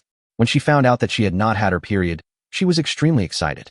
Unfortunately, there was no real pen or paper here, so she couldn't confirm whether she was really pregnant. She didn't tell Liang Zheng until she had a reaction. Don't do this or that recently. Just let the servants do it. Also, I'll talk to Xia Yin later and ask her to take care of you. No need. I can't take care of you right now. Let Xia Yin take care of you. This way you won't be lonely and you won't get into trouble later. Liang Zheng knew that Zhao Yao was talking about Miao Yingying, and he couldn't help but feel a little amused. If he really wanted to provoke her, there would probably be more than just Miao Yingying. There would also be her sister Miao Mengzhu. Although I have never met her, but looking at Miao Yingying's appearance, I guess her sister won't be much worse, not to mention that she is a mixed race. Today's battle results show a total of 150 million enemies destroyed, earning 7.5 billion points, currently at 922.2414 billion points. The territory expanded by 820,000 square kilometers, now totaling 6.89 million square kilometers. Liang Zheng didn't care and just spent a few thousand points to replenish the lost people. As far as fighting was concerned, he would make a profit no matter how he fought. Of course, if the system deducts equipment, you will definitely lose everything you have. However, if that is the case, not only you, but I am afraid no one can afford it. Then he spent 300 billion points to build a palace for himself. If he had to build one, he would build the best one. This incident also triggered a new character in him. While you were building the palace, you discovered a skilled carpenter named Liu Ban. Would you like to recruit him? Liang Zheng was stunned. He didn't expect this to happen. Then he clicked yes. A person appeared in front of him. Like Qi Tian and Sun Wu, he was a special person. Craftsman, Liu Ban. Health, 500. Carpentry, 400. Construction capacity, 500. Introduction. A craftsman with extremely exquisite skills will surely be praised by future generations. Any items he creates will never be damaged within 1,000 years. Liang Zheng directly made him the leader of the palace construction and asked him to make his palace more magnificent. If he needed anything, he should tell him and not be afraid of waste. When Zhao Yao saw Liang Zheng, she felt a strong smell of nouveau riche rising up, and even had the nature of a tyrant. In the end, the entire imperial palace was named Yintian Palace, and his own residence was named Tianzi Palace. Liu Ban was extremely careful during the construction process. Not only did he use many of his own unique inventions, he also used a structure called mortise and tenon. Not a single nail was used in its construction, yet it was extremely strong and had an extremely exquisite appearance. What surprised Liang Zheng even more was that Liu Ban had chosen several convenient locations in the palace and dug several deep wells. This made Liang Zheng suddenly remember that Liu Ban had another identity, that is, a yin-yang sorcerer and military strategist. Civilization event. Mortise and tenon joints greatly promoted the development of carpentry and architecture. Civilization level +5. Civilization event. Well drilling method. This world-leading well drilling method allows people to live in areas no longer restricted by water sources. Many arid areas within your territory can now be reclaimed and utilized, increasing the land utilization rate within your territory. Civilization level +5. Civilization event. People's understanding of medicine has made great progress, from primitive and backward witch doctors to more scientific methods. Herbal medicines and even simple surgical procedures have been researched and widely spread in the Celestial Empire. Medical progress. Civilization level +5. Civilization event. The education system is improved and the 6 arts are clearly proposed, including etiquette, music, archery, charioteering, calligraphy, and mathematics. Civilization level +5. A major decision. As the country expands, the number of counties and prefectures increases, and the need for centralized power becomes increasingly urgent. Should we add new positions? The Minister of Civil Affairs will be in charge of civil affairs and household registration.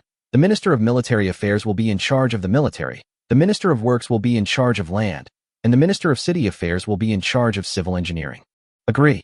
Cultural event. Centralization, Civilization +5, Current Civilization 210. Chapter 132. The vassal state attacks, resulting in huge losses. Liang Zheng looked at his civilization level, which had increased again. Now he was only 90 levels away from being promoted to the feudal society, but he was not in a hurry. Now he understood too well the importance of foundation.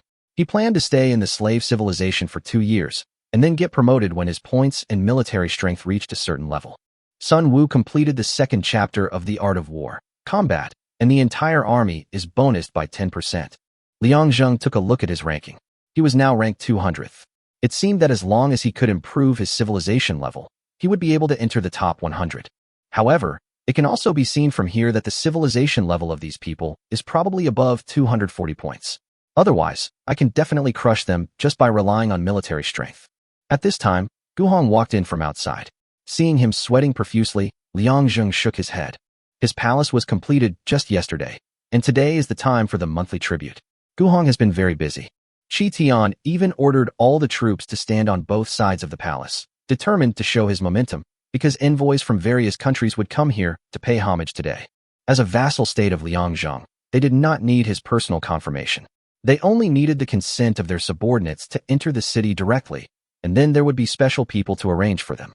Liang Zheng walked into the Golden Palace at this time and sat on the dragon throne made by Liu Ban himself.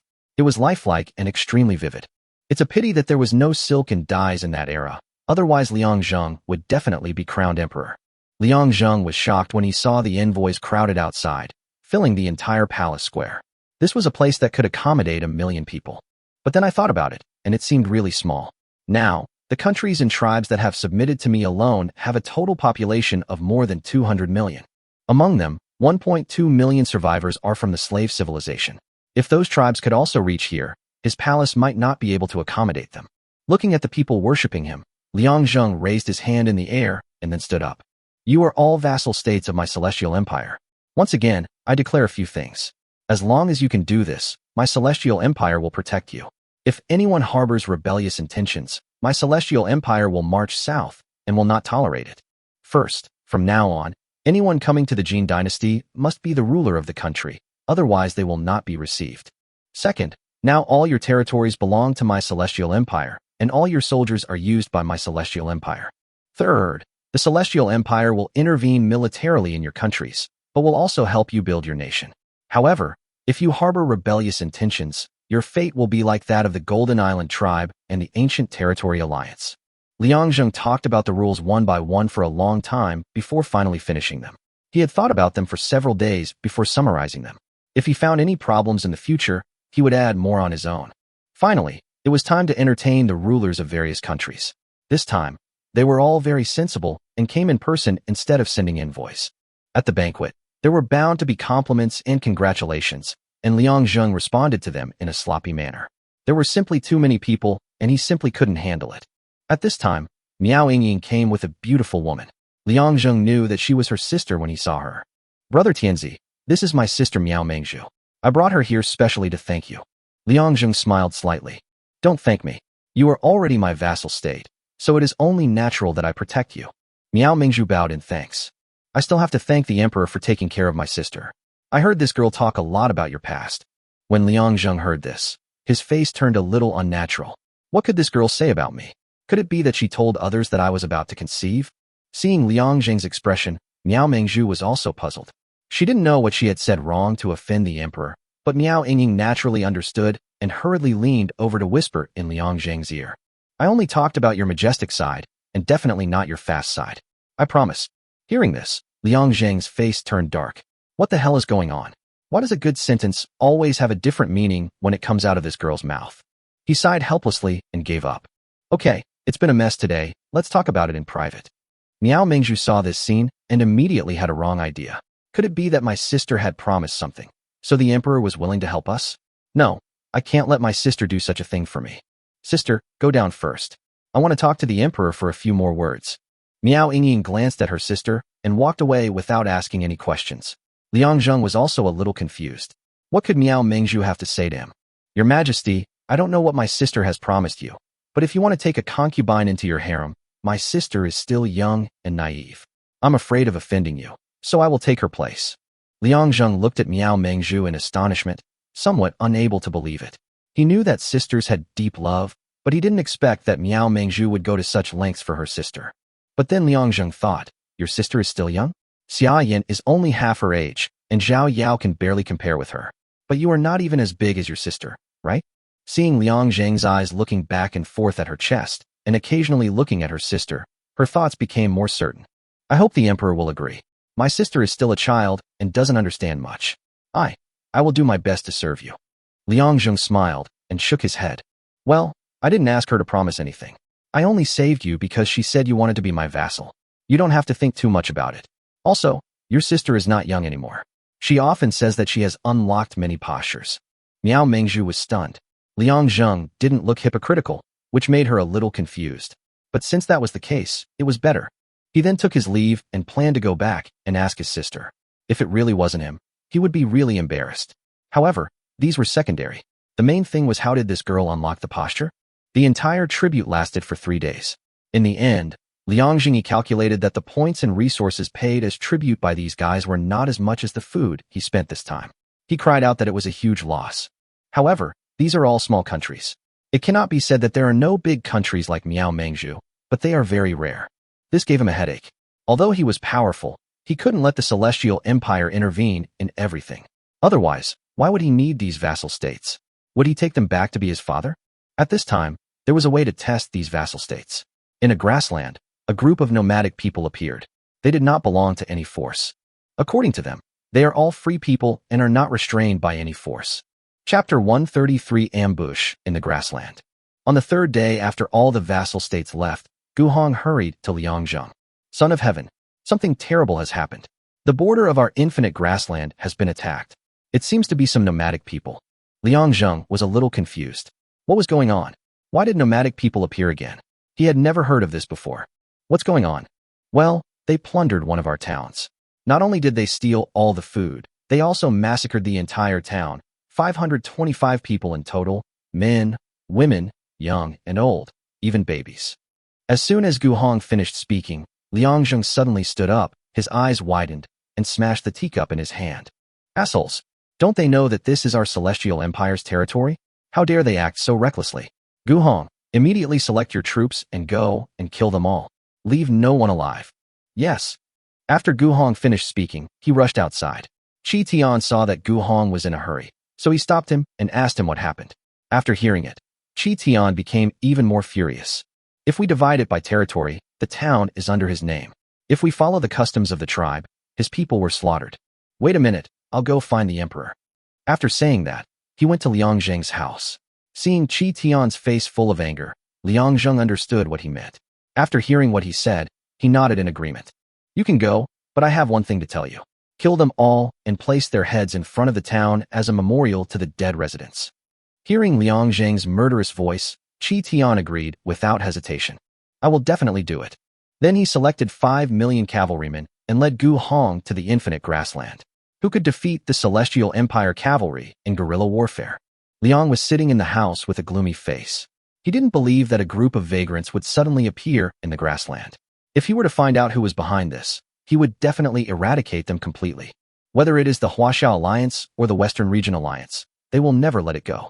But before Qi Tian and his companions arrived, he received news again that one of his towns had been massacred again, which made him extremely furious.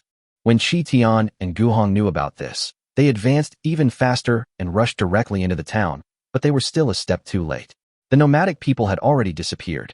Qi Tian directly ordered his subordinates to chase into the grassland, and at the same time sent a message to Liangzheng that he would never return to the court unless all these beasts were killed.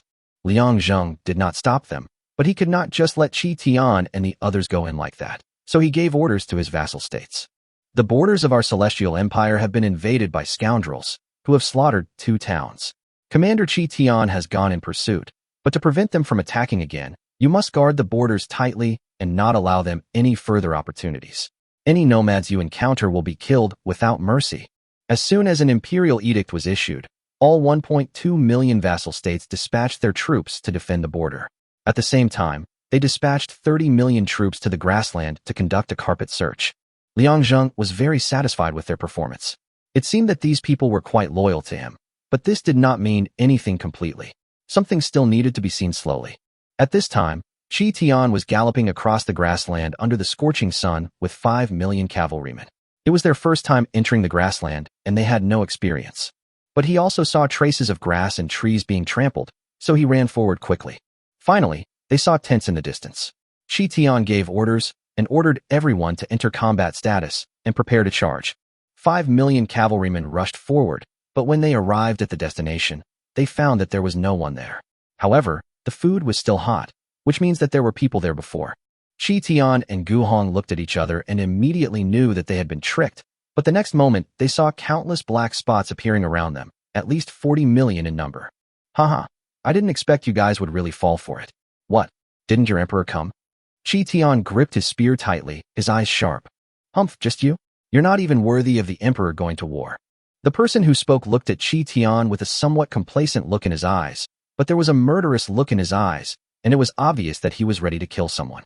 Kill them all. As soon as he finished speaking, crossbow arrows shot towards them frantically. Qi Tian and Gu Hong, both of whom had experienced life and death, raised their spears high, roared, and charged forward. The cavalry followed behind them and deployed their formation at the same time. They had no fear and let the crossbow arrows fall on them and make noises. The people on the other side were shocked when they saw this. Some couldn't believe it. What on earth were these cavalrymen's armor made of? How could it be so tough that even bronze crossbow arrows couldn't penetrate it? Quick, keep shooting. Bring out the tinstone crossbow and shoot at their mounts.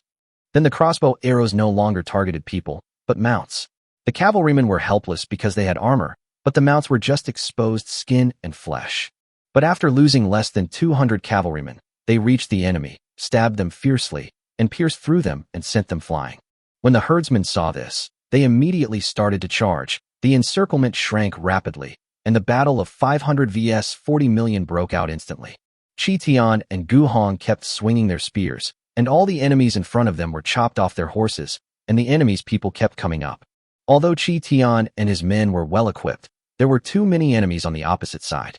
They were surrounded and could not charge, so they could only stand still and hack and kill. The enemy's bronze knives kept slashing at his body, with no less than 10 knives falling at the same time each time. Even if he wanted to dodge, he couldn't. Chi Tian wielded his spear with such force that the soldiers could not get close to him for a while, and he and Gu Hong had torn a gap in the gap.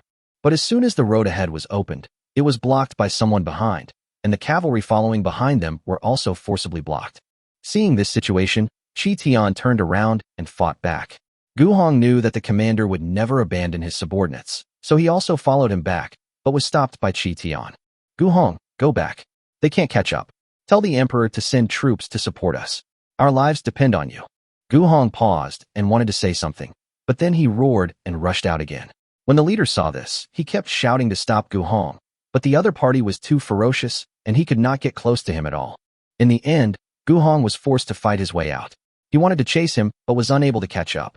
Finally, under the rain of arrows, Gu Hong was forced to escape, and he could only watch him disappear into the distance. Chapter 134 Nomadic Alliance.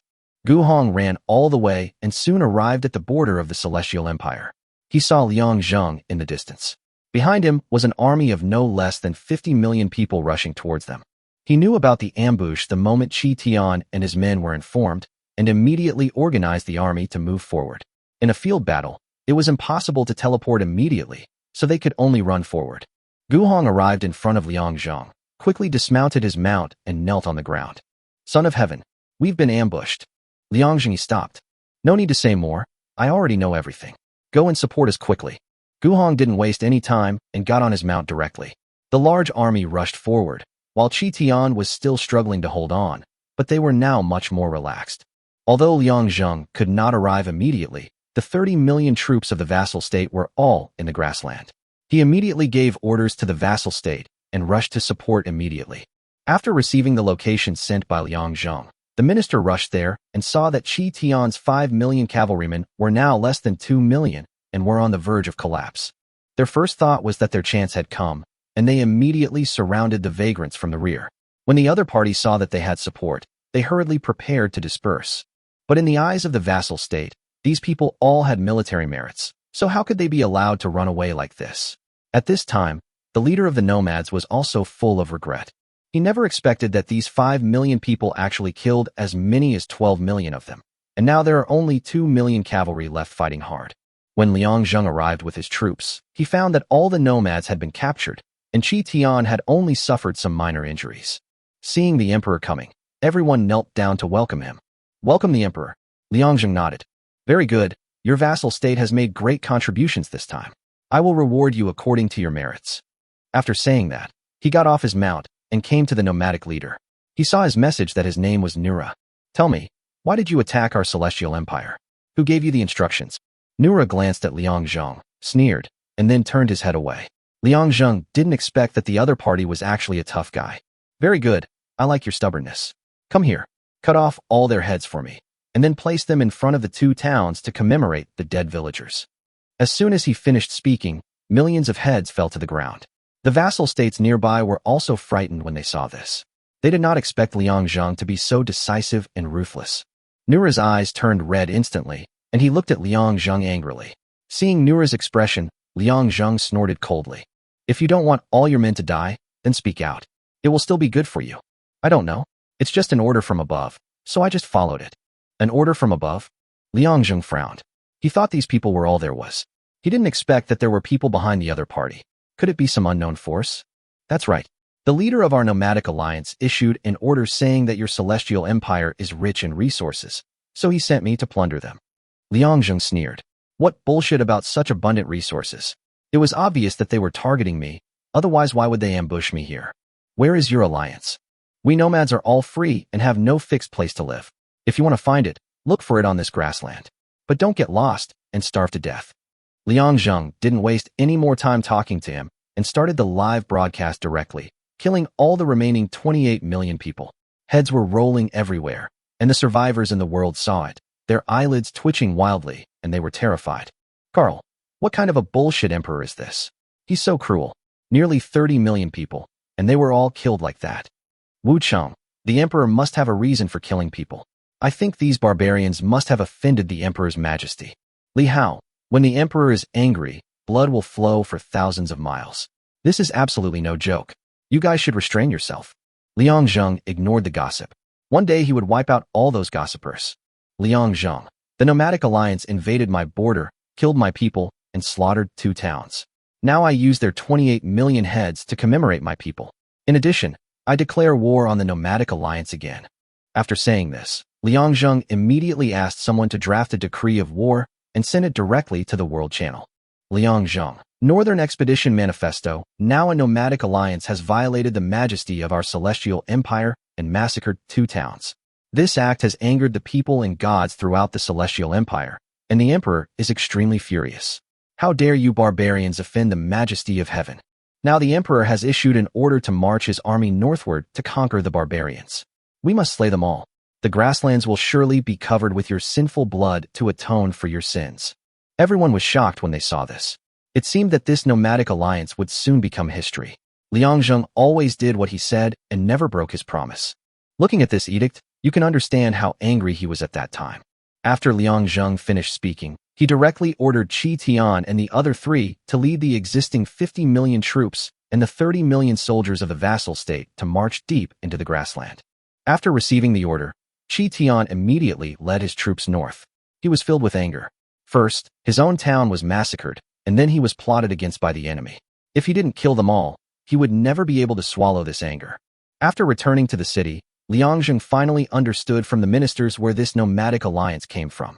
To put it bluntly, these guys are a group of villains with criminal genes. They don't want to develop honestly and only want to plunder others to obtain resources. Among them were people from all countries, and anyone could join. In the beginning, they burned, killed, and looted everywhere. Finally, the Huaxia Alliance and the Ancient Domain Alliance joined forces to clear them out of the continent and drove them to this grassland. Who knew that after arriving at the infinite grassland, they would let themselves go, plundering everywhere on the border, completely adhering to the concept of shooting and moving to another place, engaging in guerrilla warfare, and finally forming a nomadic alliance. Liang Zheng felt a little amused when he heard this. For such an alliance to survive, it must have been tacitly approved by the 2 major alliances of China and Ancient Domain. As for the reason, there is no need to think too much. There are many things that are very dirty, and they are most suitable for this kind of thing. It seems that my guess is correct. The nomadic alliance must have benefited from a certain alliance, and thus began to attack itself. Thinking of this, Liang Zheng made up his mind. He planned to destroy the nomadic alliance first, and then find out from them who was the mastermind behind the scenes. No matter who it was, he would not let him go easily. At this time, Qi Tian had already led his troops forward, and the vassal states followed closely behind. They were more concerned about fighting the nomadic alliance, as they were often plundered on a daily basis. Chapter 135, A Perfect Misunderstanding. Nomadic Alliance Headquarters. You mean Nura was caught? Yes, leader. Nura was about to win, but suddenly the enemy had no less than 30 million soldiers and attacked from behind. Then another 50 million soldiers came. The emperor then killed Nura and his remaining 28 million soldiers. When Su Cha heard this, his brows were tightly furrowed. He then opened the system friend list and found Mostan. Su Cha, you should have heard everything. Liang Zheng has declared war on us. It's completely beyond our budget, and now you have to raise the price. When Mostan saw what Su Cha said, he immediately became furious. This bastard was simply insatiable, but then he suppressed his anger. As long as the other party is willing to fight, it will be fine. Only when the 2 sides fight will we have the opportunity to make deeper calculations. Mostan, tell me, what do you want? Su Xie. In addition to the previous 1 billion bronzes, we will also need to add 10 billion kilograms of grain, 50 billion points, and finally 5 billion bronzes. Seeing Su Cha asking for an exorbitant price, Mostan really wanted to send troops to destroy the other party. Mostan, Your price is a bit high. I need to discuss it with the others. Su Xie. Okay, I'll wait for your news, but the Celestial Empire's troops will be arriving soon. If you agree too late, I can't guarantee I'll tell anyone. Most done, bastard. Do you still have any professional ethics? Where are your beliefs? Su Cha. Haha, originally we could have put professional ethics aside. After all, it wouldn't harm our interests, but now the enemy has 80 million soldiers approaching, and you know how powerful the Celestial Empire's military is, right? Seeing this, Mostun ignored him and started to discuss with the other elders of the ancient domain. After hearing what Su Cha said, the 14 elders were also furious. But now the arrow is on the string, and it has reached the point where it has to be shot, so I have no choice but to agree. After obtaining these resources, Su Cha smiled, while Bull beside him asked doubtfully, Leader, are we really going to go against the Celestial Empire? Do you think I'm a fool? The Celestial Empire today is not that easy to deal with.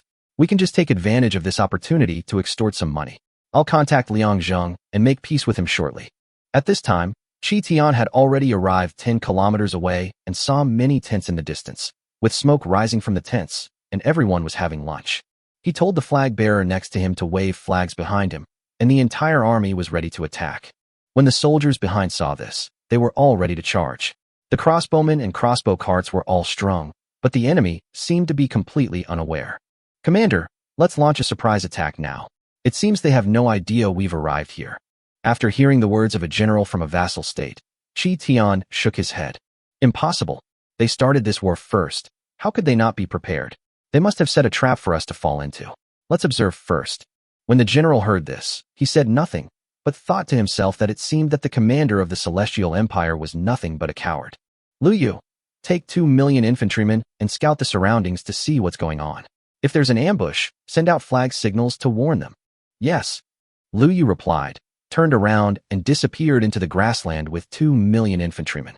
But less than 10 minutes after he arrived, he heard the sound of fierce fighting. Then a large number of cavalry appeared all around and rushed towards the battle site, and the herdsmen who had been cooking before also slung their horses directly onto the backs of the dragons and attacked Lu Yu and the others. Qi Tian snorted coldly after seeing this. With that kind of intelligence, they still resorted to a sneak attack. A 2 million-man army lured out their entire army. Looking at the cavalrymen attacking crazily from all directions, the general of the vassal state blushed suddenly, as if Qi Tian's words were meant for him. All troops, prepare. Attack. Just when they were about to reach Lu Yu, Qi Tian led the cavalry and rushed forward. The crossbowmen behind him began to adjust the range and direction and fired frantically. In the base camp, Su Cha already knew about the other party's arrival, but he was not in a hurry. Instead, he opened the friend list and added Liang Zheng. Liang Zheng, who was watching the system screen, saw a friend request and felt a little surprised. He clicked confirm to add it. Su Xie. Hello, Your Majesty. I am Su Xie, leader of the Nomadic Alliance. This was all a misunderstanding. I had already expelled Nura from the Alliance, but I never imagined he would launch a surprise attack on the border of the Celestial Empire. He deserves death. Liang Zheng raised his eyebrows. Are you trying to play this on me? Liang Zheng. Haha, Su Cha, since it's just a misunderstanding, let's just forget it. Su Cha on the opposite side was stunned at first, and then he burst into laughter. What a bullshit emperor. I think he is just a young boy, and he was fooled by me with just a few words. Su Cha. Haha. Thank you for your understanding, Your Majesty. You are truly too tolerant. In that case, please withdraw your troops. They have already reached outside our alliance and are fighting us. Liang Zheng, I can't do that. You know, even though I'm the son of heaven, there's an old Chinese saying, a general on the battlefield is subject to certain restrictions. After they saw the letter of conquest I sent, their blood boiled. Even if I wanted to call them back, I couldn't. Su Cha, who was originally laughing, felt as if he had eaten a fly after seeing these words. He knew that he had been tricked by Liang Zheng and suddenly became angry. Su Xie, Your Majesty, this is a misunderstanding. I hope you can calm it down before it gets out of hand. After all, you beheaded Nura and his 28 million men, so we won't pursue the matter. When Liang Zheng saw this, he almost wanted to laugh. What does it have to do with me whether you pursue the matter or not? Now I am the one who is pursuing the matter. Liang Zheng, alas, there's nothing I can do. It's too late for you to explain. If you had told me before I launched the expedition, I could have stopped them. Now, it's only going to destroy our newly formed friendship. Upon hearing this, Su Cha smashed the cup in his hand. This bastard clearly wanted to fight with him. In that case, don't blame me for being cruel. Su Cha would not mention anything else, but he had never met many opponents in the prairie. The reason was that his cavalry was definitely the fastest and most brutal in the slave civilization. But he didn't know that the Chinese cavalry he faced was definitely the most ruthless and strongest in the entire extreme survival world. Chapter 136, Chasing Sucha. After Liang Zheng finished chatting with Sucha, he deleted it directly. There was nothing to talk about with such a person. Since he had already taken action, he had to bear the consequences. We are all adults, and no one can avoid paying for his or her indulgence. When Sucha saw that Liang Zheng had deleted him, he simply ignored him. He had wanted to take advantage of the ancient domain alliance and then pass on the blame. Unfortunately, the other party doesn't buy it, so we have no choice but to fight. Notify all alliance members immediately and rush to support us. I don't believe Liang Zheng alone can defeat our entire nomadic alliance. At the command, all the nomads from all directions in the grassland attacked the base camp. Regardless of whether their equipment was sophisticated or not, the number of people alone had reached 300 million. Looking into the distance in the vast grassland today, it was completely deserted, and the grassland had already become a mess under the feet of the cavalry. Chi Tian also noticed the movements around him at this time, and then adjusted his troops and continued to attack the surroundings. Liang Zheng was looking at the screen and switched the perspective at the same time. The 200 million soldiers he sent are already on the way, but because they cannot use the teleportation function, it looks like it will take half a day to arrive. However, he believed that Chi Tian and his men would not be defeated within half a day even if they faced these 300 million soldiers, and they might even give him a surprise. What really surprised Liang Zheng was that Chi Tian was probably really furious. He didn't care about the surrounding troops at all, but rushed towards the headquarters of the nomadic alliance. According to him, the other side had only a few broken tents. As the saying goes, to catch a thief, you must first catch the leader. That Su Cha was sitting there waiting for him. If he didn't catch him, he would be a fool. But the generals of other vassal states were already trembling all over. There were more than 300 million soldiers attacking them from all around. Even if they caught Su Cha, they would probably not be able to survive. But now it is impossible to escape even if you want to. You have been drawn in and are surrounded by nomadic cavalry everywhere. There is no place to break through. Chi Tian and 3 generals charged in the front. The infantry blocked the road in the rear, and the crossbowmen and crossbow carts in the middle kept shooting forward to clear the way. When Su Cha saw this situation, he immediately understood the other party's intention. Then he snorted coldly, took 10,000 people and mounted their mounts, intending to escape. Let's not fight them to death now. Once the reinforcements arrive, they will be the ones to die. After hearing what Su Cha said, the others also agreed.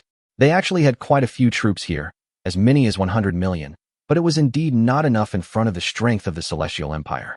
What Su Cha didn't expect was that Chi Tian actually brought a cavalry of 30,000 people, forced his way out, and attacked them directly. Seeing this, Su Cha finally got a little scared and rode away on his dragon. However, how could his speed compare to that of the Celestial Empire's cavalry?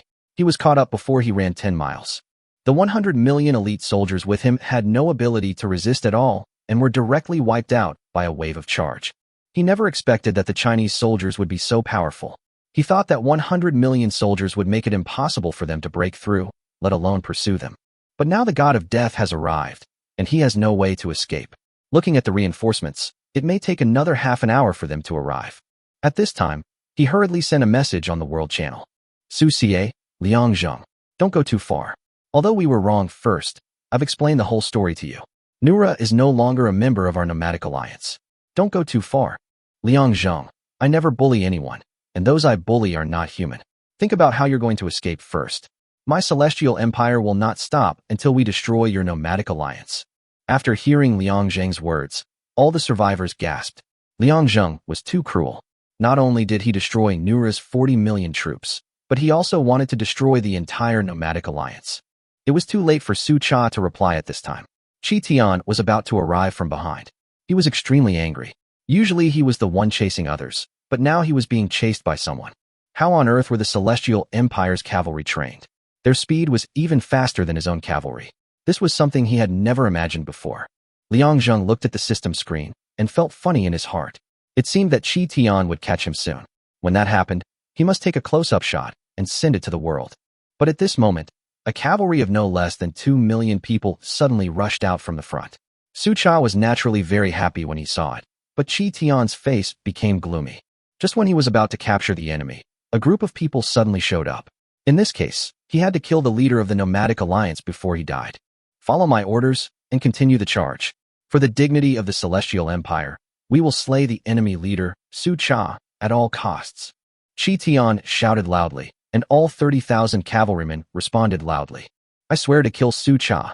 At this time, the 2 million people in front had surrounded Su Cha. Seeing that Chi Tian did not escape and even continued to charge, they couldn't help but feel very happy. It was so exciting to chase you just now.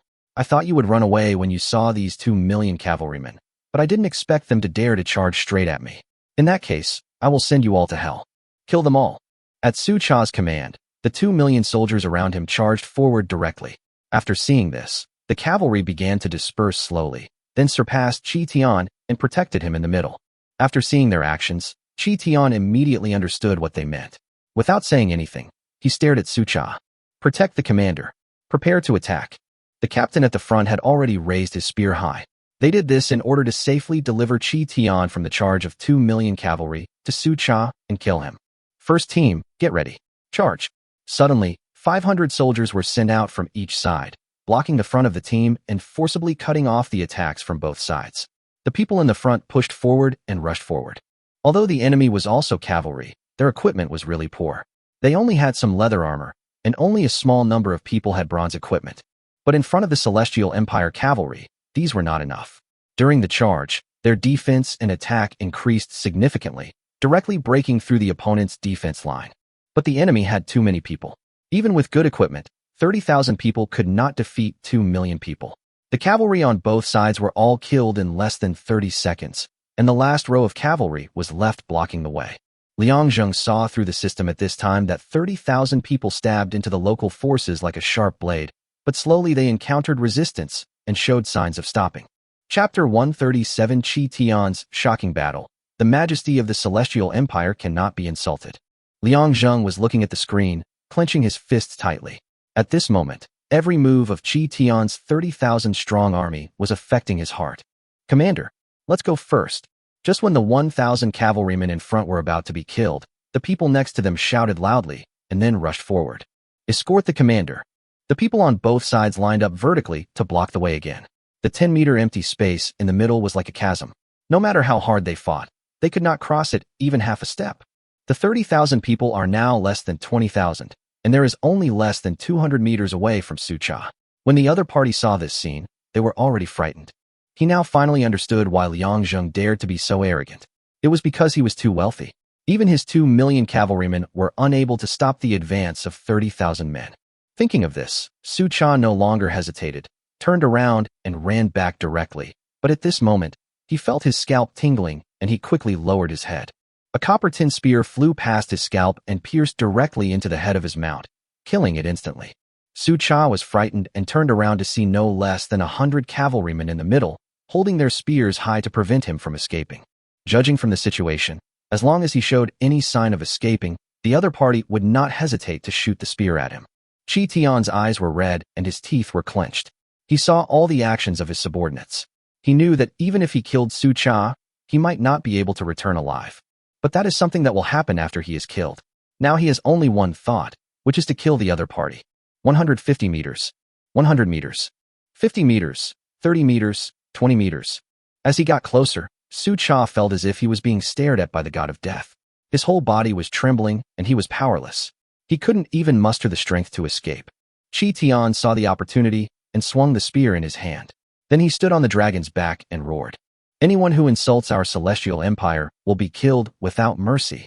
Chi Tian jumped high, about 5 meters high, and then fell down. A trace of blood spurted out, and the spear pierced Su Cha's head. Looking at Chi Tian's cold eyes, Su Cha could not believe until his death that the Celestial Empire actually had such brave soldiers. A cavalry unit of only 30,000 people killed him among his own 2 million cavalry. At this time, the surroundings were quiet, and the remaining 4,000 Tianqiao cavalry all stood behind Chi Tian, simply guarding their commander. Chi Tian had already raised his spear, and Su Cha's body was placed on the spear tip. The survivor Liang Zheng killed the nomadic alliance leader Su Cha at the cost of 26,000 cavalry. Everyone in the world was watching the live broadcast. The scene just now was transmitted to the World Channel by Liang Zheng. Everyone was watching it, and they were even more frightened. Mo Stun was extremely shocked when he saw this scene.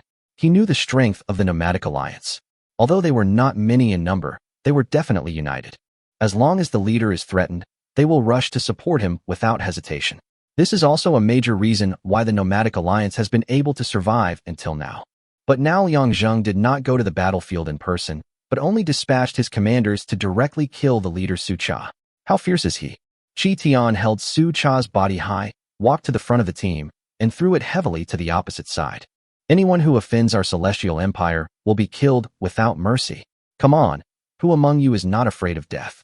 With a deafening roar, all the cavalrymen took a step back unconsciously, their bodies trembling slightly. Seeing this, Chi Tian laughed out loud. But Liang Zheng was in great trouble at this time, and kept urging the 200 million troops led by Lu Rong to move forward quickly. Lu Yu and Gu Hong were now surrounded and had no way to escape. This is the commander-in-chief of his 3 armies. He would never exchange him for even 10,000 Su Cha, let alone one. Chi Tian's life is much more valuable than his. And at this moment, a message came from the world. Malder, Liang Zheng, your army has been surrounded by us. Now that you have killed our leader, I will definitely seek an explanation from your celestial empire. And as for the ancient territory alliance, be prepared to bear the consequences. As soon as these words were spoken, everyone understood that it seemed that the mastermind behind this matter was the ancient domain alliance. Liang Zheng, I have only one thing to say. If any of my generals and commanders are killed or injured, I will flatten the infinite grasslands and the ancient domain alliance. You no longer have any reason to exist. Liang Zheng's words caused an uproar in the world. This was simply too domineering. He actually directly challenged 2 alliances. Even if they were strong, they would not be able to hold on, right? Most done, young man, don't act on impulse. I advise you to think it through, or you will regret it. Liang Zheng, humph, killing you is like slaughtering chickens and dogs. Liang Zheng's words were spoken, but their impact was so great that it was simply impossible to estimate. First, there were 1.2 million vassal states, and now some people wanted to withdraw. They felt that this emperor was really courting death. Now that he hadn't dealt with the grassland yet, he directly declared war on the ancient domain alliance. However, among the people of the Huaxiao alliance and the ancient domain alliance, there were actually people who wanted to join the celestial empire and become a vassal state. After so many wars, they discovered that Liang Zheng was really a ruthless person. Mart, Liang Zheng, I have captured your commander. If you still refuse to surrender, I will behead him. Liang Zheng, Chi Tian actually dared to go, never thinking of coming back. I have prepared the coffin, you can behead him. I will bury him in the infinite grasslands, and the burial objects will be the heads of your 300 million nomads. When Mart heard this, he was shocked. He had also seen the scene just now. The enemy's 30,000 cavalry killed nearly 200,000 of their 2 million cavalry, and even killed the leader of the alliance. You have to know that their 80 million troops are still resisting, and their casualties have reached 30 million, but the other side seems to have lost less than 5 million people. Chi Tian looked at the 30 million strong army in front of him. Not long after he killed Su Cha, the deputy leader named Mart appeared with his troops. And the 2 million people before were also his troops. This made people intrigued, but Chi Tian was too lazy to pay attention to him. It had nothing to do with him anyway. The other side just surrounded them and did not make any offensive moves. Mauld just frowned and sighed repeatedly, while secretly glancing at Chi Tian from time to time. At this time, a group of people rushed over, and one of them said something in Mard's ear, which made his face change suddenly, and then he looked at Chi Tian. Catch them all, notify everyone, retreat 50 kilometers, and wait. Chapter 138, Fire Attack. Liang Zheng has already arrived at the infinite grassland. There is no other way because Chi Tian has been captured. Although he spoke very tough before, he is really worried that the other party will kill his commander-in-chief of the 3 armies. Just when the 200 million people arrived at the grassland, the army fighting against Lu Yu and his men suddenly retreated. Lu Yu, who wanted to continue pursuing them, was stopped by Gu Hong. There are only 60 million people left on our side, while the other side still has 180 million. If we continue to pursue them, wouldn't that be courting death? After counting the number of people, Gu Hong unexpectedly discovered that the Celestial Empire had lost less than 5 million soldiers, and the remaining 15 million were actually soldiers from vassal states. At this time, they had already joined the 200 million troops. Everyone was sitting in a tent, and the generals of the vassal states all had frowns on their faces. Your Majesty, we don't have the vast army and generals of the Celestial Empire. We have already spent most of our lives in this battle. Liang Zheng raised his hand, feeling a little unhappy. The fight hadn't even ended yet, and he was already settling the score with him. In that case, you can go back and leave the rest to us. After the war, you can have your king come to our celestial empire. These generals looked around, and then some of them retreated one after another. Liang Zheng ordered Gu Hong to take a small notebook and write it down. It was not that he was stingy, but he wanted to know who was truly on the same page with him. Seeing that there were less than 30 generals left on the scene, Liang Zheng rubbed his head. There were as many as 500 vassal states entering the grassland this time, and the rest were all guarding the border or were too far away to come. And now there are only these 30 people left. Liang Zheng doesn't care. Since they want to leave, he certainly won't stop them. But if they want to betray, that's another matter. Civilization event. A flammable liquid substance was discovered in your western swamp. Curious people began to study it and named it lacquer, which later became known as petroleum. Civilization level +5. The discovery of oil dates back to the earliest days of Chinese history. It was even mentioned in the Book of Changes. There is fire in the marsh, fire above, and marsh below. It means that there are flammable objects in the swamp, floating above the swamp. Liang Zheng was a little surprised when he saw the news. He didn't expect that he would be given oil just as he was about to attack the grassland, just like before, with Sun Wu and Lu Ban. At this time, he began to seriously consider the so-called luck. Although it seemed mysterious, it definitely existed, and he seemed to have had no bad luck recently. Now that oil has been discovered, it will be extremely easy to fight these people. Fire attack has always been the most violent means of cold weapons.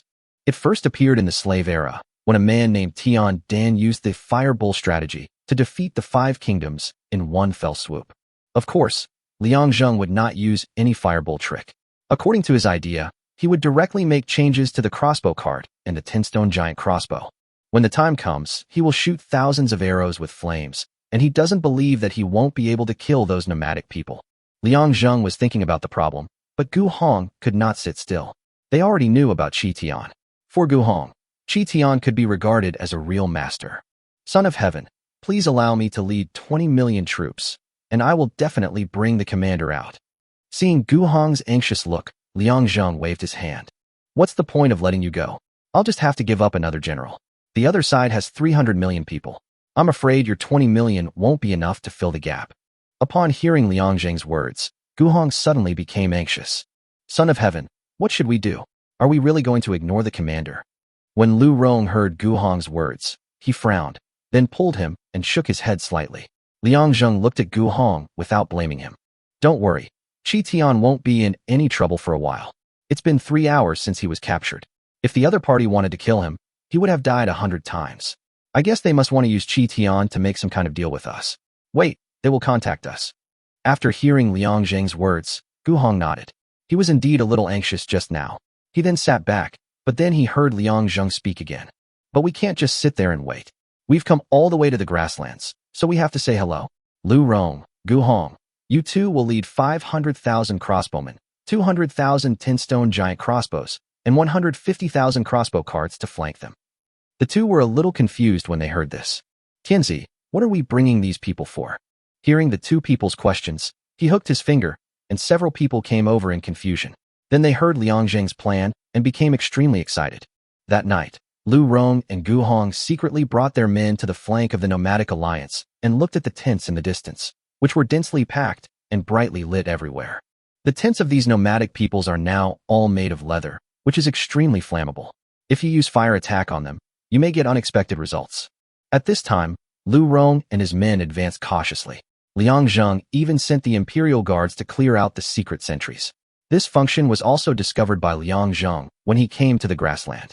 They were originally walking on the road, but suddenly all 10,000 palace guards were in a state of martial law, and then suddenly 10 people disappeared among them. Finally, Liang Zheng received an assassination prompt in his system. Seeing this, Liang Zheng's brain worked rapidly. It seemed that these people were not only able to protect him, but could also be used as assassins. Now it seems that there is indeed no problem, and his method is even more powerful than those of his soldiers. Lu Rong and Gu Hong were also secretly shocked when they saw it. Finally, they stopped at 800 meters.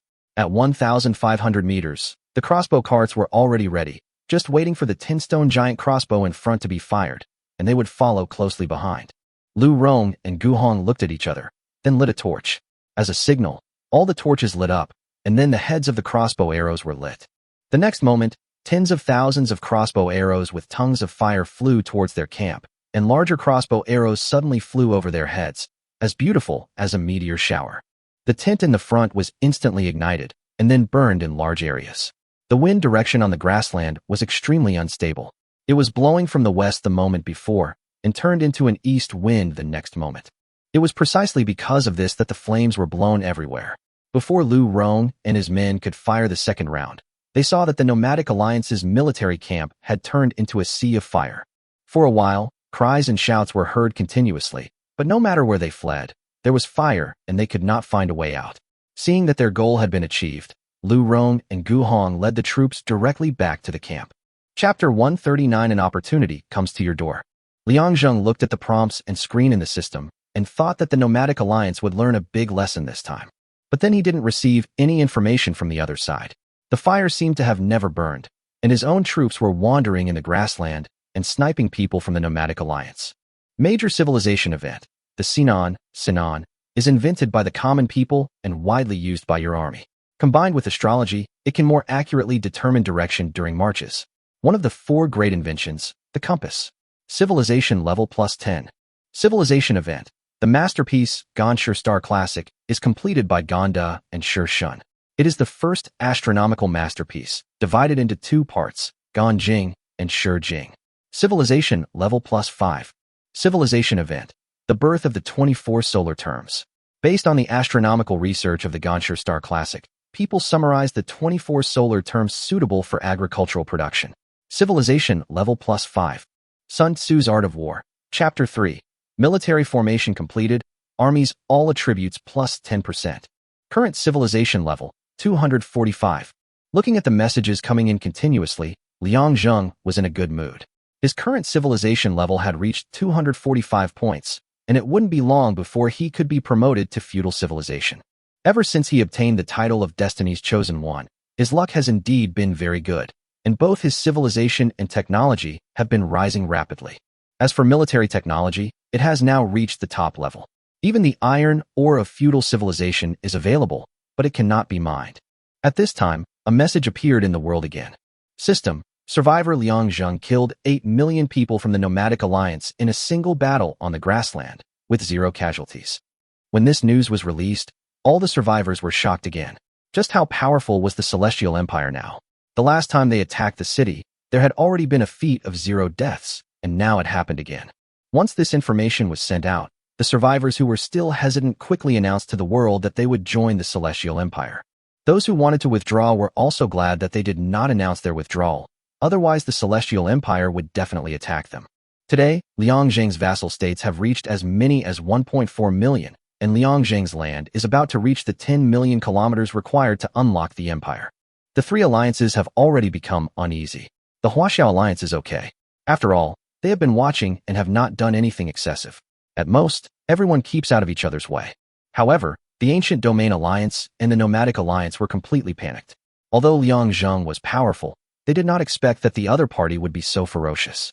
The current Nomadic Alliance has Mard as its leader, and the reason why they did not come to investigate after Liang Zheng set the fire was because the issue of the leader was under discussion. Everyone, what do you think we should do about this? Everyone knows that the former leader accepted benefits from the Ancient Domain Alliance, but now we have to clean up this mess. Although he was very kind to us when he was alive, we are now in a situation where the alliance is about to be destroyed. I believe everyone understands the fire attack last night. Mard's words made all the members of the Nomadic Alliance think hard. If Liang Zheng was just a small country, they would definitely take revenge.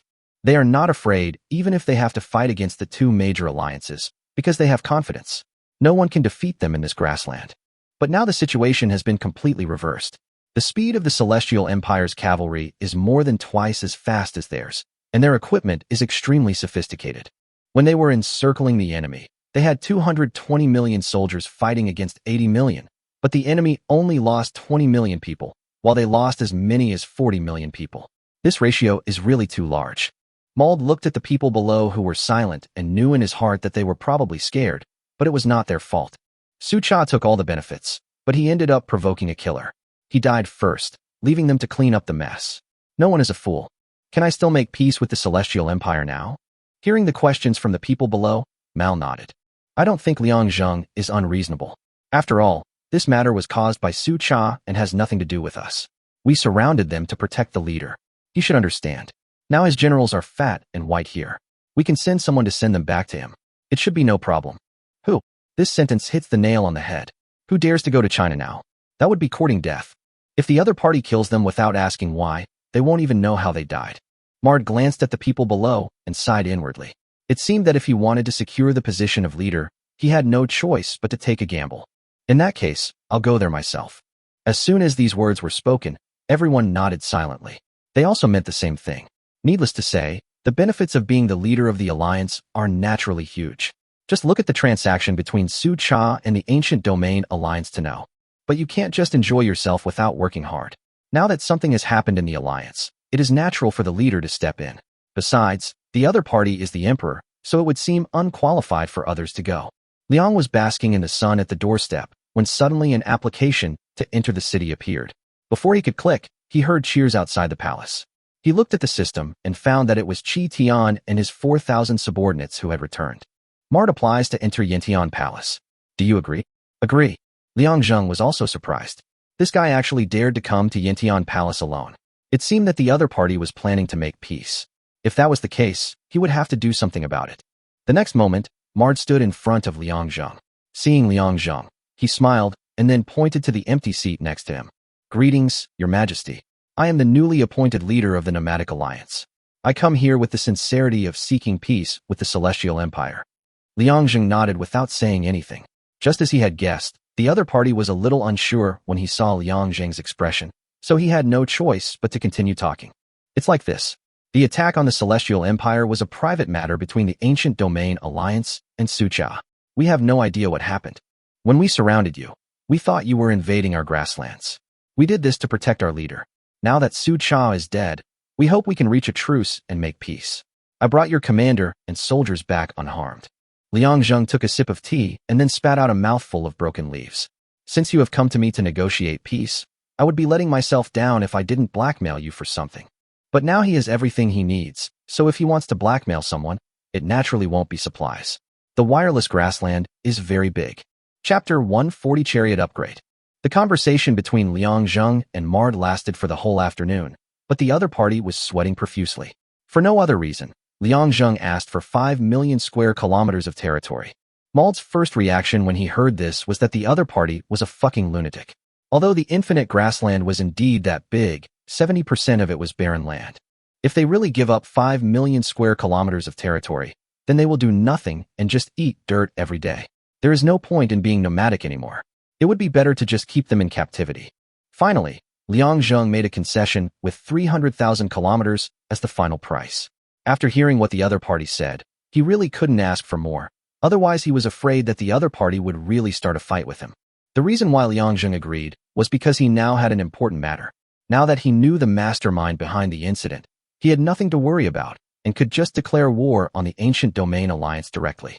His territory now covers an area of 8.4 million kilometers. As long as he takes down the Ancient Domain Alliance, he will surely establish an empire. Then he can concentrate on preparing to advance to feudal civilization. Extreme survival history. This battle is known as the Grassland Battle and is recorded in Extreme Survival History. Civilization level +10. In this battle, a total of 50 million enemy troops were killed, and 2.5 billion points were obtained. Current points, 9,217.414 billion. Civilization event. On the shores of the Blue Sea, your fishermen have invented sloops, bringing humanity to numerous offshore islands. This marks the first time your territory has islands. Civilization +10. Important reminder, as your territory expands, different scripts and languages have emerged in different regions, and legal systems have also become more diverse. If you don't pay attention to this, greater differences will arise in the future. Will you unify the language, promote unified weights and measures, and promulgate authoritative laws and regulations? 10 billion points are required. Agree. Major civilization event. Your country has formed a unified script, small seal script, and has standardized pronunciation, laying the foundation for the future unification of Chinese. The Ministry of Works has unified weights and measures in the Celestial Empire. The commercial market has become more standardized, promoting trade. The Celestial Empire Code has been promoted and enforced in all counties within the territory, abolishing the local death penalty. The concept of great unification is gradually taking shape. Civilization level +10. Current civilization, 275. Current ranking, 101. Liang Zheng was very happy to see the civilization rising again. There had been no breakthroughs in the previous month, but now, just 10 days had passed, and it was almost reaching 300 civilizations. Liang Jingyi was very happy and directly used the system to issue an imperial decree, which was another general amnesty. Except for the Ancient Domain Alliance, anyone passing through the Celestial Empire would only be charged a 5% tax. First use of the Emperor's order grants amnesty to the entire nation. A benevolent heart earns the admiration and favor of all nations, increases the luck of the Celestial Empire, and increases civilization by +5. Liang Zheng was stunned and looked at the system, but he did not find the so-called luck page. However, his progress towards becoming the first emperor had reached 9%, which made Liang Zheng excited for a while. The people of the medieval domain alliance of the world kept complaining because the taxes they now had to pay were as high as 80%, while the people of the Celestial Empire and the Huaxiao Alliance only paid 5%. The gap was really too big. It can be said that the current Celestial Empire has mastered several fatal checkpoints, which are the necessary paths to take whether doing business or fighting. Liang Zhengke did not give them time to complain. He simply waved his hand and ordered Qi Tian and others to take 200 million soldiers, 50 million each, to attack cities and villages outside. Their target was naturally the Ancient Domain Alliance. The 4 men attacked from the east, south, west, and north. Whenever they encountered a country from the Ancient Domain Alliance, they would directly engage in a plundering war. If the other party provided support, he would send troops again. Now he has as many as 300 million soldiers, and both points and resources are extremely abundant, so he is not afraid of resistance from the other side. Later that day, the Huaxiao Alliance and the Nomadic Alliance witnessed a terrible thing in the world.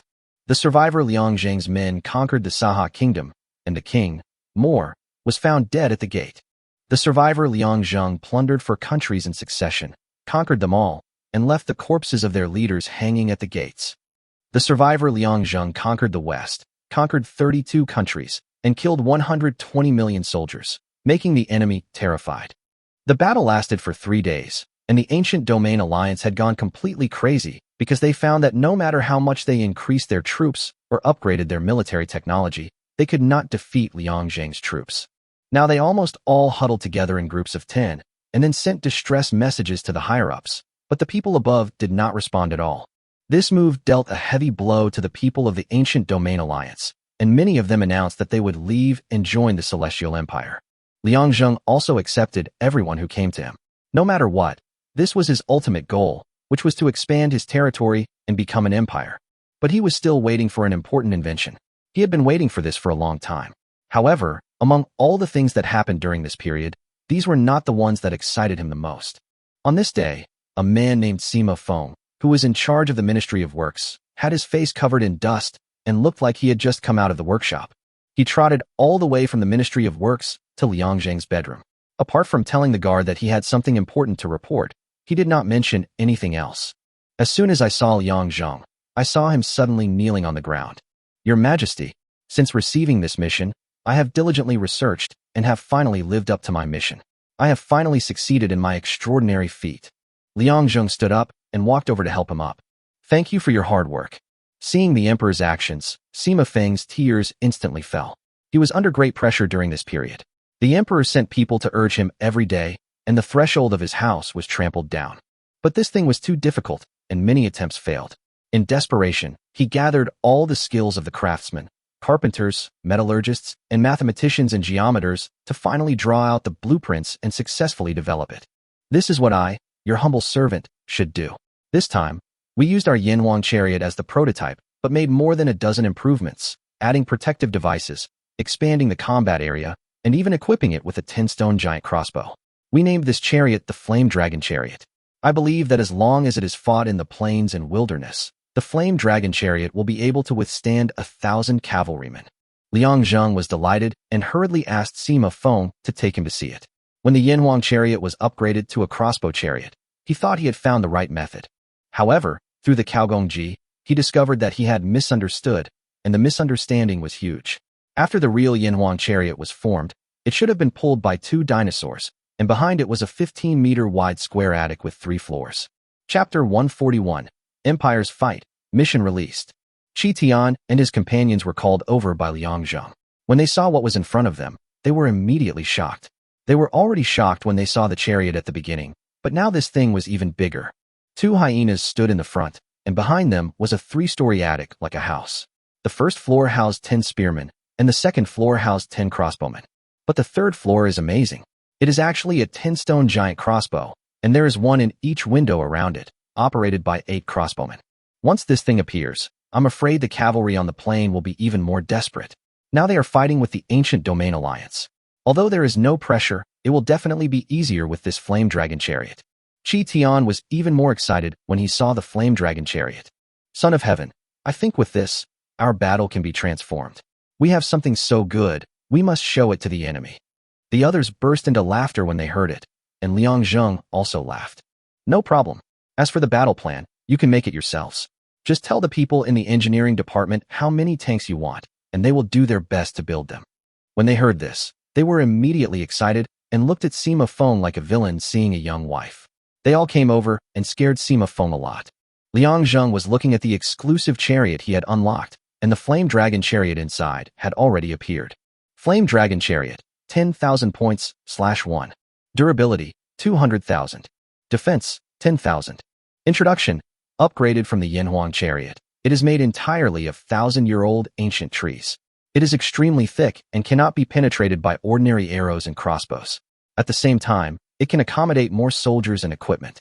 50,000 points for one. This is simply insane, but for Liang Zheng, it doesn't matter. After thinking about it, he cancelled all the original 100 million chariots and replaced them with 50 million flame dragon chariots. 500 billion points disappeared directly, and the remaining points were 87,294.14 points. Just like the crossbow cart, this was not a soldier at all, but equipment. But for Liang Zheng now, he simply doesn't spend the points immediately, especially when it comes to military affairs. He has never been stingy. However, after seeing the flame dragon chariot, Liang Zheng felt that it was still very conscientious, because there were actually 4 10-stone giant crossbows on the 3rd floor of the attic. He originally thought that he had to add these by himself, which would require 1 trillion points, but he only spent 500 billion to get them. Now he just needs to staff them. Then he looked at the exclusive troops and found that there was no corresponding troop for the flame dragon chariot. It seemed that his own Celestial Empire soldiers were needed. Liang Zheng thought about it and decided to buy 500 million Celestial Empire infantry and 900 million Celestial Empire crossbowmen. This was the first time he had purchased such a large quantity, and the total cost was 11.5 billion. After that, they need to be equipped. There are a total of 1.4 billion soldiers. The 3rd layer does not need weapons because they need to operate the 10-stone giant crossbow. Only helmets and armor are needed. The 2nd level crossbowmen and the 1st level infantry all need equipment. He has 26.9 billion bronze and 26.2 billion tin, which can be converted into copper and tin, which is only 9 billion. A set of infantry requires 40 copper tins, and 500 million means 20 billion. It seems that the only way is to pile up the points. Looking at the equipment that cost 4,000 points per set, he equipped them all directly, consuming 2 trillion points. Then he equipped 900 million Tianyu soldiers and 900 million armors, consuming 1.8 trillion points.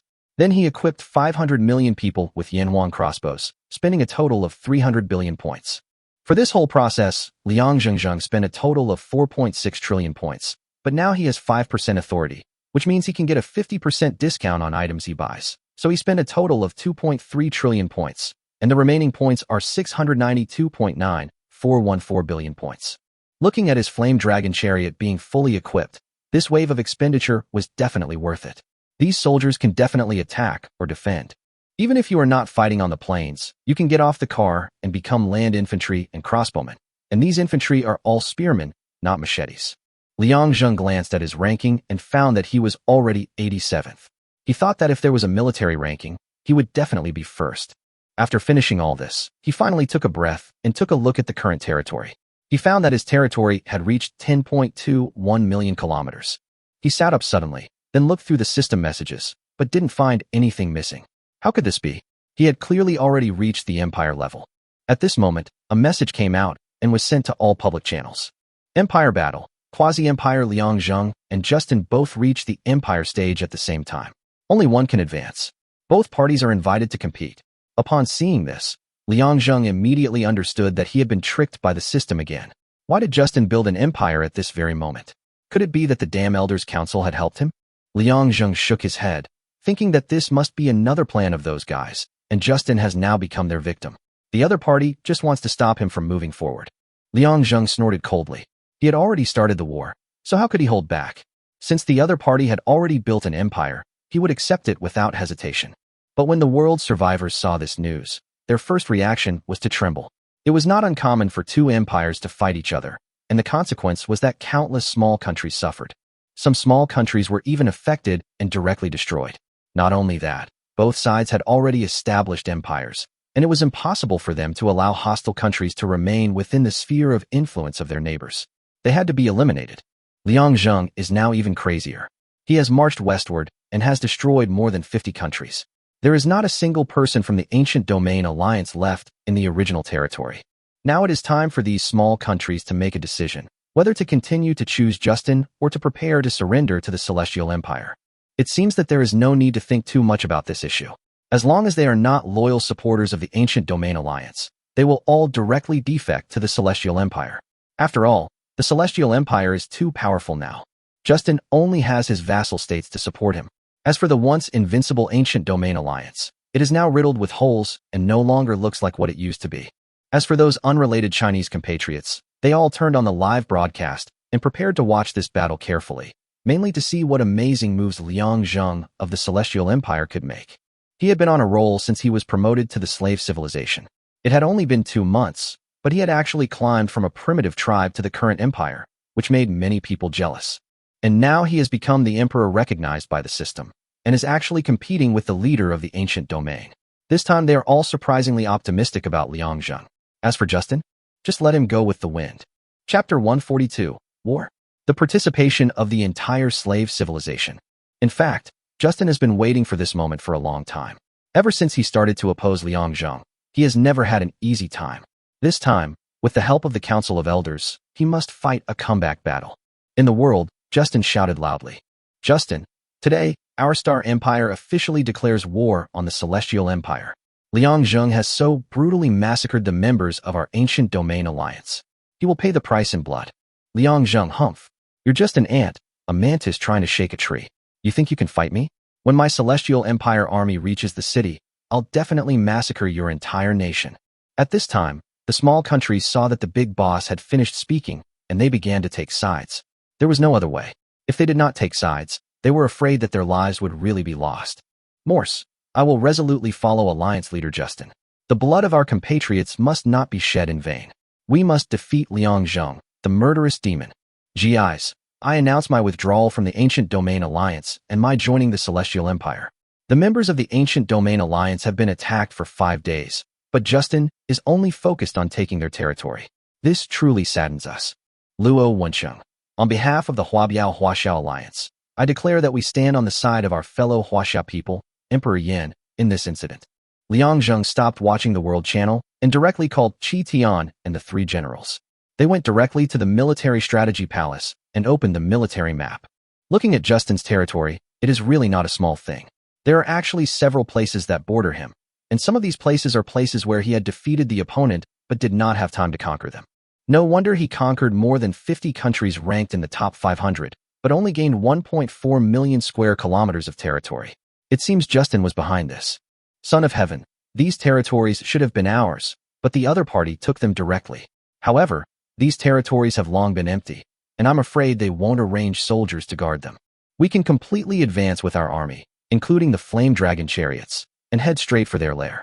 Even if there are countries blocking our way, they will be like a mantis trying to stop a chariot.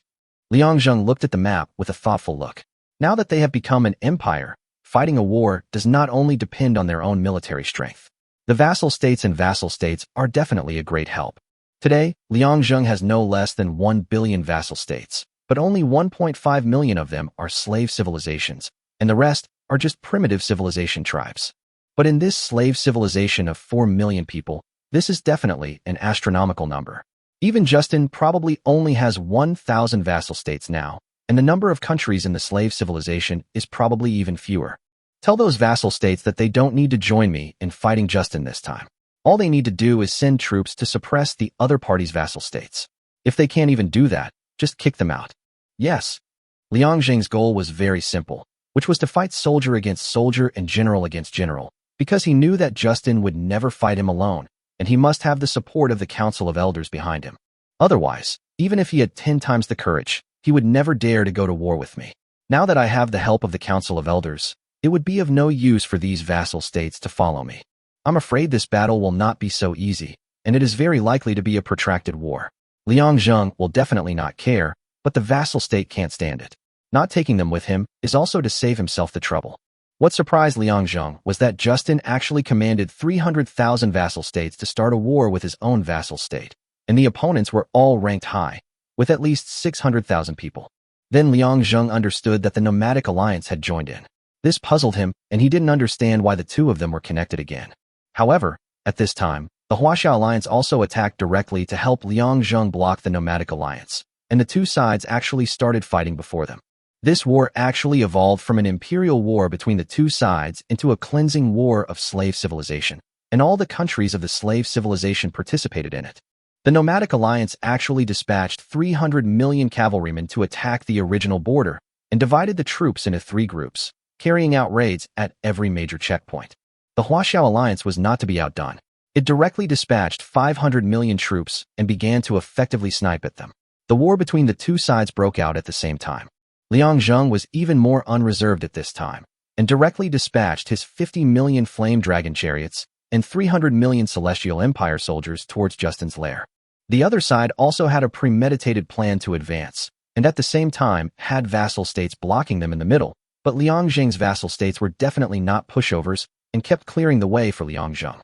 Among them, 100 million crossbowmen carried 50 million tinstone giant crossbows and advanced directly to the center, with 20 million cavalry and infantry protecting them, and 10 million crossbow carts following behind.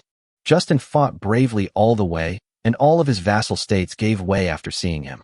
They subconsciously chose to avoid him, pretending not to see anything. It wasn't that they didn't want to fight, but how could they fight against such a lineup?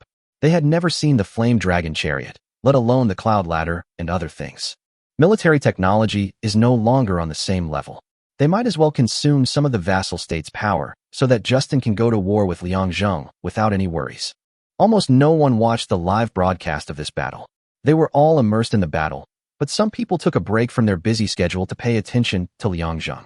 Zhou Tong, holy shit. Is this a tank? How come I've never seen one before? It's so ferocious, isn't it? Lu Xian, you haven't seen much. I don't know how many troops the Emperor has sent this time, but it seems like his soldiers are inexhaustible. Li Ping, if we win this time, I'm afraid the only slave civilizations left will be our Huaxiao alliance and the Celestial Empire. It's exciting just to think about it. Qianhai, this is the biggest fight I've ever seen since I came to the extreme survival world. Previously, everything was just about compensation and negotiation, but this time, I can finally have a big fight. Sun Ting, we small countries can only admire them. They have armies of hundreds of millions, and I only have a few million. We are simply far behind. At this time, the Elders' Council of the Ancient Domain was looking at the World Channel and the screen. This time the war was completely a solitary gamble, and they joined forces with the Nomadic Alliance to attack together. They also called for the Chinese Alliance, but they didn't expect that the other party, who had originally agreed, would directly rebel and openly support Liang Zheng in the world. They knew that they had been badly cheated by the Huaxiao Alliance, but it was completely meaningless to discuss this matter now. If they lost this battle, they would lose everything. Chapter 143, Use of Authority, Miracle of Moving Mountains. At this time, Liang Zheng's 300 million troops plus 50 million flame dragon chariots were divided into 3 groups and advanced towards Justin. The land was flat wherever they passed. Justin's troops were also on their way. He did not choose to defend the city. When he saw Liang Zheng's ladder, he knew that he would not be able to defend the city, so he could only find a dangerous place to defend. Finally, they chose the Red Wilderness. There was a canyon in the middle of this place, which was perfect for a place where one man could stand against 10,000. Moreover, the terrain is extremely high, and it requires a lot of strength to attack from below.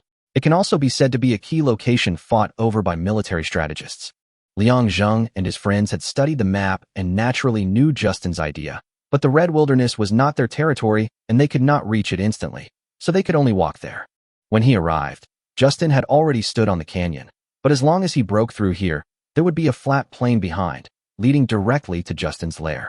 Liang Zheng glanced at Justin on the mountain, and seeing the other party's mean face, he couldn't help but sneer. Qi Tian, I'll give you 1 day. After saying that, he returned to his carriage. When Qi Tian heard the emperor's order, he shouted without any hesitation. Infantrymen, listen up. Kill them. Suddenly, shouts shook the sky. Shields were raised high, and they continued to walk up the mountain, facing the rolling boulders and the shooting of crossbows. Justin brought 200 million soldiers this time, of which 80 million were crossbowmen alone, 50 million were 10-stone giant crossbows, 20 million were crossbow carts, and the remaining 50 million were infantry. It seems that his purpose is very clear, which is to fight a long-range battle.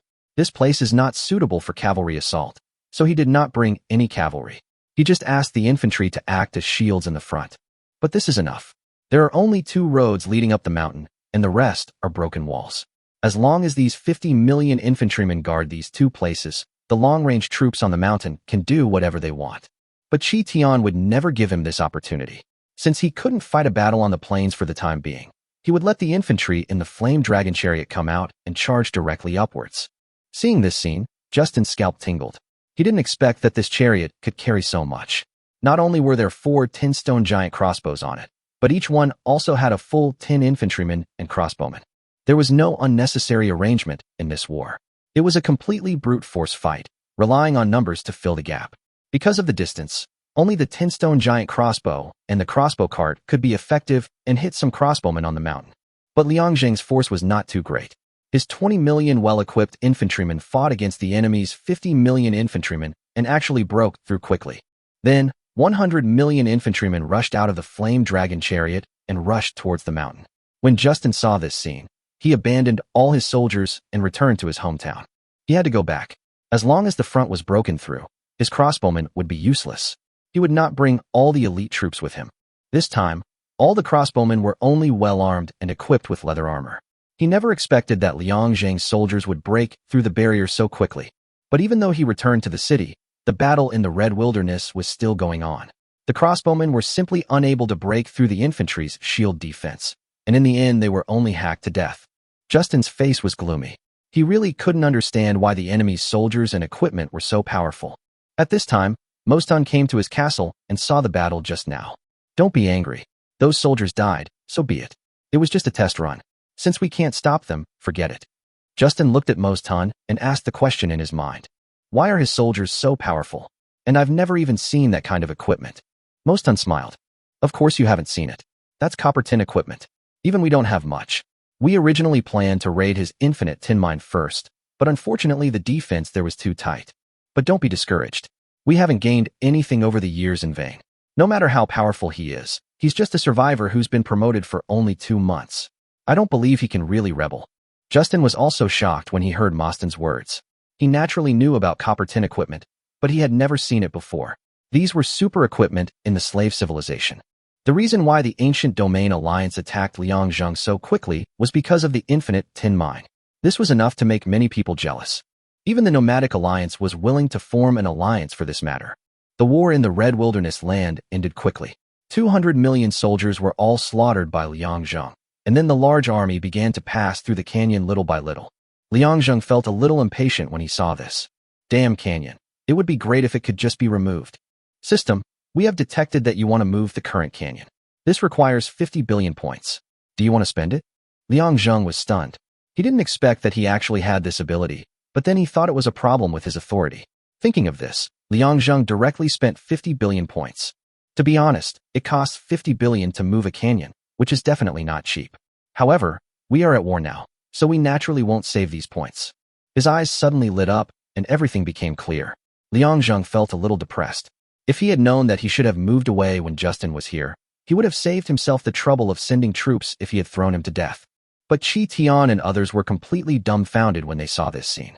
It was clearly a huge canyon, but it suddenly disappeared. Liang Zheng looked at the stunned people and sighed.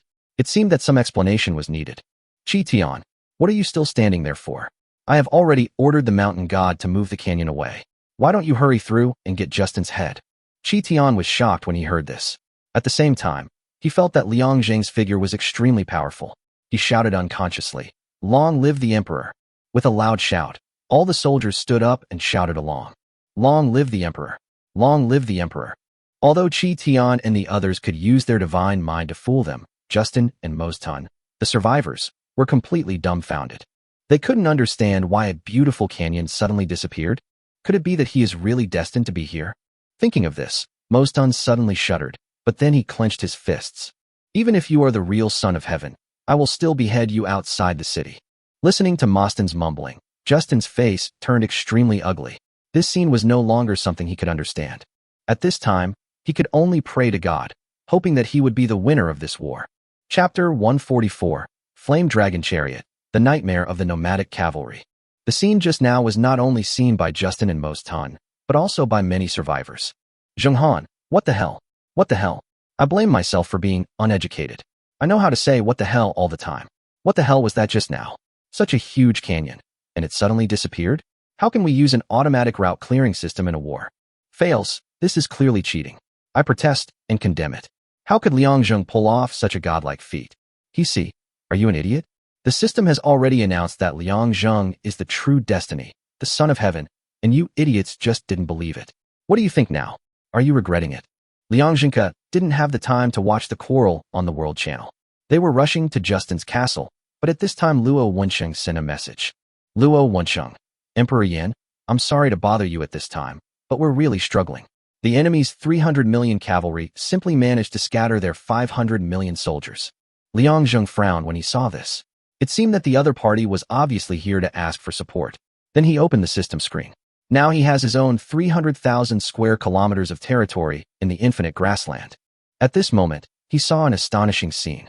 The nomadic cavalry who had been defeated in front of him were now chasing the soldiers of the Huaxiao Alliance in a majestic manner, and they had no power to fight back. Even if they were shot by crossbows, they could defend themselves. It seemed that their equipment had been greatly improved. Liang Zheng snorted coldly. Liang Zheng, I understand. I'll send troops there now. Prepare to support them. I'll have my subordinate, General Gu Hong, rush over. As soon as he finished speaking, Liang Zheng asked Gu Hong to lead 30 million flame dragon chariots and 20 million cavalry to provide support, and to end the battle within 2 hours, which was also the time they would arrive at Justin's lair. Gu Hong accepted the order, and Liang Jingyu asked Lu Rong to lead 20 million crossbowmen and 10 million 10-stone giant crossbows to rush there. Anyway, if they sent more troops, they would move faster. Just summon them back when the time comes. As for whether there will be ambushes on the road, Liang Zhengke is not afraid at all. His vassal states are providing protection on both sides. As long as there is any crisis, he can simply click on support, and these people will definitely come to him. The next moment, Gu Hong and the others were directly transferred to wireless grassland by Liang Zheng. As soon as they arrived, they saw Luo Wensheng rushing over.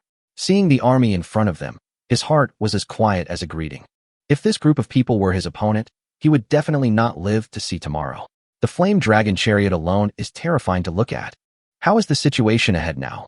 The emperor only gave us 2 hours. Luo Wensheng was stunned when he heard Gu Hong's words, but he soon understood that Liang Zheng was fighting a war and he was also short of troops. Being able to support for 2 hours was already the limit. But Luo Wensheng didn't know that he had misunderstood the meaning of this sentence. The 2 hours Liang Zheng mentioned meant that all 300 million soldiers of the Nomadic Alliance would be wiped out. Luo Wensheng thought that the 2 hours were just the time for support, so he didn't hesitate any longer and rushed forward with Gu Hong and the others. Seeing the soldiers in the distance being defeated continuously and the nomadic cavalry chasing them frantically, Gu Hong snorted coldly. He had always been thinking about the revenge for Qi Tian. Alliance leader Luo, have your men withdraw and give us enough space to charge. When Luo Wensheng heard this, he did not hesitate. They knew the strength of the Celestial Empire's cavalry, but it was just that the number of people they sent was too small, only 20 million. He immediately ordered the people of the Huaxiao Alliance to clear the way, but the next moment he discovered that the ones charging were not the Celestial Empire cavalry, but the flame dragon chariots. Just as he was about to say something, he saw that the Jilun could no longer bear the loneliness. It roared angrily and rushed out at Gu Hong's command. The earth shook for a moment, and the nomadic cavalry were puzzled when they saw this. What kind of troops were these? They had never seen them before. The huge Styracosaurus was covered in shining armor. Except for its head, its entire body was firmly protected. The chariots behind it had 3 layers, and each layer seemed to have a corresponding type of soldiers. However, the next moment, they encountered the nightmare of their lives. Before the enemy arrived, countless giant crossbows appeared and shot at them madly. In the midst of the panic, the first fire dragon chariot rushed in, and the halberd dragon directly knocked the cavalry's mount over. The other cavalry wanted to provide support, but then the first layer of infantry thrust out their spears with force. Any cavalryman who approached the flame dragon chariot was instantly pierced by the spears, which penetrated their bodies directly. They were then violently pulled off their mounts and eventually died. The attack of 30 million flame dragon chariots caused the 300 million cavalry on the opposite side to collapse instantly. This scene made the hearts of everyone in the Huaxiao alliance tremble. They simply couldn't believe that the 300 million nomadic cavalry, against whom they were previously helpless, were completely crushed by a single attack at this moment. The flame dragon chariot charged from beginning to end, taking away no less than 70 million cavalrymen, while its own losses were zero and there were no casualties at all. When everyone saw this scene, they realized the extent to which the emperor's military technology had reached. But did this thing really belong to a slave civilization? Noah, what the hell is this thing? The nomadic cavalry was scattered by this one blow. Bore, impossible, this is absolutely a nightmare. Such a powerful weapon is absolutely impossible for a slave civilization to have. Wang Yong, are you stupid? Haven't you seen this? They're made of iron and steel, so you can't really defeat them? You nomadic alliance guys are just showing off. Luo Wensheng looked at the scene in front of him and finally understood what Gu Hong had just said. What he meant by the emperor only gave them 2 hours. This doesn't even take 2 Qin hours. If it goes on like this, I estimate that in 1 hour there will be nothing left of the 300 million cavalry on the opposite side. And this is indeed the case. At the moment the flame dragon chariot charged, Gu Hong led the cavalry forward and followed behind, ready to reap the rewards at any time. They finished off all the cavalrymen that the flame dragon chariot had not killed. By the third charge, the opposing cavalry had completely collapsed. Of the 300 million cavalry, only less than 50 million were left. Gu Hong glanced at the enemy and walked in front of Luo Wensheng. All right, there are less than 50 million of them left on the other side.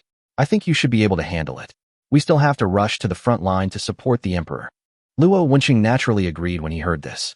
Gu Hong didn't say any more nonsense and directly contacted Liang Zheng and disappeared with his troops. Chapter 145. The army arrives at the Star Empire. Liang Zheng was not surprised to see Gu Hong's return. Their performance just now had been clearly seen through the system. Very good. This battle has demonstrated the majesty of our celestial empire. Let's see if those nomadic tribes dare to act arrogantly again. Once I finish dealing with things here, I will eradicate them completely. Gu Hong was naturally very happy to hear Liang Zheng's praise, but Lu Rong seemed a little depressed. He just strolled around without any help from anyone. Gu Hong saw Lu Rong's expression and patted him. Don't look like that. When you were defending the city, your crossbowmen were firing, and our cavalry were jealous. We're going to attack the city soon, so naturally you'll have your chance to show your skills. Hearing Gu Hong's words, Lu Rong's expression eased a little, but Lu Yu next to him snorted heavily. Bullshit. You guys have taken all the good things, and we infantrymen can only pick up what you leave behind. After hearing what Lu Yu said, the two stopped talking. Indeed, in the recent battles, Lu Yu had been fighting in the back and had almost no chance to charge. Liang Zheng shook his head and laughed when he heard this. Lu Yu. When Lu Yu heard Liang Zheng calling him, his body trembled. Thinking that his words had displeased the emperor, he hurried to the side of his carriage. Sir, I don't mean anything else. Liang Zheng stopped. If you're not looking for a good fight, I have a mission for you. When we attack the city, your infantry must break through it within 2 hours. Can you do it? When Lu Yu heard this, his face was suddenly filled with excitement. Your Majesty, give me 1 hour, not 2, and I will lead my army into the enemy's city. All right, there's no joking in the military. You've signed a military order. If you can't do it, you'll be beheaded. Yes. Lu Yu agreed and ran to the front. Kong Chung, come here. Kong Chung is now a deputy general and was promoted entirely by Lu Yu. When he heard Lu Yu's words, he hurried over. General, what's wrong? The emperor has ordered our infantry to capture the enemy city within an hour. If we can't do it, I'll have to take my head with me to see the emperor. If you don't want me to die, then you'll have to fight to the death to capture the city, understand? When Kong Chung heard this, he became extremely excited. Don't worry, General. If we can't take it within an hour, I, Kong Chung, will die before you. You can take our heads to see the emperor. All right, hurry up and get ready. Don't let the cavalry and crossbowmen look down on us later. When Lu Rong and Gu Hong heard this, they looked helpless. It was obvious that these words were meant for them, but they had already gotten used to it in their current relationship.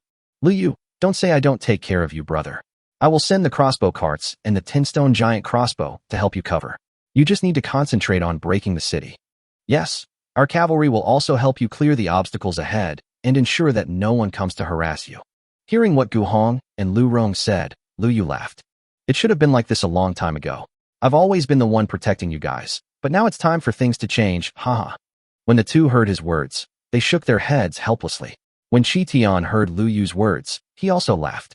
As they were talking, they had already arrived at the foot of Justin's city. Looking at the high city, Lu Yu stared at it like a villain seeing a woman.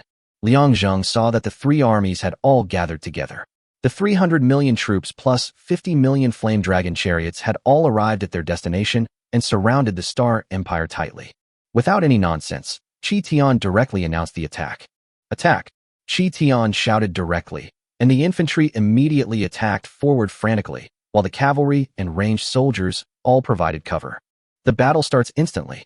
Now, there are no less than 50 million tinstone giant crossbows and crossbow carts on the walls of Justin.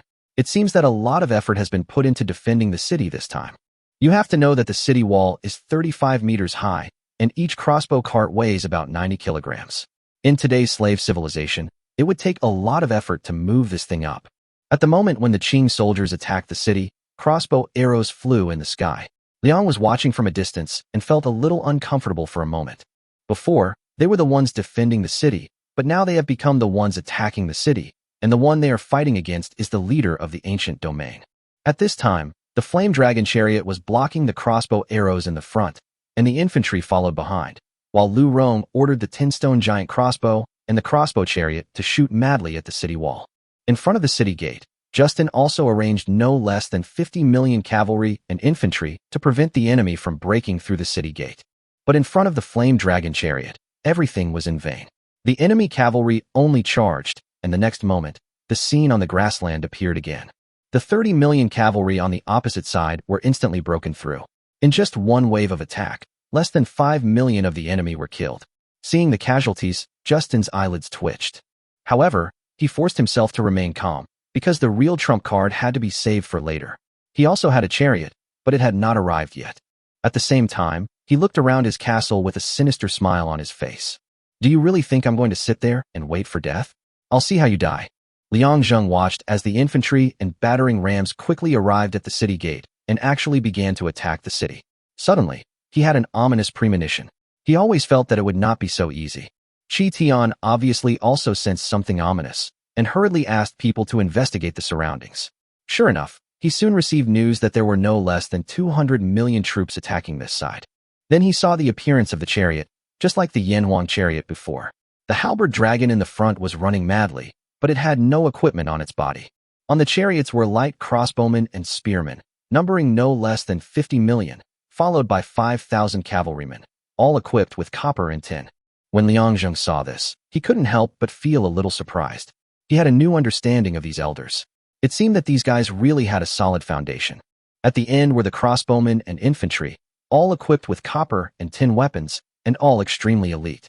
At this time, Liang Zheng discovered that the city gate of Justin had been opened, but it was not broken through by Lu Yu, but opened by himself. Then, well-equipped cavalry and infantry came out one after another and continued to fight in the front. It seemed that their number was definitely no less than 50 million. It seems that the Ancient Domain Alliance and the Council of Elders are really determined to fight to the death. So many elite troops are dispatched at once, as if they are determined to destroy me. Seeing this, Chi Tian hurriedly stopped the troops and ordered the crossbow carts to shoot in all directions. Chapter 146, Justin's Death, the Ancient Domain Alliance becomes history. When everyone saw this scene, they couldn't help but feel nervous. After all, that was an army of 200 million people, and the materials of their equipment were similar to Liang Zheng's. This battle is not just a battle for the empire, but also the future of Liang Zheng's 1.5 million vassal states. If Liang Zheng loses, the consequences will be unimaginable. Gu Jianhua, the Chinese elder, looked at the screen and kept speculating that his troops had already been assembled, and the reason he didn't launch them was simply because he didn't want to suffer too many losses. If Liang Zheng wins, he will definitely be the only one in power in the future, but their Huaxia alliance must also retain some strength, otherwise they will only end up being swallowed up. Gu Jianhua didn't want to see that scene at all. Although Liang Zheng had a lot of resources, the resources of the Huaxia alliance were still enough for them. But if Liang Zheng loses, it will inevitably be a lose-lose situation. If I put in some effort at this time, there will definitely be countless benefits. It is even possible that only the Huaxiao alliance will be left in the entire slave civilization. Liang Zheng naturally knew the little thoughts of the Huaxiao alliance, but he didn't care.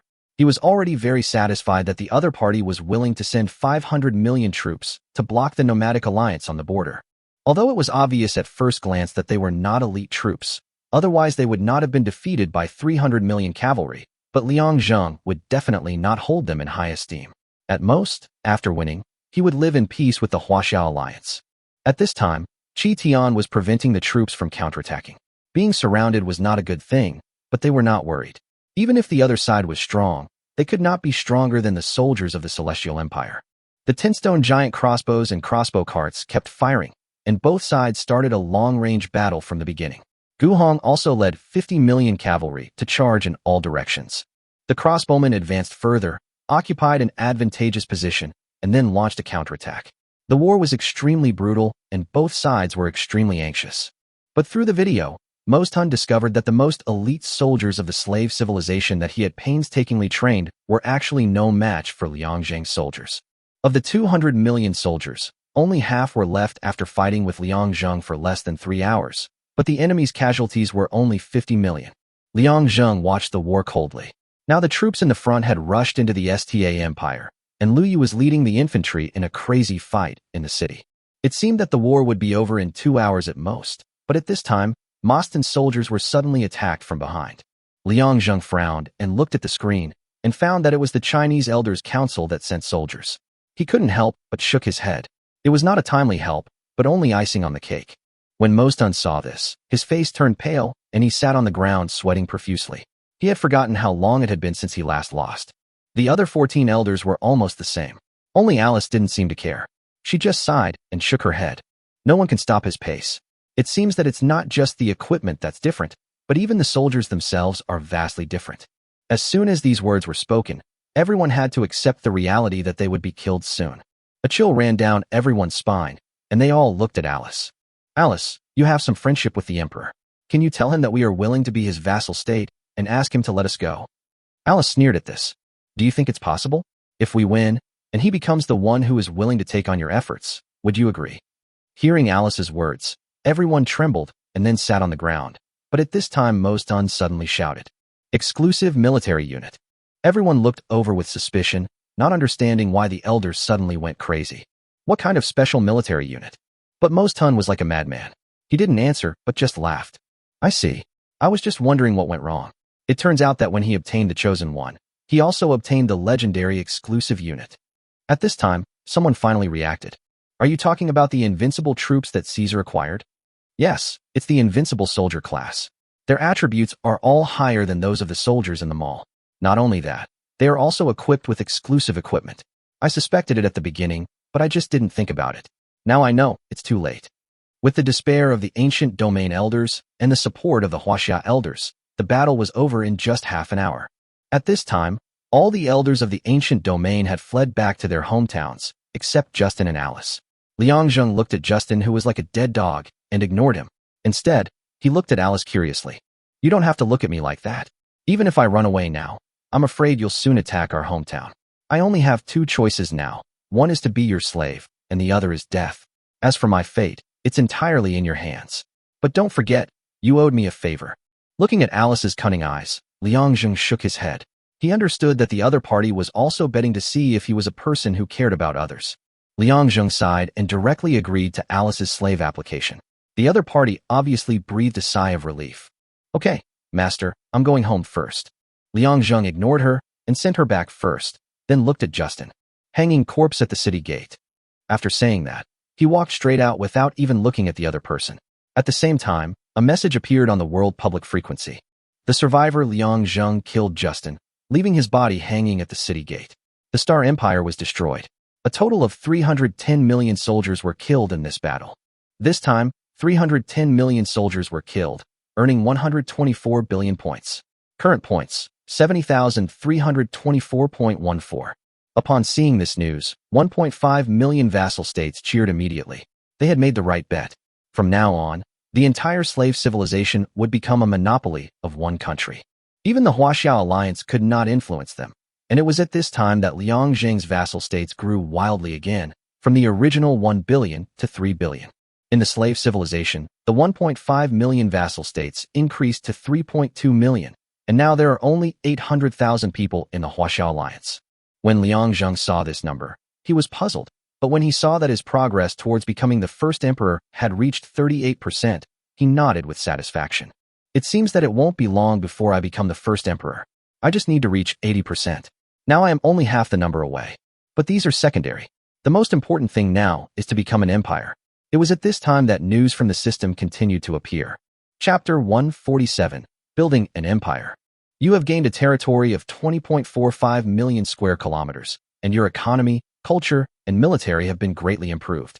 Current territory area, 3,241 square kilometers. Unlocking the empire, testing. Empire. Territory, 10 million square kilometers, achieved. Technology ranking, top 1,000 in the world, achieved. Military ranking, top 1,000 in the world, achieved. Gross domestic product, top 1,000 in the world, achieved. Total population, 500 million, achieved. Standardization of weights and measures, achieved. Unified legal system, achieved. Has a mainstream language, achieved. All nations come to pay tribute, achieved. If all conditions are met, the empire achievement is achieved. Achieve the empire achievement and receive the following rewards. 1. Necessary technologies for advancement to a slave society. Discovery of iron, civilization plus 10. Invention of oxen plowing, civilization plus 10. 2. After entering the feudal civilization, obtain the core technology, ammunition specialization. 3. Reward a new technology field, navigation technology expertise. 4. Reward a legendary exploration card. 5. Reward for the empire's exclusive skill, the road to empire, where no one reminds you of a major opportunity. 6. Early warning. After you enter the feudal civilization, you will be threatened by the Yali Empire in the north. The eastern and southern waters are often invaded by Japanese pirates. Please be prepared. 7. After entering the feudal civilization, you will gain 3 days of protection. Liang Zheng looked at the series of prompts and felt a little worried. It seemed that this feudal civilization was indeed extremely dangerous. Before he even went there was already danger from various forces. But the reward is pretty good. And what is that so-called legendary exploration card? It looks pretty powerful. But what made him most jealous was the road to empire. With a major opportunity coming once a day, shouldn't he just take off? Liang Zheng now already has the bonus of destiny, and his technology is improving very quickly. If he does it again every day, I'm afraid he will really take off. There is also a specialization, which means that I can study things like artillery. Then it would be equivalent to entering the ranks of hot weapons. As for iron tools, he doesn't have to worry about it at all, because he has an infinite iron mine waiting for him to develop. After returning home, Liang Zheng saw a strange phenomenon. He saw Alice and Zhao Yao and Xia Yin were chatting happily. Liang Zheng walked over, and the 3 women stopped smiling when they saw him, and all looked at him. Why? Is there something on my face? Zhao Yao has spent the longest time with Liang Zheng, and now that she is pregnant with his child, she naturally speaks more boldly. What's wrong with your face? You're out there every day, you're so tanned you'll be a nigger. Liang Zheng smiled bitterly when he heard Zhao Yao's sarcasm. He really wanted to lie in the house every day, but his strength did not allow it. He was afraid that he would be even more busy when the feudal civilization came. Then he looked at Alice. What are you going to do? Just stay here with me. Alice was stunned, then frowned. What do you mean? Since I am your slave, of course I should do what a slave should do. I will be with you tonight. Of course, I don't mind if you 2 sisters come along. Zhao Yao and Xia Yin blushed when they heard Alice's words. Although they had done this before, they still felt a little embarrassed when it was said out loud. I can't do it anymore. Let Xia Yin accompany you. Xia Yin heard it, then looked at the surging place of Alice, and then looked at her own, and was immediately defeated and shook her head violently. I'd better forget it. I think Alice is enough. Seeing this situation, Alice actually became humble. No, sisters, I don't know what the master likes either. Please tell me so that I don't break any taboos. Liang Zheng was speechless when he heard the 3 of them being humble. He remembered the saying that 1 monk draws water to drink, 2 monks carry water to drink, and 3 monks have no water to drink. When these 3 people got together, why did they suddenly feel like they would end up alone? That's enough with the 3 of you. Why are you being so humble? And when did I ever agree to let you stay with me at night? Alice glanced at Liang Zheng, then laughed and returned to the house. After the 4 of them had dinner in the evening, Zhao Yao consciously returned to the room and strictly forbade Liang Zheng to enter. Xia Yin used the excuse of taking care of Zhao Yao to go into the house with her. Liang Zheng naturally knew what they were thinking, but he couldn't figure out how Alice had convinced them. In order to know the whole story, Liang Zheng was ready to risk his life and went to Alice's room to test the enemy's strengths and weaknesses. After a long talk, both of them knew each other's strengths and weaknesses. Liang was lying on the bed with Alice leaning against him. "You really accepted becoming a slave so easily?" When Alice heard this, she first looked at Liang Zheng, then sighed. "It's not that it's easy for me to accept, but I have to accept it. Ever since I entered the world of extreme survival, I have been prepared for this day. However, after becoming an elder of the ancient domain, I gradually forgot about it. You may not believe this, but when I saw you that day, I had a premonition that sooner or later I would become your slave or die at your hands." Liang Zheng was a little confused. What kind of premonition is this? A woman's sixth sense? Alice shook her head. "It's not a sixth sense, but you're afraid of death, yet you're also very powerful." Liang Zheng was speechless. Was this a compliment or a scolding? Actually, you have to understand that in this world, being afraid of death is not shameful at all, and being weak is the original sin. Only those who are strong and yet afraid of death can live long. Of course, being afraid of death doesn't mean you have no backbone, and you happen to be the kind of person who is afraid of death and yet has a lot of backbone. Liang Zheng sighed, feeling more and more uncomfortable the more he listened, but he knew what Alice wanted to say, so he just took it as a compliment. "Then how did you convince them both to accept you?" "I only told them that I was an elder of the ancient domain, originally ranked 16th, and now I'm your slave. I hope we can all live in peace from now on." Liang Zheng understood immediately after hearing this. Alice was really a smart person. In one sentence, she revealed her original identity, and at the same time, she was too proud of Zhao Yao and Xia Yin. Both of them were just survivors of primitive civilization. They had never seen the top 30 people in the slave civilization. Now they had become their own slaves, which made them feel a sense of superiority. Liang Zheng thought about this and felt that it would be a good idea to take Alice in. He was about to enter the feudal civilization and needed someone like this to discuss things with. Chapter 148: Advancement to Feudal Civilization. After Liang Zheng had a crazy time with Alice, he saw that his rewards had begun to be distributed. Civilization event. Iron tools and ox plowing techniques develop among the common people. The military use of iron tools will be unlocked after entering the feudal civilization. Civilization level plus 20. At the same time, the rough red message also appeared on all public channels in the world. The survivor Liang Zheng led the Celestial Empire to successfully capture the Empire symbol. The Celestial Empire transformed into the Celestial Empire, and the Empire gained respect from all corners of the world. You have become one of the empires in the slave civilization stage and have been recorded in the extreme survival history. Civilization level plus 10. Current civilization level, 315. Liang Zheng looked at the level of civilization he had already reached. This time, he would not rush into the feudal civilization. It was such a dangerous place, so he had to save enough money. Since his territory expanded and his population increased, his tax revenue increased greatly. Every day, he could receive over 1 billion points from just 5% tax.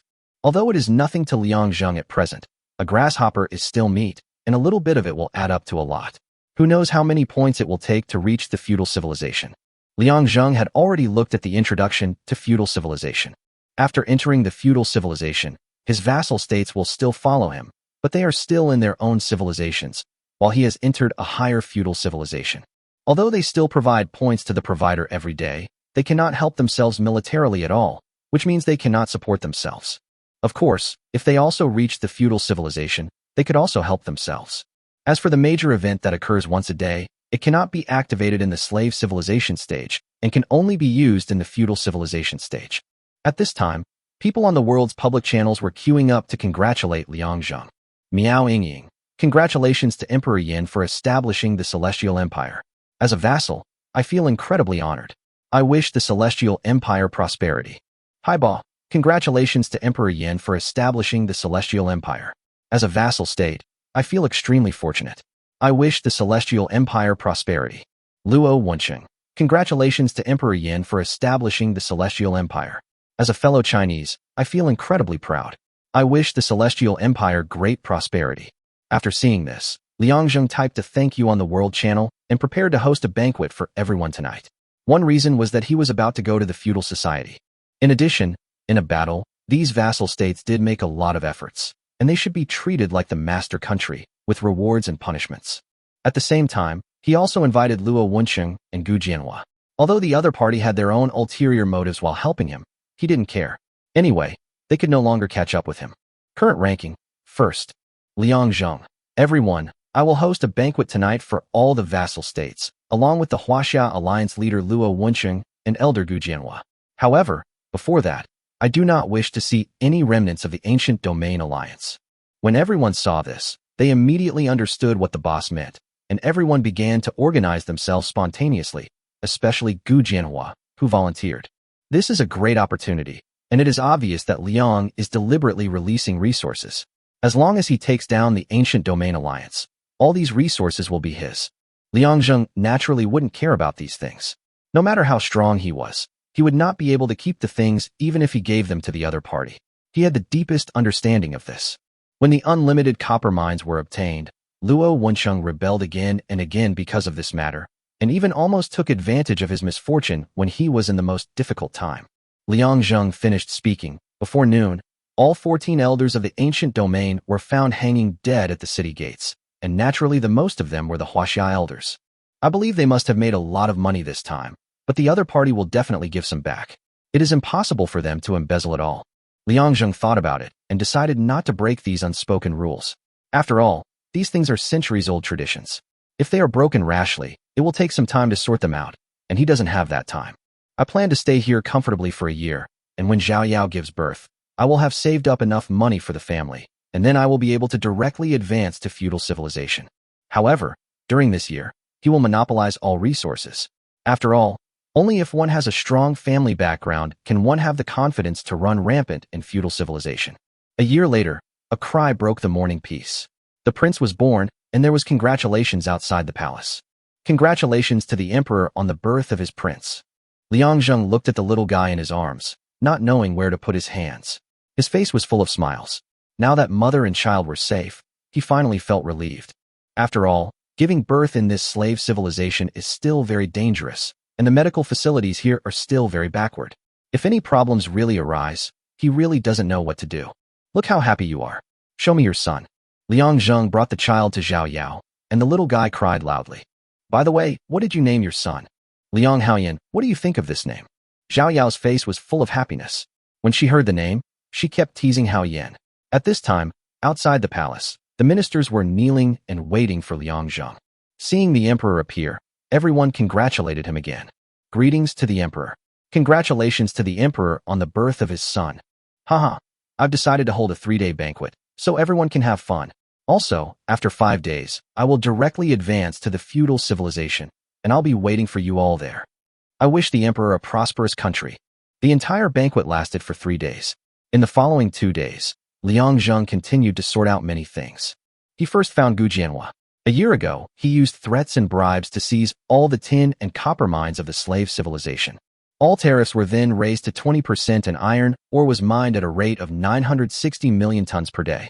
Now I have called him here to return these things to him, and at the same time I have told him that I will sell my copper and tin mines to them at a 40% discount for 1 year. After finishing everything, Liang Zheng looked at his resources. Qin Shi Huang's achievements, 70%. Number of vassal states, 5.6 billion. Infantry, 200 million, copper and tin equipment. Cavalry, 200 million, copper and tin equipment. Crossbowmen, 600 million, copper and tin equipment. Flame Dragon Chariot, 100 million. Ballista, 200 million. Points, 100 trillion. Copper and tin, 500 billion. Copper, 460 billion. Tin, 120 billion. Iron, 350.4 billion. Liang Zheng prepared for a moment, then looked at the upgrade. He could say that he had become much lazier in the past year, and he didn't know if he could get used to the sudden entry into feudal civilization. Click to advance. A new journey is about to begin. Enter the feudal civilization, and a more exciting journey is about to begin. Chapter 149, Rewards and Mysteries of Feudal Civilization. After choosing to advance, Liang Zheng's system popped up several prompts. Advancement successful. 3-day protection period begins. Remaining time, 2 days, 23 hours, 59 minutes. Today's important tip. In a fishing village in your western waters, there lives a man named Jiang Yongchuan, who is proficient in shipbuilding and other related matters. He will be a figure who will influence a certain field in this era. Liang Zheng received this information right after he was promoted. He didn't expect that the reward he received would be triggered so quickly. Reminders of major events every day are an important shortcut for development. However, Liang Zheng had never heard of this person. It seemed that he was not an ancient person, but he was able to influence the field of an era. Could he be a special person like Qi Tian? While I was thinking, another system message came. You have gained firearms expertise, and your firearms technology of this era has reached the pinnacle level. You have achieved navigation expertise. Your understanding of navigation and related techniques have reached the pinnacle of this era. Liang Zheng hurriedly opened the system mall, but found that the firearms were black. The reason was that the prerequisites and steelmaking technology were not unlocked. No wonder he did not get the prompt for exclusive equipment. It seems that he can only put this matter on hold for a while. He still needs to learn more about this feudal civilization known as the Land of Destruction and improve himself faster. At this moment, he suddenly thought of his previous legendary exploration card, took a look at it, and used it directly. Your strength is not enough to use the Legend Exploration card. Please improve your military technology and strength to rank in the top 200,000. If you force it, you can only obtain ordinary items and cannot obtain legendary items. Do you want to use it? Seeing this, Liang Zheng directly clicked no, and then looked at the world. It was silent and no survivor spoke, but it seemed impossible for anyone to speak. So many people had advanced to feudal civilization, but were eventually killed, and the reason was completely unknown. This made Liang Zheng feel somewhat uneasy. At this time, his curiosity aroused, and he opened the rankings directly. Current ranking, 579841. Seeing this, Liang Zheng was stunned. Aren't there any survivors here? Why was he ranked over 500,000? After thinking for a while, he came up with two possibilities. The first one is like a slave civilization. These people don't want them to advance, so they spread rumors that they were directly killed in the feudal civilization. The second is that these people are not survivors at all, but are created by the system specifically to fight against the survivors. But no matter which one it is not good news. I have taken all possibilities into consideration this year, and I am prepared for endless battles after entering here. The trouble has not come yet, and I still have 3 days to do some sorting and time to figure these things out. Thanks to your promotion of ox-drawn plows and iron farm tools within your territory, productivity has seen a qualitative leap, and tax revenue has increased significantly. Major civilization event. With the development of productivity, the original land system is no longer suitable for the current development trend. The well-field system has withdrawn from the historical stage. A new land system, the equal field system, has emerged in your territory. Civilization plus 10. Equal field system. The land allocation according to headcount policy was implemented in your territory, with land distributed according to the total population of each household.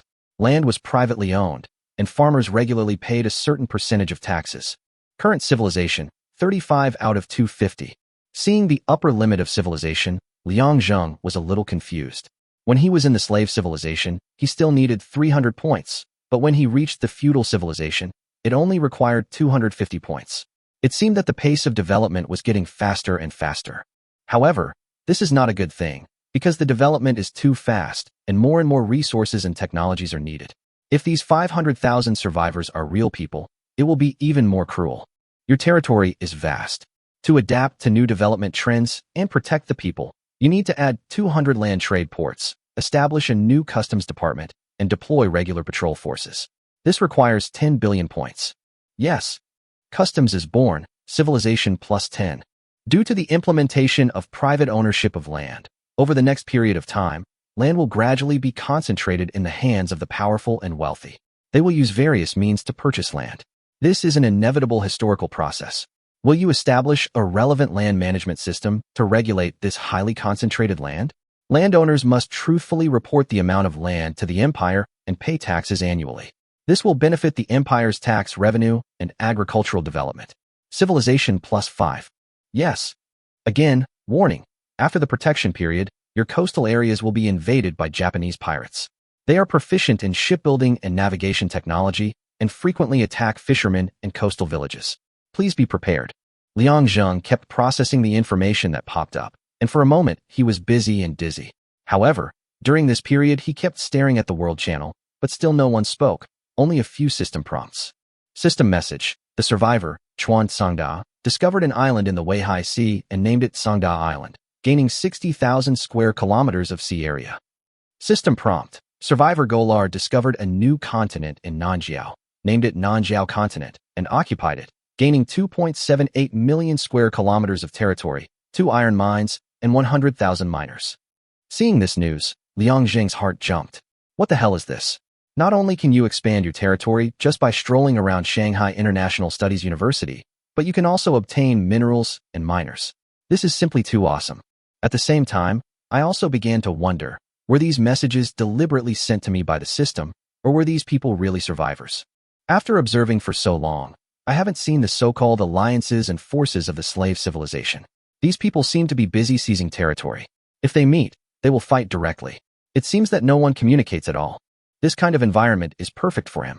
What he fears most is being disturbed, and at the same time, he hates scheming against those old foxes. After getting a general understanding, I put my mind at ease.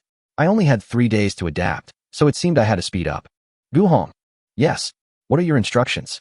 Go to a place called Fishing Village in the west. There is a man named Jiang Yongchuan. Bring him here. Yes. Liang Zheng stood on a high place, looking into the distance. Now that he had come to this completely confusing feudal civilization, things here would only become more cruel. But now his foundation is enough to support him to face any challenge without fear. The only regret in the slave civilization is that he failed to become the first emperor. The last person left is the Huaxiao Alliance. It is difficult for me to take action.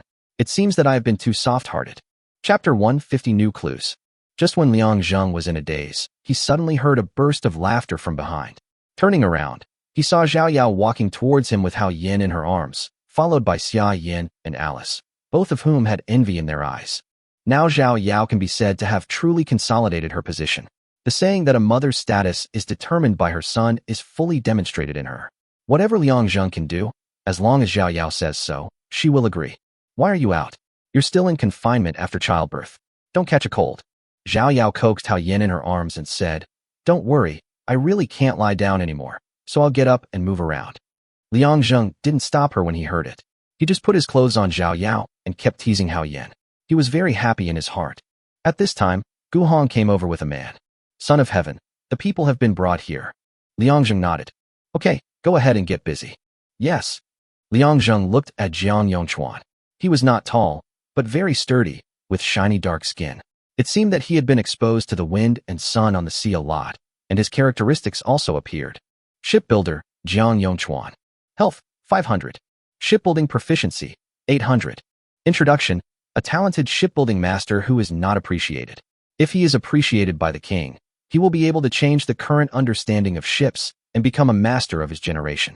Liang Zheng looked at Jiang Yongchuan, who was kneeling on the ground and trembling slightly. It was unclear whether he was afraid or excited. I pay my respects to the emperor. I wonder what important matter the emperor has summoned me for. Don't be nervous. I'm here to find out some things. What do you do for a living? Your Majesty, I am a boatman from a fishing village, making a living by building and repairing boats. Liang Zheng nodded and thought for a while. He really didn't have a shipbuilder. Now his navigation technology has reached its peak, but he still needs a ship if he wants to go out to sea. How big is the largest ship you've ever built? Hearing this, Jiang Yongchuan hesitated to speak, as if he had something to hide. Just say whatever you want to say. After hearing Liang Zheng's words, Jiang Yongchuan kowtowed 3 times. Your Majesty, I have never built a large ship, but that is because the fishing village has no use for it. I usually only build some ordinary small fishing boats.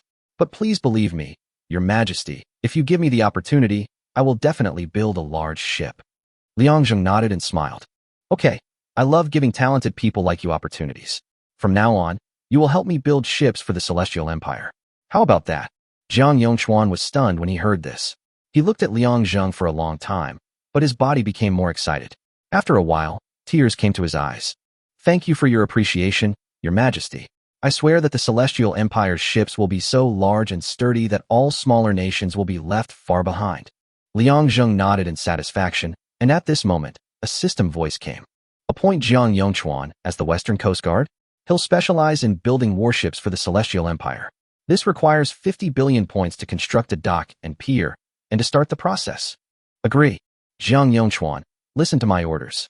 From now on, you will be the Western Sea Patrol Officer of the Celestial Empire, specializing in building warships for the Celestial Empire. Don't let this emperor down. Hearing this, Jiang Yongchuan kowtowed repeatedly. Thank you, Your Majesty, for your grace. I will not let you and the Celestial Empire down, or I will die without a burial place. Liang asked him to go down and make the appointment, and he himself had a rare moment of free time. He hadn't done anything yet, but 60 billion points had been spent today. The feudal civilization's point consumption was so enormous. I was fine, but how did those survivors do it? Could it be that they also had some method to obtain high points? At this time, the system's voice sounded again.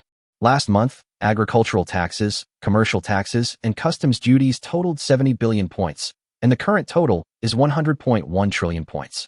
Liang looked at the money he had extorted from the people this year. These points were enough for him to deal with many things, so he lowered the tariff to 5% again. No matter what, these are my vassal states, and I can't always be so harsh on them. I think if I lower taxes, they will definitely be grateful, but it's a pity that I can't see it. While he was thinking, Xia Yin walked in, followed by Alice. When Liang saw the two of them, his legs unconsciously went weak. Especially Xia Yin, who was so shy at first, but now she is so bold that even Alice feels inferior to her. What's even more hateful is that these two people also seem to want to conceive their own children, and they toss and turn all night long.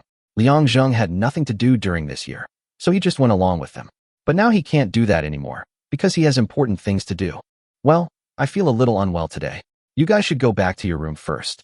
When Alice heard what Liang said, she wanted to back out, but Xia Yin refused. Hey, master, are you pretending to be unwell? When Liang heard the name Xia Yin, his heart trembled. Every time these two words appeared, he would forget about sleeping. I seem to have a cold. Are you pretending to be sick again? Liang couldn't stand it anymore after hearing this and slammed the table hard. That's enough. There are only 7 days in a week. Can't you let me rest for one day? My laborers can only take Sunday off. But have I ever had a night off in this year? Seeing Liang getting angry, Alice covered her mouth and laughed secretly, while Xia Yin used her own unique trick. No crying, no fuss, no hanging, just a devilish smile at you. The next morning, Liang was eating with dark circles under his eyes, and the maidservant was serving him. But after he went out, several girls started discussing nonstop. See, the emperor didn't sleep all night again. That's amazing. Not only that, have you seen the statue in our square? I heard that the craftsman built it based on the emperor's original image. It's so lifelike. Liang was eating in the room and almost choked. It seemed that the statue could no longer be kept, otherwise these maids would probably say something nonsense. An alchemist has appeared in your Yanhuang Dragon City. He is currently painstakingly developing a new elixir. Recruiting him might yield unexpected rewards. When Liang heard this, he was puzzled at first. How could he, a researcher, create an alchemy sorcerer for me? Is he really trying to turn himself into the first emperor and achieve immortality? Thinking of immortality, Liang suddenly stood up. This is not a sorcerer at all. This is clearly the earliest blasting expert in history. Thinking of this, he hurriedly called Gu Hong and asked him to find this person and bring him here. He didn't expect to be so lucky early in the morning. It seems that there is hope for his firearm. Gu Hong found the sorcerer soon. After all, sorcerers at that time were extremely rare, and there was only one in Yanhuang City, so he was found quickly. Liang looked at him, waved his hand, opened the treasury, and let him take the materials for whatever he wanted to practice. Chapter 151. Another talented person, Zheng Fusong. Your personal sorcerer accidentally mixed saltpeter, charcoal, and other substances together while refining an elixir. A miraculous chemical reaction occurred in the elixir furnace, and the most primitive weapon formula was born. Major civilization discovery. One of the 4 great inventions. Weapons are discovered. Civilization level +10. Liang was very happy when he heard this series of tips. Now all he lacked was steelmaking technology. It seemed that it wouldn't be long before he could improve his military technology. Thinking of this, Liang couldn't help but think of luck again. Every time he discovered something, it was what he needed most at the moment. It seemed that there was indeed some trick to luck, but he didn't know how long it would take to discover it in steelmaking. Sun Bin completes the 13-chapter strategy of war and names it The Art of War. Shocking the world. Military attribute bonus, 130%. Good things really come one after another. Now the bonuses of my subordinates are already incredible enough. The ranged troops have a bonus of 490%, and the melee troops have a bonus of 440%. This does not include the bonuses when special troops attack. The reason why I am not afraid of fighting is mostly because of these bonuses, not to mention that I have 100 times critical strike. It is normal to fight in extreme survival, but many people dare not fight a protracted war. No matter how rich they are, they simply cannot afford it. But Liang has no shortcomings in this regard. His 3 unlimited minerals are his foundation, and he is not afraid of losing personnel. Civilization event. A learned man named Shen Kwa has appeared in your territory. He has completed the masterpiece, Dream Pool Essays. Civilization level plus 10. Current civilization level, 60. Mengshi Bitten. This work can be called a world miracle in Chinese history. It is a milestone work in the history of Chinese science and technology. The information in it records the most advanced technology at that time. Liang Zheng held Mengshi Bitten in his hand and kept flipping through it. He was already very happy and had great admiration for the wisdom of his ancestors. But at this moment, a message suddenly appeared on the system. The survivor Minamoto no Yoritama was the first to open the shogunate era in Japan, and the country prospered and rose strongly. Liang Zheng frowned when he saw this. He had some understanding of the shogunate era. In reality, the shogunate era was also created by a man named Minamoto no Yoritama, and it seemed to have lasted for as many as 9 generations. Although he is a survivor here, why is his name the same as in reality? At the same time, after he arrived here, he entered the shogunate era, and in 2 days, he will be invaded by Japanese pirates. It seems that there must be some connection between them. Now that the threat has been discovered, we must not ignore it and must make all plans. Now it seems that he is going to fight a naval battle, but his navy has not yet been established, and even the ships have only just been built. Gu Hong, I will be here. Go to the western seas and see how Jiang Yongchuan's ship is progressing. At the same time, recruit a group of navy officers for me. They want fishermen who are familiar with the sea conditions and often fish. At the very least, you must build me a 3 million-man army and select an outstanding general. These people will be the main force for our future naval operations. This matter is urgent, and you must act quickly. Yes. Don't worry, Emperor. I'll go now. Gu Hong agreed and hurried out. Liang Zheng looked westward, feeling somewhat puzzled. What on earth was this shogunate era? After receiving Liang Zheng's order, Gu Hong quickly arrived at the Western Sea area. After arriving here, the first thing he did was to find Jiang Yongchuan. Looking at the dock built on the beach, which was so spacious and bright, Gu Hong was a little puzzled for a moment. There are grooves in the stone walls, filled with huge timbers used for shipbuilding, and craftsmen are busy working there. There is a small embankment in front, as wide as the dock. Gu Hong found Jiang Yongchuan and asked him some questions.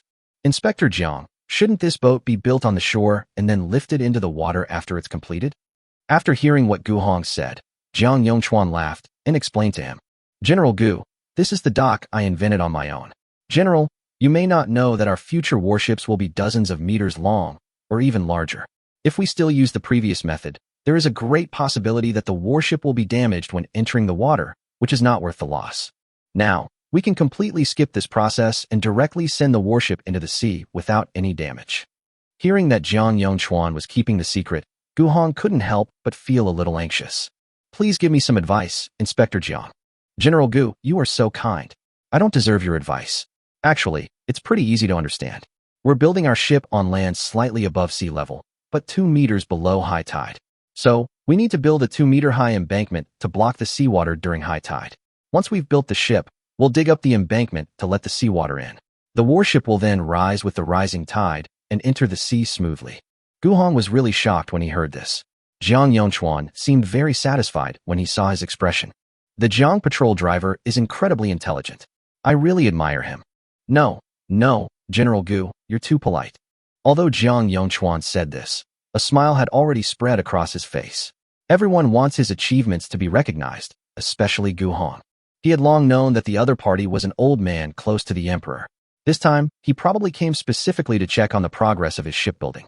As long as he was satisfied, the emperor would surely be almost there too. Commander Jiang, this method is indeed amazing, but I wonder how the warship is progressing? The emperor is very anxious. Please tell the emperor, General Gu, that within 3 days, a ship will appear and sail to the sea. After hearing Jiang Yongchuan's words, Gu Hong nodded with satisfaction. After the two of them exchanged pleasantries for a while, they hurriedly began to post notices and select naval troops. Finally, 3 million fishermen were recruited and trained. At the same time, in a series of assessments, a man named Zheng Fusong stood out. Liang Zheng looked at Zheng Fusong in front of him. He had a melon-shaped face and was about 1.7 meters tall. Like Jiang Yongchuan, he was dark-skinned, but the attributes he displayed were different. General, Zheng Fusong. Health, 1800. Attack, 450. Defense, 450. Speed, 100. Introduction. A famous naval general in history, he has extremely strong abilities in both strategy and combat. When fighting with the enemy, he has a great deterrent effect and can reduce the enemy's attributes by 30%. Liang Zheng was chatting with Zheng Fusong, and he couldn't help but feel a little surprised. Although he didn't give his soldiers any bonus, he reduced the opponent's ability. It was simply incredible. Chapter 152, Warships Appear, Border Crisis. After the conversation with Zheng Fusong, he was directly appointed as General Zhenhai, and then waited for Jiang Yongchuan to finish building the ship.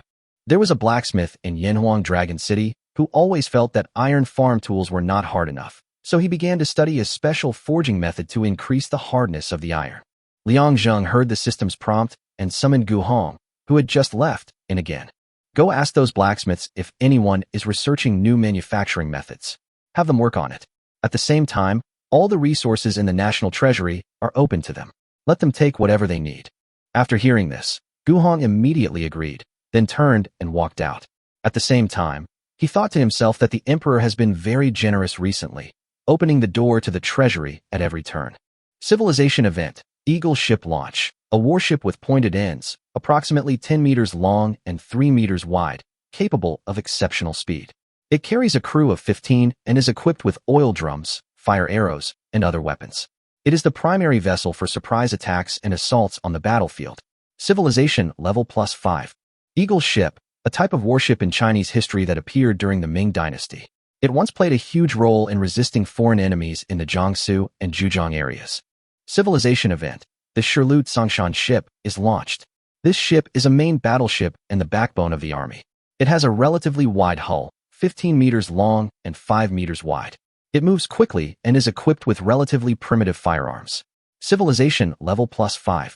10 Tsongshan ships. During the Ming Dynasty in Chinese history, the warships of Tsongshan County in Zhejiang Province played a great role in the battle against Japanese pirates and were called Kangdishan to describe their strength. Liang Zheng felt that good things were happening one after another. Now, as long as he could wait until the steelmaking technology was developed, his military technology would be greatly improved. At this time, he looked at them all and wondered why he had not unlocked his exclusive warship. When he saw the exclusive page, he realized that the prerequisite firearms had not been researched yet, so they had not been unlocked. He was a little surprised when he saw this. This was actually a warship that needed to unlock firearms to be opened. It was conceivable that if this kind of warship was unlocked, it would probably be unbelievable again, right? But just seeing this ordinary boat made his heart tremble. Warship, Eagle Ship, 40 million points, /1. Durability, 50,000. Defense value, 500. Crew, 15 people. Speed, 13 km/1 disappear. Attack power, 1,000. Warship, Shirlu Tsongshan ship, 60 million points, /1. Durability, 90,000. Defense value, 800. Crew, 30. Speed, 10 kilometers per hour. Attack, 2,000. Liang Zheng looked at the respective characteristics of the two ships. The speed here refers to normal circumstances. There will still be a difference in speed when heading with the wind and with the tailwind. But these are not important. The main reason is that the price is too expensive. This is just the one in the mall. If it is a dedicated ship, I am afraid it will be slow. But Liang Zheng was not in a hurry to buy it. He wanted to wait for the steelmaking technology to succeed. Once it was successful, he could start his own exclusive ship and then buy it directly. Looking at the world, Japan now seems like a madman, plundering territories everywhere. Our own sea border is also adjacent to them. At this time, we are still in the protection period.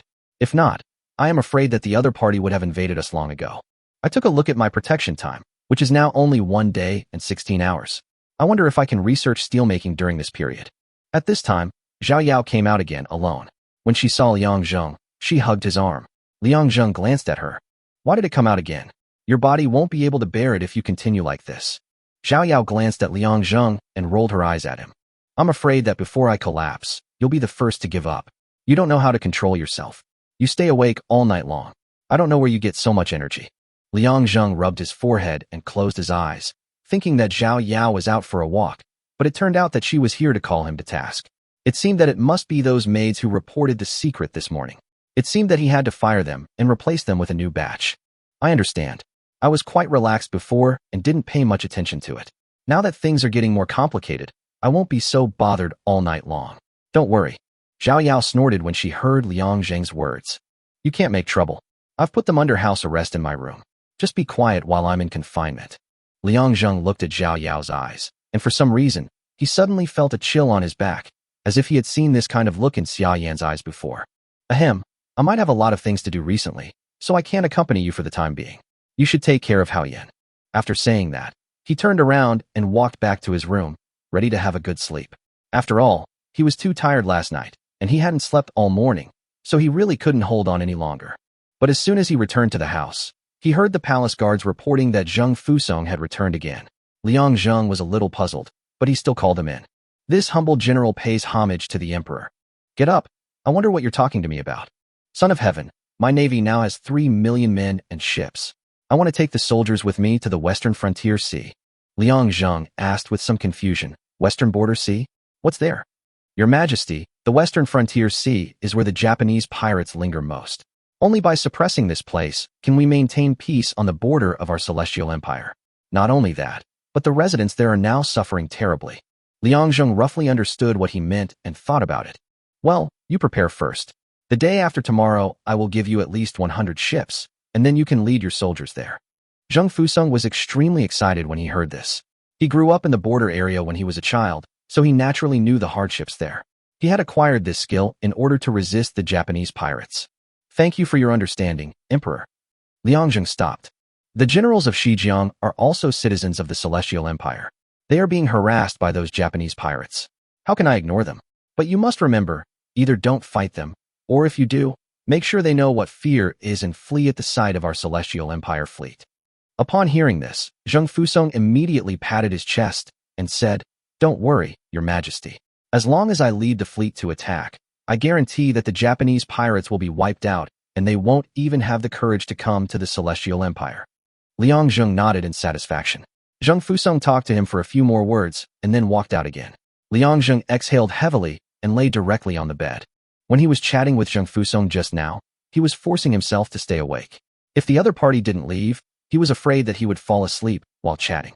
At this time, the fishermen on the border of China encountered a disaster.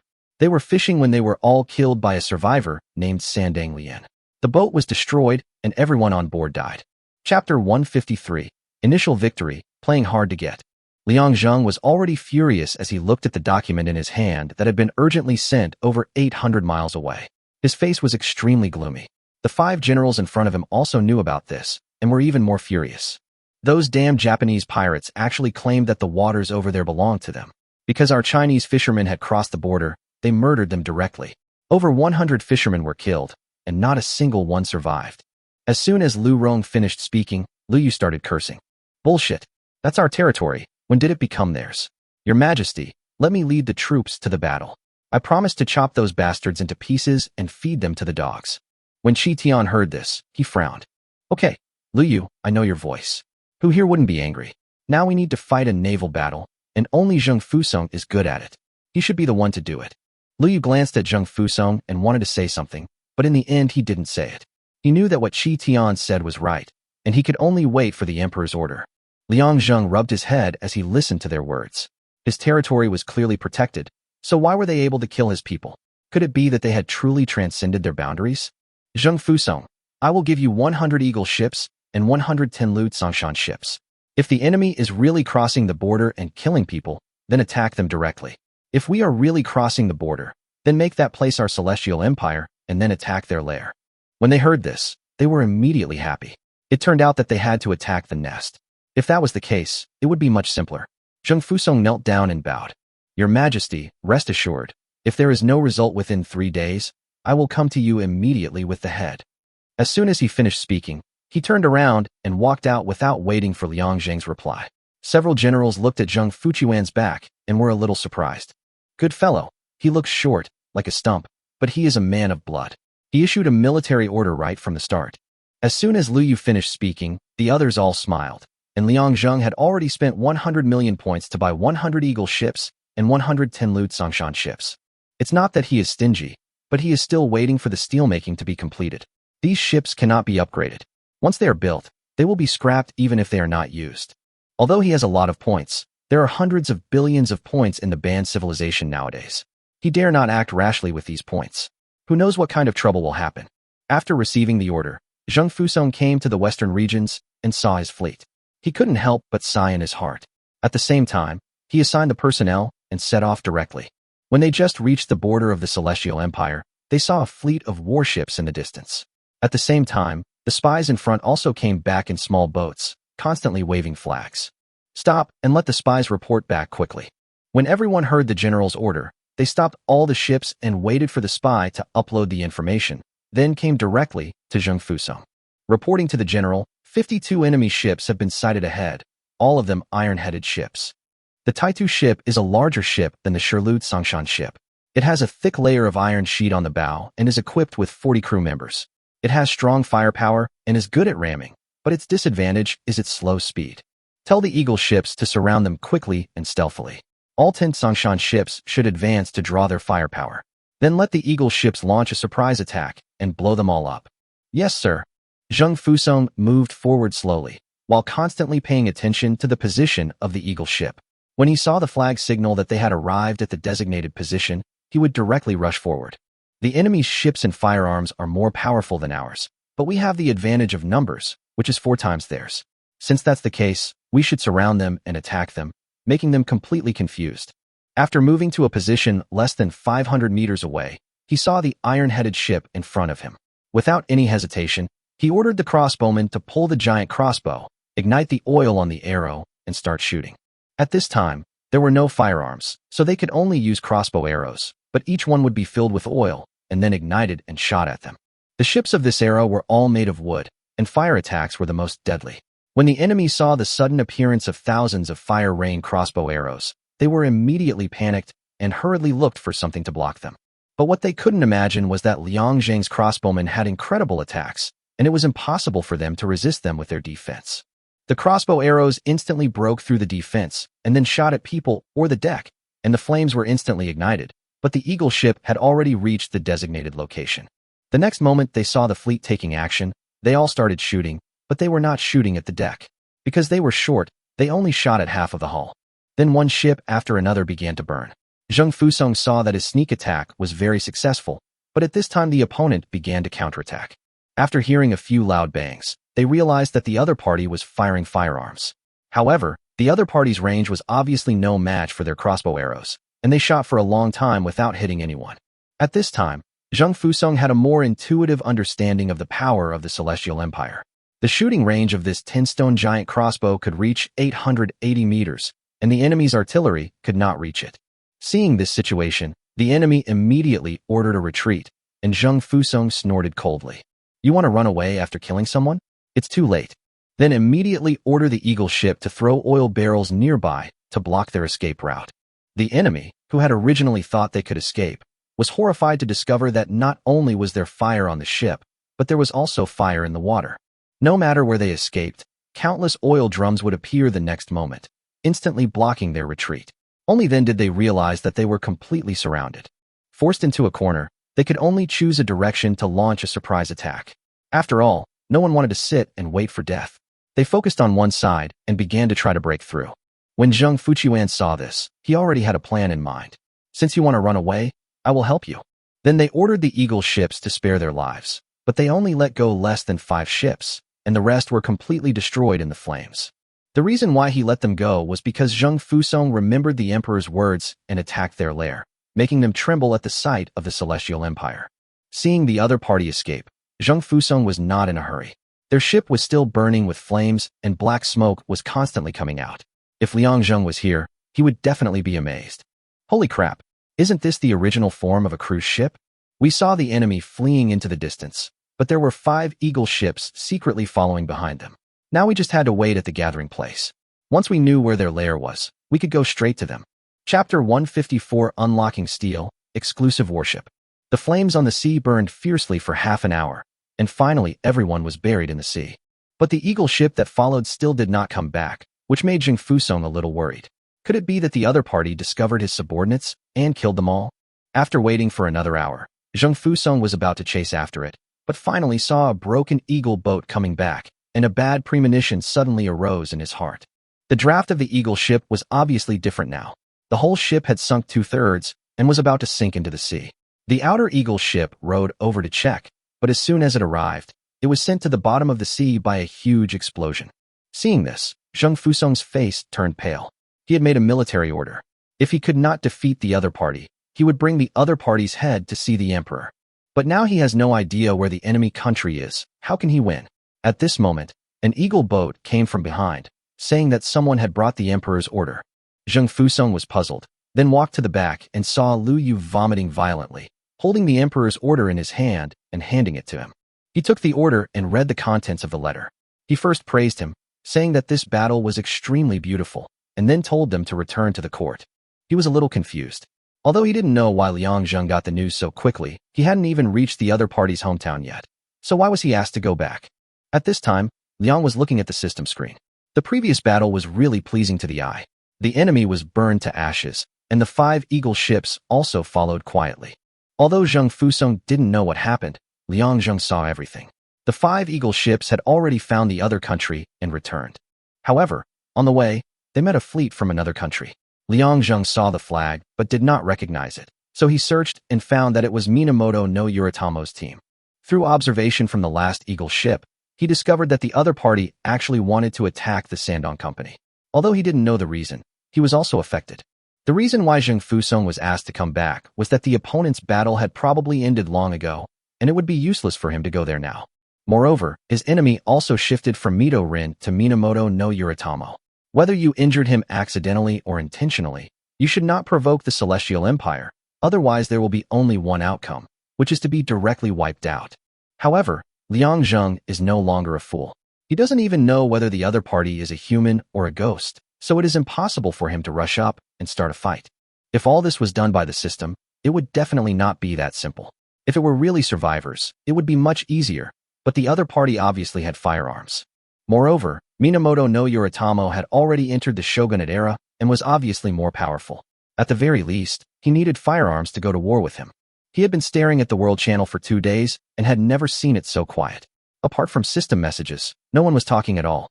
This is very unusual. If it were a slave civilization, I'm afraid there would always be someone who would come up and show off. Could it be that the traditions of this feudal civilization are different? Or are they really just created by the system? But he did not delve into these things. No matter what it was, their code name was only one, that is, the enemy. As long as they are enemies, you should fight them. The other party is actually plundering each other, so you should focus on developing yourself first. You should also hurry up to unlock firearms, and then your own exclusive ship will appear. But the tree wanted to be still, but the wind did not stop. No one knew how the other side fought the battle. On the second day, many ships appeared on their border. Today is the last day of the protection period, and the opponent cannot attack yet. But he believes that as long as today is over, the opponent will attack without hesitation. Liang Zheng suddenly had a feeling that when he was completing his mission, he was forced to his doorstep again. This kind of thing had not happened for a year. And at this moment, the voice he had been dreaming of finally appeared. Civilization event. After countless experiments, your blacksmith has finally mastered a manufacturing technique. Carbonized steel forging has appeared. Civilization level +10, current civilization level 80. Steel is actually iron, but the carbon content in the iron determines different physical properties. Iron with a carbon content higher than 2% is what we commonly call pig iron in our daily lives. It is hard but very brittle and easy to break, just like an old-fashioned iron pot. Iron with a carbon content of less than 0.05% is called wrought iron. It has excellent toughness, but is very soft and unsuitable for forging most tools. Iron with a carbon content between 0.05% and 2% can be called steel. Slight differences in carbon content will result in completely different steel properties, so the manufacture of special steel in modern society is extremely difficult because of the precise control of carbon content. The carbonizing steel forging method is the first method of steel obtained in Chinese history and also the first steel of mankind. The specific process also fully reflects the command of modern people. They first used charcoal as fuel to repeatedly quench the iron block in the fire, reducing its carbon content to the level of wrought iron, and then take it out to absorb carbon elements in the charcoal fire. The carbon content is gradually increased. This method is called carbonizing steel, which is obtained by infiltrating carbon into the wrought iron little by little. However, this method has many disadvantages. Not only are there many impurities, but the carbon content is also extremely unstable, so the quality of the steel obtained is uneven. Liang Zheng didn't care so much. As long as Gang appeared, he could unlock his exclusive ship. Sure enough, the system gave a prompt the next moment. You have unlocked your exclusive ship, please check it in the store. Liang Zheng hurriedly opened the page and saw a heavenly kingdom blessing ship on it, and was immediately overjoyed. The Dafu ship is a milestone work during the Ming Dynasty in China. The hull is wide and sturdy, and the keel is made of ironwood, but ironwood is extremely difficult to find, so the price is also very expensive. The entire ship is 35 meters long and 8 acres wide. It has 3 rudder towers, which provide an extremely wide field of view, and even cannons can be installed on the ship. Warship, Celestial Blessing Ship, 100 million points/1. Durability, 150,000. Defense value, 1,000. Crew, 55. Speed, 12 kilometers per hour. Attack, 30,000 to 120,000. Liang Zheng watched carefully and understood why there was a gap in the attack. The entire Fu ship had 8 gun positions. In addition to the personnel operating the warship and artillery, there were 55 soldiers and 35 combat personnel. It seems that the quality of these personnel and the equipment of the ship are factors that affect the attack power of the warship. Chapter 155, The First Gunfire, Entering the Era of Hot Weapons. Now that the other party has driven the boat to his doorstep, how can Liang Zheng tolerate this? In his words, apart from the system, no other survivor dares to do this. Liang Zheng was thinking about what equipment the 35 people needed, so he looked through them all. His exclusive equipment was not unlocked, and he didn't know if it was because of the problem of military type. But when he saw them all, he was shocked. After he unlocked a steel, most of the weapons here were unlocked, and almost all of them were firearms from the Ming Dynasty. The Big General's Iron Cannon, the Second General's Iron Cannon, the Big General's Copper Cannon, the Small General's Copper Cannon, the Magic Gun, the Big Copper Buddha Cannon, the Magic Cannon, the Flying Cannon, the Copper Gun, the Iron Gun, the Horse-Mounted Portuguese Cannon, the Magic Arrow, the Iron Xianfeng Cannon, the Tassel Cannon, the Iron Portuguese Cannon, the Iron Three-Point Cannon, the Bullmouth Cannon, the Small Magic Cannon, the Rocket Disc Gun, the Letter Cannon, the Red Cannon, the Rocket, etc. Liang Zheng couldn't help but smack his lips. What a pity, there wasn't his favorite, the blue glowing Gatling gun. If this thing is placed against the bow of the ship, I guess nothing can withstand it, and it will just stop banging. Finally, he chose rockets as equipment for the soldiers. He thought this thing was very powerful. It was the earliest mature rocket technology and the ancestor of modern rockets. There were many types of rockets in the Ming Dynasty, including multi-stage rockets.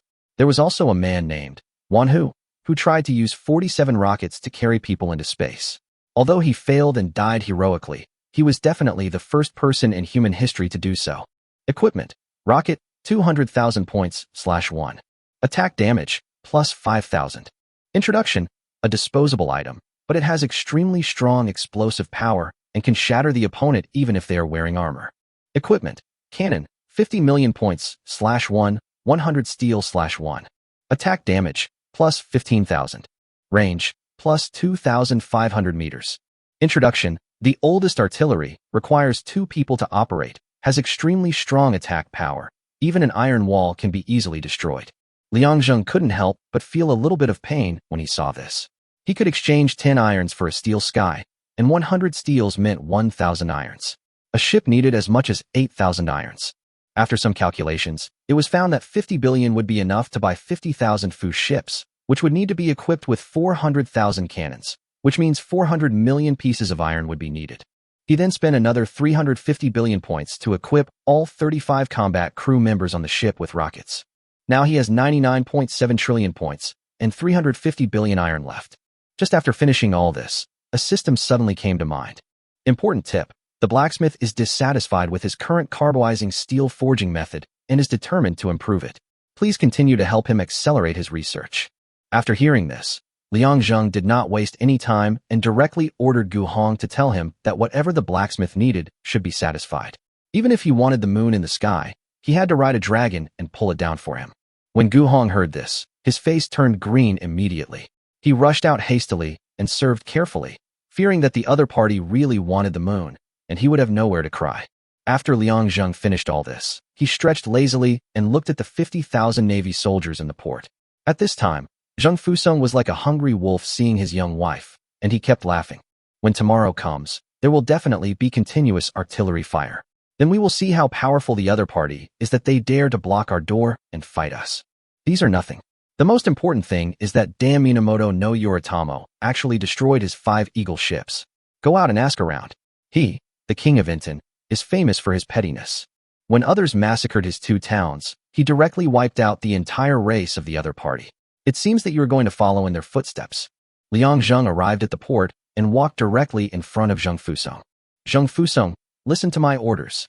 Seeing the emperor coming, Zheng Fusong and the soldiers beside him all knelt on the ground. I will be here. I order you to go and destroy the enemy. This time, all 50,000 naval forces are under your command. No matter what method you use, you must find the enemy and completely destroy them. I obey your command. Zheng Fusong waved his hand and went out to sea again. This time he was determined not to return to the capital until the enemy was wiped out. The horns sounded, and 50,000 warships all weighed anchor and slowly headed towards the border. Liang Zheng looked at the system display and sneered in his heart. If I hadn't unlocked the artillery before, I wouldn't have been able to come back and be depressed for 12 hours. Now that I've caught my breath, you're the ones who are in trouble. The warships reached the border in less than 5 hours and encountered 10,000 enemy warships. This time it was not as simple as annihilating them, but also the countries behind them had to be wiped out. The next moment, one shell was fired directly, and then hundreds of thousands of shells were fired directly at the enemy. The soldiers' rockets were not used at all, and the enemy was completely wiped out. Liang Zheng was listening to the sound of artillery and found it surprisingly pleasant. At the same time, he also knew in his heart that the era of hot weapons had begun. From today on, he will enter the era of hot weapons. The battles in the future will only become more brutal, and the number of casualties will only increase. Oftentimes, what matters is not the number of soldiers, but the eliteness of the soldiers, such as the Imperial Guards. It was also at the moment when the cannon sounded that Liang Zheng suddenly realized a problem. He was about to experience the changes of the times. It is no longer the case that soldiers can do whatever they want just because they have high attributes. Now it is more about military development. It seems that I am still not quite used to it. It has only been 3 days since I entered the feudal civilization, and I have already unlocked the artillery. Who knows what will appear in the future? Moreover, it is unknown what kind of powerful weapons those high-ranking guys here have. All he can do now is to continuously develop his military technology, but he also understands that neither the system nor the survivors will give him time. In this cruel world, the strength of others is a threat to oneself. Either you develop quietly, swallow your anger, and finally explode when you become strong. Or you can just fight your way up, but if you meet a real big boss, you will probably be destroyed instantly. However, Liang Zheng was confident. The reason why he had saved up money for a whole year was to deal with this situation. I absolutely can't swallow my anger. As a dignified emperor, I have to swallow my anger here? What a joke. No matter who provokes me, I must fight back. The first thing I will do is to use that damn Minamoto no Yoritomo as my target. He wants to see if the other party is really that powerful. Chapter 156. Survivors appear on the World Channel. Watching the battle on the screen, there was continuous artillery fire, and every shell caused a devastating blow to the enemy. The warships of the Sandphone Company were completely destroyed after 2 rounds of shooting and had no power to resist at all. However, Liang Zheng also discovered the problem, which was that the accuracy of the artillery was too poor. If the enemy ships were not closely packed together and our own artillery shells were not dense, it would not be so easy to take them down, and it would really take some maneuvering. And at this moment, someone in the world suddenly spoke, which surprised Liang Zheng very much. Bai Fei, whose fleet is this? How could it be so large? Lu Ping. He seems to be one of our Chinese compatriots, and seems to have just been promoted. Liang Zheng was watching the World Channel, feeling somewhat skeptical. Liang Zheng, are you all living people? Flesh and blood survivors? This question really caused an uproar. Hertz, little guy, you are very brave to ask such a question. I will remember you, and take good care of you. Boker, you're just calling us inhuman? You Chinese are really too mean. You don't even use dirty words when you curse people, right? Feng Min, although we're fellow Chinese, I think you deserve a beating. If we're not survivors, what are we? Liang Zheng didn't care about their language or what they said. He just scratched his head and was a little confused. Liang Zheng, that's not right. When I was in the slave civilization, didn't I say that many people who advanced to the feudal civilization had already died? Carter, haha, are you new here? We've already reached the feudal civilization, yet you're still so naive. How can this world be free of death? Liang Zheng, then why haven't you all died yet? According to the information transmitted back from feudal society, shouldn't I be the only one left in feudal civilization? Fat. And Chestnut. Jun Mindu. Poka, don't let anyone stop me. This kid is dead. He won't live to see the day after tomorrow. I promise. Guitu. Brother, you're pulling in hatred so steadily. There's a war going on at home, and yet you rush out to stir up hatred around the world. You're the most suicidal Chinese person I've ever seen. Liang Zheng scratched his head. In the end, he still couldn't figure out whether these people were living people or system people, but then he ignored them. Anyway, love is what it is. As for offending, that doesn't exist at all. Liang Zheng now acts like an emperor. His bad habits were already developed during the slave civilization. His current thinking is, it's okay for me to scold you, but it's a shame if I don't. You can't beat me anyway. Even if your military technology is superior to mine, so what? Can you bring nuclear peace to the world all at once? After the battle, the other survivors wanted to say something, but when they thought of Liang Zheng's suicidal look, they didn't bother to say anything. Those who could reach the feudal civilization were all local bosses, and they all adhered to the idea of stable development and rapid plunder. If they really want to fight someone, they will definitely not be like a slave civilization or even a primitive civilization, cursing at each other for a long time and then fighting each other. They feel that is a complete waste of time. If we have the time, wouldn't it be better to just start fighting? After the battle, no matter who wins or loses, we must continue to develop. As long as we continue to explore technology and acquire resources, that is the way to go. As for what Poca said just now, no one took it seriously. Even he himself was just complaining. Even if Liang Zheng retorted, he would never reply with a second sentence, but he might really hit Liang Zheng. As 10,000 warships sank into the sea, a message was sent out in the system. System message. In the Gulf battle, survivor Liang Zheng destroyed 10,000 of the survivors' Sandinglian warships, losing 152 of his own.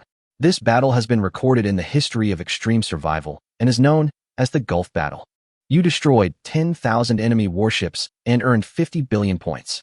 P.S. In feudal civilization, annihilating enemy soldiers will only gain 5% of the enemy soldier's price, and the lost equipment cannot be recovered. When Liang Zheng saw this, he immediately sucked his teeth. No wonder no one was fighting. 50 billion seems like a lot. If it was a normal fight, it would definitely cost more than this. However, he has a long-range bonus of 4.9 and an attack power of 150,000, which is a full 735,000 attacks. Coupled with Zheng Fusong's weakening ability, the opponent can't resist it at all. If I didn't have this bonus, I would probably have to lose tens of thousands of ships to win. If I calculated this number, I'm afraid I couldn't even make up for the price of the warships. However, Liang Zheng didn't care. Apart from the equipment, his soldiers would definitely not lose money. After replenishing the 152 ships, he asked Zheng Fusong to push directly towards the enemy's lair. There is an old Chinese saying that goes, "It is rude not to reciprocate. Since you really want to fight, then let's fight to our heart's content." Liang Zheng had handed the route map to Zheng Fusong.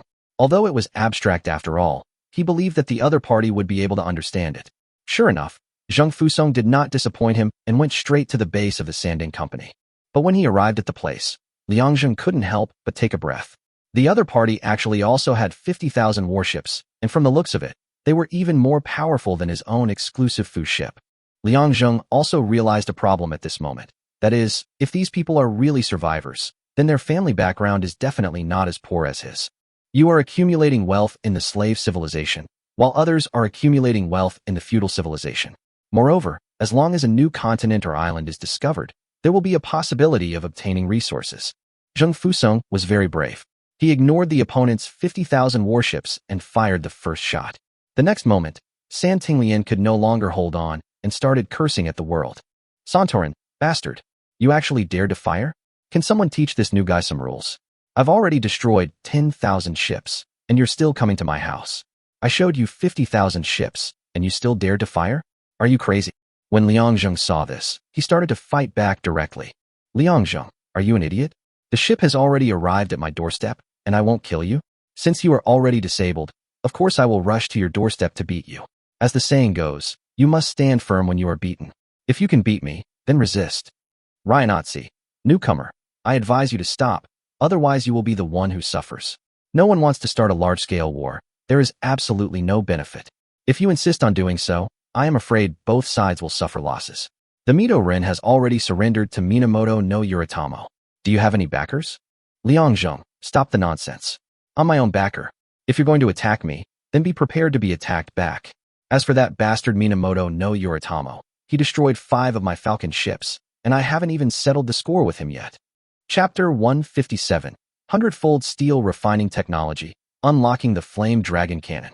Although Liang Zheng shouted happily, he was dumbfounded afterwards. The Sanding Company retreated in a shameless manner.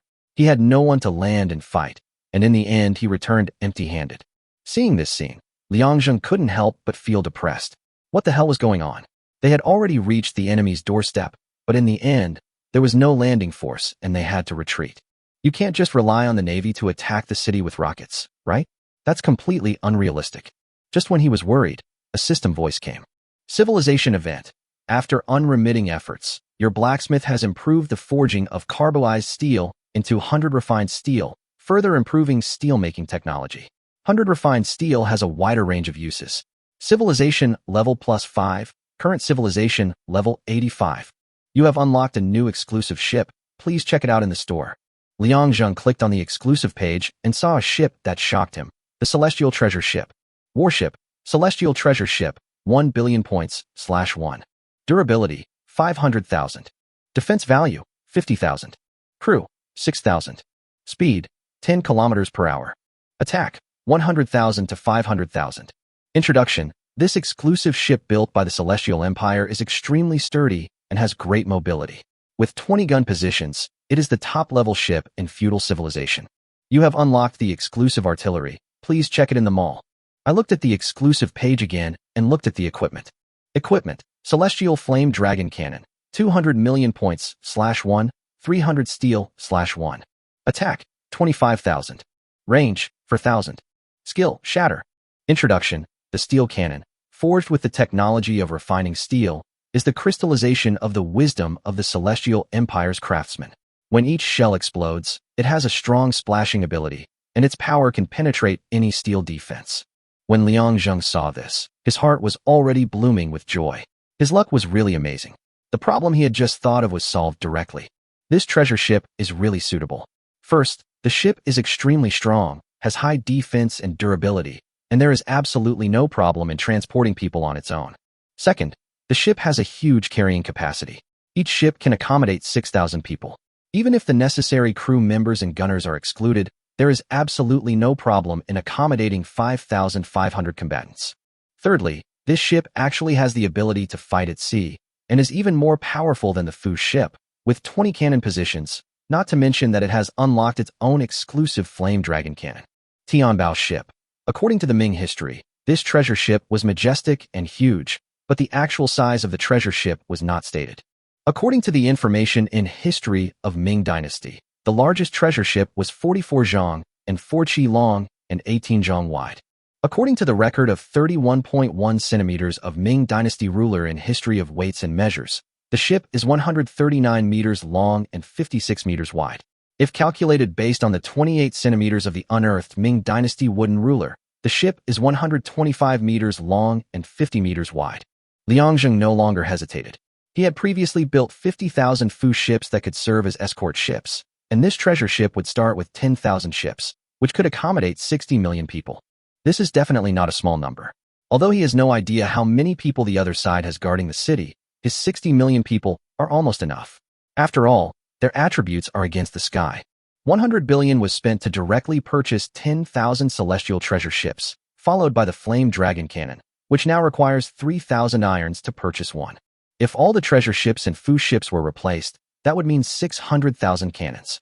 If each cannon costs 3,000 iron, that would mean 1.8 billion iron. Liang Zheng didn't say anything more and directly upgraded them all to flame dragon cannons. There are now 99.6 trillion points left and 34.82 billion pieces of steel left. The reason why he did not increase the number of troops was because he felt that military technology was advancing too fast, and he did not know when huge amounts of money would be needed. Although I have taxes and tributes, they cannot support these items that cost hundreds of millions. If I rely on them, I'm afraid I won't be able to buy anything. When Zheng Fusong saw the treasure ship, he almost fainted from happiness. But the happiest ones should be Qi Tian and his 3 companions. They had been fighting naval battles all the time recently and were almost bored to death. They even often drank and chatted together, talking about the defense during that month. Although their lives were on the line every time, they felt it was exciting, tense, and fulfilling. Like now, apart from training and guarding every day, a few people just sit down and chat. But the new General Zheng Fusong is so busy all day long that he is nowhere to be seen, which makes the 4 of them jealous. Now that this treasure ship can transport them to local land for battle, they don't know how to express their excitement. Lu Yu even picked up Zheng Fusong and kissed him hard twice, which made him doubt his life. Liang Zheng couldn't bear to look at it either. Lu Yu's face was covered with a big beard, which was simply terrible. Although Zheng Fusong was not good-looking either, his face was clean, at least he had no beard. Now that he has extremely strong combat capabilities at sea, there is no need to hesitate. It is scary for him to think about it now. His treasure ship has an attack power of 500,000, plus a bonus of 4.9, which is 2.45 million attacks. His treasure ship only has a defense of 50,000, and even its durability, health value, is only 500,000. If it is accidentally damaged, it will probably self-destruct. Just when everyone was happy, Lu Yu suddenly raised a crucial question, which made everyone look at him with admiration. Son of Heaven, I think we shouldn't be too happy too soon. Most of us are land soldiers, and few of us can swim. Although drowning in the water is not a big deal, seasickness is fatal. When we get to the destination, we can't even stand steadily, so how can we fight? When Liang Zheng heard this, he looked at him in surprise. Qi Tian and the three generals beside him were also surprised. They really didn't expect that Lu Yu, a rough guy, could be so thoughtful. Lu Yu felt a little uncomfortable when he saw their looks. What's wrong? What did I say wrong again? Liang Zheng smiled and patted his shoulder. Not only were you right, but you also performed a great service. If it weren't for your reminder, we would have made a fatal mistake. After Liang Zheng finished speaking, Qi Tian and the others nodded continuously. Since you proposed this method, then you should take the trouble and solve this problem for me. Zheng Fusong, you should also know some ways to overcome seasickness. Train land soldiers with Lu Yu, whether it is cavalry, infantry, or crossbowmen. Train them all. I obey your orders. The two of them agreed in unison, and then began to count the troops. Qi Tian's advice to them was to train 100 million people first, including 20 million cavalry, 20 million infantry, and 60 million crossbowmen. After all, when it comes to sieges, crossbowmen still have a huge advantage, while cavalry and infantry are more responsible for dealing with siege gates and the enemy's melee arms. Chapter 158. The frightened San Tunglian breaks the city with one shot. Zheng Fusong and Lu Yu were training soldiers, and Liang Zheng saw their training scene through the system. It was discovered that they had no prior training at all, but sailed directly on the sea right away. They always chose bad weather with wind and waves, but of course not too severe. When the weather was just calm, these Marines were fine, but once they encountered wind and waves, they immediately started vomiting uncontrollably. Finally, after Liang Zheng's inquiry, he learned that there is no good training effect for this kind of seasickness. It can only rely on an iron will and continuous sea training. The soldiers of the Celestial Empire were indeed the top-tier troops. They relied entirely on their iron will to get through this difficult stage. Ordinary waves could not defeat them at all. There was no news from the world for several days, and Liang Zheng was too lazy to pay attention to them, but he would not let San Tunglian go. Now that the soldiers had been trained, he once again led his troops to the western waters and headed for Sandanglian's country, this time attacking with his entire army. The 10,000 treasure ships and the 50,000 blessing ships all headed towards Sandanglian's hometown. Now even the blessing ships have an attack power of 980,000. Liang Zheng looked at his ranking. He had now risen from 570,000th place to 170,000th place, which was completely beyond his expectations. I didn't expect that my military technology would improve so quickly, and at the same time, the military strength was greatly expanded, and I actually rose from a ranking of 570,000 to a ranking of 170,000. If he added more troops, he was afraid that the number would continue to rise. At this time, he suddenly remembered the legendary exploration card. He looked at the card in his backpack and thought for a while, but did not use it. He was currently fighting the enemy, and it would not be too late to use it after winning this battle. In a place where exploration requires military technology, it is obviously a dangerous place, but relatively speaking, what you gain must be incredible. In this case, he had to plan carefully. After all, every time he went to the wild to obtain technology and items, although it was not a life or death situation, it was still a lot of trouble. This time, I must bring enough troops to finish this matter quickly and easily to avoid any further complications. At this time, Liang Zheng's navy had arrived at the opponent's door again. After seeing this, San Tunglian started cursing again on the world channel. Santorin, bastard, are you going to stop? You're blocking my door again. How did you survive to this day of feudal civilization with such a petty mind? Liang Zheng. Haha, you don't need to worry about how I survived to the feudal civilization, you just need to know how you died. Santorin, humph. You're too arrogant, boy. How many people can your ship carry? Let me tell you, I'm not only powerful at sea, but also on land. Liang Zheng. You were once destroyed by Minamoto no Yuritamo. Midori, are you comparing yourself to Master Minamoto? Who the hell are you? Liang Zheng, you were once destroyed by Minamoto no Yuritamo. Santo-run, I'm so fucking. Liang Zheng, you were once destroyed by Minamoto no Yuritamo. Liang Zheng's 3 consecutive fatal attacks made San Tinglian speechless. No matter how he mocked him, the other party remained silent. Of course, it wasn't that he didn't want to talk about it, but he had never seen such a perverted ship before. What the hell was that thing? Could feudal civilization really build it? The huge ship was more than 100 meters long and 50 meters wide, and people on it kept landing. Looking at the system, San Tinglian's heart was twitching. At this time, he clicked on his friends in a panic and found Minamoto no Yuritamo. San Tinglian, Master Yuan, I'm surrounded by that little brat from Huaxia. Please send troops to rescue me. Minamoto no Yuritamo was resting and was stunned when he saw the news. Although the San Tinglian was not a strong country, it should have no problem dealing with a newly promoted kid. Minamoto no Yuritamo, don't tell me you can't even handle a newly promoted brat. If that's the case, there's no need for you to exist. After saying that, he blocked the other party. When San Tinglian saw this, he immediately started cursing. Then he saw that all the people on Liang Zheng's treasure ship had landed, and the number of people was about 50 million. He felt relieved. After all, there were 200 million troops in his city, as well as musketeers. Although the range of the musket is only 200 meters, it has absolute lethality against melee troops, and there are 10 stone giant crossbows on their own city walls, so it is not so easy for them to attack. And then he saw an astonishing scene. There were actually several crossbow carts coming down from behind the enemy, as well as battering rams and ladders. Liang Zheng sacrificed 5 million soldiers to obtain these things, but for the siege, they were definitely worth it. Qi Tian was standing at the front at this time, with 10 million cavalry and infantry, 30 million crossbowmen, 1 million crossbow carts, 5 battering rams, and 20 ladders behind him. This was the maximum limit of transportation. Although there are still some empty spaces, we cannot continue transshipping, otherwise the ship will have too deep a draft and accidents will easily happen. At this time, 1 million crossbow carts were at a position of 1,500 meters, directly arranged in 4 rows, aiming at the enemy's city. San Tinglian was not to be outdone and put out his own 10 million crossbow carts. But before they could start, they heard a loud bang in the distance. San Tinglian was puzzled at first. He knew it was the sound of artillery, but he was also wondering if Liang Zheng was a fool. Although your country is relatively close to the sea, it is still nearly 5,000 meters away. Your artillery is only 2,500 meters long. Why fire it? To boost your morale? But the next moment, he was completely dumbfounded. He saw that a cannonball from the enemy directly hit the city wall, causing it to collapse immediately, and the crossbow cart under the city wall was also destroyed instantly. San Tinglian suddenly stood up from his seat. He had been in the feudal society for 3 years and had seen countless battles, big and small, but he had never seen a cannon that could fire at a distance of 5,000 meters. Moreover, even at such a long distance, their momentum did not weaken at all. They directly blew up their own city wall with one shot. If this continued, there would be no point in defending themselves. They would be blown to death. But the previous shot was just a warning. More shells came and continued to bombard the city.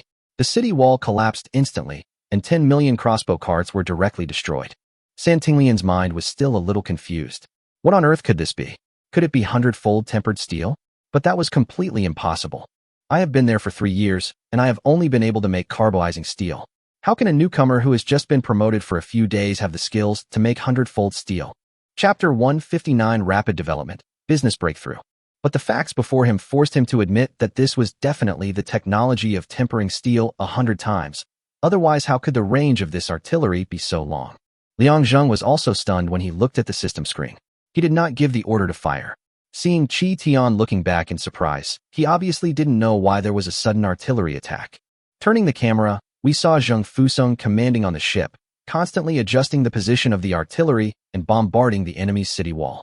At this time, the city wall of San Tinglian had been broken, revealing a gap.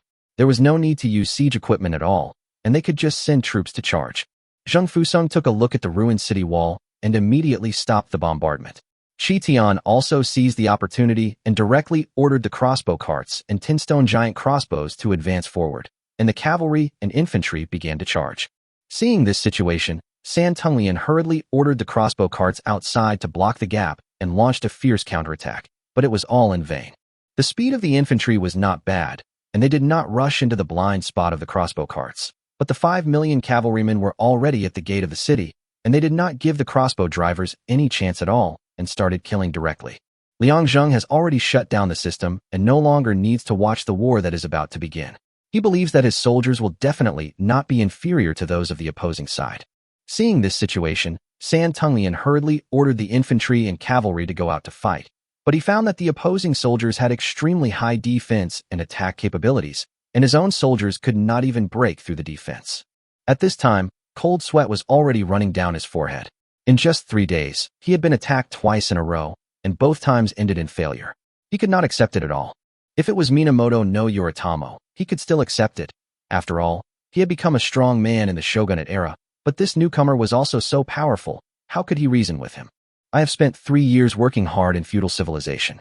Although I have made some progress, it is very limited. But the other party has only been here for a few days, and he even has the technology to make 100-fold steel. The more San Tunglian thought about it, the angrier he became. In the end, he sent out all his troops, intending to fight to the death. However, with the cooperation of the crossbow carts and cavalry, he couldn't even resist.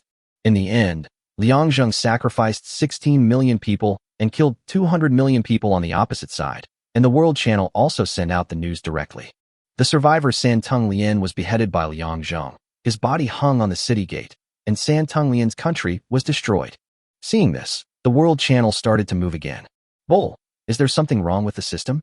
A newly promoted newcomer destroyed an old man's country? This kind of thing hasn't happened in a long time.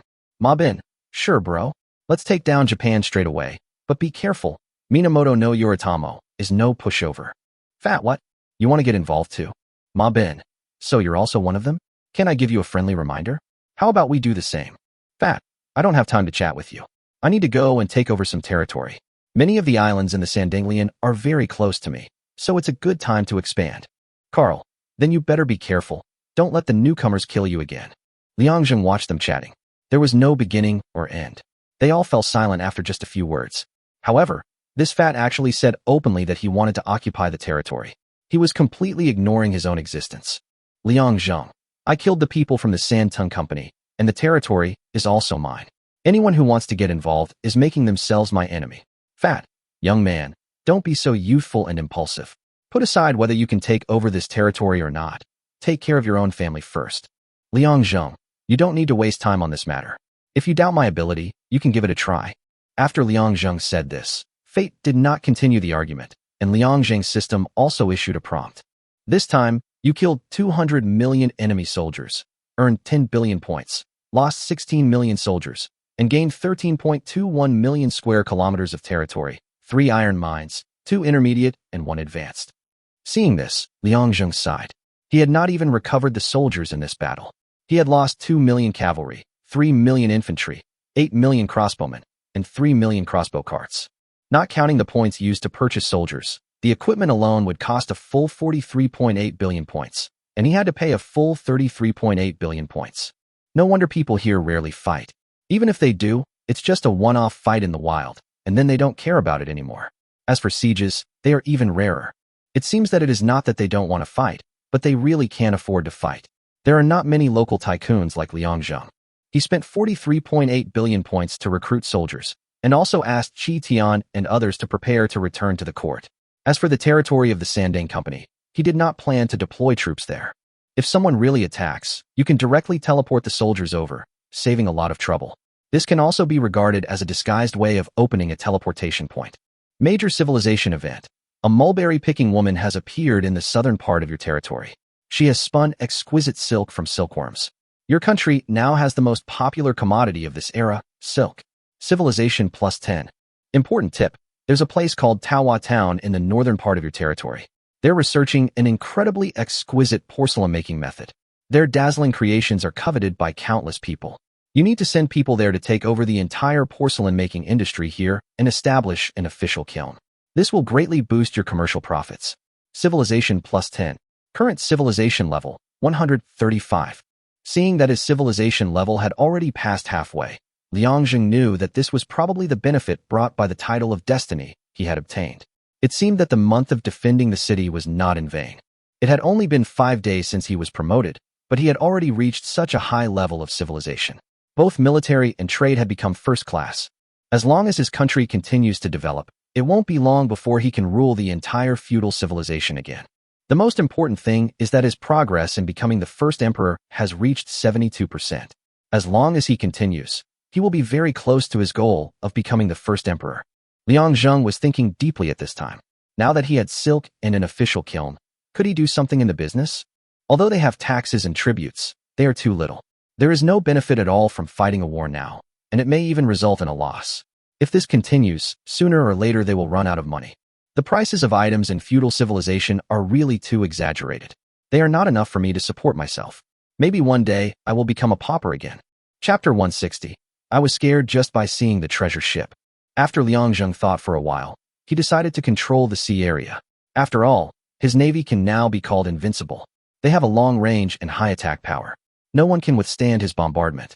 As long as the sea area is controlled, we can set up many transit stations in it and conduct various trade exchanges. Going further, after your own scale is formed, you will create a currency that is recognized by the world and then manipulate the exchange rate behind the scenes. Just think about it. It's so beautiful. However, all this has to be done slowly. First of all, we have to dominate the sea before we can continue. But if we want to dominate the sea, there is already Minamoto no Yoritamo, and no one knows how many more there are in secret. Guhong, I will be here. You go to Tawa Town and take over all of their porcelain manufacturing industries. Set up a large number of official kilns with huge output, and produce them on a regular basis. Yes, the matter of the Sandanglian has been resolved. Liang Zheng looked at the legendary exploration card. It seems that it is time to prepare to set off. You know, there is the Yali Empire in the north of his country. But he was also very curious. He had clearly passed the protection period, so why didn't the other party take any action or even make any movement? But there is no point in thinking too much now. Although his military power at sea has been greatly improved, there has been no progress at all on land. Could it be that the key lies on this exploration card? Regardless of whether it is true or not, let's just take a look. However, Liang Zheng actually didn't know that it wasn't that the other party was unwilling to fight, but that the Yali Empire had already prepared for a sneak attack when they saw him and Sandang fighting. But he found that Liang Zheng was the winner in the end, and he defeated the opponent's 200 million people with only 50 million soldiers. He returned home without saying a word. Otherwise, Pearl of the Yali Empire would have taken action long ago and would not have waited until now. They are now the best at changing their stance according to the situation. A newcomer who just got promoted can actually destroy an old country that has existed for 3 years and is now ranked 170,000. This shows that this person is definitely not a simple person. He is ready to wait and see. When Gu Hong had everything done, the Celestial Empire began to change. The Ministry of Industry of the Celestial Empire established institutions specifically for porcelain and silk and began to incorporate these two important commodities into the national production plan for large-scale production. At the same time, Zhang Yongchuan also improved the treasure ship and replaced it with a commercial ship. Not only does it have a huge carrying capacity, but it can also travel to farther places. These are tools for making money in the future and must not be taken lightly. The main reason why Liang Zheng was so cautious was because he saw the artillery and knew that he had entered the era of hot weapons. When we enter the industrial civilization, it will be the real era of hot weapons. Things like ships, powerful guns, and steel torrents will probably consume huge amounts of points. Thinking of this, he didn't hesitate any longer and directly called Zheng Fusong, asking him to lead all the navy and advance along his borderline. Whenever they come across an island, they will occupy it, no matter who the opponent is or how powerful their backing is. If anyone tries to stop them, they will be beaten to a pulp without even recognizing them.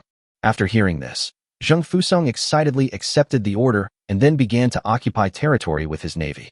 Whenever he encountered an island, regardless of whether it was inhabited or not, he would directly fly the flag of the Celestial Empire.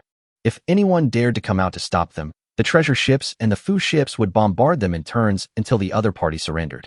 For a while, information about Liang Zheng's invasion kept appearing on the World Channel. But this undoubtedly aroused public anger. We are obviously all keeping to ourselves, but you just come and plunder us.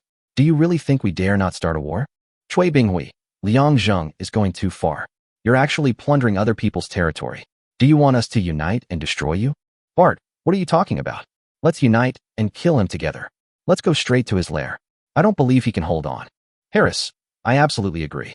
This bastard occupied 23 of my islands in one day. It's completely insane. I can't stand it anymore.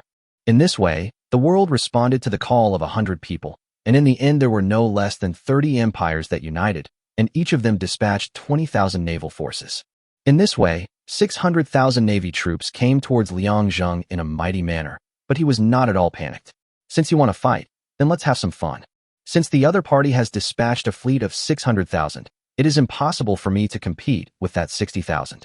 Even if my flame dragon cannon is powerful, it cannot withstand the excessive number of the enemy. Liang Zheng directly bought a treasure ship worth 200,000. With his own 100-fold critical strike, plus a 50% discount on them all, he only consumed 1 trillion points.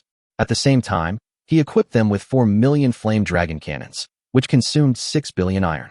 The remaining points are 98.7 trillion, and the remaining iron is 345.4 billion. As for the Fu ship, he did not buy it. Since he already had the invincible treasure ship, there was no need to buy the Fu ship. Liang Zheng looked at the treasure ships that had been fully equipped and directly transferred them to the front line.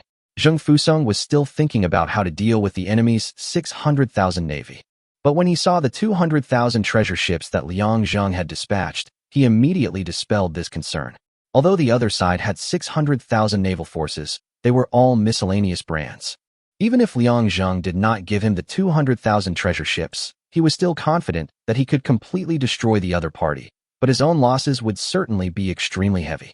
When the Allied forces saw the treasure ship that was as big as a mountain, some of them immediately backed off. Pete, you're telling me this is a boat? I've never seen anything this big. Cuter, now I finally know how Santorin died. What's the point of fighting a naval battle? Just give up the islands. Mying, I think this matter can still be discussed. There's no need to make things so awkward. Just like that, the war was over before it even began. Everyone agreed that it was childish to go to war with such a behemoth for a few small islands. Pearl had been paying attention. When he saw Liang Zheng's big ship, he felt nervous for a while, but then he calmed down. Since he doesn't fight naval battles himself, what good does it matter how strong his navy is? Can you equip your ship with wheels and drive it ashore to use it as a tank? However, the soldiers who had just assembled were about to disperse again. The survivors who joined together did not dare to take any action at all. They were scared away just by seeing Liang Zheng's boat. He also wanted to take advantage of this opportunity to see if it was possible to launch a sneak attack, so that he could occupy the opponent's territory and maybe even obtain some of the opponent's technology. But now that his wish has been dashed, he can only continue to wait for an opportunity. Anyway, he will never let go of this piece of meat. Chapter 161 Joint Attack. Liang Zheng is attacked from both sides. Liang Zheng didn't expect that the other party gathered quickly and gave up even faster. They withdrew their troops as soon as they saw the ship, without any dignity at all, and without even a word of ceremony. This is not a good thing. As the Chinese saying goes, a dog that bites never barks. The reason they are doing this now is obviously that they don't want to waste manpower. What's more, they are just a temporary alliance and have no credibility with each other. Maybe while one side is still fighting the enemy, the other side has already started planning how to keep you here as well. After Liang Zheng figured this out, he had a clearer understanding of the situation of feudal civilization and even vaguely understood how these people survived. That is, you should stay out of the matter unless it concerns you. Even if your own interests are involved, the other party will definitely not agree if the cost is more than the benefits. There is nothing good on the island. Although there are some minerals, they are extremely scarce. As for the residents, they are even more dispensable.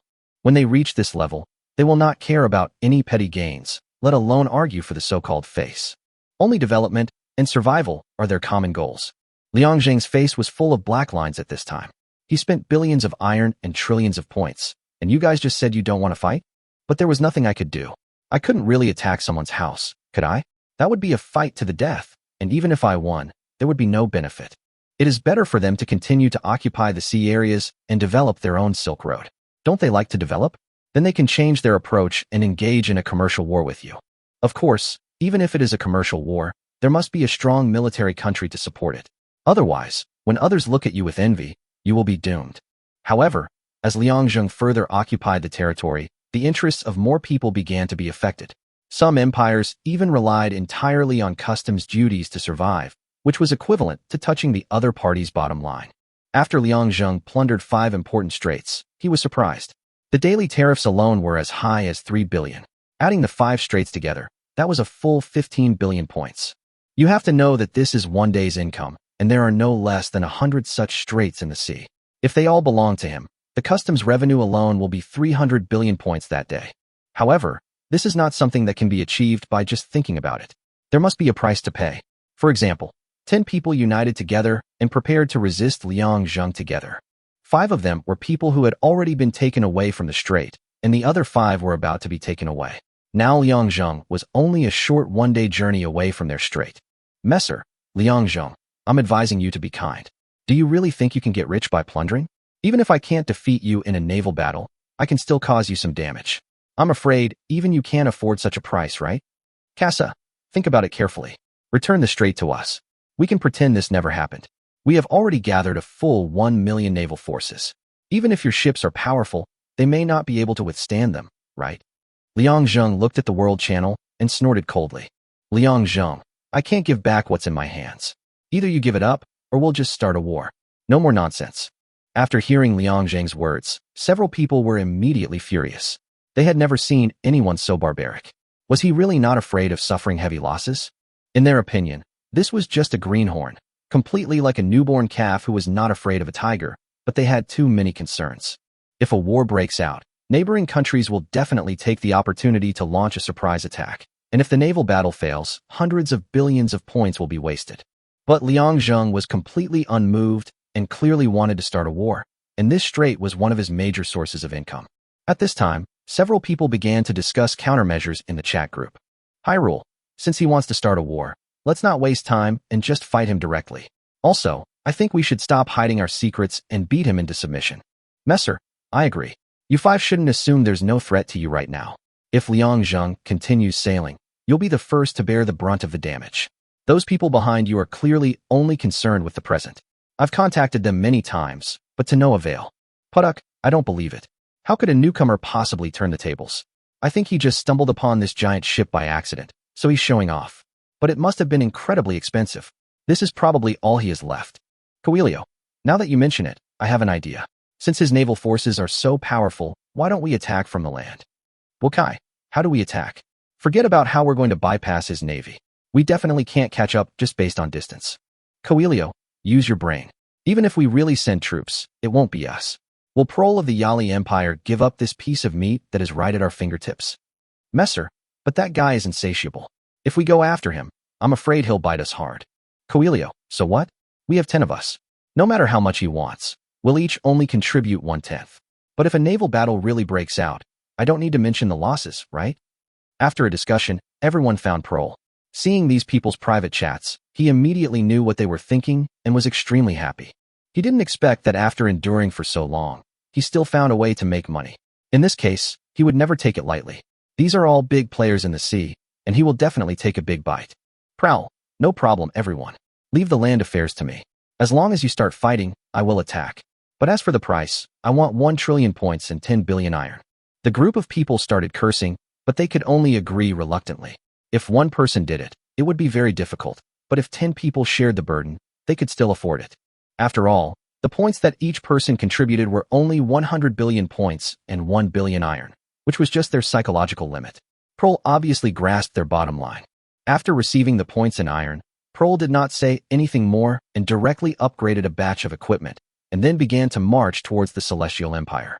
After seeing Prol set off, the people of the Alliance also began to prepare for the battle on the front line. Now they were not just thinking about winning this battle. Now, before we even set out, we have already lost such a large amount of points in iron, and Liang Zheng must return them. Chapter 162. Open the exploration card and set off to Skull Island. The 10-man navy had all arrived at the front line. Seeing Liang Zheng's navy also attacking in a mighty force, their eyes were filled with anger. At this time, Liang Zheng was looking at his navy, and Chi Tian ran in hurriedly.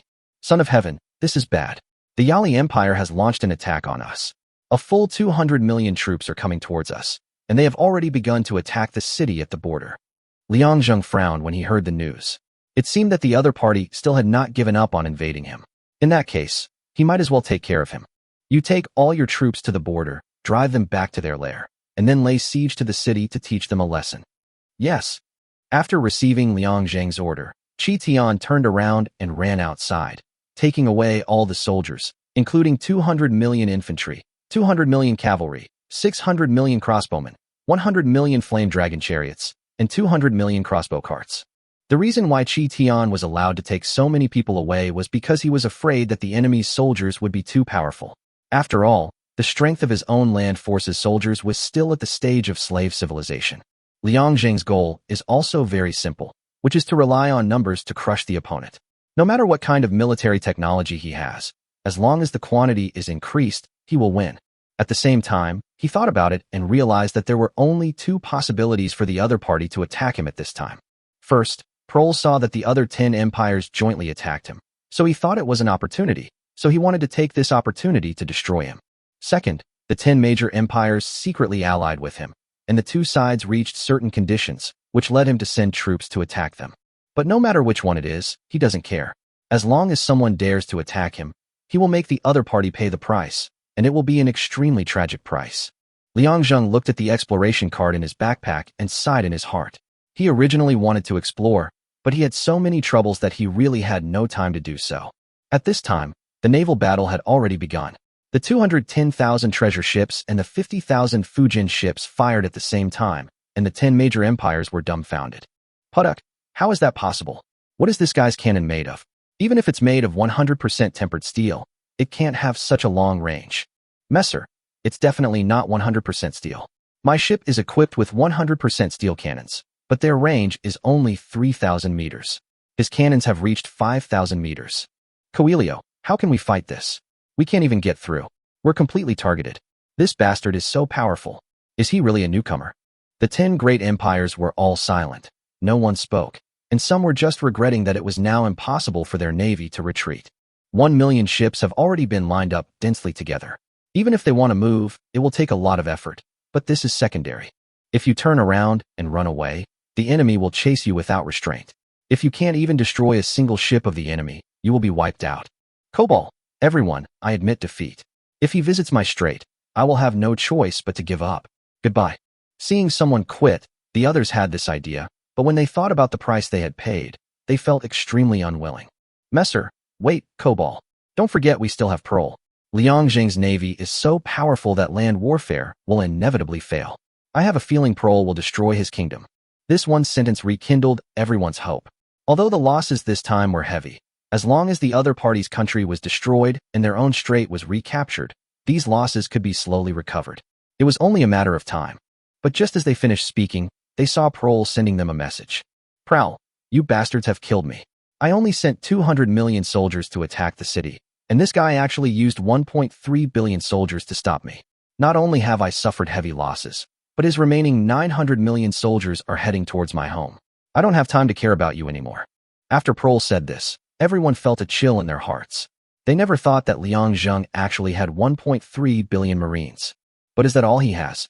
Everyone asked this question in their minds, and in the end, no one discussed whether Prohl was right or wrong. They all withdrew their troops and went home. As for the strait, they were simply unable to take it back. Through this experience, they understood a profound truth. The Celestial Empire was simply no match for them. When Liang was fighting on land, he shifted his gaze over there and was surprised. He didn't expect that Prohl's technology was so powerful. He actually had artillery that could be used on land. Even his soldiers no longer had cold weapons like crossbows. They all had magic guns. When he saw his infantry and cavalry approaching, he fired a shot from the magic gun, which actually penetrated the soldiers' copper tin armor directly, which shows how powerful it was. But at the same time, they also discovered that his shooting range did not seem to be very far. Each time they shot at only 200 meters, they were unable to break through the defense. But when they are 100 meters away, their cavalry and infantry will not be able to resist at all and will be directly killed. The artillery was even more terrifying. With one shot, all of his soldiers were killed or wounded, and the exploding shells splattered everywhere. Liang Zheng opened his store, but didn't find any relevant weapons or equipment. He couldn't help but wonder what he was missing and why he hadn't unlocked these equipment. Seeing the troops preparing to attack the city, he hurriedly gave orders to Qi Tianxia, asking them to stay on standby, and at the same time, he used the legendary exploration card without hesitation. He always felt that his land forces were weak, and the fundamental reason was because of this legendary exploration card. Now that his soldiers had suffered a great loss, he had no other choice. You used a legendary exploration card. In a place in the eastern frontier, there is an island called Skull Island, located approximately 50 kilometers north of the Carlo Empire. Liang Zheng opened the system map and quickly locked onto this location. He roughly calculated that it would take a full day and a half to get there.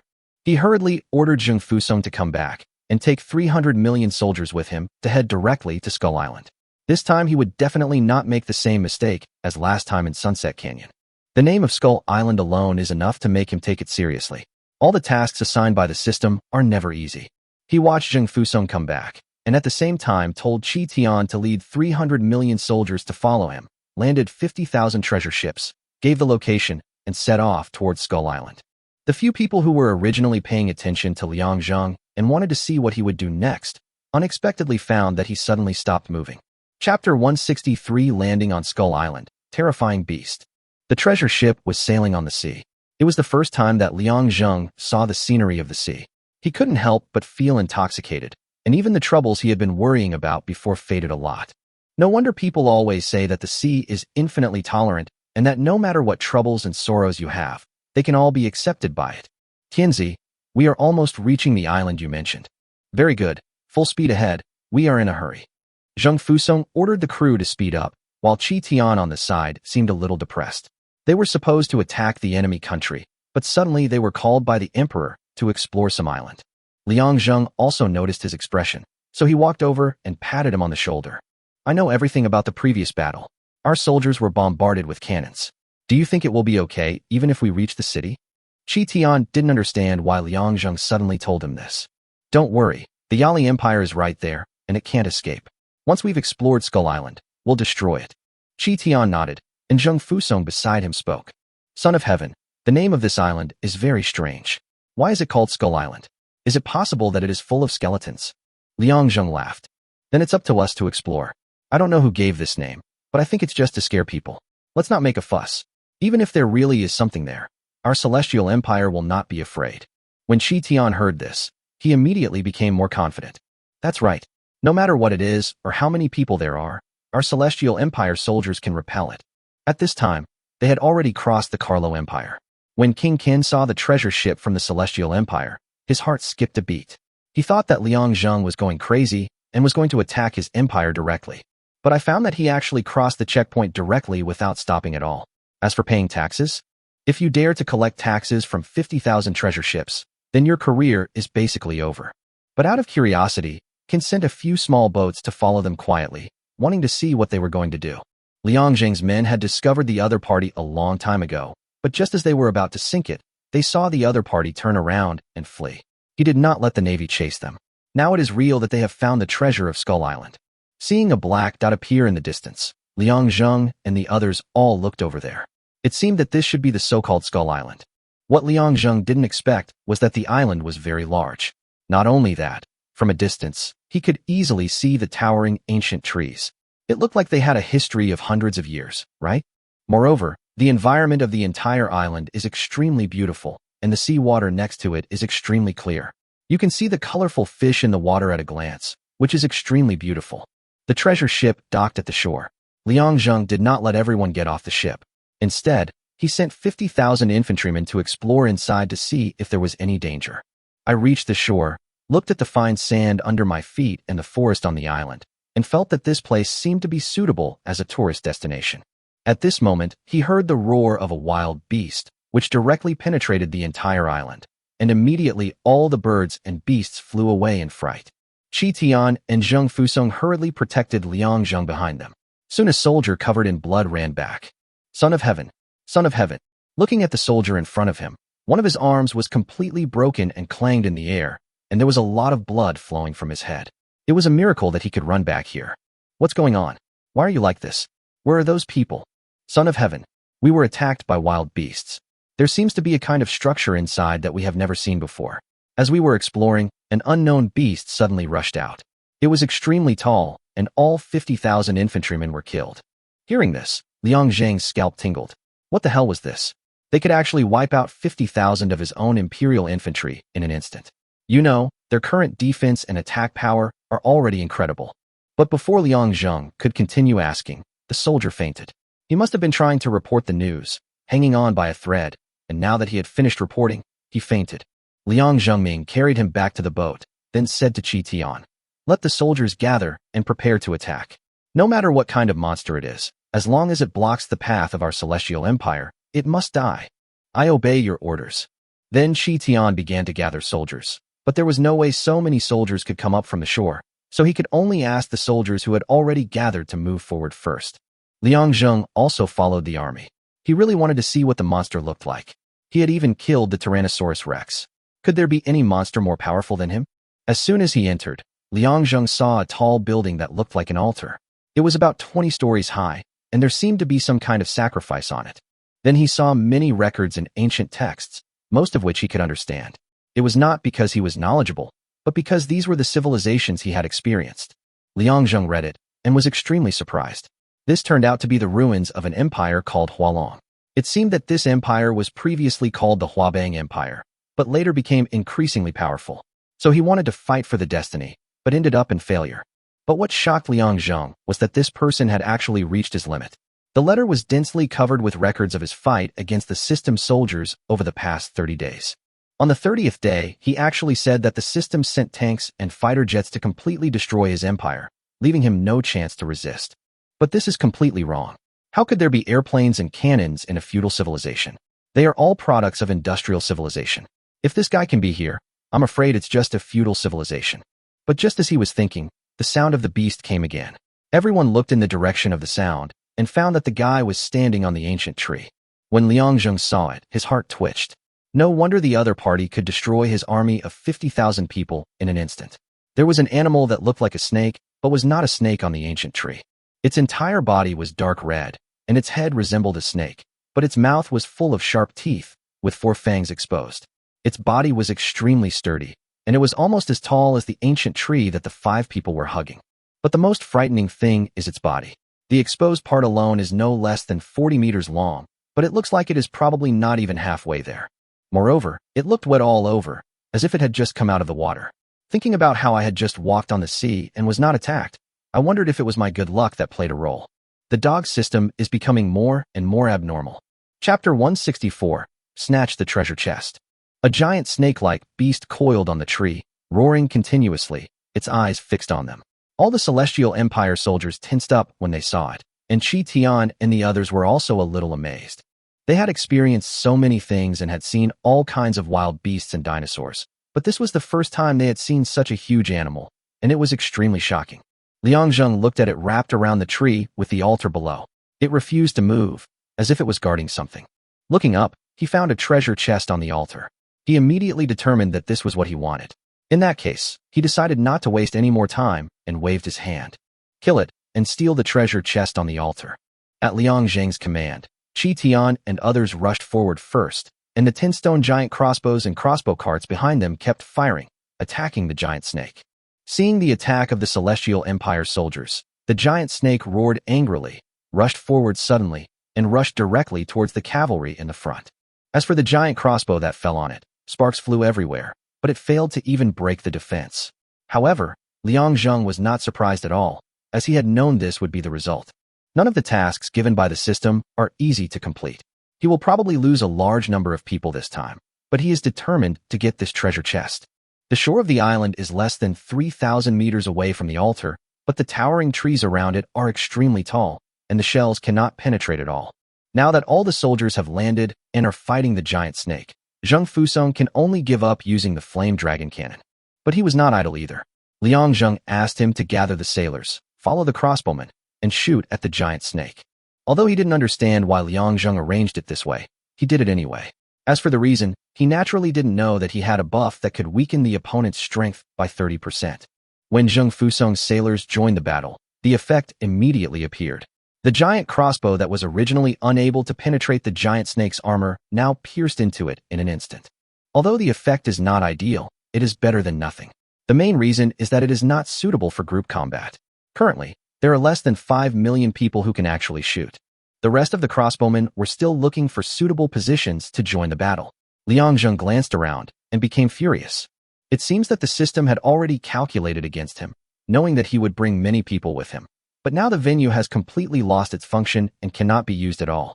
Even the flame dragon cannon on the outer treasure ship could not be used, otherwise why would so much effort be wasted and they could just bombard here directly? But he was just thinking about it.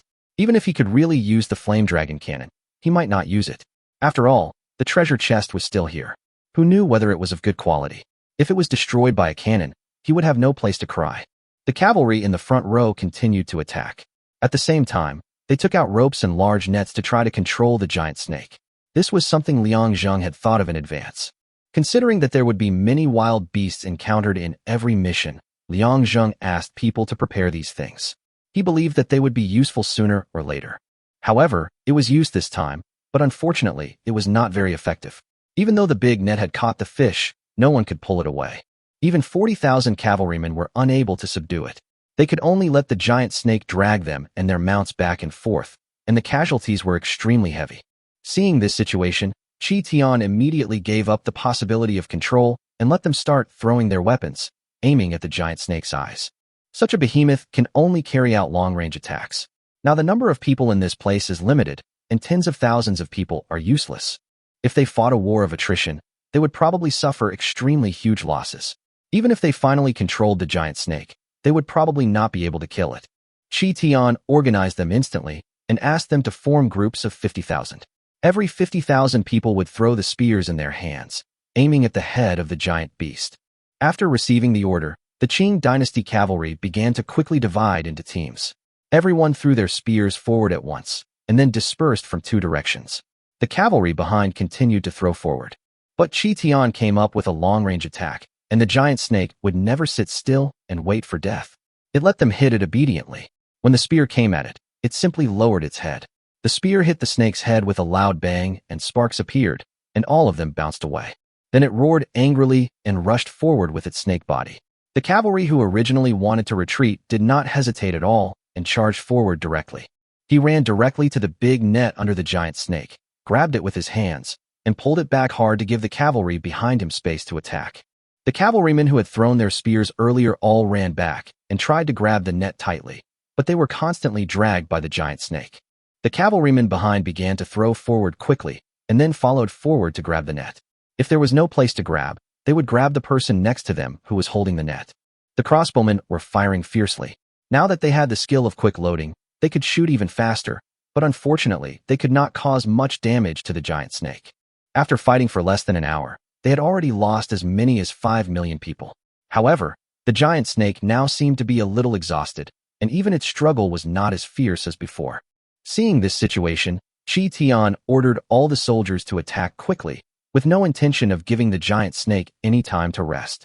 But at this moment, they heard a roar from behind, followed by the sound of a shattered ship. Liang Zheng hurriedly looked back and found that there was another one in the sea. When Zheng Fusong saw his treasure ship destroyed, he was furious.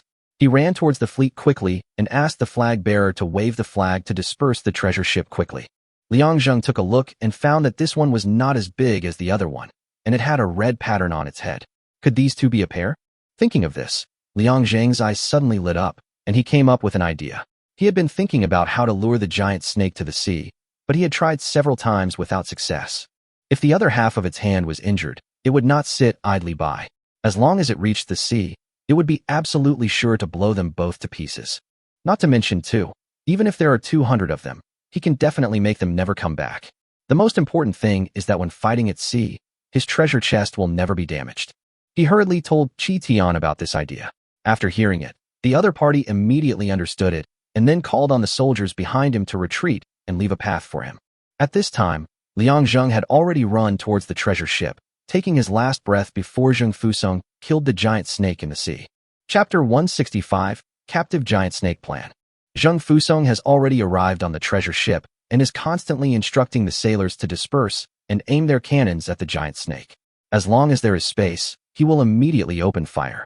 The commotion it just made actually destroyed 2 treasure ships, which made Zheng Fusong very distressed. He didn't expect that the first damage to his treasure ship was not during a battle with others, but was caused by a sneak attack by a beast. At this time, he was already burning with rage, and he was determined to make the giant snake pay a terrible price.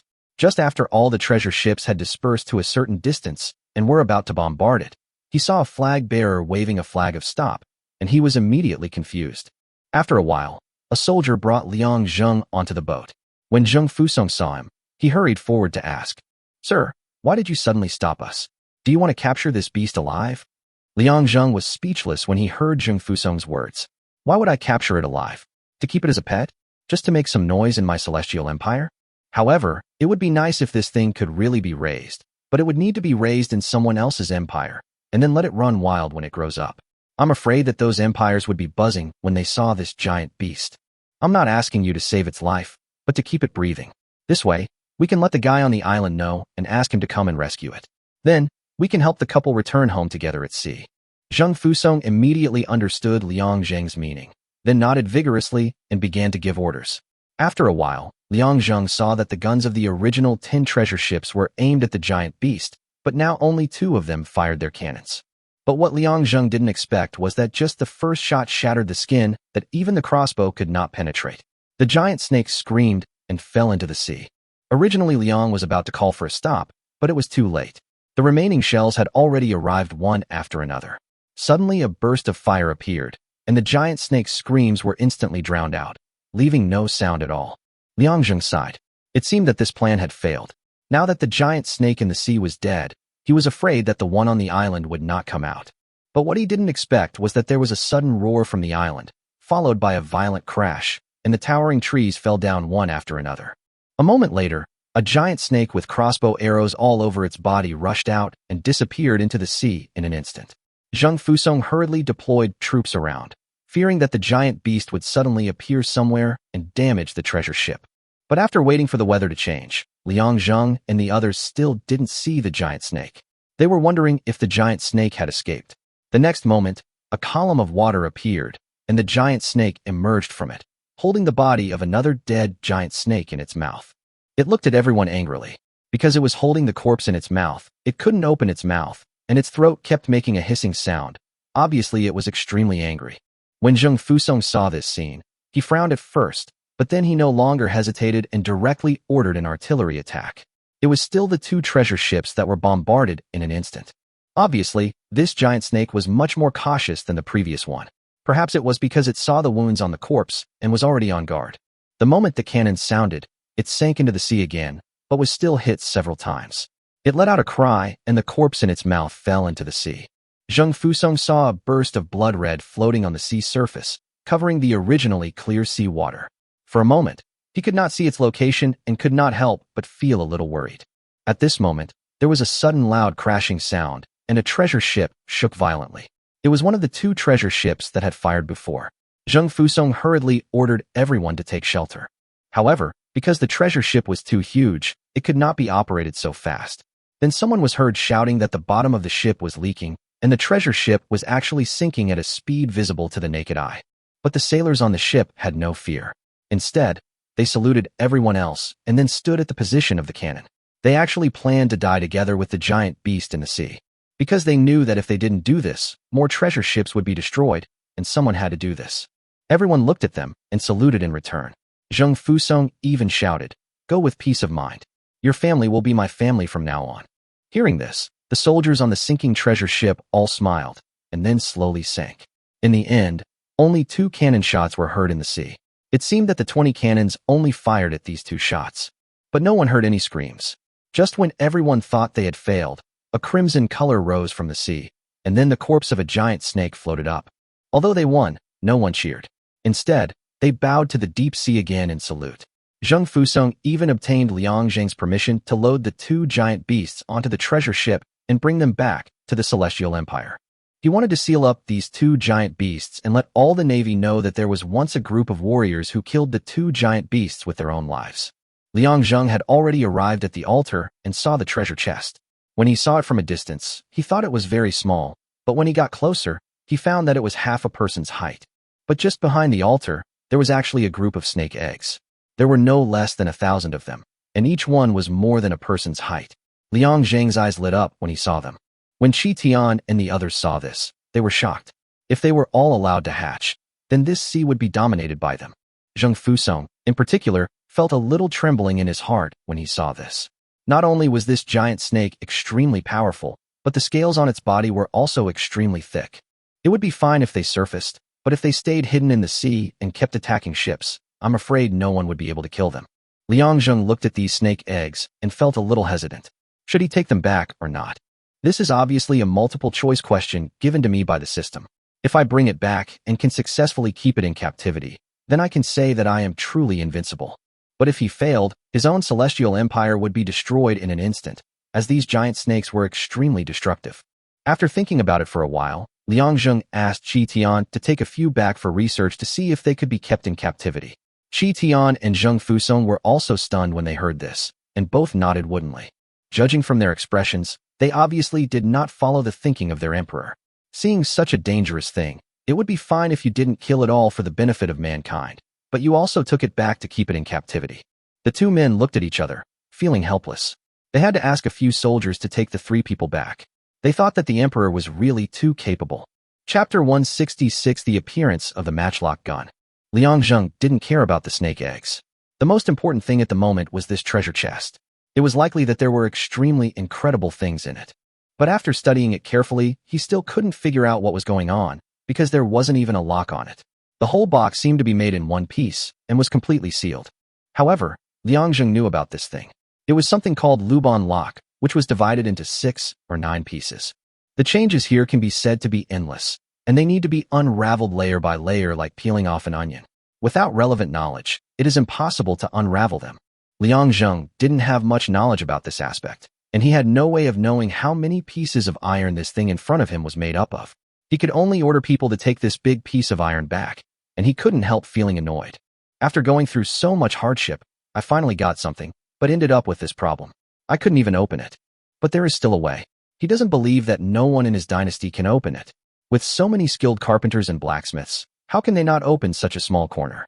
After returning to Yanhuang Dragon Country, Liang Zheng directly asked people to find all the top carpenters, and then found the blacksmith who made steel. Everyone came into Liang Zheng's room and bowed down, but after seeing the iron box, they couldn't take their eyes off it. Liang Zheng was also very satisfied with their expressions. Everyone get up. There is a treasure in this box that our celestial empire desperately needs. But as you can see, it has a strange lock on it that you need to unlock. One of the carpenters had been walking around for several times, frowning. Your Majesty, if my guess is correct, this should be the Luban lock. This thing is recorded in books, and I have also made a few of them. When Liang Zheng heard this, his eyes immediately lit up. Oh, in that case, do you have a way to open it? Yes, but it will take some time. This is very different from what I did before, and it's made of iron. I'm afraid it will be troublesome. The blacksmith working on the steel next to him suddenly said, "This is not iron." Everyone was stunned and looked at him. This is an extremely advanced steelmaking technique. Please allow me to participate in it. If I can fully comprehend this steelmaking technique, I'm afraid our celestial empire's weapons will see tremendous advancement. Okay, then you two should research together. The sooner the better. I'll be waiting for your news. The two agreed and were then arranged by Liang Zheng to live in a house, where they began their research. Liang Zheng originally thought they would have to wait for a few days, but he didn't expect to get news the next day. Sir, the blacksmith and carpenter have already unlocked the lock. After hearing this, Liang Zheng rushed to their house. How could he not be anxious? The soldiers on the border of Prole were almost growing hair, but Prole was also surprisingly cowardly and did not even attack. After entering the house, I saw that the huge iron box had been opened layer by layer, revealing the space inside. I didn't expect that such a large iron box would only have less than 1 cubic meter of space. Sir, we too have fulfilled our orders and finally opened the box. You two have worked hard. Go and have a good rest. I will reward you handsomely later. The carpenter was fine, but the blacksmith was a little hesitant, and Liang Zheng understood what he was thinking. If you like this iron box, take it and study it first. We will strive to develop better steel for the Celestial Empire as soon as possible. Hearing this, the blacksmith's eyes suddenly lit up and he knelt down on the ground in a hurry. Thank you, Your Majesty. I will soon develop more refined steel, allowing the Celestial Empire to manufacture even more powerful weapons. Liang Zheng nodded, then reached in, but was suddenly shocked. There was no mechanism, but he touched an extremely shocking object, a plastic bag. He hurriedly pulled out the item and found that it was real, and it was the kind used to drain water. Liang Zheng was extremely shocked.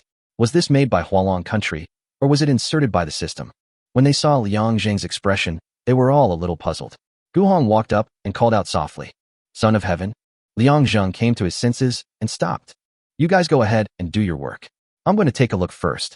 I'll call you if there's anything. Everyone agreed and left. Liang Zheng opened the plastic bag and saw a thick sheet of paper inside. He felt confused. Then he opened it page by page and saw many drawings inside. Some of them were records of hot weapons, while there were some things he didn't quite understand. However, he believed that these things must be extremely powerful, because those hot weapons alone made him dizzy. You have to know that this can only appear in the industrial age. It is impossible to discover it in this era. I am afraid that I can't make it now. But what he needed now was not these things that were too far beyond feudal civilization. What he needed was what he could use now. However, there was no record at all. He sighed and felt extremely cheated. Liang Zheng found Gu Hong and told him to give these to the craftsmen, asking them to study them carefully and tell him if they found anything. At this time, he received a message. The blacksmiths in your territory have developed a new type of steel. This steel is made from pig iron with a very high carbon content. By reducing its carbon content, you can create this new steel. Civilization +5. After viewing the thermal weapon design, your craftsman used new steel to develop a matchlock gun. Civilization +10. You have unlocked a new exclusive unit. Please check it out in the store. You have unlocked the exclusive weapon. Please check it in the mall. You have unlocked exclusive equipment. Please check it in the mall. A series of news made Liang Zheng ecstatic, but at the same time, he was also a little puzzled. Why did these craftsmen of his see such advanced thermal weapons, but only invent things like matchlock guns? But then he thought, this matchlock gun is basically the best gun in feudal society, and above it is really a hot weapon that has entered the industrial civilization. It seems that if we want to study all the drawings thoroughly, we can only wait until the industrial civilization. The matchlock gun is the earliest metal tube musket, which has a launching tube, i.e. barrel, made of cast copper or wrought iron. There is a fire door at the lower end of the launch tube, which is used for ignition. The tail end of the launch tube is connected to a wooden stick or spear called a rudder stock, which makes it easy for the shooter to hold, aim, and control. My country's early small fire guns all belong to the category of matchlock guns, but firing a matchlock gun generally required 2 people and had a low hit rate, was extremely troublesome to operate, and had low firing efficiency. But I have to say that this thing is much better than the fire gun and the magic gun. At least this matchlock gun has a long range, and at least it can defeat Prol. Chapter 167 Epic Level Upgrade. Liang Zheng looked at them all. He was previously prompted that there were not only matchlock guns, but also new equipment seemed to have appeared. Then he opened them all. Exclusive arms, celestial artillery, 2,000 points, /1. Initial health, 900. Initial attack, 801. Initial defense, 750. Initial speed, 420. Skills, rapid reload, explosive strike.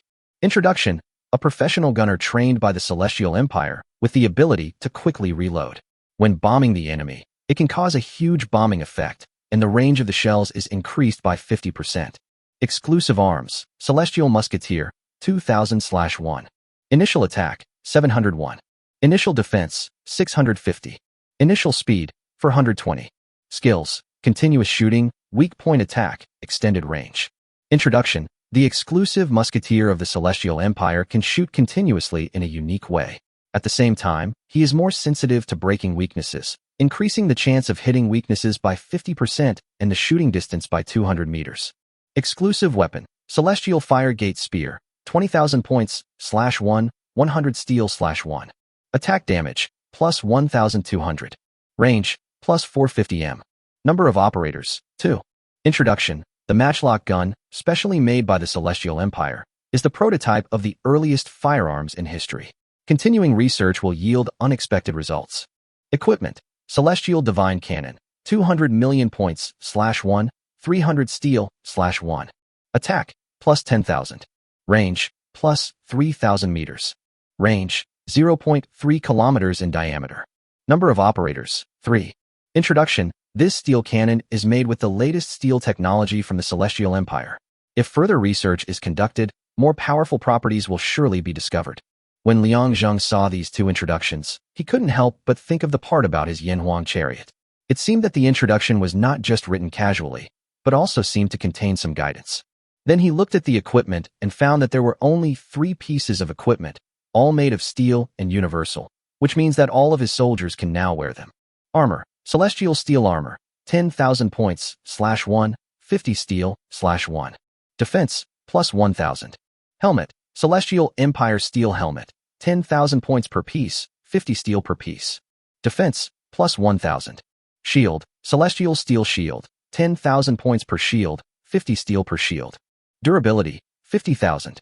Defense, +1,000. Liang Zheng thought about it and realized that he now had 1 billion soldiers, not counting the navy, chariots, and crossbow carts, including 200 million cavalry, 200 million infantry, and 600 million crossbowmen. He first replaced 600 million crossbowmen with 300 million musketeers and 300 million artillerymen to make up the difference of 6 billion, but all the equipment was wasted and there was no way to recover it. But Liang Zheng didn't care. Now that he was really rich, he simply equipped himself with exclusive equipment. This time he did not consume steel, but directly spent 2.2 billion points, 1.1 billion points at a 50% discount, to equip himself with all the equipment.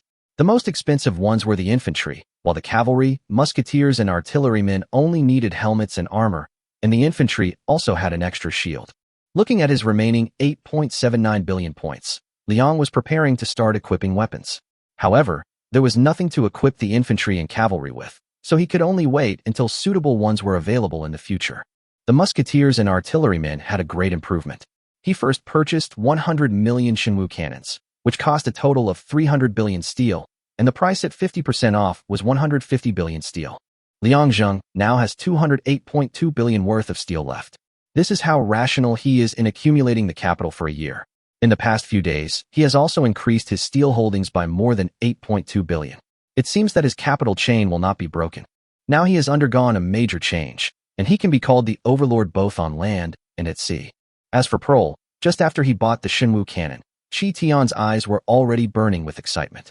Without saying a word, he mobilized 30 million Shenwu cannons to the front line and then headed towards Prol. Liang Zheng was lying on the bed, his whole body finally relaxed. As for whether Prol could win, this was completely impossible.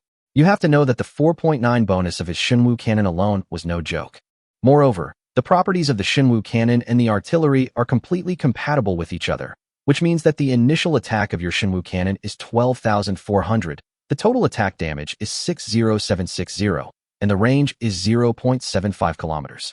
The musketeer equipped with a musket has a damage of 12740, and the distance reaches 850 meters. I am afraid that the musketeers of feudal civilization do not have such a long range. Even Prol's range is only 200 meters, and the effective range is only 100 meters. My own effective range must be at least 400 meters away. If this war cannot be won, then Qi Tian will have followed me for nothing for so long. Now that the war has gained a foothold, the next step is to develop business. I had put these things aside before because I went to explore Skull Island, but now it seems I have to pick them up again. In the battle with Prol, Qi Tian witnessed the power of the Shenwu cannon. It fired at a distance of 3,000 meters, and the sound was deafening. 30 million artillery pieces instantly shattered Prol's city walls. When the other party saw this situation, they were dumbfounded. They couldn't understand why the other party didn't use artillery when they attacked. That means Liang Zheng didn't have any at all, but why did he suddenly have so many cannons just after one day? Not only was it extremely powerful, but its range and scope were also extremely large. However, he now thought that all this was useless, and he was still defeated in the end. The survivors of the feudal civilization were also confused and shocked when they saw this. The newly promoted Liang Zheng was really too unbelievable. Others had to work hard for several years to achieve a certain scale, but he seemed to be riding a rocket, soaring up. In just a few days, he had destroyed 2 empires and made all the big empires that owned the Strait surrender, and no one dared to take back the lost territory. At this moment, everyone suddenly began to feel insecure, fearing that they would be the next family to be wiped out, and at the same time, they all prayed not to offend this pervert. In feudal civilization, it is not easy to achieve some results. No one is willing to be destroyed like this. The people here were undoubtedly the big bosses. The reason why they can become big bosses is that they are well aware of the rules of such extreme survival.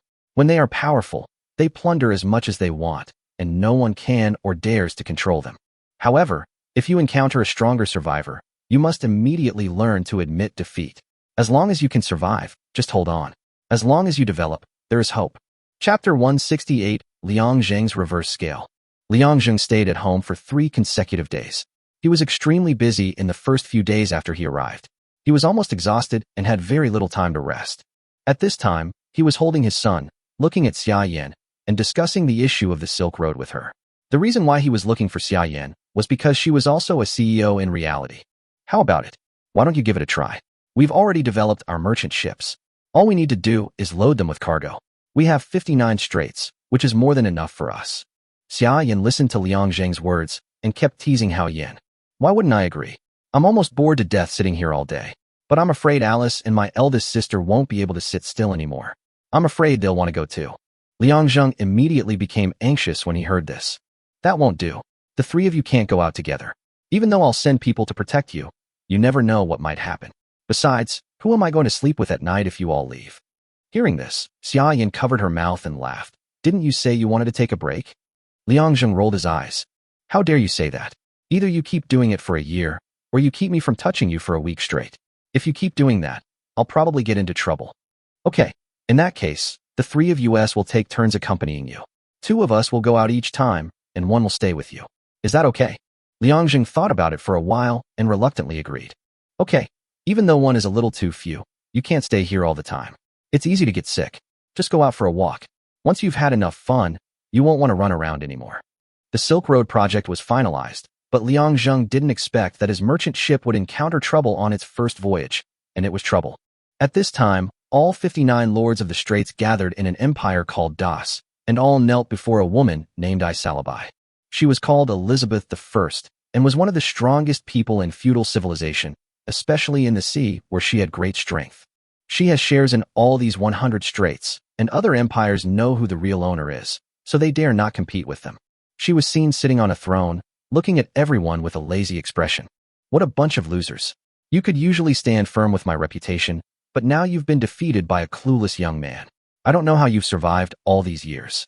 The people below started to tremble all over when they heard this. Although she looked indifferent, when she was killing people, she always had a smile and a noble expression. Your Majesty, we are also puzzled. That boy is really unbelievable. He just got promoted, and he built such a large ship. He also grabbed 59 straits in one go. Messer tried hard to explain something, but was met with a sneer from the other party. She immediately shut up and dared not speak anymore, while Paddock on the side hurriedly added, Your Majesty, we've already found out. He wants to build a trade route to sell silk and official kills around the world. This guy is simply a lunatic. Hearing this, Isalabai's eyes lit up. That's quite interesting. Have you guys found out whether his ship has set sail? Reporting to Her Majesty, we have already set off and are now in the Bowen Strait. All right, all of you go down. I'm giving you one more chance. If you lose the strait again after we take it back, you won't have to come back to see me alive. When everyone heard this, they all felt relieved. After they went out, they all looked at Coelho at the same time. Fortunately, you guessed right. This time, the Queen was willing to help us and didn't punish us. We finally managed to save our lives. Coelho gave a wry smile when he heard this. We only managed to escape for a while. As the saying goes, the law cannot punish the masses. The Queen cannot take us all down in one go. But everyone should be more careful from now on. I'm afraid this matter is not over yet. When Bosal heard this, he snorted angrily. It's all that bastard Liang Zheng's fault. If it weren't for him, we wouldn't be in such a predicament. Once Her Majesty the Queen defeats him, I'll whip his corpse 1,000 times. He's bound to be destroyed this time. But then again, this kid's strength is really wasted. If I just focus on developing, at his rate, I'm afraid he'll reach the ceiling level in less than 3 years. The others nodded in agreement, but Coelho remained silent. A strange thought struck him. Could the Queen truly handle this fool? Why did he always feel the Queen would lose? Liang Zheng was teasing Hao Yan. He had been accompanying his son for the past 2 days. Zhao Yao and Xia Yan had already gone out. Alice actually said that she had just arrived and was not bored, so she wanted to stay and accompany Liang Zheng first. The 2 girls didn't say much. They had been holding it in for a long time. They had been staying in the Yanhuang Dragon Country since they arrived. Especially Zhao Yao, it can be said that she grew up with Liang Zheng, almost completely starting from a tribe and all the way to today's Tianqiao. But at this moment, Liang Zheng received a message. Your merchant ships were attacked in the Bowen Strait. 20 ships were hijacked. Your slaves Zhao Yao and Xia Yan were also captured. Your Celestial Empire treasure ships were attacked, and 8 ships were lost. Liang Zheng was stunned. He had sent out 10 treasure ships, but now 8 of them were destroyed. What the hell was going on? Could it be that they had encountered an aircraft carrier? I hurriedly opened the system to check, and at this time a message came from the World Channel. Isalabai, Liang Zheng, I hijacked the ship. You 2 slaves are pretty good looking. If you want to trade, fine. If you want those 59 straits, fine. But work for me honestly, or I'll make you pay double for your crimes. Bold, Queen, please don't give up on us. We will never betray you. Please have mercy on us. Messer, Queen Isa, you can't treat us like this. Please, we can give you more taxes. Liang Zheng's face was gloomy at this time. His anger could no longer be expressed in words. If it was just his merchant ship that was robbed, he might not be so angry. But the other party kidnapped Zhao Yao and Xia Yan, especially Zhao Yao. Liang Zheng's feelings for her were like those of a husband and wife. and she had become the most important person in his heart.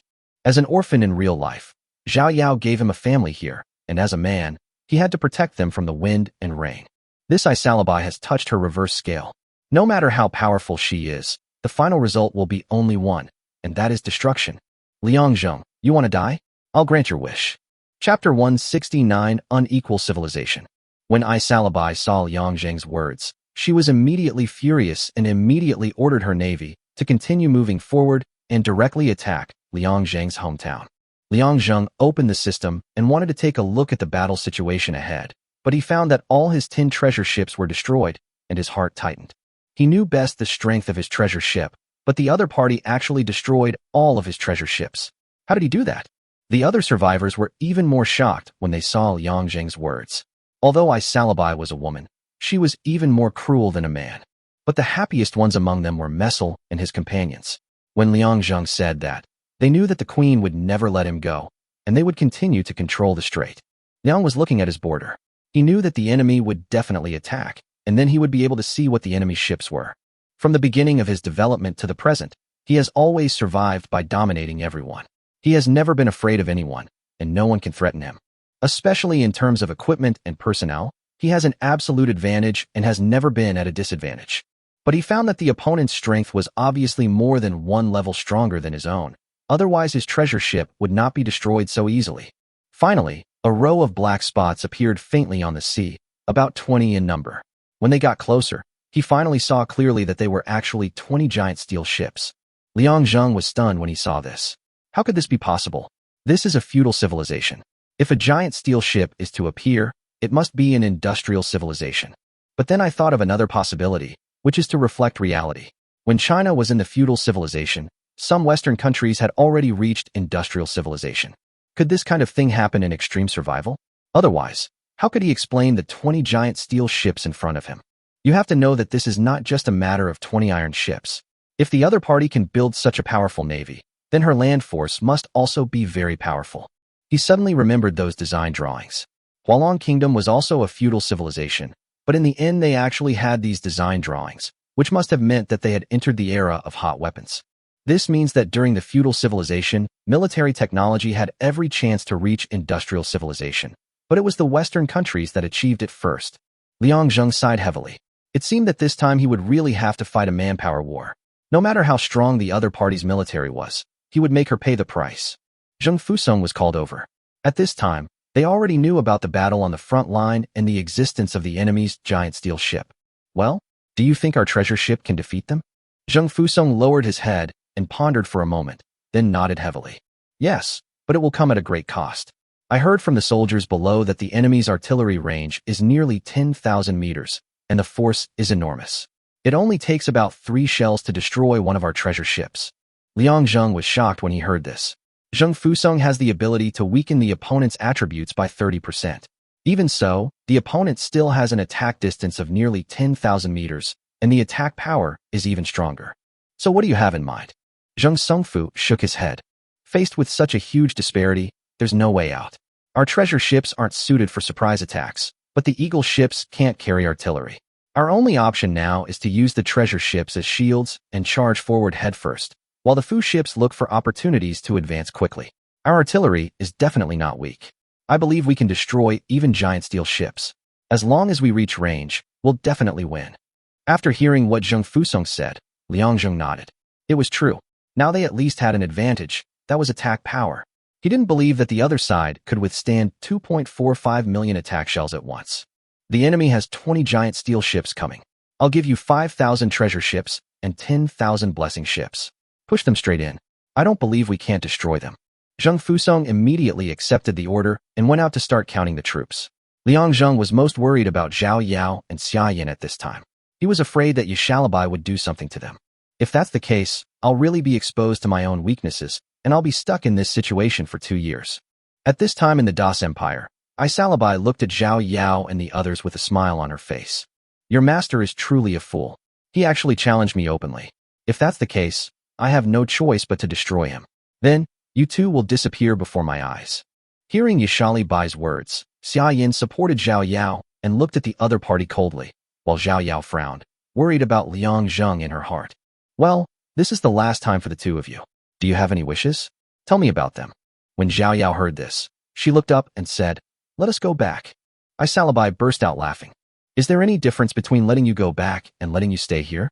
It won't be long anyway, and you'll just disappear. I'm even afraid you'll be dead before you even reach your destination. That's none of your business. We just want to go back. Isalabai looked at them both with a sneer. It's up to you. I'm just a lowly slave. If I were you, I would have died long ago. I'm actually being a slave to others, humph. When Zhao Yao and Xia Yan heard that she was willing to let them go back, they tentatively retreated. Seeing that the other party did not stop them, they ran out directly, not caring whether they could leave the Das Empire. And Isalabai really didn't care, because in her eyes, these two people were just insignificant bugs, not just them, but also Liangzheng. But now this insect has challenged his authority and done something unforgivable, and it must be completely destroyed. And use this to warn the survivors below that she, Isalabai, is the queen of this feudal civilization, and everyone must submit to her. Seeing that his 20 queen ships had reached the border, he directly issued an extremely cruel order. Start from the border and bombard all the way to the enemy islands and towns. As long as you can reach them, slaughter them all. If you encounter any enemy warships, destroy them immediately. At this time, 20 queen ships on the border slowly started moving. A huge ship horn sounded. The steam warships moved forward, and the artillery continued to bombard the surroundings. All the survivors turned their cameras here. They wanted to see how this arrogant newcomer was completely crushed by Queen Isa.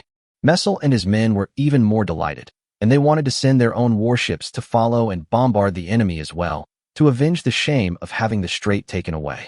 Chapter 170, the title of Isali White King.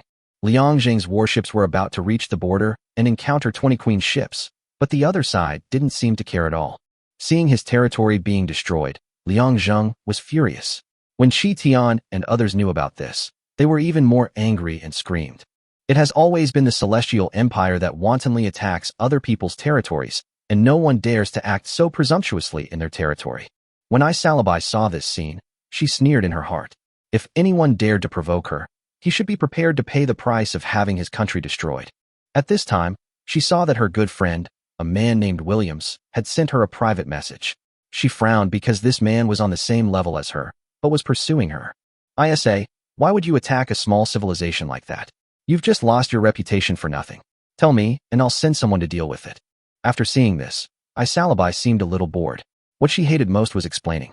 Nothing, it's boring anyway. Okay, if there's anything you need my help with, just tell me, and I'll prepare it. Isalabai didn't reply to him, but she sneered in her heart. She didn't need anyone's help. However, it was not boring for her to attack Liangzheng. When she heard the word Tianqiao, she felt something was wrong. You know, this title is not given casually. When she called herself Isalabai, she also went through tests. But that kind of thing is not worth mentioning at all compared to the so-called Celestial Empire, because she proclaimed herself the queen, while the other party was proclaimed the emperor. These two are completely two different levels. At first, I wanted to be called the empress, but an extremely dangerous feeling suddenly surged in my heart, so I gave up the idea directly, and finally downgraded one level to the queen. But now Liang Zheng calls himself the son of heaven, which is no different from the emperor. I'm afraid he just lacks an opportunity. If he is allowed to grow up, I'm afraid he will be the only emperor in this extreme world. At the same time, she was also shocked in her heart. How could a small survivor of the slave civilization survive the test of being conferred the title by the emperor? But the benefits of this are probably not a little bit. At their level, no one is a fool. The other party has only been promoted for 8 days, but he is already so powerful. If he is given some time and has the opportunity to become emperor, and at the same time develops his military power, I am afraid that even if the 12 heavenly kings of their feudal civilization gather together, they will not be his opponent. The reason why I didn't tell others about this must be because of selfish motives. Because Isalabai knew that the title of Son of Heaven could be snatched away, just like her title of Queen. If it was taken away by someone, the other party would directly obtain the title without having to take the test at all. While gaining huge benefits, one also has to bear huge risks. Of course, this secret is only known to the 12 heavenly kings, and they will never reveal it to outsiders. Even if they were powerful, they could not defeat the survivors of the entire feudal civilization. By then, it would be too late to cry. This is also a subconscious tacit understanding. Isalabai looked at Liang Zheng's kingdom and felt a little excited. The reason why she didn't send a large number of troops to advance was because she was afraid that other kings would see the heresy. It would be best if these 20 queen ships could defeat Liang Zheng, but that was absolutely impossible, and she knew it herself. Regardless of whether the opponent is a newly promoted survivor, just being able to obtain the title of Son of Heaven is enough to make it definitely not easy. She has even prepared for a large-scale attack, and even sacrificed 2/3 of her troops. As long as he could obtain the title of Son of Heaven, he would definitely grow into an emperor, and then he would definitely be the emperor of this feudal civilization and even the entire extreme survival. Maybe you can even explore the secrets behind this world and escape from this endless battle. What would that be like? Thinking of this, he actually began to get excited. As long as the other party destroyed all 20 of his iron ships, he would have enough excuses to launch a large-scale attack on them. At this moment, Isalabai saw the scene she most hoped to see. 5,000 treasure ships were moving forward madly, completely ignoring their own artillery fire. The 10,000 Fu ships behind them accelerated forward and madly closed the distance when the 20 queen ships fired. Seeing this, she snorted inwardly. Was he trying to close the distance and get into shooting position? It seemed he must be very confident in his own attack power. The next moment, even though Isalabai was mentally prepared, she was stunned for a long time. She saw the first Fu ship reach the designated target and fire its cannons instantly. The shells hit the queen, and the entire iron ship was blown to pieces. Isalabai couldn't believe what she saw. Her queen had a defense of nearly 100,000 including the bonus, but the opponent killed it instantly. Thinking of this, she also noticed some details. The attributes of her navy had all decreased by as much as 30%. I see. Is this a skill reserved for talented generals? Also, these treasure ships are probably a special type of soldier. Humph, don't think you're the only one who has them. That's right. Isalabai also has her own exclusive arms, equipment, and generals, which are already the ceiling of combat power in feudal civilization. The reason why these 12 heavenly kings were able to dominate the feudal civilization was naturally because they relied on their superior military forces, equipment, and the bonuses of their generals, which made them so domineering.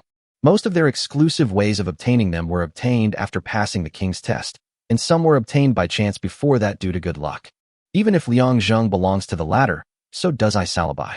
She suffered a great catastrophe when she was still in the slave civilization.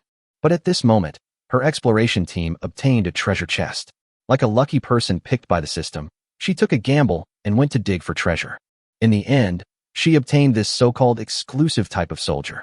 In this way, she obtained more resources in the slave civilization and quickly upgraded to the feudal civilization.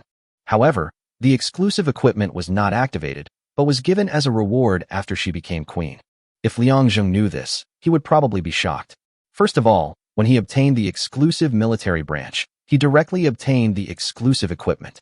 Secondly, he always thought that exclusive soldiers and equipment were things that belonged to him alone, but he didn't expect that others would appear. Isalabai looked at her 20 queen ships being destroyed. Not only was she not angry, but she was extremely happy. Since you have already smashed these 20 toys, I won't be polite either. Let me show you my exclusive warship, the Spar. Chapter 171 Battleship. When the survivors of the world saw this war, their hearts trembled. Liang Zheng really dared to take action, and he even used such a cruel method. The treasure ship actually rushed straight towards the funeral, and the Fu ship behind it was even more fearless. As long as it was ready to fight to the death, it would directly open fire when it reached the range, without caring whether it would be hit or not. But just dealing with these 20 fleets caused Liang Zheng to lose more than 30 treasure ships and more than 100 Fujian ships. This was because his large number reduced many casualties. If only 1,000 warships were deployed, the number of losses would probably be more than doubled. However, he did not know that even more dangerous things were yet to come. Although Liang Zheng also thought that the other party would never give up, he was determined because he had a treasure ship worth 200,000, and even if the other party was a veteran survivor, he would only have about 20,000 at most. After all, one of his treasure ships costs 1 billion points, and that's without any equipment. The opponent's giant steel ship might cost at least 1.5 billion. In the end, we got 1.5 billion points. Just as we expected, killing an enemy now only gives us 5% of the points. We just destroyed 20 warships and got 1.5 billion points. That means that one of the opponent's battleships requires 1.5 billion points. He doesn't believe that anyone can accumulate so many points and make 200,000 warships like himself. But even if it really exists, it doesn't matter. The worst that can happen is that I continue to buy it, but this is only temporary. Gu Hong, I'm here. Go to the craftsman and ask them how the research on those blueprints is going. Yes. Liang Zheng was a little worried. Now he had to fight a time war again. It would be best for him to develop this iron thing before the other party took action. Otherwise, I am afraid that my 200,000 treasure ships and 50,000 blessing ships will be lost. But these are all small matters, just losing some points in iron. The main thing is simply a shame. When has he ever been suppressed by others in a civilized manner? Gu Hong didn't run back, but told himself some bad news. Those craftsmen were still working hard on their research, and there was no progress at all. Liang Zheng frowned. It seemed that this matter was not caused by them. It felt just like the battle in which he obtained the title. Your own technology team and exploration team cannot obtain any civilization at all, and can only do so by breaking through a certain level. But what exactly is your current level? The progress of civilization? The development of technology? Liang Zheng felt annoyed. Now Zhao Yao and Xia Yin were still in the hands of the other party. The reason why he didn't dare to ask for them was that he was afraid that the other party would see his weakness and then use it to threaten him. But there must be nothing wrong with the two of them. After all, they are his slaves. If there is any problem, he will know it first. But at this moment, bad news came from the World Channel. Salaba, very good. I really underestimated you, Liang Zheng. Now that the battle has begun, be mentally prepared. This sentence clearly meant that a war was about to begin, but Liang Zheng was not afraid at all. Liang Zheng, you're here to die? How can I stop you? Everyone's heart trembled when they heard Liang Zheng's words. Anyone who knew Salaba knew that the military force just now was just the tip of the iceberg. Moreover, it seems that they are not the main force yet, but just some miscellaneous troops. I am afraid that the ones behind them are the main force. Even if Liang Zheng is powerful, he is just a feudal civilization. The other party has reached the initial stage of industrial civilization. Even if Liang Zheng is very powerful, can your wooden warship defeat their steamship? Whether in terms of defense, attack, or range, the two warships are completely not on the same level, and it is impossible for them to win. Liang Zheng called Zheng Fusong and told him about this matter. The Das Empire will soon send more iron ships to attack the first two. The exact number is unknown, but I'm afraid our treasure ships and blessing ships will not be able to stay. Zheng Fusong felt a tightness in his heart when he heard this. To him, these warships were like his children. Now that Liang Zheng said this, he felt extremely uncomfortable. Son of Heaven, as long as I am alive and have a warship, I will never let the enemy cross the border. Liang Zheng sighed, walked up to Zheng Fusong and patted him. We can rebuild the ship even if it's gone. You're more important. We're not afraid of losing. We're only afraid of losing our backbone after losing. Keep this anger. Even if we lose this time, we'll definitely be able to fight back in the future. Hearing Liang Zheng's words, Zheng Fusong nodded heavily, then turned and walked away, ready to take the warship to the border. Liang Zheng saw the enemy's warships through the system. This time, they were even bigger, almost the same size as treasure ships, extremely black and shiny, and there were as many as 50,000 of them. Liang Zheng's heart trembled. This was obviously different from the previous warship. It seemed that this one was even more powerful. For some reason, the 4 exclusive arms suddenly came to his mind.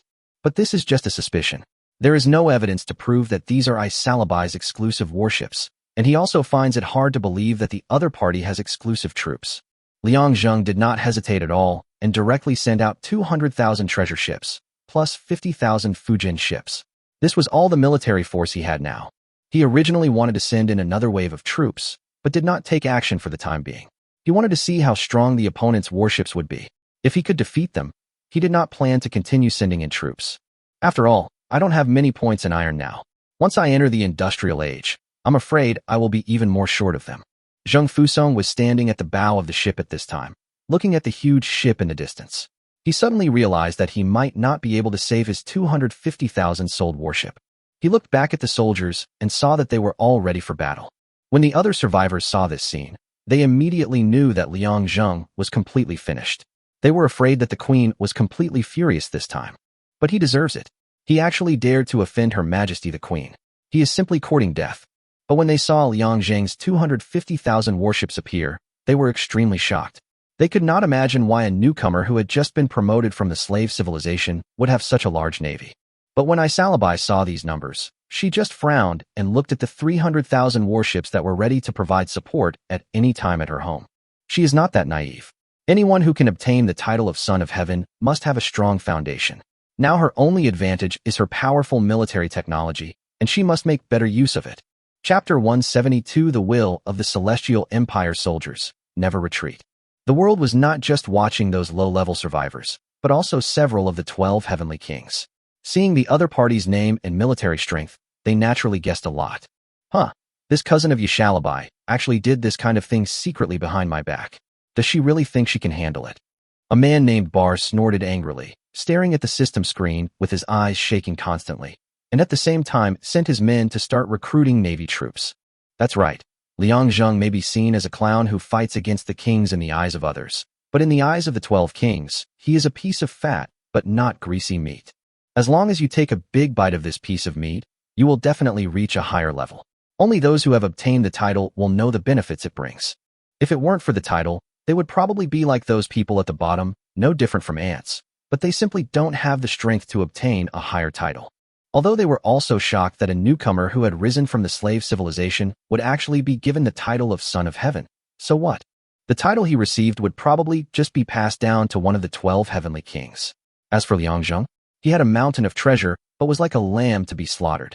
Bar was not the only one who had this idea. The other people watching had already started to make plans. As for Elizabeth, she sat in the room, sneering, thinking to herself, "Are you all watching? I'll play my part." The first thing she did when she learned that Liang Zheng held the title of Son of Heaven was to seize it. After some calculations, she made a rough plan.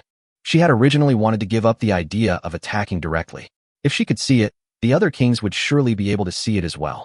In this case, if she and Liang Zheng fight to a draw, she will suffer losses on both sides.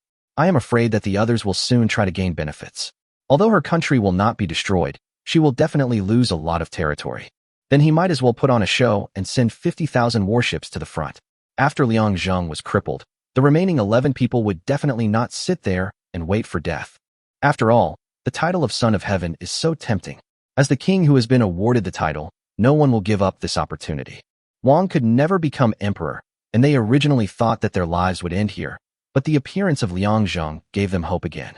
As long as they start fighting, Liang Zheng and I can pretend to be both injured and withdraw from the battle, and then I can sit back and watch the fight. Although I can't say that I will definitely win in the end, my chances will be greatly increased, which is definitely much better than going for it myself first.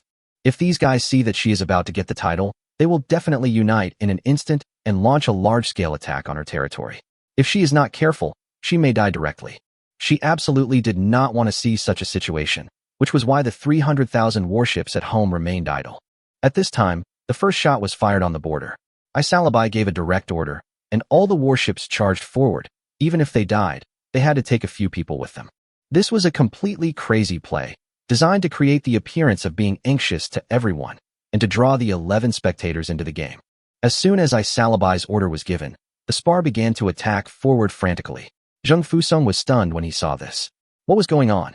He hadn't even advanced yet, but the enemy had already rushed over. But it was just right. As long as they entered the range of his treasure ship, his attack would definitely cause a powerful and devastating blow to the opponent. But when they were 12,000 kilometers away, the enemy suddenly surrounded them and fired artillery continuously. Each shell could sink a treasure ship. Seeing this situation, Zheng Fusong's eyes suddenly turned red. The warship's range was less than 10,000 meters before, but now it has reached 12,000 meters. And that's not all. The opponent's attack could actually destroy his treasure ship with one shot. This is simply unimaginable. Charge. The first echelon, hold the line. The Fu ships will charge forward from both flanks. With a roar, Zheng Fusong gave the order, and the treasure ships began to attack forward. In just the first round of shooting, the Celestial Empire lost more than 10,000 treasure ships. Liang Zheng looked at the screen and stood up suddenly. Although there was no conclusive evidence, he was basically certain that this was a special type of soldier. He was too familiar with the attributes of the exclusive arms, and these warships were completely in line with them. Even if Zheng Fusong's attributes were reduced by 30%, the opponent could still reach a range of 12,000 kilometers and destroy his treasure ship in seconds. After seeing this, the survivors in the world were all shocked. This queen was indeed extremely powerful. The treasure ship that they looked helpless against was destroyed by her with just one shot. The other kings all frowned when they saw this situation. Although the other side had many warships, if this continued, it would not be long before Isalabai would take the lead. At this time, Zheng Fusong had already sent out the first echelon. With the experience of the previous 20 warships, he divided the 200,000 treasure ships into echelons. There were 40 echelons with less than 5,000 men each, so that they could move forward in batches to resist the artillery shells. Originally, According to his calculations, even if the enemy was far away, it would take 3 artillery shells to destroy the treasure ship.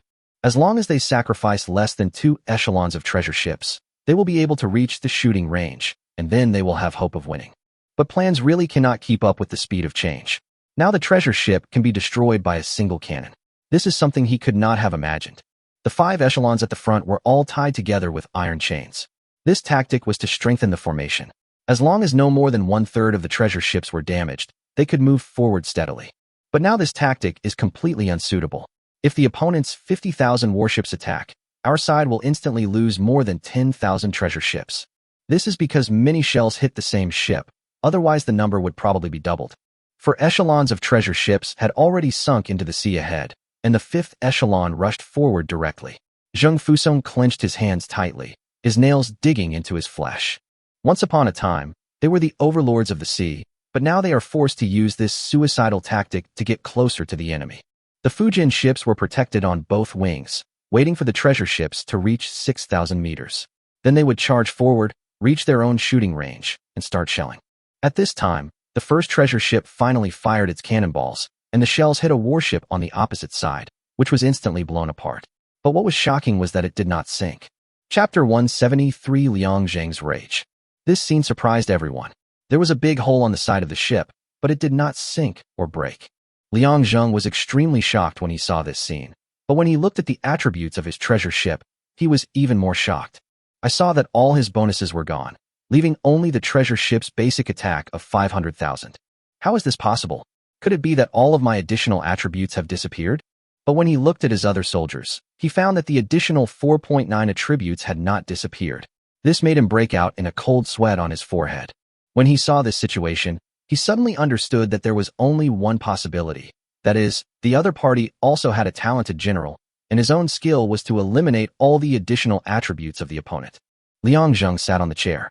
At this time, he finally woke up and understood why these people came to the feudal society and stayed there. Whether it is exclusive military units or the appearance of talented generals, these are all unique to oneself. Unlike a 100-fold critical hit, these things are special rewards given by the system. As long as you have done something special or are lucky, you will have the opportunity to get it. And because of the 100-fold critical hits, I have created extraordinary achievements time and time again, so I received such a special reward. He even almost thought that these special rewards were exclusive to him. Now he finally understood. No wonder he didn't meet these people with exclusive soldiers and generals in the slave civilization. It turned out that they had already upgraded to this feudal civilization and created a powerful industrial civilization here, and all of their advantages were now gone. His only advantage was probably his 100-fold critical hit. As for points and steel, if it were in the past, he might have felt rich. But when he saw the other side's 50,000 exclusive soldiers, he was a little unsure. Who knows if the other side is hiding their strength? But he was not discouraged. What he lacked now was only technology and military. The treasure chest he obtained contained a lot of hot weapon technology. He just lacked some things now. As long as that crucial civilization or military is discovered, he will surely take off again. He always feels that even with exclusive arms, there will be gaps. He believes that his arms are definitely strong enough. Looking at the battle on the system screen, it was now extremely brutal. Zheng Fusong felt a sinking feeling in his heart when he saw that the ship that had been blown up before was not sunk, but then he calmed down. Since one shot is not enough, then let's do 10 shots. Now the treasure ship has established a foothold in the front, and more treasure ships behind have reached the range.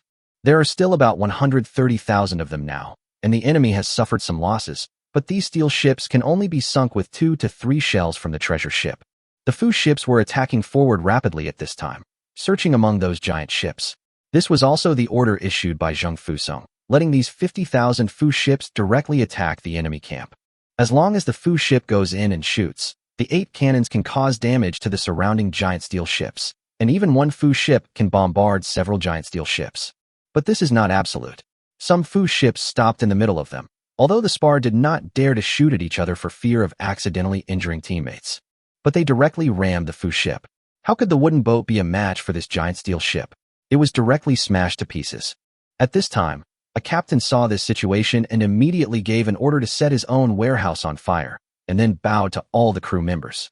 The crew members naturally knew what the captain wanted to do, but they did not say anything. Instead, they responded to the captain with a look of determination. Boom! With a loud bang, a Fu ship exploded, but it took away the opponent's spar. When the other Fu ships saw it, they all began to follow suit. As long as the Fu ships were seriously injured, they all set fire to the warehouses. There were continuous explosions in Isalabai's naval camp, which immediately caused them great obstacles. The spar, which had suffered less than 10,000 losses in the confrontation with the treasure ship, instantly suffered more than 20,000 losses. When Zheng Fusong saw this scene, he began to tremble all over. These were all his subordinates, and many of them even signed up to join the navy with him. But this time, we will never see them again. They were fearless for the Celestial Empire, and sacrificed their lives, and even their future. Liang Zheng was looking at the screen, feeling uncomfortable. For some reason, he suddenly remembered the ape-man who was crushed by the dinosaur. When I first saw his eyes, I understood that although these people were bought through the system, they also have their own joys and sorrows, and some even have families. There will created the immortal legend of the Celestial Empire, and that is why the Celestial Empire became increasingly powerful. Have a safe journey. Liang Zheng muttered softly. He didn't know how long it had been since he had experienced such a tragic thing. This was the first time he was so embarrassed after being granted the title of Son of Heaven. Liang Zheng, Isalabai, if I don't kill you, I'd be unworthy of being the emperor. In one sentence, the world was shocked. What did this guy just say? The matter of killing Isalabai had been ignored by everyone, but the last two words, Son of Heaven, were the most important. Is this guy crazy? How dare he call himself the Son of Heaven?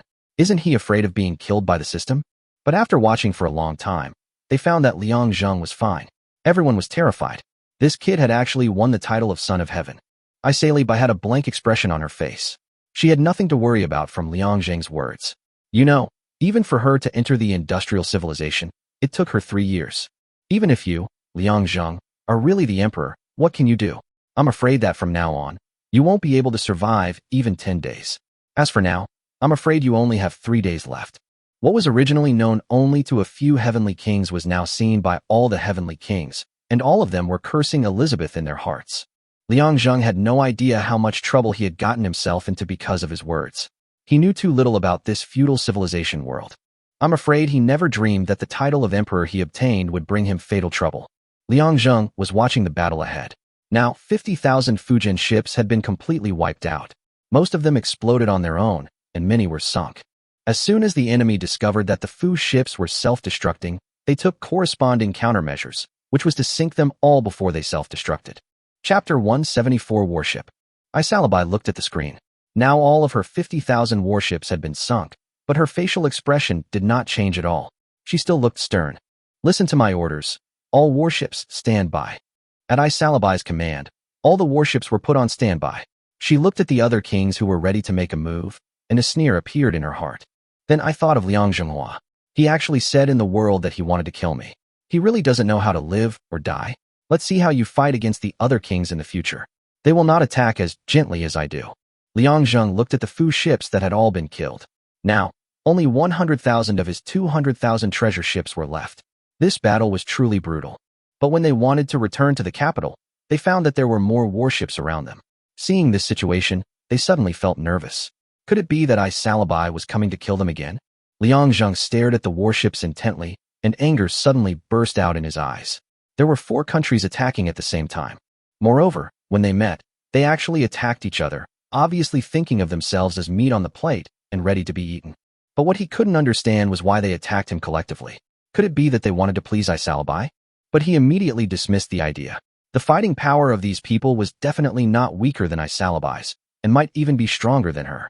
Because the warships of these 4 empires are all exclusive military types. This discovery made Liang Zheng a little frightened. He took a deep breath and kept thinking about what he had gained that made all these people jealous. I looked at the world channel, and it was already noisy. Kadena, it seems that the feudal civilization that has been peaceful for decades is about to be shaken. Now that the Son of Heaven has just appeared, 5 heavenly kings are besieging him. Red, who made him so high profile? Even if he is the Son of Heaven, he is just a newcomer who has just been promoted. If he angers the King of Heaven, he will only end up with a tragic death. Muhai, I think this Liang Zheng is just a clown. Does he really think the 12 heavenly kings are just for show? He's taken over other people's territories on such a large scale, and even occupied so many straits. This time, he's reached the end of his rope. Liang Zheng finally understood some things through the world. It seems that the people who besieged him are just those damn 12 heavenly kings. But after some thought, he came to a horrifying conclusion. That is, he might have to fight against these 12 people in the future.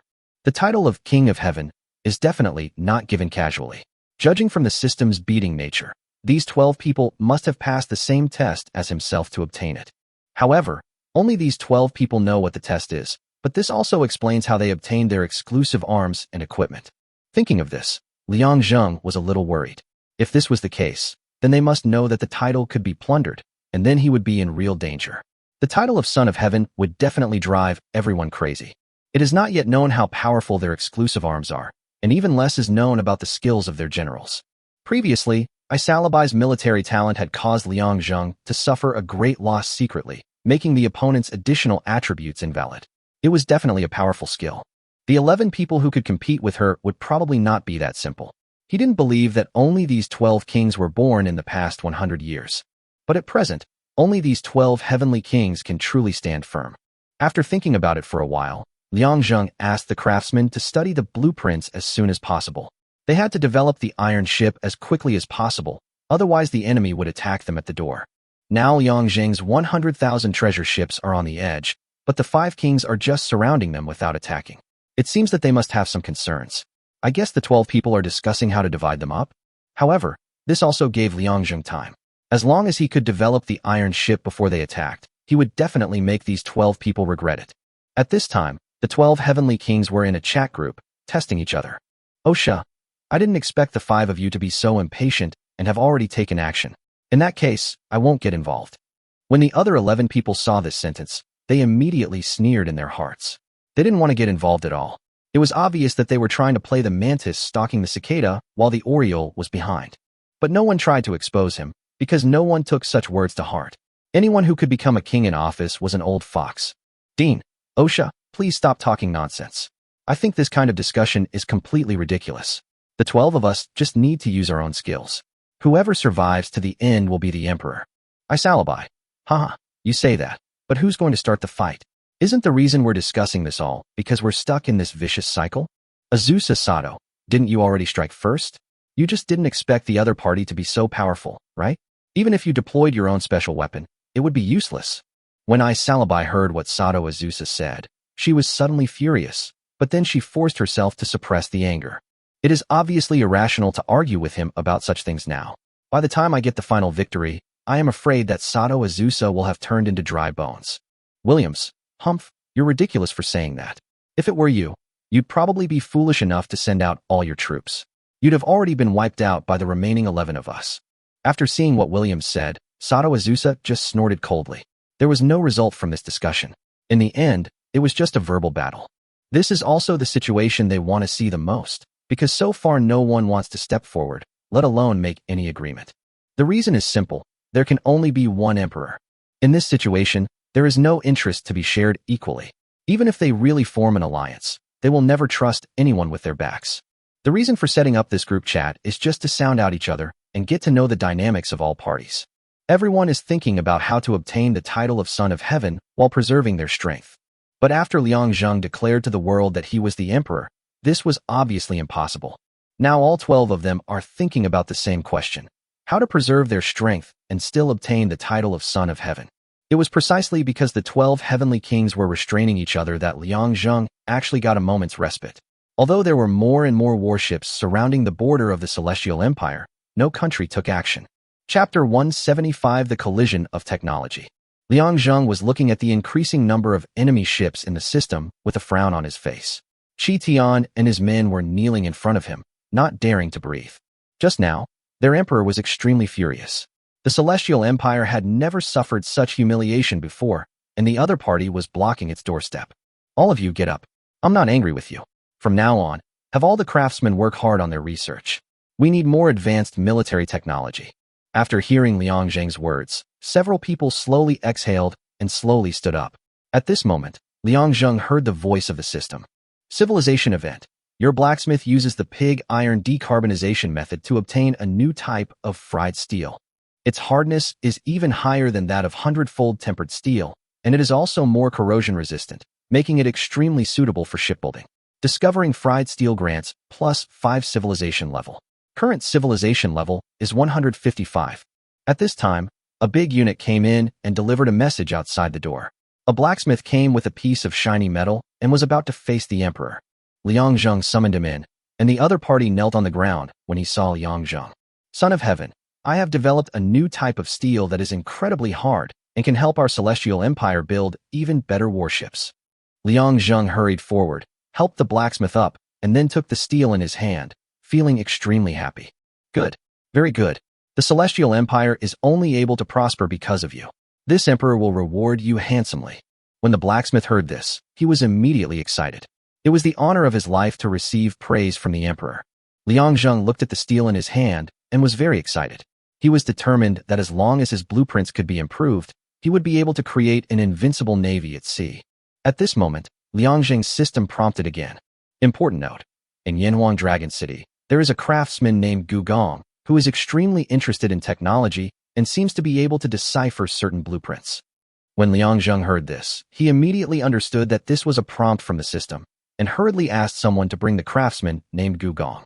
After some searching, Gu Hong brought the man to Liang Zheng. I, a humble worker, pay my respects to the emperor. Get up. I heard you're interested in scientific research. Is that true? Reporting to the emperor, I have been fond of making things since I was young. I never thought that the news would reach the ears of the emperor. I am truly ashamed. Liang Zheng laughed and gave the drawings in the box to Gu Gong. Take a look at these drawings. After hearing Liang Zheng's words, Gu Gong did not dare to delay. After Gu Hong handed him the drawings, he began to examine them carefully. But after a moment, he was completely submerged in it, without any reaction at all. Gu Hong frowned, as if he wanted to step forward to remind him, as he was still meeting the emperor. After Liang Zheng discovered Gu Hong's action, he hurriedly stopped him. He knew that these craftsmen all had this problem. Once they found something new and immersed themselves in it, they would be completely absorbed in it. But this wait lasted for 5 hours, and the worker in the valley had unconsciously changed from a kneeling position to a sitting position, knocking a few times from time to time. Liang Zheng knew that the other person's legs were numb, and he felt amused. Anyone would get numb if they did this for 10 hours, but he did not disturb him, for fear that he would lose his train of thought. Finally, in the middle of the night, Gu Gong suddenly burst into laughter. It's so exquisite, so exquisite. I didn't expect there would be such an exquisite thing in the world. Seeing his ecstatic look, Gu Hong coughed heavily twice. At this time, Gu Gong suddenly came to his senses and saw Liang Zheng looking at him with a smile on his face. Gu Gong hurriedly knelt down to apologize, and Liang Zheng stood up and helped him up. Don't worry, I will forgive you. You just said it was exquisite. What exactly did you see? Tell me quickly. Seeing that Liang Zheng had no intention of blaming him, Gu Gong felt relieved. Then, seeing that the emperor wanted to know what was in the drawing, he became even more interested. Your Majesty, this thing is truly astonishing. If I hadn't seen such detailed drawings, I would never have believed it. Liang Zheng asked with some confusion, what exactly is it? Seeing Liang Zheng's anxious look, Gu Gong didn't dare to keep the secret any longer. This item isn't actually that rare, because I've seen it before in the western regions. They call it a steam engine, but the one depicted here is 100 times more advanced. Manufacturing it requires tremendous effort, not to mention the process itself. The materials alone are extremely demanding. Just tell us what materials you need. As long as our country has them, we will definitely provide our full support. When Gu Gong heard this, he bowed hurriedly. His only wish was to be able to devote himself to the research of science and technology. The emperor's words now gave him hope. The most important thing here is steel, but not just any steel. It has to be extremely hard steel that is also highly corrosion resistant. When Liang Zheng heard this, he was extremely happy. Didn't the blacksmith bring out the steel in the morning? It seemed that his luck was not far-reaching and might even become stronger. Then he took out the fried steel and placed it in front of Gu Gong. Take a look at this. Is it good enough? When Gu Gong saw it, he first observed it carefully and then struck it a few times, which produced an extremely pleasant and crisp sound. Your Majesty, the hardness of this steel is absolutely fine. As for its corrosion resistance, I'm afraid we need to investigate further. Liang Zheng nodded, and then ordered Gu Hong to give Gu Gong a site and name it the Military Research Institute. No matter what is needed, the Tianqiao will fully support it. When Gu Gong heard this, he immediately knelt down to express his gratitude. It seemed that his lifelong wish had been realized. With the support of the Celestial Empire and the Emperor, he was afraid that he could concentrate on research for the rest of his life. Your humble servant thanks His Majesty. If you really want to thank me, then hurry up and develop this steam engine. You're probably aware that outside of our Celestial Empire, There are tens of millions of enemy troops eyeing us covetously. Right now, you craftsmen are the Celestial Empire's hope. I swear that I will dedicate my life to the Celestial Empire and research even more powerful military technology to repay the Emperor. Liang Zheng nodded in satisfaction. Time was running out, so Gu Gong took his leave and began to focus on studying the steam engine. At the same time, Liang Zheng also asked Jiang Yongchuan to come and work with Gu Gong. He believed that after the collision between the two men, the Celestial Empire's steel ship would appear soon, and then he would bury all those damn 12 heavenly kings in the sea. However, the people of the entire feudal civilization do not know that they are about to welcome the true overlord of the sea, and the Celestial Empire's steel warships are about to appear. Chapter 176 The Celestial Empire's armored warship appears. Everyone in the Emperor's palace was extremely excited. Now we have steelmaking and steam engine blueprints, both of which are beyond the technology of all survivors. What they are waiting for now is the appearance of a real steel behemoth. Liang Zheng was even more excited at this time. As long as Gu Gong and Jiang Yongchuan could build an iron ship, he could buy it in bulk. Just when Gu Gong and Jiang Yongchuan collided, a system message suddenly appeared. Important tip. Do you want to build a large shipyard to create more powerful warships? Consumes 20 billion points. Yes. Important tip. Do you want to build a large forging factory?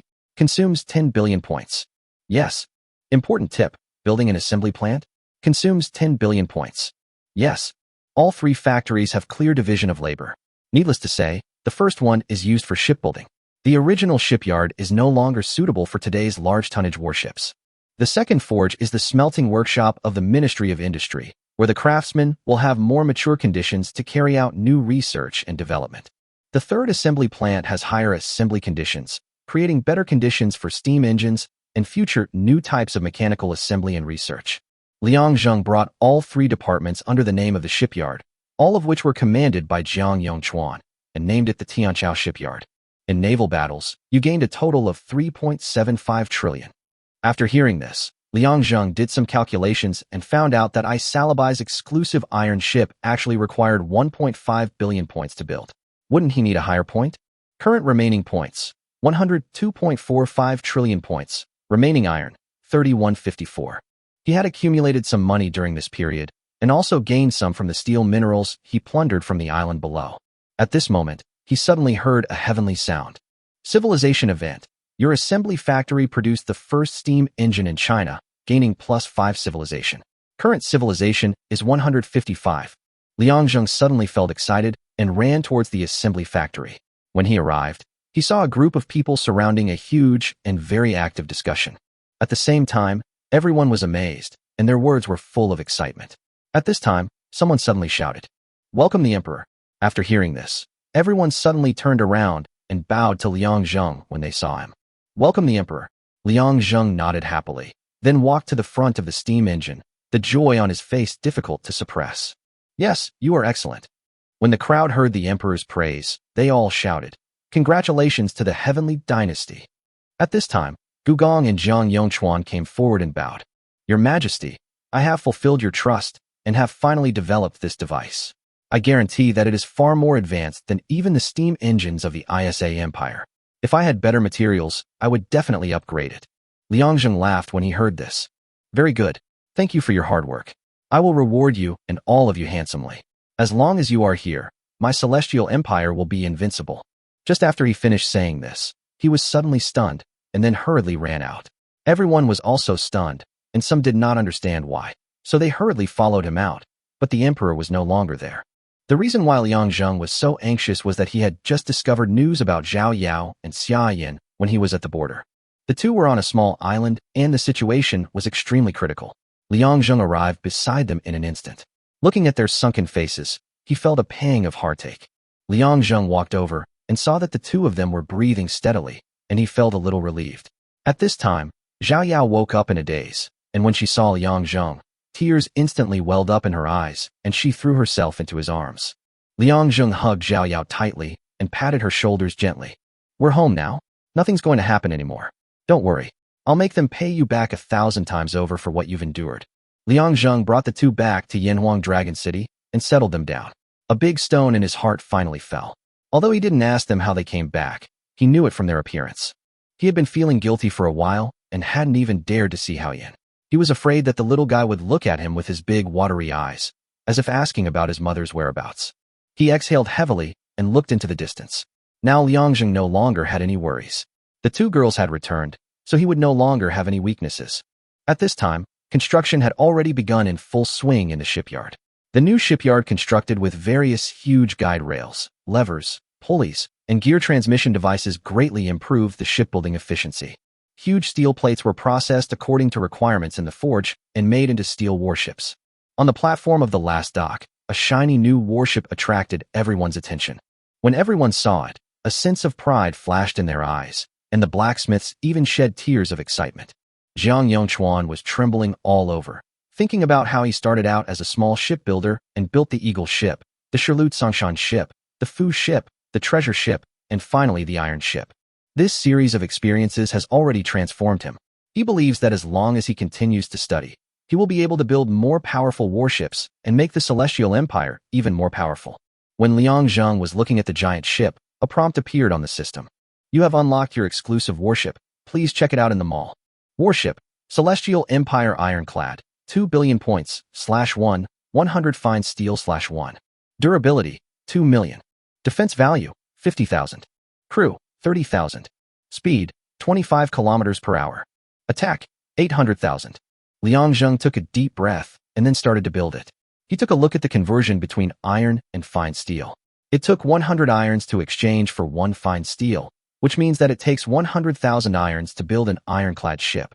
However, he had a 100-fold increase and a 50% discount in the mall, so it didn't cost much.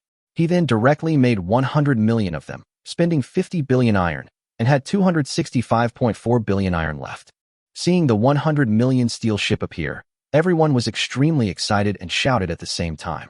Long live the Celestial Empire! Long live the Emperor! Liang Zheng looked at the huge ship on the border, and murderous intent appeared in his eyes. Since you gave me a chance, don't regret it. Zheng Fusong, listen to my orders. Lead 100 million ironclad ships and repel all those who invade our Celestial Empire's borders.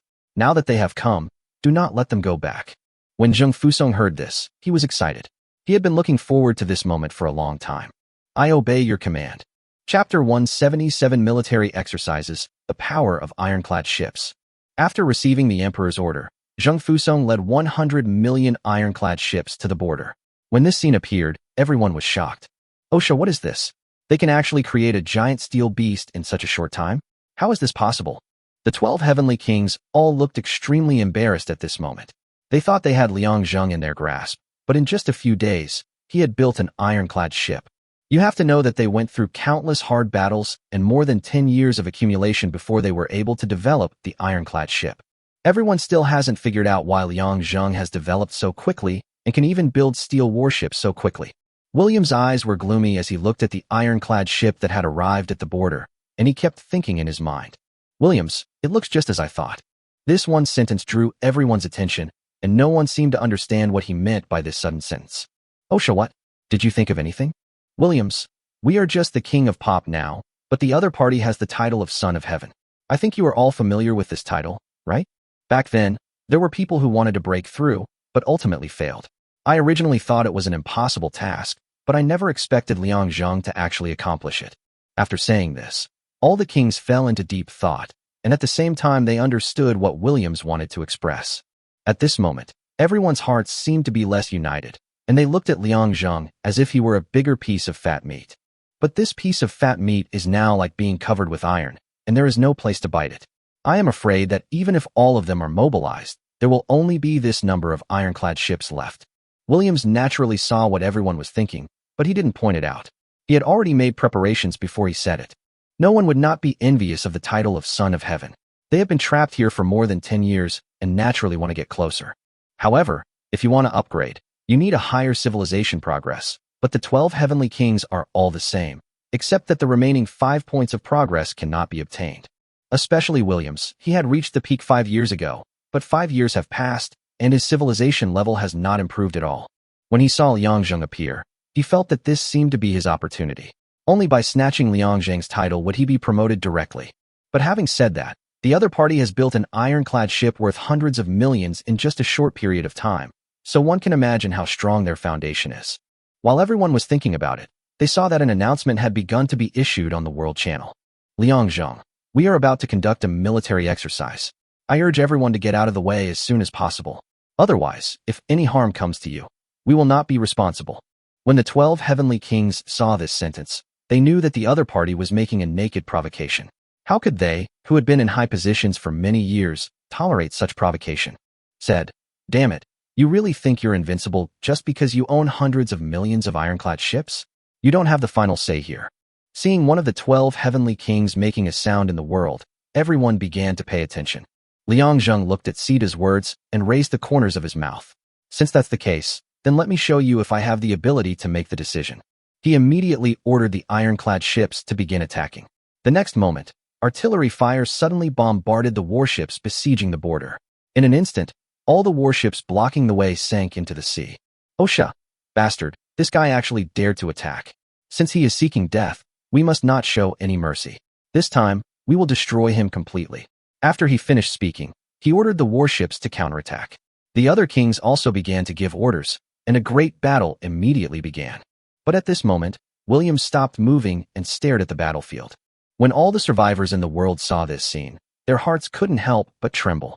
Eras, I never thought that Emperor Liang could build ironclad warships in such a short time and possess so many of them. I'm truly enviable. Boca, comparing myself to others is so frustrating. If I could develop at such a fast pace, I would have reached the top long ago and wouldn't have to live here and watch the battle. Zhang Ying, humph, what can you compare to the emperor? Look at the number of people he has and the speed at which he's advancing technology. I'm afraid you can't even catch up with him with rockets. Zheng Fusong looked at the battlefield in front of him and couldn't help but let out a sigh of relief. The previous warship incident was still vivid in his mind. Now he led the ironclad ships to attack again. The positions of both sides had completely reversed, and this time they became the weak ones. Liangzhong looked at the battlefield and couldn't help but breathe a sigh of relief, but he didn't relax just like that. He believed that the 12 heavenly kings could actually stand at the highest point of civilization, and they must have more than just these abilities. The border, which was originally blocked by water, has been completely destroyed by the warships of the 12 heavenly kings after rounds of bombardment. The 12-day network is now in an extremely heavy mood. They also have their own ironclad ships, but because of William's words just now, they all started to have some small ideas. No one wanted to be the first to send troops and damage their own strength, so everyone wanted others to charge. But for these old foxes, this kind of thing is impossible to happen. No one who can reach the highest point of civilization is a fool. Williams, on the other hand, saw everything and was extremely proud of himself. The reason why he said this just now was to make the matter clear. He didn't believe that these guys didn't notice Liang Zheng's title, but no one was willing to say it out loud. They were all thinking about how they could take Liang Zheng for themselves. But it doesn't matter. Since you don't want to say it, I will say it for you. Then I will lay everything out in the open. Even if you want to keep it all to yourself, it depends on whether others are willing. After a bombing, their military strength began to decrease rapidly, but these were just some of their warships used for deterrence, and their real strength was naturally not damaged. At this moment, everyone looked at each other, and everyone naturally understood what was going to happen next. Finally, all eyes were fixed on Williams, because his warships had not been deployed, and although they had suffered losses, they were minimal. Osha, our current military strength is no longer sufficient to fight him. If we don't come up with a countermeasure, I'm afraid we will be completely defeated. This one sentence made Williams smile with a look of success. Chapter 178, The War Begins. Williams, I'm sure you're all not stupid. I'm willing to send 6 million troops. That's all my navy. Osha, in that case, I will send 7 million troops, which is all my navy. After thinking about it, the 12 heavenly kings were no longer timid. Before, they absolutely thought that Liang Zheng was just a lamb to be slaughtered, and they didn't care. But now the lamb has shed its skin and turned into a hungry wolf, forcing them all to unite and face the outside world together. What everyone doesn't know is that there is a reason why the 12 heavenly kings have been able to stand in the feudal civilization for so long. Although they will fight secretly, they will not fight to the death. In fact, if there is an external threat, they will unite to fight against it. This is not because of mutual trust, but because the rules of this world are like this. If you don't want to be surpassed or replaced, you can only stick together for warmth. Now Liang Zheng has become a squeeze on the 12 of them, forcing them to join forces. After all, no one can guarantee whether the emperor will take action against them after he comes to power. In the end, the 12 people dispatched all the navy, with a total of 110 million warships, each of which was led by a general, and all of them were exclusive arms. Liang Zheng looked at the situation in front of him. This was within his expectations, but he was not afraid at all now. When he only had a wooden boat, he was not afraid of the enemy's millions of navy, let alone now that he has an iron ship. As soon as the local warships arrived, they began to bombard the 100,000 treasure ships without any hesitation. These 100,000 treasure ships did not even have the ability to resist and sank directly to the bottom of the sea. There is no way. It would be fine if the range is not as far as others, but now we don't even have as many as others. Now we have become cannon fodder. But when the ironclad ship arrived, it immediately started a round of artillery fire and bombarded the enemy. After a round of bombing, Liang Zheng discovered that the warships of the 12 heavenly kings on the opposite side had only suffered losses of less than 10 million, and the skills of the generals played an indispensable role in this. The first one is the credit of Isalabai, who can wipe out all the enemy's additional attributes, and then it is Williams, whose general skill can make the opponent's attack have a 20% chance of failure. This 20% chance is not calculated based on the overall probability, but each attack by each warship has a 20% chance. Liang Zheng discovered that in this round of bombardment, no less than 30 million warships failed to hit the enemy. At the same time, he saw that the opponent's attributes had not been eliminated. This was Marin's general skill, which could invalidate all of the opponent's general skills. If it is an equal match, this seems very useless. Although the general skills are powerful, they are not as powerful as his own attributes or additional bonuses. But in this group battle, this skill is undoubtedly a magical skill. It should have weakened the opponent's ability by 30%, but now it has completely disappeared. The opponent has not been affected at all. Not only that, but he has also been affected by Isalabai. Finally, when he fired his own artillery, he found that a layer of light film appeared on Sato, Zeus's warship, which bounced all the shells back. However, each battleship was only used once, and then it no longer appeared. Liang Zheng thought about it, and thought that this skill might be a skill with a CD, or each battleship only had this one chance. However, he was more inclined to the former. If there was really only this one chance, he would definitely not leave it to himself. For a strong man at sea, he would have fought no less than 1,000 naval battles. Liang Zheng took a deep breath. It seemed that this general's skills were indeed very troublesome. He had originally used them to bully others, but now he was being bullied. It really was true that he would have to pay for his actions sooner or later. As for the remaining general skills, they were just some amplification or supplementary skills, but Potter's skills among them made Liang Zheng ashamed. His skill is that he can quickly repair warships, which is undoubtedly another magical skill. Liang Zheng saw with his own eyes that a warship that was about to sink after being bombarded by his ironclad ship was repaired in less than 5 minutes. Zheng Fusong obviously also discovered these things. The opponent was surprisingly difficult to deal with, and the warships on his side could not even match their strength. He did not object to the fact that the original Fu ships and treasure ships were no match for the enemy. But the ironclad ships were definitely much more powerful than the enemy's warships, but they were still no match for the enemy. It's no wonder that Zheng Fusong couldn't understand. After all, he didn't even know that he was a talented general, let alone that he had skills. But just when he was hesitating, he received an order from Liang Zheng, which was to destroy all the enemy's warships at all costs. As for his confidence, it is that he still has 100 million ironclad ships. If he fails, he will continue to build them until the opponent is destroyed. In this battle, Liang Zheng must show his strength and tell everyone in the feudal civilization who is the overlord of this civilization. Naval warfare is just the beginning. Once his military technology develops further, he will turn to land warfare.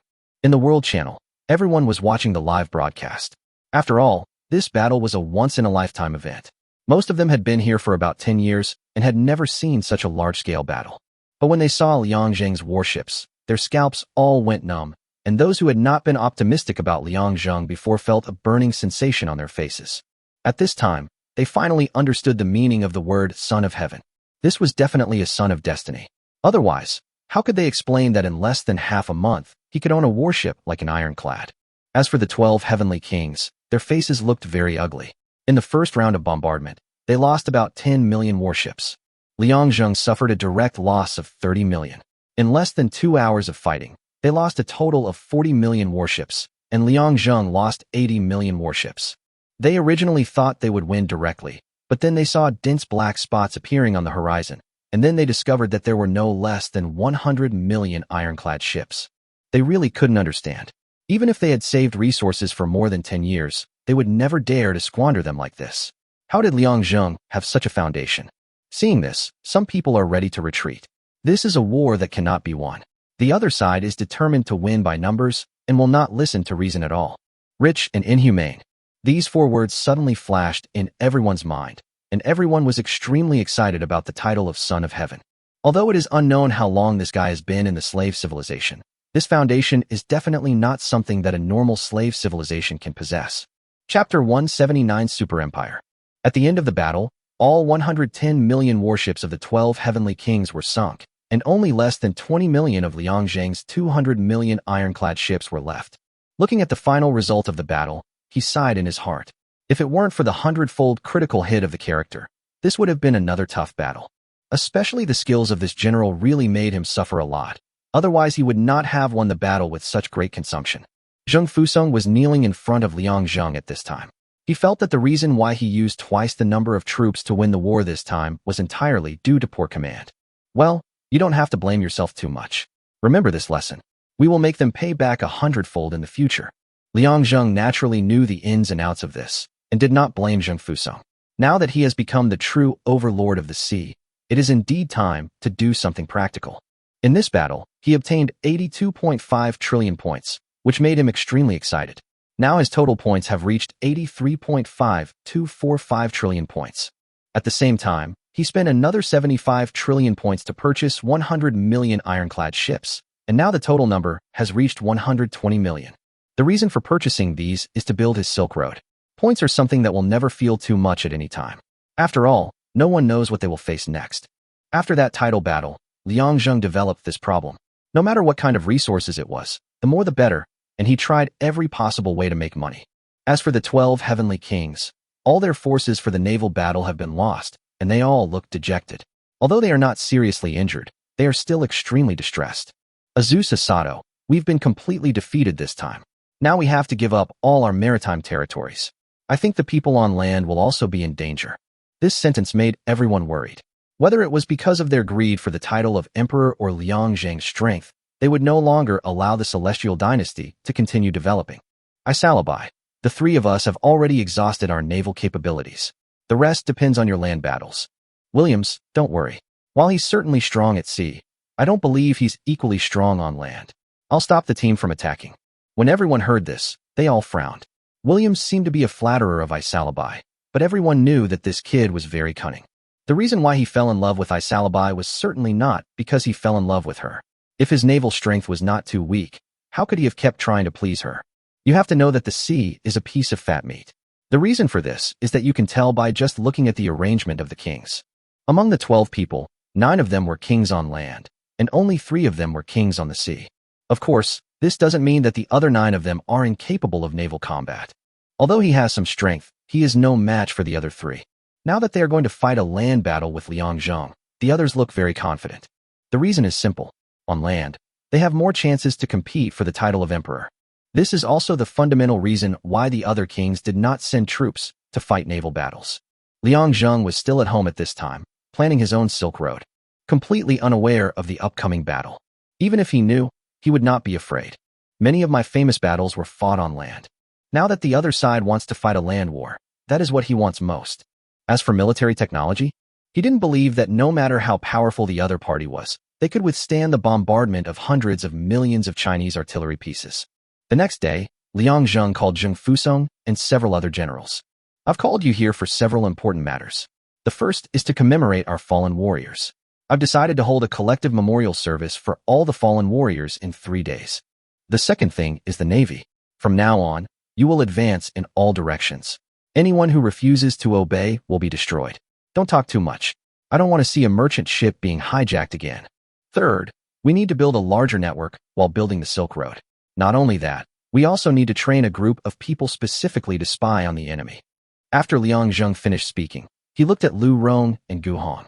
In fact, in his impression, these 2 people were definitely the most suitable for this kind of thing. As a spy, the first requirement is to have a quick mind, and these 2 are quite qualified.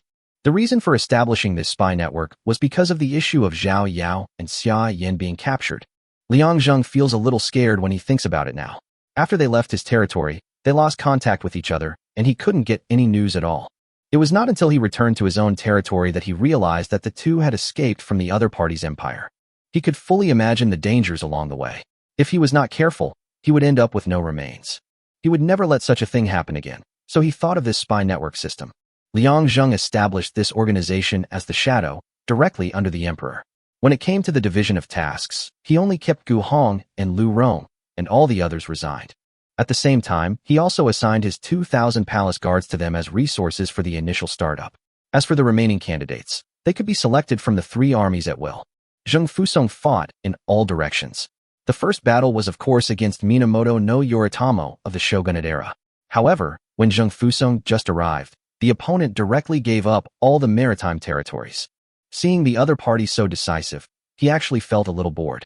Today, the ironclad ships of the Celestial Empire are truly invincible, and wherever they pass, all the survivors retreat.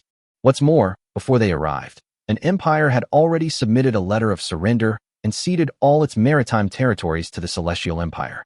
What a joke. This is the emperor who has the ability to rival the 12 heavenly kings. If you really go against him, you will probably die slowly, right? Liang Zheng didn't pay too much attention to these things. He spent the past 2 days enjoying himself with his wife and children. He kept thinking in his mind that these 12 heavenly kings might not let him go so easily. They are already defeated in naval battles, and I'm afraid they will start to make trouble in land battles again. I wonder what kind of land forces they have now. Are they more powerful than our own Chinese artillery? While I was thinking, a system message came. Your territory has reached the standards of a super empire, civilization +10, current civilization 160. It seems that I have become stronger. I don't know whether I can build a real technological civilization like the one in reality in the future. Liang Zheng believed that this day would come sooner or later, and the battle would become more and more intense. Chapter 180 Foreign Trade Transactions. In order to facilitate the management of maritime affairs, Liang Zheng established a maritime affairs department, with Xia Yan as the director. The reason for establishing this department is to deal with foreign trade matters at sea. Nowadays, there are a large number of foreign trade transactions every day, customs clearance documents, trade ports, and cargo lists, which keep people busy and overwhelmed. As for Xia Yan, her body has not fully recovered yet, and she is not here to work for the time being. Although she had requested it repeatedly, Liang Zheng refused every time, and only by sacrificing herself did she stop it. At the same time, Shadow was also operating successfully under the control of Lu Rong and Gu Hong. Even the Maritime Affairs Department has their people. They can be found everywhere in the streets and alleys, among merchants, officials, soldiers at checkpoints, and civilians. On this day, a man named Shun came to see him. At this time, they all had no names. They were all code names, and the names were just for disguise. Liang Zheng looked at Shun in front of him, dressed in black, bowing respectfully, but with no expression on his face, and he couldn't help but feel satisfied. Son of Heaven, I have discovered a piece of information in the Jiankong Empire. The Jiankong Empire was a small country, but it was affiliated with the Vim Empire, and its king was Williams. Explain. Yes, I've learned that the 12 heavenly kings are all ready to take action. Not only that, their vassal states are also gathering their forces, seemingly planning some large-scale operation. Liang Zheng frowned. He didn't expect the other party to act so quickly. The naval battle had only been over for 2 days, and they were already preparing to take action? I understand. You continue to investigate, especially those 12 empires. Keep a close eye on them, and report any signs of trouble immediately. Yes. Liang Zheng touched his chin and began to ponder. Land warfare is completely different from naval warfare. Although it also depends on manpower and technology, it is easier to assemble. Naval warfare is really too expensive. I'm afraid that in the entire extreme civilization, no one except Liang Zheng is willing to start a war. But fighting on land is much better. First, soldiers and equipment are very cheap, not as expensive as naval battles. The second is that generally developing empires basically prioritize land warfare. After all, no matter how many resources there are at sea, they are limited, and no one can tell how big the land in the extreme civilization is. This is also why the other 9 of the 12 heavenly kings do not fight for the benefits in the naval battle. They are definitely saturated with 3 of them. If there are more, even if they fight for it, it will not be worth it. Since the other party wants to fight a land war, he needs to be fully prepared. He now has quite a few soldiers, with 200 million cavalry and infantry each, 300 million artillery and riflemen each, which adds up to 1 billion. But then he thought, since he could possess such a strong military force, the 12 heavenly kings must be no less powerful. He just didn't know what kind of military technology they possessed. Liang Zheng was looking at his system page. He had been upgrading it continuously over the past 2 days. Obtain the steelmaking technique. Civilization plus 10. Dripping steelmaking method. Fix the iron block, heat it continuously, and finally melt it, and drip it into the container little by little, finally increasing the carbon content to form steel. The efficiency of this method is relatively low, but it can be used to make parts that require extremely high precision and hardness. Quenching technology. Civilization plus 10. While obtaining good steel, good quenching technology can further improve the properties of steel. At this point, China's steel technology has reached the forefront of the world, and with a steady stream of talents joining the forging plant, research in this area has become more in-depth. Major technological breakthrough. Internal combustion engine technology. Civilization plus 10. Current civilization 185. Internal combustion engine. In the real world. In fact, in 1670, the Dutch physicist, mathematician, and astronomer Huygens invented a machine that uses combustion and expansion in the cylinder to push the piston to do work. The engine used as fuel was the embryo of the current internal combustion engine principle. However, such an internal combustion engine only laid the foundation in principle. The internal combustion engine that could be truly used in practice was not successfully developed until after 1801. This time, China's internal combustion engine is a double internal combustion engine invented with this technology, which was jointly developed by Gu Gong and his subordinates. They tried to apply it to the research work of army tanks. Liang Zheng was looking at the series of changes in his celestial empire. He knew that he had completely entered the industrialized civilization, and he was very close to breaking through the limits of civilization. I'm afraid that within a few days, he will make a breakthrough. With a major event reminder every day, this will undoubtedly be the main condition for promoting his rapid improvement. Now that the Silk Road has been fully built and there is no resistance on the sea, Liang Zheng's attention has shifted to the land. He also knew in his heart that even if he didn't want to move, the 12 heavenly kings would force him to move. After all, it is impossible to build your hometown on the sea or on a ship. Sooner or later, he will have to face the battle of the Marine Corps, and I am afraid that this day will not be too far away. However, in order to intimidate them, Liang Zheng also came up with an idea. That's a military exercise. In reality, this is a manifestation of the strength of one's country. As long as I show enough strength, even the 12 heavenly kings would have to think twice if they wanted to fight me. The entire feudal civilization had been peaceful for such a long time, but suddenly a person broke in and unified the three-way situation on the sea in less than half a month. No one would have thought that something with decades of history could be changed so easily. Nowadays, when everyone thinks of the Celestial Empire and the Emperor, they can't help but tremble, fearing that they might offend the other side and destroy their country. However, there are different opinions.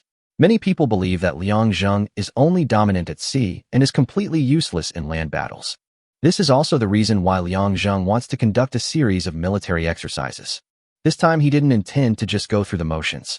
Since it was an exercise, he would conduct an exercise with real guns and live ammunition. He even chose the location, a place called Ajo Continent. Because this is the hometown of the 12 heavenly kings, he plans to send all his ironclad ships there and also send his own land forces there. Although that place is called Ao Continent and borders their own territory, no one knows how big that continent is. Some people say that the entire continent is divided into 12 parts, and each king controls one part, which is the center of power and the highest holy place for the leadership of feudal civilization. Chapter 181, Taking the Initiative.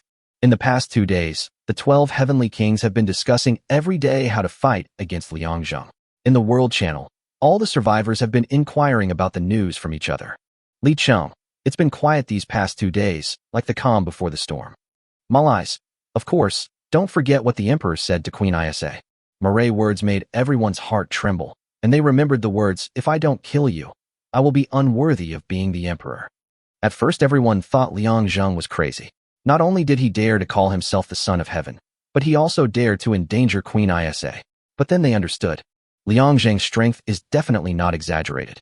Even when besieged by the 12 heavenly kings, he managed to destroy them all. Although there were heavy casualties and only 20 million ironclad ships were left out of 200 million, it is a fact that we won. There were 12 people sitting at a long dining table, each of them eating elegantly without any words, quietly savoring the food and red wine. After a moment, everyone put down their cutlery at the same time and wiped the oil stains from the corners of their mouths. Humph, I didn't expect that a Japanese like you would actually understand gentlemanly etiquette. In my impression, you were all just some uncivilized beastmen. Williams, you better watch your words. Don't think that just because I lost my warships at sea, I can't fight you. If I were to fight you to the death, I'm sure the other 10 would be happy to see it. As soon as he finished speaking, the other 10 people all smiled, and Ma Luan was even more interested in watching the fun. I absolutely support you. Of course, Sato Azusa, I will also lend a hand if you need help. When Sato Azusa heard this, he snorted coldly. It was useless to help. He was afraid that the person would turn around and bite him. Isalabai breathed a sigh of relief. She was extremely tired of this meaningless quarrel. All right, we've already wasted long enough. Shouldn't we focus on figuring out how to fight Liangzheng? If we give him more time, I'm afraid you won't even be able to defeat him on land. Bosi laughed heartily. Just him? Let me tell you, even if he entered the industrial civilization, I wouldn't be afraid at all. You know, my artillery is not to be trifled with. Sato Azusa snorted coldly. Are you so sure that he doesn't have artillery? Bosi shook his head and smiled without saying anything, while the others understood that when it came to artillery in land warfare, no one could compare to this guy. I don't know what kind of luck he had, but he actually found an extremely exquisite blueprint, and the cannon he created was extremely powerful, and even triggered a special cannon. Seeing the other party's appearance, Sato Azusa no longer made himself miserable. Now he, Isalabai, and the other two had suffered a great loss of strength. If they were not wealthy enough, these 9 people would probably have divided them up first. William's words just now were very straightforward. Although they would quarrel with each other before, they would never be so explicit and would always leave some face for each other. But now, every word Williams said was pointed, and he seemed to be targeting someone completely, while the others were just watching the show, and no one was willing to take action. As for Isalabai's blocking of the exit, it was also very obvious. She just wanted to tell the 9 people present that now that the 3 of them had suffered a great loss of strength, they would naturally stick together. If you want to attack one of them, the other 2 will definitely help. As for how much help they can provide and how long this relationship can last, it depends on when they can fully recover. Mo Fei didn't want to say a word at this time. He was already accustomed to this kind of danger. Now there were only 2 things he had to do. The first thing is to preserve strength, and the second thing is how to compete for the title of Son of Heaven. Seeing that everyone was still arguing with each other, Osha coughed violently a few times. All right, everyone, stop teasing each other. Wasn't this lesson enough? Liangzheng only took 2 days to upgrade from a wooden boat to a giant steel ship. Can you guarantee he hasn't improved in those 2 days? This sentence left everyone speechless, and they were deliberately avoiding this matter. The 12 people present here didn't know how long it had been since they had suffered such a big setback. Seeing that everyone was quiet for a moment, Osha sneered. Actually, there's nothing to be ashamed of. After all, the other party is the emperor. Strictly speaking, we are just his subjects. After hearing this, the others were unhappy. After all, they were used to being superior and had long forgotten the feeling of living under someone else's roof. I would rather die than acknowledge that he is the Son of Heaven. Isalabai smashed the cup in her hand heavily, her face full of anger, while Williams stood by with a smile in his eyes. What he was thinking about was how to subdue Isalabai at this juncture. Although the opponent's strength was damaged, the technology at sea was real. As long as I can win over the other party and form a marriage alliance with him, I will definitely make great progress. I think what Osha said is right. He has grown too fast because of the title of Son of Heaven. We can't wait any longer. We should formulate a strategy now, otherwise we might not even have a chance to turn things around in the future. McKen frowned. The so-called formulation of a plan was to select a cannon fodder, but no one was a fool, so who would be willing to go? You're not going to say that all of us should send out troops, are you? Before Williams could say anything, Osha laughed. Of course not. Don't forget, we all have vassal states. Since none of you like being cannon fodder, let's use them. That being said, vassal states are also part of our strength, and I doubt their technology can defeat Liangzheng. Don't overthink it. What does cannon fodder mean? As long as they can lure out all of Liangzheng's troops, that'll be enough. We can even plan a battle location and lure the enemy in. When everyone heard this, they all began to nod their heads. After all, the vassal state was only a small part of their own strength, and even if there was a loss, it was definitely within their tolerance range. After luring Liangzheng into the trap and destroying him, it won't be too late to decide who will be the emperor. When Sato Azusa and the others heard this, although they were somewhat unhappy, they could not refute it because they had already lost their right to speak in this meeting. Mullen slammed the table. In that case, let's not delay any further and prepare to notify our respective vassal states. Although I know this will probably be useless, I still want to remind everyone that this is not just a battle for the title of Son of Heaven, but also a battle to protect our rights. This sentence made several people who originally wanted to make some plans frown. Indeed, if Liang Zheng was not eliminated, the title of emperor would be a delusion.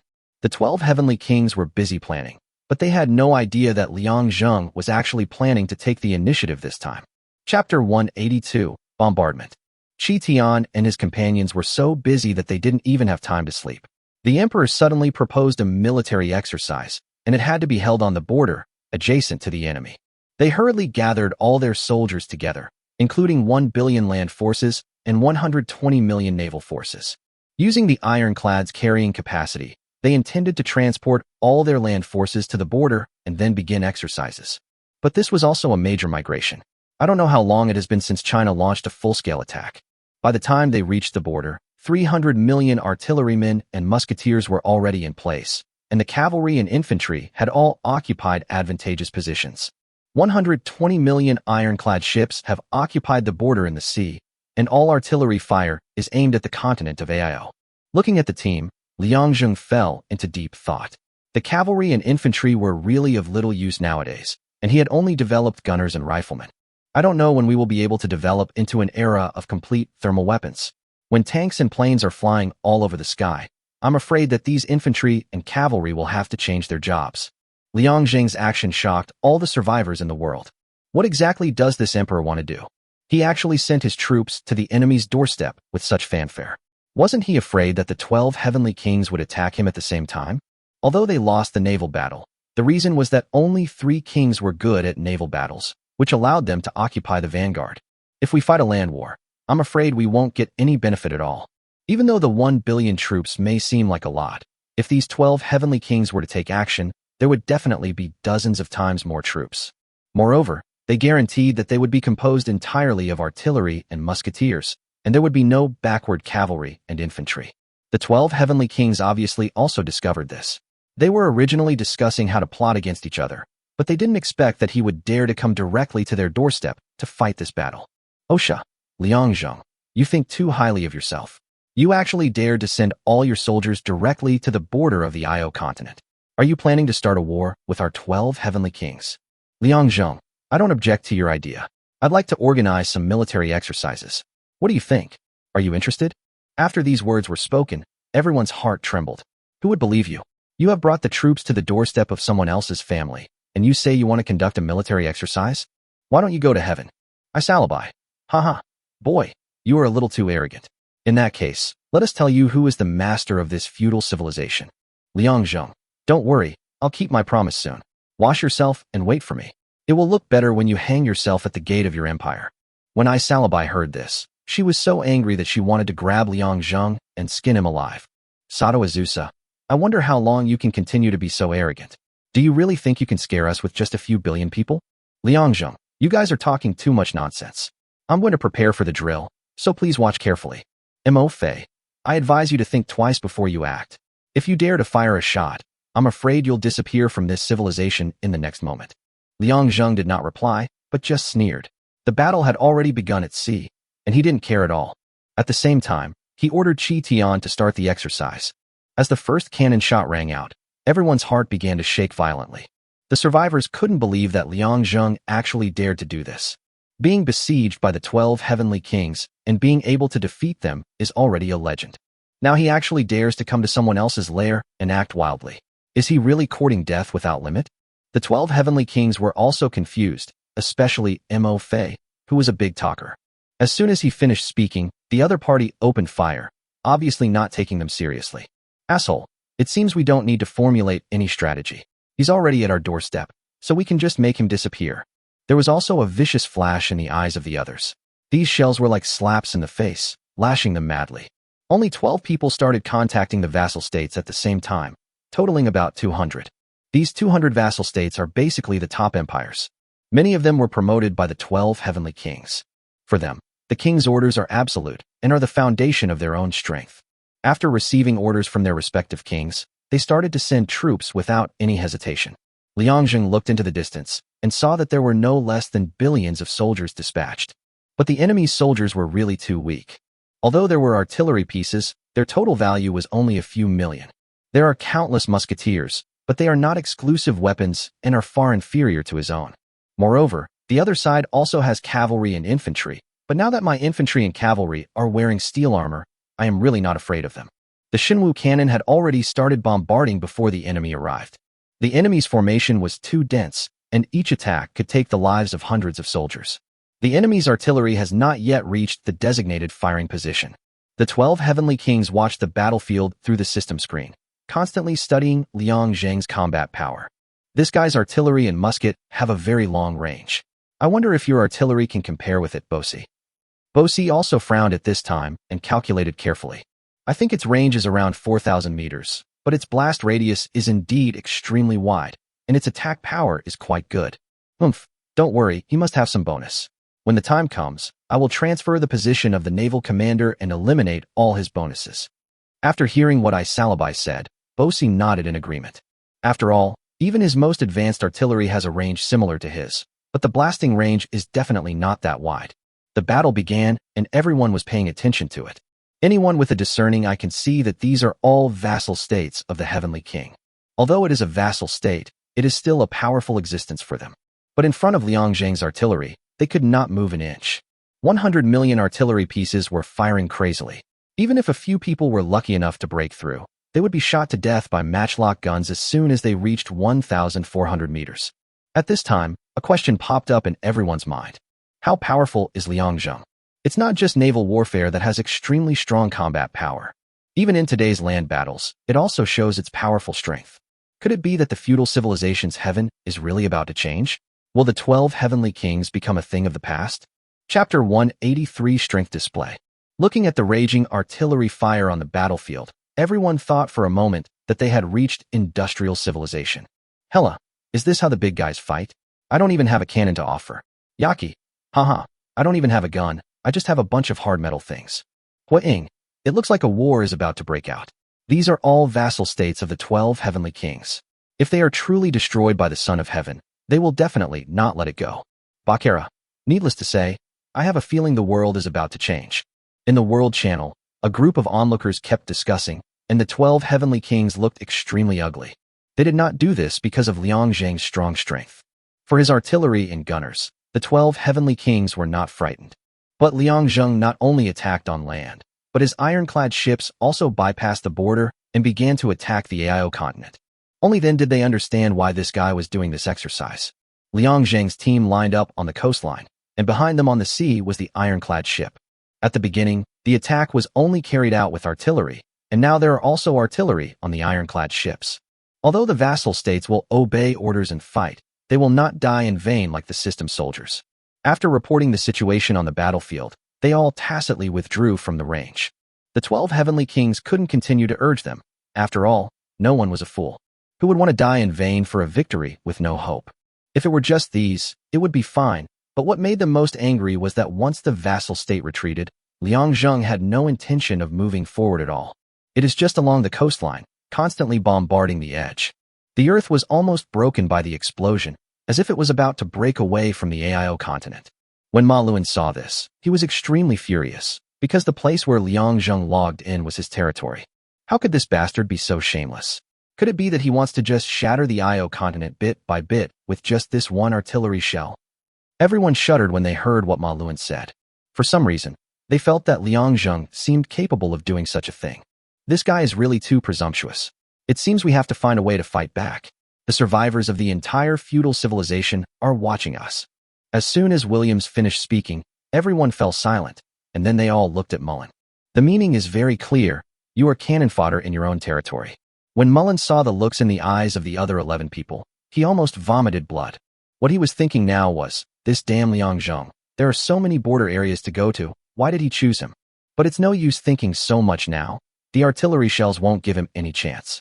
Okay, I'm unlucky. I'll send out my troops first, but don't even think about retreating. I'll deploy 500 million soldiers. Just give me a number. Otherwise, I'd rather not have this land. Seeing Ma Luan's eyes, everyone stopped talking and reported the number of people one after another. But everyone knows that this is just a count. As for when it will arrive, it depends on how well Malin plays. If they are like those vassal states, where their troops are killed before they even get close, then there is no point in talking about support. But after all, Ma Luan is one of the 12 heavenly kings, so he is naturally not that weak. 500 million soldiers were dispatched, and 50 million artillery pieces alone were deployed. When the other kings saw this, they all snorted in their hearts. For ordinary people, these 50 million artillery pieces could be said to be extremely rich. But for their king, this was at most only half of the troops deployed. However, the remaining 450 million soldiers were all musketeers. This was the decision that Marin made after some thought. Among the 12 heavenly kings, his musketeers were definitely the strongest. The range of Liang Zheng's matchlock gun is only 1,400 meters, but Ma Luan's is 2,000 meters. This is the difference between exclusive and exclusive. His exclusive musketeer has the same attribute as Liang Zheng, which is the bonus range. But Mullen's is a percentage bonus, as much as 50%. This immediately increased the original range of 1,000 meters to 2,000 meters. Everyone, you know my musketeers, and I hope you can help me. After hearing what Ma Luan said, the other 11 people looked at him with amusement. Seeing that no one paid attention to him, they could only shake their heads. In that case, I've decided to give up. You guys can do whatever you want. I hope you make the right choice. This sentence is a naked threat, and the meaning is very simple. If the rest of the people do not send troops to resist, he may turn against us. When Osha heard this, he also sighed. What are you saying? We're all 12, and we're all one family. We can't start a fight before the battle even begins. How about I have my mobile unit block the way? The eyes of the others lit up when they heard this. OSA's mobile force was extremely powerful. Although the equipment is made of the same steel quality, with the help of the general's skills, it can achieve the effect of a bulletproof vest. Armor quality improved. This skill is extremely perverted, as the name suggests. It was originally made of steel, but after using this general skill, it was upgraded to a higher level and turned into an alloy. Fortunately, the quality of the armor has been improved. If the quality of the equipment has been improved, then OSA would be even more powerful than the Emperor Liang Zheng just by relying on his general skills. Osha dispatched 300 million mobile troops to advance forward, followed by 500 million Marin soldiers. The other kings also sent out their troops. Now that they had cannon fodder, they would no longer hide it. After all, Liang Zheng is a dangerous piece of fat meat, and everyone wants to be the first to take a bite. Seeing the other side sending troops again, Liang Zheng knew that the 12 heavenly kings had finally taken action. However, I didn't expect the other party to be so generous. Just looking at the current number of people, it is definitely no less than 2 billion. Among them, there are still a few kings who have not come, but are waiting for an opportunity to act.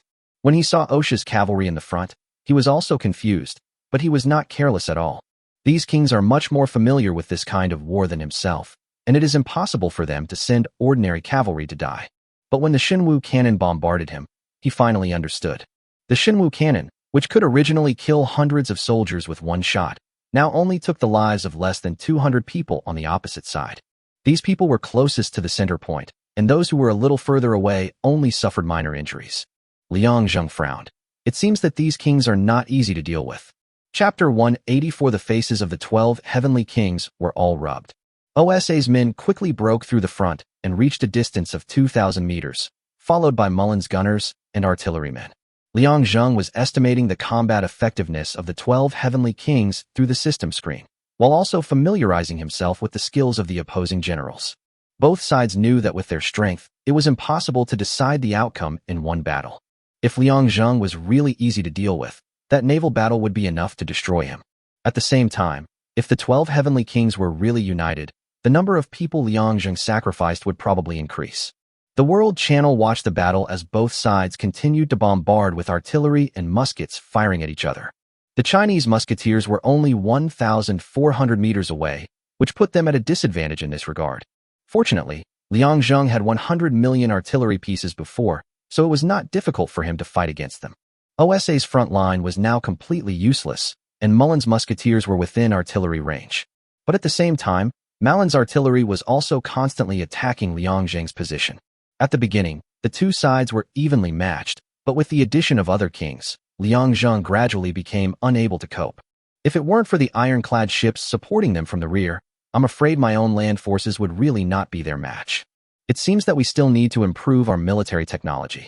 Now that we are completely suppressed, it is really difficult to fight against these 12 heavenly kings. The battle lasted for a whole day and night, and ended with the destruction of the continent of Io. The entire edge area was riddled with holes, and seawater began to rise faintly from the broken parts. The 12 heavenly kings originally wanted to kill all of Liang Zheng's soldiers, but unfortunately the ironclad ship was behind them, so they had to give up the idea. Liang Zheng, thank you all for your sparring. I will definitely come again for instruction when I have the chance. Osha, I'm afraid your chances are running out. Ma Luan, Liang Zheng, I will remember this grudge. I will return the damage you inflicted on my empire intact. But as soon as he said this, Ma Luan regretted it, because he could not replicate Liang Zheng's war at all. His naval military is not as strong as Liang Zheng's. The other party's ironclad ships can serve as a backup, but his own iron ships cannot withstand attacks. Liang Zheng, oh? Looks like you're still not satisfied. In that case, I'll try playing with you somewhere else. When the survivors saw Liang Zheng's words, they immediately gasped. This was truly the spirit of an emperor. Both sides suffered heavy losses throughout the day and night. In order to allow the musketeers to close the distance, Liang Zheng's cavalry and infantry stepped forward to act as human shields. The final result was that only 10 million cavalry were left, and all the infantry were killed. As for the musketeers, they were not much better off. After suffering heavy losses among the cavalry and infantry, the musketeers had no choice but to charge forward with all their courage. In the end, only 100 million of the 300 million musketeers were left. The only ones who suffered the least losses were the artillerymen. The reason is very simple. The total number of artillery pieces deployed by the 12 heavenly kings is only 20 million, and Liang Zheng himself owns as many as 100 million. In the end, the opponent's 50 million artillery pieces were all destroyed, and Liang Zheng only lost 10 million. In total, the enemy lost 1.2 billion soldiers, and Liang Zheng lost 600 million soldiers. However, the greatest contribution to this war was the support of the ironclad ships. Otherwise, with Liang Zheng's current marines, he really couldn't do this. The 12 kings were all frowning at this time. If the loss of 1.2 billion people was evenly distributed among them, each of them would only lose 100 million. To them, these people are just a drop in the bucket. But as far as Face is concerned, they suffered another big setback this time. They had originally wanted to keep Liang Zheng here permanently this time, but he had the support of an ironclad ship, which allowed him to attack or defend, so they were helpless. Everyone tried to lure the enemy deeper into their territory, but the enemy was not fooled at all. No matter how they retreated, they still stood there and shot. Don't argue with him. We don't have any good solutions for him right now. Just let him go, and we'll find a way out. After hearing what Osha said, everyone fell silent and watched Liang Zheng evacuate silently. But when the survivors of feudal civilization saw this, they felt something was wrong. Ellen, what's going on? After fighting for a whole day and night, the 12 heavenly kings have lost so many troops. Are they really going to give up? They won't fight back? Code, are you stupid? You didn't see the enemy's warships behind you. Even if you wanted to fight back, what could you do? Can you defeat them at sea? The 3 strongest naval kings have already given in. Sasaki, he's just taking shortcuts. People like him don't have even a shred of Bushido spirit. Sunchung, that's right. I think what you said is absolutely right. How about you show us all the spirit of the samurai? If you confront Liang Zheng head-on, I think Sato Azusa will definitely be on your side. Sasaki, what you are talking about is not Bushido, but idiocy. Sunchung, it's good that you still know your nickname. Amidst the commotion in the world, Liang Zheng's soldiers had already landed on the ironclad ship and were constantly selecting maps. He always did what he said. Since he said he would continue the attack, he had to fulfill his promise. But the 12 heavenly kings naively thought that Liang Zheng's words were just talk and did not take him seriously. Seeing Liang Zheng withdrawing his troops, everyone also withdrew their troops and returned to the meeting room. As soon as everyone was seated, Bosi shouted angrily, "Damn it! This guy actually came straight to the border of my empire. Does he really want to continue?" The others all frowned, wondering how could this guy be so ungrateful. If they really kept all his soldiers at all costs, I'm afraid he would also have a headache, right? Osha, Liang Zheng, you'd better think it over carefully. If you really take action this time, I swear, we 12 heavenly kings will definitely keep all your soldiers here. In response to Osha, there were bombs fired one after another, and everyone was immediately blown up. Liang Zheng is so despicable that he actually dared to fire a shot. The most depressed person among them is Bo Si. The other party had already withdrawn their troops, but this bastard Mullen insisted on saying something extra. Otherwise, why would he have to face this scoundrel? It's too late to say anything now. We can only follow the old rules. This time, Bo Si will lead the troops to resist, and the others will provide support. Although Osha's shout was very powerful, this group of people really hadn't thought of this idea. Ma Luan was secretly happy. For some reason, he really hoped that Liang Zheng would visit more houses. There was a cold light in Bosei's eyes, and he directly sent out the artillery that he was proud of. But when they arrived, they found that Liang Zheng had already retreated, which made everyone crazy again. Bosei wanted to say some harsh words, but was quickly stopped by other kings. This kid's current tactics are really despicable. If he really harms them because of Bosei's words, it would be really embarrassing. Chapter 185 Battleship News. Liang Zheng was extremely happy at this time. He was not a fool and was really going to fight with the 12 Heavenly Kings. Now that I know the opponent's strength and general skills, I have to come back and arrange my troops properly. At the same time, he also deeply felt the horror of today's hot weapons. It seems that the infantry and cavalry are really going to disappear in this war. In the past, their cavalry and infantry could be said to be invincible, but this time they suffered terrible losses. It seems that these two types of troops have become history without us noticing. The reason why Liang Zheng did what he did later was not because he really wanted to discuss them, but just when he was fighting, he suddenly received several system messages, which led to the subsequent plot. Civilization event. Continuous combat and military research and development have made your people begin to respect science. Physics, chemistry, astronomy, and other scientists are increasingly respected in your country, and a scientific discipline system is gradually taking shape. Civilization level plus 20, current civilization level, 205. Civilization event. To promote military development, people became fascinated with mechanics, attempting to make weapons more powerful from a force perspective.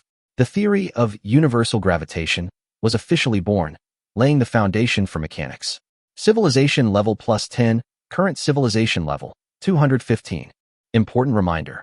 Your Ministry of Industry has researched and developed the earliest steam locomotive model.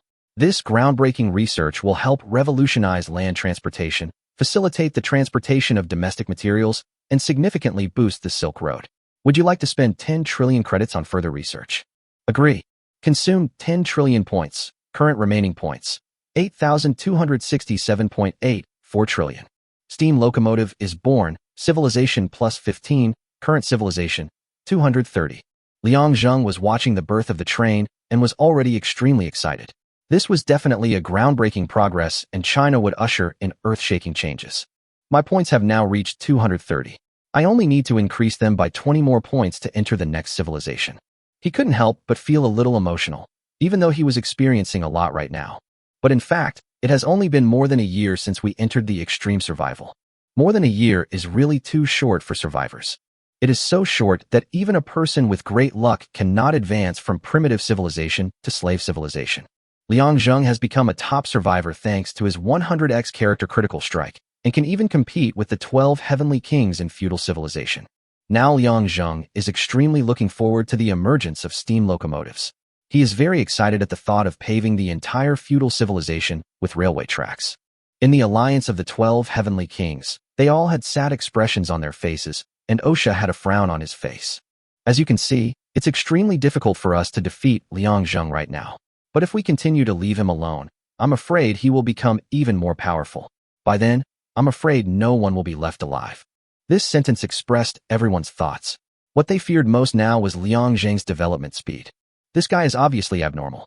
Putting aside his development speed, even if he is the son of heaven, don't his soldiers cost money? He can always send a large number of soldiers to fight us. William's words made everyone ponder, and thinking back carefully, it was indeed true. In the previous naval battle, they were sure that their 120 million warships were enough to deal with Liang Zheng. But what frightened them was that the other side could actually deploy 200 million ironclad ships, which was completely beyond their imagination. Even in the land forces, he has 1 billion people, and they are all well equipped. You must know that the 12 heavenly kings occupied most of the resources of the feudal civilization, and it took them 10 years to garrison there before they had the current military strength. They all suffered heavy losses in this war. Although they were not seriously injured, failure was inevitable if it continued for a long time. What's more, Liang Zheng is developing very quickly. I'm afraid that it won't be long before his land forces will be greatly improved. By then, they might not even have the chance to beg for mercy. So what do you think we should do? Hearing Isalabai's question, Osha raised the corner of his mouth. Although he is not as strong as us in land warfare, his numbers are simply too great, and he now controls the entire ocean, leaving us with nowhere to go. If we want to defeat him, we need to start with a naval battle and completely destroy him without any chance of recovery. As soon as OSA finished speaking, Sato Azusa snorted coldly. That's easy for you to say. But even if we three were to combine, we'd still be no match for him. How are you going to beat him? Osha shook his head. You still haven't seen the key point. The reason we can't defeat him is not because our warships are not strong enough, but because we are evenly matched. He completely outnumbers us. And I even suspect that the title of Son of Heaven gives him some kind of advantage in purchasing troops, which is why he dares to purchase troops on such a large scale. When Bourne heard this, he asked in confusion, So what do you mean? Battleship. When these three words came out, everyone was shocked. Everyone knows about battleships, but they have never appeared so far. It is no exaggeration to say that this thing is the overlord of naval battles in feudal civilization. The entire ship is 180 meters long and 70 meters wide. The thick armor makes it impossible for many warship shells to penetrate the defense. Of course, these are just superficial things. The most important thing is its 400mm main gun and other artillery densely distributed around the battleship. It can be said that this is a war machine born for killing. In history, the first steam-powered battleship came out in 1849. As soon as it was born, it became the overlord of the sea and dominated the sea. The battleship's displacement was initially 20,000 tons and reached 70,000 tons at its peak, and the caliber of its main guns reached 457 millimeters. Finally, with the birth of submarines and aircraft carriers, battleships slowly withdrew from the stage of history. But the rich colors it once left behind can never be erased at any time. After hearing Osha utter these three words, Isalabai and the other two suddenly stood up from their seats. You know, the three of them are all strong men on the sea, but they are also eager for battleships. Why? From what you said, it seems like there's already a way to develop it. Osha smiled. I do have some ideas, but I still need your help. Of course, I won't keep it all to myself. I will share it with you three when the time comes. These words immediately made everyone fall into deep thought. It was indeed possible to defeat Liang Zheng in this way, but they were afraid that the world of feudal civilization would also change. Even without counting the title of Son of Heaven, just based on Osha's breakthrough, their 12 heavenly kings would have to be reshuffled. Chapter 186 Shadow Agency's Breakthrough. The 12 heavenly kings stood in a huge shipbuilding yard, and everyone felt a tremor in their hearts as they looked at the giant beast in front of them. Osha had a smug look on his face, and seemed very satisfied with their expressions. To be honest, I already have the blueprint, but I'm missing some key pieces. Coincidentally, you three all have them. The rest depends on how you react. Do you want us to fight together, or wait for Liang Zheng to defeat us one by one? Osha's words are easy to understand. Either everyone should work together to fight against Liang Zheng first, and then talk about the issue of competing for the emperor. Or everyone could just sit back and watch, waiting for Liang Zheng to come to them one by one. But by that time, I'm afraid no one would lend a hand, and everyone would have to fight on their own. Everyone pondered for a while, among whom Isalabai, Sato Azusa, and Mo Fei were thinking constantly. If they handed over the technology, Osha would share the battleship blueprints with them, but no one knew whether it would be complete. This is a big gamble. If Osha keeps his word, the strength of the three of them will undoubtedly be greatly enhanced. If a naval battle were to take place, it would probably be more conducive to seizing the title of emperor. But once Osha has something fishy going on and the three of them are making things difficult for him, then Osha's chances of snatching the title of Son of Heaven will be the greatest. You can't ask him to swear or anything. In extreme survival, any oath or constraint is not as loud as bullshit. What the three of them have to bet on now is mutual trust, but what the 12 heavenly kings lack most is trust. Osha looked at the three people who were thinking and knew what they were thinking. I know what you're worried about, but I won't make any promises. This is a matter of life and death, not just a simple collaboration. After saying this, Osha stopped talking and closed his eyes, waiting for the answers from the three of them. But the others began to worry. If the four of them were allowed to become powerful at sea, then there would be even less hope for them. I advise you to think it over carefully. After all, we have been here for more than 10 years, and even you haven't found the battleship. How did OSA get it? William's words were very sinister, and Osha naturally heard it, but he just sneered. The reason why he didn't explain was very simple. As the three overlords of the sea, they must have some research on battleships. They can tell whether this ship is real or not at a glance. Sure enough, after hearing this, Isalabai shook her head. I've already checked it out. This is indeed a battleship. The things on the blueprints are real. I also know what OSA is missing. But I think Mo Fei and Sato Azusa are wondering the same thing as me. Are the blueprints for this battleship complete? Osha sighed when he heard this. That's all there is to it. If there are any loopholes, we can only say that the blueprint is incomplete. You can also join the battleship construction project. After hearing this, Isalabai and the others all laughed. Even if they sent people to join in the construction, it would be easy for Osha to do something if he wanted to. The three of them looked at each other, all with questions in mind, and finally, it was Sato Azusa who gave the answer. Actually, I have an idea. You happen to have 3 skills, right? Since each of us has mastered one, then it's easy. You can give us the completed framework, and we will fill in the technical parts ourselves, and finally assemble it into a finished battleship. This is currently the method that is easiest for us all to accept. After hearing what Sato Azusa said, Imo Fei and Isalabai nodded. Osha sighed and had no choice but to agree. While they were finalizing the plan, in less than a day, a stack of drawings had been placed on Liang Zheng's desk. They were the drawings of the battleship. Standing in front of the desk was a man codenamed Ghost. It was he who brought back the blueprint. I already know everything. You've made a great contribution this time. Don't go undercover anymore.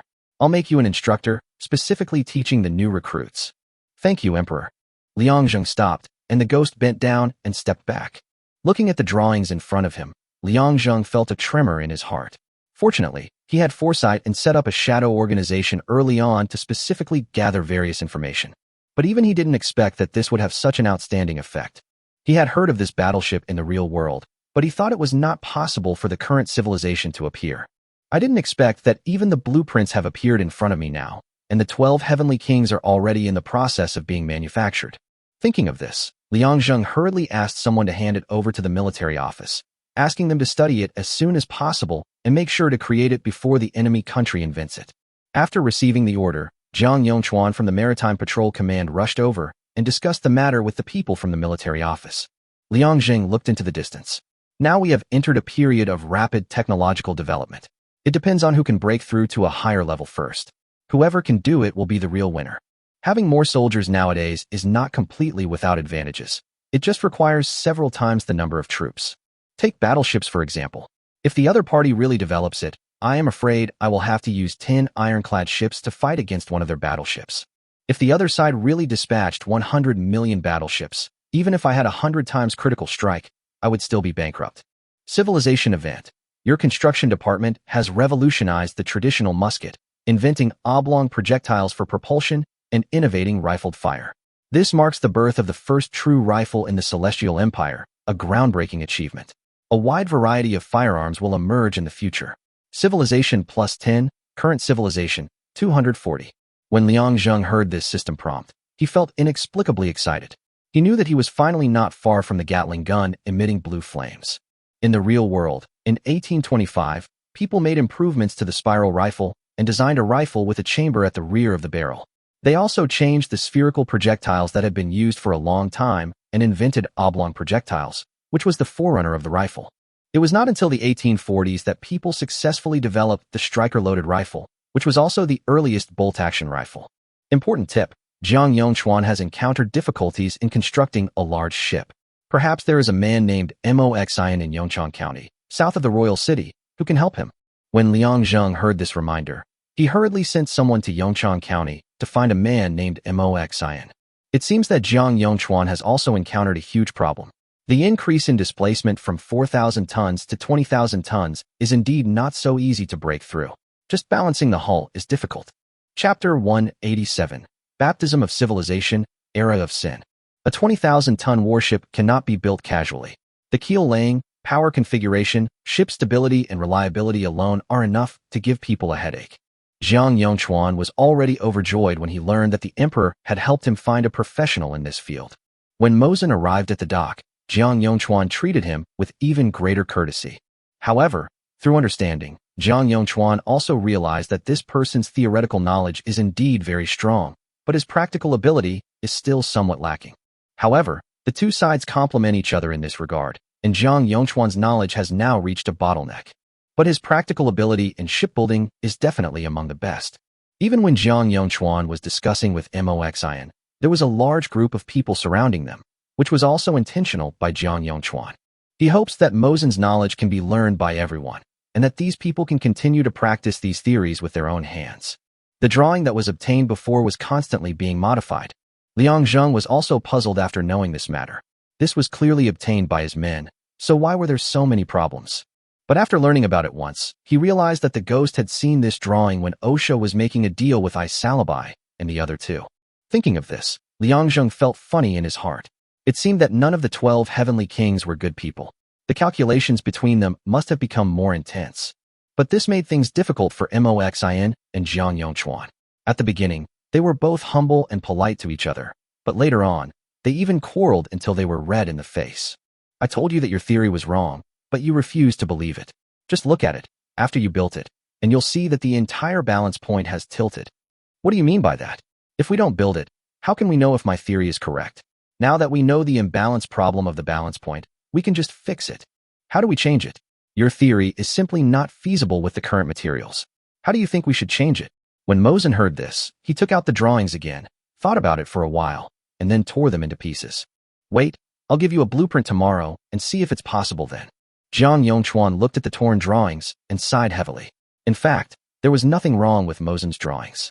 It was just that the quality of steel today was simply not up to the standard. Otherwise, they would have succeeded by now. In this way, they continued to deliberate, and Liangzheng was also waiting impatiently. The shadow men in front kept sending him messages that the 12 heavenly kings were moving a huge battleship back and forth, and seemed to be assembling something, which was showing signs of completion. But Liangzheng knew that the more it was at this time, the more he couldn't urge the two of them, otherwise it would only increase their pressure. The 12 heavenly kings stood at a huge port, and all 12 of them looked at the sea with excitement in their eyes. A battleship stands on the water, with a length of 180 meters, a width of 70 meters, and a displacement of 20,000 tons. In the history of feudal civilization, the first battleship was finally launched into the sea, and there was indescribable joy in their eyes. Especially Isalabai and the other two, their idea now is very simple, which is to use this war behemoth to seize back all the lost sea territories. When Liangzheng learned the news, he did not panic. His battleship was about to be launched and had now entered the final stage. He believed that it would not be long before his battleship would appear. After hearing the news, Zheng Fusong sent all the ironclad ships to the border to monitor the enemy's movements at any time, with the intention of fighting to the death. But at this moment, a system prompt appeared on the World Channel. Civilization baptism. The current civilization population has reached 1 million. The system will begin the baptism. Various giant beasts will appear in the deep sea and launch a civilization attack. All survivors, please be prepared. The attack time will begin at dawn tonight. It will not last until 50% of the survivors are eliminated or 24 hours have passed. The giant beasts will automatically retreat. When the survivors saw this prompt, they all exclaimed in surprise. The shortest time they have been here is 5 years, while the longest has been here for more than 10 years.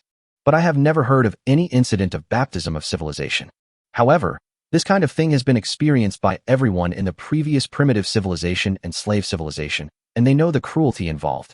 The World Channel has already been noisy. In tongue, what the hell is going on? I thought I'd be able to live peacefully after reaching feudal civilization, but something like this happens again. Do we really want to live? Yake, what's the point of saying all this? Let's just figure out how to fight. Didn't you notice a problem? This time the system only said there would be giant beasts, but didn't mention their number or where they would attack. After Jack's reminder, many people came to their senses. This is simply pushing people to death. They only say there are giant deep-sea monsters, but can you believe it? Could it be that staying on land would mean safety? That's simply impossible. No one would be so naive. I am afraid that by then the giant beasts in the sea will continue to surge onto the shore and attack all survivors. And their size and attack power are simply unknown. Park Young, at least we know that this time, half of the survivors may die, that is, 500,000 people. Kesslin, I think countries along the coastline should unite, and countries behind the coastline should not be complacent. It would be best if everyone can work together to resist this disaster. One sentence brought many people together, but some people also had their own ulterior motives. Some people saw this as an opportunity, most of whom were from the Heartland Empire. Their first thought was the possibility of expanding their scope. If all the people on the coastline die, then you can occupy other people's territory as you please. The countries in the peripheral areas are complaining bitterly. Even the 12 heavenly kings are suffering. Malamborn and the other two are now completely discouraged, although they have strong military power and are confident that they can withstand this disaster. But what happens after that? I am afraid that most of my strength will be lost, and by then the others will be ready to make a move, and may even directly seize the territory. The most hateful thing is that they originally wanted to find Isalabai and the other two to resist together, but the other party now has a battleship and is asking for an exorbitant price. He stated that he would only help them if they bought 100,000 battleships. You should know that one battleship is worth 10 billion points, and 100,000 battleships is a full 100 trillion points. This is simply an astronomical figure. Even if they are the kings, they cannot come up with so many points. Chapter 188: The Opportunity to Become the First Emperor. Jiang Yongchuan and Mo Xian were both working day and night on the final research, and they were extremely anxious. Originally, it was just an enemy attack, but now a giant beast has appeared. This is simply a natural disaster. Important note: in the Celestial Empire's first assembly plant, a skilled craftsman named Hong Ming was attempting to utilize a comprehensive tool platform to perform most of the current production and assembly tasks, significantly improving efficiency and product quality. This marked the beginning of the modern machine tool era. Civilization event. Your country has developed the earliest machine tool equipment, civilization level +10, current civilization level 250. Machine tools. The most primitive machine tools were born very early. 500 years ago, there were simple machine tools for processing trees. What we are discussing here are modern machine tools. Wilkinson first invented a more sophisticated barrel boring machine in 1774. The following year, he used this barrel boring machine to bore cylinders that met the requirements of Watt's steam engine. In order to bore larger cylinders, he built a water wheel-driven cylinder boring machine in 1775, which promoted the development of steam engines. From then on, machine tools began to be driven by steam engines through crankshafts. All of this is the foundation of a country's production, whether it is processing or manufacturing. It lays a solid foundation for this. Seeing that there were still 7 hours before the baptism of civilization, Liang Zheng walked towards the shipyard. At this time, a giant steel beast had appeared in front of him, and tens of thousands of workers were still assembling it next to it. Now we have reached the final step. As long as everything is installed, we can officially launch it for sea trials. Finally, for hours after the baptism of civilization, this steel behemoth was completely assembled. Untie the cables. Start filling with water. With Jiang Yongchuan's loud roar, a large amount of seawater began to pour into the dock, and the water level began to rise at a speed visible to the naked eye. After all the fuel was injected, a whistle sounded, and the battleship began to slowly move out of the dock. The 20,000-ton steel behemoth rushed straight into the vast ocean. The 8 steam engines on the ship were running at the same time, and billowing black smoke rose into the sky. Jiang Yongchuan and Mo Xian's eyes were actually moist at this moment. After all, they did not disappoint the emperor's expectations and finally developed this steel behemoth at the last moment. When tens of thousands of workers saw this, some of them covered their faces and cried. They were extremely excited. Qi Tian took a deep breath, and Gu Hong and others beside him were also present. Lu Yu suddenly asked, "Do you think this big guy can withstand the giant beast this time?" Qi Tian laughed, but said nothing. Lu Rong smiled and shook his head, and Zheng Fusong gave a decisive answer. "No matter how powerful they are just behemoths of flesh and blood. But the one in front of us is a steel behemoth. Its main gun alone has a 500 mm range, and 12 of its secondary guns have a 400 mm range, not to mention its 32 small caliber guns. Do you think we can lose?" Hearing Zheng Fusong's words, Lu Yu nodded, and at this time Qi Tian patted his shoulder. "Don't worry. Even if they can't resist, don't forget we're here. Even the Tyrannosaurus Rex couldn't get past them. I believe our bodies are stronger than steel." Hearing Qi Tian's words, Gu Hong, Lu Yu, and Lu Rong were all happy, and they all recalled the past days. During that period, they used their flesh and blood to resist wave after wave of invasions, and the scars on their bodies can definitely prove their history. Zheng Fusong was actually a little envious. Although he had also experienced several battles, Gu Hong would usually tell him about the times when the 4 of them fought against the enemy together. "I think it must have been a more passionate war. You have unlocked a new exclusive warship. Please check it in the mall. Warship, battleship, I-1 model, 15 billion points, /1, 5,000 fine steel /1. Durability, 5 million. Defense value, 200,000. Crew, 50,000. Speed, 24 knots. Attack, 2 million. Skill, fearless. Introduction: the first battleship built by the Celestial Empire. It is 200 meters long and 95 meters wide. It is a true overlord of the sea, fearless of any enemy and unaffected by all negative skills. Liang Zheng was delighted to see this. He didn't expect that his battleship had such a skill. Fearless. In other words, the 12 Heavenly Kings' general skills made their own battleships completely useless. Although it is impossible to invalidate the opponent's amplification skills, skills that cancel your own amplification skills and eliminate your own attributes can be completely ignored. However, the price is too high. It is as much as 15 billion. The conversion rate of fine steel into iron is 500,000 irons per ship. But Liang Zheng never worried about purchasing characters. He was just afraid that the products were too cheap and his enemies would build too many of them. 500,000 irons. Even if you buy 10 million, it is only 25 billion. He really likes the 50% discount for his title of Son of Heaven. Now that the behemoth is about to attack, he might as well just buy 40 million warships, spending 100 billion iron directly, and having 215.4 billion iron left. Seeing the appearance of the battleships, Zheng Fusong was extremely happy. He believed that with 40 million battleships and 20 million ironclad ships, even the most powerful behemoths would not be able to break through. Liang Zheng naturally had all the arrangements for the land. He deployed 100 million artillery pieces again, consuming 10 trillion points, with 825.687 trillion points remaining. Placing all these artillery pieces at a distance of 10,000 meters from the coastline can be considered the last resort of defense. However, Liang Zheng made some calculations in his mind, thinking that even if the system was abnormal, it would not be able to cause any harm to him. After all, battleships are already top-level existences. If they cannot even defend themselves, then I am afraid that no one in this feudal civilization can survive. Glancing at the time, there were still 30 minutes until the baptism of civilization. Liang Zheng sat high on the Daitai, looking at the system screen, holding Haoyan in his arms. It has been a while since I last played with this little guy. I really missed him, but I have been too busy lately. I don't know when I will reach the end and become the real Qin Shi Huang. Then I will probably be able to enjoy my life in peace, right? Seeing that he was only 5% away from becoming the first emperor, he frowned. At first, he thought it was the Huaxiao alliance of slave civilization. But now it seems that it is not the case, because after he showed his strength, some people followed him, and he noticed it at that time. The original progress of 74% has actually increased a little bit. Could it be that there is an opportunity for me to become the first emperor here? Chapter 189, No Way Back. Time passed by little, and the entire feudal civilization was shrouded in a tense atmosphere. I'm afraid that except for Liang Zheng, all the survivors are worried, even the 12 heavenly kings. Aizen, I feel like this time, we're hopeless. The border defense team only has less than 10 million people. Survivors in the inner circle, you guys should fend for yourself. Calvin, you're all cowering at this moment. I think you're just worried about dying too slowly.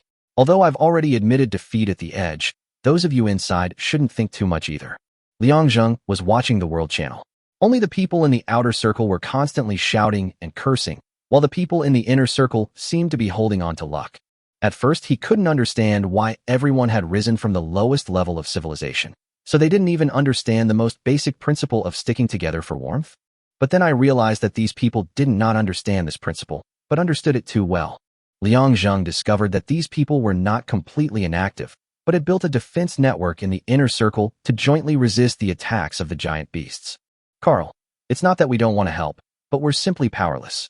Now that the 12 heavenly kings haven't made any statement, what can we, the inner circle, do?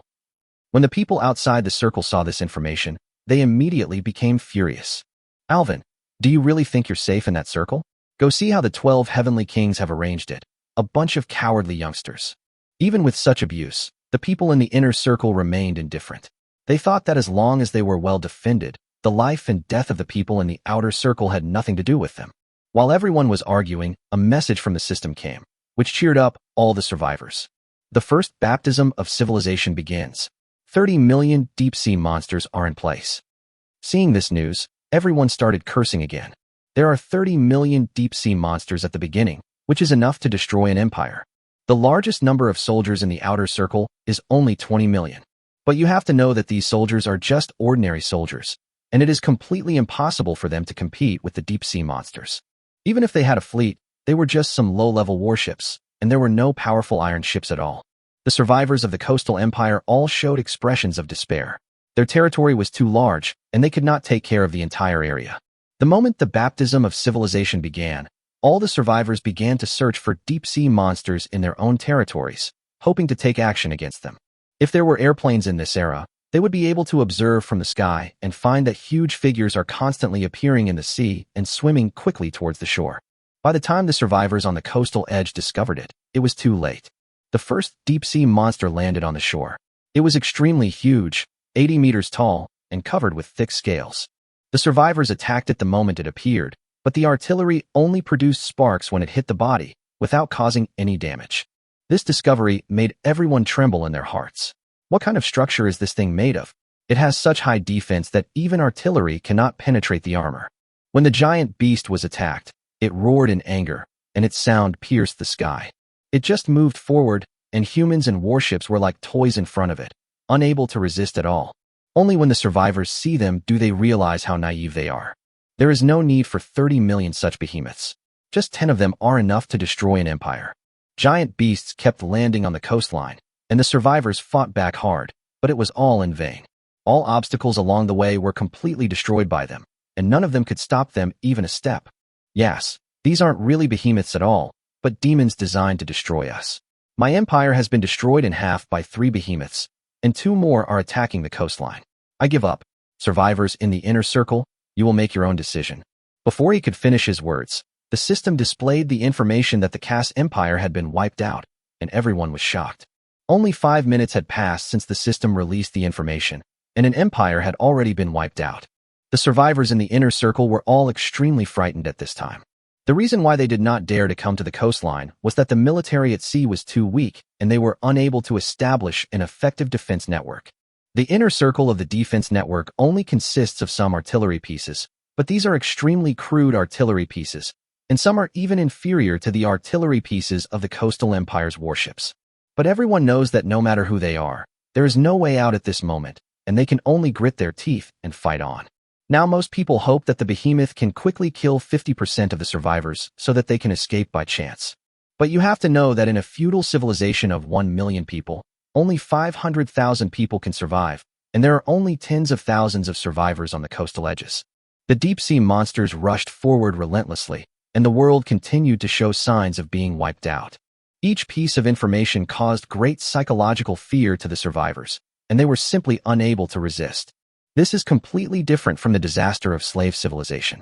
After all, in the disaster of slave civilization, there is still hope and resistance. But there is no hope at all for this disaster of feudal civilization. They even suspect that even the 12 heavenly kings, or Liangzheng, may not be able to resist it. The 12 heavenly kings all looked at the coastline, their faces so gloomy that water could be squeezed out of them. Especially the few people near the coastline were almost going crazy. After spending 1 trillion points each, Mullen and Bourne obtained 80 battleships each, which were deployed around the coastline. 20 of them were divided equally among the other 3 of Marin. Although this action made the 2 of them angry, they could only grit their teeth and endure it. When they saw this behemoth, they were shocked, but the battleships were really powerful. After losing 9 battleships, they finally killed 1 of them. But this ratio is really too tragic. You know, the system has sent out 30 million deep-sea monsters. If only 100 of them appear, I'm afraid they will be completely finished. However, these 12 people are not like the other survivors. The billion-strong artillery team on the shore has been on standby, and they will directly shoot as soon as they see the giant beast.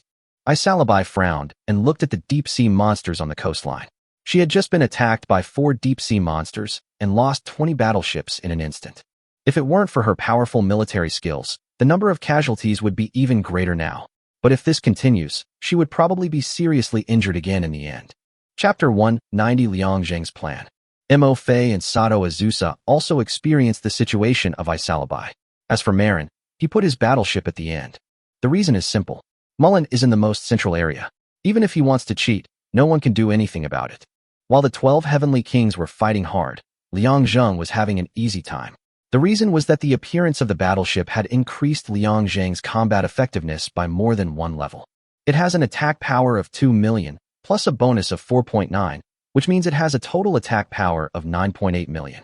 It also has the attributes of a Devil Terminator, which is extremely terrifying. Even the giant beasts of the deep sea could not withstand this kind of bombardment.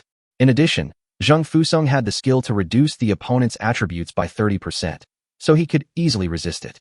Liangzheng's empire is now extremely large, and its coastline is even more vast. Right from the start, he was attacked by 50 deep-sea monsters. Zheng Fusong hurriedly sent 500,000 battleships to provide support. When they encountered the deep-sea monster, they bombarded it directly and instantly smashed one of the monsters to pieces. Liangzheng looked at the system screen and nodded with satisfaction. After fighting with the 12 heavenly kings for several days, they suppressed my bonus attributes, and I almost forgot about this matter. Now that his battleship has the fearless skill, The 12 heavenly kings cannot suppress his bonus. No one can stop him at sea, so what he needs to develop now is military technology on land. Liang Zheng's battle was discovered by attentive survivors. They found through the system screen that Liang Zheng actually had such a huge battleship, and his attack was even more terrifying. The behemoth beast that they were helpless to deal with was actually blasted into pieces by the battleship's attack. And the empires that became vassal states of Liang Zheng were all protected by Liang Zheng. After seeing how powerful his battleship was, he immediately made this decision. The reason was simple. This was an opportunity to become the first emperor. As long as there are more empires belonging to him, his progress will increase rapidly. Maybe he can become the first emperor before he is promoted to a civilization. Lake, Your Majesty, I am willing to be your vassal state. I promise I will never have second thoughts. Please take me in. Jesse, Your Majesty, I am willing to submit to you. Please save my life. Ozawabe, please, Your Majesty, save my life. I am willing to follow you. Liang Zheng looked at the row of information in the world and began to think. He would not accept everyone under his command. Although he wanted to be the first emperor, he was not so hungry as to do anything. Liang Zheng, my apologies, everyone. My abilities are limited. I can only protect 30,000 survivors. I already have 20,000 vassal states, so the remaining 10,000 will depend on your value. This one sentence immediately gave hope to the survivors who were originally in despair, and they all demonstrated their value. Anthony, Your Majesty, I know you are extremely eager for the technology of the Marine Corps. I have advanced technology here and am willing to share it with you. Musk, Your Majesty, I know of an isolated island with immense resources and a map. Please save my life, and I'll share the map with you. Seeing so many survivors in the world dedicating their values, Liang Zheng was not in a hurry, but began to carefully select among them. Of course, he didn't choose 10,000 people, but just the most important few who were useful to him. After all, he is a man who is about to reach his destination. There are many things that seem extremely powerful in their eyes, but in Liang Zheng's eyes, it is just of ordinary value. Finally, Liang Zheng selected 15 people from the empire and recruited them as his subordinates, followed by recommendations from the remaining vassal states. There is another meaning behind Liang Zheng's doing this. After all, as the dominant country, you cannot take all the benefits. If the people below cannot even get a sip of the soup, you will fall apart sooner or later even if you are powerful. The reason for doing this was to give them a benefit and let the vassal states know that he, the emperor, was very generous. After learning about this, all the vassal states cheered. However, there are only 10,000 places available now, but they have 20,000 people. Liang Zheng's meaning is very clear. You should strive for it yourself, but each person can only have one recommendation spot. This is also because they are afraid that the subordinate states will compete too much and damage their own harmony. After understanding Liang Zheng's intention, all 20,000 vassal states began to take action. Now the entire feudal civilization should be in a tense battle, but Liang Zheng gave them a ray of hope.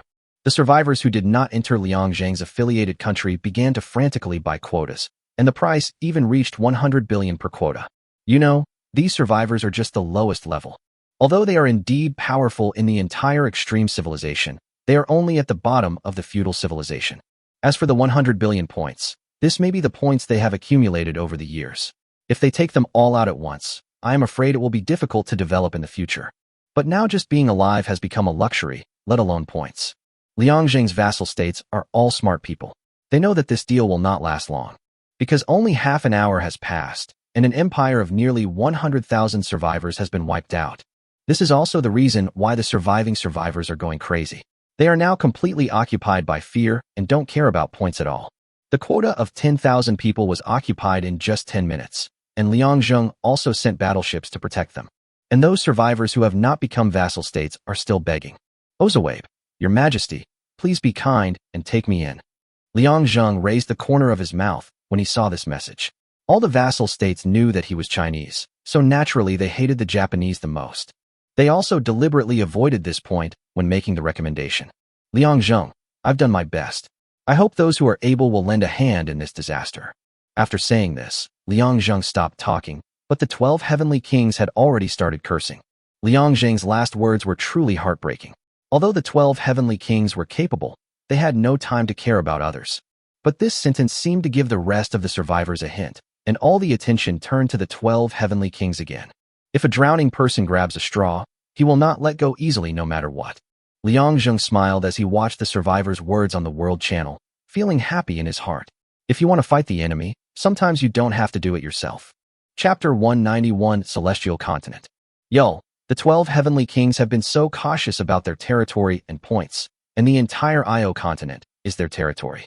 We've been very tolerant of them, but are you really not going to make a move now? Bob, that's right. You've been exploiting us all the time, but now that we're facing a life or death situation, are you still going to stand by and watch us die? Ryan, what a disgusting bunch of people. Although the Emperor has only been here for half a month, he has protected 50,000 survivors. And you are only concerned about yourselves. The 12 Heavenly Kings looked at the World Channel with ashen faces. They now wish they could pull Liangjing out and tear out his bones and tendons. Now the public opinion of the entire feudal civilization is against them. I am afraid that even if the 12 of them survive this disaster, they will not be able to win the hearts of the people. Although they each have vassal states, the total number of the 12 of them is only 60,000, but more resources are provided by the survivors outside. What should we do? If we don't talk, I'm afraid people will lose their confidence. Williams rubbed his eyebrows. This move was really too vicious. Now they were evenly matched with Liangjing and were still in the midst of a war, which was the time when they were most short of resources. In addition to this major purge, they spent a huge amount of money. If they lose the interests of these survivors in the end, I am afraid they will really lose to Liangjing.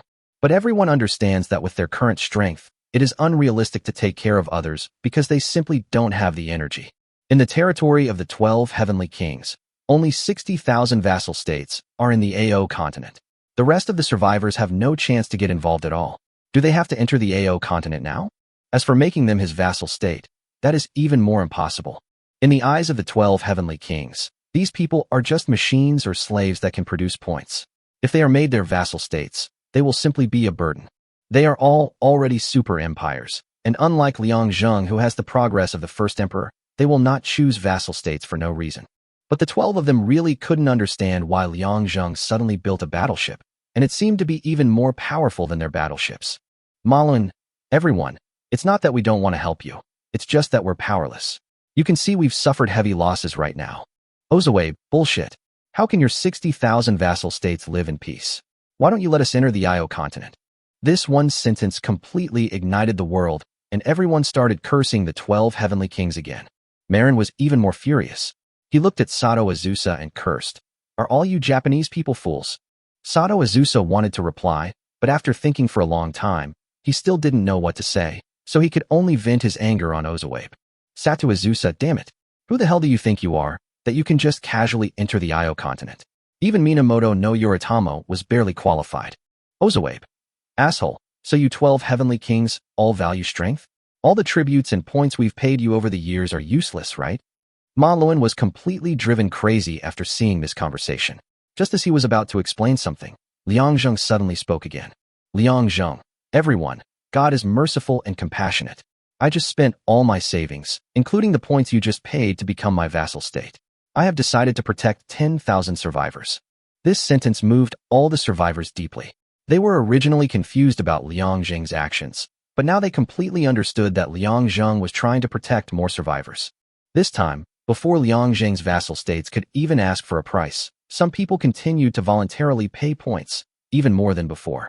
Lionel, I'm willing to pay 150 billion points to become a vassal of the Emperor, and I hope the Emperor can protect more survivors. Koff, I'm willing to pay 80 billion points. Although I've become a vassal state of the Emperor, I hope more survivors can be rescued. AKAs, my empire has been eroded by half, and there is no way to save it. I will donate all my points, 210 billion, in the hope that the Emperor can prevent this tragedy from happening again. At the beginning, Liangjing secretly arranged this person himself in order to appeal to the public and establish a good image for himself.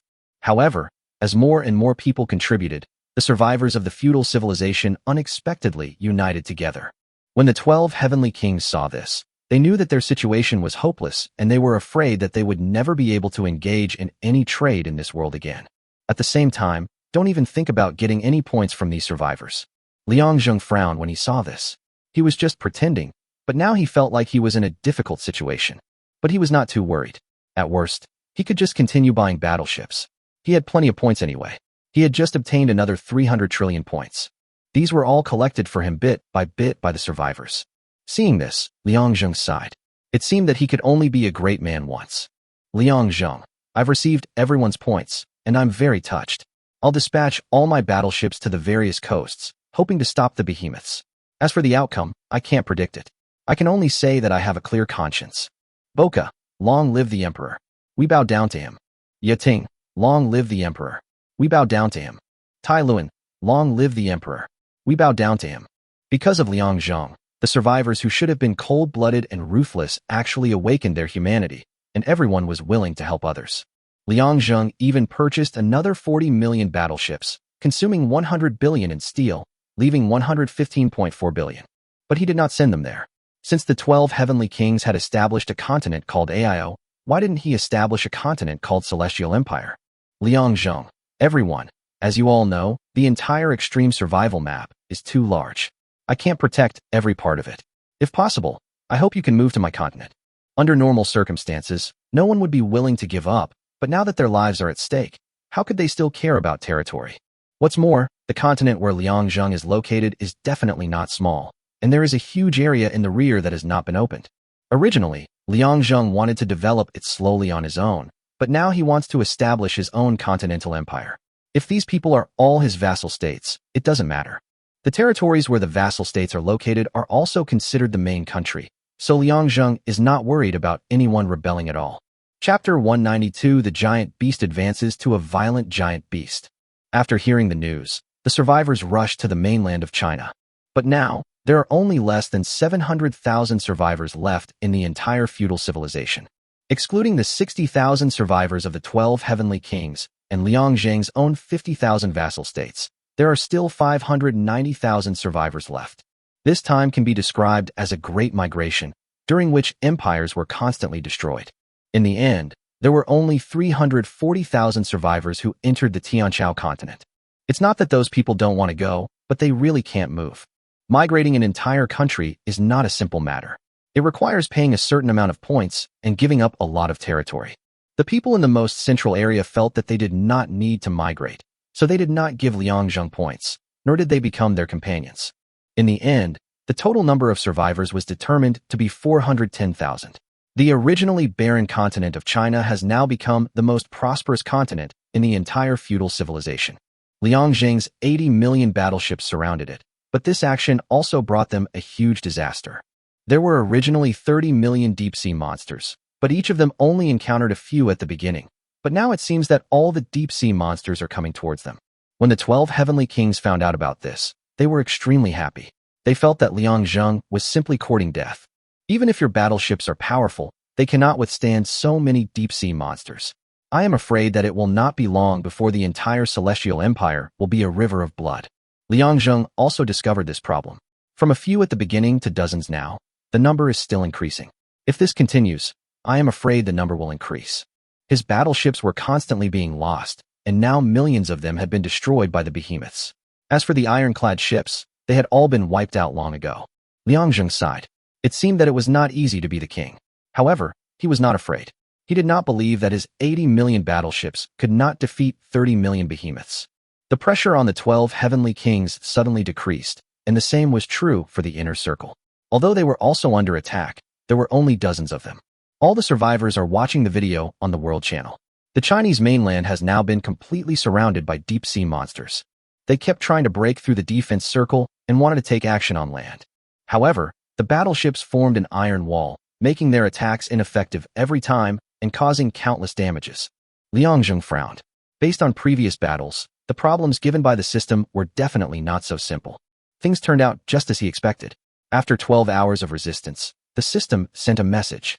System, in view of the strong strength of the survivors, the system has decided to send an additional 10 million deep-sea violent beasts to attack.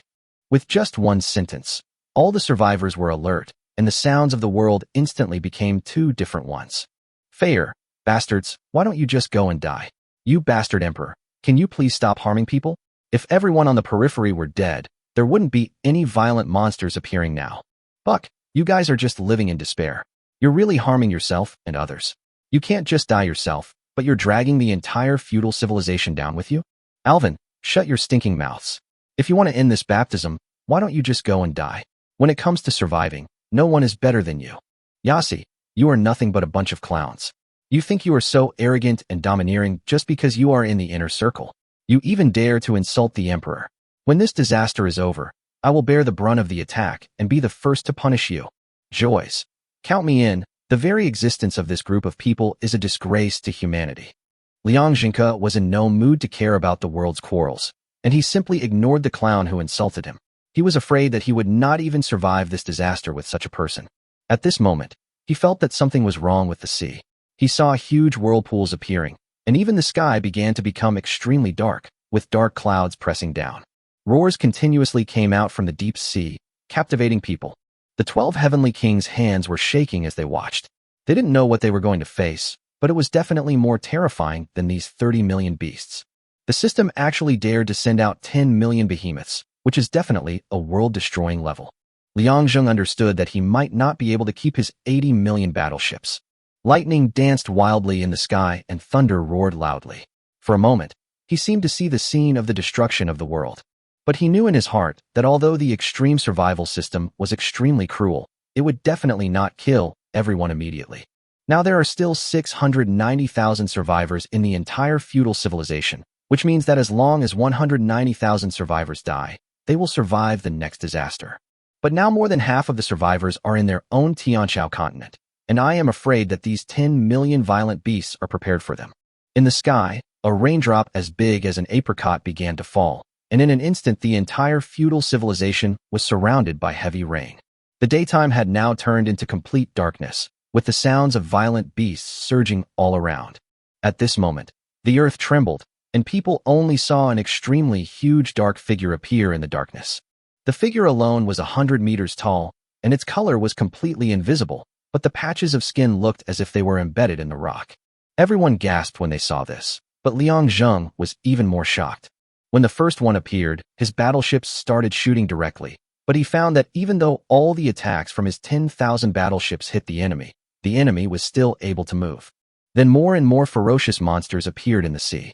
If it weren't for the 80 million battleships, I'm afraid they would have been broken through and landed on the shore by now. After roughly looking at the number, Liang Zheng found that there were about 6 million violent beasts here, which surprised him a little. He thought there would be more violent beasts appearing. Compared with the entire feudal civilization, 2/3 of the survivors are in their own celestial empire. But even so, his battleships suffered heavy losses. The 6 million behemoths only launched a wave of attacks, but he lost about 10 million. The heavy armor of the battleship is like thin paper in front of them, and can be completely destroyed with just a claw. You know, although the previous behemoths can also damage battleships, it takes several attacks to do so, unless the battleship is hit directly at its weak point. The violent beasts advanced forward without any obstruction. Now the battleships could only stop them with artillery fire and were unable to kill them completely. The hearts of the survivors of the feudal civilization were all raised to their feet. Chapter 193: The Fall of the 12 Heavenly Kings. Okay, damn it. What the hell is this thing? Is this really a giant beast that can appear in the real world? Boy, how is that possible? Today's things simply cannot appear in reality. Even if we develop to the level of industrial civilization, I'm afraid we will find it difficult to compete. The system is determined to destroy us. Hanel, you bastards, why don't you just come out and die? What's the point of following Liang Zheng? When Liang Zheng first arrived, no one spoke on the entire world channel for 5 days. Now, hundreds of thousands of people are cursing him around the world. Looking at their coastal borders, they had lost a full 40 million battleships, and none of the 6 million violent beasts died. At this time, he finally understood that this was a real cleansing, not something that he could resist with his own strength. Unless he can use all his resources to survive these 12 hours. But only 10 minutes had passed since the violent monster appeared, and he had already lost half of his warships. This was simply terrifying. Liang Zheng frowned. He still had 40 million battleships, which meant he only had 10 minutes left. Maybe he could win the battle. The reason why I think so is entirely because of the 12 heavenly kings. Nowadays, a large number of survivors have died, and the empire has been destroyed frequently. The number is now less than 30,000 away from 500,000. He believed that with the power of this ferocious beast, it would take less than 10 minutes to destroy all 30,000 survivors, and his own Tianqiao continent would definitely survive. Those who had been clamoring before were now speechless. They were all killed by the violent beast, even the 12 heavenly kings. The survivor Sato Azusa was wiped out from feudal civilization, and the Edo Empire was wiped out. The survivor Mafe was wiped out from the feudal civilization, and the Yuna Empire was wiped out. The two pieces of information made everyone terrified. Even the King of Heaven couldn't resist. But on the other hand, Liang Zheng didn't suffer any losses and was still struggling to hold on. At this time, many people were already regretting in their hearts. They regretted why they had not been willing to join Liang Zheng's Tianqiao continent before. But now, no matter how much they regretted, it was useless. All that was left was a system message. System, civilization cleansing is complete. 50% of the survivors have been completely wiped out. All behemoths will retreat back to the sea. A system message reached everyone's ears, like the sound of nature. They had never heard such a beautiful sound before. Liang Zheng also wiped the sweat from his forehead. Now there are only 20 million battleships left. If it is any later, I am afraid that the entire army will be wiped out. At this time, the heavy rain stopped, the thunder and lightning disappeared. An array of sunlight shot out from the thick black clouds, like a ray of hope. All the giant beasts roared at the sky. The black clouds slowly dissipated, and all the giant beasts turned around and retreated into the sea, their figures slowly disappearing. Cass, did we survive? In the World Channel, the most common phrase is "did we survive?" Everyone seemed unable to believe that the catastrophe that had just happened, which was like the end of the world, was finally over. This disaster can be said to be the cruelest one in the extreme civilization. There is no hope of winning at all, and the only thing left is to wait for half of the survivors to die. Rather than being a baptism of civilization, it is more of a spiritual baptism for all survivors of feudal civilization. After this baptism, Liang Zheng also slumped in his seat. If the violent beast came ashore, his empire would be the first to bear the brunt. If the power on the sea cannot be stopped, then the power on land will be even more irresistible. During this baptism of civilization, Liang Zheng protected many survivors and earned the title of Guardian. You have single-handedly fought against a powerful enemy while protecting others from disaster. This is a special reward for your commendation. Guardian, for each subject you gain, your resources will increase by 1 point per day. This attribute may seem small at first glance, but you have to know how many vassal states Liang Zheng has now. Including the slave civilization, there are as many as 200 million. In other words, he can increase 200 million resources in one day. Liang Zheng never expected that he had only wanted to build a reputation and get more people to join him, but he unexpectedly gained the title of Guardian. But the 12 heavenly kings did not gain any benefits. After this disaster, the system did not give them any rewards. They can be said to be seriously injured now.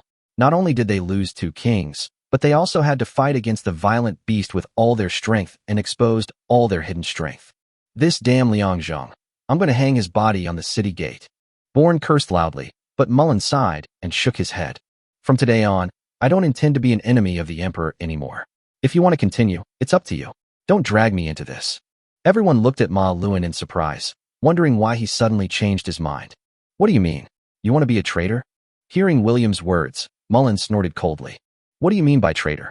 I'm neither your subordinate nor your ally. Although we are collectively known as the 12 heavenly kings, we are not of the same blood. Apart from anything else, we've already suffered heavy losses, but Liang Zheng still has nearly 20 million worth of battleships. Didn't you see that? He hasn't suffered any damage on land. What about us? Not to mention others. Half of William's territory was destroyed. If there were not enough people and the violent beasts stopped attacking, I'm afraid there would only be the 9 kings left. Not to mention Isalabai. It's a miracle that she survived. I guess you're no longer able to build a country, right? To put it bluntly, it would be easy for me to annex your country now. After Mullen's long speech, everyone woke up. Yes, they are no longer the high and mighty kings. After this battle, they have been completely pulled down from the throne. Now, even the vassal states protected by Liang Zheng may be stronger than them. Thinking of this, everyone broke out in a cold sweat. Although they still have a chance to make a comeback, it takes time. But will Liang Zheng give them time? Ma Luan looked at everyone in silence and was too lazy to pay attention to them. Although he didn't know whether Liang Zheng would let them go, it would be a fool to make an enemy of him. After listening to Marin's analysis, Isalabai's face turned pale. Just yesterday, she was still the high and mighty king who could compete with anyone. She has already given everything in this disaster. If it weren't for Williams at the last moment, she would have died completely. Chapter 194, Civilization Improvement, Advancement to Industrial Civilization. After the disaster, everyone was comforting each other and sorting out their own emotions. Although the baptism has passed, life goes on, and the survivors still have to move towards higher ideals.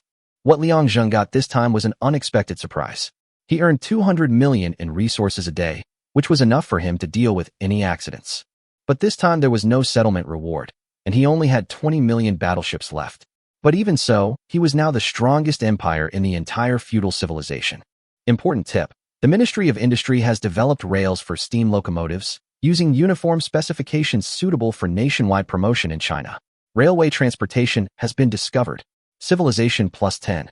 Major choice: scientific calculations show that 500 trillion points are needed to build a comprehensive railway network across the Celestial Empire. Should construction begin? Yes. Civilization event: your internal combustion engine research has achieved a breakthrough, upgrading from the original 2-stroke to a 4-stroke engine. This internal combustion engine is now suitable as a source of mechanical power. Civilization level plus 5. Civilization event: the Ministry of Engineering conducts research on rifles and gains inspiration. They are pursuing a higher design speed. The Gatling gun is the first to be invented. Civilization plus 5, current civilization 270. The famous mechanic Gatling invented the hand-cranked multi-barrel heavy machine gun in 1862.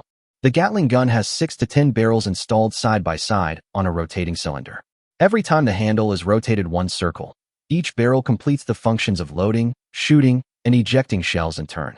A skilled shooter could fire about 400 rounds per minute. The Gatling gun was the world's first successful multi-barrel machine gun.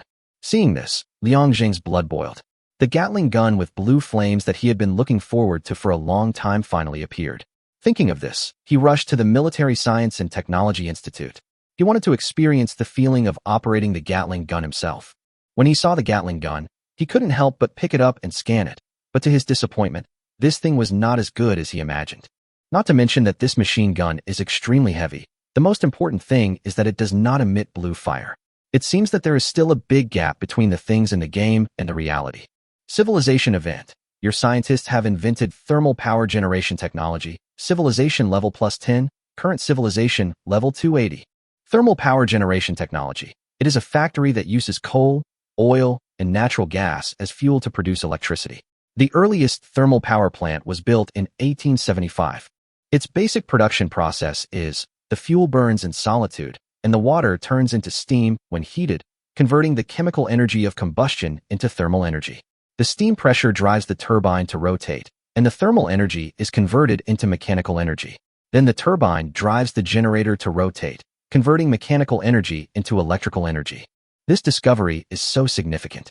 Without electricity, it would be impossible to industrialize, let alone electrify.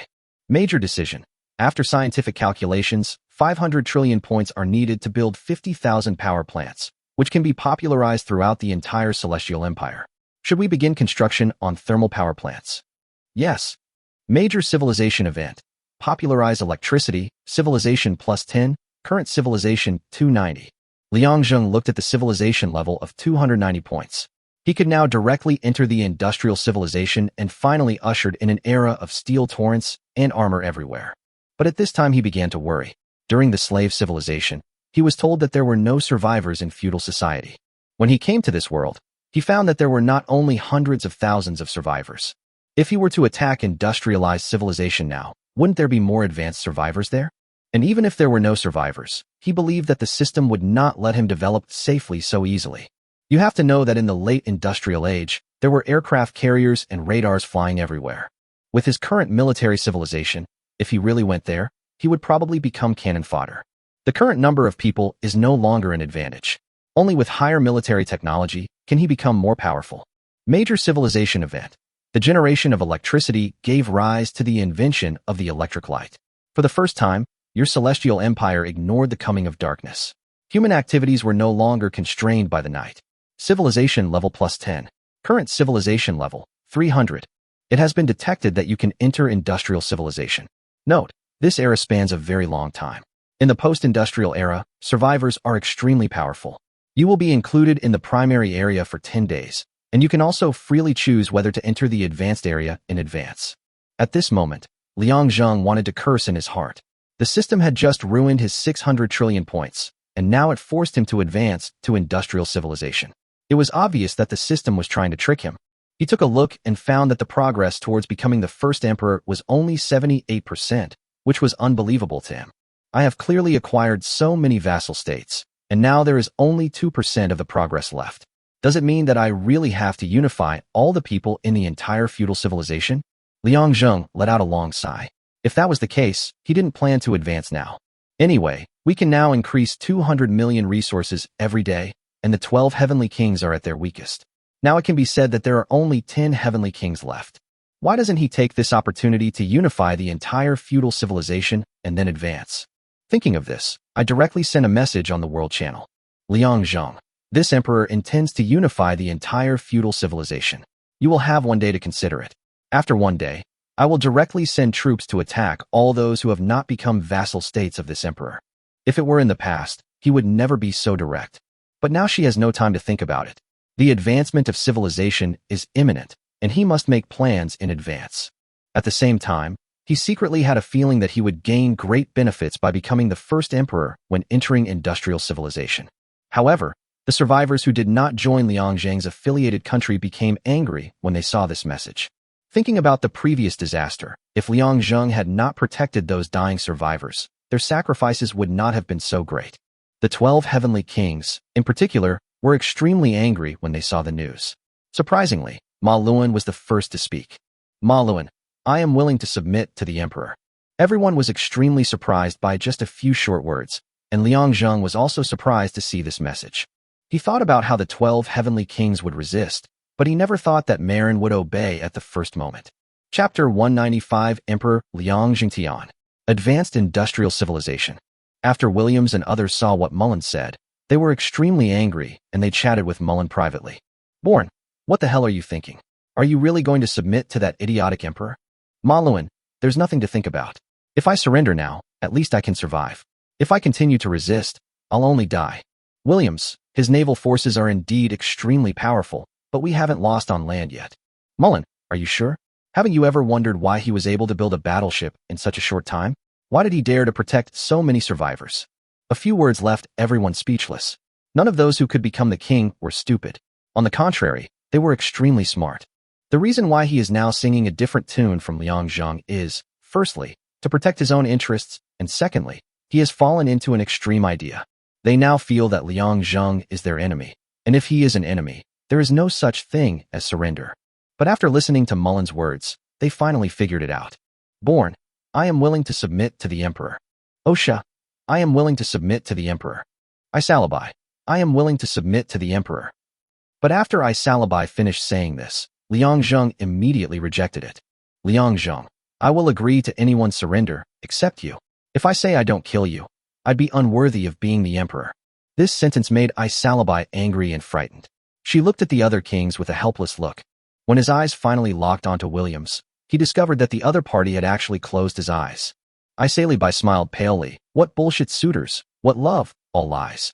She should understand when she thinks about the conditions Williams proposed when he was protecting her. She had to devote all her naval military technology before Williams would be willing to protect her, and at that time his wolfish ambitions would be revealed.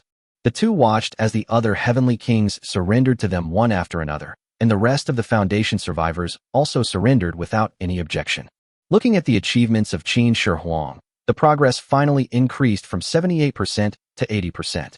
The system detects that the progress of the first emperor has reached 80%, and the mission is completed. Hearing this hint, Liang Zheng's heart trembled inexplicably. It seemed that just as he had imagined, the miracle of his becoming the first emperor was within the feudal civilization. At this time, a message appeared on the world channel. Survivor Liang Zheng becomes the first emperor of extreme survival and is given the title of Heavenly Emperor. All the survivors were shocked when they saw this. They never thought that Liang Zheng would become the emperor of extreme survival. Ma Luan, my young prince pays homage to the Emperor of Heaven. The Emperor of Heaven is majestic. May you have great blessings. Marin was the first to react and bowed down directly on the world channel. Finally, all the survivors lined up and began to worship. Williams, Little Wong pays homage to the Emperor of Heaven. The Emperor of Heaven is majestic. May you have great blessings. Bo Lai, I, a humble commoner, pay my respects to the Emperor of Heaven. The Emperor of Heaven is majestic. May you have great blessings. Liang Zheng, thank you very much. Liang Zheng simply replied. He was not in the mood to check the world channel at the moment, as system messages were constantly coming out. You became the first emperor of feudal civilization, received the title of Heavenly Emperor, and have been recorded in the history of extreme survival civilization. Title of Heavenly Emperor. Resource gain increased by 200%. Technological discovery increased by 200%. All soldiers' initial attributes increased by 1,000 points. Soldier attribute bonus 500%. Extreme survival authority 50%. Luck increased by 50%. P.S. After obtaining the title of Emperor of Heaven, the title of Son of Heaven will disappear. Becoming the Emperor of Heaven will change your vassal states. They will all become your subjects. Their every move will be under your control, and all resources and military forces will be shared with you. You have to be able to watch the news appearing continuously and feel secretly happy in your heart.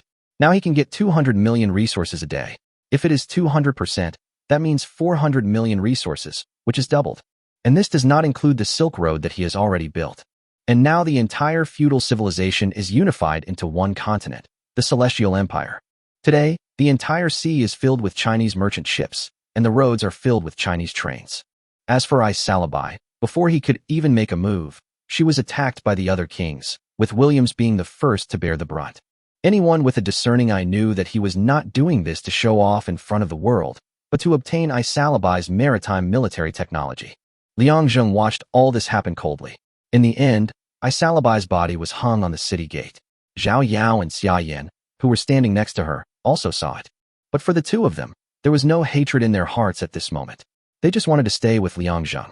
Just like in the slave civilization era, Liang Zheng once again settled down for a year and chose to enter the industrial civilization. The long-lost feeling came back. A light flashed in Liang Zheng's mind, and he arrived in a brand new world. Congratulations on advancing to industrial civilization. The current world has a total of 30,000 survivors. Killing enemies in this world only earns 1% of your points. You have a 10-day development period for attacking new areas. Survivors ranked between 10,000 and 30,000 in the primary area will not be attacked by survivors in higher-level areas for 10 days. This does not include actively attacking survivors in higher-level areas and being counterattacked. Survivors in this area can attack freely. The industrial age introduced the concept of GDP, or gross national product. 1,000th of GDP will become your daily income, claimable at midnight. Other income can be accumulated without being affected. Vigorously developing the domestic economy is the core means of increasing income. Current GDP of China, 50 trillion resources. Liang Zheng was a little curious. Why didn't this world have its own ranking? After seeing the system's explanation, he realized that now that he was the Emperor of Heaven, no one was qualified to compete with him for a ranking, so he was not ranked. As for Liang Zheng's enthronement, no one knows whether anyone in the industrial civilization knows about it. After all, the last time he dealt with the 12 heavenly kings was a major lesson. In the past, I was just a son of heaven, but they were staring at me covetously. Now that I have become the Emperor of Heaven, I am afraid that the high-ranking people here will not let me go. It seems that it is impossible to relax quietly, but I have been resting for a whole year, and I really miss that sense of urgency. During this year, he also thought very clearly that since he had 10 days of novice protection time, he could definitely improve the military technology within this period of time. Moreover, he believed that he possessed the luck of the Emperor of Heaven. As long as he was given time, he would definitely become a strong man of this generation. Chapter 196. Imagining the Future, the Evolution of Civilization. After arriving at the industrial civilization, Liang Zheng first took a look at the rankings. The top 500 that were originally blocked were now clearly visible under the help of the Emperor of Heaven. There are still millions of survivors in the feudal civilization, although after a baptism, only half of them are left. But there are only 30,000 people in industrial civilization. You can imagine how difficult this world is. Important choice. Your royal city's defenses are no longer suitable for this era. Do you want to upgrade them to concrete structures? Based on the area of your royal city, this will cost 5 trillion. Yes. Now that we have entered industrial civilization, this type of granite is completely unsuitable. Looking at his towering city walls rising from the ground, they were all converted into reinforced concrete structures and were very strong. Important choice. With the development of science and technology, the feudal system has become completely outdated. The industrial age has brought a new productivity. Will your country carry out comprehensive reforms to liberate productivity? Reform. There will be a tank elite competition in the primary area in 3 days. If you have such weapons, you can participate. The top 3 will receive rewards. The champion will receive a core technology 1 and 100 billion points. The Tank Elite Challenge tests the tank's mobility, off-road capabilities, and mobile shooting accuracy. Liang Zheng was a little surprised when he saw the system prompt. This was the first time he had encountered the system starting a competition. But then he stopped paying attention to it. He didn't even have a car, let alone a tank. Where could he get this thing? However, I already have the 4-stroke internal combustion engine for manufacturing tanks, so I think it won't be long before I can realize this wish. As the Celestial Empire transformed, the departments under its jurisdiction also gradually changed, and their names were modified. The Ministry of Industry was renamed the Industrial Planning and Deployment Department. The Military Science and Technology Department was renamed the Research Institute. The Coast Guard Department was renamed the Navy Headquarters. The Coast Guard Department was renamed the Shipbuilding Industry Department, and so on. Today's Tianzi has been renamed the Headquarters, and Liang Zheng called all the backbones over. At this moment, everyone's face was filled with smiles. Greetings to the Emperor of Heaven.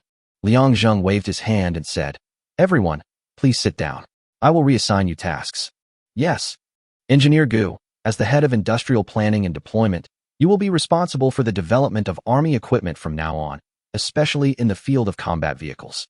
We must make major breakthroughs and make good use of existing resources. Yes, Emperor of Heaven. Jiang Yongchuan, as the head of the shipbuilding industry, you must keep pace with the times. You must know that although we may seem powerful now, if we don't continue to work hard to innovate and develop more powerful warships, we will be surpassed sooner or later. Don't forget the shame of the 12 heavenly kings besieging our country. Don't worry, Emperor Tian. I promise I won't let the same thing happen a second time. Liang Zheng nodded, then looked at Qi Tian and the others.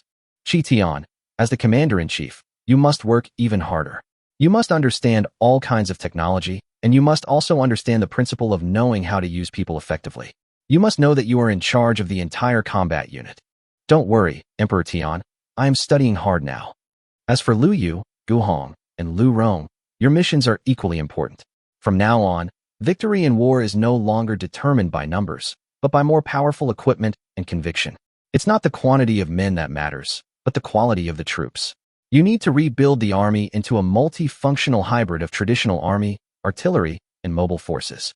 In the future, you will need to fight in coordination, so training must be stepped up. Of course, new equipment will be distributed to you gradually.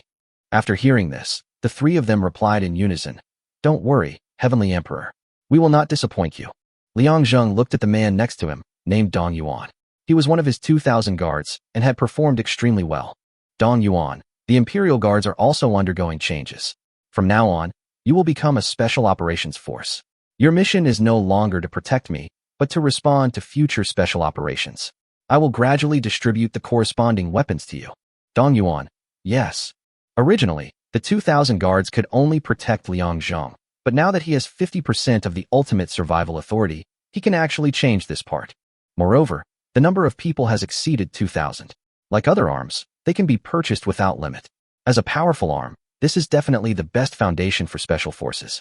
At this time, everyone began to talk and put forward various illusions about the future of the Celestial Empire. Liang Zheng was very happy to listen to them. Liu Yu suddenly shouted at this time, "When do you think we can rule the world?" The originally noisy crowd suddenly quieted down after hearing Liu Yu's words. They all looked at Liu Yu strangely. Looking at the looks in everyone's eyes, he thought he had said something wrong. Lu Rong patted him on the side. "To rule the world, you need to keep pace with the times. Have you noticed? From the way we've come, today's technology is far beyond our imagination. Therefore, learning is the most important thing, otherwise you will only fail." Qi Tian nodded. "Yes, I've actually heard that this world already has iron birds that can soar in the sky. They are incredibly fast and can drop cannonballs with astonishing power." When Gu Gong, who was standing by, heard this, his eyes suddenly lit up. "I wonder if the marshal has seen it? Could you tell me in detail?" When Qi Tian saw Gu Gong's eyes, he just sighed helplessly. "I only heard about it, but didn't see it with my own eyes. I'm afraid I can't help you much." Liang Zheng looked at what they were talking about and felt extremely happy. As long as he had the idea, it was good. The worst thing was that he didn't even have the thought. "Engineer Gu, do you remember that stack of blueprints? You can go take a look, maybe you'll find something different." "Yes, Emperor of Heaven."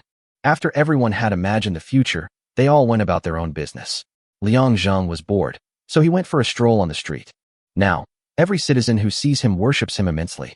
If Liang Zheng had not abolished the kneeling system, I'm afraid everyone on the street would be kneeling on the ground. At this moment, Liang Zheng heard a sound coming from behind and found that it was Zhao Yao and Hao Yin strolling around. The little guy is now over 1 year old, but very naughty.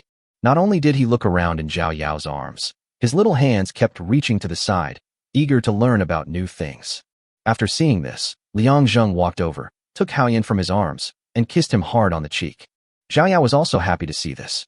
The family of three was talking and laughing on the street, looking extremely happy. Chapter 197: The Birth of the Tank. China's tax revenue yesterday was 50 trillion yuan, and the current tax revenue is 55.41 trillion yuan. Important note: your industrial planning deployment has completed the tank design drawings. At the Institute of Science and Technology, there's a man named Yin Shui who has a bold and advanced theory that can be applied to tank design, greatly improving the current problem of insufficient precision in tank movement design. Major civilization event. Your research team has developed drilling technology. In the future, China will be able to mine large quantities of its own corpse oil, eliminating its dependence on stone purchases. This will greatly promote industrial progress. Drilling technology, civilization level +10. Current civilization level, 10 out of 200. Major civilization event. Researchers in your country have successfully developed the first aircraft, laying the foundation for China's aerospace industry. Civilization level +10. Airplane. In 1903, humanity created the first self-powered manned aircraft, the Flyer 1, which successfully completed its test flight. This aircraft was powered by a diesel internal combustion engine. But the truly revolutionary aircraft was the one that crashed during a performance at an exhibition on December 10, 1910. But this aircraft has attracted a lot of attention because it uses a new type of engine. The 50 horsepower engine uses a fan to push the air backward. At the same time, an afterburner is added to fully expand the gas in the tail nozzle to increase the reverse thrust. This is the earliest jet engine. At this moment, a large number of chat records suddenly appeared on the originally deserted world public screen. Alec, what bad luck. I've been targeted by the system again. I don't know how this happened. How did those top bosses survive? Jix, I once asked a senior official about this. They all united at the time, otherwise they wouldn't have been able to defeat the system. I think we should give it a try. Pilato, I don't dare go out into the wild right now. My country doesn't have any resources, and we can't survive for long with just the little we have. Liang Zheng was puzzled when he saw this. What did this mean? What did he mean by can't defeat the system? Then he opened the system and looked at the introduction to industrial civilization. After learning about it, he finally understood it. It turns out that in this industrial civilization, there are not only survivors, but also systems intruding. The system will not form a country on its own, but will randomly place different types of troops in various regions, some strong and some weak. There was once an unlucky guy who discovered a large oil field and went to mine it excitedly. However, he encountered the system's troops, and they razed his country to the ground. Some people even discovered an advanced military factory in the wild. They mistakenly thought they had hit the jackpot and excitedly went forward to observe it. It turned out that the system had indeed set a trap. It turned out that the system was full of high-performance fighter jets, and there were tens of millions of them when they were deployed. The entire country couldn't hold on and was wiped out in just 3 hours. However, I heard that some people were indeed lucky and encountered the same thing before, but not only did they not have their country destroyed, but they also received some mysterious rewards. Liang Zheng couldn't help but think about it. It seemed that this was not just a system intrusion, but also some kind of opportunity. It's like being granted the title of Son of Heaven. All others see is that I persevered for a month, but no one can understand the benefits of this. Thinking of this, he hurriedly ordered his mining troops to stop. There is no way. We are in an extraordinary period now, and our military technology is definitely not strong. Although we have developed tanks and airplanes, they are only at the lowest level. If we really encounter those high-tech things, I am afraid we will be in a tough battle, and it is even possible that our country will be destroyed. He didn't want the celestial empire he had worked so hard to build to fall into a desperate situation because of his momentary mistake. He has only been here for 1 day, but he has already obtained tanks and planes. As long as he is given some time, they will become even more powerful, and there will be no rush to mine them by then. At this moment, Liang Zheng's system prompted again. Your country has produced its first tank, codenamed TC-01. It is a situational tank with excellent performance at the current technological stage. Tank. The world's first tank was born in 1916, named Make 1, Mark 1. Once it was launched, it completely changed the rules on the road and laid a solid foundation for the title of King of Land Warfare. Your exclusive vehicle has been unlocked. Please check it in the mall. Tank. TC-01, 100 million points/1. Armor thickness, 40 millimeters. Weapon, 58 millimeters cannon/Gatling gun 1. Speed, 26 lm/h. Introduction. This is a tank exclusive to China, with a length of 6 meters, a height of 2.8 meters, and a weight of 4.6 tons. It is a light tank, but it seems that there is still a lot of room for improvement. China's first tank has been born. It is considered extremely excellent at this stage, with armor reaching 40 millimeters. The earliest tanks were simple steel plates that allowed infantry to hide behind the tank from ordinary bullets and artillery shells. The armor thickness of 40 millimeters is enough to withstand most artillery. At this stage, anti-tank shells have not yet appeared. The power source at that time did not allow the tank's armor to be made thicker, and the increase in weight meant a loss of speed for the tank. Since he already had a tank, he might as well sign up for the tank elite competition. Liang Zheng naturally didn't care about the 100 billion points. He just wanted to take advantage of this opportunity to see the military strength of various countries, and also to see if his own exclusive branch of the military still had an advantage. While he was thinking, the world became noisy again, as if some unlucky guy had encountered the system troops again. Liang Zheng opened the world channel and watched the video. His understanding of this world was still too one-sided, and he needed a lot of knowledge to supplement. Watching a battle was not just about the other side being attacked. Now Liang Zheng could see many problems from a battle. After opening the system, Liang Zheng saw the enemy's tank troops. He was not surprised at all. He knew that there were basically tanks here. This has become standard equipment for all survivors of industrial civilization. Without this thing, I'm afraid I would be unable to move forward here. The person who encountered the battle was a man named Blue. He came across a resource and wanted to mine it, but suddenly a group of soldiers rushed out. Liang Zheng discovered that the system did not dispatch armored vehicles, but real soldiers. However, the anti-tank shells on their shoulders were simply outrageous. Chapter 198: The Survivor's Dilemma. Through the pictures, Liang Zheng discovered that there were not many system soldiers, seemingly less than 1 million, but their equipment was extremely advanced. At first, no one took the shell on the shoulder seriously, but when it was fired, it made everyone's scalp tingle. Blue's tank was like thin paper and was instantly shattered into pieces, bursting into flames. You have to know that no matter how thin the armor is, it is still a tank, and it was actually shattered by a single artillery shell. At this time, four words appeared in everyone's mind: anti-tank gun. This has completely surpassed the current stage. It seems that the system is also playing against common sense and does not care whether the opponent can resist. Although Blue's 20,000 tanks also launched a counterattack, they could not withstand the bombardment of nearly 1 million anti-tank guns from the enemy. In just 10 minutes, they were all destroyed. Blue had no choice but to return to the city in an instant and hope that the other party would not attack, otherwise his country would be in real trouble. Although it won't lead to destruction, financial loss is definitely inevitable. In industrial civilization, resources are not actually scarce. On the contrary, they are extremely rich, but because of the emergence of system arms, few people can occupy them. Some have been promoted for nearly a year, but are still living off their past capital.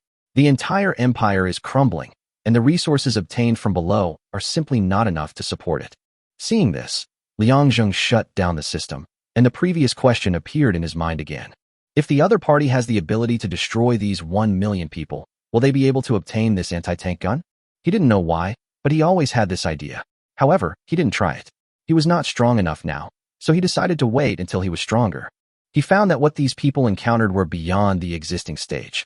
If they could really fight against them, would it mean that they could take off just by harvesting the system soldiers? At the same time, he also discovered that this man named Blue did not seem to leave his name in the feudal civilization, but since he was able to advance to the industrial civilization, he must be a strong man, definitely stronger than the 12 heavenly kings. But why is this guy so unknown? Thinking of this, Liang Zheng had some guesses. Could it be that the world plates of this extreme civilization are different? The most basic slave civilization is actually not just the one he saw, or the 8 billion people are indeed the base number, but as it increases, it will be divided into various regions. For example, in the slave civilization, there are only a few billion people left after it is upgraded, but where did the rest of the people go? Now there is only one possibility. That is, there are many slave civilizations in this world. Just like Liang Zheng went to the first slave civilization, and this brew was promoted from the second slave civilization and feudal civilization. Thinking of this, he felt that his guess was almost right, but he didn't know why these people had never thought about it at all. Could it be that this extreme survival situation has the effect of limiting their thinking? The reason why I can think of this is because I have obtained 50% of the authority, but I didn't have this thought at all in the past year. Could it be related to the level of civilization? At this moment, Liang Zheng felt more and more confused the more he thought about it. and his head was dizzy for a while. Then he shook his head violently. The feeling just now seemed like some kind of warning, and Liang Zheng felt a little scared. Then he stopped thinking about it. Now that the tank competition was about to begin, he should prepare for the competition first. This time Liang Zheng did not make a large purchase. He knew that his tanks would have to be upgraded, so he only bought 100,000 of them. I spent 50 billion points to buy 100,000 tanks. I thought I could get more discounts after getting the title of Emperor of Heaven, but I didn't expect it to be 50% off. But these 50% permissions are really useful, and the most important thing is reflected in transmission. Now, no matter whether his destination is his own territory or not, he can teleport there directly as long as he wants. It is extremely convenient, but as the distance increases, he needs to pay a certain amount of points, and there is no discount. What's more, if he wants to find someone, he doesn't need to pay points and can use it directly. There are countless things like this. Liang Zheng looked at the 100,000 tanks and called Gu Hong directly. It turned out that he was the leader of the cavalry, and now he was the leader of the tanks, so they were more or less on the same path. Now you are the general of the mobile force. You must fully understand the performance of these tanks. If I find that you are not capable enough, I will let you go home and retire or come to my side. Do you understand? Upon hearing Liang Zheng's words, Gu Hong nodded hurriedly. Don't worry, Emperor Tian. In fact, when the research was being done in the research department, I went to see it every day. Not only me, but Marshal Kalu, Lu Rong, and the others were all there every day. Liang Zheng nodded in satisfaction when he heard this. In fact, what he was most afraid of was that these people could not keep up with the knowledge. If this is really the case, we can only arrange for them to step back to the second line and then promote new people. But now that he sees how motivated they are, he feels at ease. Liang Zheng is a nostalgic person. Although he knows that being conservative is never a good thing, he really doesn't want these old subordinates to leave. Tell Qi Tian and the others what I said. Now is the time for them to demonstrate their learning ability and capabilities. Don't let me down. If anyone feels tired, come find me. I'll chat and have a drink with you later. Gu Hong was smart, and when he heard Liang Zheng's words, he immediately understood what he meant. Emperor of Heaven, don't worry. I promise they won't get tired, and I certainly won't get tired either. We will continue to conquer the world with you. Liang Zheng looked at Gu Hong, smiled and nodded, then waved his hand and let him go. Looking at the system, he saw a place to register and then clicked to register. You have registered for the Tank Elite Tournament and are the 147.12 millionth registrant. Please wait for system notification. Liang Zheng took a look at the number and saw that more than 10,000 people had signed up. It seemed that this would definitely be a grand feast. But what Liang Zheng didn't know was that he signed up to see the strength of others, but others signed up for the 100 billion points. Perhaps in the feudal civilization, they would not participate in any competition for 100 billion, but after this year, they know what it means to be so hungry that they will eat anything. People encounter system soldiers every day, and a lot of resources are consumed each time. You won't gain any benefits by killing the system soldiers. This has led to many small resources being ignored by everyone today, because they are simply too expensive for the system to consume. But don't even think about getting those huge resources, not counting those occupied by the top survivors. You won't be able to pass the system soldier level at all. Chapter 199. The competition was targeted. The competition Liang Zheng participated in was at the beginner level, and all the survivors here were at the same level of civilization as him. There were a total of 15,000 participants, and the remaining people either lacked confidence or did not have tanks. Liang Zheng was teleported to the competition area 5 hours before the start of the competition. He was in a viewing platform, a place like the Roman Colosseum. At this time, the area was already full of people, all with expressions of being on high alert. It's actually very simple to participate in the competition. No matter how developed your tank is, as long as you have it, it will be fine. But there is one thing to note, that is, tanks lost during the game cannot be replaced. At the same time, you will not get any points for the tanks you destroy. From this we can see that although it is a competition, it is also a disguised way of consuming the survivors' manpower. It is definitely not an easy task to stand out among these 15,000 contestants. Liang Zheng didn't have too many thoughts. The main reason he came here was to see how strong the others were. I have no interest in whether or not I get first place. Of course, it would be best if I could. At this time, all the contestants were already preparing on the field, and Gu Hong was already eager to try in the field. The world channel opened again, and the traders were survivors from advanced civilizations. Liang Zhenggang came to industrial civilization and didn't know that competitions like this were actually held every month. The only difference is that the events of each competition are completely different. Some involve aircraft, some involve land forces, and some involve special forces competitions. People with advanced civilizations use these competitions as a tool for entertainment. The difference in levels is also fully reflected here. High-level survivors are like aristocrats, viewing the game entirely for entertainment. But the survivors at the bottom have to fight for victory in order to survive. Of course, these people will also make their own bets. After all, this is the fastest way to get points. Liang Zheng looked at his number and found that he was ranked 4,232, which was also the number given by the advanced survivors. They have professionals to judge the tanks and number them one by one, allowing survivors to place bets based on them. Liang Zheng's ranking is already very high. After all, it is his first time participating. In fact, he didn't know that there were many people who were secretly paying attention to him and thought he might be a dark horse. However, he himself did not have so many ideas, but he also had great confidence in his own country's exclusive military force. After taking a look at his odds, he saw that it was 1 to 100, so he immediately bet 1 billion points. This is the highest bet the dealer accepts. When he placed his bet, the dealer immediately made a decision, which was to use all means to eliminate Liang Zheng in the game. You have to know that he himself bet 1 billion, plus other people's bets. Liang Zheng is carrying nearly 5 billion points. If he wins, he will have to claim 500 billion. Among those who compete with him, there is a 1 to 10 ratio, and he only has 800 million. Although the dealer will not choose the person with the lowest bet, he will never let someone with a high bet, like Liang Zheng, survive. The entire competition is divided into 15 venues, each accommodating 1,000 contestants. Each contestant has 50 tanks for a melee, and only the top 10 winners are selected. As for the winning condition, it is simple: survive to the end. As long as there is at least one tank that can still move, it will be considered a survival. The rules are simple but extremely cruel. There are 1,000 survivors, and no one deploys 50 tanks, which means a total of 50,000 tanks. In this melee, even if the tank is really powerful, it is hard to say whether it can survive to the end. You must have a corresponding strategy and strong insight. The terrain of the competition is extremely vast, and the battlefield is also random.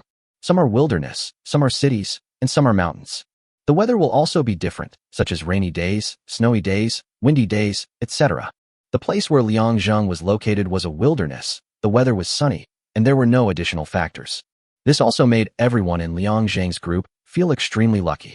You know, today's tanks have not yet overcome so many difficult weather conditions. Sometimes, perhaps due to weather reasons, the tank was scrapped before the battle even started. Gu Hong has selected 50 tanks and is ready to enter the arena. The competition is about to begin. Liang Zheng was assigned to Group 6 and was waiting outside the venue early.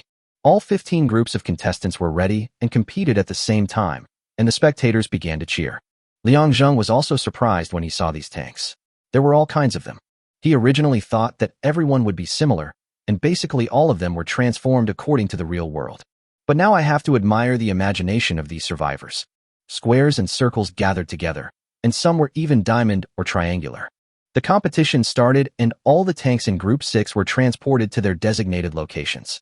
The venue was large, but not very spacious for 50,000 tanks.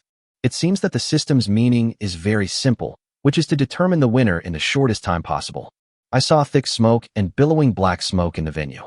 This is caused by the extremely incomplete combustion of internal combustion engines in this era. The huge roar had already drowned out the shouts of the survivors outside. At the beginning, those old tanks had already found their opponents. This was not the first time they had participated in this kind of competition, and they were already familiar with the rules. Liang Zheng discovered that many survivors seemed to be in groups of 10, and they would attack those who were alone first. Liang Zheng naturally became the target of attack. He saw 500 tanks rushing straight towards him and started bombing immediately. When Gu Hong saw this, he started cursing. Liang Zheng was not too surprised. After all, it was his first time participating in this kind of competition, and it was impossible for him to understand all the rules in one go. When he knew that 10 survivors would win in each game, he felt something was wrong. Now it turned out that there was indeed something fishy. But then he realized something was wrong, because there were more than 500 vehicles attacking him. On his left wing, a team of 10 people appeared and came towards him. Liang Zheng raised his eyebrows and immediately felt an ominous premonition. He was clearly being targeted. But I just arrived in industrial civilization and didn't provoke anyone. Why did this happen? It is true that the tree wants to be still, but the wind does not stop. Chapter 200 Tank Battle. Liang Zheng quickly understood the whole story. The reason was simple. It was because of the gambling. I have a ratio of 1 to 100, and now I have a high bet of 5 billion. In this industrial civilization, points are extremely precious. Even top bosses are unwilling to spend too much. This gambling was originally a means for them to make money. But now that Liangzheng has become an unstable factor, they naturally have to control the entire gambling and maximize their profits. Originally, Liangzheng had no desire to win, but now that he was being targeted, he couldn't just sit there and wait for death.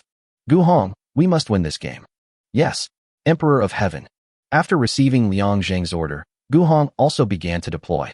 Now we are surrounded by enemies on all sides, with a large number of enemies appearing in front and on the sides. However, through observation, Guhong discovered that the opponent's range seemed to be shorter than that of his own tank, which was an absolute advantage. He immediately ordered 50 tanks to fight and retreat, but the Chinese tanks had a bonus of 7.9. The TC-01 tank received the order and began bombarding the enemy, instantly destroying the enemy tanks. This made all the survivors stunned. I've seen fierce people, but I've never seen anyone this fierce. Is this guy really at the same level of civilization as them? Liangzheng looked at the performance of the TC-01 tank and nodded with satisfaction. But the big figures of advanced civilizations could not hold back. They had never expected that the other side could launch such a powerful attack. There were a total of 1,000 tanks in the front and on the left wing. The order Guhong gave was very simple, which was to let them fight and retreat at the same time. Make full use of your own advantages to attack the opponent's weaknesses. The 20 empires who thought they had victory were shocked when they saw how ferocious Liangzheng's tanks were. Shaq, where did this guy come from? Does anyone know him? How can he have such a powerful tank? Gerda, I've never seen him before. He must have just been promoted. Pierre, you're just a newcomer, aren't you? I spent a whole year developing the tank, and another 6 months improving it. How can a newcomer who just got promoted achieve this? Everyone was discussing with each other, and the situation on the battlefield was indeed changing rapidly. Liangzheng's tank troops were originally retreating, but the battlefield was too small, and before they had gone far, they encountered another group fighting. Guhong frowned upon seeing this situation and ordered them to temporarily stop retreating and to fight a quick victory. After receiving orders from superiors, the TC-01 tank launched a fierce attack on the enemy, but the attack speed was too slow. Fortunately, during the previous struggle, nearly half of the enemy's troops had been wiped out. Now, looking at the aggressive enemy, they did not panic at all. They just started to aim at their targets and attack frantically. At this time, the opposite side finally walked into their shooting range and opened fire at them in the first instant. It was at this time that all the Chinese tanks began to move again. Guhong has put a lot of effort into this aspect. As a mobile force, it is naturally impossible for them to just stand still and fight with others. The TC-01 tank retreated again and started heading towards the battlefield behind, and its route was chosen to be in the middle. Guhong was not in a hurry to send them to their deaths. After some observation, he found that there were less than 30 tanks bombarding each other on that battlefield. Now the battle between the two sides has reached a fever pitch. At the current speed, by the time they reach the center of the battlefield, the battle between the two sides will most likely be over. When the 20 empires saw that Liangzheng's tanks were still retreating and getting closer and closer to another battlefield, they became more and more ruthless. At the beginning, they did not take these 50 tanks seriously at all and just regarded them as a formality on the field. But now it has cost them such a huge price to come back. The battle has just begun. The real fierce battle will be at the last moment. Now it is difficult for the remaining troops. They have to enter the final round. Thinking of this, they became even more furious. Since they could no longer enter the finals, they would drag Liangzheng down with them even if they died. But when they moved forward again, the distance had exceeded their range. They wanted to attack again, but they were once again out of range. Guhong naturally would not let go of the opportunity and ordered the tanks to continue attacking. After a series of attacks, he actually destroyed nearly 100 of the enemy tanks. But what worried Guhong was that the previous battlefield was not only not over, but both sides had increased their troops. If he retreated, he was afraid that he would really be within the attack range. Their enemy still has about 500 vehicles left, standing still, but it is completely unrealistic. Even if their armor was thick enough, they would definitely not be able to withstand the bombardment of 500 tanks. Liangzheng saw everything and said nothing. Now it depends on Guhong's decision. He believes that such situations will not be uncommon in future battles. If a person does not have enough knowledge, he can learn, but if his IQ is not enough, that is a fatal flaw. As a commander, one must have strong battlefield insight and on-the-spot adaptability. Liangzheng believed that Guhong definitely had no shortage of this ability. This guy had been fighting since the founding of the Celestial Empire. Guhong's performance did not disappoint him, and he made a bold decision. That is, all the TC-01 tanks turned around and ran to the right, which was a concentrated point of fighting. But looking at the entire battlefield, only there were fewer artillery shells. After receiving the order, all tanks moved to the right, with their shells aimed at both sides. That's right, what Gu Hong had to do was to blast a way out. If you can't stand still with the 500 tanks in front, then just destroy all the obstacles blocking your retreat and fight your way out. As long as the road here is opened, they will have a new route and can continue to argue with the 500 tanks. As for whether it will attract new enemies, here everyone is an enemy, and it doesn't matter who you eliminate. Moreover, they are currently at war, so I'm afraid it would be difficult to have the time to retaliate against them. Besides, Gu Hong did this without thinking. The performance of the TC-01 tank along the way was witnessed by everyone. He didn't believe that the other party would provoke such a powerful enemy just because they lost a dozen tanks. However, at this moment, something unexpected happened. The enemy, who were still chasing the Chinese tanks, were suddenly attacked from behind, which caught them completely off guard.